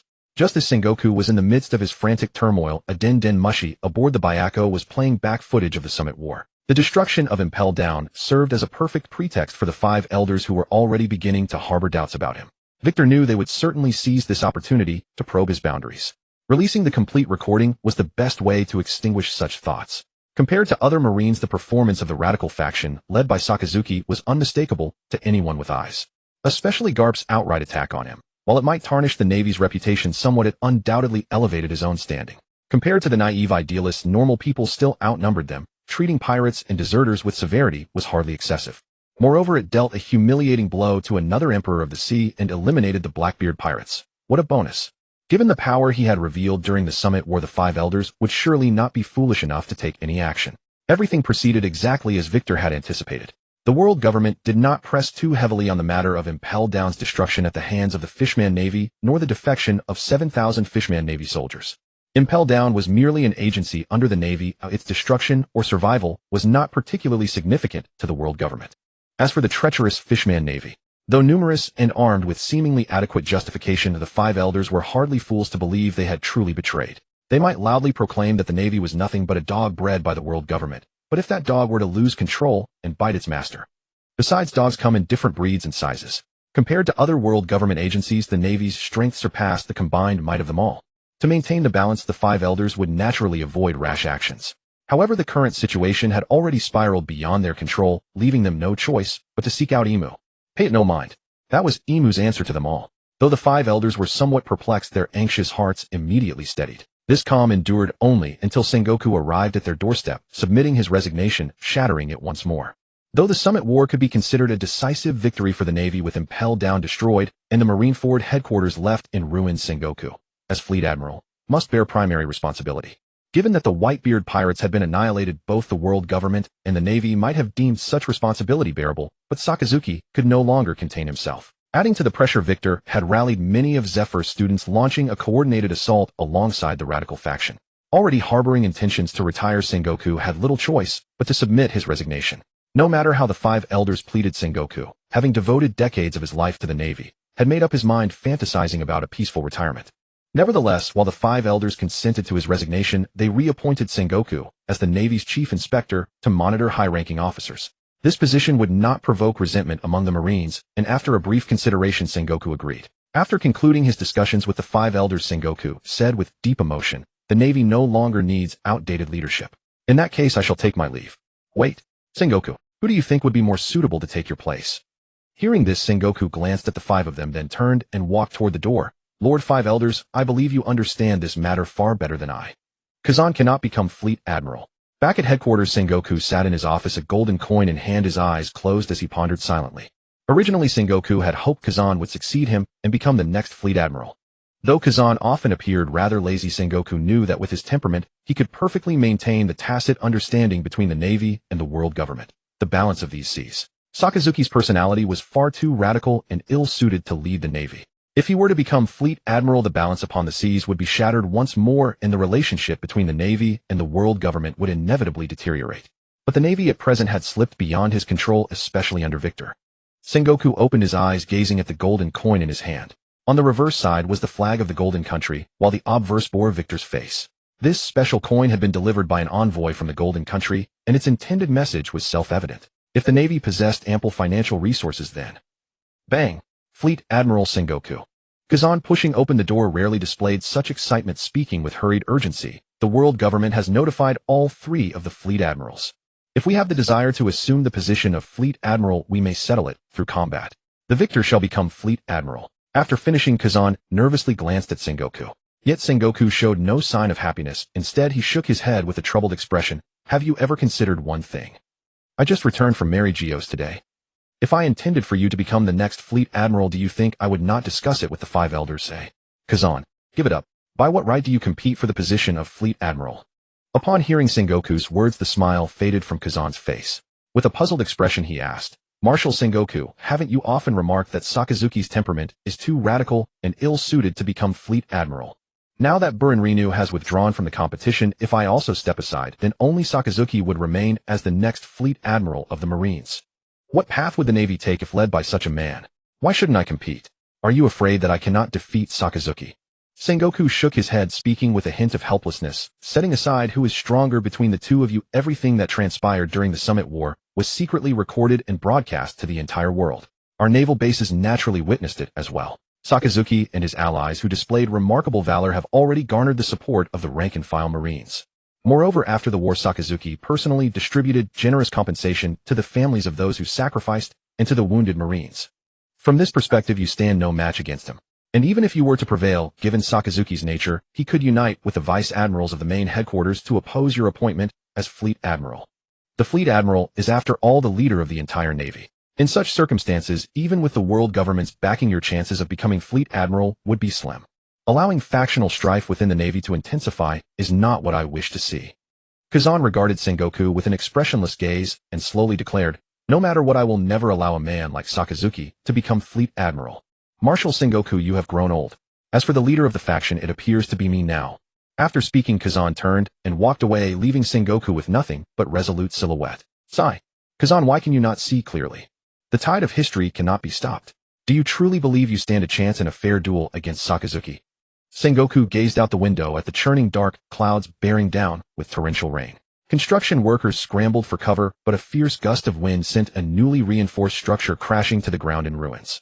When Victor learned that Sengoku had resigned, and that Kazan and Sakazuki would determine the next fleet admiral through a duel, he was somewhat taken aback. Sengoku's resignation came swiftly, and the location for the duel between Sakazuki and Kazan was also arranged hastily.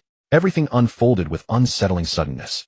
However, Fishman Island lay remarkably close to Marineford. By noon the very next day, after learning the news, Victor stood outside the office of the acting Fleet Admiral Sengoku. Victor, what brings you here?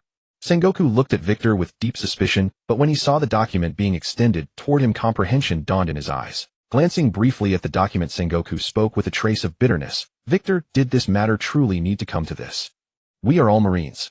Must it end in such disgrace? The one who dragged this into disgrace is not me. A duel to determine Fleet Admiral. Victor sneered disdainfully.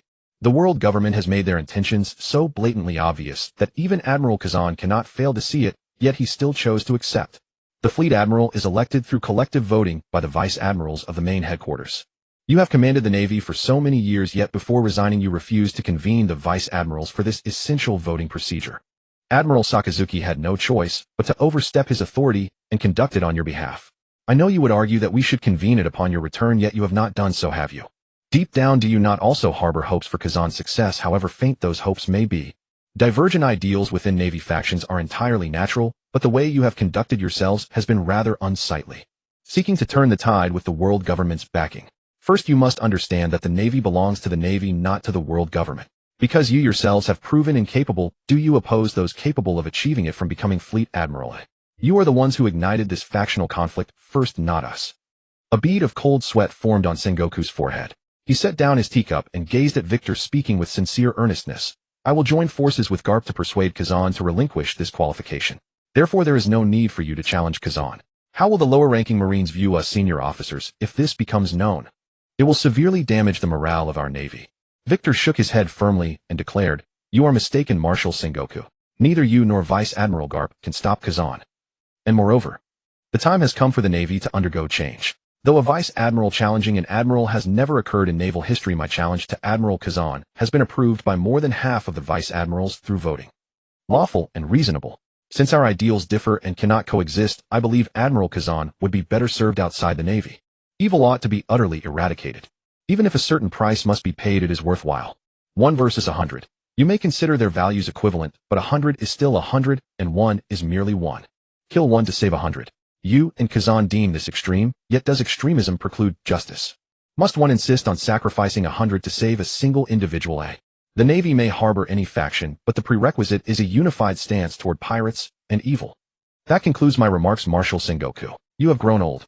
Your schemes may now be abandoned. You might as well take up the role of a spectator and observe how the Navy moves forward. Bang! Sengoku watched Victor slam the door shut, then lowered his gaze to the document in his hand. The red signatures upon it seemed to materialize, relentlessly hammering against Sengoku's skull. How have I unknowingly swayed so many people? Zephyr, do you truly believe in them so? The news of Victor's challenge against Kazan to become a Marine Admiral soon spread throughout the entire Navy. Punk Hazard, originally designated as the duel venue between the Fleet Admirals, instead became the battleground between Kazan and Victor. With the duel drawing near, Kazan sat calmly in the warship's mess hall, savoring his coffee. Seated opposite him, Garp spoke softly. Victor's strength may have surpassed Sakazuki's, surpassed even my own, and surpassed any Marine Admiral in history. Even so, will you still duel him? Given his temperament, you may very well perish. Kazan set down his coffee cup and slowly rose. As he neared the exit of the cabin, a voice drifted into Garp's ears. For the sake of justice, what does death matter? Yet another voice soon reached everyone's ears, Victor's, amplified by his observation. Haki speaking with overwhelming authority. Who do you think you are? You cannot represent justice. Do not cast yourself as the tragic hero while forcing me into the role of the villain. Justice. Only the victor holds the right to claim justice. Show me your strength, Admiral Akiji. Let the world witness who truly represents justice. Kazan stood on the deck, staring fixedly at Punk Hazard without refuting Victor. Punk Hazard now seemed to have become one with Victor as a blood-colored mist enveloped the island, exuding an aura of murderous intent and imposing a powerful sense of oppression. After observing for a long while, Kazan leaped high from the deck and landed on the ground. As soon as Kazan touched the ground, the blood-colored mist thickened, almost turning into a tangible substance, making it difficult for him to move. He exerted all his strength to walk step by step toward the center of the island. After walking for half an hour, Kazan finally arrived before Victor. The blood-colored mist instantly vanished. Wiping the sweat from his forehead, Kazan saw Victor smoking a cigar and said coldly, "A formidable ability, but unfortunately it still couldn't stop me." Huh. Victor exhaled a smoke ring and said casually, "Oh, is that so? It wasn't meant to stop you. It was meant to save your life. Too bad you didn't accept it." Kazan leaped back a few steps, cold air spreading outward from his body. "Enough talk. Victor, since you've decided to challenge me, then come on. I also want to see how much you've grown over the years." Victor said nothing, just tossed his cigar aside, and his entire body was covered in white fur, transforming into a tiger-headed humanoid beast form. Blazing beak. After a moment of confrontation, Kazan could no longer hold back and launched the first attack. Cold air gathered in his right arm, and an ice phoenix flew toward Victor. Wherever it passed, even the air itself froze, indicating the power of this technique. Bang! Facing this attack, Victor casually raised his hand and swatted, turning the phoenix back into ice cubes. Kazan didn't expect that this attack would trouble Victor. He had already prepared. The moment the blazing beak disappeared, he aimed both hands at Victor, and 5 ice pillars shot toward him simultaneously. Ice ball. Boom. Victor had just shattered the blazing beak when the ice ball struck his body. In the blink of an eye, he was frozen inside a massive ice ball. However, the ice ball lasted less than a second before it shattered into pieces. Victor emerged unscathed and said expressionlessly, "Admiral Kazan, stop testing me with these flashy tricks. You know they won't work on me. Let's settle this with physical combat." Hearing this, Kazan's cold aura intensified. Without another word, he charged at Victor. Victor stood still, extended his hands, and kept rolling his fists like a boxer. When Kazan closed and Victor struck fiercely. Bang, bang, faster, faster, faster, even faster. Slow, too slow. "Admiral Kazan, you're too slow. You broke the Navy warship sandbags filled with sea stone, but is this all the training has achieved?" The two exchanged blows, fists and feet moving so fast that afterimages were left. However, Victor looked relaxed, constantly taunting Kazan, while Kazan wore a grim expression, unable to afford distraction. His eye patch was knocked off and steam rose from his hair. On the warship, Garp watched the battle with a solemn expression. Beside him, Sengoku said softly, "The gap is too wide. Kazan is definitely going to lose." "Garp, how much true strength do you think Victor is concealing now?" Garp shook his head, looking bewildered. "I'm not sure either, but even if I went up there, I wouldn't do better than Kazan. Kazan's strength is actually not far from mine. And Victor, his age hasn't even reached the prime of a human, yet his power is so terrifying. From his performance now, Kazan won't last much longer." Neither of them spoke further, only watching the battle between Victor and Kazan with tense attention, ready to intervene at any moment to prevent Victor from killing Kazan mercilessly. Pant. Pant. After half an hour of intense fighting, Kazan was exhausted.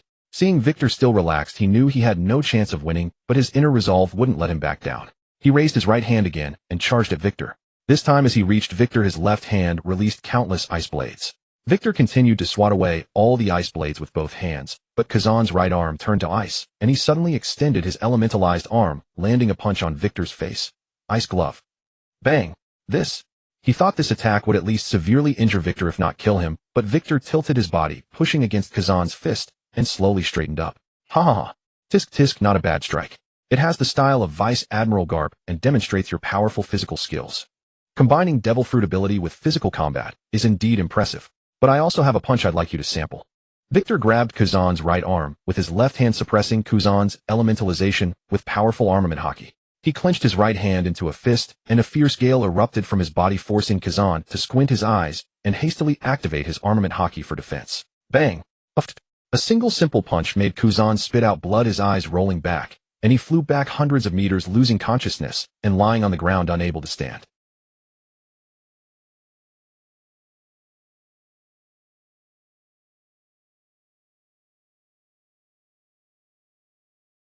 But it doesn't matter.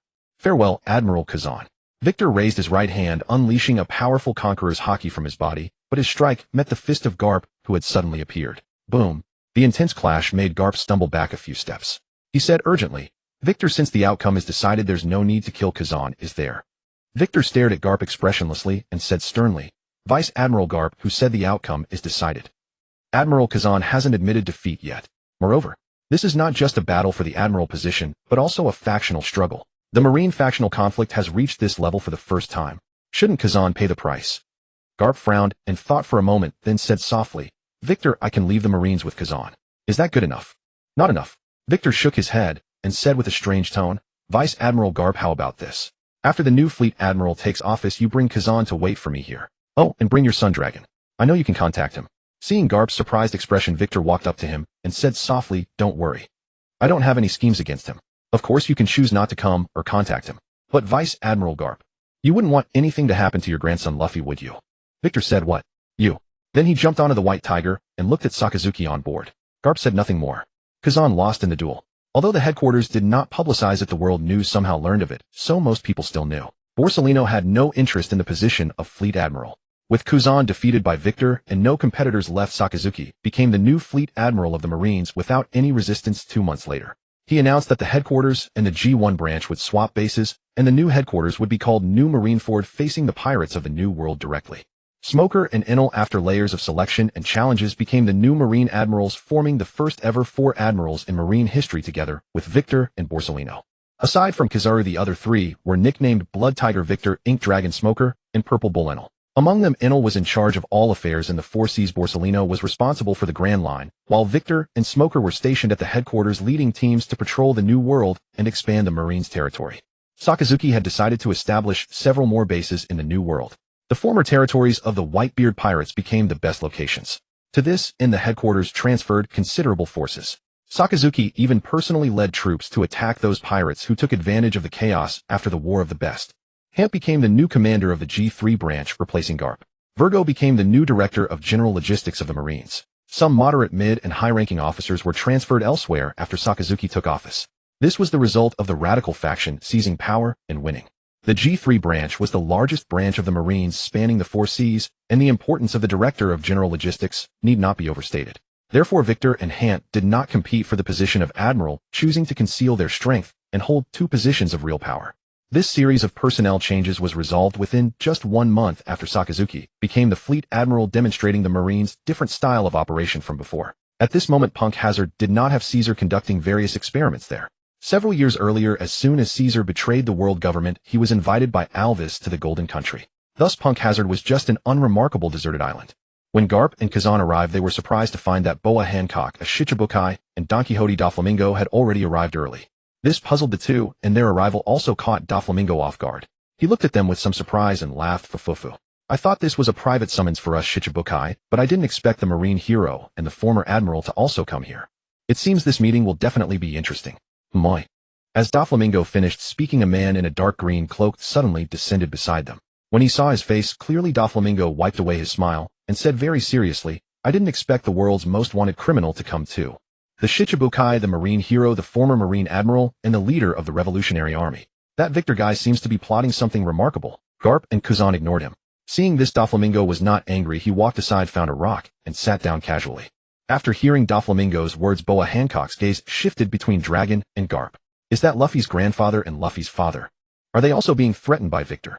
Damn it, Luffy. I will definitely save you. Just as Hancock hesitated whether to step forward and greet them, a very cheerful voice came. Oh, many people have already arrived. Hancock looked up and her expression turned serious. Mihawk and Shanks jumped off a small boat. Doflamingo's laughter rang out again. Red-haired Shanks. And you bastard. Fufufu. Have all the emperors of the New World come? This is getting more and more interesting. Garp glanced at Shanks, raised his fist, but slowly lowered it, still cursing. Red hair, if it weren't for you, Luffy would definitely have been a worthy Marine. Shanks laughed. Ha ha ha, it doesn't matter if he's a Marine or a pirate, it's Luffy's choice. Vice Admiral Garp, rest assured I came here for Luffy. After speaking, Shanks looked at Dragon beside him and said softly, Nice to meet you, Dragon. Nice to meet you too, red-haired Shanks. Dragon and Shanks shook hands firmly, then slowly released, and both looked at the distant sky. Victor's figure gradually appeared, and under everyone's gaze he slowly descended. Victor said, Not bad, everyone is here. Victor, where is Luffy? What exactly are you trying to do? Garp couldn't help but growl. Victor waved his hand at him and said softly, Don't worry, he's alive, and well, just eats a bit too much. Victor continued, As a Marine, it's perfectly normal for me to capture and imprison him. If it weren't for your sake, I would have killed him long ago. Victor then glanced at the others and said with a smile, The reason I gathered everyone this time is actually very simple. In the next few years, the Marines will launch some major operations. He continued, I hope that everyone present here will not cause trouble for the Marines if you can help it, and give us assistance if you can. Victor added, By the way, Vice Admiral Garp and Admiral Kazan, your resignations were not approved by the headquarters, so you are still Marines. I hope you won't choose the wrong path. Garp and Kazan remained silent. Dragon was quiet for a moment, then said softly, I can guarantee you that the Revolutionary Army will not start a revolution among the member nations in these years. But when will you Marines hand over Kuma and Ivankov to us? Victor replied, at least until the Marines' operations are over. After all, our Marines have a better reputation than you. Isn't that right, Shanks? Shanks looked at Victor with murderous intent and said, are the Marines' upcoming operations targeting us? First take care of Kaido and Big Mom, and then take care of me. Do you think I will agree? Victor chuckled. First of all, the first point. He extended his index finger and said disdainfully to Shanks, it's certain that we will deal with Kaido and Big Mom, but I called you here not because I fear you, but because you are different from the two of them. Victor continued, second point, you will definitely agree. Because besides Luffy, I just met a little girl yesterday who is full of hatred for her father. Victor said, I spent a lot of effort to comfort her, but her voice is really good. She is now the top idol of the Victory Chamber of Commerce. Shanks exclaimed Yuta. Shanks reached out to grab Victor, but Victor slapped his hand away, stopping him. Then Victor looked at the others and said sternly, I didn't call you here to discuss. I'm here to inform you. So if you don't agree, please leave. But then the Marines' next target might change. Duafulangming stood up, being the first to declare his stance. Fufufufu. As a Shichibukai and an ally of the Navy, I am more than willing to cooperate with them. Hankyuk also frowned and said, as long as you keep your promise and release Luffy after the mission is complete, I have no objections. The Josha pirates will cooperate with all Navy operations. Long glanced at Waikijuo and said in a deep voice, I hope you will keep your word. I agree.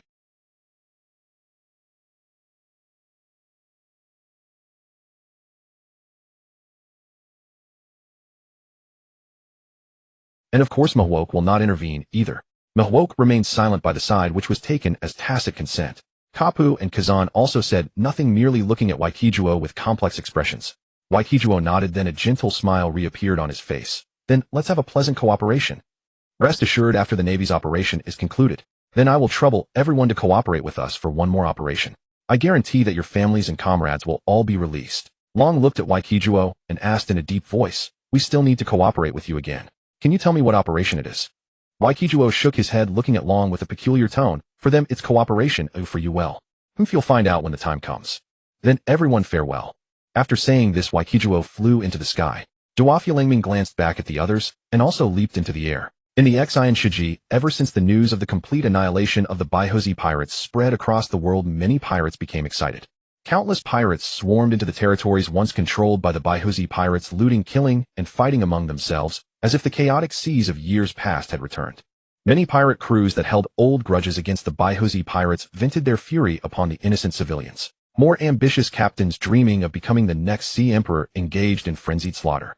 But when they emerged victorious, set foot on islands, and entered those nations, they found themselves facing countless Marines wielding flintlock rifles. The fluttering coats of justice became the last sight they ever saw. Tina exhaled a ring of smoke, wiped the bloodstains from her body, and said wearily, Waikijuo is getting more and more amazing. He sent us here in advance. Tino admires him. When Ni beside her said disdainfully, do you think you're the only one who knows he's smart? A little girl like you smoking and drinking. Can't you act more like a lady? You drink even more than I do, and you smoke cigars, don't you? What right do you have to lecture me? Tina is puzzled. When Ni thrust out her chest, a size larger than Tina's, and said seriously, a mature woman is different from a little girl like you. What do you mean by that? Tina glanced at Ni, then suddenly thought of something, and raised her fist, charging at Ni.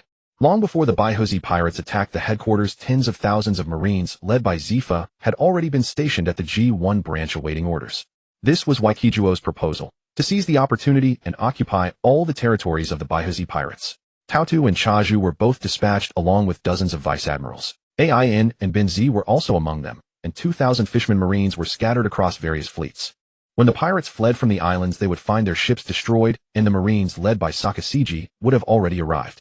After all the pirates were eliminated, the fleet of the Shungli Trading Company soon arrived and began constructing marine bases in the towns that had been chosen beforehand. Did the island residents agree? Perhaps from the way they helped build the marine bases for free move to tears you would know the answer.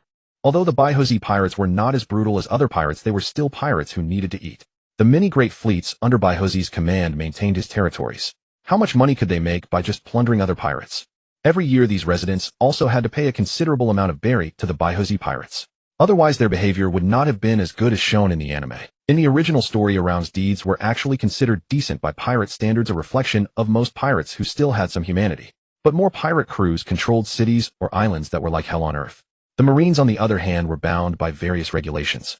Especially in recent years, as the Marines' reputation grew, any sane person would not think pirates were better than Marines. Most importantly, the residents no longer had to pay taxes, not even the celestial tribute required of member nations. The Marines occupied the ports, collected a small amount of tariffs, and only needed to trade the island's specialties with the Shungli Trading Company. For several countries that had rarely interacted with the outside world, the Marines were practically their saviors. With the cooperation of these rulers and civilians, within half a year the Marines established 7 large-scale bases in the Akainu Shiji, designated as X bases, numbered 1 through 7. They also brought all the sea areas formerly controlled by the Baihuzi pirates under their patrol range. During this period, Waikijuo remained stationed at the front lines, hoping that Kaido would come to cause trouble. But perhaps after witnessing the destruction of the Baihuzi pirates in the Summit War, Kaido never appeared. After the 7X bases were built, they were expanded over time, and the Marines began recruiting from the various nations of the Akainu Shiji. The escaped pirates could no longer bear it. Led by Wang Ji, who ruled the Fengchao Island, many resolved to attack the Marine bases, causing unrest across the Akainu Shiji. However, before they could launch their attack, over 10,000 Marines led by the Blood Tiger Admiral directly assaulted Fengchao Island and killed all the pirates there. Fengchao Island, known as the Pirate Paradise, was immediately brought under Marine control, plunging the Akainu Shiji into a frenzy of celebration. But just as the world thought the Marines would settle down and recruit more soldiers, the newsbirds flying everywhere brought a shocking announcement to everyone. Destruction of the Heiji Gua and conquest of the Wan Gua. Over 100,000 Marines split into 2 forces, waging war against 2 sea emperors. Regardless of who wins, the world's balance will be overturned. Are the Marines going to eliminate all the sea emperors? The world's eyes are on the Hongfa pirates. Upon learning that the Marines were simultaneously at war with 2 sea emperors, the entire world was stunned again. It had been barely 2 years since the Marines wiped out the Baihuzi pirates, and now they were going to war with 2 more pirate crews from the 4 seas. For a moment, people all over the world anxiously awaited the outcome of this war. At that very moment, dozens of warships floating in the sky crossed the waterfall and landed directly on the sea surface of the Heiji Gua. Kaido and Charlotte Linlin were well aware of the Navy's troop mobilization long before it occurred, given that both pirate crews maintained capable intelligence networks. Both pirate crews had long since recalled all their subordinates, preparing for a final desperate battle against the Navy. When the Whitebeard pirates were annihilated and Sakazuki forcefully ascended to the position of Fleet Admiral, both of them knew this tranquility was about to be shattered. The Navy's strength had inexplicably surged to such heights that even Red Hair's intervention with his crew could not prevent the complete destruction of the Whitebeard pirates. Sakazuki's first act as Fleet Admiral was to relocate the Navy's headquarters to the New World, his intentions unmistakable. The Navy's forceful takeover of Whitebeard's territory and the assassination of Wang Ji on Honeycomb Island sent shockwaves through both leaders, who resolved to meet and coordinate a surprise assault on the Navy's main base. They had originally extended an invitation to Red Hair, but he turned them down. Before they could execute their plans, the Navy struck first. The assault on the Beast pirates was led personally by Fleet Admiral Sakazuki. Only one admiral accompanied him, Victor, alongside Hunter and over 20 elite vice admirals, countless distinguished naval soldiers, and Doflamingo from the former 7 warlords of the sea. Doflamingo felt a swirl of conflicting emotions as he joined the Navy's attack on Kaido. Recalling Kaido's past treatment toward him, a thrill of anticipation stirred within. The expedition to Tado Land was led by a legendary roster of veterans, Hero Garp Sengoku through Zephyr, alongside Kazan, and the newly promoted Vice Admiral Enel, known as Purple Bull. Nearly 70,000 sailors, over 100 naval officers, hundreds of warships, and even a giant Vice Admiral comprised this overwhelming force. Their devastating firepower carved a path straight toward Tado Land. Emporia Boa Hancock herself led the Kuja pirates to reinforce the naval assault. Borsellino and Smoker held the central command, while Virgo commanded the Fishman Marines at Honeycomb Island, ready to deploy at a moment's notice. This strategic arrangement had taken Victor and Sakazuki extensive deliberation to finalize. The terrain of Tado Land proved ideal for Enel's abilities, and with Garp and the veteran admirals leading the charge alongside such overwhelming numbers, the operation faced minimal obstacles. Wano country's treacherous geography demanded Victor's presence to guide the warships across the waterfalls, while Kaido's impregnable defenses and the nation's centuries of isolation left the Navy with no reliable intelligence. After careful consideration, Sakazuki made the decision to lead the expedition himself. Kaido's research into artificial devil fruits had begun years earlier. The appearance of Caesar in the original timeline merely accelerated the process. Now that Caesar had been invited by Yalvis, Wano possessed a considerable number of artificial devil fruit users, though not as many as in the original narrative. The Navy's method of entering Wano caught the Beast pirates completely off guard. As Kaido's forces prepared to mount a defense, the refreshed sailors descended upon the shores with frenzied determination. The assault on Wano required no naval engagement, so the fleet was relatively modest, only 30,000 sailors. Yet among them were Zephyr's elite troops, secretly trained over the years from minority races. Under Shizo's command, they confronted the beast's pirates' hybrid monstrosities without yielding an inch. Victor and Sakazuki carved their path through violent gales and molten rock, devastating Kaido's forces and pushing the navy all the way to Kuri. But as Onigashima, shrouded in flame clouds, descended upon Wano, and Kaido arrived with the three disaster generals, the beast's pirates' morale surged dramatically. Victor had intended to face Kaido himself, but Sakazuki and Kaido charged at each other without hesitation. Kings clashing, commanders dueling. Reluctantly, Victor turned his attention to Ace, who was watching him intently. Cast a glance at Jack, who raged at the ship's prow and furiously demanded to know why Doflamingo had betrayed him. Victor called out to Hunter behind him, "Hunter, deal with Queen. Be cautious. He may unleash poison, but your physique should handle it." Hunter nodded and charged toward Queen with a wicked grin. Among Kaido and the three disaster generals whose imposing stature stood out, Hunter was the sole navy operative matching their size, at over 6 meters tall. Queen openly mocked the unknown Hunter, sneering when the man transformed into his beastman form with that enormous cow head. "You think a mere Zoan fruit user can stand against me, eh? The navy truly looks down on me." The words had barely left his lips when Hunter vanished and reappeared beside Queen, delivering a single devastating punch that sent the obese scientist soaring into the air. His head nearly caved in. As Queen staggered back to his feet, confusion etched across his face. Who was he? Where was he? What had just transpired? Meanwhile, Victor clashed fiercely with Ace.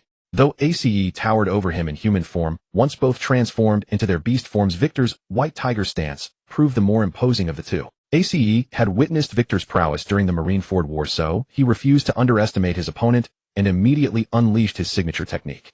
Tanden Emperor.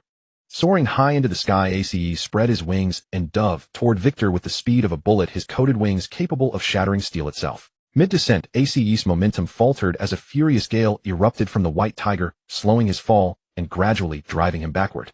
Realizing he could not overcome such overwhelming power and could not even reach Victor in the air, Ace swiftly backflipped away from the blast and shifted into his beastman form, plummeting toward the ground. Before he could catch his breath upon landing, a voice echoed from behind him, "Slow. Far too slow." Sakazuki and Kaido's clash was ferocious, both men fully aware this would be a fight to the death. They immediately activated their devil fruit awakenings. As the battle raged on, the terrain around them transformed into molten rock. With his devil fruit awakening altering the landscape, Sakazuki's assaults grew increasingly devastating. Yet Kaido proved himself worthy of his title as the strongest creature across sea, land, and sky. Even Sakazuki's magma punches, capable of carving craters into Whitebeard's frame, merely blackened Kaido's skin. When faced with attacks that could breach his defenses, Kaido either evaded or deflected them with his Haki. At the height of their intense struggle, a blinding white light materialized out of nowhere, drawing both combatants' attention. 5 figures clad in Wano attire suddenly appeared between them, including a child. Unfortunately, Sakazuki's devil fruit awakening had transformed what should have been graves into scorching magma pits, and the one where they materialized was the largest of them all. "Ah, wah." These were screams from the 5 who had just returned from the future, Wakana's group. Before they could react, their bodies began sinking into the magma. Just as they struggled against the burning pain to climb out, Kaido's club came crashing down. Kaido's sudden assault caught Kinemon and the others off guard, their bodies half submerged in the molten rock. Sensing Sakazuki standing behind him, Kinemon gathered his remaining strength and hurled the unconscious Wakana toward the fleet admiral. A blur shot past, a wind blade slicing through the air as Victor drifted by. "My apologies. I missed my mark." But what incredible timing. Kinemon's head was the only part still visible above the magma, and in his despairing gaze, Wakana's body split cleanly in two. Wakana. Sakazuki could only offer a silent apology to the few who had inexplicably appeared and died due to their own abilities. As for Victor accidentally killing that child, Sakazuki didn't consider it a big deal. After all, Victor had apologized. What more could be done? Why did you all suddenly appear on the battlefield? Kaido, on the other hand, seemed somewhat surprised upon seeing the few die, murmuring to himself. So even the dead can die, eh? All these years. What have I been hoping for? Wororo. Sakazuki, uncertain why Kaido acted this way, was not a merciful man. Seizing the moment of Kaido's distraction, he surged magma through his arm and charged forward with a punch. Mego. Many years ago, as a Navy Vice Admiral, Sakazuki had used this very technique to severely wound Kaido. Now, with his power even greater, when he unleashed this move with all his might, it had pierced Whitebeard's body during the Summit War of Marineford. Although Kaido's defense was formidable, he could not escape unscathed from this highly penetrating technique. When Sakazuki withdrew his arm, a hollow cavity had already appeared in Kaido's chest, and the air was filled with the stench of burnt flesh. Ugh. Cough. Coughing up several mouthfuls of blood, facing Sakazuki, charging at him again, Kaido dared not let his mind wander. He gripped his mace and swung it down. Thunderbogwa. Although Sakazuki was a Logia-type devil fruit user, he had consistently trained in martial arts over the years. if judged solely by physical prowess among the original three admirals, Sakazuki was the strongest. Especially after the rise of the Victory Chamber of Commerce in recent years, both precious ingredients and scientific instruments useful for training were prioritized for Sakazuki, so his current strength was even greater than in the original story. If there was anyone in this world who was Kaido's natural enemy, it was undoubtedly Sakazuki. Although Kaido had the racial and fruit bonuses allowing him to ignore most attacks, he could not remain completely unharmed against the magma fruit said to be the most powerful in terms of offensive capability among all devil fruits. Aside from the cavity, the extensive charring on his body was the best evidence. The two were evenly matched like a worthy opponent. Although Kaido had suffered severe injuries, his monstrous regenerative ability kept them from reaching a decisive outcome for the time being. Queen, relying on his body modifications and various advanced equipment, managed to hold on against Hunter, though with some difficulty. Jack transformed into a mammoth titan who, despite his unparalleled brute strength, he could only rage helplessly against Doflamingo's Ito abilities. As for the Toby Rappo, they were engaged in fierce battles with some vice admirals. Drake was evenly matched against a tall man who had not appeared in the original story.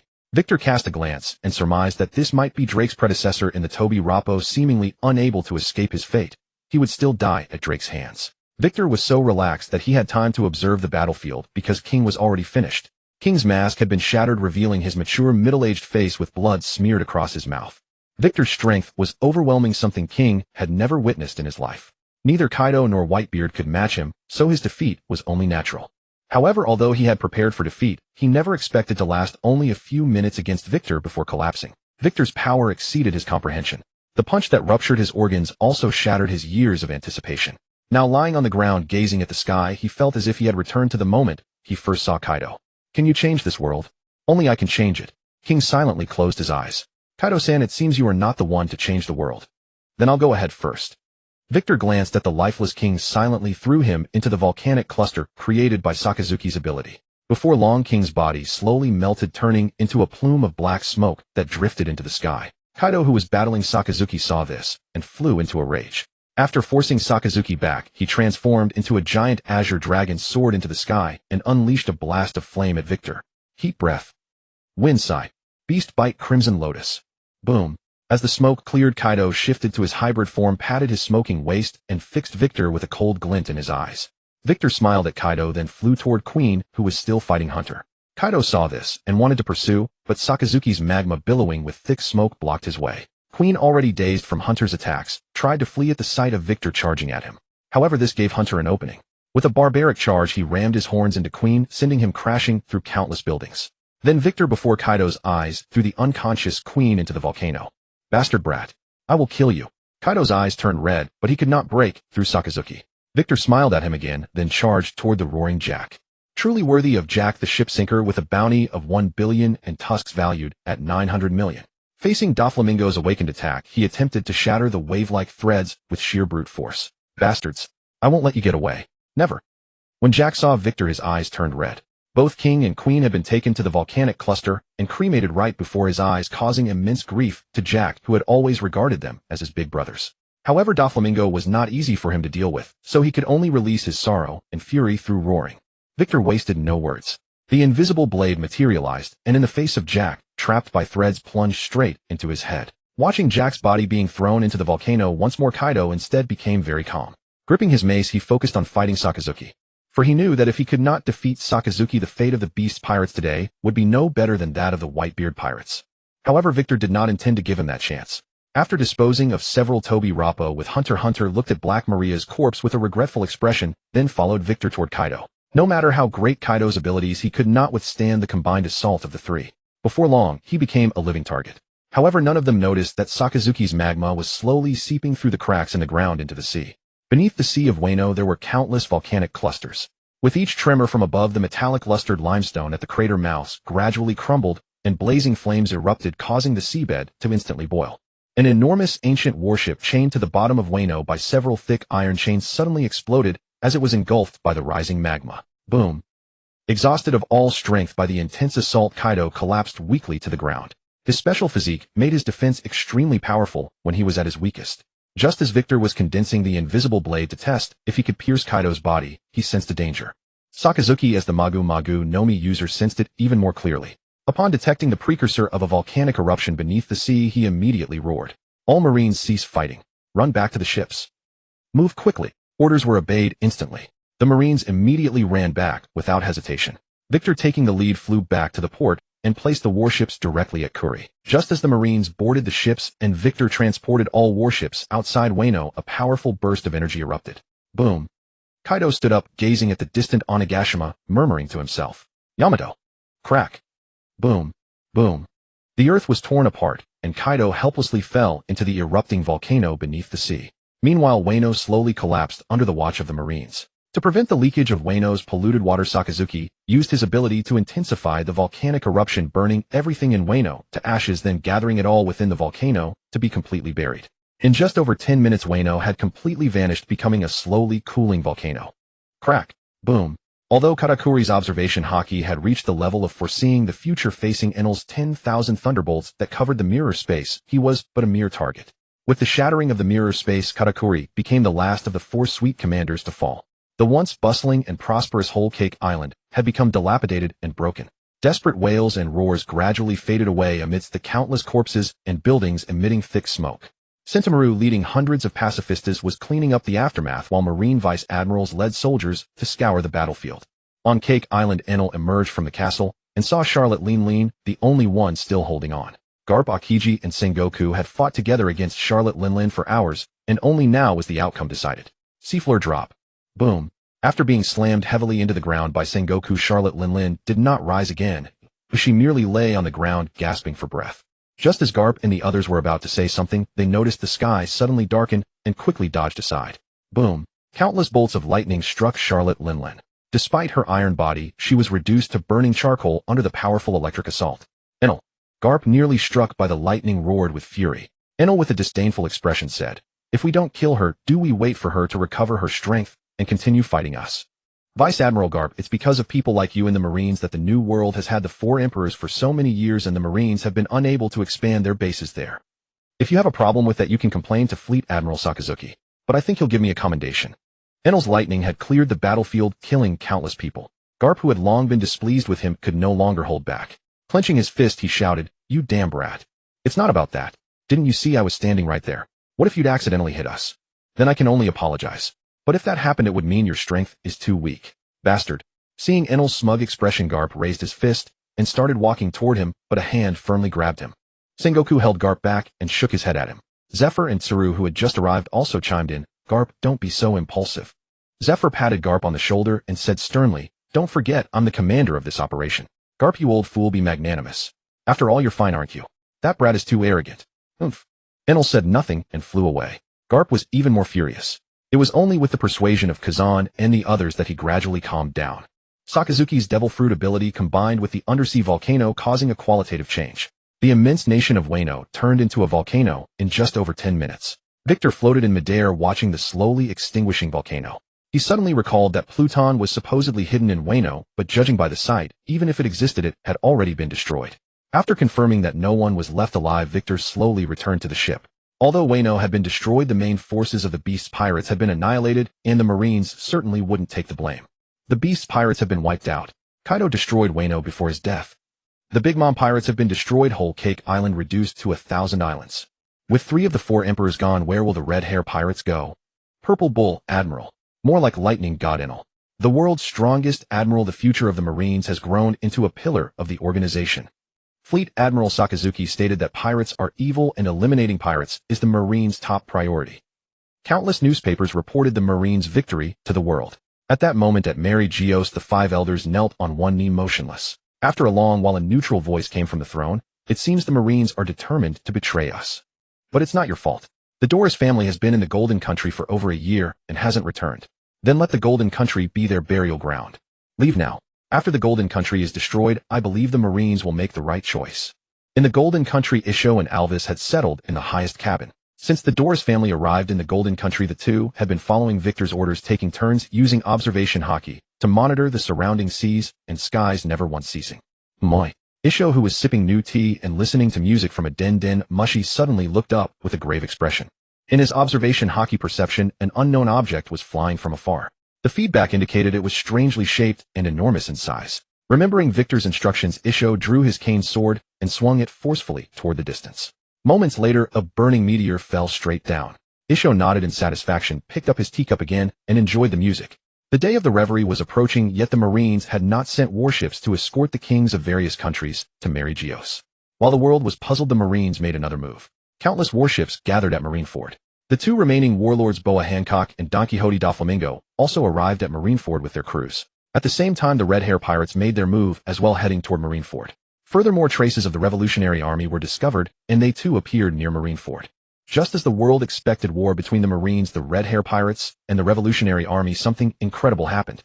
The Marines, the Red Hair pirates, and the Revolutionary Army gathered together and marched straight to the Redport base.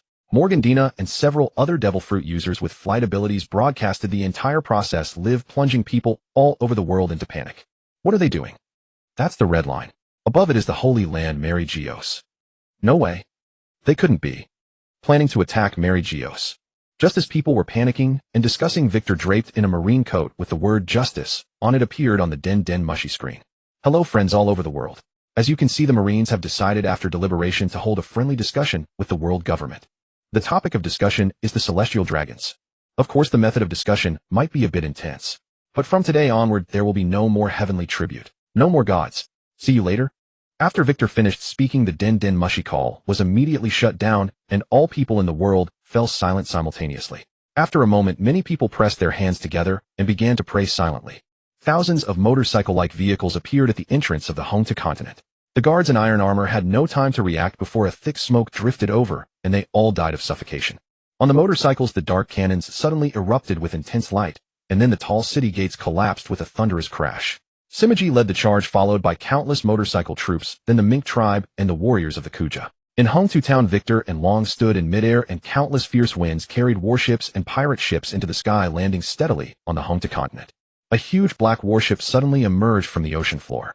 Falanki stood in the control room with Shashing and several others watching with excited expressions.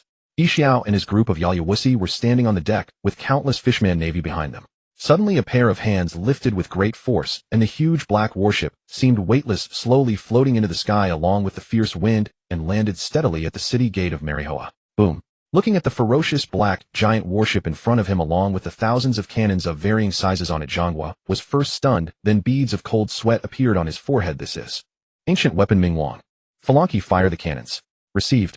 Hearing Victor's order, Falanki excitedly pressed the red button. Boom! The intense and blinding white light made everyone cover their eyes. After a deafening artillery sound, Marihoa directly turned into ruins. Only the central Panguching seemed to be shielded by something standing intact. Sakazuki, with thick smoke billowing from his body, jumped off Ming Wang and waved his arm. His observation Haki transmitted his voice to everyone's ears. For justice. For justice. Countless Navy soldiers raised their arms in unison, shouting loudly. Victor said to Inalu beside him, "Don't stop your observation, Haki. Prevent the arrival of Poseidon. You and Ishiao and the others protect Ming Wang here and block their reinforcements. The home to continent is so vast there must be more than just Marihoa as a city. The world government must have hidden countless military forces here. Taish, you and Shunping lead all the Fishman Navy to assist them. Yayawusi, come with me. Today is the day you will get your revenge. If that celestial dragon is still alive." After Yayawusi nodded, Vijuok snapped his fingers, and 3 burly men with similar build to him, but slightly dull expressions, walked out. "You also follow me. Remember, I tell you who to fight, you fight that person. Understood, boss?" When Victor and his group arrived at the city gate, Zyankasi and Long's group also walked over. Seeing the confident Victor, Zyankasi said in a deep voice, "Celestial dragons are not easy to deal with, and the world government's foundation is not that simple. If we fail today, do you know what it means? No ifs. We are destined to win." Victor lowered his head and looked directly at Zyankasi, saying, "Don't talk to me about Joy Boy anymore, Zyankasi. What Joy Boy can do, I can do too. And even better than him. People don't always have to believe in legends. They should create their own legends. Don't worry. I won't let you face your father and brother. Your opponent is the 5 elders." Hearing Victor's words, Zyankasi fell silent. Beside him, Long calmed down Sabu, who wanted to rush over upon seeing Victor, and said to Betty, "It's up to you." Betty shook 2 soccer balls, carried a flagpole, walked to the crowd, and placed it, activating his ability. After an inspiring declaration, Sakazuki issued orders, "Follow me. Fight for justice." The Navy soldiers didn't speak, silently following behind Sakazuki. From them erupted a strong belief that Zyankasi could feel even without activating his observation Haki. Inside Panguching, countless soldiers were walking out from underground passages. The 3 fleet admirals Kong looked at the Navy approaching from afar, feeling a mix of emotions. Beside him stood more than a dozen men in various colored uniforms. From their disdainful expressions towards the Navy, it was clear that their combat power must be formidable. Deeper within Panguching, a group of masked CP0 and thousands of men in black suits stood outside the villa area where the celestial dragons lived. In front of them were several tall men wearing various costumes, and at the very front stood an old man with hair and beard like a crescent moon, none other than the commander of the God Knight Order Fagelandu Jalinguishing. CP0 brought a chair over and placed it beside Jalinguishing. After Jalinguishing slowly sat down, he muttered, "Although we had anticipated that the relationship between the Navy and the world government would eventually erupt one day. But we never expected it would be accomplished with the help of the celestial dragons. My son, you must bear great responsibility." Behind him, a man with red hair who looked exactly like Xiankasi, hearing Jalinguishing's words, quickly said, "Father, I also didn't expect that Doris would dare to betray us. The Don Quixote family abandoned their honor. After this war ends, why not strip them of their world noble status and expel them? Let's talk about it later." Jalinguishing gazed ahead, expression serious, voice somewhat low. That Victor is not an easy opponent to deal with. In the deepest part of Panguching, the 5 elders were standing outside the castle. Inside a certain room, Emu was staring blankly at the huge straw hat in front of him. Unexpectedly, Joy Boy hasn't returned yet, but the Navy has betrayed. Legends are just legends, prophecies are just prophecies.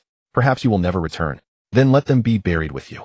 Sakazuki arrived outside Panguching and slowly came to a stop. Kong glanced at Sakazuki, then shifted his gaze to Sengoku beside him. The 3 successive Navy commanders-in-chief meeting in such circumstances, yet unexpectedly becoming enemies, made Sengoku feel somewhat sorrowful. He opened his mouth and said to Kong, "Commander Kong, come over. You also came from the Navy. Have you forgotten how you used to teach us?" Kong shook his head with a pained expression and said, "Do you know what you are doing? Because of your actions, the balance will be broken. Do you know how many people will die because of you?" "You." "Shut up."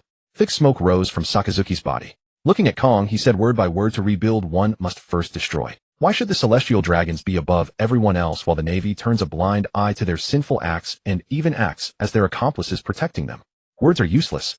After today, justice will have no more shackles." As Sakazuki struck first, a chaotic melee immediately erupted. After a brief exchange of probing moves, the group each found their opponents.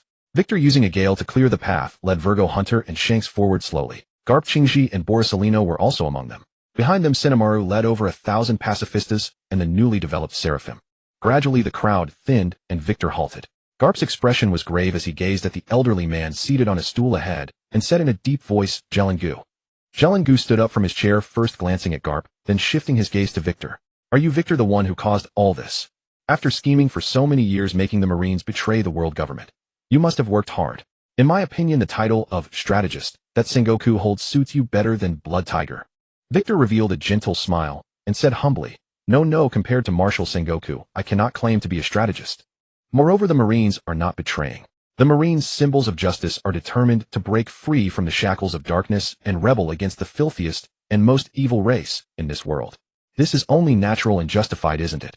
Darkness may shroud the world for a time, but it can never permanently obscure the light of justice. In other words, before evil was stronger than justice, now justice is about to shatter evil. Sharp-toned. Jalingu turned his gaze to the red-haired man beside him, his eyes suddenly softening. "Shanks, come back." Shanks looked at Jalingu with a complicated expression, then shook his head firmly. "All right, enough nonsense.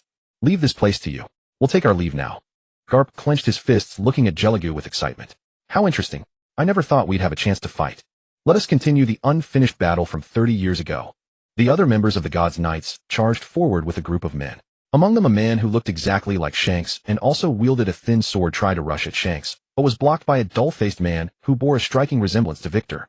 2 other men with identical appearances engaged the God's Knights. Initially, the God's Knights dismissed them, but the moment the trio struck, 3 Knight members were sent flying backward. Victor swiftly soared into the sky, crossing the battlefield, followed closely by Hunter and Virgo, who leaped into the air. Dragons silently followed as well. Shanks glanced at his father and brother, then followed Mihawk, and quickly left the battlefield. Others tried to intercept them, but a sea of blood completely separated the battlefield. Alves. Walking along a wide avenue, Victor surveyed the surrounding buildings while Shanks asked in a low voice, "Are you sure there are only the 5 elders ahead? There are only 6 of us now. If the intelligence is wrong, won't we be walking into a trap? Have confidence in yourself, Shanks." Victor looked at Shanks with a sidelong glance and said, "The intelligence is definitely correct. Besides, you are an emperor of the sea. Believe in your own strength. Not to mention Luffy, your daughter, is waiting for you. Oh, and your good partner, Buggy. Buggy. Red-haired Buggy. Bug." After softly murmuring a few times, Victor looked at Shanks with a strange expression and said, "Indeed, you are natural best buddies. Even your names are a perfect match." Activating his observation Haki to its fullest, Victor had already sensed the location of the celestial dragons, but he chose not to act. He decided to leave them to Alves. As the group quickened their pace, a towering castle came into view. Drawing closer, Victor spotted the 5 elders standing at the entrance. Oh, the esteemed 5 elders. Victor's tone was filled with mockery. Why do the rulers of the world government known as the 5 gods look like a bunch of guard dogs, eh? Victor. J. Garcia Saturn looked at Victor with murderous intent. You brat, you're quite audacious. It seems we've all fallen for your tricks. And Doris. Utterly foolish. Victor stroked his chin with one hand and pointed at him with the other. Which god are you again? Ah, yes, I remember now. The god of science and defense. Did you think sending people to monitor Vegapunk would make everything foolproof? That's under the Marines' jurisdiction. And you lot. God of environment, god of finance, this god and that god. Isn't that embarrassing? What are the Marines in your eyes? A dog raised by the world government. And you're nothing but dogs raised by Emu. How dare you? TCH. Victor raised a middle finger at them, then turned around and said, so you god slayers, these 5 gods are yours. By the way, these seem to be Zoan-type mythical Zoan users. Be careful. Virgo and Hunter charged first at the god of agriculture Shepherd Ten Pit and the god of law Topman Warcury. Mihawk engaged the bald god of finance Ethan Baron V. Nasajiro. Shanks and Dragon faced the remaining 2. The group fought while retreating, disappearing from Victor's sight in the blink of an eye. Victor slowly walked to the castle gate, sent a wind blade to cut through, and covered his nose lightly as he entered. Looking up at Emu on the throne, Victor raised a hand in greeting. Hey, nice to meet you, Celestial Dragon Emu. Look at this huge palace. Not even a single light on, curtains drawn in broad daylight, as if you can't bear the light. Poor ventilation is bad for your health, so I opened the door for you. No need to thank me. Emu stared at Victor, expressionlessly remaining silent. Victor also said nothing, carefully studying Emu. Emu was tall, about 4 meters, with a face resembling Vivi from the original story. A crown pressed down on blue hair. The features were beautiful, yet exuded an intense sense of pressure. After the two stared at each other for a long time, Emu finally spoke. The balance that had remained unbroken for 800 years. You have shattered it. You have done something truly remarkable, Victor. Victor shook his head and said sternly, even without me there would be a Victor Jr. Oh, Victor Jr. Jr. The balance would have been broken sooner or later. The so-called godly race. Merely ordinary humans. I don't know what happened 800 years ago, but it was nothing more than encountering an external enemy or jointly overthrowing another regime that ruled the world. No dynasty is eternal. When decay surrounds you, it's time for you to step down. I merely gave a gentle push. Alright, enough talk. Let's begin. Celestial Dragon. Emu. Emu stood up and descended the steps, saying as he walked, why do you keep repeating those 3 words, Celestial Dragon? Victor smiled and retorted, what do you think? I must say you've been quite kind to the Celestial Dragons. You should have killed Doflamingo when he accidentally saw you transform. Dragon Fruit Mythical Zoan Model Celestial Dragon. User Celestial Dragon Emu. As Emu slowly descended the steps, she transformed into a dragon-headed humanoid monster, revealing her beast-human form. Victor too assumed his tiger-headed humanoid beast form. The looks they exchanged were brimming with murderous intent, and a powerful conqueror's haki erupted from both of them simultaneously. Boom. The gate, already shattered by Victor's wind blades, completely collapsed. Intense sunlight streamed in, causing the jewel-encrusted crown on Emu's head to radiate a dazzling light that illuminated the entire castle. Emu stared at Victor, speaking with astonishment. No wonder you have the audacity to oppose the world government. Conqueror's haki users are as common as carp in the river, but this is the first time I've encountered a conqueror's haki that can rival mine. I'm curious, how did you who have only lived for 30-odd years achieve this? The white tiger form has appeared several times in history, but I don't recall it having the ability to enhance haki. That's because they were too pathetic. Victor looked at Emu and said word by word, just like you, pathetic. You've lived over 800 years, and this is all the strength you have. Hearing Victor's words, Emu didn't get angry. Instead, the colors on her body began to shift. The colors on Emu's body were resplendent, interweaving into patterns that seemed to have a unique function. They appeared to come alive, leaving her body and rushing toward Victor. A fierce gale blew, but it had no effect on those mysterious patterns. Even though Victor detected them and immediately dodged, the patterns followed him like a shadow and landed on him. In an instant, Victor felt an extremely powerful binding force that trapped him in place. No matter how hard he struggled, it was to no avail. Emu leisurely walked over to Victor, extended her silver dragon claw, and stroked his hair. She said softly, child, though you are strong, it is useless. You can't even block a small aspect of my ability, so how can you speak of justice before me? Go in peace. With that, Emu's sharp dragon claws coated with armament haki were about to grab Victor's head, but she suddenly sensed danger and hastily dodged to the side. Chwat. Rip. Victor threw the piece of cloth in his hand to the ground and suddenly laughed. Those patterns. Weakness, virus binding, and something else. Your ability is quite special and your reflexes are quick, but unfortunately today you are doomed to fail. The patterns that Victor had broken free from slowly returned to Emu. She touched the wound on her waist and looked at Victor with a serious expression. So you were hiding your strength. It seems my perception was correct. As if sensing something, Imu glanced in the direction of Yixiao and then asked, can you answer me one question? You seem to know something, so you found an observation Haki expert to keep watching the sky. The incident at the Free Nation and now this. You seem to be guarding against something. Victor spread his hands looking at Imu with a smirk that begged for a punch and said, guess. Do you think that by stopping the Uranus you can win? Imu's face turned cold and she said harshly, I don't need to use the Uranus to kill you. Bang. Boom. Imu clenched her claws into a fist, appearing beside Victor in an instant. Her punch was steadily blocked by Victor's fist. Then Imu's left hand turned into a claw to continue attacking, but it was also caught by Victor's other hand. Then, to Imu's disbelief, a violent surge of power erupted from Victor.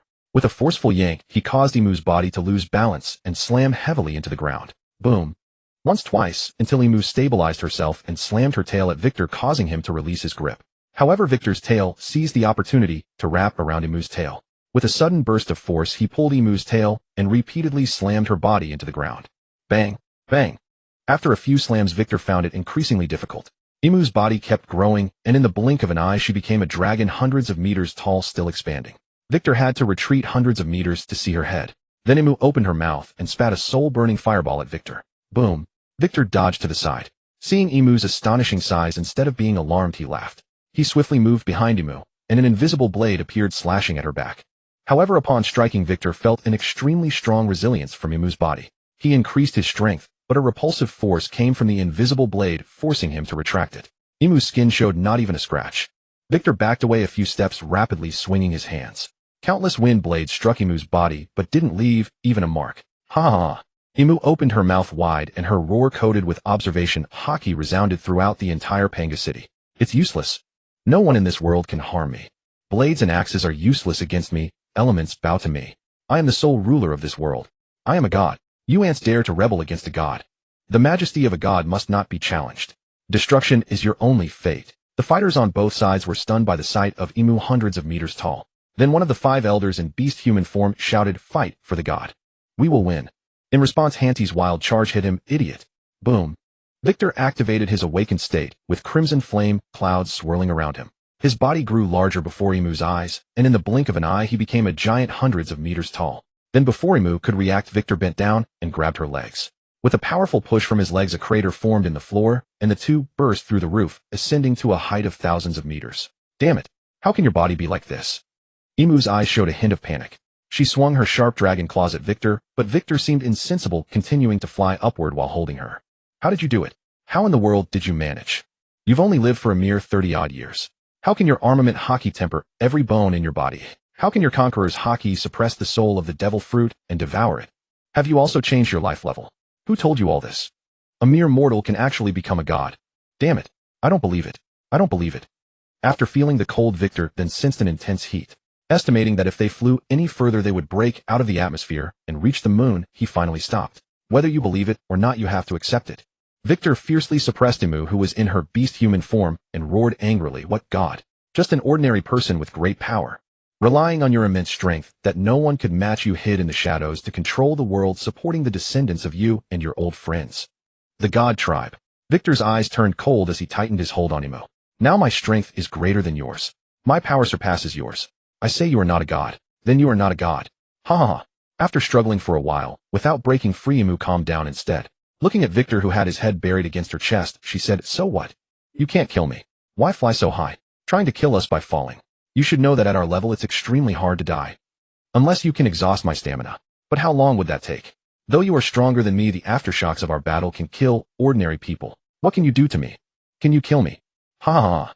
Victor lifted his head, then slowly extended his tail to a position above Imu's heart, smiling as he said, I've never seen one this big and with scales before. It really feels good. But it's a pity. I'll have to make a hole in it. Ha ha ha, with that weird ability of yours. Imu shook her head, looking smug, and said, you can't do it. I'll say it again, even if you are stronger than me, you cannot kill me. How about cooperating with me? Let's rule this world together. Victor's tail twitched, adjusting its position. Ignoring Imu, he suddenly shouted, Yixiao. Begin. Yixiao. Im suddenly raised his head and gazed at the sky. A powerful oppressive pressure descended, and in Im's eyes a burning meteor slowly materialized. After the meteor appeared, Im and Victor's bodies slowly shifted into a male on top position, while an extremely strong pressure stabilized this posture. A meteor. Im shook his head with extreme helplessness and said with a hint of disappointment, "You think this would kill me? You're too naive. Don't you understand your own physique? Or consider my words. How about ruling this world together with me? The Marines will still be under your control. Whatever vision you have for this world, we can manifest it. If you want me." An energy manifestation appeared on Victor's tail, slowly forming an invisible blade connected to the meteor, which silenced him. Moreover, as energy continuously flowed from the meteor, the invisible blade had transformed into a solid weapon radiating golden light, its razor-sharp tip pressing directly against Im's heart. Im experienced the sensation of danger for the first time in 800 years, and after a long silence began struggling slowly. However, with Victor's overwhelming power and Yi Zhao's gravity control, no matter how hard Im struggled, she could not break free. Begin. Yi Zhao. Boom. The moment Victor finished speaking, another meteor plummeted at incredible speed. From Im's perception, the meteor changed direction, mid-air accelerating to land atop the first meteor. Crack. Tinkle. Rubble continuously slid down. Im stopped struggling, channeling all her armament Haki to fiercely protect her heart, while Victor similarly covered his invisible blade with armament Haki and wrapped it with Conqueror's Haki. The flames ignited by the extreme heat surrounded them both, with Im bowing her head to meet Victor's gaze. How did you manage this? Whether through mastering your body completely with armament Haki or swallowing the soul of a devil fruit, both would cause severe injuries to your body. One slip and you would die. You cannot possibly reach this realm. In this world there should not be a second god besides me. Facing Im's interrogation, Victor gave his answer this time. I have the surgery fruit user here. And you should know about a marine named Einright. With the combined abilities of these two fruits, saving me was naturally child's play. No other gods. No matter how powerful you are, you're still human. Im slowly nodded. I see. As she spoke, the meteor had already arrived above Mary Geos. Most people stopped fighting and looked up at the sky. That's a meteor. Two of them. Scatter. With everyone's shouts, the meteor grew closer to the ground. Victor and Im's foreheads bulged with veins as they simultaneously roared, ha! Bang! Crack! Boom! Boom boom boom. The earth cracked, smoke rose, dust flew, and everyone stopped fighting to watch where the meteor was landing. Countless observational Haki senses extended toward the center of the meteor's impact. What's wrong? Someone's aura seems to have a problem. I don't know who it is. Unbelievable, someone's aura could be so strong it makes one tremble. How did these two manage that? It seems the victorious side will dominate the outcome of this battle. The meteor that fell to the ground slowly cracked into several pieces, revealing Victor and Im underneath. Im and Victor had both reverted to their human forms, their bodies returning to normal size. Victor stood up without expression, and Im also rose, but a small pit appeared on her chest, still slowly burning. Looking closely at the pit, countless flesh buds could be seen growing in an attempt to heal the wound, but to no avail. The flames turned them into thick smoke, and they slowly stopped growing. As their vitality slowly disappeared, Im also spat out a mouthful of blood. Im touched the blood at the corner of her mouth, extended her hand to examine it slowly. Her facial expression first showed surprise, then relief, and finally, she said nothing and slowly collapsed. The corner of her mouth held a faint smile. Oh, perhaps eternal life had already become a torment for her. So the blood of a god is also red. Victor looked at Im's bloodied lips, then ruthlessly slashed down with his hand like a blade. The corpse, no longer having vital signs, naturally lost its previous superhuman defense. Victor held Im's severed head in his hand and slowly emerged from the smoke. Lady Im, how is this possible? Absolutely impossible. How could? The god is dead. The five elders and the god's knights looked with shocked expressions at the head in Victor's hand. The rest of the world government members, though unclear about what happened, knew something extremely unfavorable had occurred. Victor jumped in front of the five elders, raised the head high, and then threw it into the sky. Whoosh. Countless wind blades swept past, and blood mist scattered with the fierce wind. This time Im was truly dead beyond any doubt. Lady Im. The five elders had all transformed into their beast forms. Though Victor didn't know what devil fruits they had consumed, he could tell they were all mythical Zoan types. Seeing Victor's murderous intent and fully aware of how powerful Im had been, the group quickly said, Victor-sama, congratulations on defeating the god. Becoming the new god. Would you consider taking Im's place? You and your family would be the most noble people in the world. The world government will be the best tool for you to rule the world, and we will be the most loyal dogs to you. You are the god among gods in this world. The whole world will kneel at your feet. After saying this, the group looked at Victor with eager expressions. The god's knights, who had been monitoring the situation with observational Haki, remained silent, but also waited nervously for Victor's answer, because they knew that Victor's next response would determine their future. Sakazuki and the high-ranking Marines were also waiting for Victor's answer, while Shanks and Dragon closed their eyes and waited in silence. Ha ha ha ha ha. The laughter, amplified by observational Haki, reached everyone's ears. Victor's laughter was full of mockery, causing the five elders to break out in cold sweats. God among gods, eh? The whole world will kneel at my feet. Victor looked at the five elders with killing intent, and said, I am not a god. I don't want to be a god either. I'm just an ordinary Marine who upholds justice. I'm just an ordinary person who needs to breathe, eat, drink, urinate, and defecate. Even if you could speak beautifully, today you, only death awaits. Marines, kill. When Victor's roar echoed across the battlefield, the 5 elders knew they were doomed. But a living dog is better than a dead lion. Though they knew they were no match for Victor, they still struggled, charging at him together. Facing the 5 men with ferocious expressions, Victor didn't even bother using armament Haki. He simply threw a single punch. Boom. Like an egg crashing against a stone or a clogged drain, meeting a loach, the 5 men in a most inelegant posture spat out a mouthful of blood and rolled hundreds of meters away. Then, without even glancing at them, Victor turned and headed toward the gods' knights. Upon arriving, without waiting for them to speak, Victor swung his fist and struck. The gods' knights, who had fought back and forth with Kazan and the others, even killing 3 clones, seemed utterly feeble when facing Victor. Under Kazan's shocked gaze, Victor took a minute to kill them all. Then Victor walked over to Kazan, patted him on the shoulder, and said softly, Leave it to you. Work hard. Alvis, Doflamingo, go. The celestial dragons are inside. Alvis and Doflamingo exchanged a glance revealing ferocious smiles and ran forward with excitement. The place where the meteorite landed was not far from the building where the celestial dragons were hiding. Because the ground had cracked and the room had fissures, many celestial dragons rushed out in panic. After their panic subsided, they shouted loudly, Those commoners! Damn it! Insects like them dare to attack the Holy Land. How audacious! They all deserve to die. All. Just as the crowd was discussing, the earth suddenly shook, and then a white torrent mixed with red blood surged forward. Seeing this, the celestial dragons were terrified. After carefully observing the surroundings, Alvis said to Doflamingo, Leave these people to you, and the celestial dragons inside to me. Fufufu. No problem. Doflamingo's face darkened as he looked at several celestial dragons, and said solemnly, Coincidentally, those were the ones who rejected my return back then. Oh, is that so? Then you should thank them.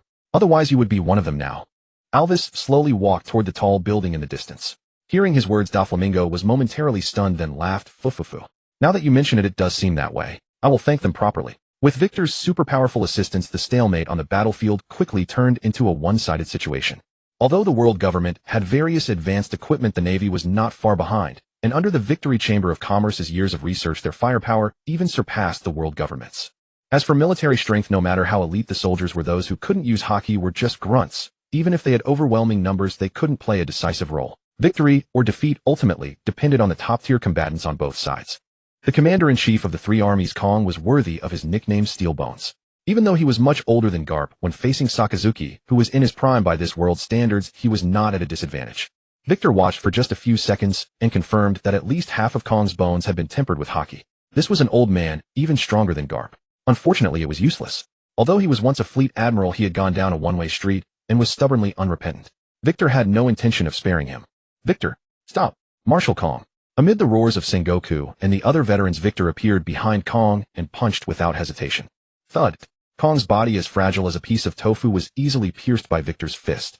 Victor slowly withdrew his fist, and a powerful conqueror's Haki surged towards Sengoku and the others. Then, glancing at the men who were drenched in cold sweat, he followed Sakazuki and walked toward other areas. White threads tightly bound several celestial dragons together. Doflamingo stood in silence among thousands of celestial dragon corpses. Doflamingo, you can't do this. We are all celestial dragons. Why are you killing us? Let us down. We agree to let you return to the Holy Land, Mary Geos. Yes. Do you remember? I held you when you were a child. The cries of several people interrupted Doflamingo's recollections. Doflamingo looked at them with disgust and said, Indeed, a bunch of fools. Even at this point, you can't see the situation. The God Clan. Fufufu.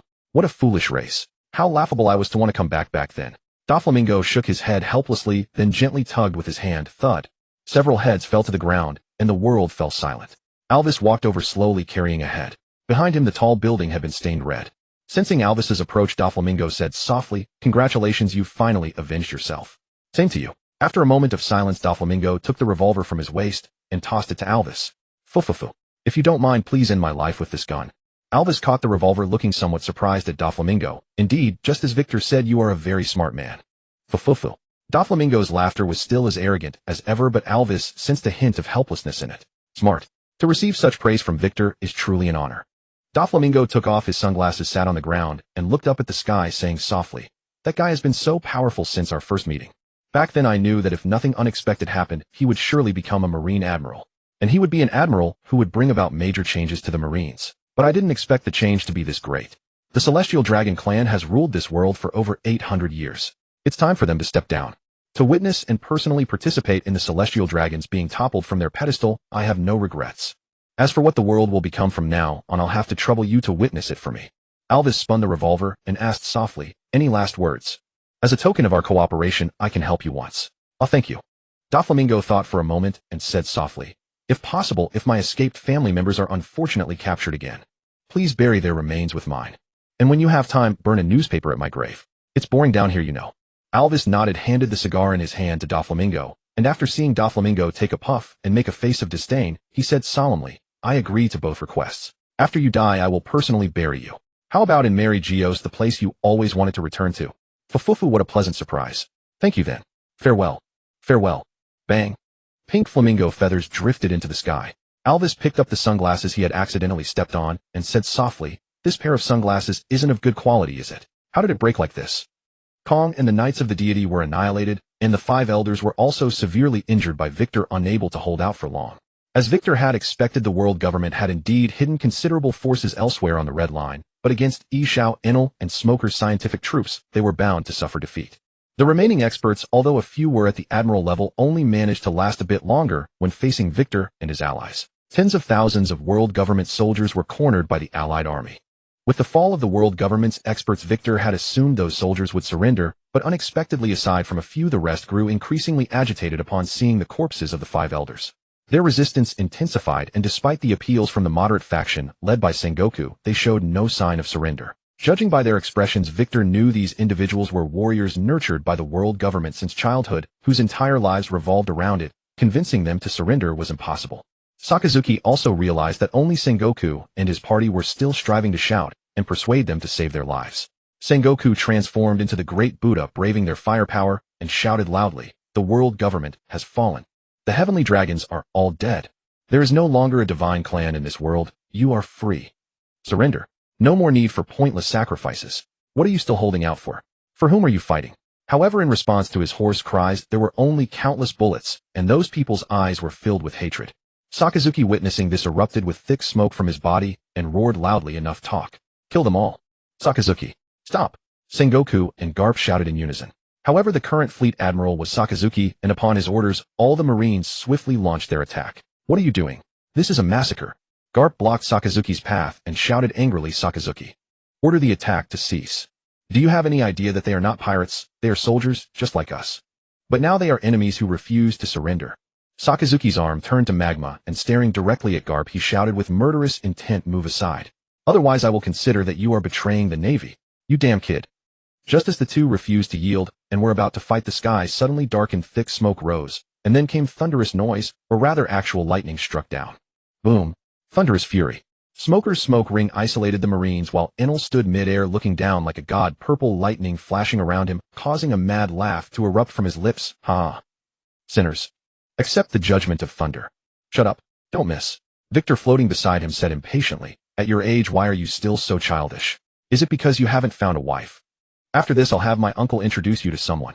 In middle age, one should learn to be mature. Enel's smile vanished. Of Victor's words reminded him of the match Sakazuki had introduced him to last time, who weighed at least 2 tons. Her appearance was decent, but she was at least 7 meters tall with sturdy arms that could easily snap his neck. Supposedly from a naval family, it was only thanks to Hunt's interception that he saved his life. After a moment of silence, Enel said seriously, I promise I won't miss a single strike. Can we drop the matchmaking idea? Then it depends on your performance. Upon hearing this, Enel's eyes turned extremely serious, his observation Haki fully activated as he controlled the lightning to strike down. Boom. After a moment, the thunder ceased, fierce winds howled and dispersed the smoke, and the soldiers who had been fierce and refusing to surrender were now mostly turned to charcoal. Shanks and Dragon's group, witnessing this, also had eyes filled with anger. Garp clenched his fists tightly, looked up at the sky, and shouted angrily, Enel. Victor! You people! What about us? Victor floated above everyone, lowered his head, and said to Garp, we are the true Navy. We will not like you hold the banner of justice while showing mercy to our enemies. We are Navy, not saints. Vice Admiral Garp, as the hero of the Navy, your actions have defiled the cape of justice on your back. Take it off now and hand it to me. From today, you are no longer Navy. Victor landed beside Garp, staring intensely at him. Garp first paused, then slowly unfastened his cape and threw it to Victor. How amusing. Victor took the cape, examined it closely, and then said loudly, as the hero of the Navy during this battle, your body is clean and your cape is also clean. Ha ha ha, hero of the Navy. How ironic. Victor. Garp clenched his fists tightly and spoke word by word. The war is over. Where is Luffy? Where is Luffy? Shanks and Dragon also walked over while Boa Hancock squeezed to the front looking at Victor with eager anticipation. Hee. Victor's mocking voice made Garp and others feel uneasy, and Shanks quickly said, Victor, we are allies. You cannot deceive us. Where is Yuta? Right? Victor, where is Luffy? You promised. You cannot lie to us. Facing the accusations from Shanks and Hancock, Victor scoffed. Allies. When would Navy and pirates ever be allies? I was merely using you. Someone, escort them away. Garp trembled with anger, but still asked hopefully, what do you mean by that? My grandson Luffy. Where exactly is he? I'm sorry, Garp. Victor brushed off the dust from his hands and said solemnly, if there is reincarnation, your grandson Luffy might already be 2 years old. Victor. Garp grabbed Victor's collar and asked in a trembling voice, what do you mean by that? Oh, nothing much. Victor easily pushed Garp's hand away and said expressionlessly, your grandson Luffy has long been dead. With Impel Down destroyed as a power user, Luffy naturally died completely. After all, he did not have the same luck as Teach, who found a companion like that huge warship and jumped into its mouth to survive. Not all of my subordinate fishmen knew your grandson. So, please accept my condolences this time. Victor, how dare you deceive us? Boa Hancock, upon hearing the news of Luffy's death, surged forward to attack Victor, but Zaza Granny clung desperately to her leg. However hard Hancock struggled, she could no longer break free from Zaza Granny's grip as she used to. The old woman's legs seemed rooted to the ground, trapping Hancock in place no matter how fiercely she pulled. Serpent Princess, do not forget, you are the queen of Amazon Lily. What do you think you are doing? Do you realize that one kick and your entire nation will perish alongside you? Hancock roared in fury, let me go, you former emperor. I will avenge Luffy. Unlike Hancock, Shanks and Dragon watched Victor with grave expressions. While restraining Garp, Victor spoke to them. Shanks, I'm sorry. Buggy has died as well. Guess we can't make that debut together after all. Oh, and your daughter Yuta. Her abilities are somewhat dangerous and her temperament leaves much to be desired, so she's been detained. She won't die from it, but she'll be wearing sea stone shackles for the rest of her life. And Dragon, your officers died alongside your son Luffy. I sincerely apologize. Unlike Hancock, Shanks and Dragon did not rage upon hearing Victor's words. They glanced around and noticed the Navy had quietly retreated, leaving only Smoker and the others alongside the Pankokus, Celestial Dragons, and Pacifistas. Both understood that Victor had deceived them from the very beginning. Shanks fixed Victor with a lethal glare and drew his griffin. Humph, I never expected the forces of justice to resort to such despicable tactics. No wonder we suffered such devastating losses while your Navy's key figures remained unscathed. Victor, you are truly despicable. Dragon gritted his teeth and growled. You dare deceive us with lies. Victor, your actions are worse than any pirates.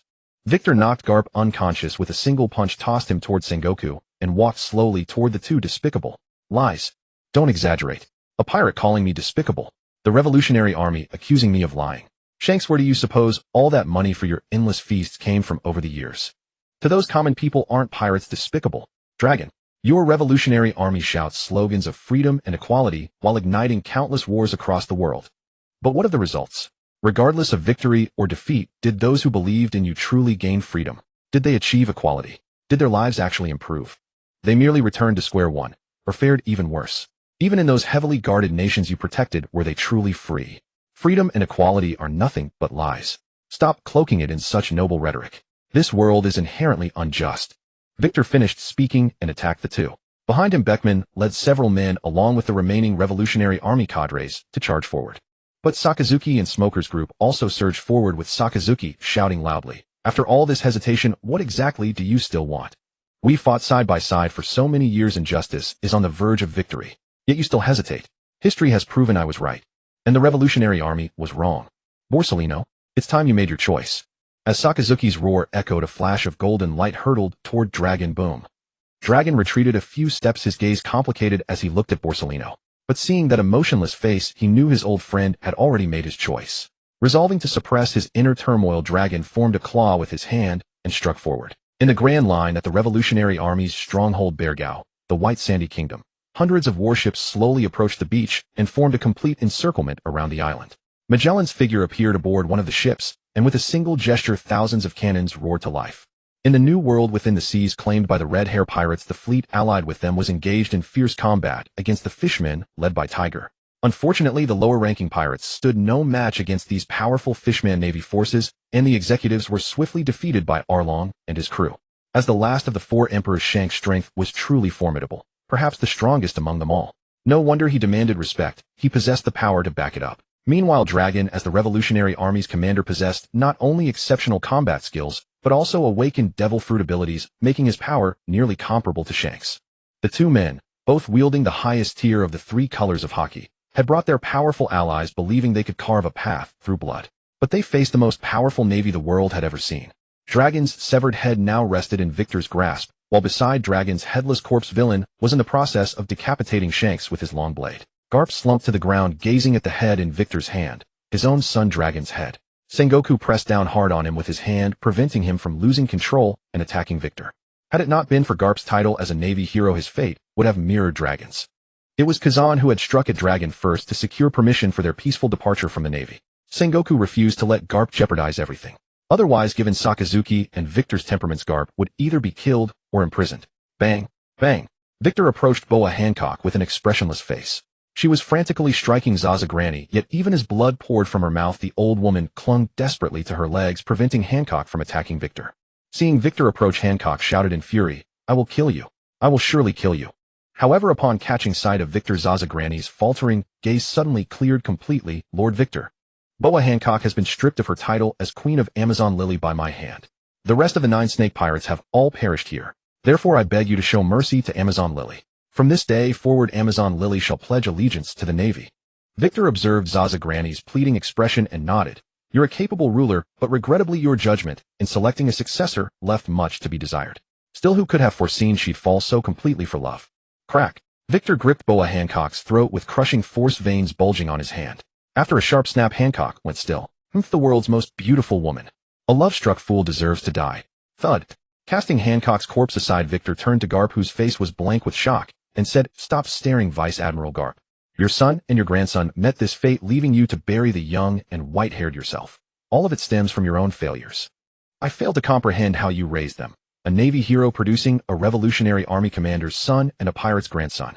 When you learned of their deeds, perhaps you felt a sense of pride. But have you ever considered how many families have been destroyed because of them? How many people blindly worshipped them and strayed onto the wrong path? Therefore all of this is your own doing." Tears streamed uncontrollably down Garp's face. Victor cast him a pitying look before turning and walking away slowly. Sakazuki shouted from nearby, "Place the 5 elders' heads properly, Victor. Bring Dragon and Shank's heads as well. Once everything is ready, activate the Den Den Mushi transmission." The Navy sprang into action. While the world held its breath in silent prayer, the video Den Den Mushi suddenly reconnected. Sakazuki's impassioned voice reached their ears. "We have succeeded. From this day forward the godly clan shall know no more."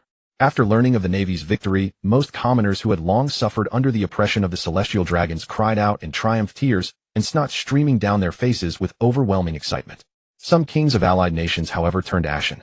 If the Navy could storm even the world government and slay the celestial dragons, their own fate was all too foreseeable. But when they saw the severed heads of the 5 elders, Shanks and Dragon, everyone fell silent once more. The common folk might not have recognized the 5 elders, but the last pirate emperor Shanks and Dragon, the world's most wanted criminal, they certainly knew. From this day forward, there shall be no more pirate emperors. The Revolution Army that has stirred wars across the land is no more. Most importantly, the celestial dragon's tribute has been abolished. Furthermore, from this day forward, all who take to the seas as pirates shall face execution without trial. The Navy will commence a comprehensive campaign to eliminate piracy, wherever they may be, in the 4 seas or the Grand Line. As long as they are pirates, death is their only fate. Moreover, the distinction between allied and non-allied nations shall cease to exist. The Navy will establish bases in every country. Justice shall protect all. On the other end of the Den Den Mushi transmission, numerous pirates were watching. While some troubled by Shank's death and Sakazuki's declaration, sensed the growing danger and resolved to quit piracy, many more simply did not care. They saw only the fall of a 4 emperor and dreamed of becoming the next pirate emperor themselves. Pirates in the New World grew bolder in their operations, clashing with one another as the victors devoured the vanquished and constantly strengthened their pirate crews. Meanwhile, pirates in the 4 seas and the earlier portions of the Grand Line grew increasingly eager to set sail for the New World. Yet these pirates soon fell into panic. The Navy deployed over 1,000 warships for a year-long campaign to eradicate piracy in the New World. Leading the operation was Fleet Admiral Sakazuki alongside the 4 admirals and countless vice admirals. The Golden Kingdom arrived at Reverse Mountain, and with overwhelming firepower destroyed the mountain, sealing the breach with its own massive structure. Henceforth, any pirate seeking to reach the Grand Line from the 4 seas must pass through the Golden Kingdom. It had been transformed into the Navy's newly established Y1 branch under the direct command of Alvis. The passage from the Four Seas to the Grand Line was effectively severed unless they ventured through the Calm Belt. But in the Calm Belt, Fishman Islanders and the warriors of Amazon Lily awaited them. In the year 1525 of the Marine calendar, the year-plus anti-piracy campaign had concluded and Navy headquarters held multiple meetings to establish new objectives. The Navy became the new world government with Sakazuki serving as its first supreme commander. They began constructing naval bases across nations worldwide and established numerous new departments. A handful of nations received exemptions, namely those that enjoyed the overwhelming support of their populace. These kingdoms, long renowned for their benevolence, would only see the establishment of protective naval bases. Xiao Yi was appointed head of the oversight department responsible for receiving civilian complaints and handling related matters. The world government established a new unified legal code binding upon all. In every city on different days each month, the oversight department would broadcast live patrols across the entire city via Den Den Mushi. At such times, anyone could submit reports before the Den Den Mushi, and the oversight department would deploy personnel to safeguard the whistleblower and their family. Whether targeting royal nobility or Navy garrison personnel, the oversight department would address any grievance. Should a whistleblower meet death, the Navy would dispatch a disciplinary force under Virgo's command. Members of the disciplinary force were hot-blooded youths with an uncompromising sense of justice, tolerating not an ounce of evil. They were randomly assigned to cities to handle cases, making them utterly immune to bribery or corruption. Furthermore, as the victorious trading companies served as the sole commercial link connecting nations worldwide, each fleet would carry several minority supervisors: Fishmen, Longarm tribe members, Mink tribe members, and others. Should citizens distrust the oversight department, they could seek out these representatives instead, who would then escort their families directly to Navy headquarters. With the Celestial Dragon's tribute abolished, the Navy took control of ports and aggressively promoted maritime trade between nations, beginning to collect tariffs. They also invested heavily to support nations barely surviving. For the common people, every Navy initiative and newly formed department proved to be a lifeline for each law and institution, elevated their status and made survival more attainable. But these actions and laws were far less welcome to those in power. To them, a world controlled by the Navy was worse than the old world government. At least before or after paying the Celestial Dragons tribute, the Navy would simply protect them, while the world government left national affairs untouched. Now the Navy's actions effectively placed nations under their direct control, reducing kings and nobles to mere administrators. This they would never tolerate, so they secretly allied to halt the Navy's encroachment, even resorting to collaborating with pirates and bandits who had fled to land. Unfortunately for them, the Navy's leader was Sakazuki, not Sengoku, not Kazan. Having long sought to transform this world, Sakazuki showed no hesitation in unleashing his magma of justice upon the rebellious kings. In the year 1545 of the Marine calendar, the Navy had completed all its objectives, and Tom's sea train began construction worldwide under the Navy's strong support. Piracy had vanished. For children born in these years, pirates were merely legendary figures of evil. The seas now teemed with navigators, most of whom aimed to circumnavigate the world.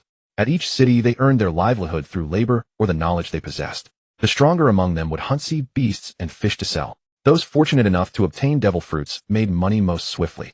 In the North Blue, for instance, there was a renowned navigator who had obtained the Ito Ito Nomi, a paramecia-type fruit, before becoming a navigator.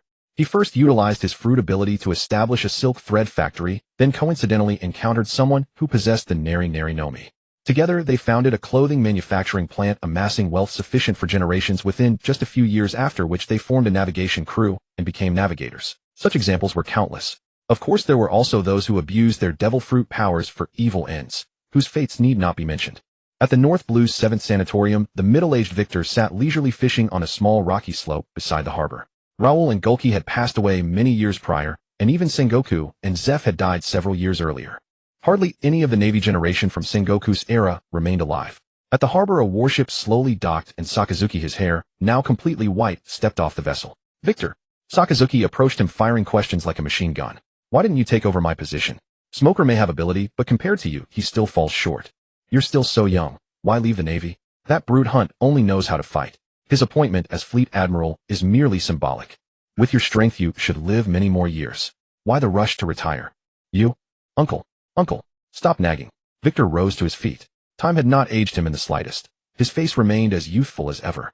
With evident impatience, he said, "You're already retired. Why are you meddling in my affairs? The Fleet Admiral position is just a figurehead anyway. Any issues will be handled by AI, Un, and Lon Bo. Besides, Smoker isn't half bad compared to me. He won't cause any problems. I've worked long enough. How much longer must I toil? I've fought my entire life. Can't I enjoy myself for a change? Look at this face of mine. Do you have any idea how many lovely women in the world are waiting for me? Uncle, why are you smoking? Uncle, what are you doing? What are you doing?" Environmental destruction leads to imprisonment. Uncle, help, save me.